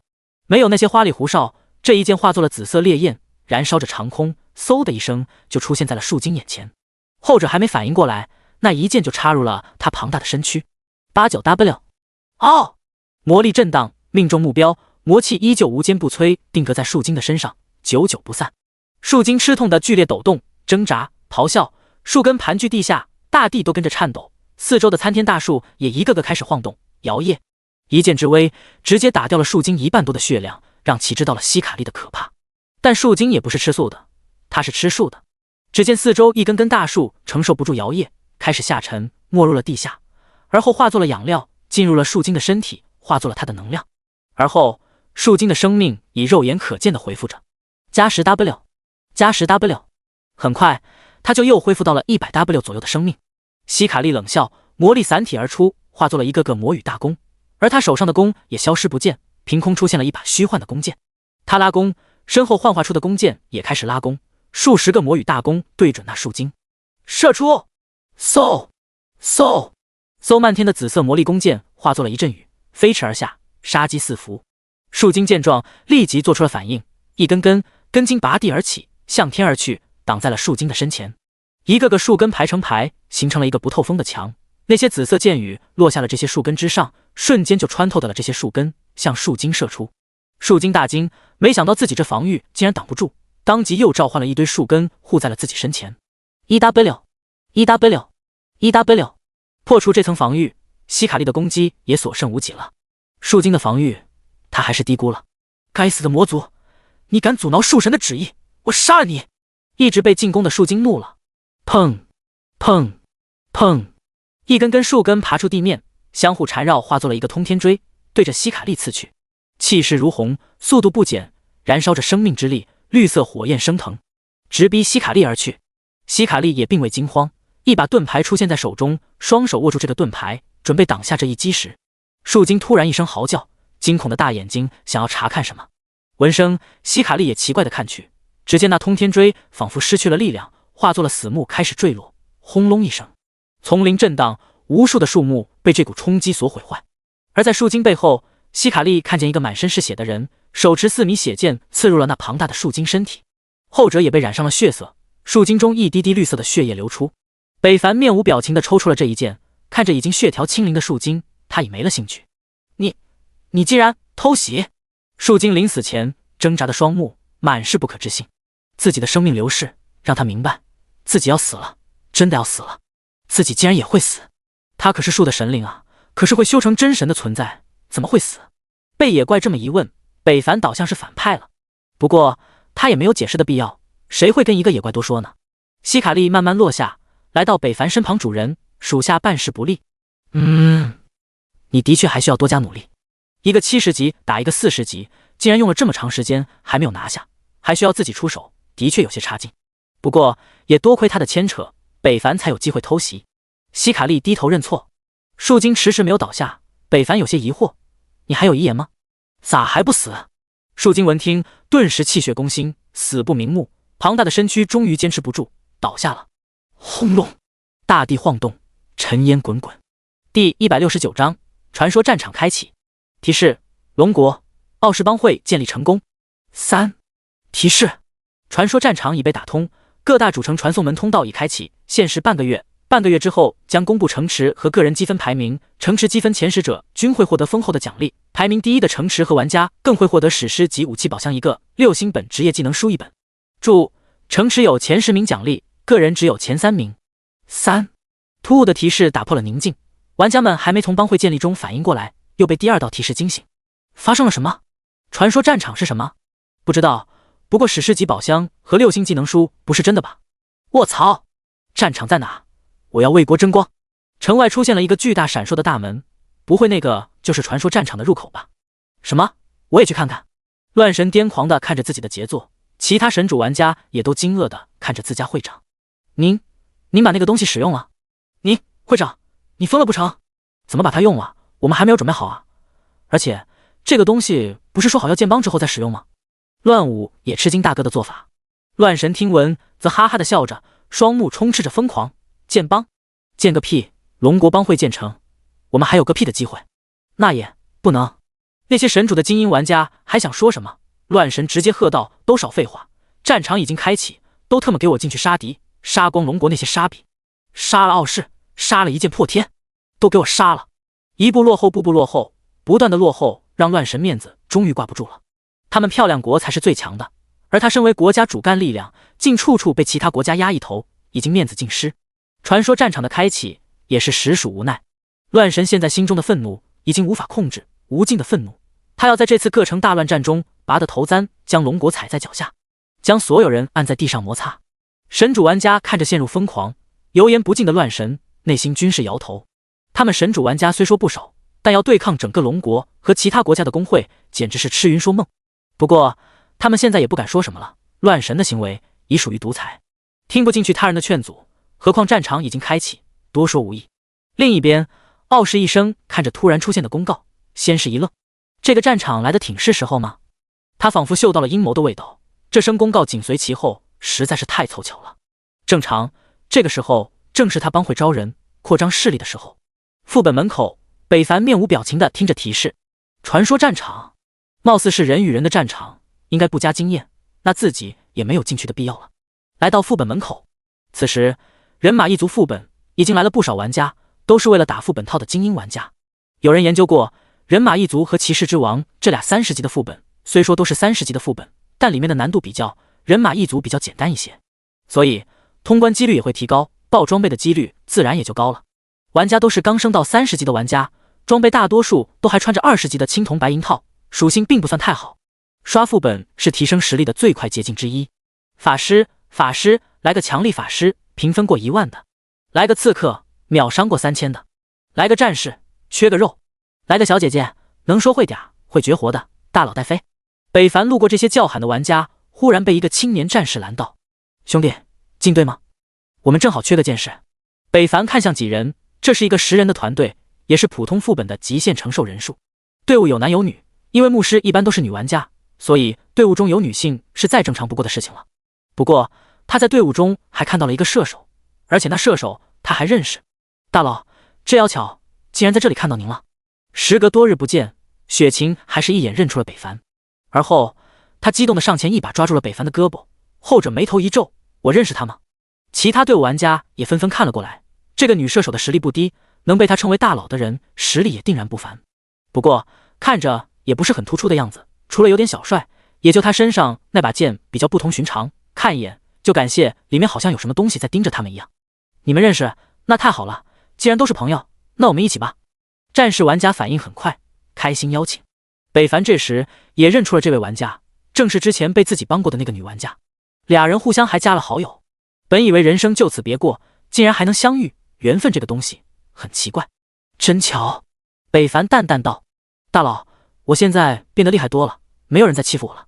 雪晴好像看到了家长，化作小女孩炫耀道。北凡点头，确实对方能这么快升到30级，已经说明他的不凡。不过北凡也并不是很在意，见两人聊上了，队伍中的玩家催促到进不进队伍额，进的话我们直接开始吧。是啊，我们刚通过普通副本，还能再打一次，完事了我还要刷野怪升级呢。闻听，雪晴立即对北凡发出了邀请大佬进队，有您的加入，我们通过的速度会快很多。北凡没有立即同意，而是思索了一下，进队伍自然会拖累自己的节奏，不过组队副本有几率掉宝箱，宝箱对于他来说还是有很大的吸引力。而且这帮人还刚通关了普通人马一族，那么困难级也就可以打了，如果跟他们一行，自己可以少打一次普通级，直接通关困难开地狱，倒是省了一些时间。进队可以，不过得打困难级。北凡道。闻听，战士玩家一愣，身后的队伍玩家顿时不屑，他们也不知道北凡是谁，信息也看不到，当即嘲讽道：说话也不怕风大，闪了舌头，你当困难级人马一族是什么？说通就通呢？就是说话也不考虑后果，要是我们能通关，我们自己就打了。说大话的家伙。雪晴也有些好奇，他一心升级，并没有多关注排行榜的事，也并不了解北凡的现状。不过他并不怀疑，本能他还是很信任北凡的。大佬没有说大话，你们别乱说。只不过他一个信任代表不了大家，谁知道呢？第170章，实力展现，大家疯狂争抢。面对这些人的质疑，北凡依旧面无表情。对于他们，他实在提不起兴趣。他现在心中除了升级就是升级。有个人在等着他，也不知道现在怎么样了。农田中，九晴依依学着老农户的样子，下地干活种地，累得满头大汗。姐姐，你休息一会吧。是啊，姐姐，这个地里不用你干活的，你下来陪我们玩吧。几个孩子围着九晴依依叽叽喳喳，而九晴依依则满头大汗，顶着烈阳，看着几个孩子一笑没事，姐姐不累，你们去玩吧。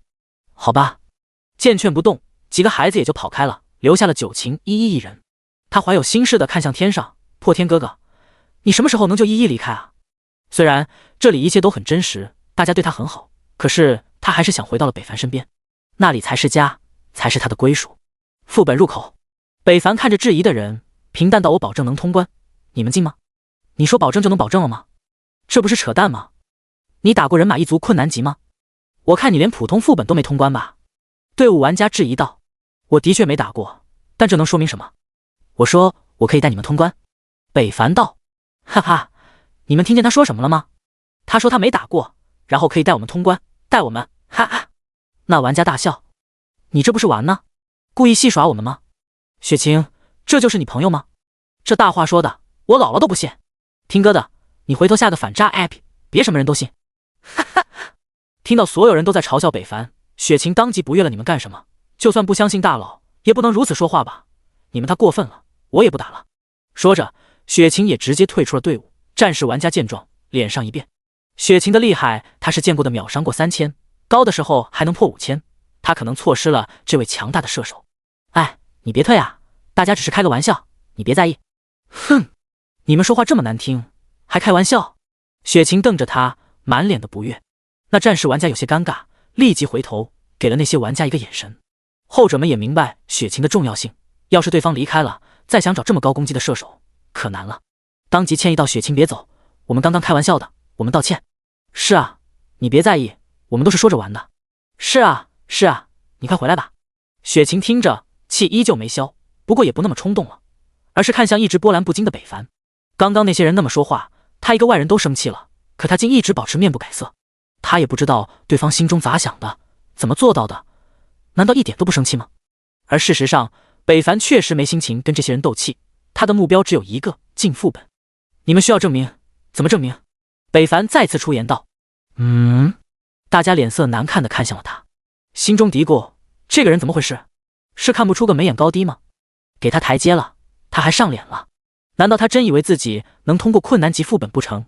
有位脾气大的玩家脸色阴沉，上前几步来到北凡对立面，冷声道：你不是想要证明吗？那好，我就给你这个机会，你给我一剑，只要能打出3000加的伤害，我就认可你的实力。这句话一出，所有人玩家都看了过来，其他招募的玩家也都纷纷投望，闲暇之余看个热闹。你确定？北凡看向对方。少废话，因为你已经耽误了我们很多的时间，出剑吧。那玩家暴脾气喝道。雪晴见状，想说些什么，又不知道说什么。现在这么多人看着，他也骑虎难下了，期望的看着北凡，而后者瞬息之间，一个上撩之剑掠空，血光乍现。对面的人还没反应过来，只感觉一道红光闪过，他的身体就出现了一个深入骨髓的剑痕。21W， 6位数伤害自他头顶闪过，只有他一人可以看到。同时，他的死亡信息也发了过来。叮！提示您已被一剑破天击杀，等级1。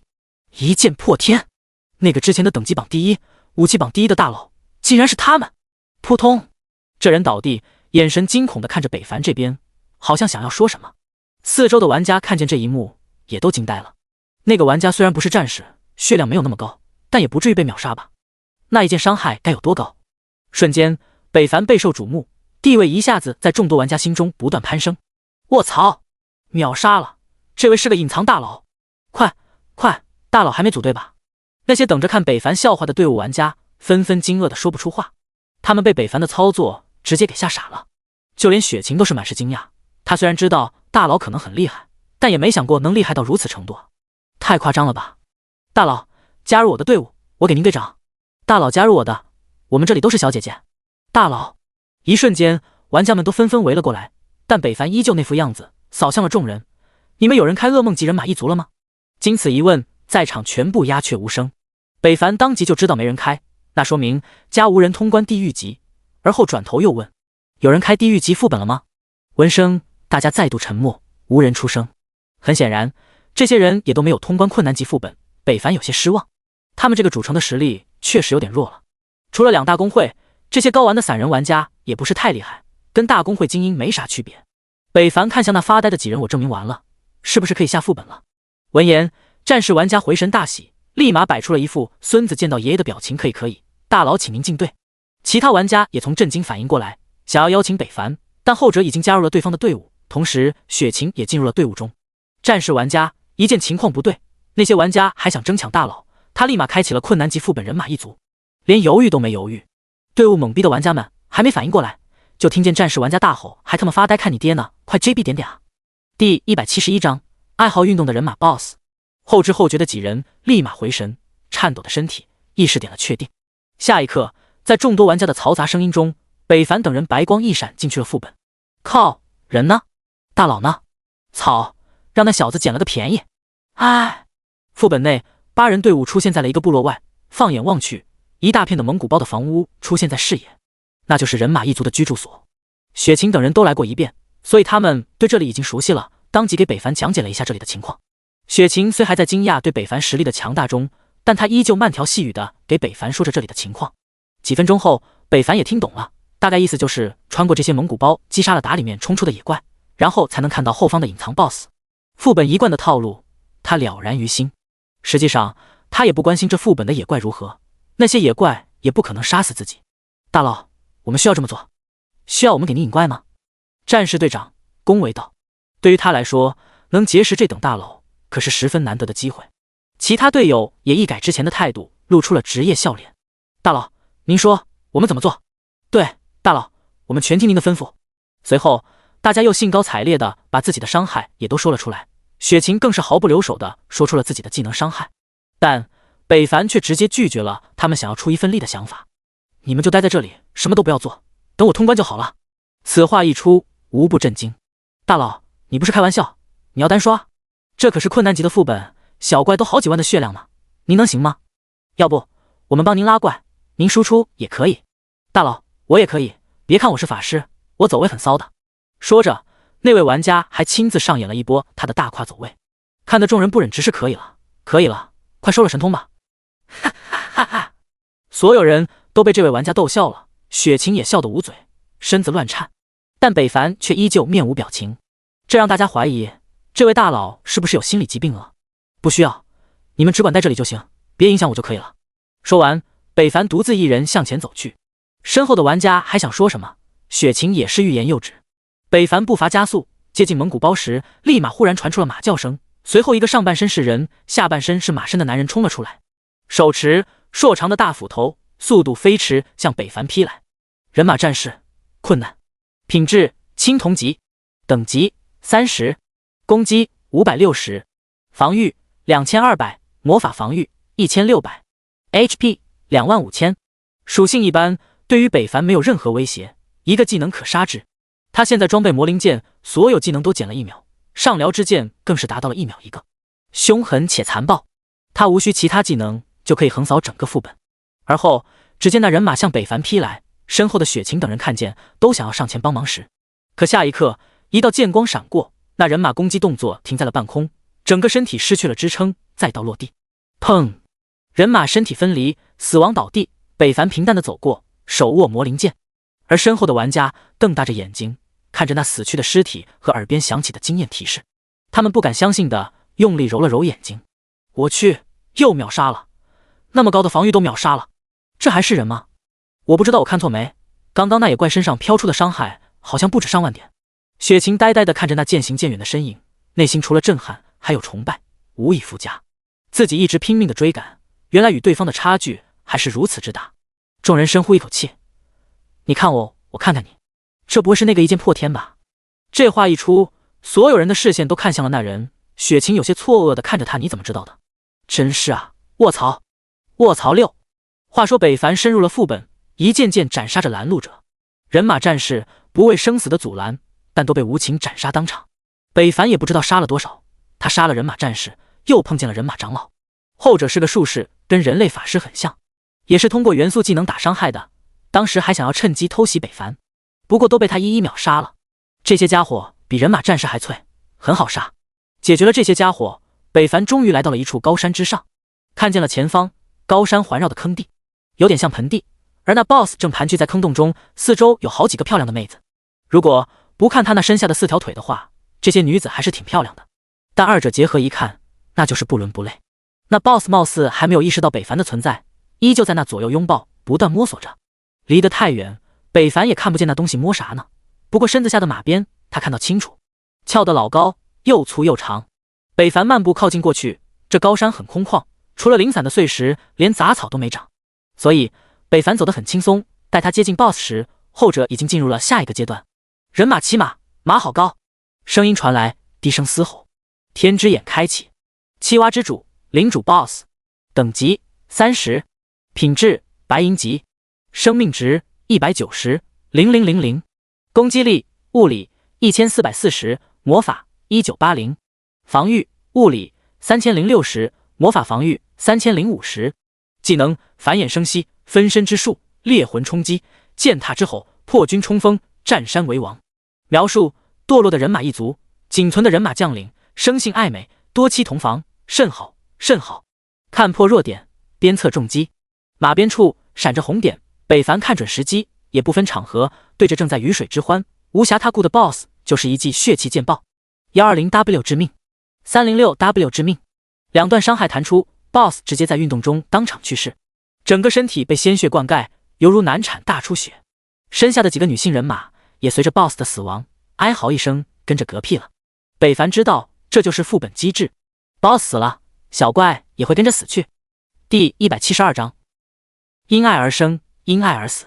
BOSS 死亡，击杀声音也随之而来，通关提示也一同出现。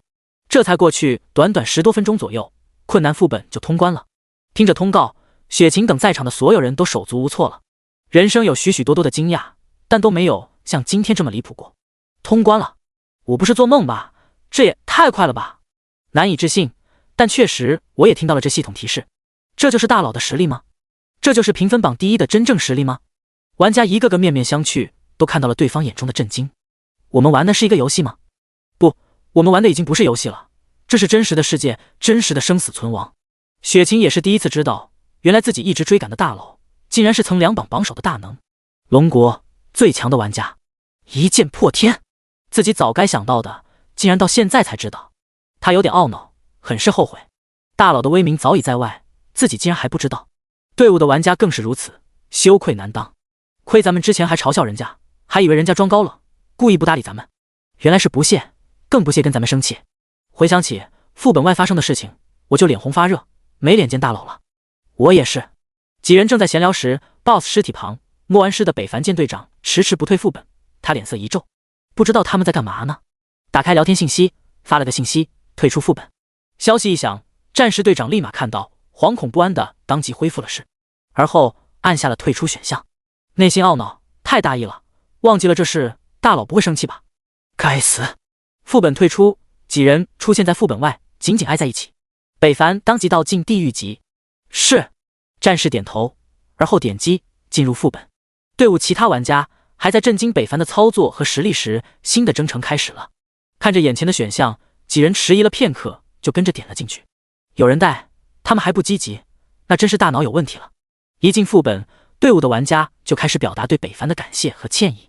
大佬，之前我们出言不逊，您千万别在意，实在对不起，望大佬您大人大量，别跟我一般见识。感谢大佬带飞，比心。几人叽叽喳喳说个不停，北凡耳朵都有些麻了。雪晴看着北凡，有很多想说的话，但堵在嘴边，又不知道如何表达。其实他是个比较内向的人，如果可能，副本可以单刷通关，他都不想与人组队。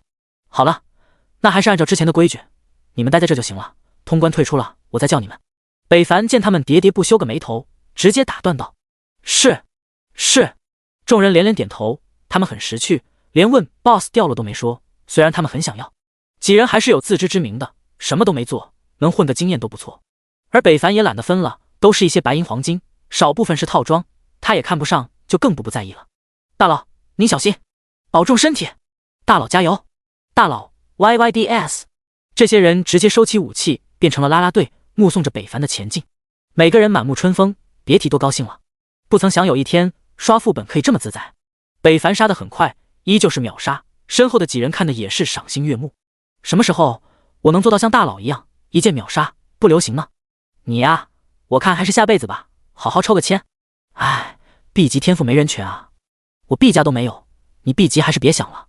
几人聊着聊着，不知谁拿出了扑克牌，当然不是现在版的，而是用这个世界粗糙的纸张做出来的，效果虽然差了点，但也可以玩玩。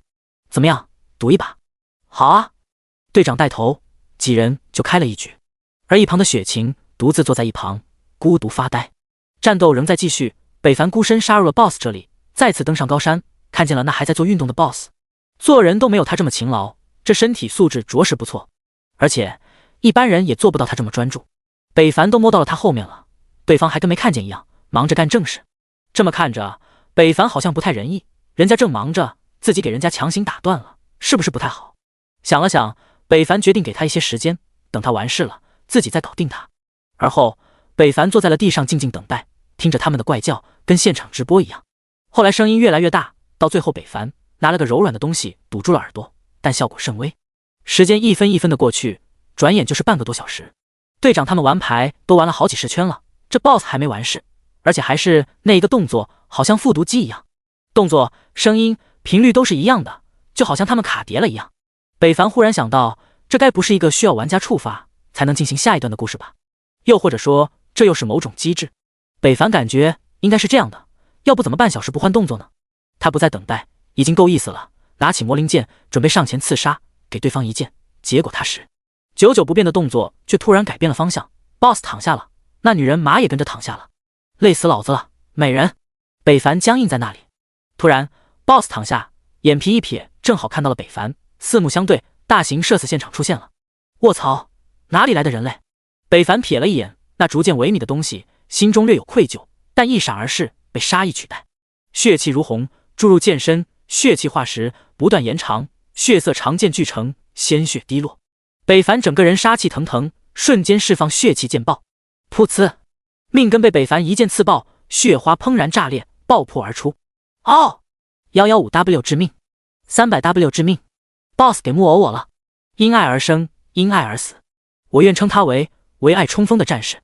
第173章，魔灵卡赞再度登场 ，BOSS 死亡，经验到手，队伍几人的牌也玩完了。战士队长静候等待着。卧槽，这就是大佬的刷副本速度吗？比我妈生孩子都快。是啊，一次次的刷新着我的认知，大佬果然恐怖如斯。第一装备评分果然名不虚传。几人又给北凡一顿吹捧。几分钟后，队长看到队伍信息，精神抖擞，立马点击了退出。下一刻，众人身体冒起白光，唰的消失在了原地，再次出现已是副本外了。没有过的耽搁，北凡退出副本，就立即对着那战士道噩梦级进。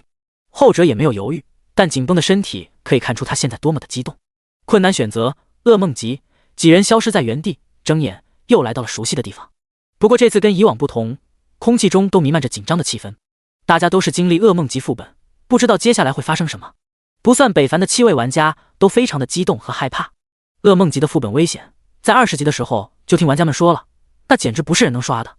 那时候他们还都27到28级了，装备也还算不错，但都面对噩梦级副本都异常无力，哪怕是那些大公会也是费了好一番功夫才通关的。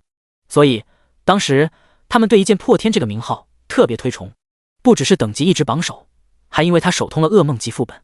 大佬，我们还在这等您吗？有玩家发问了，其他玩家也看向了北凡。北凡点了点头，而后迈步向前。我靠，还单刷呀，这可是噩梦级啊，小怪都是10多万血，大佬能行吗？不行能咋办？我们上去也帮不上什么忙。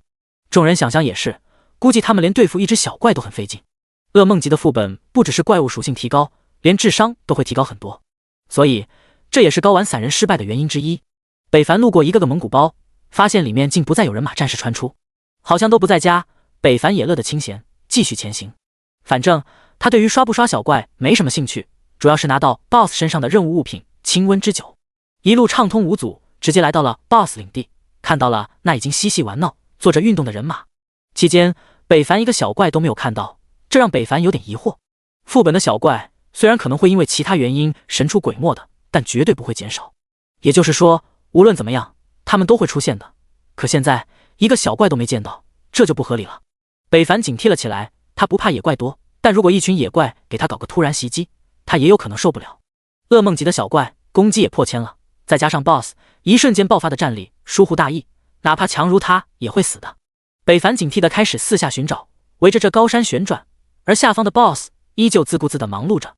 爱的交响曲不中断进行着，各忙各的。不一会儿，北凡找了半天都没有发现野怪的痕迹时，满脸的不解，这是怎么回事啊？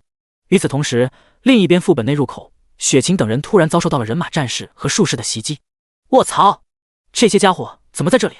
好高的血量，完了完了，我们要凉了啊！人马战士好几十个开始冲刺，身后的人马术士则发动了魔法进攻。满天的铁刺落下，大地也开始出现一块块隆起，而后一个个土黄色的尖刺钻出，刺入玩家的身体。雪晴也稍不留神，被那土刺插入了大腿，鲜血直流。其他玩家更惨，被土刺攻击完，天上的漫天如雨点的铁刺又把他们刺成了刺猬，惨叫不断。而后人马战士的冲击也到了，一刃刃刀锋闪现，鲜血横流。7位玩家奋力反击，可在众多的野怪面前，反抗只是死亡的最后挣扎。没出几秒，7人均惨死当场，几人身体挨了不知多少攻击和伤害，铁刺深入骨髓。此刻他们也终于知道了噩梦级副本的恐怖。7人都化作了灵魂，矗立尸体旁。刚刚发生了什么？我怎么就没了呢？操，疼死老子！这帮畜生！死亡时真的很痛苦，雪晴久久不能忘，但他还是把他们死亡的信息立马告诉了北凡。看着那些渐行渐远的野怪，不用想就知道去找唯一的副本活人北凡了。后者在收到信息的第一时间便知晓了大概，野怪把他队友杀了，这让北凡怎么也没有想到的。而他也这才知道这些野怪为什么会消失了。有意思。忽然北凡感觉自己被一双眼睛注视，当即回头。 BOSS 不知道什么时候停止了爱的运动，矗立身体看向了他，而刚刚进行爱的交合的人马竟都死在了一旁。北凡看向 BOSS 信息，赫然发现这家伙血量竟高达1000W 加，竟比骑士之王的血量还高出了200多万，是怎么回事？不是说人马一族比骑士之王好刷吗？人类对我的属性很惊讶吗？ BOSS 开口道。对于 BOSS 会说话，北凡已经不好奇了，等待着对方的下文。其实你刚刚错失了一个对我出手的最好时机，现在的我的实力已达到了巅峰，你后悔吗？ BOSS 笑道。他上半身跟男人没什么两样，所以他的笑北凡看得懂，但没看懂他有什么可装的。魔灵剑插入大地，血量瞬间减少 30%， 直接召唤魔灵真身。剑身魔气涌动，大地震裂，魔印再度浮现，一道魔气冲天，魔云聚，魔头现，魔灵闪亮登场。魔灵卡赞再度现世。北凡发现这家伙不再是80级了，而是81级了。没想到魔灵还能升级。主人！魔灵卡赞对着北凡行了一礼。 BOSS 看见这魔头，身体一颤，语气颤抖道：“你魔族怎么会出现在这里？明明人魔两界还没打通。”哦，你知道的还不少。你没有被阵法清除记忆吗？魔灵卡赞好奇地看着那 BOSS。 北凡听不懂他俩的对话，显然颇有深意，但他也不想了解。后方大地震动，应该是那些小怪冲来了。杀了他，下达了命令。北凡转身向那震动方向而去。是，主人。第174章再度手通，乱神要被气死了。面对上千万血量的 BOSS， 北凡果断使用了技能魔灵真身，召唤出了魔灵卡赞。魔灵一出场就震慑住了 BOSS。BOSS 好像很熟悉魔族的气息，魔灵一出现他就露出了胆怯的神情。人马一族，你应该是当世仅存的血脉了，当年人族应该将你们灭得差不多了。魔灵淡淡道，并不畏惧对方身上散发的气势。30级的野怪对于他来说并没有威胁。少跟我提当年人族的泯灭人性的杀戮，屠尽百族，他们还算人，而你们魔族也不是好东西，论杀戮你也不比人族差多少。 BOSS 想起当年的往事就怒不可遏。虽然他堕落没有当年的热血和战意，但并不代表他忘记了当年的仇怨。呵呵，魔灵笑了，被一个30级的家伙如此不敬，他眼神冷了下来，身体魔气沸腾，散体而出，整个人看着如藏在雾霾中的迷影，可怕又危险。BOSS 一见，双目跳动了一下，他知道今天自己怕是难逃一死了，但他并不畏惧死亡，相反，他巴不得自己死去，省得沦为人类的升级养料。生死轮回，记忆抹除，不知自己是谁，天天活在同一天，那是一件非常可怕的事情。猎魂冲击由能量化作的泡影，以排山倒海之势从 BOSS 身后迸发，向魔灵攻去。与此同时 ，BOSS 一声怒吼，占山为王被动触发，攻击泄量大幅度提升，身体还散发着淡黄色的气体，形成了防御罩。轰！猎魂冲击猛烈地冲撞在了魔灵身上，一股狂风掠过，魔灵身上的魔气一阵荡漾摆动，但却并没有被吹散。而那猎魂冲击属于一次性的爆发攻击，冲击结束便化作了飓风飘过，而魔灵依旧完好无损，看似没有任何防御的魔气竟挡下了这猛烈的一击。BOSS 心惊，80级的魔族果然可怕，但他不会放弃，人马前蹄高抬，身体闪耀着魔纹，游走全身，下一刻前蹄落地，大地轰鸣震荡，高山跟着晃动，魔灵身体也出现了颤抖，但很快就被魔气抚平。真是麻烦，那就送你走好了。一双由魔气化作的紫黑色魔灵之手，手上覆盖着魔族专属魔印，对其一抓。BOSS 双目巨睁，当即做出反抗，一把散发着土色气息的浮尘巨斧出现在手，对着那滔天魔气大手就是一劈。土元素的气息震裂星空，斧印虚幻凝实，这一击有开天之威，向其轰去。下一瞬，一阵轰鸣声传来，魔气大手被这股庞大的冲击撕裂开来，露出了一道土黄色的伤口。魔灵惊讶了一下，但又露出了微笑，你能活下来，果然有点本事，不过这还不够啊！魔气连着那大手，魔气攻击，伤口以肉眼可见的速度恢复着，眨眼间伤口完好如初。而那双还有进攻的巨斧，魔灵双手一握，咔嚓，那巨斧被捏碎瓦解。BOSS 口吐一口鲜血，倒退。魔灵乘胜追击，两只大手将其整个身体牢牢抓住，后者都是感受到了一股极强的压制力，身体属性飞速的下降着，这是属于魔灵的特有能力，绝对压制。被压制的 BOSS 四只脚震踏，脚下崩裂，一道道裂痕在自脚下向四面八方扩散而去，而后再度一踏，地面一根根突刺从地下伸出，向魔灵攻去，一根根1人多高的突刺，速度飞快，攻势迅猛。这要是玩家面对如此快速的攻击，根本连反应的机会都没有就遭中了。可这攻击针对的不是玩家，而是比玩家更加强横的魔灵，80级的巅峰魔物。只见魔灵卡赞，魔气身体出现了一个个铁锁，插入地下，而后钻出地表，化作了一堵墙。那些突刺在袭来时，直接撞击在了这些铁锁之上，突刺瞬间崩溃，变为废土。看似迅猛的一击，又被魔灵轻易化解了。而后，魔灵失去了玩闹的兴致，一只只触手探出，穿过铁锁，深深插入了 BOSS 身体。这是战斗开始 ，BOSS 第一声惨叫，也是最后一声。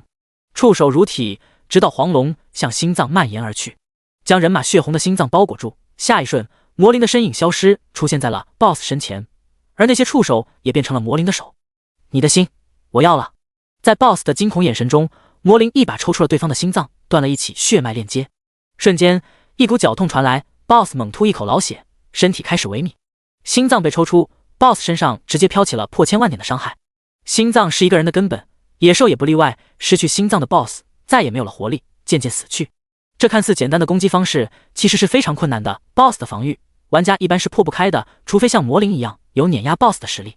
而就算是这样，魔灵也运用了技巧，才将其杀死的。而这边战况结束，正在跟小怪厮杀的北凡也停了下来。一个个小怪因为 BOSS 的死亡突然矗立不动，眼神失去了光芒，一个个栽到死去。本来需要费一番功夫的，但现在却不用了。北凡回头看向结束的那边，魔气滚滚，尽是魔灵的气息，再次感叹80级魔物的实力果然可怕。看来上回他并没有出全力。叮！恭喜您通关噩梦级副本人马一族，经验加600W。叮！恭喜您阿拉德大陆玩家一剑破天、雪晴等6名玩家首次通关了人马一族噩梦级副本，奖励声望 3W， 经验加500W， 银币加5000。丁3！灵魂状态的几人震惊的互相对视半天，最后憋出了一句：卧槽了，真的单刷通关了。副本外世界频道，大佬又来冒泡了，哈哈，又是我们龙国，哎，无敌好寂寞。膜拜大佬。副本内，其他主城正在攻略噩梦级副本的强悍公会猛逼当场。乱神此时已经打到了 BOSS 1半多的血量，眼看着再过1个小时左右就通关了，拿到首通。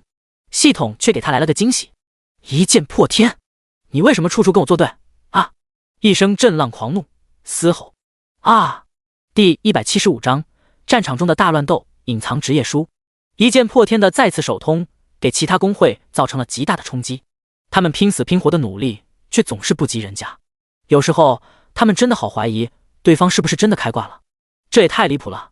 昨天刚通关骑士之王，今天又把人马一族通了，还让不让人玩了？其他大工会还想准备刷副本首通的，也都放弃了这不切合实际的想法。跟着变态比速度，那就是没法玩，还是研究一下传说战场吧。朴不成率领的一棒打天下，第一个进入传送门，来到了一个新的位面。入目的就是一个满是龙骨的高山，上面被一块块巨大龙的脊骨所覆盖，高山连绵，一望无际，看不到尽头，挡住了玩家们的去路，也成为了一道最坚固的屏风墙，貌似就是为了阻挡玩家的前进。而山下被分为了炼狱火山、冰痕雪地、风暴流沙，还有草地沼泽，每一处都是危险之地。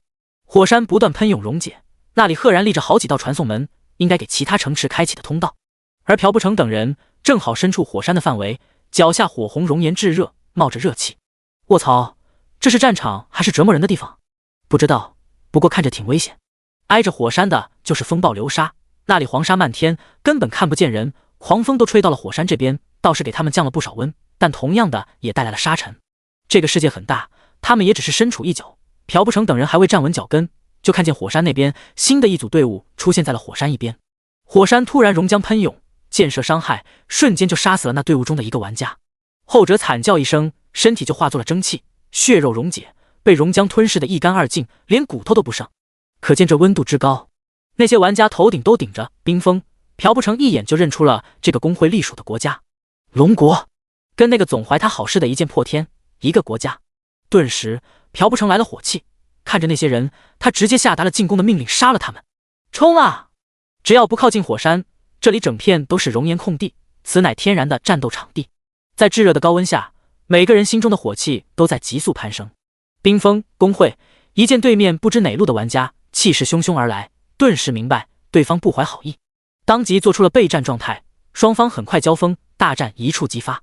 双方人马差不多，装备也没差多少，而且身后的传送门还不断闪耀着，一个个人从里面钻出。显然，双方都开始叫人了。剑使、魔法漫天，战士不停挥砍，现场乱作一团。虽然双方都在尽力指挥，但阵型一旦被打乱，就会出现混乱。同时，因一个个玩家的死亡，双方的积分也在飞速攀升着。朴不成赫然看到自家传送门之上浮现了一排数字365，而自己头顶也出现了一个数字0。他没有上前，而后是后面指挥，所以并没有击杀到玩家。但观察下，也让他明白了传说战场的玩法。而另一边，火山又有一处传送门亮起，另一个主持的大公会到了。入目第一眼便看见了正在火拼的两个大公会，顿时懵了。这就开始了。而就在他们还懵逼时，不知哪里来的一团火砸入了他们人群之中，顷刻间就有好几个玩家受到了袭击。不知何时，远处又出现了一组来自海外的公会，上来就是一发试探性的攻击。这团火瞬间化作了导火索，被攻击的公会也是有脾气的，当即做出了反击。两者立即干了起来，刀枪无眼，出手无情，打着打着都干出了火气，怪也不刷了，都加入了战场中。而后因为战斗的混乱，两家的对拼变成了4家的互殴。随着大公会的加入越来越多，到最后更是变成了大混战。进来也不管是谁，只要不是自家公会，直接开干。他们也看出来了，传说战场比的就是谁杀人杀得快，杀得越多积分越高。而且他们还发现，他们还能看见排名，传说战场天空中间不知什么时候出现了一个积分排行榜，一个个人一个城池排名，好像在鼓励大家努力厮杀一样。而那浮空的排行榜跟横幅一样，两边有个虚幻模糊的手印，好像有什么东西在抓着这排行榜保持稳定。随着玩家的死亡，那手印好像也在变化着，只不过以肉眼根本看不到。副本你北凡对传说战场的事一概不知，他此时正在 BOSS 身体里不断摸索着。叮！恭喜您获得钻石宝箱一个，恭喜您获得任务物品清温之酒，恭喜您获得钻石级破魔卷轴，效果使用后可破除具有魔法防御效果的魔法技能，例如元素墙、风墙等。恭喜您获得钻石级装备宝灵护腿，黄金装备云马长靴套装之一，黄金装备云马护腕套装之一，黄金装备风马长袍，黄金装备风马护膝，白银装备7，普通装备6，白银大力水手的祝福，效果使用过增加20%的力量和体质，持续30秒。隐藏职业转职书一个，战士，出隐藏职业有关的东西了。这让北凡有些震惊，这可是好东西。隐藏这2个字的价值不言而喻。这次也太幸运了吧，北凡都觉得有些难以置信。不只是出了宝箱，还出了钻石装备，还出了隐藏职业转职书，这幸福来的太突然了，北凡还没准备。不过他还是快速收起，心中有了决策。他退出了副本，出现在了外面。雪晴等人看着北凡，不知道该用什么语言来形容对方的丰功伟绩，一个个眼神放光的盯着北凡，什么都不做，不到半个小时被带飞的冲击，其他人根本无法理解。就像天上掉馅饼，你接住了，但是你还想要，可却不知道该怎么开口。北凡也没给他们开口的机会，当即退出了队伍，转身头也不回的离去。雪晴伸手想要说点什么，却不敢出声。对方走得太快，一句话没说，以至于让他感觉自己是不是应该什么都不要说，当做一个路人是不是更好？自己跟他根本就不是一路人。队伍其他人也是一脸的叹息和失望。好友没加上，大佬太高冷了。第176章，雕像中的世界。传说战场开启，傲视一生并没有着急进入，帮会建成的第一件事就是邀请玩家的加入。现在阿拉德大陆也有了起色，陆续加入这个1级新城的玩家不少。天人进口给主城增添了不少生气。这些人大多数都是之前从天月城离开折返的，还有就是从呼啦城逃亡而来。这些人都是知道呼啦城迟早会灭亡，提前逃走的智者玩家。他们的主城被摧毁，第一个想到能投奔的地方就是这座由玩家而建立的新城。当然周围还有其他更好的主城，但他们想了一下，还是选择了这里。不为别的，只因这里更安全。前来复仇的怪物目标明确，都是奔着那些有名望的主城，而这座新城显然不在进攻范围，所以这也是他们选择这个新城的主要原因。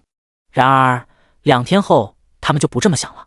回到主城，北凡注意到了今天进入主城的玩家多了不少，但并没有多在意，这些自会有人去管。副城主交给清北平后，他就决定做甩手掌柜了。开启城主视野，在无数玩家中他找到了清北平的身影，后者正在不断忙碌着安排 NPC 的工作，同时好像正在组建着什么。等北凡来到他身边时，他依旧在忙碌着，要不是北凡叫了他一声，他还发现不了。城主，您回来了。清北平转身高兴道。北凡向对方身后看去，那里立了一个牌匾，上面写着招兵买马的信息。简单看下来，北凡就明白了这公告的意思，就是雇佣玩家充当保卫主城的目的。之前的天月城因为本身就有城卫兵，所以根本不需要考虑这些，但他现在这个主城除了受天道保护，有个1级的护城大阵，其他的一概没有，就连看门的都没有，穷酸的很，就像个空架子。所以清北平老早就想到了这点，这不刚一上任就准备实行了这个方法。这是好事，所以他也不怕被北凡发现责怪。当然北凡也不会问，你看是这个东西不？北凡拿出了一个葫芦里散发着酒香的东西。当北凡拿出这个东西，清北平一眼就认出了此物，伸手从北凡手中抢过，浑身发颤地看着那个东西。清温之酒，清温之酒，我终于见到这个东西了。小乔自语着，清北平流出了眼泪，全身都在抖动着，很是激动。这是他第一次离目标如此之近。抬头看向北凡，清北平一脸的感激。下一步怎么办？别婆婆妈妈。北凡道。闻听，清北平哽咽的点了点头，而后拉着北凡来到了城主府。北凡大概明白了他的意思，随后2人进入城主府内，躲开了所有玩家的视线。清北平拿出了一个刻画着人像的瓷器雕塑，一股奇异的能量波动自那雕像中散出。北凡敏锐地察觉出了此物的气息，虽然他也是第2次接触，但还是认了出来。那是神的气息，与那个困住九晴依依的一模一样。又是与神有关的东西吗？北凡面色阴沉，勾起回忆。清北平同样如此，他脸上除了激动还有担忧。城主，里面很危险，如果我们要是进去了，破除不了阵法，很有可能被困在里面的可能。什么样的阵法？怎么破除？北凡问道。有关神的东西他也不敢马虎，虽然他不怕死，但他现在不是一个人，还不能死，他还有事情没有做完。阵法里有一个阵怪，等级30多级，但因为身处阵法的原因，此怪属性非常的高，如果想要以蛮力破除，必须击杀此怪，否则就得另谋其他出路。清北平解释道。但其他方法我也不知道，因为这里面有一丝神的气息，此物也是救神留下的，所以我也不知道取巧的办法。闻听，北凡面色一沉，这家伙怎么听着如此不靠谱呢？沉思，如果那野怪只是30、40级，他倒不在意，他怕里面再有其他变化。估计清北平都没有办法了解到那么详细，或者说他也没有真正探查里面的虚实。清北平一旁虽万分期待，但也没有多说什么，只能压下心中的迫切，静静等待。此刻他心中满是那个曾经对他笑、对他好、在乎他的女孩身影。北凡思来想去，还是难以决断是否要进去，可抬头便看见那有些落寞流泪的身影，脸上洋溢着期盼和思念的笑脸，同时他也怀揣着被拒绝的害怕，身体开始发抖。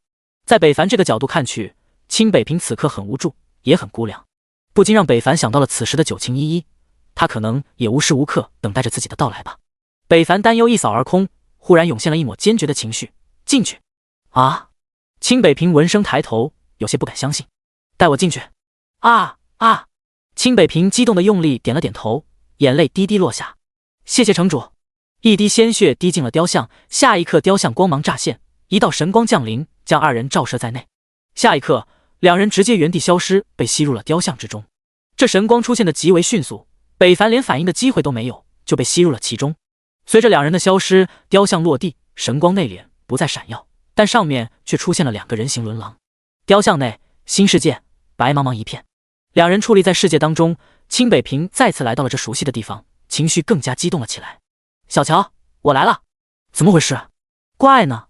北凡看着四下白茫，没有野怪和生物的痕迹，疑惑道：城主莫急，这是这个世界的第一关，白茫屏障，只有我们击碎了这屏障，才能进入第二关，见到那个阵法怪。清北平细心解释道：怎么击碎？我们走到这个白茫世界的边缘，就能看见并攻击到这屏障了。清北平道。而后两人向一个方向前行着，很快两人就摸到了这白茫世界边缘。这要是不知道的人，只能原地抓瞎，而当年清北平也是费了好2天的功夫，才知道这个白茫世界的意义。北凡伸手触摸，前方果然有着一个他看不见的墙。城主，我们到了。第177章，清北平的致命偷袭。费了一番功夫，北凡二人终于摸到了这个白茫茫世界的边缘，触碰到了这无形的屏障阻隔。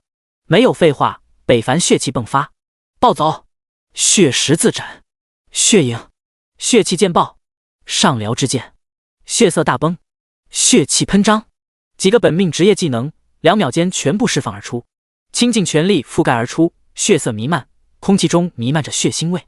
清北平呆呆地看着，说动手就动手，北凡一点准备都没给他。亲眼看着一个接着一个血色技能，他惊了，而当看见那已经出现裂痕的屏障，他更加吃惊了。要知道，这道屏障在他还有实力巅峰时期，也足足打了半个小时才堪堪打到裂缝的出现，而他竟然只用了2秒的时间，他的伤害到底多高？清北平感觉这个异界来的人每一次都在刷新着他的认知。没有了技能，北凡也没闲着，他不断的挥舞魔灵剑，不断打击，同时上辽之剑时不时的穿插。很快那屏障的裂痕逐渐变大，最终在北凡的第2套技能好了之后，直接被无情的轰碎。这片空间也随着这个裂口的出现，顷刻瓦解，世界崩塌，化作碎片掉落。北凡立即做出格挡之势，怕那些漫天碎片下来将他镇压割伤，但他的担心貌似多余了，那些碎片还没落地就化作了一阵白气消失了。白茫茫的世界消失，取而代之的是蓝色的纯色空间，一个瓦蓝色的太阳矗立当空，散发着令人讨厌的阳光。北凡瞥了一眼之后，视线转移，看向前方，果然出现了一只野怪。那野怪全身身披盔甲，手拿金属格调的大斧头，再仔细看去，盔甲之下竟然是一只老牛，跟城外的格拉卡很像，只不过那个是浑身燃烧着烈焰，而他是身穿盔甲。机械牛，等级35， HP 600，0000，攻击3500，魔法攻击4200，防御7500，魔法防御9000，弱点看破，瞳孔。其实不用系统提示，他也知道那个家伙的弱点是眼睛，因为全身上下都是盔甲，就那双眼睛露得清晰。这就是你说的野怪，这可比30级 BOSS 都猛得多吧？清北平闻听也有些后怕，震惊地看着那个熟悉的大家伙，之前不是这样的啊，那时候他才不过 150W 生命，怎么几年过去了，血量变成了 600W？ 显然对于这一切清北平是不知道的，不过北凡也不在意，既然已经进入了这里，一切的未知他都必须承受。600W 血量看似很多，但如果真破弱点也就那样。暴走一开，血气剑爆应该能秒掉。他现在力量2000加，开启暴走就是6000加。在这里说一下，暴走属性加成是300%，而血气剑爆的伤害分为2段，第一段左圆括号150乘以6000加350乘以6000右圆括号乘以4致命伤害 x24%伤害加成，最终的伤害差不多 1500W 左右，不算防御的情况。所以北凡等了一会，技能冷却时间，待时间一到，暴走瞬间开启，血气迸发，血色光华在北凡身上游动。他慢慢向着机械牛靠近去，清北平的心也提到了嗓子眼。这是他距离救妻最近的一次，他万分激动，一切的希望都压在了北凡的身上。此刻他比谁都紧张。很快北凡就走到了 BOSS 身前，此刻后者还在昏睡着，紧闭着双目，矗立原地，保持着军姿的状态，身体笔直。北凡血气化剑，没有丝毫见外，一记血气剑爆对着那双眼睛就捅了上去。365W 致命，爆！850W 致命，血色能量体自 BOSS 双目炸开，整个脑袋被炸了个粉碎，碎肉横飞。没有意外， BOSS 直接被北凡这一击给爆死了，但却并没有听到任何提示，尸体无头栽倒。北凡后退看向清北平，后者也很迷茫，难道还没结束？他心思念念地跑了过来，看着眼前死亡的尸体，他懵了，为什么还没结束？还没看到他的小乔。清北平表情逐渐激动，有些发狂地扒拉着地上的野怪尸体。其实这野怪也惨，本来以他的实力堪称30级无敌的存在，可他偏偏碰见了北凡。为什么？为什么？为什么还没通关？为什么还不放过我的小乔？为什么要如此对我？为什么老天如此不公？究竟还要我怎么做？清北平挣扎低声嘶吼，情绪真的要失控了。而天色因为他的失控也出现了变化，瓦蓝的天色开始扭曲，化作了黑色，血色游离其中，不断穿插。而那瓦蓝的太阳也变成了血红色的猩红之目，邪恶、危险。这一切变化的突然，好像是一瞬，也好像之前就是这样，只是北凡没发现。北凡不知道这是怎么回事，但这一切跟清北平脱不开关系。后者还在那怨天尤人，为什么？明明我都来了，我都做了那么多努力，你为什么还不放过我？为什么？你还需要我做什么啊？下一刻，北凡转头看见了一个突然出现的人影，那人忽明忽暗，忽远忽近。北凡能感觉到那东西距离自己并没有多远，但他就是看不清那人的面容，就好像他第一次在哪个小世界看到的那个老者一样。但这个不是老者，而是一个女人。从身段能够看出，这是一个年龄不大但却很沧桑的女人，一身气息非常的怪异，很古老的味道。北凡眉头已经皱成了长白山。从这个身影出现后，他的心情就沉重了，握住魔灵剑的手也更加用力了。地上的清北平不知什么时候也不再哭喊，北凡无暇顾及其他，他的视线锁定那个逐渐靠近而来的身影。噗呲，10W 生命。北凡胸口被一把燃烧的利刃刺破，他不可置信地低头看去，清北平的手紧贴在他的身后，一双猩红的双目满是仇恨，表情决绝愤恨。他说，只要你死了就放过我的小乔，所以请你去死吧。清北平语气冰冷，没有感情，犹如换了一个人一样。第178章，神也会恐慌。叮，提示您血量降到了 10% 以下，触发了复生效果，生命恢复加 8W， 被动恢复加 2.6W。 叮，激发复生被动，力量正 50%。 清北平的偷袭差点杀了北凡，但好在有惊无险地恢复了上来。大惊之余，北凡立即做出了反应，忍着剧痛，血气喷张，凶猛自脚下喷发而出，血流涌动。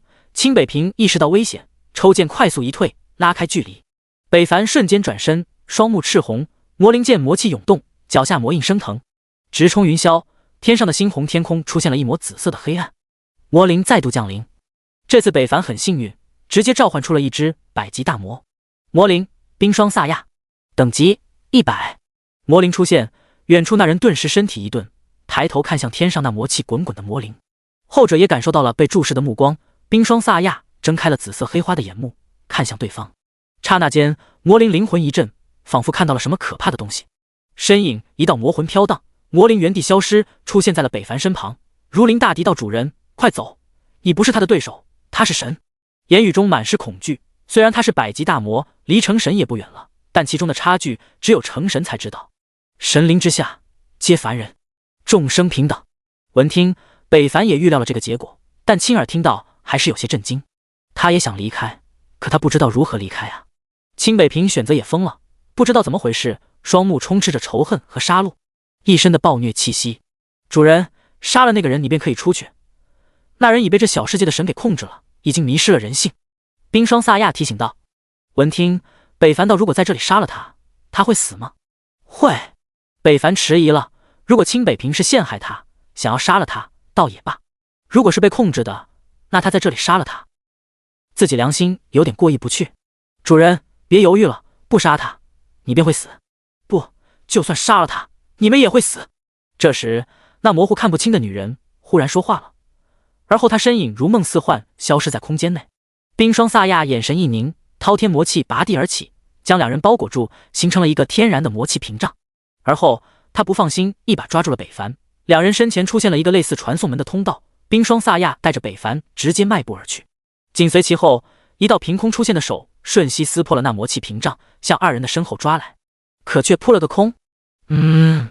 魔灵带着北凡出现在了千米之外，心脏狂跳，很久很久都没有出现这种感觉了。平时坚固不可摧的魔气屏障，竟在神面前薄如纸，神灵之威果然可怕。北凡也第一次感受到来自神的压迫，出手快的可怕。突然，一道寒刃撕破星空，自北凡身后出现，熟悉的感觉再度袭来。清北平狰狞的面容出现在背后，眼看着就要刺入北凡的心脏，却被突然出现的紫炎冰墙挡了下来。那墙冒着紫色的冰炎，冷艳刺骨，极具危险性。滚！魔灵振臂一挥，一道魔气化作的3米锋刃撕裂而去。清北平瞬息反应，格挡，但还是被震得倒飞。同时，他身上的一层灵盾也碎了。这是来自神的保护。魔灵震惊了，这个神的能力超出了他的想象，就算拿出200%的精神，也要时刻小心着。神出鬼没的手段，可怕的吓人。主人，今天怕是难逃一死了。魔灵不得不说出事实。闻言，北凡面色一沉，百级大魔面对神都束手无策。神的能力超出正常人类的想象，他们的能力好像已经脱离了技能的范畴，随心所欲的攻击，随遇而行，这让他心生绝望。但他不甘不服，更加不愿死在这里。他还有重要的事情要做，绝不能在这里停下。双手握紧，暴走开启，他的力量直接破了7000点。同时，北凡的双目充斥着雷电和血红。魔灵感觉到了主人的变化，好像有一股极为庞大的力量从他的双目扩散而出，神圣且不规则。他要做什么？天色变动，狂风无风自起，猩红的天空突然裂开，仿佛受到了外来的压迫。北凡化作了天道的指引者一般，抬手一指，直射那看不清的身影。血雷天罚。神被这一指，顿时心生恐慌，身体的神力被压制束缚。清北平也失去了束缚，双目泛白，无力倒地。他顿时一惊，这是怎么回事？你对我做了什么？魔灵看着情绪出现变动的神，诧异万分。神也会害怕吗？下一刻，轰咔一声惊雷陡然炸响，来自天外。又是一声爆裂，天空轰然落下一道无比粗壮的红色雷劫。无上神威，一雷怒，天神惧。神此刻睁大了神目，满是惊恐地看着那毁天灭地的一击直射而来。这怎么可能？不啊！轰隆！雷劫以迅雷不及掩耳之势落下，昏迷的清北平身边突然升起一道魔焰。下一瞬，整个世界动荡炸裂，破百亿的伤害自神的身上飘出。末日降临的狂风和散雷扑面袭来，魔灵看向天上那裂开的口子，来不及多想，直接带着北凡钻入了他凝聚的魔幻之门。毁灭瞬息万变，灭世气息在这片世界疯狂破坏，狂暴冲击。魔灵和北凡刚出现在天上裂口处，就被那毁天灭地的冲击掀飞出了这片世界。一道流光闪过，两人进入了一片黑暗之中，跌跌撞撞，消失在了黑暗之中。等他们再次睁开眼，已然出现在了城主府雕像旁。魔灵拖着残破的身体满是创伤，而北凡已经昏了过去。面对神的一击，北凡遭受到的反噬，当场就陷入了昏迷。要不是有着魔灵的保护，就算他有机会杀了神，也在那毁灭的冲击下死去了。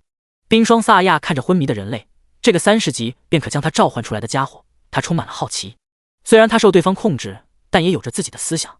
凡人将神重创，真是闻所未闻，没想到被我亲眼看到了，太不可思议了。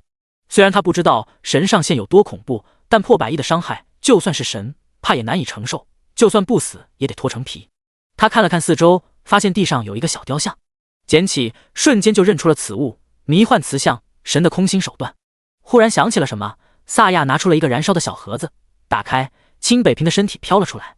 同时，他还发现对方大脑中同样有着一个迷幻磁像的虚影，竟然是冰霜萨亚瞬间明白了什么，金荣看向昏迷的清北平，魔气炸裂，只手化作魔剑，欲要将其杀死，却突然意外发生了，他的召唤时间到了，攻击未落，身影直接原地消散了。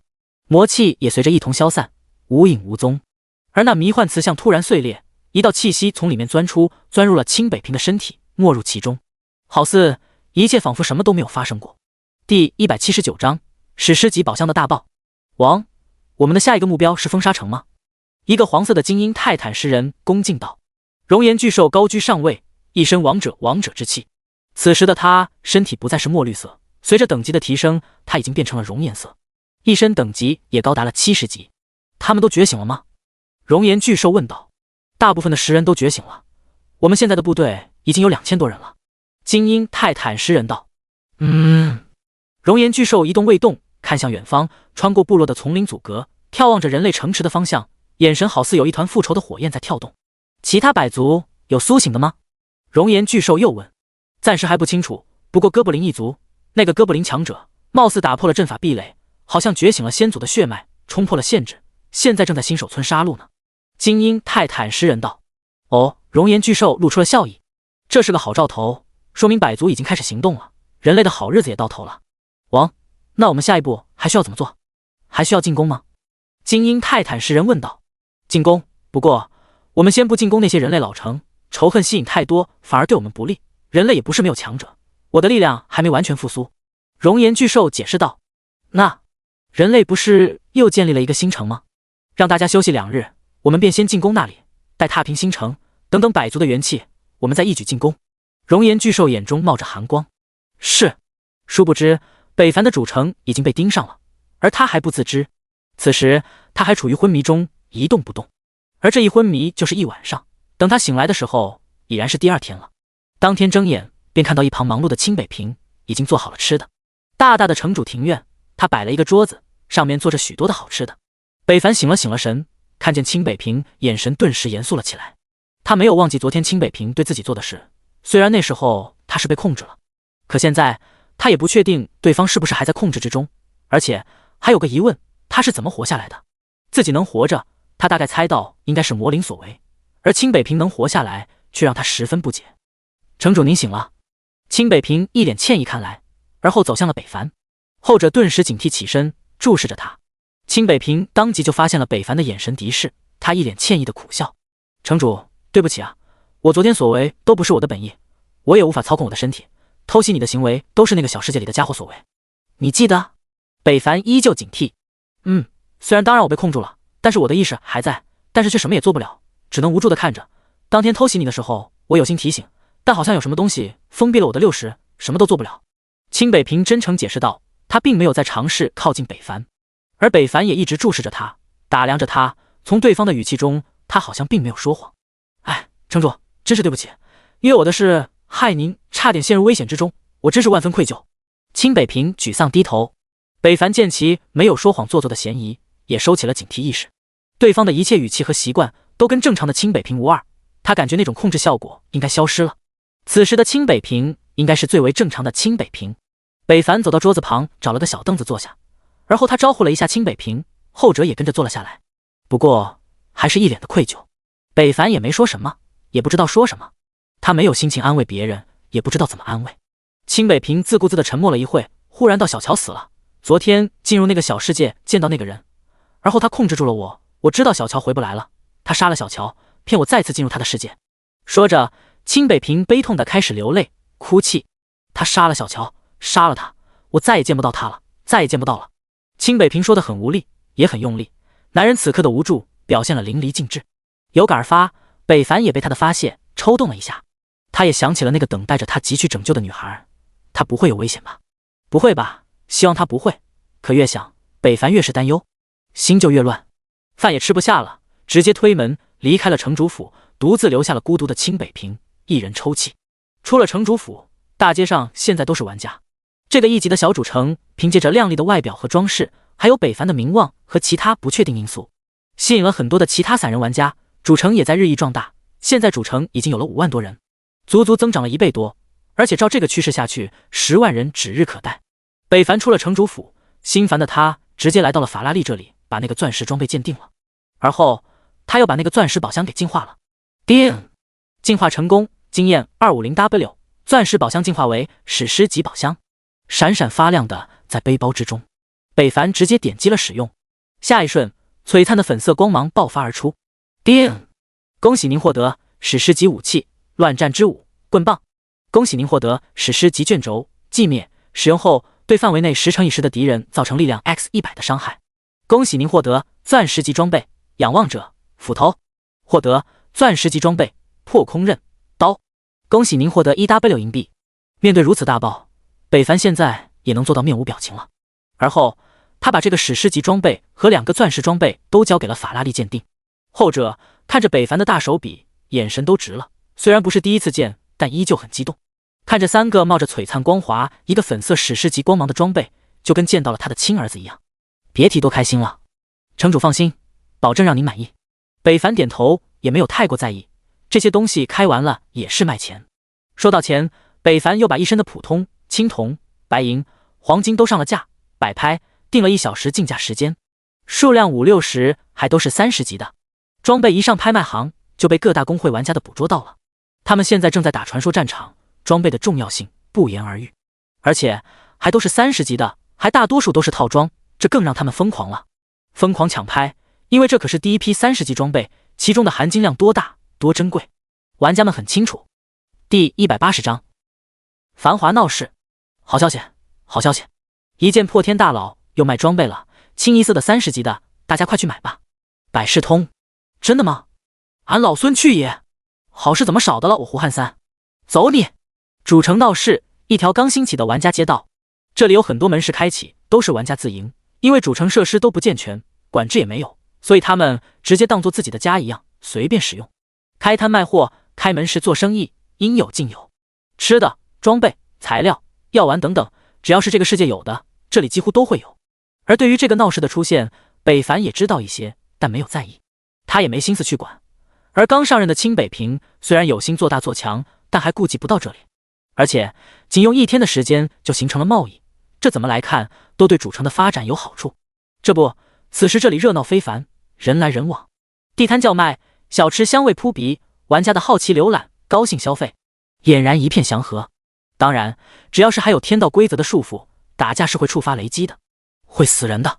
以前的主城因为有着城卫的存在，雷击并没有实行，而是采用比较人性的大佬管制。但现在北凡手下无兵，只能启动了这种没有人性的保护措施。虽说不太人道，犯错就劈死，但却很有效。这不，没人敢犯错了，连骂人都很少见了。姐姐，你看这繁华的闹市，像不像我们现代的步行街？李云梦拉着李琉璃高兴道：像是像，不过你可别乱跑了，昨天给我们都担心死了。李琉璃道。李云梦吐了吐舌头，知道了。不过昨天还真是危险，差点让那个面具人给我杀了，好在那个人突然出现，救了我一命。那你没谢谢人家？当时太害怕了，就忘了。李云梦尴尬道。你呀？李琉璃点了点后者的小脑袋。李云梦表示不乐意，抗议的嘟嘟嘴。这时一个男人走来，来到了2人身后，而后并肩行。大哥，你来了。李琉璃礼貌道。李元亮点头微笑，真没想到这个1级主城竟然建得这么好，而且这热劲闹市也是那些主城没有的，太人性化了，一剑破天真是厉害。说话之人，如果北凡在这里，必然会认出此人，他正是之前用钱侮辱北凡之人。是啊，他太厉害了，步步走在玩家前面，好像一个领路者。李琉璃满是崇拜。姐姐饭花吃了，谢谢。李云梦嬉笑着。李琉璃被他这么一说，脸色顿时扑红。死丫头，乱说，我掐死你！一见姐姐真的要掐他，李云梦撒腿就跑，李琉璃就在后面追。而李元亮则有些妒忌地看着2人的背影，一剑破天是厉害，但他越是厉害，越是危险。世上没有永久的英雄，只有被人意外的古人。自语后，他脚步加快追了上去。炉灰炭，便宜了，便宜了，100银币一个了。野猪肉，1银币1斤，走过路过不要错过了。100银币1碗，懂得小哥哥来哦。大爷，来玩啊，30。情报打探，30-1000银币不等。北凡路过这热闹的集市，没有逗留，穿过找到了不太忙的艾拉莫，他准备给装备镶嵌个宝石。尊敬的城主大人，您来了。艾拉莫率先打着招呼。平常他这里很少有人来，所以看见一个人他都很热情，尤其是见到北凡，他的声望更是让艾拉莫出了尊敬还有崇拜。就算其他玩家现在见到北凡都非常尊敬，这就是声望带来的好处。不过除了这些，北凡倒是没看出还有其他便利。声望他也有好几万了，暂时还没看出这东西真正的价值。给我拿6个5阶宝石。北凡道。闻听，艾拉莫一惊，城主大人，您是说您要6个5阶宝石？要知道6阶宝石一颗就是1000金币，10W 银币，这可不是一般人可以消费得起的。确定，拿吧。说着，北凡拿出了仅有了60W 银币，傲视一生欠他的40万银币还没给，所以他只能买6个5阶宝石了。他也知道宝石贵，不过这也是提升实力的一种，4阶的对于他来说效果不大，有钱还是5阶的比较好。虽然这东西是消耗品，不过他也不在意，钱就是用来花的，只要实力提升，那么他刷怪的速度也就越快。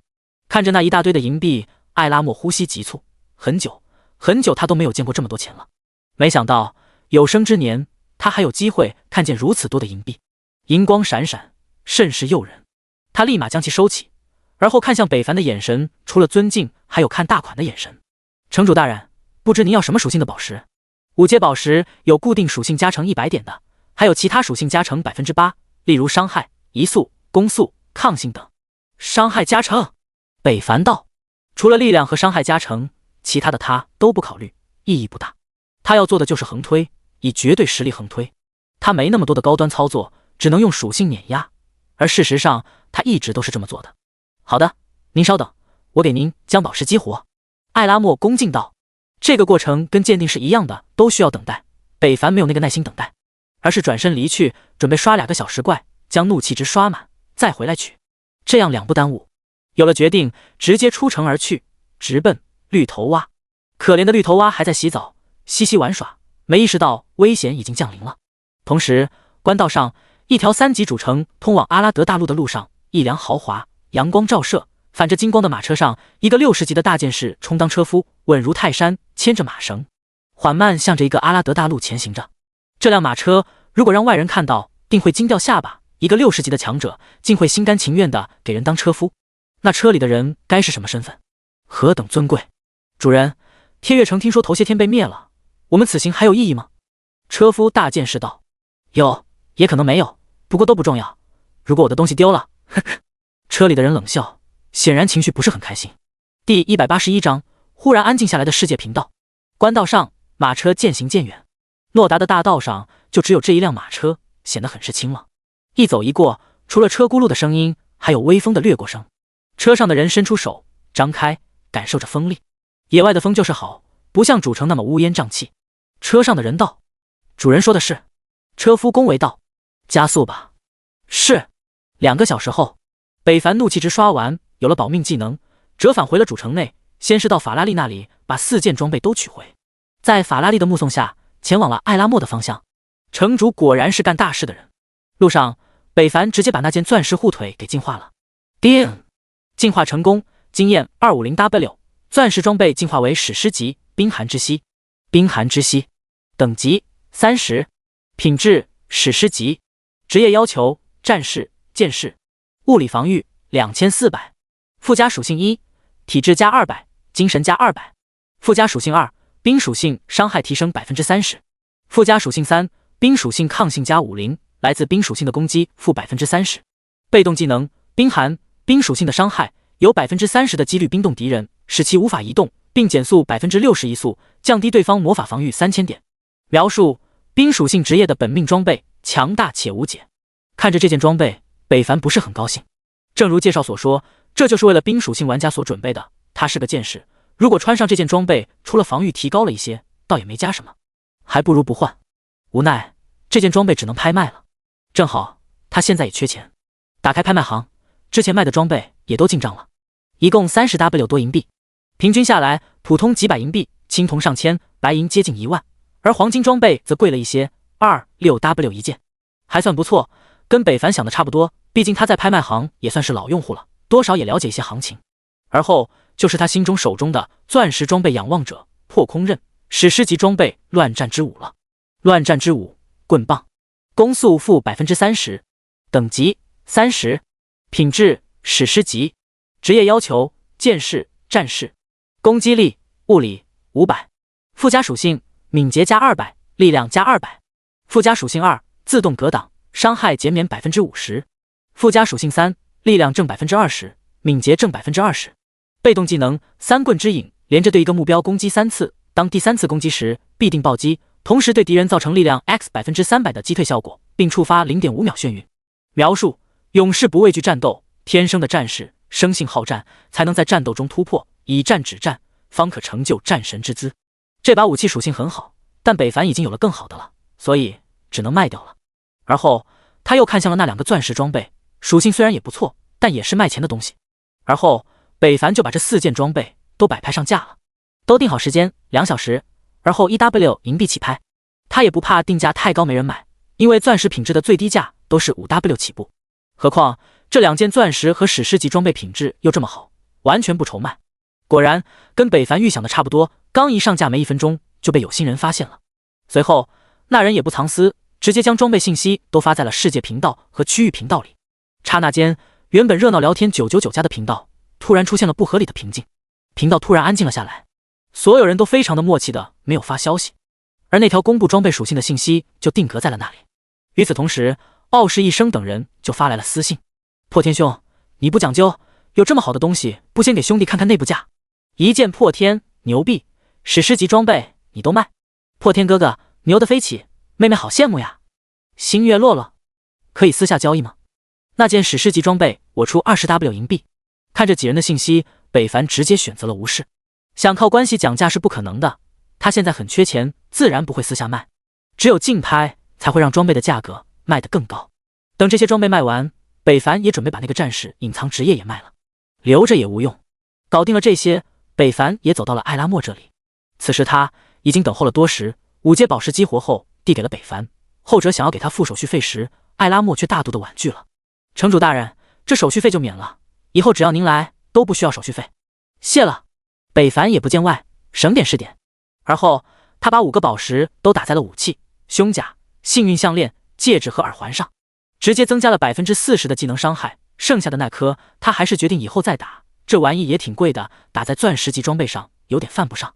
面板一剑破天，等级30级，职业天罚，血誓3阶，天赋神级强化 SSS， 神级进化 SSS， 力量1430，体质1680，敏捷866 X 50%，生命值33600加33000 X 40百分号，攻击力左圆括号1430加1500右圆括号 X 40%，暴击率正 14%， 物理防御9240，物理免疫 70%， 魔法防御15250，魔法免疫 90%， 幸运加53，经验值 330%， 称号天月来客，声望67250，技能伤害正 40%， 财富 24W 加银币，技能血神之力，血力天罚，天之力，上辽之剑，血色大崩，血气喷张，血气剑爆，血十字斩。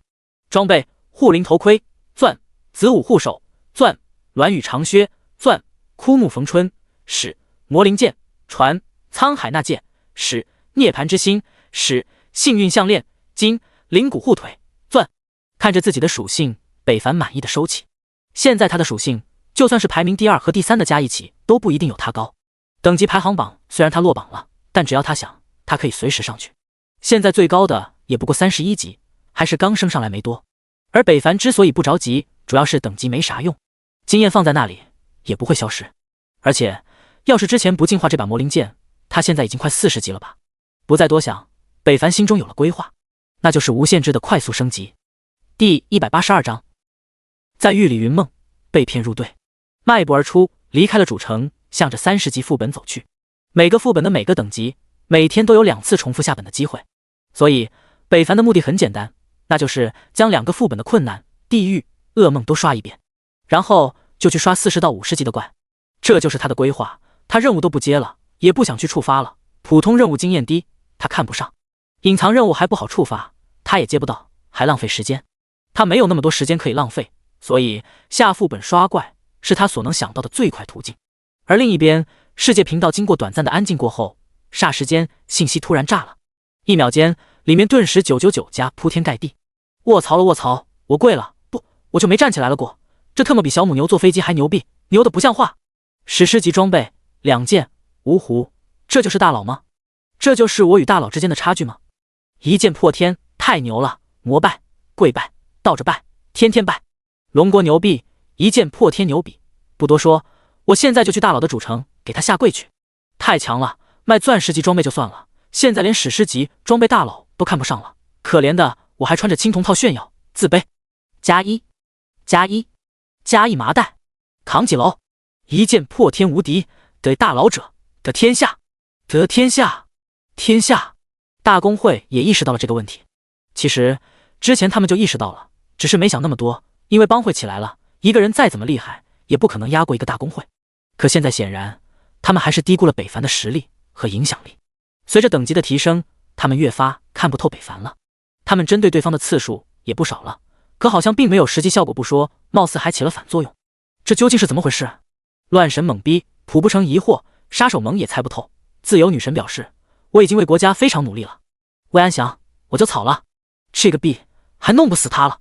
如果说谁最恨北凡，当属魏安祥，处处被对方漏了风头，还一直压他一头，甚至后来还坏了自己的好事，导致他隐藏任务丢失。这一切都与该死的北凡脱不开关系。两人早已水火不容，但却每次刺杀都以他失败告终。他不明白，也无法接受。要知道，他可是天选啊，是命运的掌舵者。想报仇吗？接受我的力量，我助你杀了他。脑海中一道诱惑的声音响起，正在愤怒的魏安祥听到，顿时骂了一句：“滚！”闻听脑海中的声音突然哑声，像是被噎住，又或是愤怒，足足安静了好一会，那道声音才再次开口：“我可以帮你，如果单独靠你现在的实力，根本杀不了那家伙。他获得了凤凰一族的力量，掌握了复生的力量，你讨不到好处的。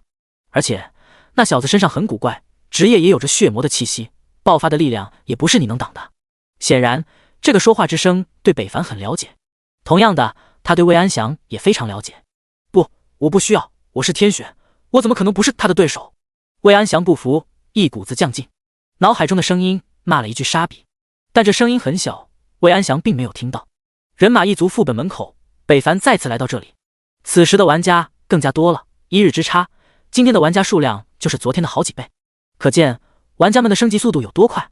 而且在这些人中，北凡还看到了许多同名前缀的队伍，应该都是一个公会。北凡正发愁组队时，忽然被一个人认了出来。大佬，你是吗？真的是你啊，大佬。李云梦自人群中歪着脑袋打里面探出头，看向北凡这边。第一眼以为看错了，第二眼就是惊讶，然后震惊，最后就是兴奋。而后他冲出了人群，向北凡这边走来。小梦，你干嘛去？马上就要进副本了。李琉璃后方喊道。李元亮也是扶额，她这个小妹真是太淘气了，大脑一根筋起来，啥也不顾了。李琉璃追着李云梦，两人前后出了人群，看见了北凡，后者也在看着他们，不过他是皱着眉头的，而对方却喜笑颜开，形成了反差。大佬，真是你啊，你也来刷副本吗？李云梦开心道，能再次看见大佬，他心中说不出的开心。两人从最开始的相遇到现在，这个男人给他的感觉先是可怕冷漠，到后来的外冷里热，他就知道这个人只是看起来坏坏的，其实心肠很好，要不当时他就不会救自己了。北凡看向对方，同时也看到了身后走出来的熟悉身影，又是他。他给你这个女司机这么有缘吗？怎么走到哪都能看见？而且他们怎么都来他这座主城了？怎么来的？还有他们怎么都30级了？昨天不还是26-27吗？一切都透露着奇怪，但他也不是刨根问底的人。李琉璃一见又是上次救了他们的男人，顿时焦急的神色收起，埋怨的瞥了李云梦，立马露出了笑容，向前走了几步，与李云梦同齐，与北凡面对面，柔声道：“我们又见面了，感谢您上次的搭救，多谢。”不必。北凡淡漠想要离开，李云梦忽然拉住了他：“大佬，你是不是要刷副本啊？还没有队伍吧？要不我们一起吧？”“不用了，我不想跟你们一起。”北凡直白道。李琉璃脸色有些尴尬，这话也太直接了。但李云梦就像没听到一样：“大佬不要这么高冷嘛，我们虽然看着不是很厉害，但是我们奶得很凶，不信你看。”说着，李云梦抖了抖身体，彰显自己的资本。但北凡没有一丝兴趣松开，李云梦真就松开了。不过他没有放弃：“大佬，您这么厉害，就带带我们嘛，不让您白带，我们给钱，你说个数，多少都行。”20W 银币。为了拒绝他，北凡脱口而出，开出了天价，想要对方知难而退。可李云梦想都没想就答应了：“没问题。”这回轮到北凡疑惑了：“我说的是20W 银币，不是铜币。”“是啊，我知道了，进队吧。”李云梦点头，直接发了个组队邀请。后面的李琉璃都看傻了，心道自己家的妹妹啥时候这么有钱了。第183章粉丝见面会，2个假粉丝。无奈男人言出必行，北凡只好了为了自己的话负责，进了队伍。可他刚进队伍，星月洛洛这边就发了个消息：大佬有空吗？带我过一下人马一族地狱级副本呗，费用随便开。星月洛洛这个人还是不错的，每次说话都不让人讨厌。北凡当即就想同意，可自己却身在了他人的队伍，无奈只好先沟通一下这边的情况。星月洛洛收到信息，当即就回复了过来，表示不着急，可以等他结束。妥，下家有着落了，既能刷副本又能赚钱，何乐而不为呢？何况他也需要组队爆宝箱。一进队伍，李云梦就看到了北凡的信息，瞬间大脑一呆，整个人傻在了那里。李琉璃也是一样，满目震惊。但没过震惊的还属队伍中的其他散人玩家。卧槽，我不是看错了吧？这是一剑破天大佬吗？一剑破天，我去，还真是他！我靠，我竟然跟大佬组队了，光宗耀祖啊！大佬人呢？我要去膜拜。对啊，人呢？李元亮也震惊地看着突然出现的名字，心中的震撼不比其他人少。同时他身处两女的后方，刚刚的双方谈话他也看在眼中，只是怎么也没有想到，救了李云梦的人竟然是一剑破天那个主城的城主，这也太巧了，巧得他无法接受。见队长还不进副本，北凡有些着急了。时间就是金钱，他们不知道。你们有困难级以上的副本难度吗？没有就把任务给我。北凡的信息出现在队伍聊天界面，片刻间其他队友就纷纷发来了信息。我靠，我看见大佬说话了。我也是，好激动呀！快，谁是队长？快把队长给大佬。就是撒冷的。大佬你在哪呢？给我们个签名吧。玩家的热情超出了北凡的想象，不过他也并没有说太多，而是打了一条信息：大家好。随后不知道谁就把队长给了他，北凡当即有了队长权限，向副本靠近而去。打开了副本通道，选择了噩梦难度，直接点了确认。而正是这声提示才将李云梦两女唤醒，回神下意识点了确定，而后震惊大叫噩梦。其他队友更是想都没想就同意了，他们恨不得马上在副本中见到北凡，什么难不难度的都无所谓了。李元亮并没有像其他玩家那么失去理智，而是审视地看着眼前浮现的难度选择，心中有些怀疑，这可是噩梦级难度，他们能过去吗？但他这拖拉的行为立即引起了其他玩家的不满，他不点同意，他们就进不去。所以玩家们开始了问候：谁啊？谁没点？干什么呢？上厕所没纸用手扣的呀？这么慢？就是麻溜的。快！无奈在其他玩家的催促下，李元亮脸色一黑，点了同意。一道光芒在这些玩家身上闪过，几人就进入了副本之中。而后他们也如愿以偿地看到了北凡。大佬，卧槽，我见到活人了，妈妈我死也值了。大佬好帅，大佬给个鸡好有味。大佬，队伍一共就10个人，其中6个人都围了过来，一时间李琉璃二人的秀丽美貌仿佛成了花瓶，没人关注。李元亮更是孤独地站在一旁，无人注视。姐，我们不去要个签名吗？李云梦低喃道。我不好意思。李元亮盯着这个看着普通却有一股冷傲和坚毅的男人，就是他救了他的妹妹们吗？一剑破天，就是此人，一身戾气，生人勿近的样子。腰间那把剑就是传说武器吗？他对北凡研究的也非常多，他可是现在龙国的当红明星了，几乎无人不知，无人不晓。他也很好奇，到底是怎么样的一个人可以做到这种程度。但真正一见，他并没有觉得对方有什么不同，除了一身装备堪称豪华，没有凡品以外，并没有什么。抛开这些物质，看内在，李元亮觉得他比北凡更加有魅力。忽然，李元亮看着这个人，好像有些眼熟，好像在哪里见过。而且随着注视看去，他越发觉得这个人真的在哪里见过，可不知怎么就是想不起来。面对玩家的热情，北凡费了好一番功夫才将他们安抚。本来他不想与这些人过多沟通的，可对方一脸的真诚和崇敬，自己要是冷漠无视，好像有点太不近人情了。大佬人真好，大佬好热情，大佬手好热乎。北凡有些受不了这些人的热情了，但好在情况受到了控制。好了，我们还是先刷副本吧。你们是跟着我，还是在这里等我？不过说好了，就算你们跟着我，我也不一定能保你们不死。闻言，那6个人想都没想，就要跟着北凡。而一直旁观的两女和李元亮好像个局外人，全程没有参与。姐姐，怎么感觉好像是粉丝见面一样？咱俩不是假粉丝吧？北凡得到了6人的回复，又看向了那边的3人，其中一位还是此行的雇主。出于对银币的尊重，他还是决定问一下，你们要一起跟着吗？不想跟着留在这里也行，不过我不保证你们会不会出问题。两女想了一下，还是决定跟着看看，李元亮也犹豫了一下，选择跟随。而后，一行10人直接向着 BOSS 老巢而去。队伍中除了李元亮，都是第一次进入副本的玩家，所以北凡怎么做，他们就怎么做，并没有多问，只不过目光从来没有离开过北凡，纯洁的炙热。而李元亮则好奇和警惕前行着，心中有些奇怪，怎么路过蒙古包了？那些人马怎么还不出来呢？他也是通关过普通级副本的，并不知道噩梦级副本跟普通级不一样，所以他更加小心了。同时对北凡有些埋怨，下这么难的副本也不跟他们商量一下。继续走着，很快他们就走过了一半的蒙古包，其他玩家也终于发现了不对劲。这时李元亮突然道：“我们不能走了，现在一个野怪没有看见，估计野怪都在 BOSS 身旁，我们要是这么过去，一定刷不过的。”第184章，李元亮的算计。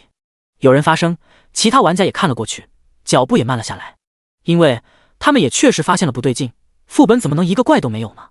但北凡却并没有停下脚步，边走边到小怪应该在来的路上。如果我们现在停下来，会遭受到一群小怪的猛烈攻击，很危险，所以我们只要在那些小怪赶到前，把 BOSS 杀死就可以了。什么？李元亮一听愣住了，这不是胡闹吗？小怪难道比 BOSS 难打？我们不先对付小怪，到时候我们刷 BOSS 的时候，小怪来袭，我们岂不是腹背受敌？李元亮掷地有声地反驳道。其他玩家感觉也是这个道理，大佬，我们还是先解决后方的小怪吧，要是到时候那些小怪趁着我们刷 BOSS 时候过来，那就糟了。是啊，大佬，要不我们先解决了小怪，再刷 BOSS。李元亮的一番话得到了大家的认同，毕竟他这个方案听着比较靠谱一些。而北凡所谓的秒杀 BOSS 更是天方夜谭，谁没有刷过 BOSS 那后的跟姨妈巾的血量，岂是短时间能解决的？大家都是从1级爬上来的， BOSS 多难他们比谁都清楚，要不是碍于一剑破天的身份和功绩，换做了其他人，他们都要骂人了。北凡停下脚步，看着众人，同样众人也都看着他。李元亮更是直视北凡，表示着不满。李琉璃和李云梦此刻却乖巧的没有说话。事实上，一路上李云梦也说了很多，但北凡都没搭理他，他也就不说了。你们如果想留下，我不反对，不过我还是要继续前行的，或者你们躲起来也行，我一个人也可以。北凡说得很明白，但大家却没听明白。李元亮更是曲解了北凡的意思，冷声道：“你是嫌弃我们太菜，怕拖累你是吧？”亮哥，你说什么呢？两女顿时不乐意的拉着后者的手，让他别说话。可对方却挣脱了两人，直勾勾地盯着北凡，继续说道：“从刚刚那段话我就看出了你有问题，你明知道我们去刷 BOSS 会腹背受敌，可你却还不带领我们先解决身后之敌，反而要直接刷 BOSS， 难道你不知道 BOSS 有多难刷吗？是短时间能解决的吗？你以为你能秒杀了 BOSS 不成？”一声声的质问，周围的玩家听得一清二楚，同时也唤醒了他们对北凡的痴迷。之前他们盲目的追星，没有意识到自己已经陷入了危险。现在想想，李元亮说的并没有错，一剑破天的行为确实有些欠考虑。难道他还以为自己能秒了 BOSS 不成？他们承认对方的确比他们要强很多，但也强不到可以秒杀 BOSS 的程度吧。说到底，他们还是不信任北凡。而北凡听完李元亮的话，依旧面无表情。李元亮还以为对方会恼羞成怒呢，那样对方的人设就会崩塌，到时候他就可以借机做题诋毁对方。可惜北凡并没有给他们这个机会，那你们就在等着那些小怪的到来吧，我去刷 BOSS 了。说完，他直接转头就走了，多余的废话一句都没有。其他玩家见状，你看我，我看你，都对北凡有些失望，对方在他们心中的高大形象也出现了缩短。大佬是不是有些夸大了？他一个人能对付得了 BOSS 吗？个人实力怎么可能是 BOSS 的对手？你又不是没体会过 BOSS 的绝望。可他通关过副本首通啊，那可是用了其他手段也说不定，或者得到了 NPC 的临时属性，或是强大的秒杀技能。也是，慢慢的，大家也对北凡失去了信心，而这也正是李元亮想看到的。只要这次失败，玩家们一定会出去宣扬，到时候一剑破天这个人品定会一落千丈，看还有谁喜欢他。哼，还想勾引自己的妹妹，做梦！哥，你看你干嘛啊？李云梦见状就要跟上去，却被李元亮一把抓住。别跟着他去送死，就算他能对抗 BOSS， 也不能短时间解决。你没有他那个实力，要是被 BOSS 攻击到，可是会死的。死就死，我不怕。李云梦生气道，想要挣脱。胡闹，给我待着！李元亮一喝，而这声暴喝也给李云梦吓了一跳，他第一次见对方发这么大脾气。李琉璃也同样如此，但他还是冲了出去，他不能眼睁睁看着一剑破天去送死。李琉璃是那种不善于表达却勇于行动的人，而让他有如此改变，正是这场异界之旅。琉璃，别去！抓住了李云梦，却无法限制其他，李元亮无法分身，只能大喊。可李琉璃却头也不回，其他玩家也都是一副看戏的样子，没有帮忙的意思。李元亮脸色阴沉，对李琉璃的行为很是不悦和恼火，对方竟然不听从自己的话了。之前他可不是这样的，要知道除了李云梦，自己就是他唯一的依靠。可现在他却因为一个外来的男人不听自己的管教，让他心头一空，仿佛失去了什么。一股怒火油然而生，让他心生了一个恶念。他用力拉着李云梦进入了蒙古包纳，其他人见状也跟着进去了包内。他们可不想小怪第一波冲击到来，他们先收到打击，而他们这样也正中了李元亮的下怀。哥，你放开我，放开我啊！你弄疼我了！李元亮充耳不闻，拉住李云梦，邪笑，喃喃自语：你不是要逞能吗？想要单挑刷 BOSS 吗？自认为无敌吗？好，那我就让你一个人好好的刷。哥，你快放开我，放开我！李云梦用力挣扎，但他一个牧师怎么会是李元亮的对手？只见后者一用力就把他制服在了怀里，将其从后背抱住。别动，我这是在救你，你去了就没命了，到时候我们连通关副本的机会都没有了。李元亮装作大意道，同时露出了色相，闻着李云梦头发的清香。那6个玩家一看，纷纷不忍直视，竟然对自己的妹妹做出如此苟且之事。咦，可不是嘛，禽兽，不要侮辱禽兽。他们的声音很小，但李元亮也猜到了那些人嘴巴蠕动说什么，不过他也不在意，又有谁知道他们不是亲兄妹呢？第185章魔灵卡洛，无畏魔界勇士。李云梦被困在李元亮用力挣扎着，后者随着他的挣扎抱得就越来越紧，到最后因为李云梦的不断抖动摩擦，李元亮竟然有了感觉，更加用力的嗅了嗅。李云梦殊不知自己已经被吃豆腐了。另一边追出去的李琉璃很快就追上了不紧不慢的北凡。一剑破天，你等等，等等我！对于这个女人能追上来，北凡并不意外。上次这种事他就干过一回，不过他对这个女人并不感冒。如果可能，他根本不想与这个女人过多接触。一剑破天，你这样不行的，你一个人打不过 BOSS 的，这样太危险了，还是等等大家吧。李琉璃喘息追上来，着急道。北凡头也没回，平淡道：你们不看公告吗？李琉璃被问得愣神了一下，但很快反应过来，回复道：有时候也看。很显然他并没有明白北凡的意思。无奈北凡也不想解释，因为他已经来到了山边，再往前就可以上山看到 BOSS 了。那个，我们还是等等他们吧，不管怎么说，人多力量大，也能替你分担一些。李琉璃劝解道。李琉璃的初心是好的，都在为北凡考虑。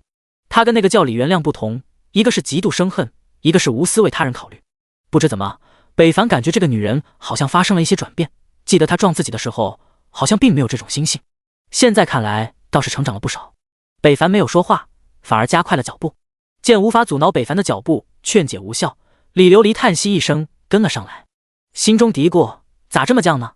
很快两人来到高山，看见了下方正在运动的 BOSS。 生活依然是那么春色满园，左拥右抱，堪称古代小皇帝。李琉璃第一次见这种场面，顿时羞红了脸，别过头去。小心脏砰砰的跳什么啊？这是还能是什么？叠罗汉呗，你没有做过。北凡淡淡道。你说什么呢？人家还没处过对象呢。李琉璃瞪了他一眼。富家小姐还没处过对象？北凡略微诧异，但他这句话说完，直接把李琉璃问震惊了。你怎么知道我之前是富家女？你跟我父亲认识，还是你见过我？北凡没有回答，自己好像说漏嘴了。不再多言，他拿起魔灵剑，血量骤减，魔气浮现，魔气冲天，魔灵再现。李琉璃刚要开口询问，却眼见着冲天魔气，被吓了一跳，把嘴边的话都噎了回去，一脸震惊和害怕。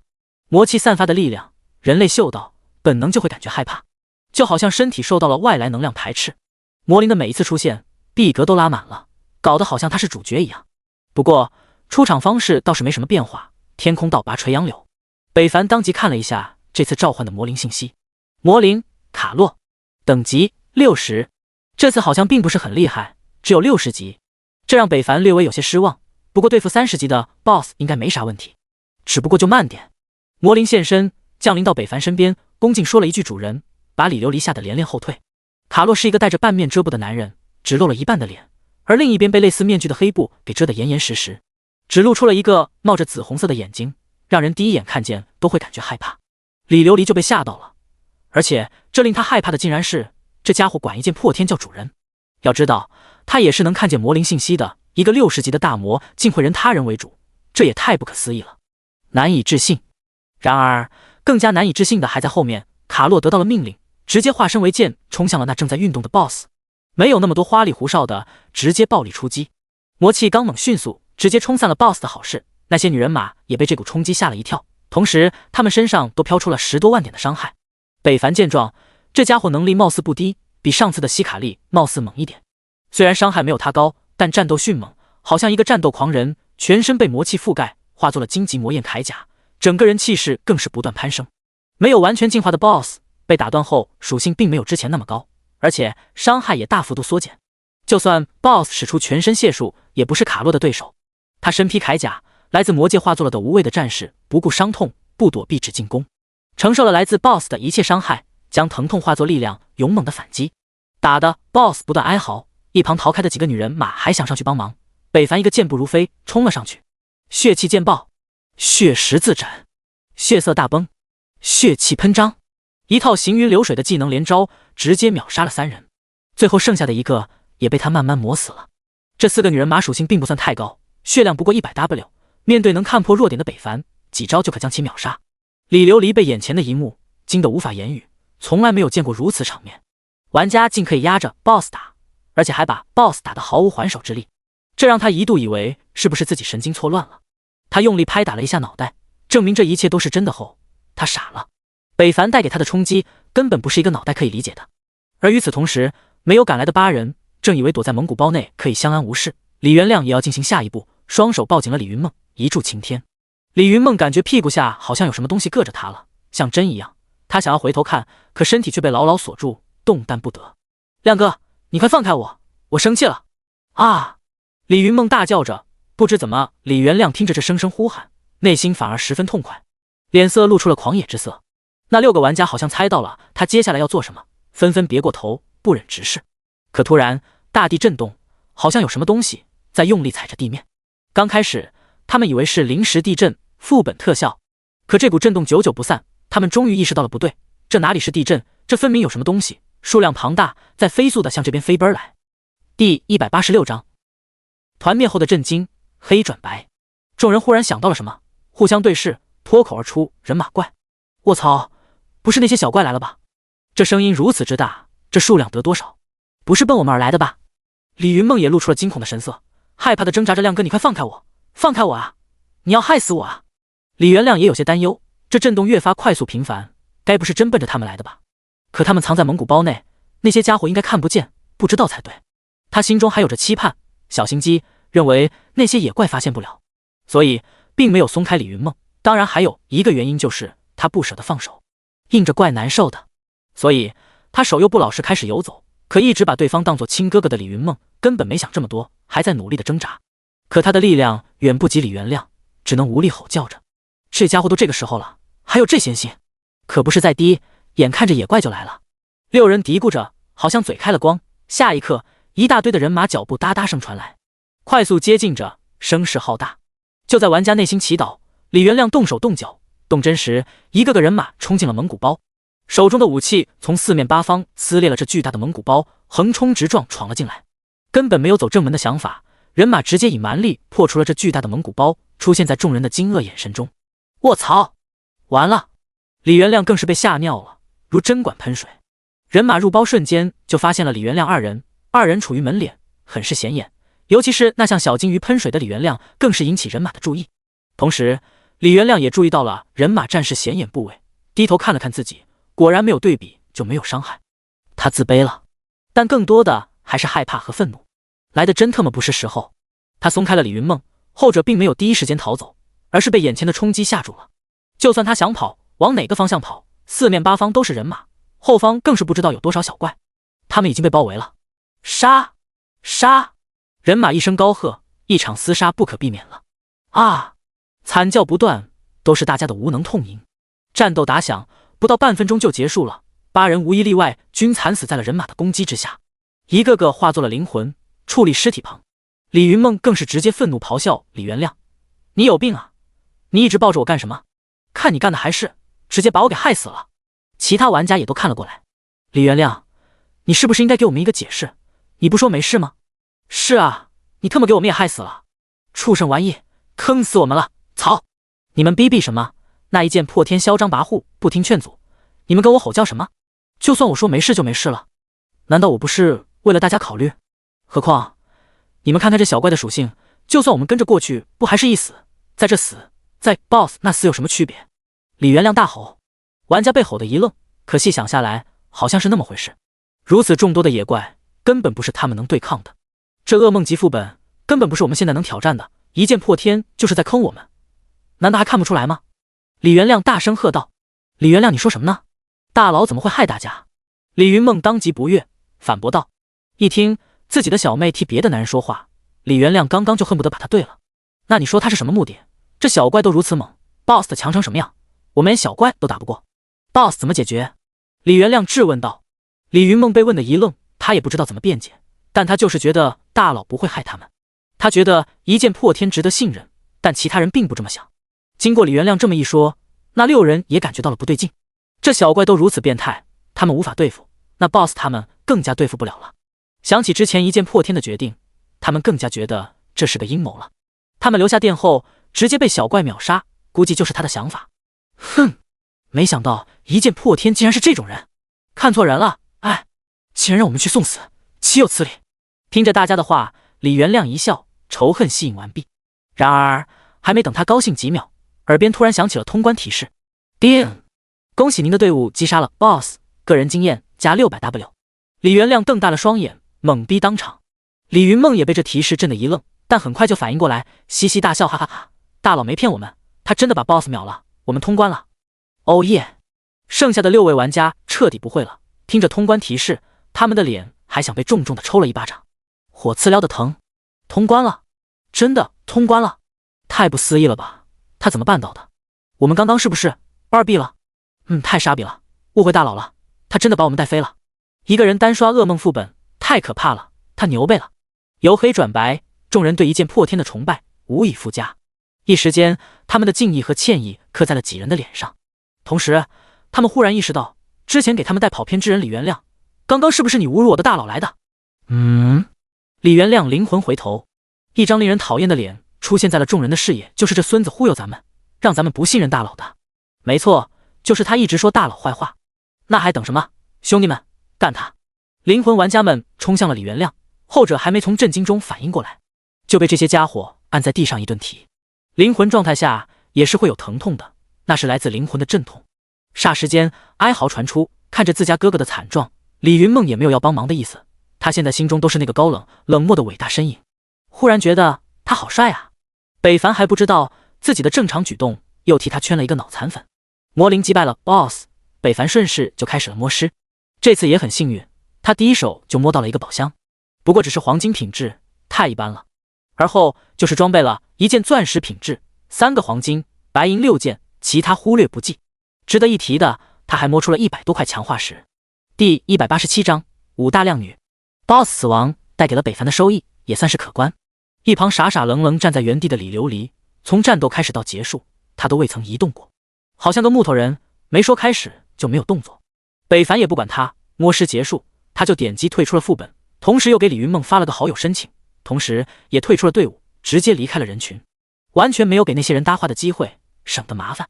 而事实上，正跟他所想的那样，两女和6个玩家退出副本的那一刹那，就开始四下寻找北凡的身影。队伍聊天频道里也频频发着信息，迫切询问，但他们并没有注意到北凡已经退队了。怎么回事？好友还没通过？难道想要赖账不成？看着好友信息迟迟没有好友通过提示，北凡以为李云梦想要逃单，但其实李云梦出了副本根本没有时间看好友信息，他有好多话好多问题想要述说，可奈何没有看到想要述说的人，所以他一直在寻找着北凡的身影。又等了一会儿，见还没有回信，北凡也不等了，他也不差那20W 银币，只要拍卖行装备一清，他也不差那点，够用就行。搞钱对于他来说不算太难，只是好友里多了个失信名单而已。打开聊天界面，给星月洛洛发了一条信息，后者好像一直等着他，立马回了一条，马上到。北凡也不着急，趁着这个功夫，他又看了自己为数不多的好友。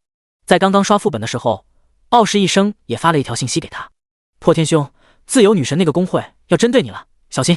乱世杀戮也发了一条，杀手盟疑似跟棒子国合作了，貌似在研究针对你的行动，同时我们调查出杀手盟的首脑应该是北欧的人。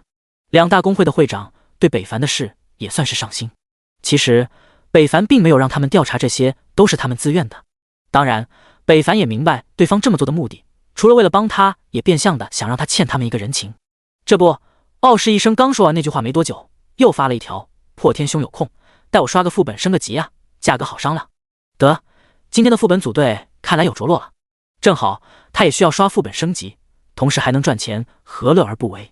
虽然效率会慢一点，因为组队 BOSS 属性会提高很多，但无伤大雅。不一会儿，星月洛洛就带了5个姐妹赶了过来。北凡给他们发了确切的位置，所以星月洛洛直接找到了北凡。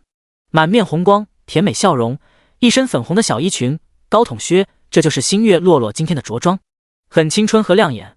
哪怕是身后的4姐妹也都非常漂亮，但都被她的惊艳给压了下去。即便如此，5人的一同出现也化作了最美丽的风景线，凡是看到的人均纷纷回头观望。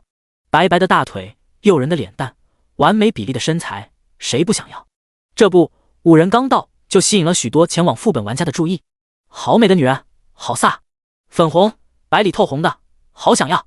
要是他们5个其中有一个属于我，我死了也值了。出息！面对周围玩家的评价，几位姑娘很是受用。破天哥哥，久等了。星月洛洛端正问候，其他4位则甜甜的打着招呼，每个人都会对北凡莞尔一笑。北凡也礼貌的回应了一下，不过他这个回应看着有些僵硬，没有笑容。舞女心中奇怪，大佬今天不开心吗？北凡看着几人，直接发了组队邀请，同时也打量了一下5人中3人他都认识，上次组队都见过，剩余那2个很陌生，但他也没有要问对方名字的意思。很快，几人直接同意了组队。星月琪琪直接跑到了北凡身旁，笑着问道：“破天哥，我们刷什么难度的？”噩梦。北凡道：“噩梦呀，我们能过去吗？而且我们才6个人。”星月白白惊讶道：“破天哥，您确定吗？”星月厉厉道：“好，全听破天哥哥的。”星月洛洛倒是对北凡很信任，并没有疑问，反而很期待。他来的目的就想好了，就是抱大腿而来的。见会长都发话了，其他几人也不再言语了。不过还是对这个决定抱有怀疑，同时也做好了死亡的准备。北凡也清楚他们心中所想，毕竟组队的过程中，其他人也都是这么看待自己的。人就是这样，对于未知的东西存在警惕和怀疑思想，这很正常。北凡也没有去解释，因为这种解释很苍白很无力，不如用实际证明。只有事实才能说明一切。来到副本门口，困难选择，北凡直接选择了噩梦级。星月洛洛直接点了同意，其他4女犹豫了下，还是点了同意。下一刻，白光一闪，就消失在了原地，出现在了副本内。破天哥哥，我们需要怎么做？星月洛洛问道。他对北凡很尊重，也很信任。什么都不用做，跟着我就行。说完，北凡孤身前行。好，都跟上。星月洛洛交代了一句，立马跟了上去。其余4女美眉紧皱，这也太随意了吧，好歹交代几句。咱们也没刷过噩梦级的副本，可能大佬都很高冷，我们还是跟上吧，这里处处都很危险，都小心点。随后一行6人快速前进着，一路上路过许许多多的蒙古包。刚开始他们还非常忐忑，怕突然窜出个什么玩意，毕竟都是刷过困难级副本的人，都知道蒙古包里意味着什么，那可是小怪的藏匿之所，随时可能从里面钻出个半人半马的家伙突然袭击。可走了一段后，他们发现他们没有遇到危险不说，还没见到一个野怪，这让他们心生疑惑和诧异，可无人解答，一肚子疑惑也只能咽下。但他们也明白了，大佬为什么那么自信，一直向前，大步流星，毫无警惕之意，原来早就知道这些蒙古包没有危险。几人想想也是，再怎么说大佬也通关了人马一族噩梦副本，知道也很正常。而走在前面的北凡也很舒心，跟熟人组队确实比散人玩家强多了，最起码没有那么多问题，一路上倒是让他安静了许多，无人打扰，一直前进，速度也比平常快了许多。不到5分钟，他们就赶到了 BOSS 地点，见到了 BOSS 真容。第188章，新型的死亡方式，真恶心！每次来到这里，这家伙都在做这种事。真想一剑给他把那玩意爆掉，让他不能使坏。滴了当啷，烦死了！大佬怎么还不出手？奇怪，怎么到 BOSS 了，咋还一只野怪都没有？舞女不好意思的别过头，撅着嘴表示对 BOSS 的不满。你们到下面等着就行了。北凡忽然道。闻听，大家都疑惑了，都到 BOSS 了，还不需要他们出手？难道要一个人单刷？这怎么可能？破天哥哥，你是要一个人单刷 BOSS？ 星月琪琪不确定问道。北凡点头。见到对方点头，众女懵了，还真是啊。破天哥，我知道你实力很强，很厉害。可一个人单刷 BOSS 是不是太勉强了？是啊，破天哥，我们虽然实力不如你，但我们装备也还是不错的，我们也可以帮上忙的。星月洛洛也是这个意思，询问道。听着几人一言我一语，北凡还是无奈打断道：“不用，我一个人可以。”啊！几女脸色变了又变，心中都觉得对方有点夸大了。星月洛洛看着那张坚毅令人信任的脸庞，他知道对方并没有开玩笑，他是认真的。既然这样，他也不多说什么，无条件选择信任，直接将还在犹豫不决的几人叫了下来。都下去，在这想看现场直播呀！闻言，顿时四女想起了那人马 BOSS 的动作，一个个脸颊羞红。会长，您说什么呢？而后，他们5个人走下了高山上，来到一处岩石平台，这里属于半山腰的位置。而刚一到这里，众女就开始发起了抱怨：“会长，刘大佬一个人在上面能行吗？就算他再厉害，能一个人对付得了 BOSS 吗？”“是啊，会长，我们应该留下帮忙的，那个 BOSS 很难杀的。要不，我们返回。”星月洛洛听着几人的话语，慢慢道：“你们不了解他，所以怀疑，但我知道，一剑破天是一个很真实的一个人，如果他做不到，就一定不会说。那一个去挑战 BOSS， 怎么看都觉得不可能啊。闻所未闻，就算他很强，世界第一人，但也不会那么变态吧？”姬女表示，这种行为还是非常不切合实际。如果要是别人说可以单挑 BOSS， 我是不信，但如果这话是一剑破天所说，那么他一定可以。星月洛洛道：“会长，您这么确定？”四女怪异的看着他，忽然勾起嘴角，带着坏笑：“我们会长该不是喜欢一剑破天大佬吧？我看应该是了，要不这么维护他。可惜人家已经有对象了。有对象怕什么？没结婚大家都有几乎。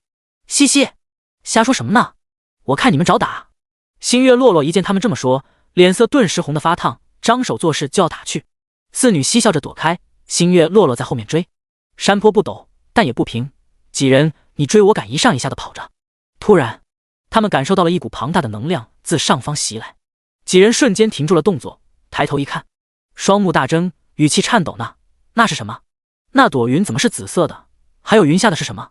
倒立垂直，是蝙蝠吗？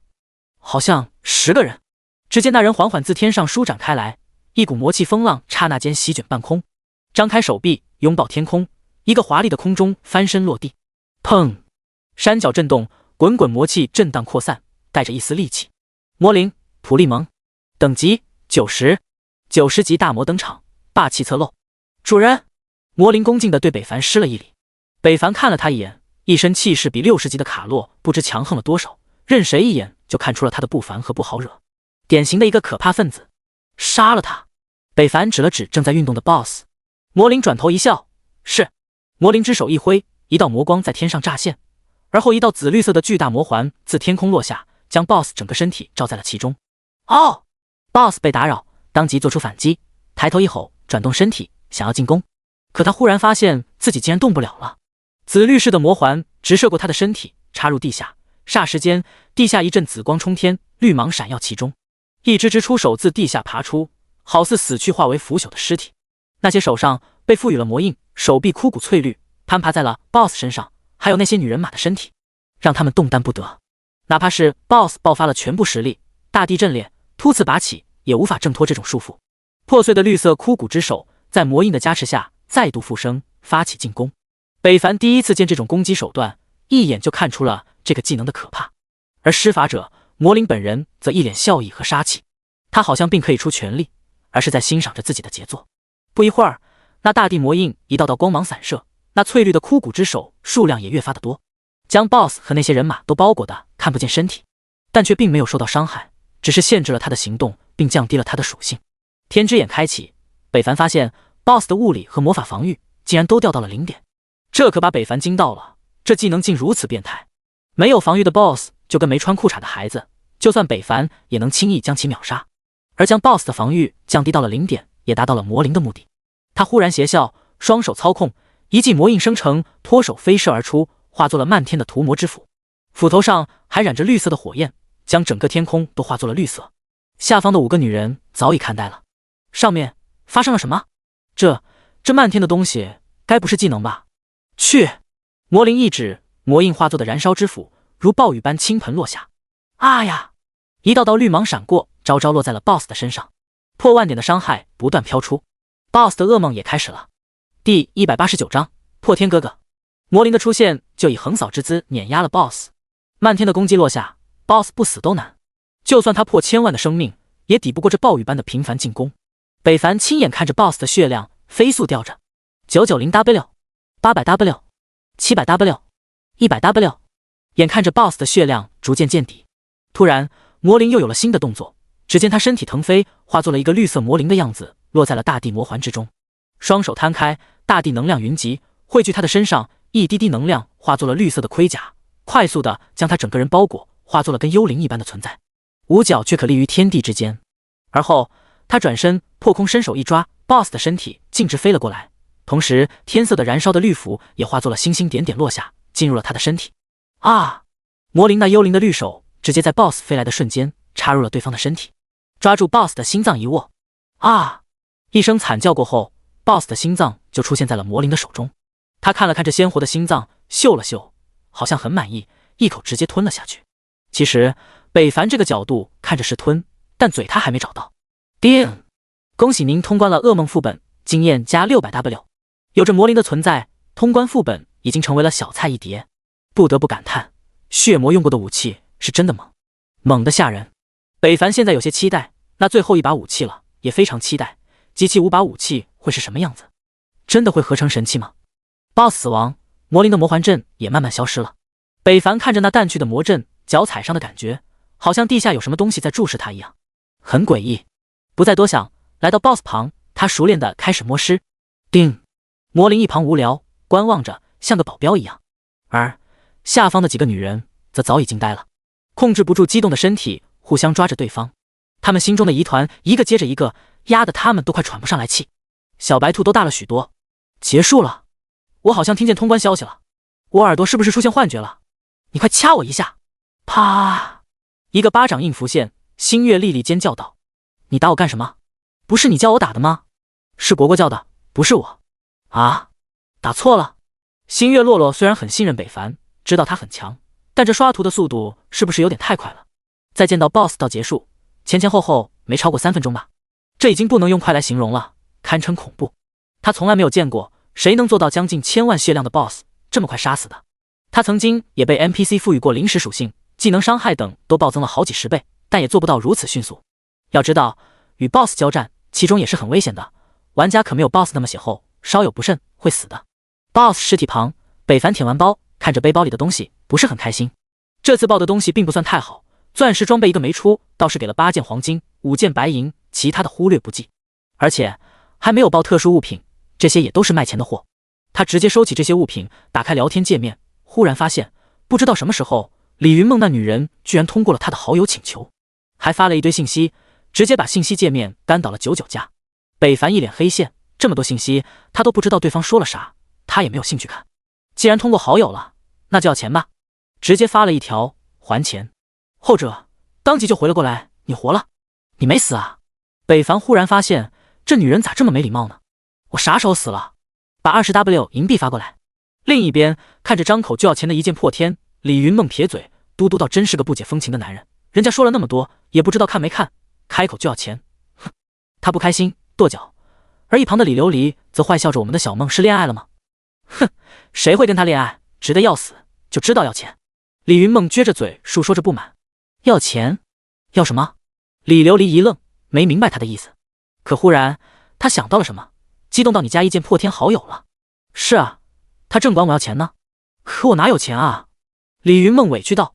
闻听，李琉璃更加激动了，但同样他又落寞了。不知怎么，当听到对方加了自己妹妹好友，他竟然有些不开心。而二人这一举动都被李元亮看在了眼里。一剑破天，你给我记着！李元亮恶毒地低喃着，眼中散发着凶狠和占有欲。他的眼神从未离开过李琉璃2年的身体，尤其是屁股。见对方还没给钱，北凡就知道他这是碰见老赖了。没办法，对方不给钱，他也没办法。20W 银币就当给自己买个教训，下回这种陌生的生意还是应该付点押金才行。而后他不再跟李云梦废话，而是星月洛洛发了一条信息：噩梦这个我今天打完了，地狱困难的打不？星月洛洛想都没想就回复了：打。有大佬带飞，他岂能不接受？何况这白捡的经验谁不要？600W 都快够升1级得了，加上之前存了点经验，他刚刚直接点了升级，金光一闪，直接上榜了，刚好第10。好，得到回复，北凡直接点击退出了副本，随后没给几人喘息的机会，直接开了地狱级。大家有了第一次经验，纷纷快速点击进入。而在点击的那一刻，星月琪琪等人恨不得多长一只手，希望能再快一点。白光一闪，再入副本，星月琪琪叽叽喳喳的就围了过来。破天哥哥，你也太厉害了，您真的秒了 BOSS。破天哥哥，你好帅啊，加个好友呗。破天哥哥，四女见证过了北凡的实力，纷纷化作了他的迷妹，色眯眯的盯着他，同时还不断展现自己的魅力，抛出诱惑。红包一片，春光无限。星月落落不忍直视，自己的姐妹也太丢人了，她都不好意思看北凡了，连忙给4个姐妹发消息，让她们矜持一点。可几个女人当作没看见一样。第190章，星月5人上榜，震惊世人。面对4个美貌女人的诱惑，北凡很是无奈。这要是一般玩家遇到这种情况，说定早就深陷其中，回家造娃了。但可惜，他们4人遇到了北凡，遇到了低谷期的北凡。此时的他因失去恋人，不再有任何其他造孽的想法，一心升级，增强实力，在变强的路上不断前行，不能停止。一切的女色都是成为他的绊脚石，只有那份期盼才是他的归宿。当然，最根本的原因还是有一个人在孤独中等着他的到来。不知道他现在怎么样了？北凡表情压抑，空气也跟着压抑了起来。星月落落转头发现了不对，还以为姐妹的行为惹到了一件破天的不悦，当即喝道：“好了，都散开，这个样子更合体统。现在是在刷副本，不是在玩，都认真点。”4女一见会长突然发火了，她们也不敢再缠着北凡了，纷纷散开，委屈的撇嘴，心说：“我们需要认真吗？只要抱紧大佬的大腿，薅住腿毛就可以了。你们在这里等着我就可以了。”北凡带着压抑的心情向前走去。星月琪琪想要出声询问，怎么突然改变规则了？待在这里不会遇到危险吗？却见前方突然从那巨大的蒙古包中冲出了好几个人马战士，直奔北凡杀来。这一幕，他们似曾相识，瞬间明白了怎么回事。原来地狱级跟困难是一样的。星月落落看着那个正在厮杀的背影，出手果断迅捷，能用一招解决，绝不出第二件。他能感受到对方心中好像怀揣着巨大的心事，而正是那件事才让他刚刚表现出那种情绪。到底发生了什么呢？能让一个人忽然变得如此低沉？北凡不停地挥剑战斗，快速地解决一支人马战士。在他眼中，这些野怪就是一个个经验包，杀了就是得到。而随着他的不断击杀，他的经验也在飞速提升着。很快，北凡的战斗身影就消失在了几人眼中。星月琪琪等人满是崇拜地看着那道背影的离去。我决定了，我将来的男人一定要有破天哥哥1/2的实力，我才能嫁给他。星月厉厉道。那完了，你要注孤生了。星月琪琪笑道。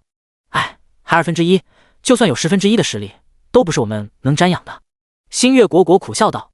那小怪少说都好几万的血，说秒就秒，毫不拖泥带水。我就没看到有一只小怪走出一件破天的第2件，出剑姿势帅呆了，认真的样子更帅。是啊，好羡慕，这样的男人我一点抵抗力都没有。星月白白道。嘻嘻，我们白白又花痴了。嘻嘻嘻嘻。星月落落看着自己的姐妹们，很是无奈，一看到强大的帅哥就迷失了自我。我说，姐妹们，你们下回矜持一点好吗？这样会让人误会的。会长，还矜持呢？再矜持，破天哥哥可就要成为别人的老公了。就是，你都有好友位了，我们还啥都没有呢。会长是饱汉子，不知饿汉子饥。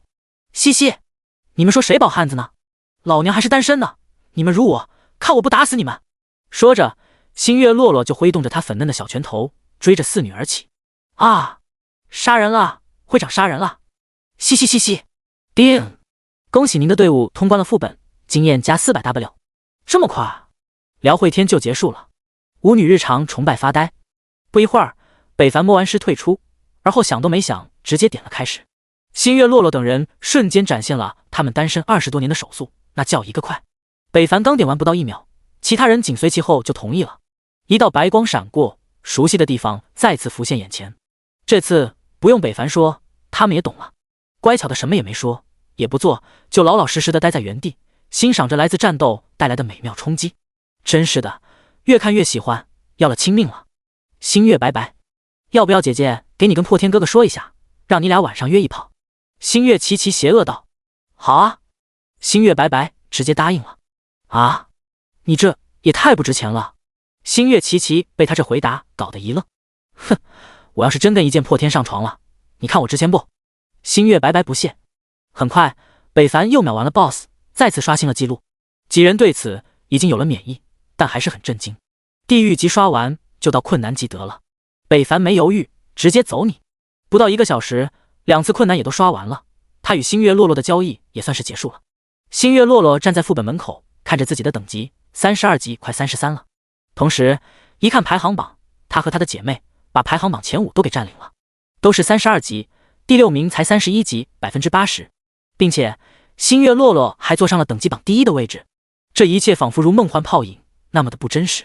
而这一切都是北凡的杰作，一拖5将5人都带上了榜，这就是大佬的实力吗？会长，我们上榜了。星月奇奇呆呆道，显然他也没有从这份喜悦中清醒过来。大佬太猛了，我也上榜了，妈妈！星月白白激动地跳了起来，好悬走光。几人的突然上榜，世界频道和各大公会之间对其都疯狂地猜测了起来，尤其是海外公会更是将其列为了新的大敌。因为星月洛洛的身份，再加上他的突然崛起，任谁都会心生警惕。他与北凡不同，一个代表着个人实力，一个代表着是一个龙国的团体，两者哪个威胁更大，不言而喻。但他们怎么也想不到，这一切都是北凡所为。当然，也不是所有人都没想到，傲视一生看到了星月洛洛上榜，就知道此事定与北凡脱不开关系。再加上之前对方说现在没空带别人的时候，他一联想就猜到了一剑破天正在带人升级的队伍定是星月洛洛无疑了。同时他也震惊北凡的刷副本速度，能这么快将5人都带到32级，相比噩梦副本都通关了吧。死！噩梦副本有多难，他想想都可怕，对方竟然在3个小时不到都通过，这就太可怕了。当即他什么也不干了，立马信息轰炸北凡。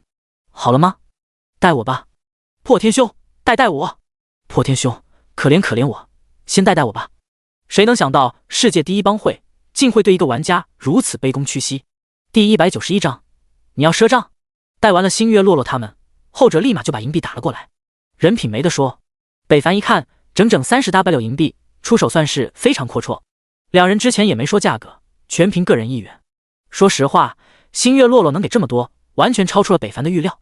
之前对李云梦说的20W 也只是想吓跑对方，正常带个副本10W 银币都是天价了。何况现阶段玩家银币也不多，大多数还都是铜币，而且换算下来也不是很多，一下子能拿出这么多的也就大公会了。当然也得看交情，别人真心相对，北凡自然也不会小气。钱收下后，他便看到了傲视一生的信息。好家伙，对方发了快100条了，都是问他有没有时间。北凡想了一下，今天人马一族刷不了了，还能刷一下骑士之王，所以他给对方发了一个骑士之王的定位。后者瞬间回复破天兄，我马上就到，务必等我。北凡回复了一句后，打开了拍卖行，他的装备都卖出去了，银币也到账了。北凡定睛一看，表情赫然一变，100多万银币，2件史诗和2个钻石级装备，竟然卖这么多，这可超出了他的预料了，同时也震惊玩家们的富有了。一看银币详情，史诗级装备足足占了 90% 的收益来源，钻石装备只占 10%， 看来玩家对追求更高级的装备比他想的还要热情。银币到账，富豪榜上北凡又再次榜上有名，刚好排在第10名，以 145W 银币高居，与第1名的差距也不过100多万，也不算太多，只要他想很快就能追上，因为他还有许多装备没买呢。回头把装备都鉴定提高一个品质，卖得高价。北凡的突然上榜并没有引起玩家的注意，而且他还把姓名隐藏了，更加没人在意了。玩家的目光大多数都放在装备、等级还有评分上，而且这段时间的关照对象一直都是星月公会。5人的突然上榜引起的轰动并不小。北凡走得很快，当天赶到副本门口时，傲视一生带着他的人早已等候多时。他带的人不少，20多人矗立一角，其他玩家纷纷退让，特别明显。北凡刚一到就被傲视一生的人捕捉到了。会长，一剑破天大佬到了。哪呢？傲视一生面露笑意，尽量让自己别太失态，自己好歹也是一会之长。可当看见慢慢向这边走来时，他还是心情激动，脚步自己的迈了出去，迎接北凡的到来。破天，你可终于来了。你们来很久了？北凡问道。也不算太久，只是几日不见你，就如隔3秋，很是想念啊。傲视一生笑道。北凡没有表情，看向身后的人，眉头一皱，问道：这些人都要下副本吗？傲视一生尴尬的点了点头，不好意思开口道：不知道可不可以，如果不行，我也可以减员，都听你的。傲视玩家还是第一次见自家会长对别人如此客气，纷纷看来都想看看这位号称玩家第一人的强者。外表看来也没什么不同嘛，没什么不可以的。你出钱，你是雇主，自然听你的。北凡淡淡道。那就好，什么雇主不雇主的，破天兄见外了，还是你说了算。傲视一声一笑。傲视王者撇嘴，心说有必要这么低声下气吗？咱们可是世界的第一帮会啊。不，还是分清比较好，而且你还欠我钱呢。北凡道。傲视一声一天，表情僵硬了片刻。身后的傲视玩家也有些错愕，这个大佬好像不太会聊天鹅。傲视一声为了缓和尴尬的气氛，哈哈一笑，破天兄，钱一定会还的，最多不超过5次，算上这次的都会一并给你。你又要赊账？北凡反问。傲视一声又愣住了，他怎么张口闭口都是钱啊？好歹是龙国的第一强者，怎么好像是掉钱眼里了一样？其他玩家也都非常的无语，这要不是碍于会长在这里，换做其他人，他们非得给他干废了不可。敢这么和会长说话？而傲视王者更是如此，都快压不住心中的愤怒了。这不是刚刚建立帮会，需要用钱的地方还有很多，所以一时间也拿不出多少银币了。傲视一声解释道，眼神时不时的瞟着北凡，想要观察对方的脸色，他真怕对方一个不乐意就不带他了。那他就算砸锅卖铁，也要把着这钱凑齐。等级榜第一的诱惑，对他乃至对帮会也都非常的重要，绝不能错过。并且他也有了打算，那就是这几天他都要请北凡带飞。切，说来说去，不还是要赊账吗？北凡毫不客气道。闻言，在场的所有人都石化了。傲视一声更是脸色通红，说不出的尴尬。傲视王者也脸红，不过是被气的。欠就欠着吧，你也跑不了，进队伍。北凡衡量了一下道，而后发出了组队邀请。傲视一声一看见这邀请提示，心中的大石头也放了下来，只要能带他刷副本，其他的都不重要了。什么尴不尴尬的，他瞬间就抛之脑后了。骑士之王30级的副本，傲视一声他们也刷了一次，其中的难度他也是了解的。要是依靠着人多，普通级他们都很难通过，所以他们并没有解锁后面的难度，队长的身份自然落到了北凡身上。看了一眼时间，现在应该差不多12点多，刷完这副本3个难度，应该还有时间刷绿头啊。心中有了计划，他直接开启了噩梦级骑士之王。傲视一声瞬间点了同意，同时催促自家玩家也快点点。他现在迫不及待想看看玩家第一强者是怎么刷副本的。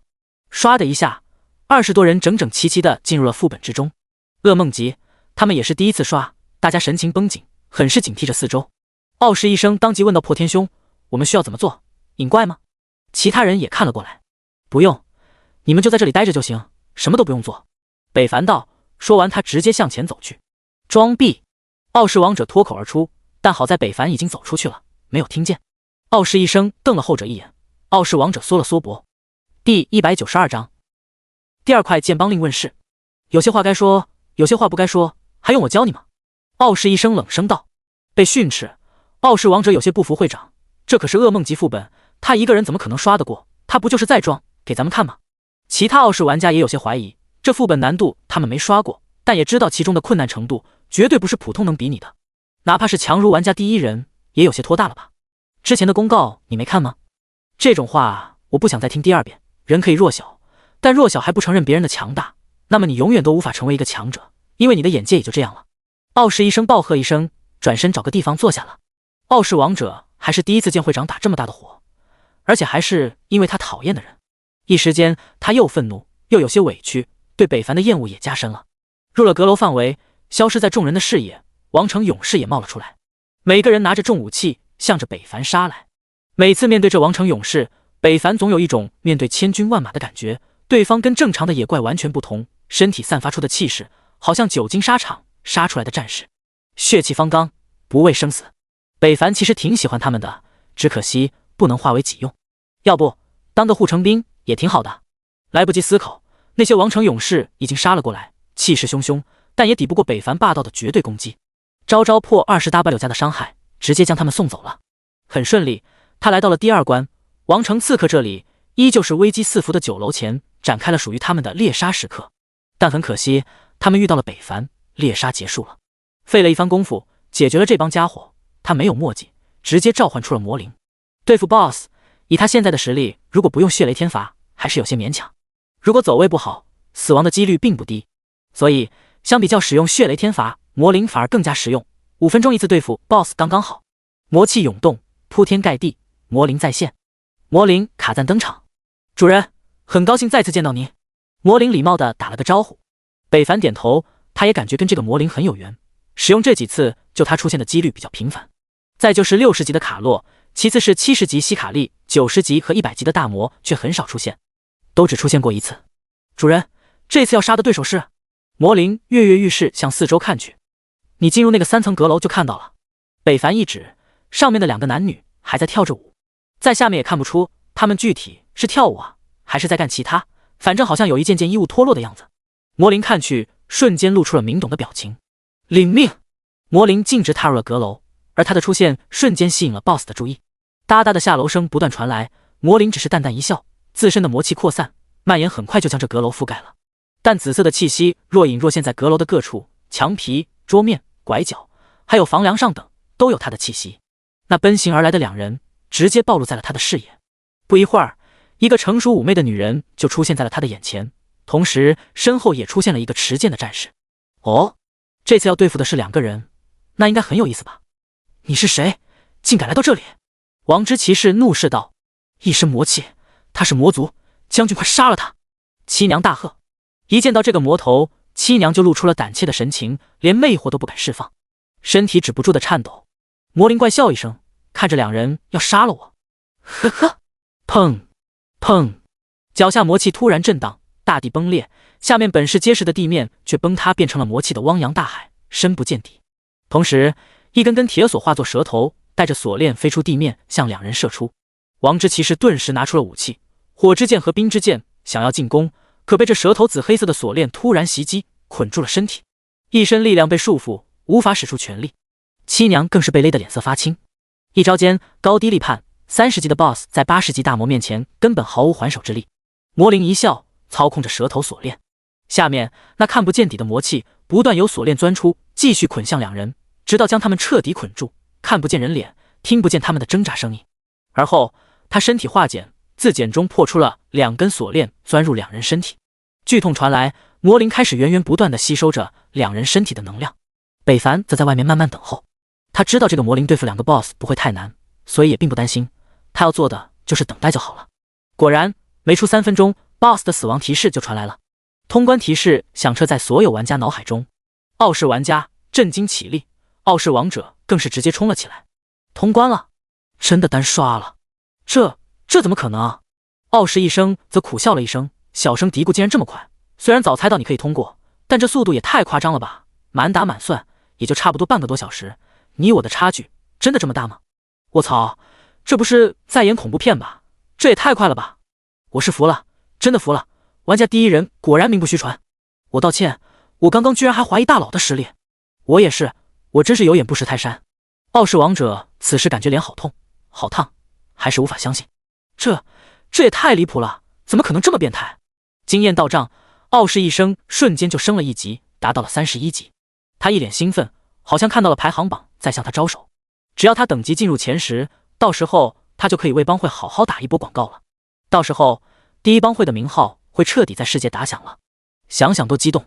既然实力做不到第1，那么就把帮会做到世界第1。而且现在正好帮会就他一个，而他不知道，今天过后帮会可能就不只有他一个了。叮！恭喜您获得物品剑帮另一个。嚯，又爆了一个。北凡拿着一个令牌，仔细瞧了瞧，还真是剑帮令。时隔多日，他竟然又爆了一个，这要是被别人知道，肯定要羡慕死了。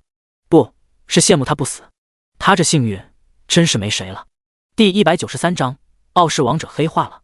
剑帮令的问世，也就意味着大把的银币在向他招手。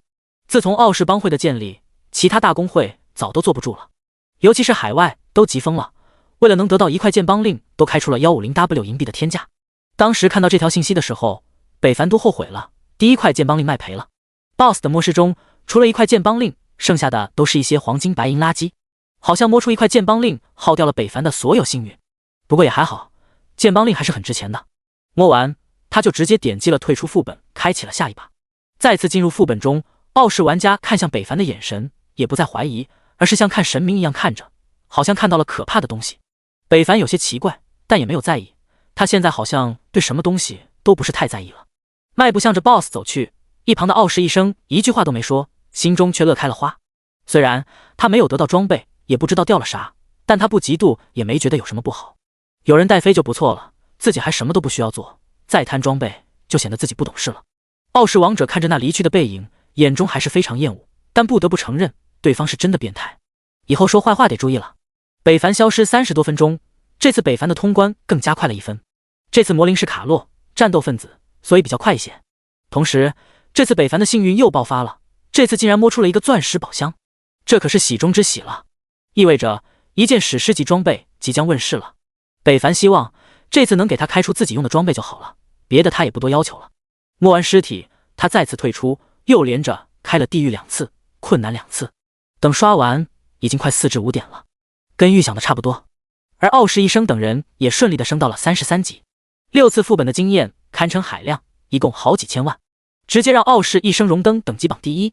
同时前10也都是他们傲视玩家的名字，被有面，招牌也算是打响了。现在频道里都是针对傲视帮会的讨论，还有就是玩家们纷纷疑惑，傲视一生如此快速升级的背后是什么原因。傲视一生没有说，但他知道这种事估计用不了多久就会被公诸于世，到时候一剑破天的名号必定会彻底打响，再次在玩家们心中掀起滔天骇浪。1天的时间带领了20多人冲进榜首，这可怕的实力所有人都是望尘莫及的。副本刷完，退出副本，北凡也跟傲视一生等人告别了。不过在踢开前，他还是提醒了一句，一共80W 银币，别忘记给我。说完就走了。大佬慢走。傲视玩家纷纷礼貌告别，对于北凡的实力，他们也都被折服了。而傲视一生还在会想着对方离开说的话，嘴边一抽，好贵，不过贵的理所应当。会长，我们现在是不是应该为咱们帮会打广告了？傲视精英玩家道。傲视一生瞥了一眼傲视王者，后者还在陷入自己的小九九当中，他叹了一口气，真是难有作为了。你去联系傲视恋战，让他好好做好此事，记住让他快点，刻不容缓。傲视一生道。是。傲视王者听到这话，忽然抬头，表情变了变，向傲视一生走来。会长，这事我也可以做的，您怎么不叫我去做呢？你还是多想想自己以后应该做什么吧。工会的事，你还是别操心了，先让傲视恋战顶上，等什么时候想明白了再说吧。傲视一生冷漠说完，转身离去，留下傲视王者一人孤身落寞，好像失去了力量支撑，身体差点摔倒，多亏身旁的傲视玩家扶住了。副会，您这是怎么了？傲视王者魂不守舍看着消失离去的会长，双目难以置信，自己被卸职了？为什么？我为工会付出了那么多，他竟然撤了我的职 ？Why？ 他想不通，他也不理解。失身过后，他缓缓站立，一腔怒火好似在燃烧。好，你过河拆桥是吧？好，既然你不仁，也别怪我不义了。傲视王者双目变得邪恶、恶毒，一个恶念在心中酝酿。傲视一生，一剑破天，你们都给我等着！我傲视王者不会善罢甘休的。自语结束，傲视王者转身离去，消失在了众人的眼中。傲视玩家也都很懵逼，咋就变成这样了呢？我们要不要把刚刚他的话传给会长啊？感觉副会好像变坏了，不会报复会长吧？对，我们应该赶紧把刚刚副会的话传给会长，说不定会长还能奖励我们呢。是啊，还是你聪明，怪不得你叫爱因斯坦呢。嘿嘿，虚名而已。而后几人就快步地向着帮会驻地走去，很快就见到了傲视一生，将此事告诉了他。听闻，傲视一生面色阴沉，闪过一丝阴狠。傲视王者，我念在多年的份上，没有计较你的多次过失，你反而要报复我，哼，也好，那就今天除掉你好了。帮会出期望不容有一丝闪失，通知杀手盟的人10W 银币彻底杀死他，复活的机会都不给。是。闻听，傲视玩家心惊了，没想到会长会这么狠，直接就痛下杀手了。果然，能当上会长的就没一个是简单角色，双手都沾满了鲜血。而傲视王者还不知道自己的复仇还没有展开，就被别人先一步盯上了。他看了一眼自己的财富，足有8W 多银币，他直接准备雇佣杀手盟的杀手，准备先以刺杀的方式结果了傲视一生。可他刚要联系杀手盟的人，就来到了他的身后。10W 是个天价，所有杀手盟派出了第2杀手杨伟。杀气袭来，傲视王者也不是弱者，立即感觉到了身后有人。可等他要回头时，身后的杀手已经将剑插入了他的身体，同时另一把剑也刺入了他的心脏。2剑齐出，近10W 点的伤害飘起，傲视王者直接饮恨西北了，可怜他还没有看清来人是谁。复活后，他愤怒的心彻底燃烧了。老子竟然也有一天会被别人暗杀，而且他还不知道谁派人杀的他。他第一时间就联系了杀手盟，想要寻找暗杀他的人是谁。后者也同意了，但需要亲自见面确认一下。而后他就被愤怒冲昏了头脑，走出了城池，失去了保护。第194章血魔的5把剑。出了城，根据对方的指引，傲视王者向着密林走去，同时心中也有些奇怪，杀手盟不是一向保护玩家隐身的吗？怎么突然会同意告诉自己呢？突然走到一半的傲视王者意识到不对劲，不对，杀手盟不可能透露委派人的隐私，他叫我出来很可能是想暗杀我。草中计了，他掉头就想走，但已经为时已晚，阳痿的杀招降临了，冰冷的声音随着攻击落下。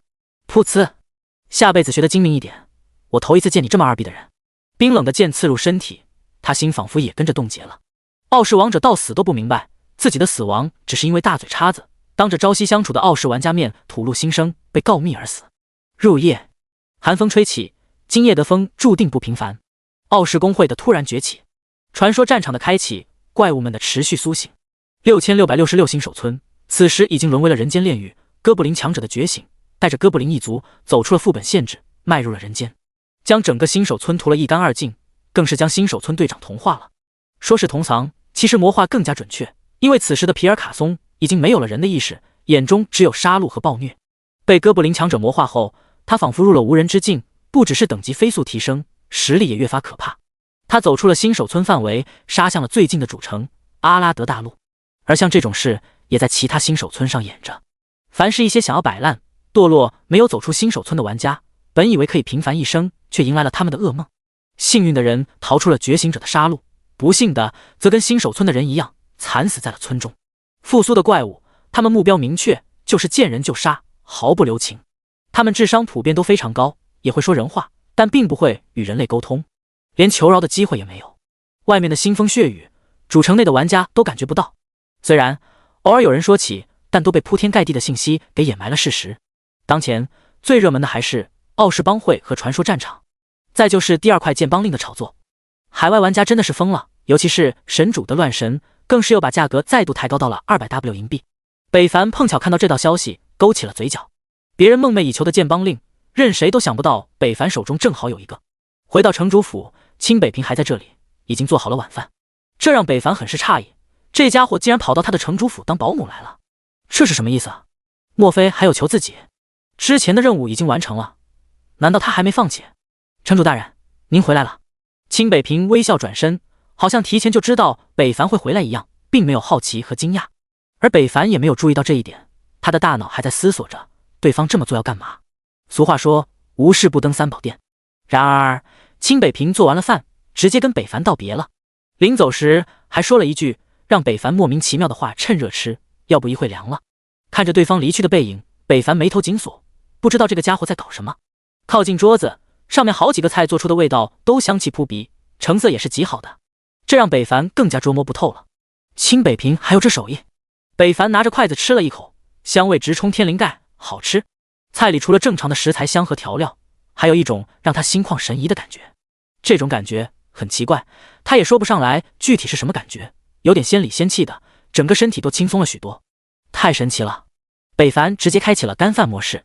门外没有离去的清北平则露出了满意的笑意，笑过后他才转身离开，直至消失在黑暗之中。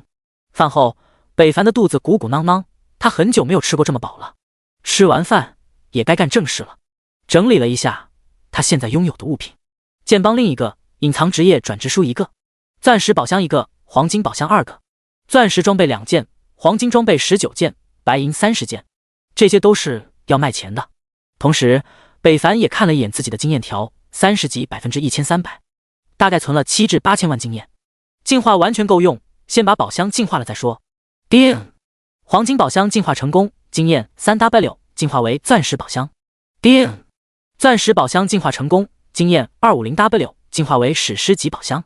钻石宝箱全部打开。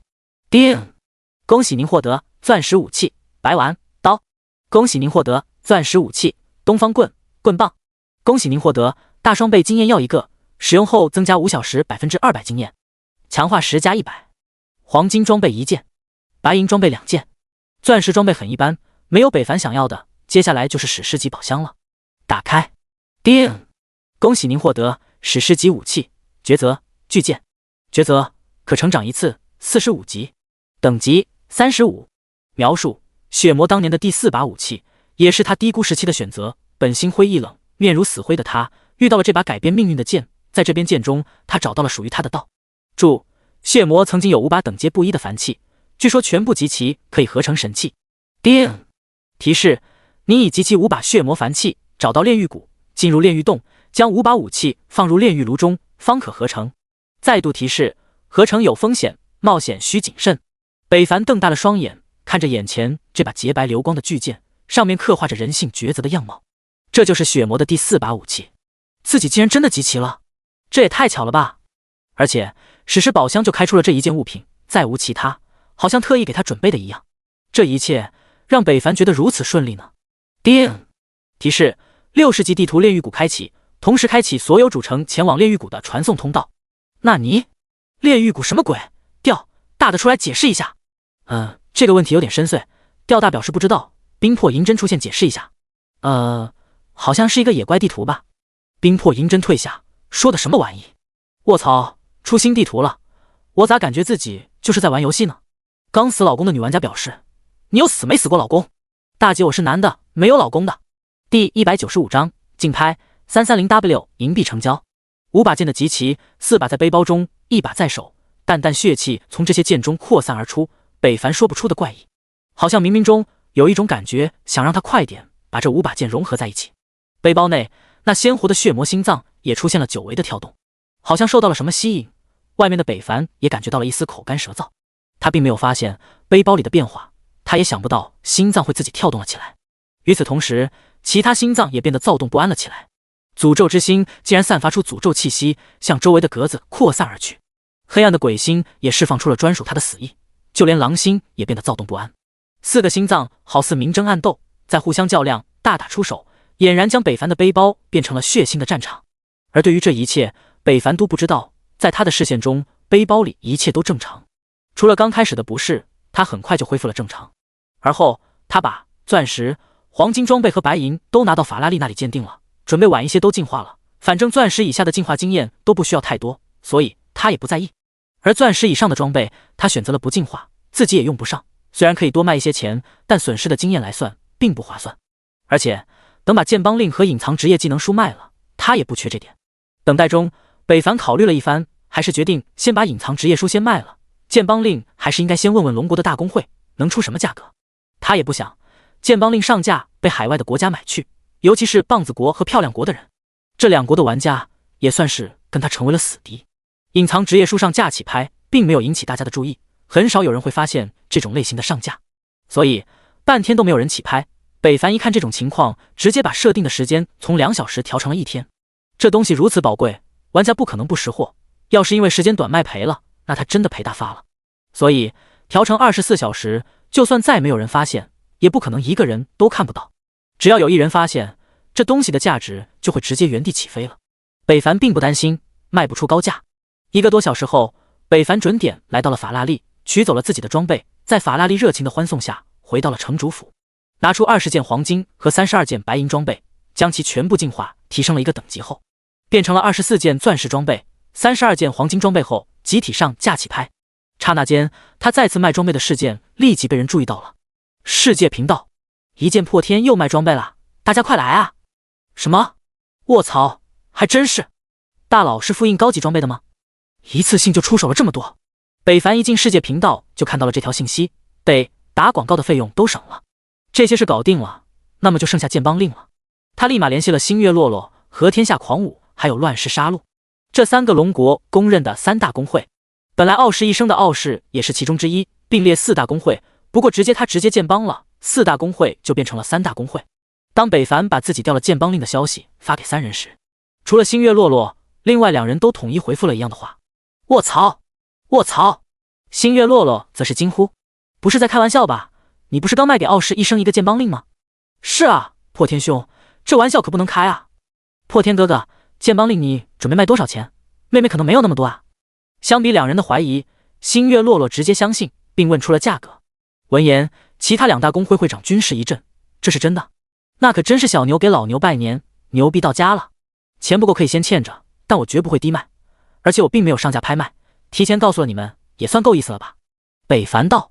一看信息，天下狂舞当即回复够意思，那太他妈够意思了，破天兄你说个价，我绝不还口。太讲究了，别的不多说，这个人情我记下了，破天兄开价吧。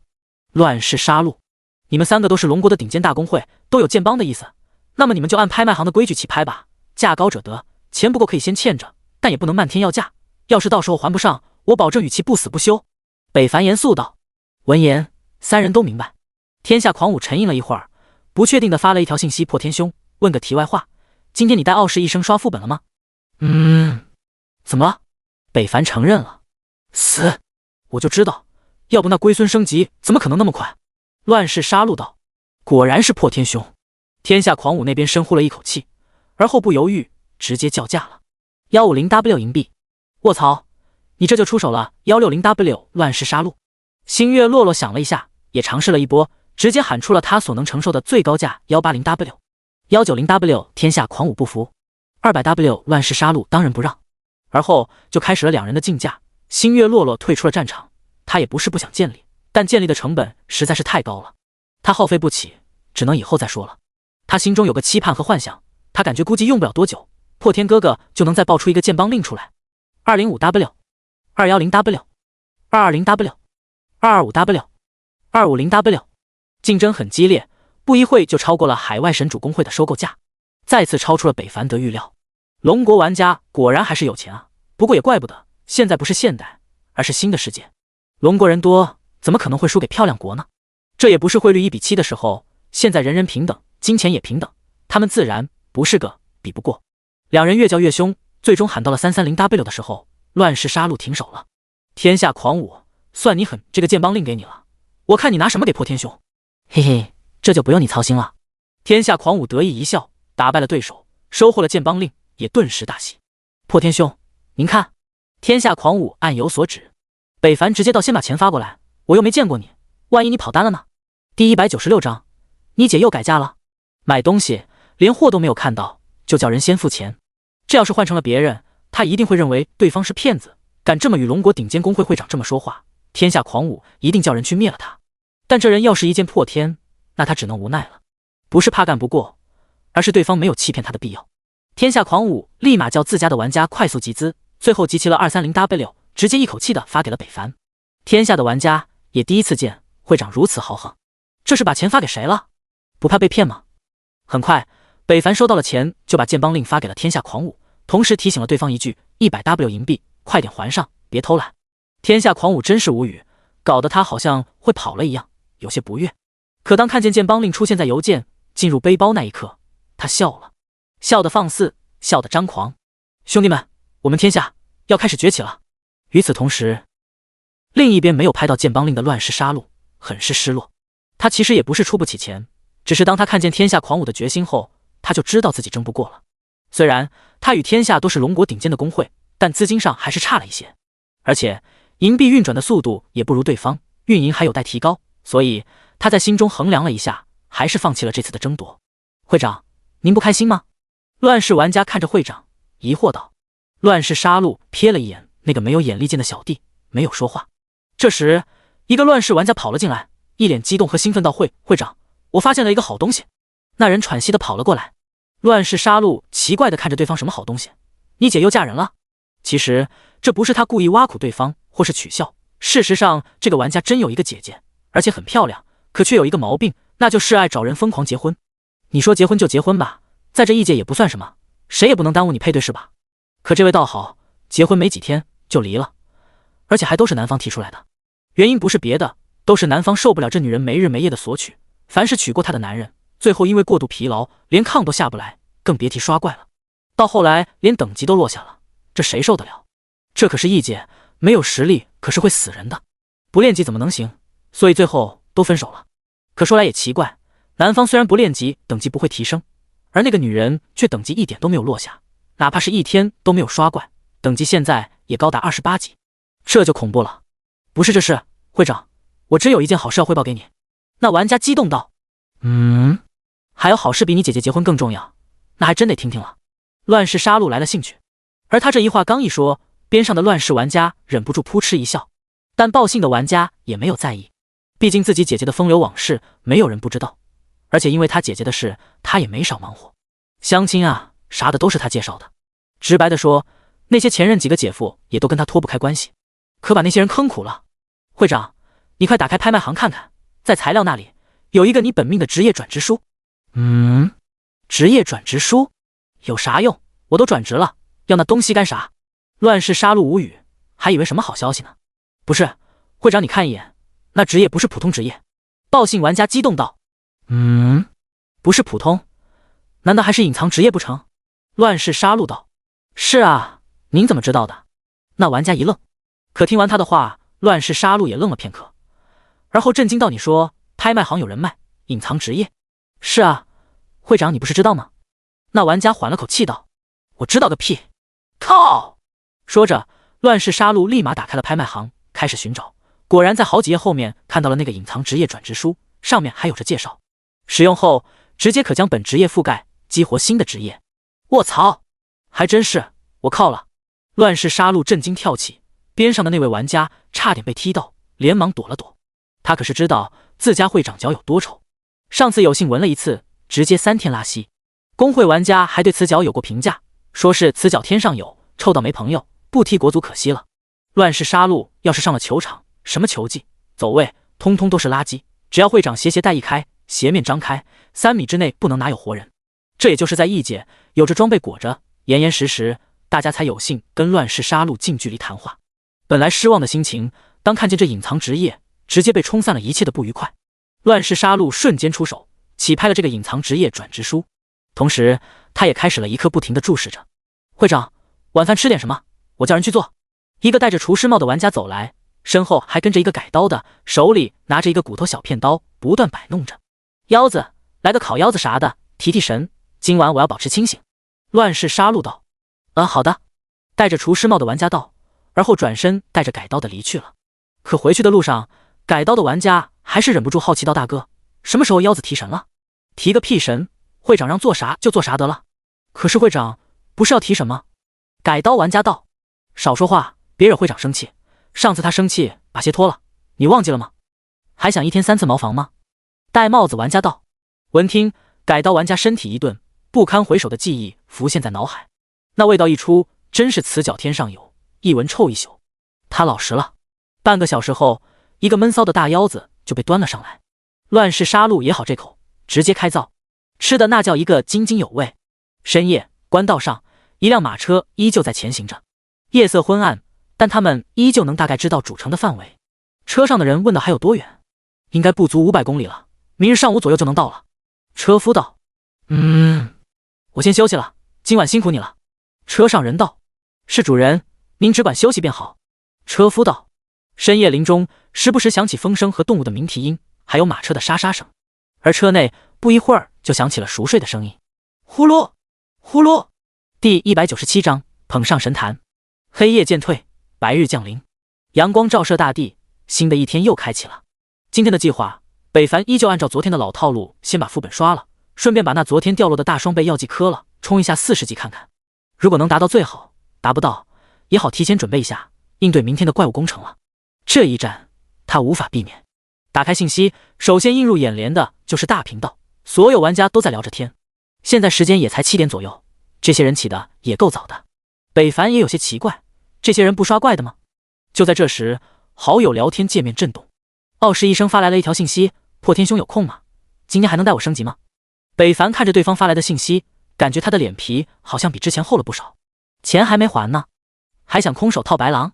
北凡这般想着，他的邮件忽然响起，打开一看，里面有30W 银币，都是来自傲视医生，上面还加了个备注：破天兄先还您一点，剩下的这2天就能还上。这还像点样子。收了钱，北凡心情好了不少。有了他这30W，北凡的总银币也达到了305W，正好排在富豪榜第1位，比第2名多了10多万银币，位居榜首。同时，他也是武器榜、装备评分榜的第1，就差等级榜了，他就是4榜第1了。不过，北凡并没有贪图这虚名，没啥用。骑士之王集合。北凡给傲视医生发了条信息，后者看见北凡的回复，立马回复了一个 OK。与此同时，星月洛洛也发来了求带的消息，北凡也不吝啬，直接答应他的请求。叮！全服提示：恭喜主城玩家天下狂舞使用了剑帮令，天下剑帮开始。因为玩家是第2位创立了帮会，奖励声望 3W， 钻石宝箱1个，3星本职业技能书1个。天下是咱们龙国的玩家吧？是那个4大公会之一的天下。卧槽，还真是，第2个建立帮会的还是我们龙国玩家。哈哈，天下牛逼，龙国无敌。海外的玩家是拉了吗？怎么又让我们龙国玩家抢先了？神主呢？大棒子呢？小日子呢？出来嗨皮呀！掉线了，还是不敢出来了？哈哈，杀人诛心！天下狂舞，他弄到剑帮令了。傲视一声诧异，同时心中有了警惕，看来自己的加速了。他立马喊来了傲视恋战，后者动作很快，来到了近前。傲视王者的下线，傲视恋战取代了他的位置，成为公会里新的副会。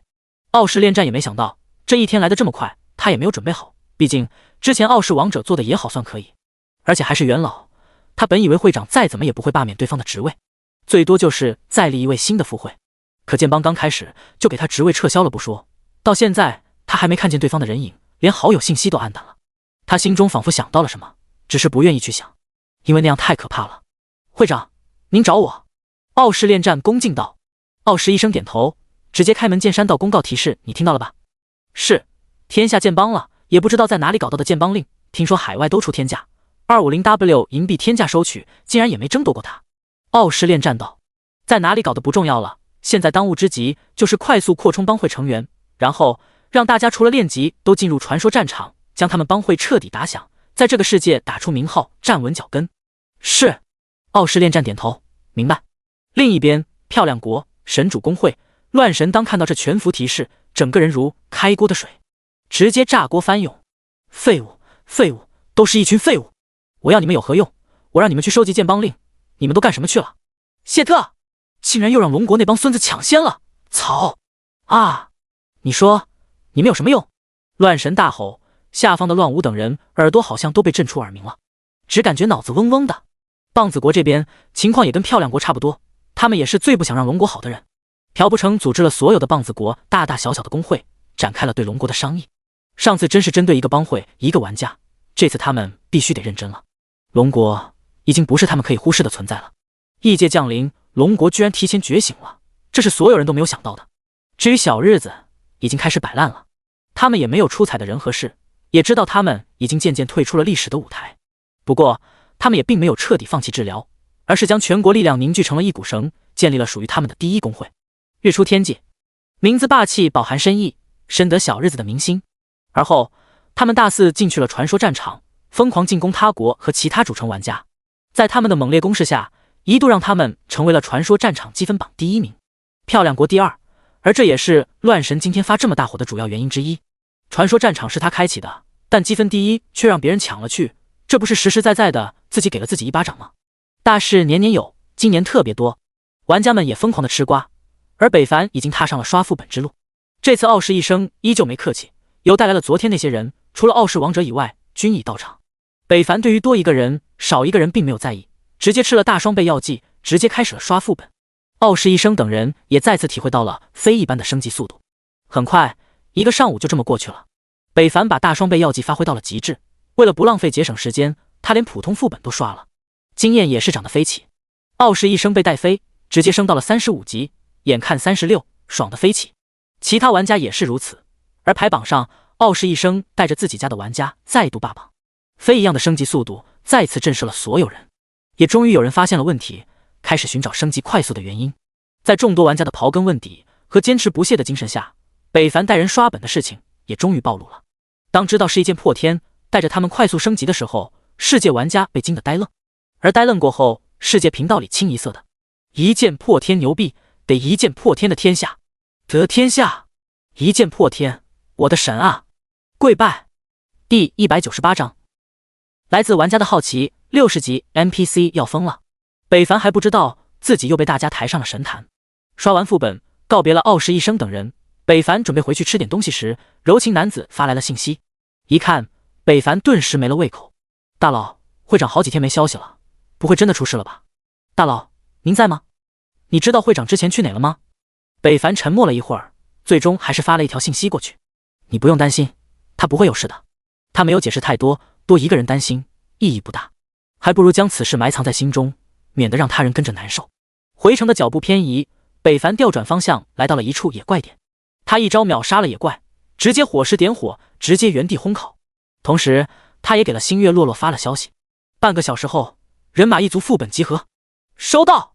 星月落落可爱的回复道。此时他还正吃午饭呢，看到北凡的信息，直接饭都不吃了，叫上姐妹就向着副本赶去。路上星月、琪琪等人就是一顿抱怨会长，人家鸡腿还没吃完呢，那狼肉可香了，我刚吃了一口。就是会长也太急了，我还没吃饱呢。星月落落听着姐妹的抱怨，也并没有多说什么，心中满是期盼和相遇的期待。不一会儿，他们就赶到了副本门口。吉女没有见到北凡，疑惑：会长，大老人呢？是不是进去了？应该是没到吧。几个女生你一言我一语，叽叽喳喳。星月落落大声道：都安静等一会，着什么急？四女一脸懵，到底是谁着急啊？而后几个女生开始了漫长的等待，一直等到北凡烤好吃完赶来时，便看见了早已等候多时的几个靓女，哪怕是从后面看来也能一眼清晰认出。此时她们一脸的哀怨和饥饿，她们眼神飘渺，连北凡靠近都没有注意到。等北凡来到几人身后时，听见了他们小赌咕咕叫声，星月落了回头，这才看见了北凡。破天哥，你来了。闻声，几女瞬间起身，转头看了过来。你们等了很久？北凡疑惑问道。星月、琪琪心直口快，加上饥饿，直接脱口而出：破天哥哥，我们都等了你接近半小时了。闻言，星月落落立即瞪了一眼对方，后者吐了吐舌头，表示不满。其实也没有那么长时间，我不是告诉你们半个小时后来就行吗？怎么来的这么早？北凡道。闻声，其他四女目光齐刷刷地落在了星月落落身上。会长，是这样吗？什么这样那样？破天哥都来了，我们还是快点下副本吧，别耽误破天哥时间。星月落落直接转移话题道。北凡一听，立即发了个组队申请，而后几人就下了副本。这下几女也是有苦说不出了，只能幽怨地盯着星月落落，而他也不好意思地别过了头。进入了副本，直接拿出了之前储存的野兽肉，递给了几女，上面还有烧烤的余温，虽然只有咸味，但野味十足，也算是原汁原味了。对付一口吧。星月、琪琪感动的一把接过，北凡直接向着 BOSS 走去。几女看着那孤独的背影，满是感激。破天哥哥也太贴心了，他竟然知道我们没吃饭。爱了，爱了。可惜破天哥哥都看出来了，我们会长却看不见，世态炎凉啊。不是看不见，是双眼都是情人哥哥，哪会注意到我们呀？嘻嘻，吃肉还堵不上你们的嘴。星月落落脸色一红，羞答答带着羞怒道。片刻间，几女就打闹了起来。北凡则已经孤身杀入了 BOSS 地点。城门口，一辆马车停在门口，车夫下车，恭敬地等着车上的下来。车帘拉开，露出了一个戴着斗篷的男子。大白天戴个斗篷很是奇怪，两人顿时引起了来回走动玩家的注意。这俩人谁啊？大白天穿这么厚，也不怕起痱子？不知道啊，好像不是玩家。几人当即对两人使出了探查术，当看见对方一个满是问号，一个高达60级的 NPC 时，均是一震。卧槽，60级的 NPC， 这是哪里来的？该不会有什么任务吧？如果有任务，这个级别的 NPC 发布的任务一定不简单，有可能是隐藏任务。卧槽，那还等什么？冲啊！玩家发现了两人的不平凡，当即一窝蜂的冲了上去，而他们这行为直接把那两人整得一愣。主人，那些人向咱们跑来了，要出手吗？车夫手握着剑的位置，而斗篷男这是面无表情，片刻思索后，等等看吧，要是有敌意再杀也不迟。他此行而来不是为了打架闹事，而是寻找自己的东西。他瞥了那些靠近的人，抬眼便看到了这弱小的一级主城，虽然防御并不怎么样，但这内城格式倒是建设的不错，也不是哪家的瓦匠手艺。而他不知道，这一切都是北凡花钱依靠一个建成图纸就搞定了，一个人都没用。前辈，有什么需要效劳的吗？大叔，我体格健硕，有什么可以帮到你的吗？玩家们上来就开始触发任务，问得很是唐突。车夫脸色顿时不悦，冷漠地回绝了所有人。可玩家并没有放弃，不断换着语气和说话方式，想要触发任务，直接把车夫问得心火升腾，随时准备爆发。本来车夫的心性是非常好的，但真架不住玩家们的雨点般的语言炮轰，竟问一下让人无法回答的问题。刚开始大家还很正常，以询问的姿态，到后来见车夫不为所动，玩家直接就是没头没脑的骚话。什么大不大，给你掏出来看看，怕你自卑？你不说话是因为你没长牙吗？你是孤儿吗？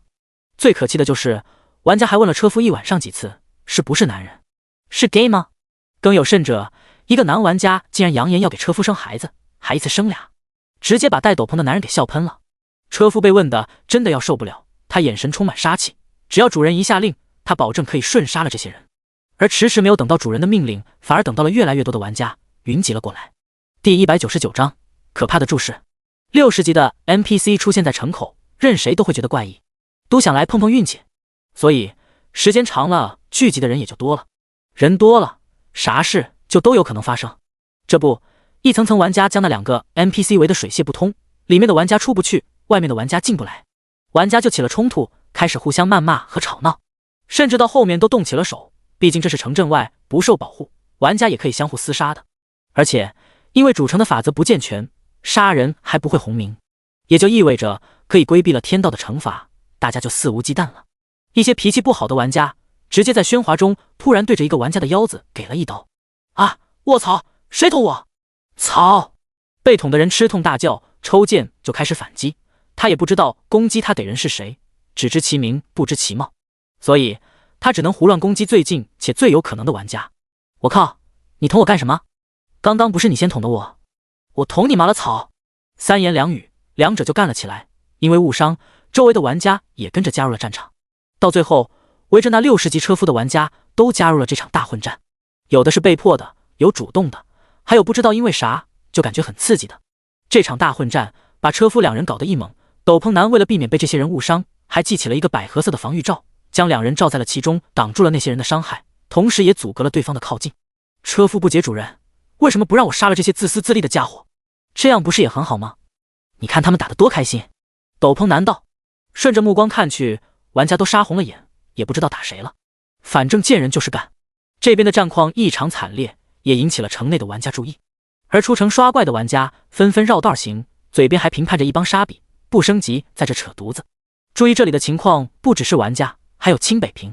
被赋予副城主身份后，他也预备了一些城主的权利，例如可以看到每天加入主城的人和进出的人，还有就是可以窥探一定范围的主城视野，也就是上帝视角。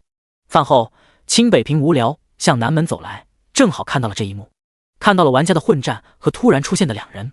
清北平来到了城门口，一眼看到那2人，一副事不关己高高挂起的充当看客。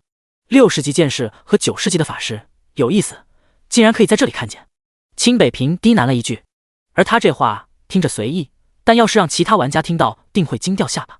要知道清北平现在只有10级，而且他并没有玩家专属的探查术，竟可以窥探出高他80多级的 NPC 信息，完全超出了常理。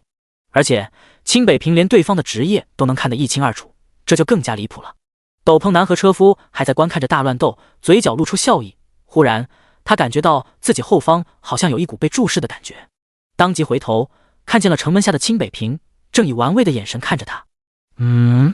四目相对，清北平笑了笑，转身离去。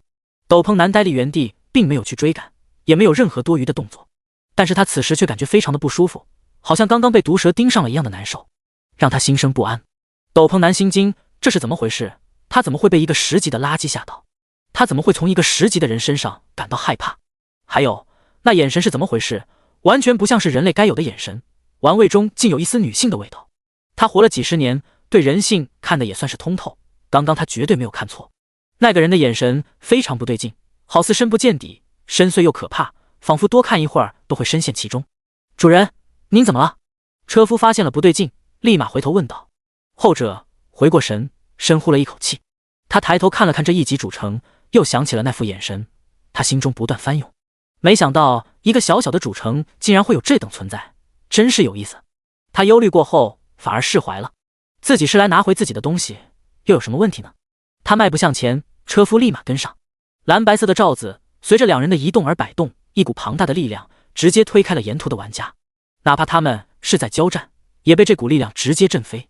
那些玩家还没明白怎么回事，张口就要开骂。斗篷男已经带着车夫进入了城内，他们连马车都不要了。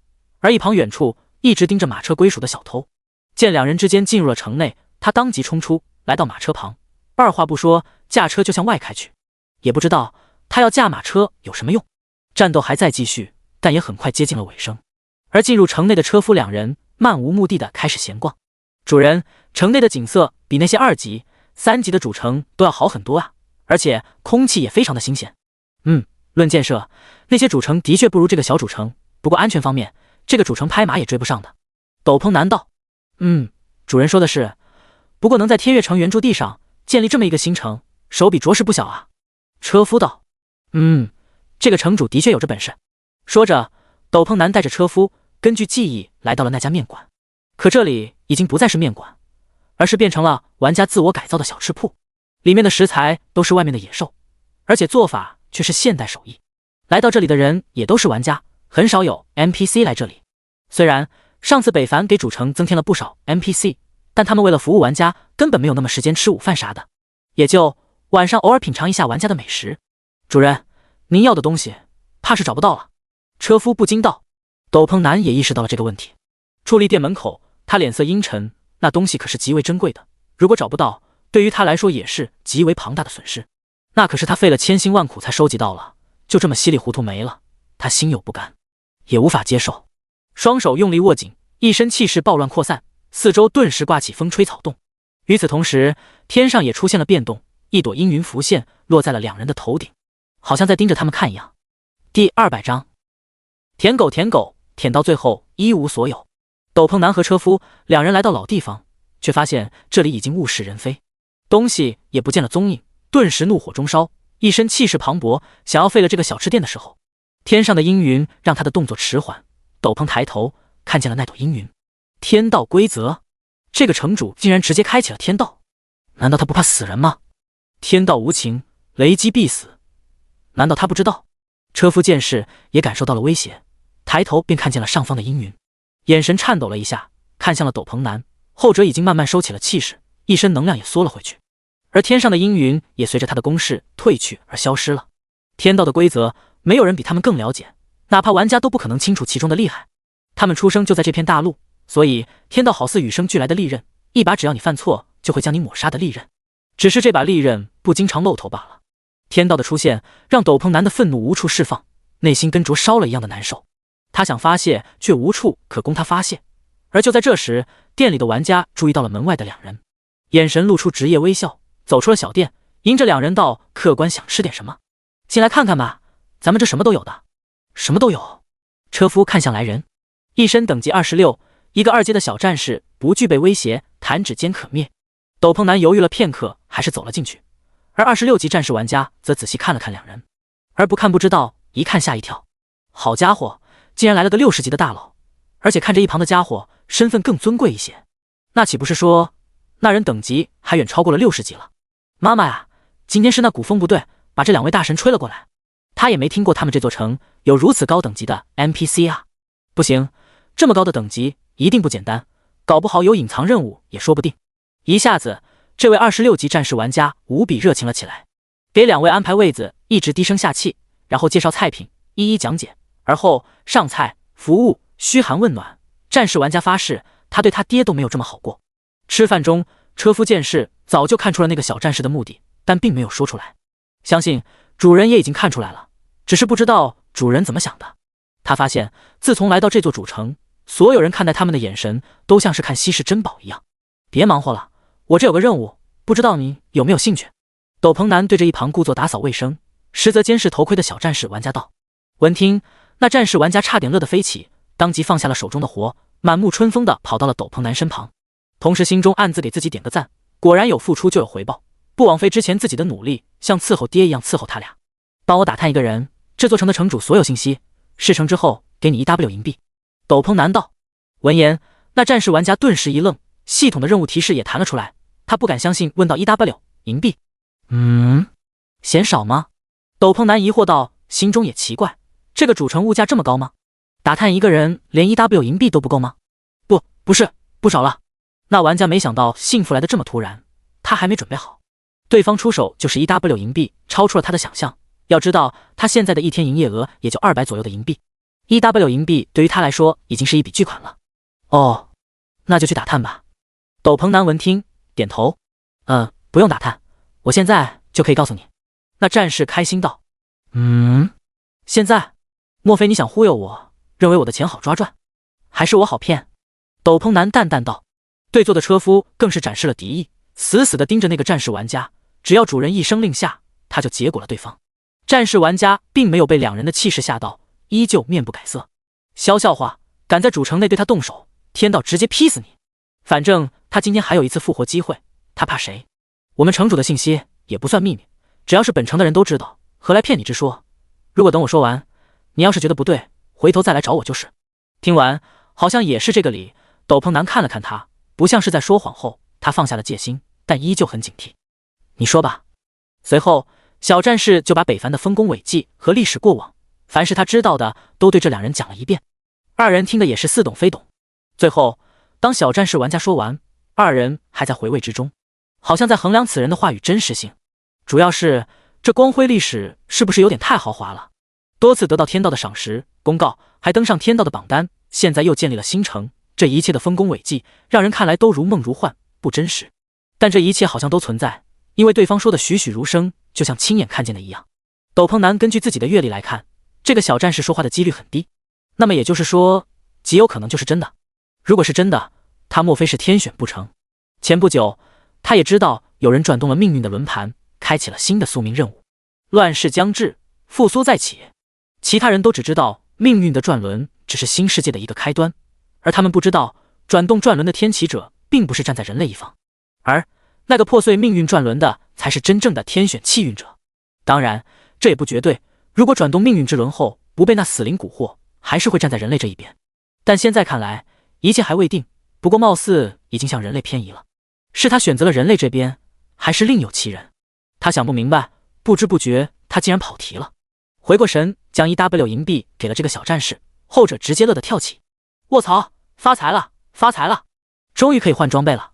高兴过后，他又献媚的来到深思俩人旁，又开始了他的舔狗式照顾法，端茶倒水，按肩按腿，无所不做。他将什么是厚脸皮发挥到了极致。然而，他本以为还可以从两人手中获得新的任务，可等他按摩按到累手酸，休息时，二人直接起身，头也不回的离去了，消失在了街道。而满身疲惫的小战士此刻也明白了什么是舔狗，舔狗舔狗，舔到最后一无所有。呜呜。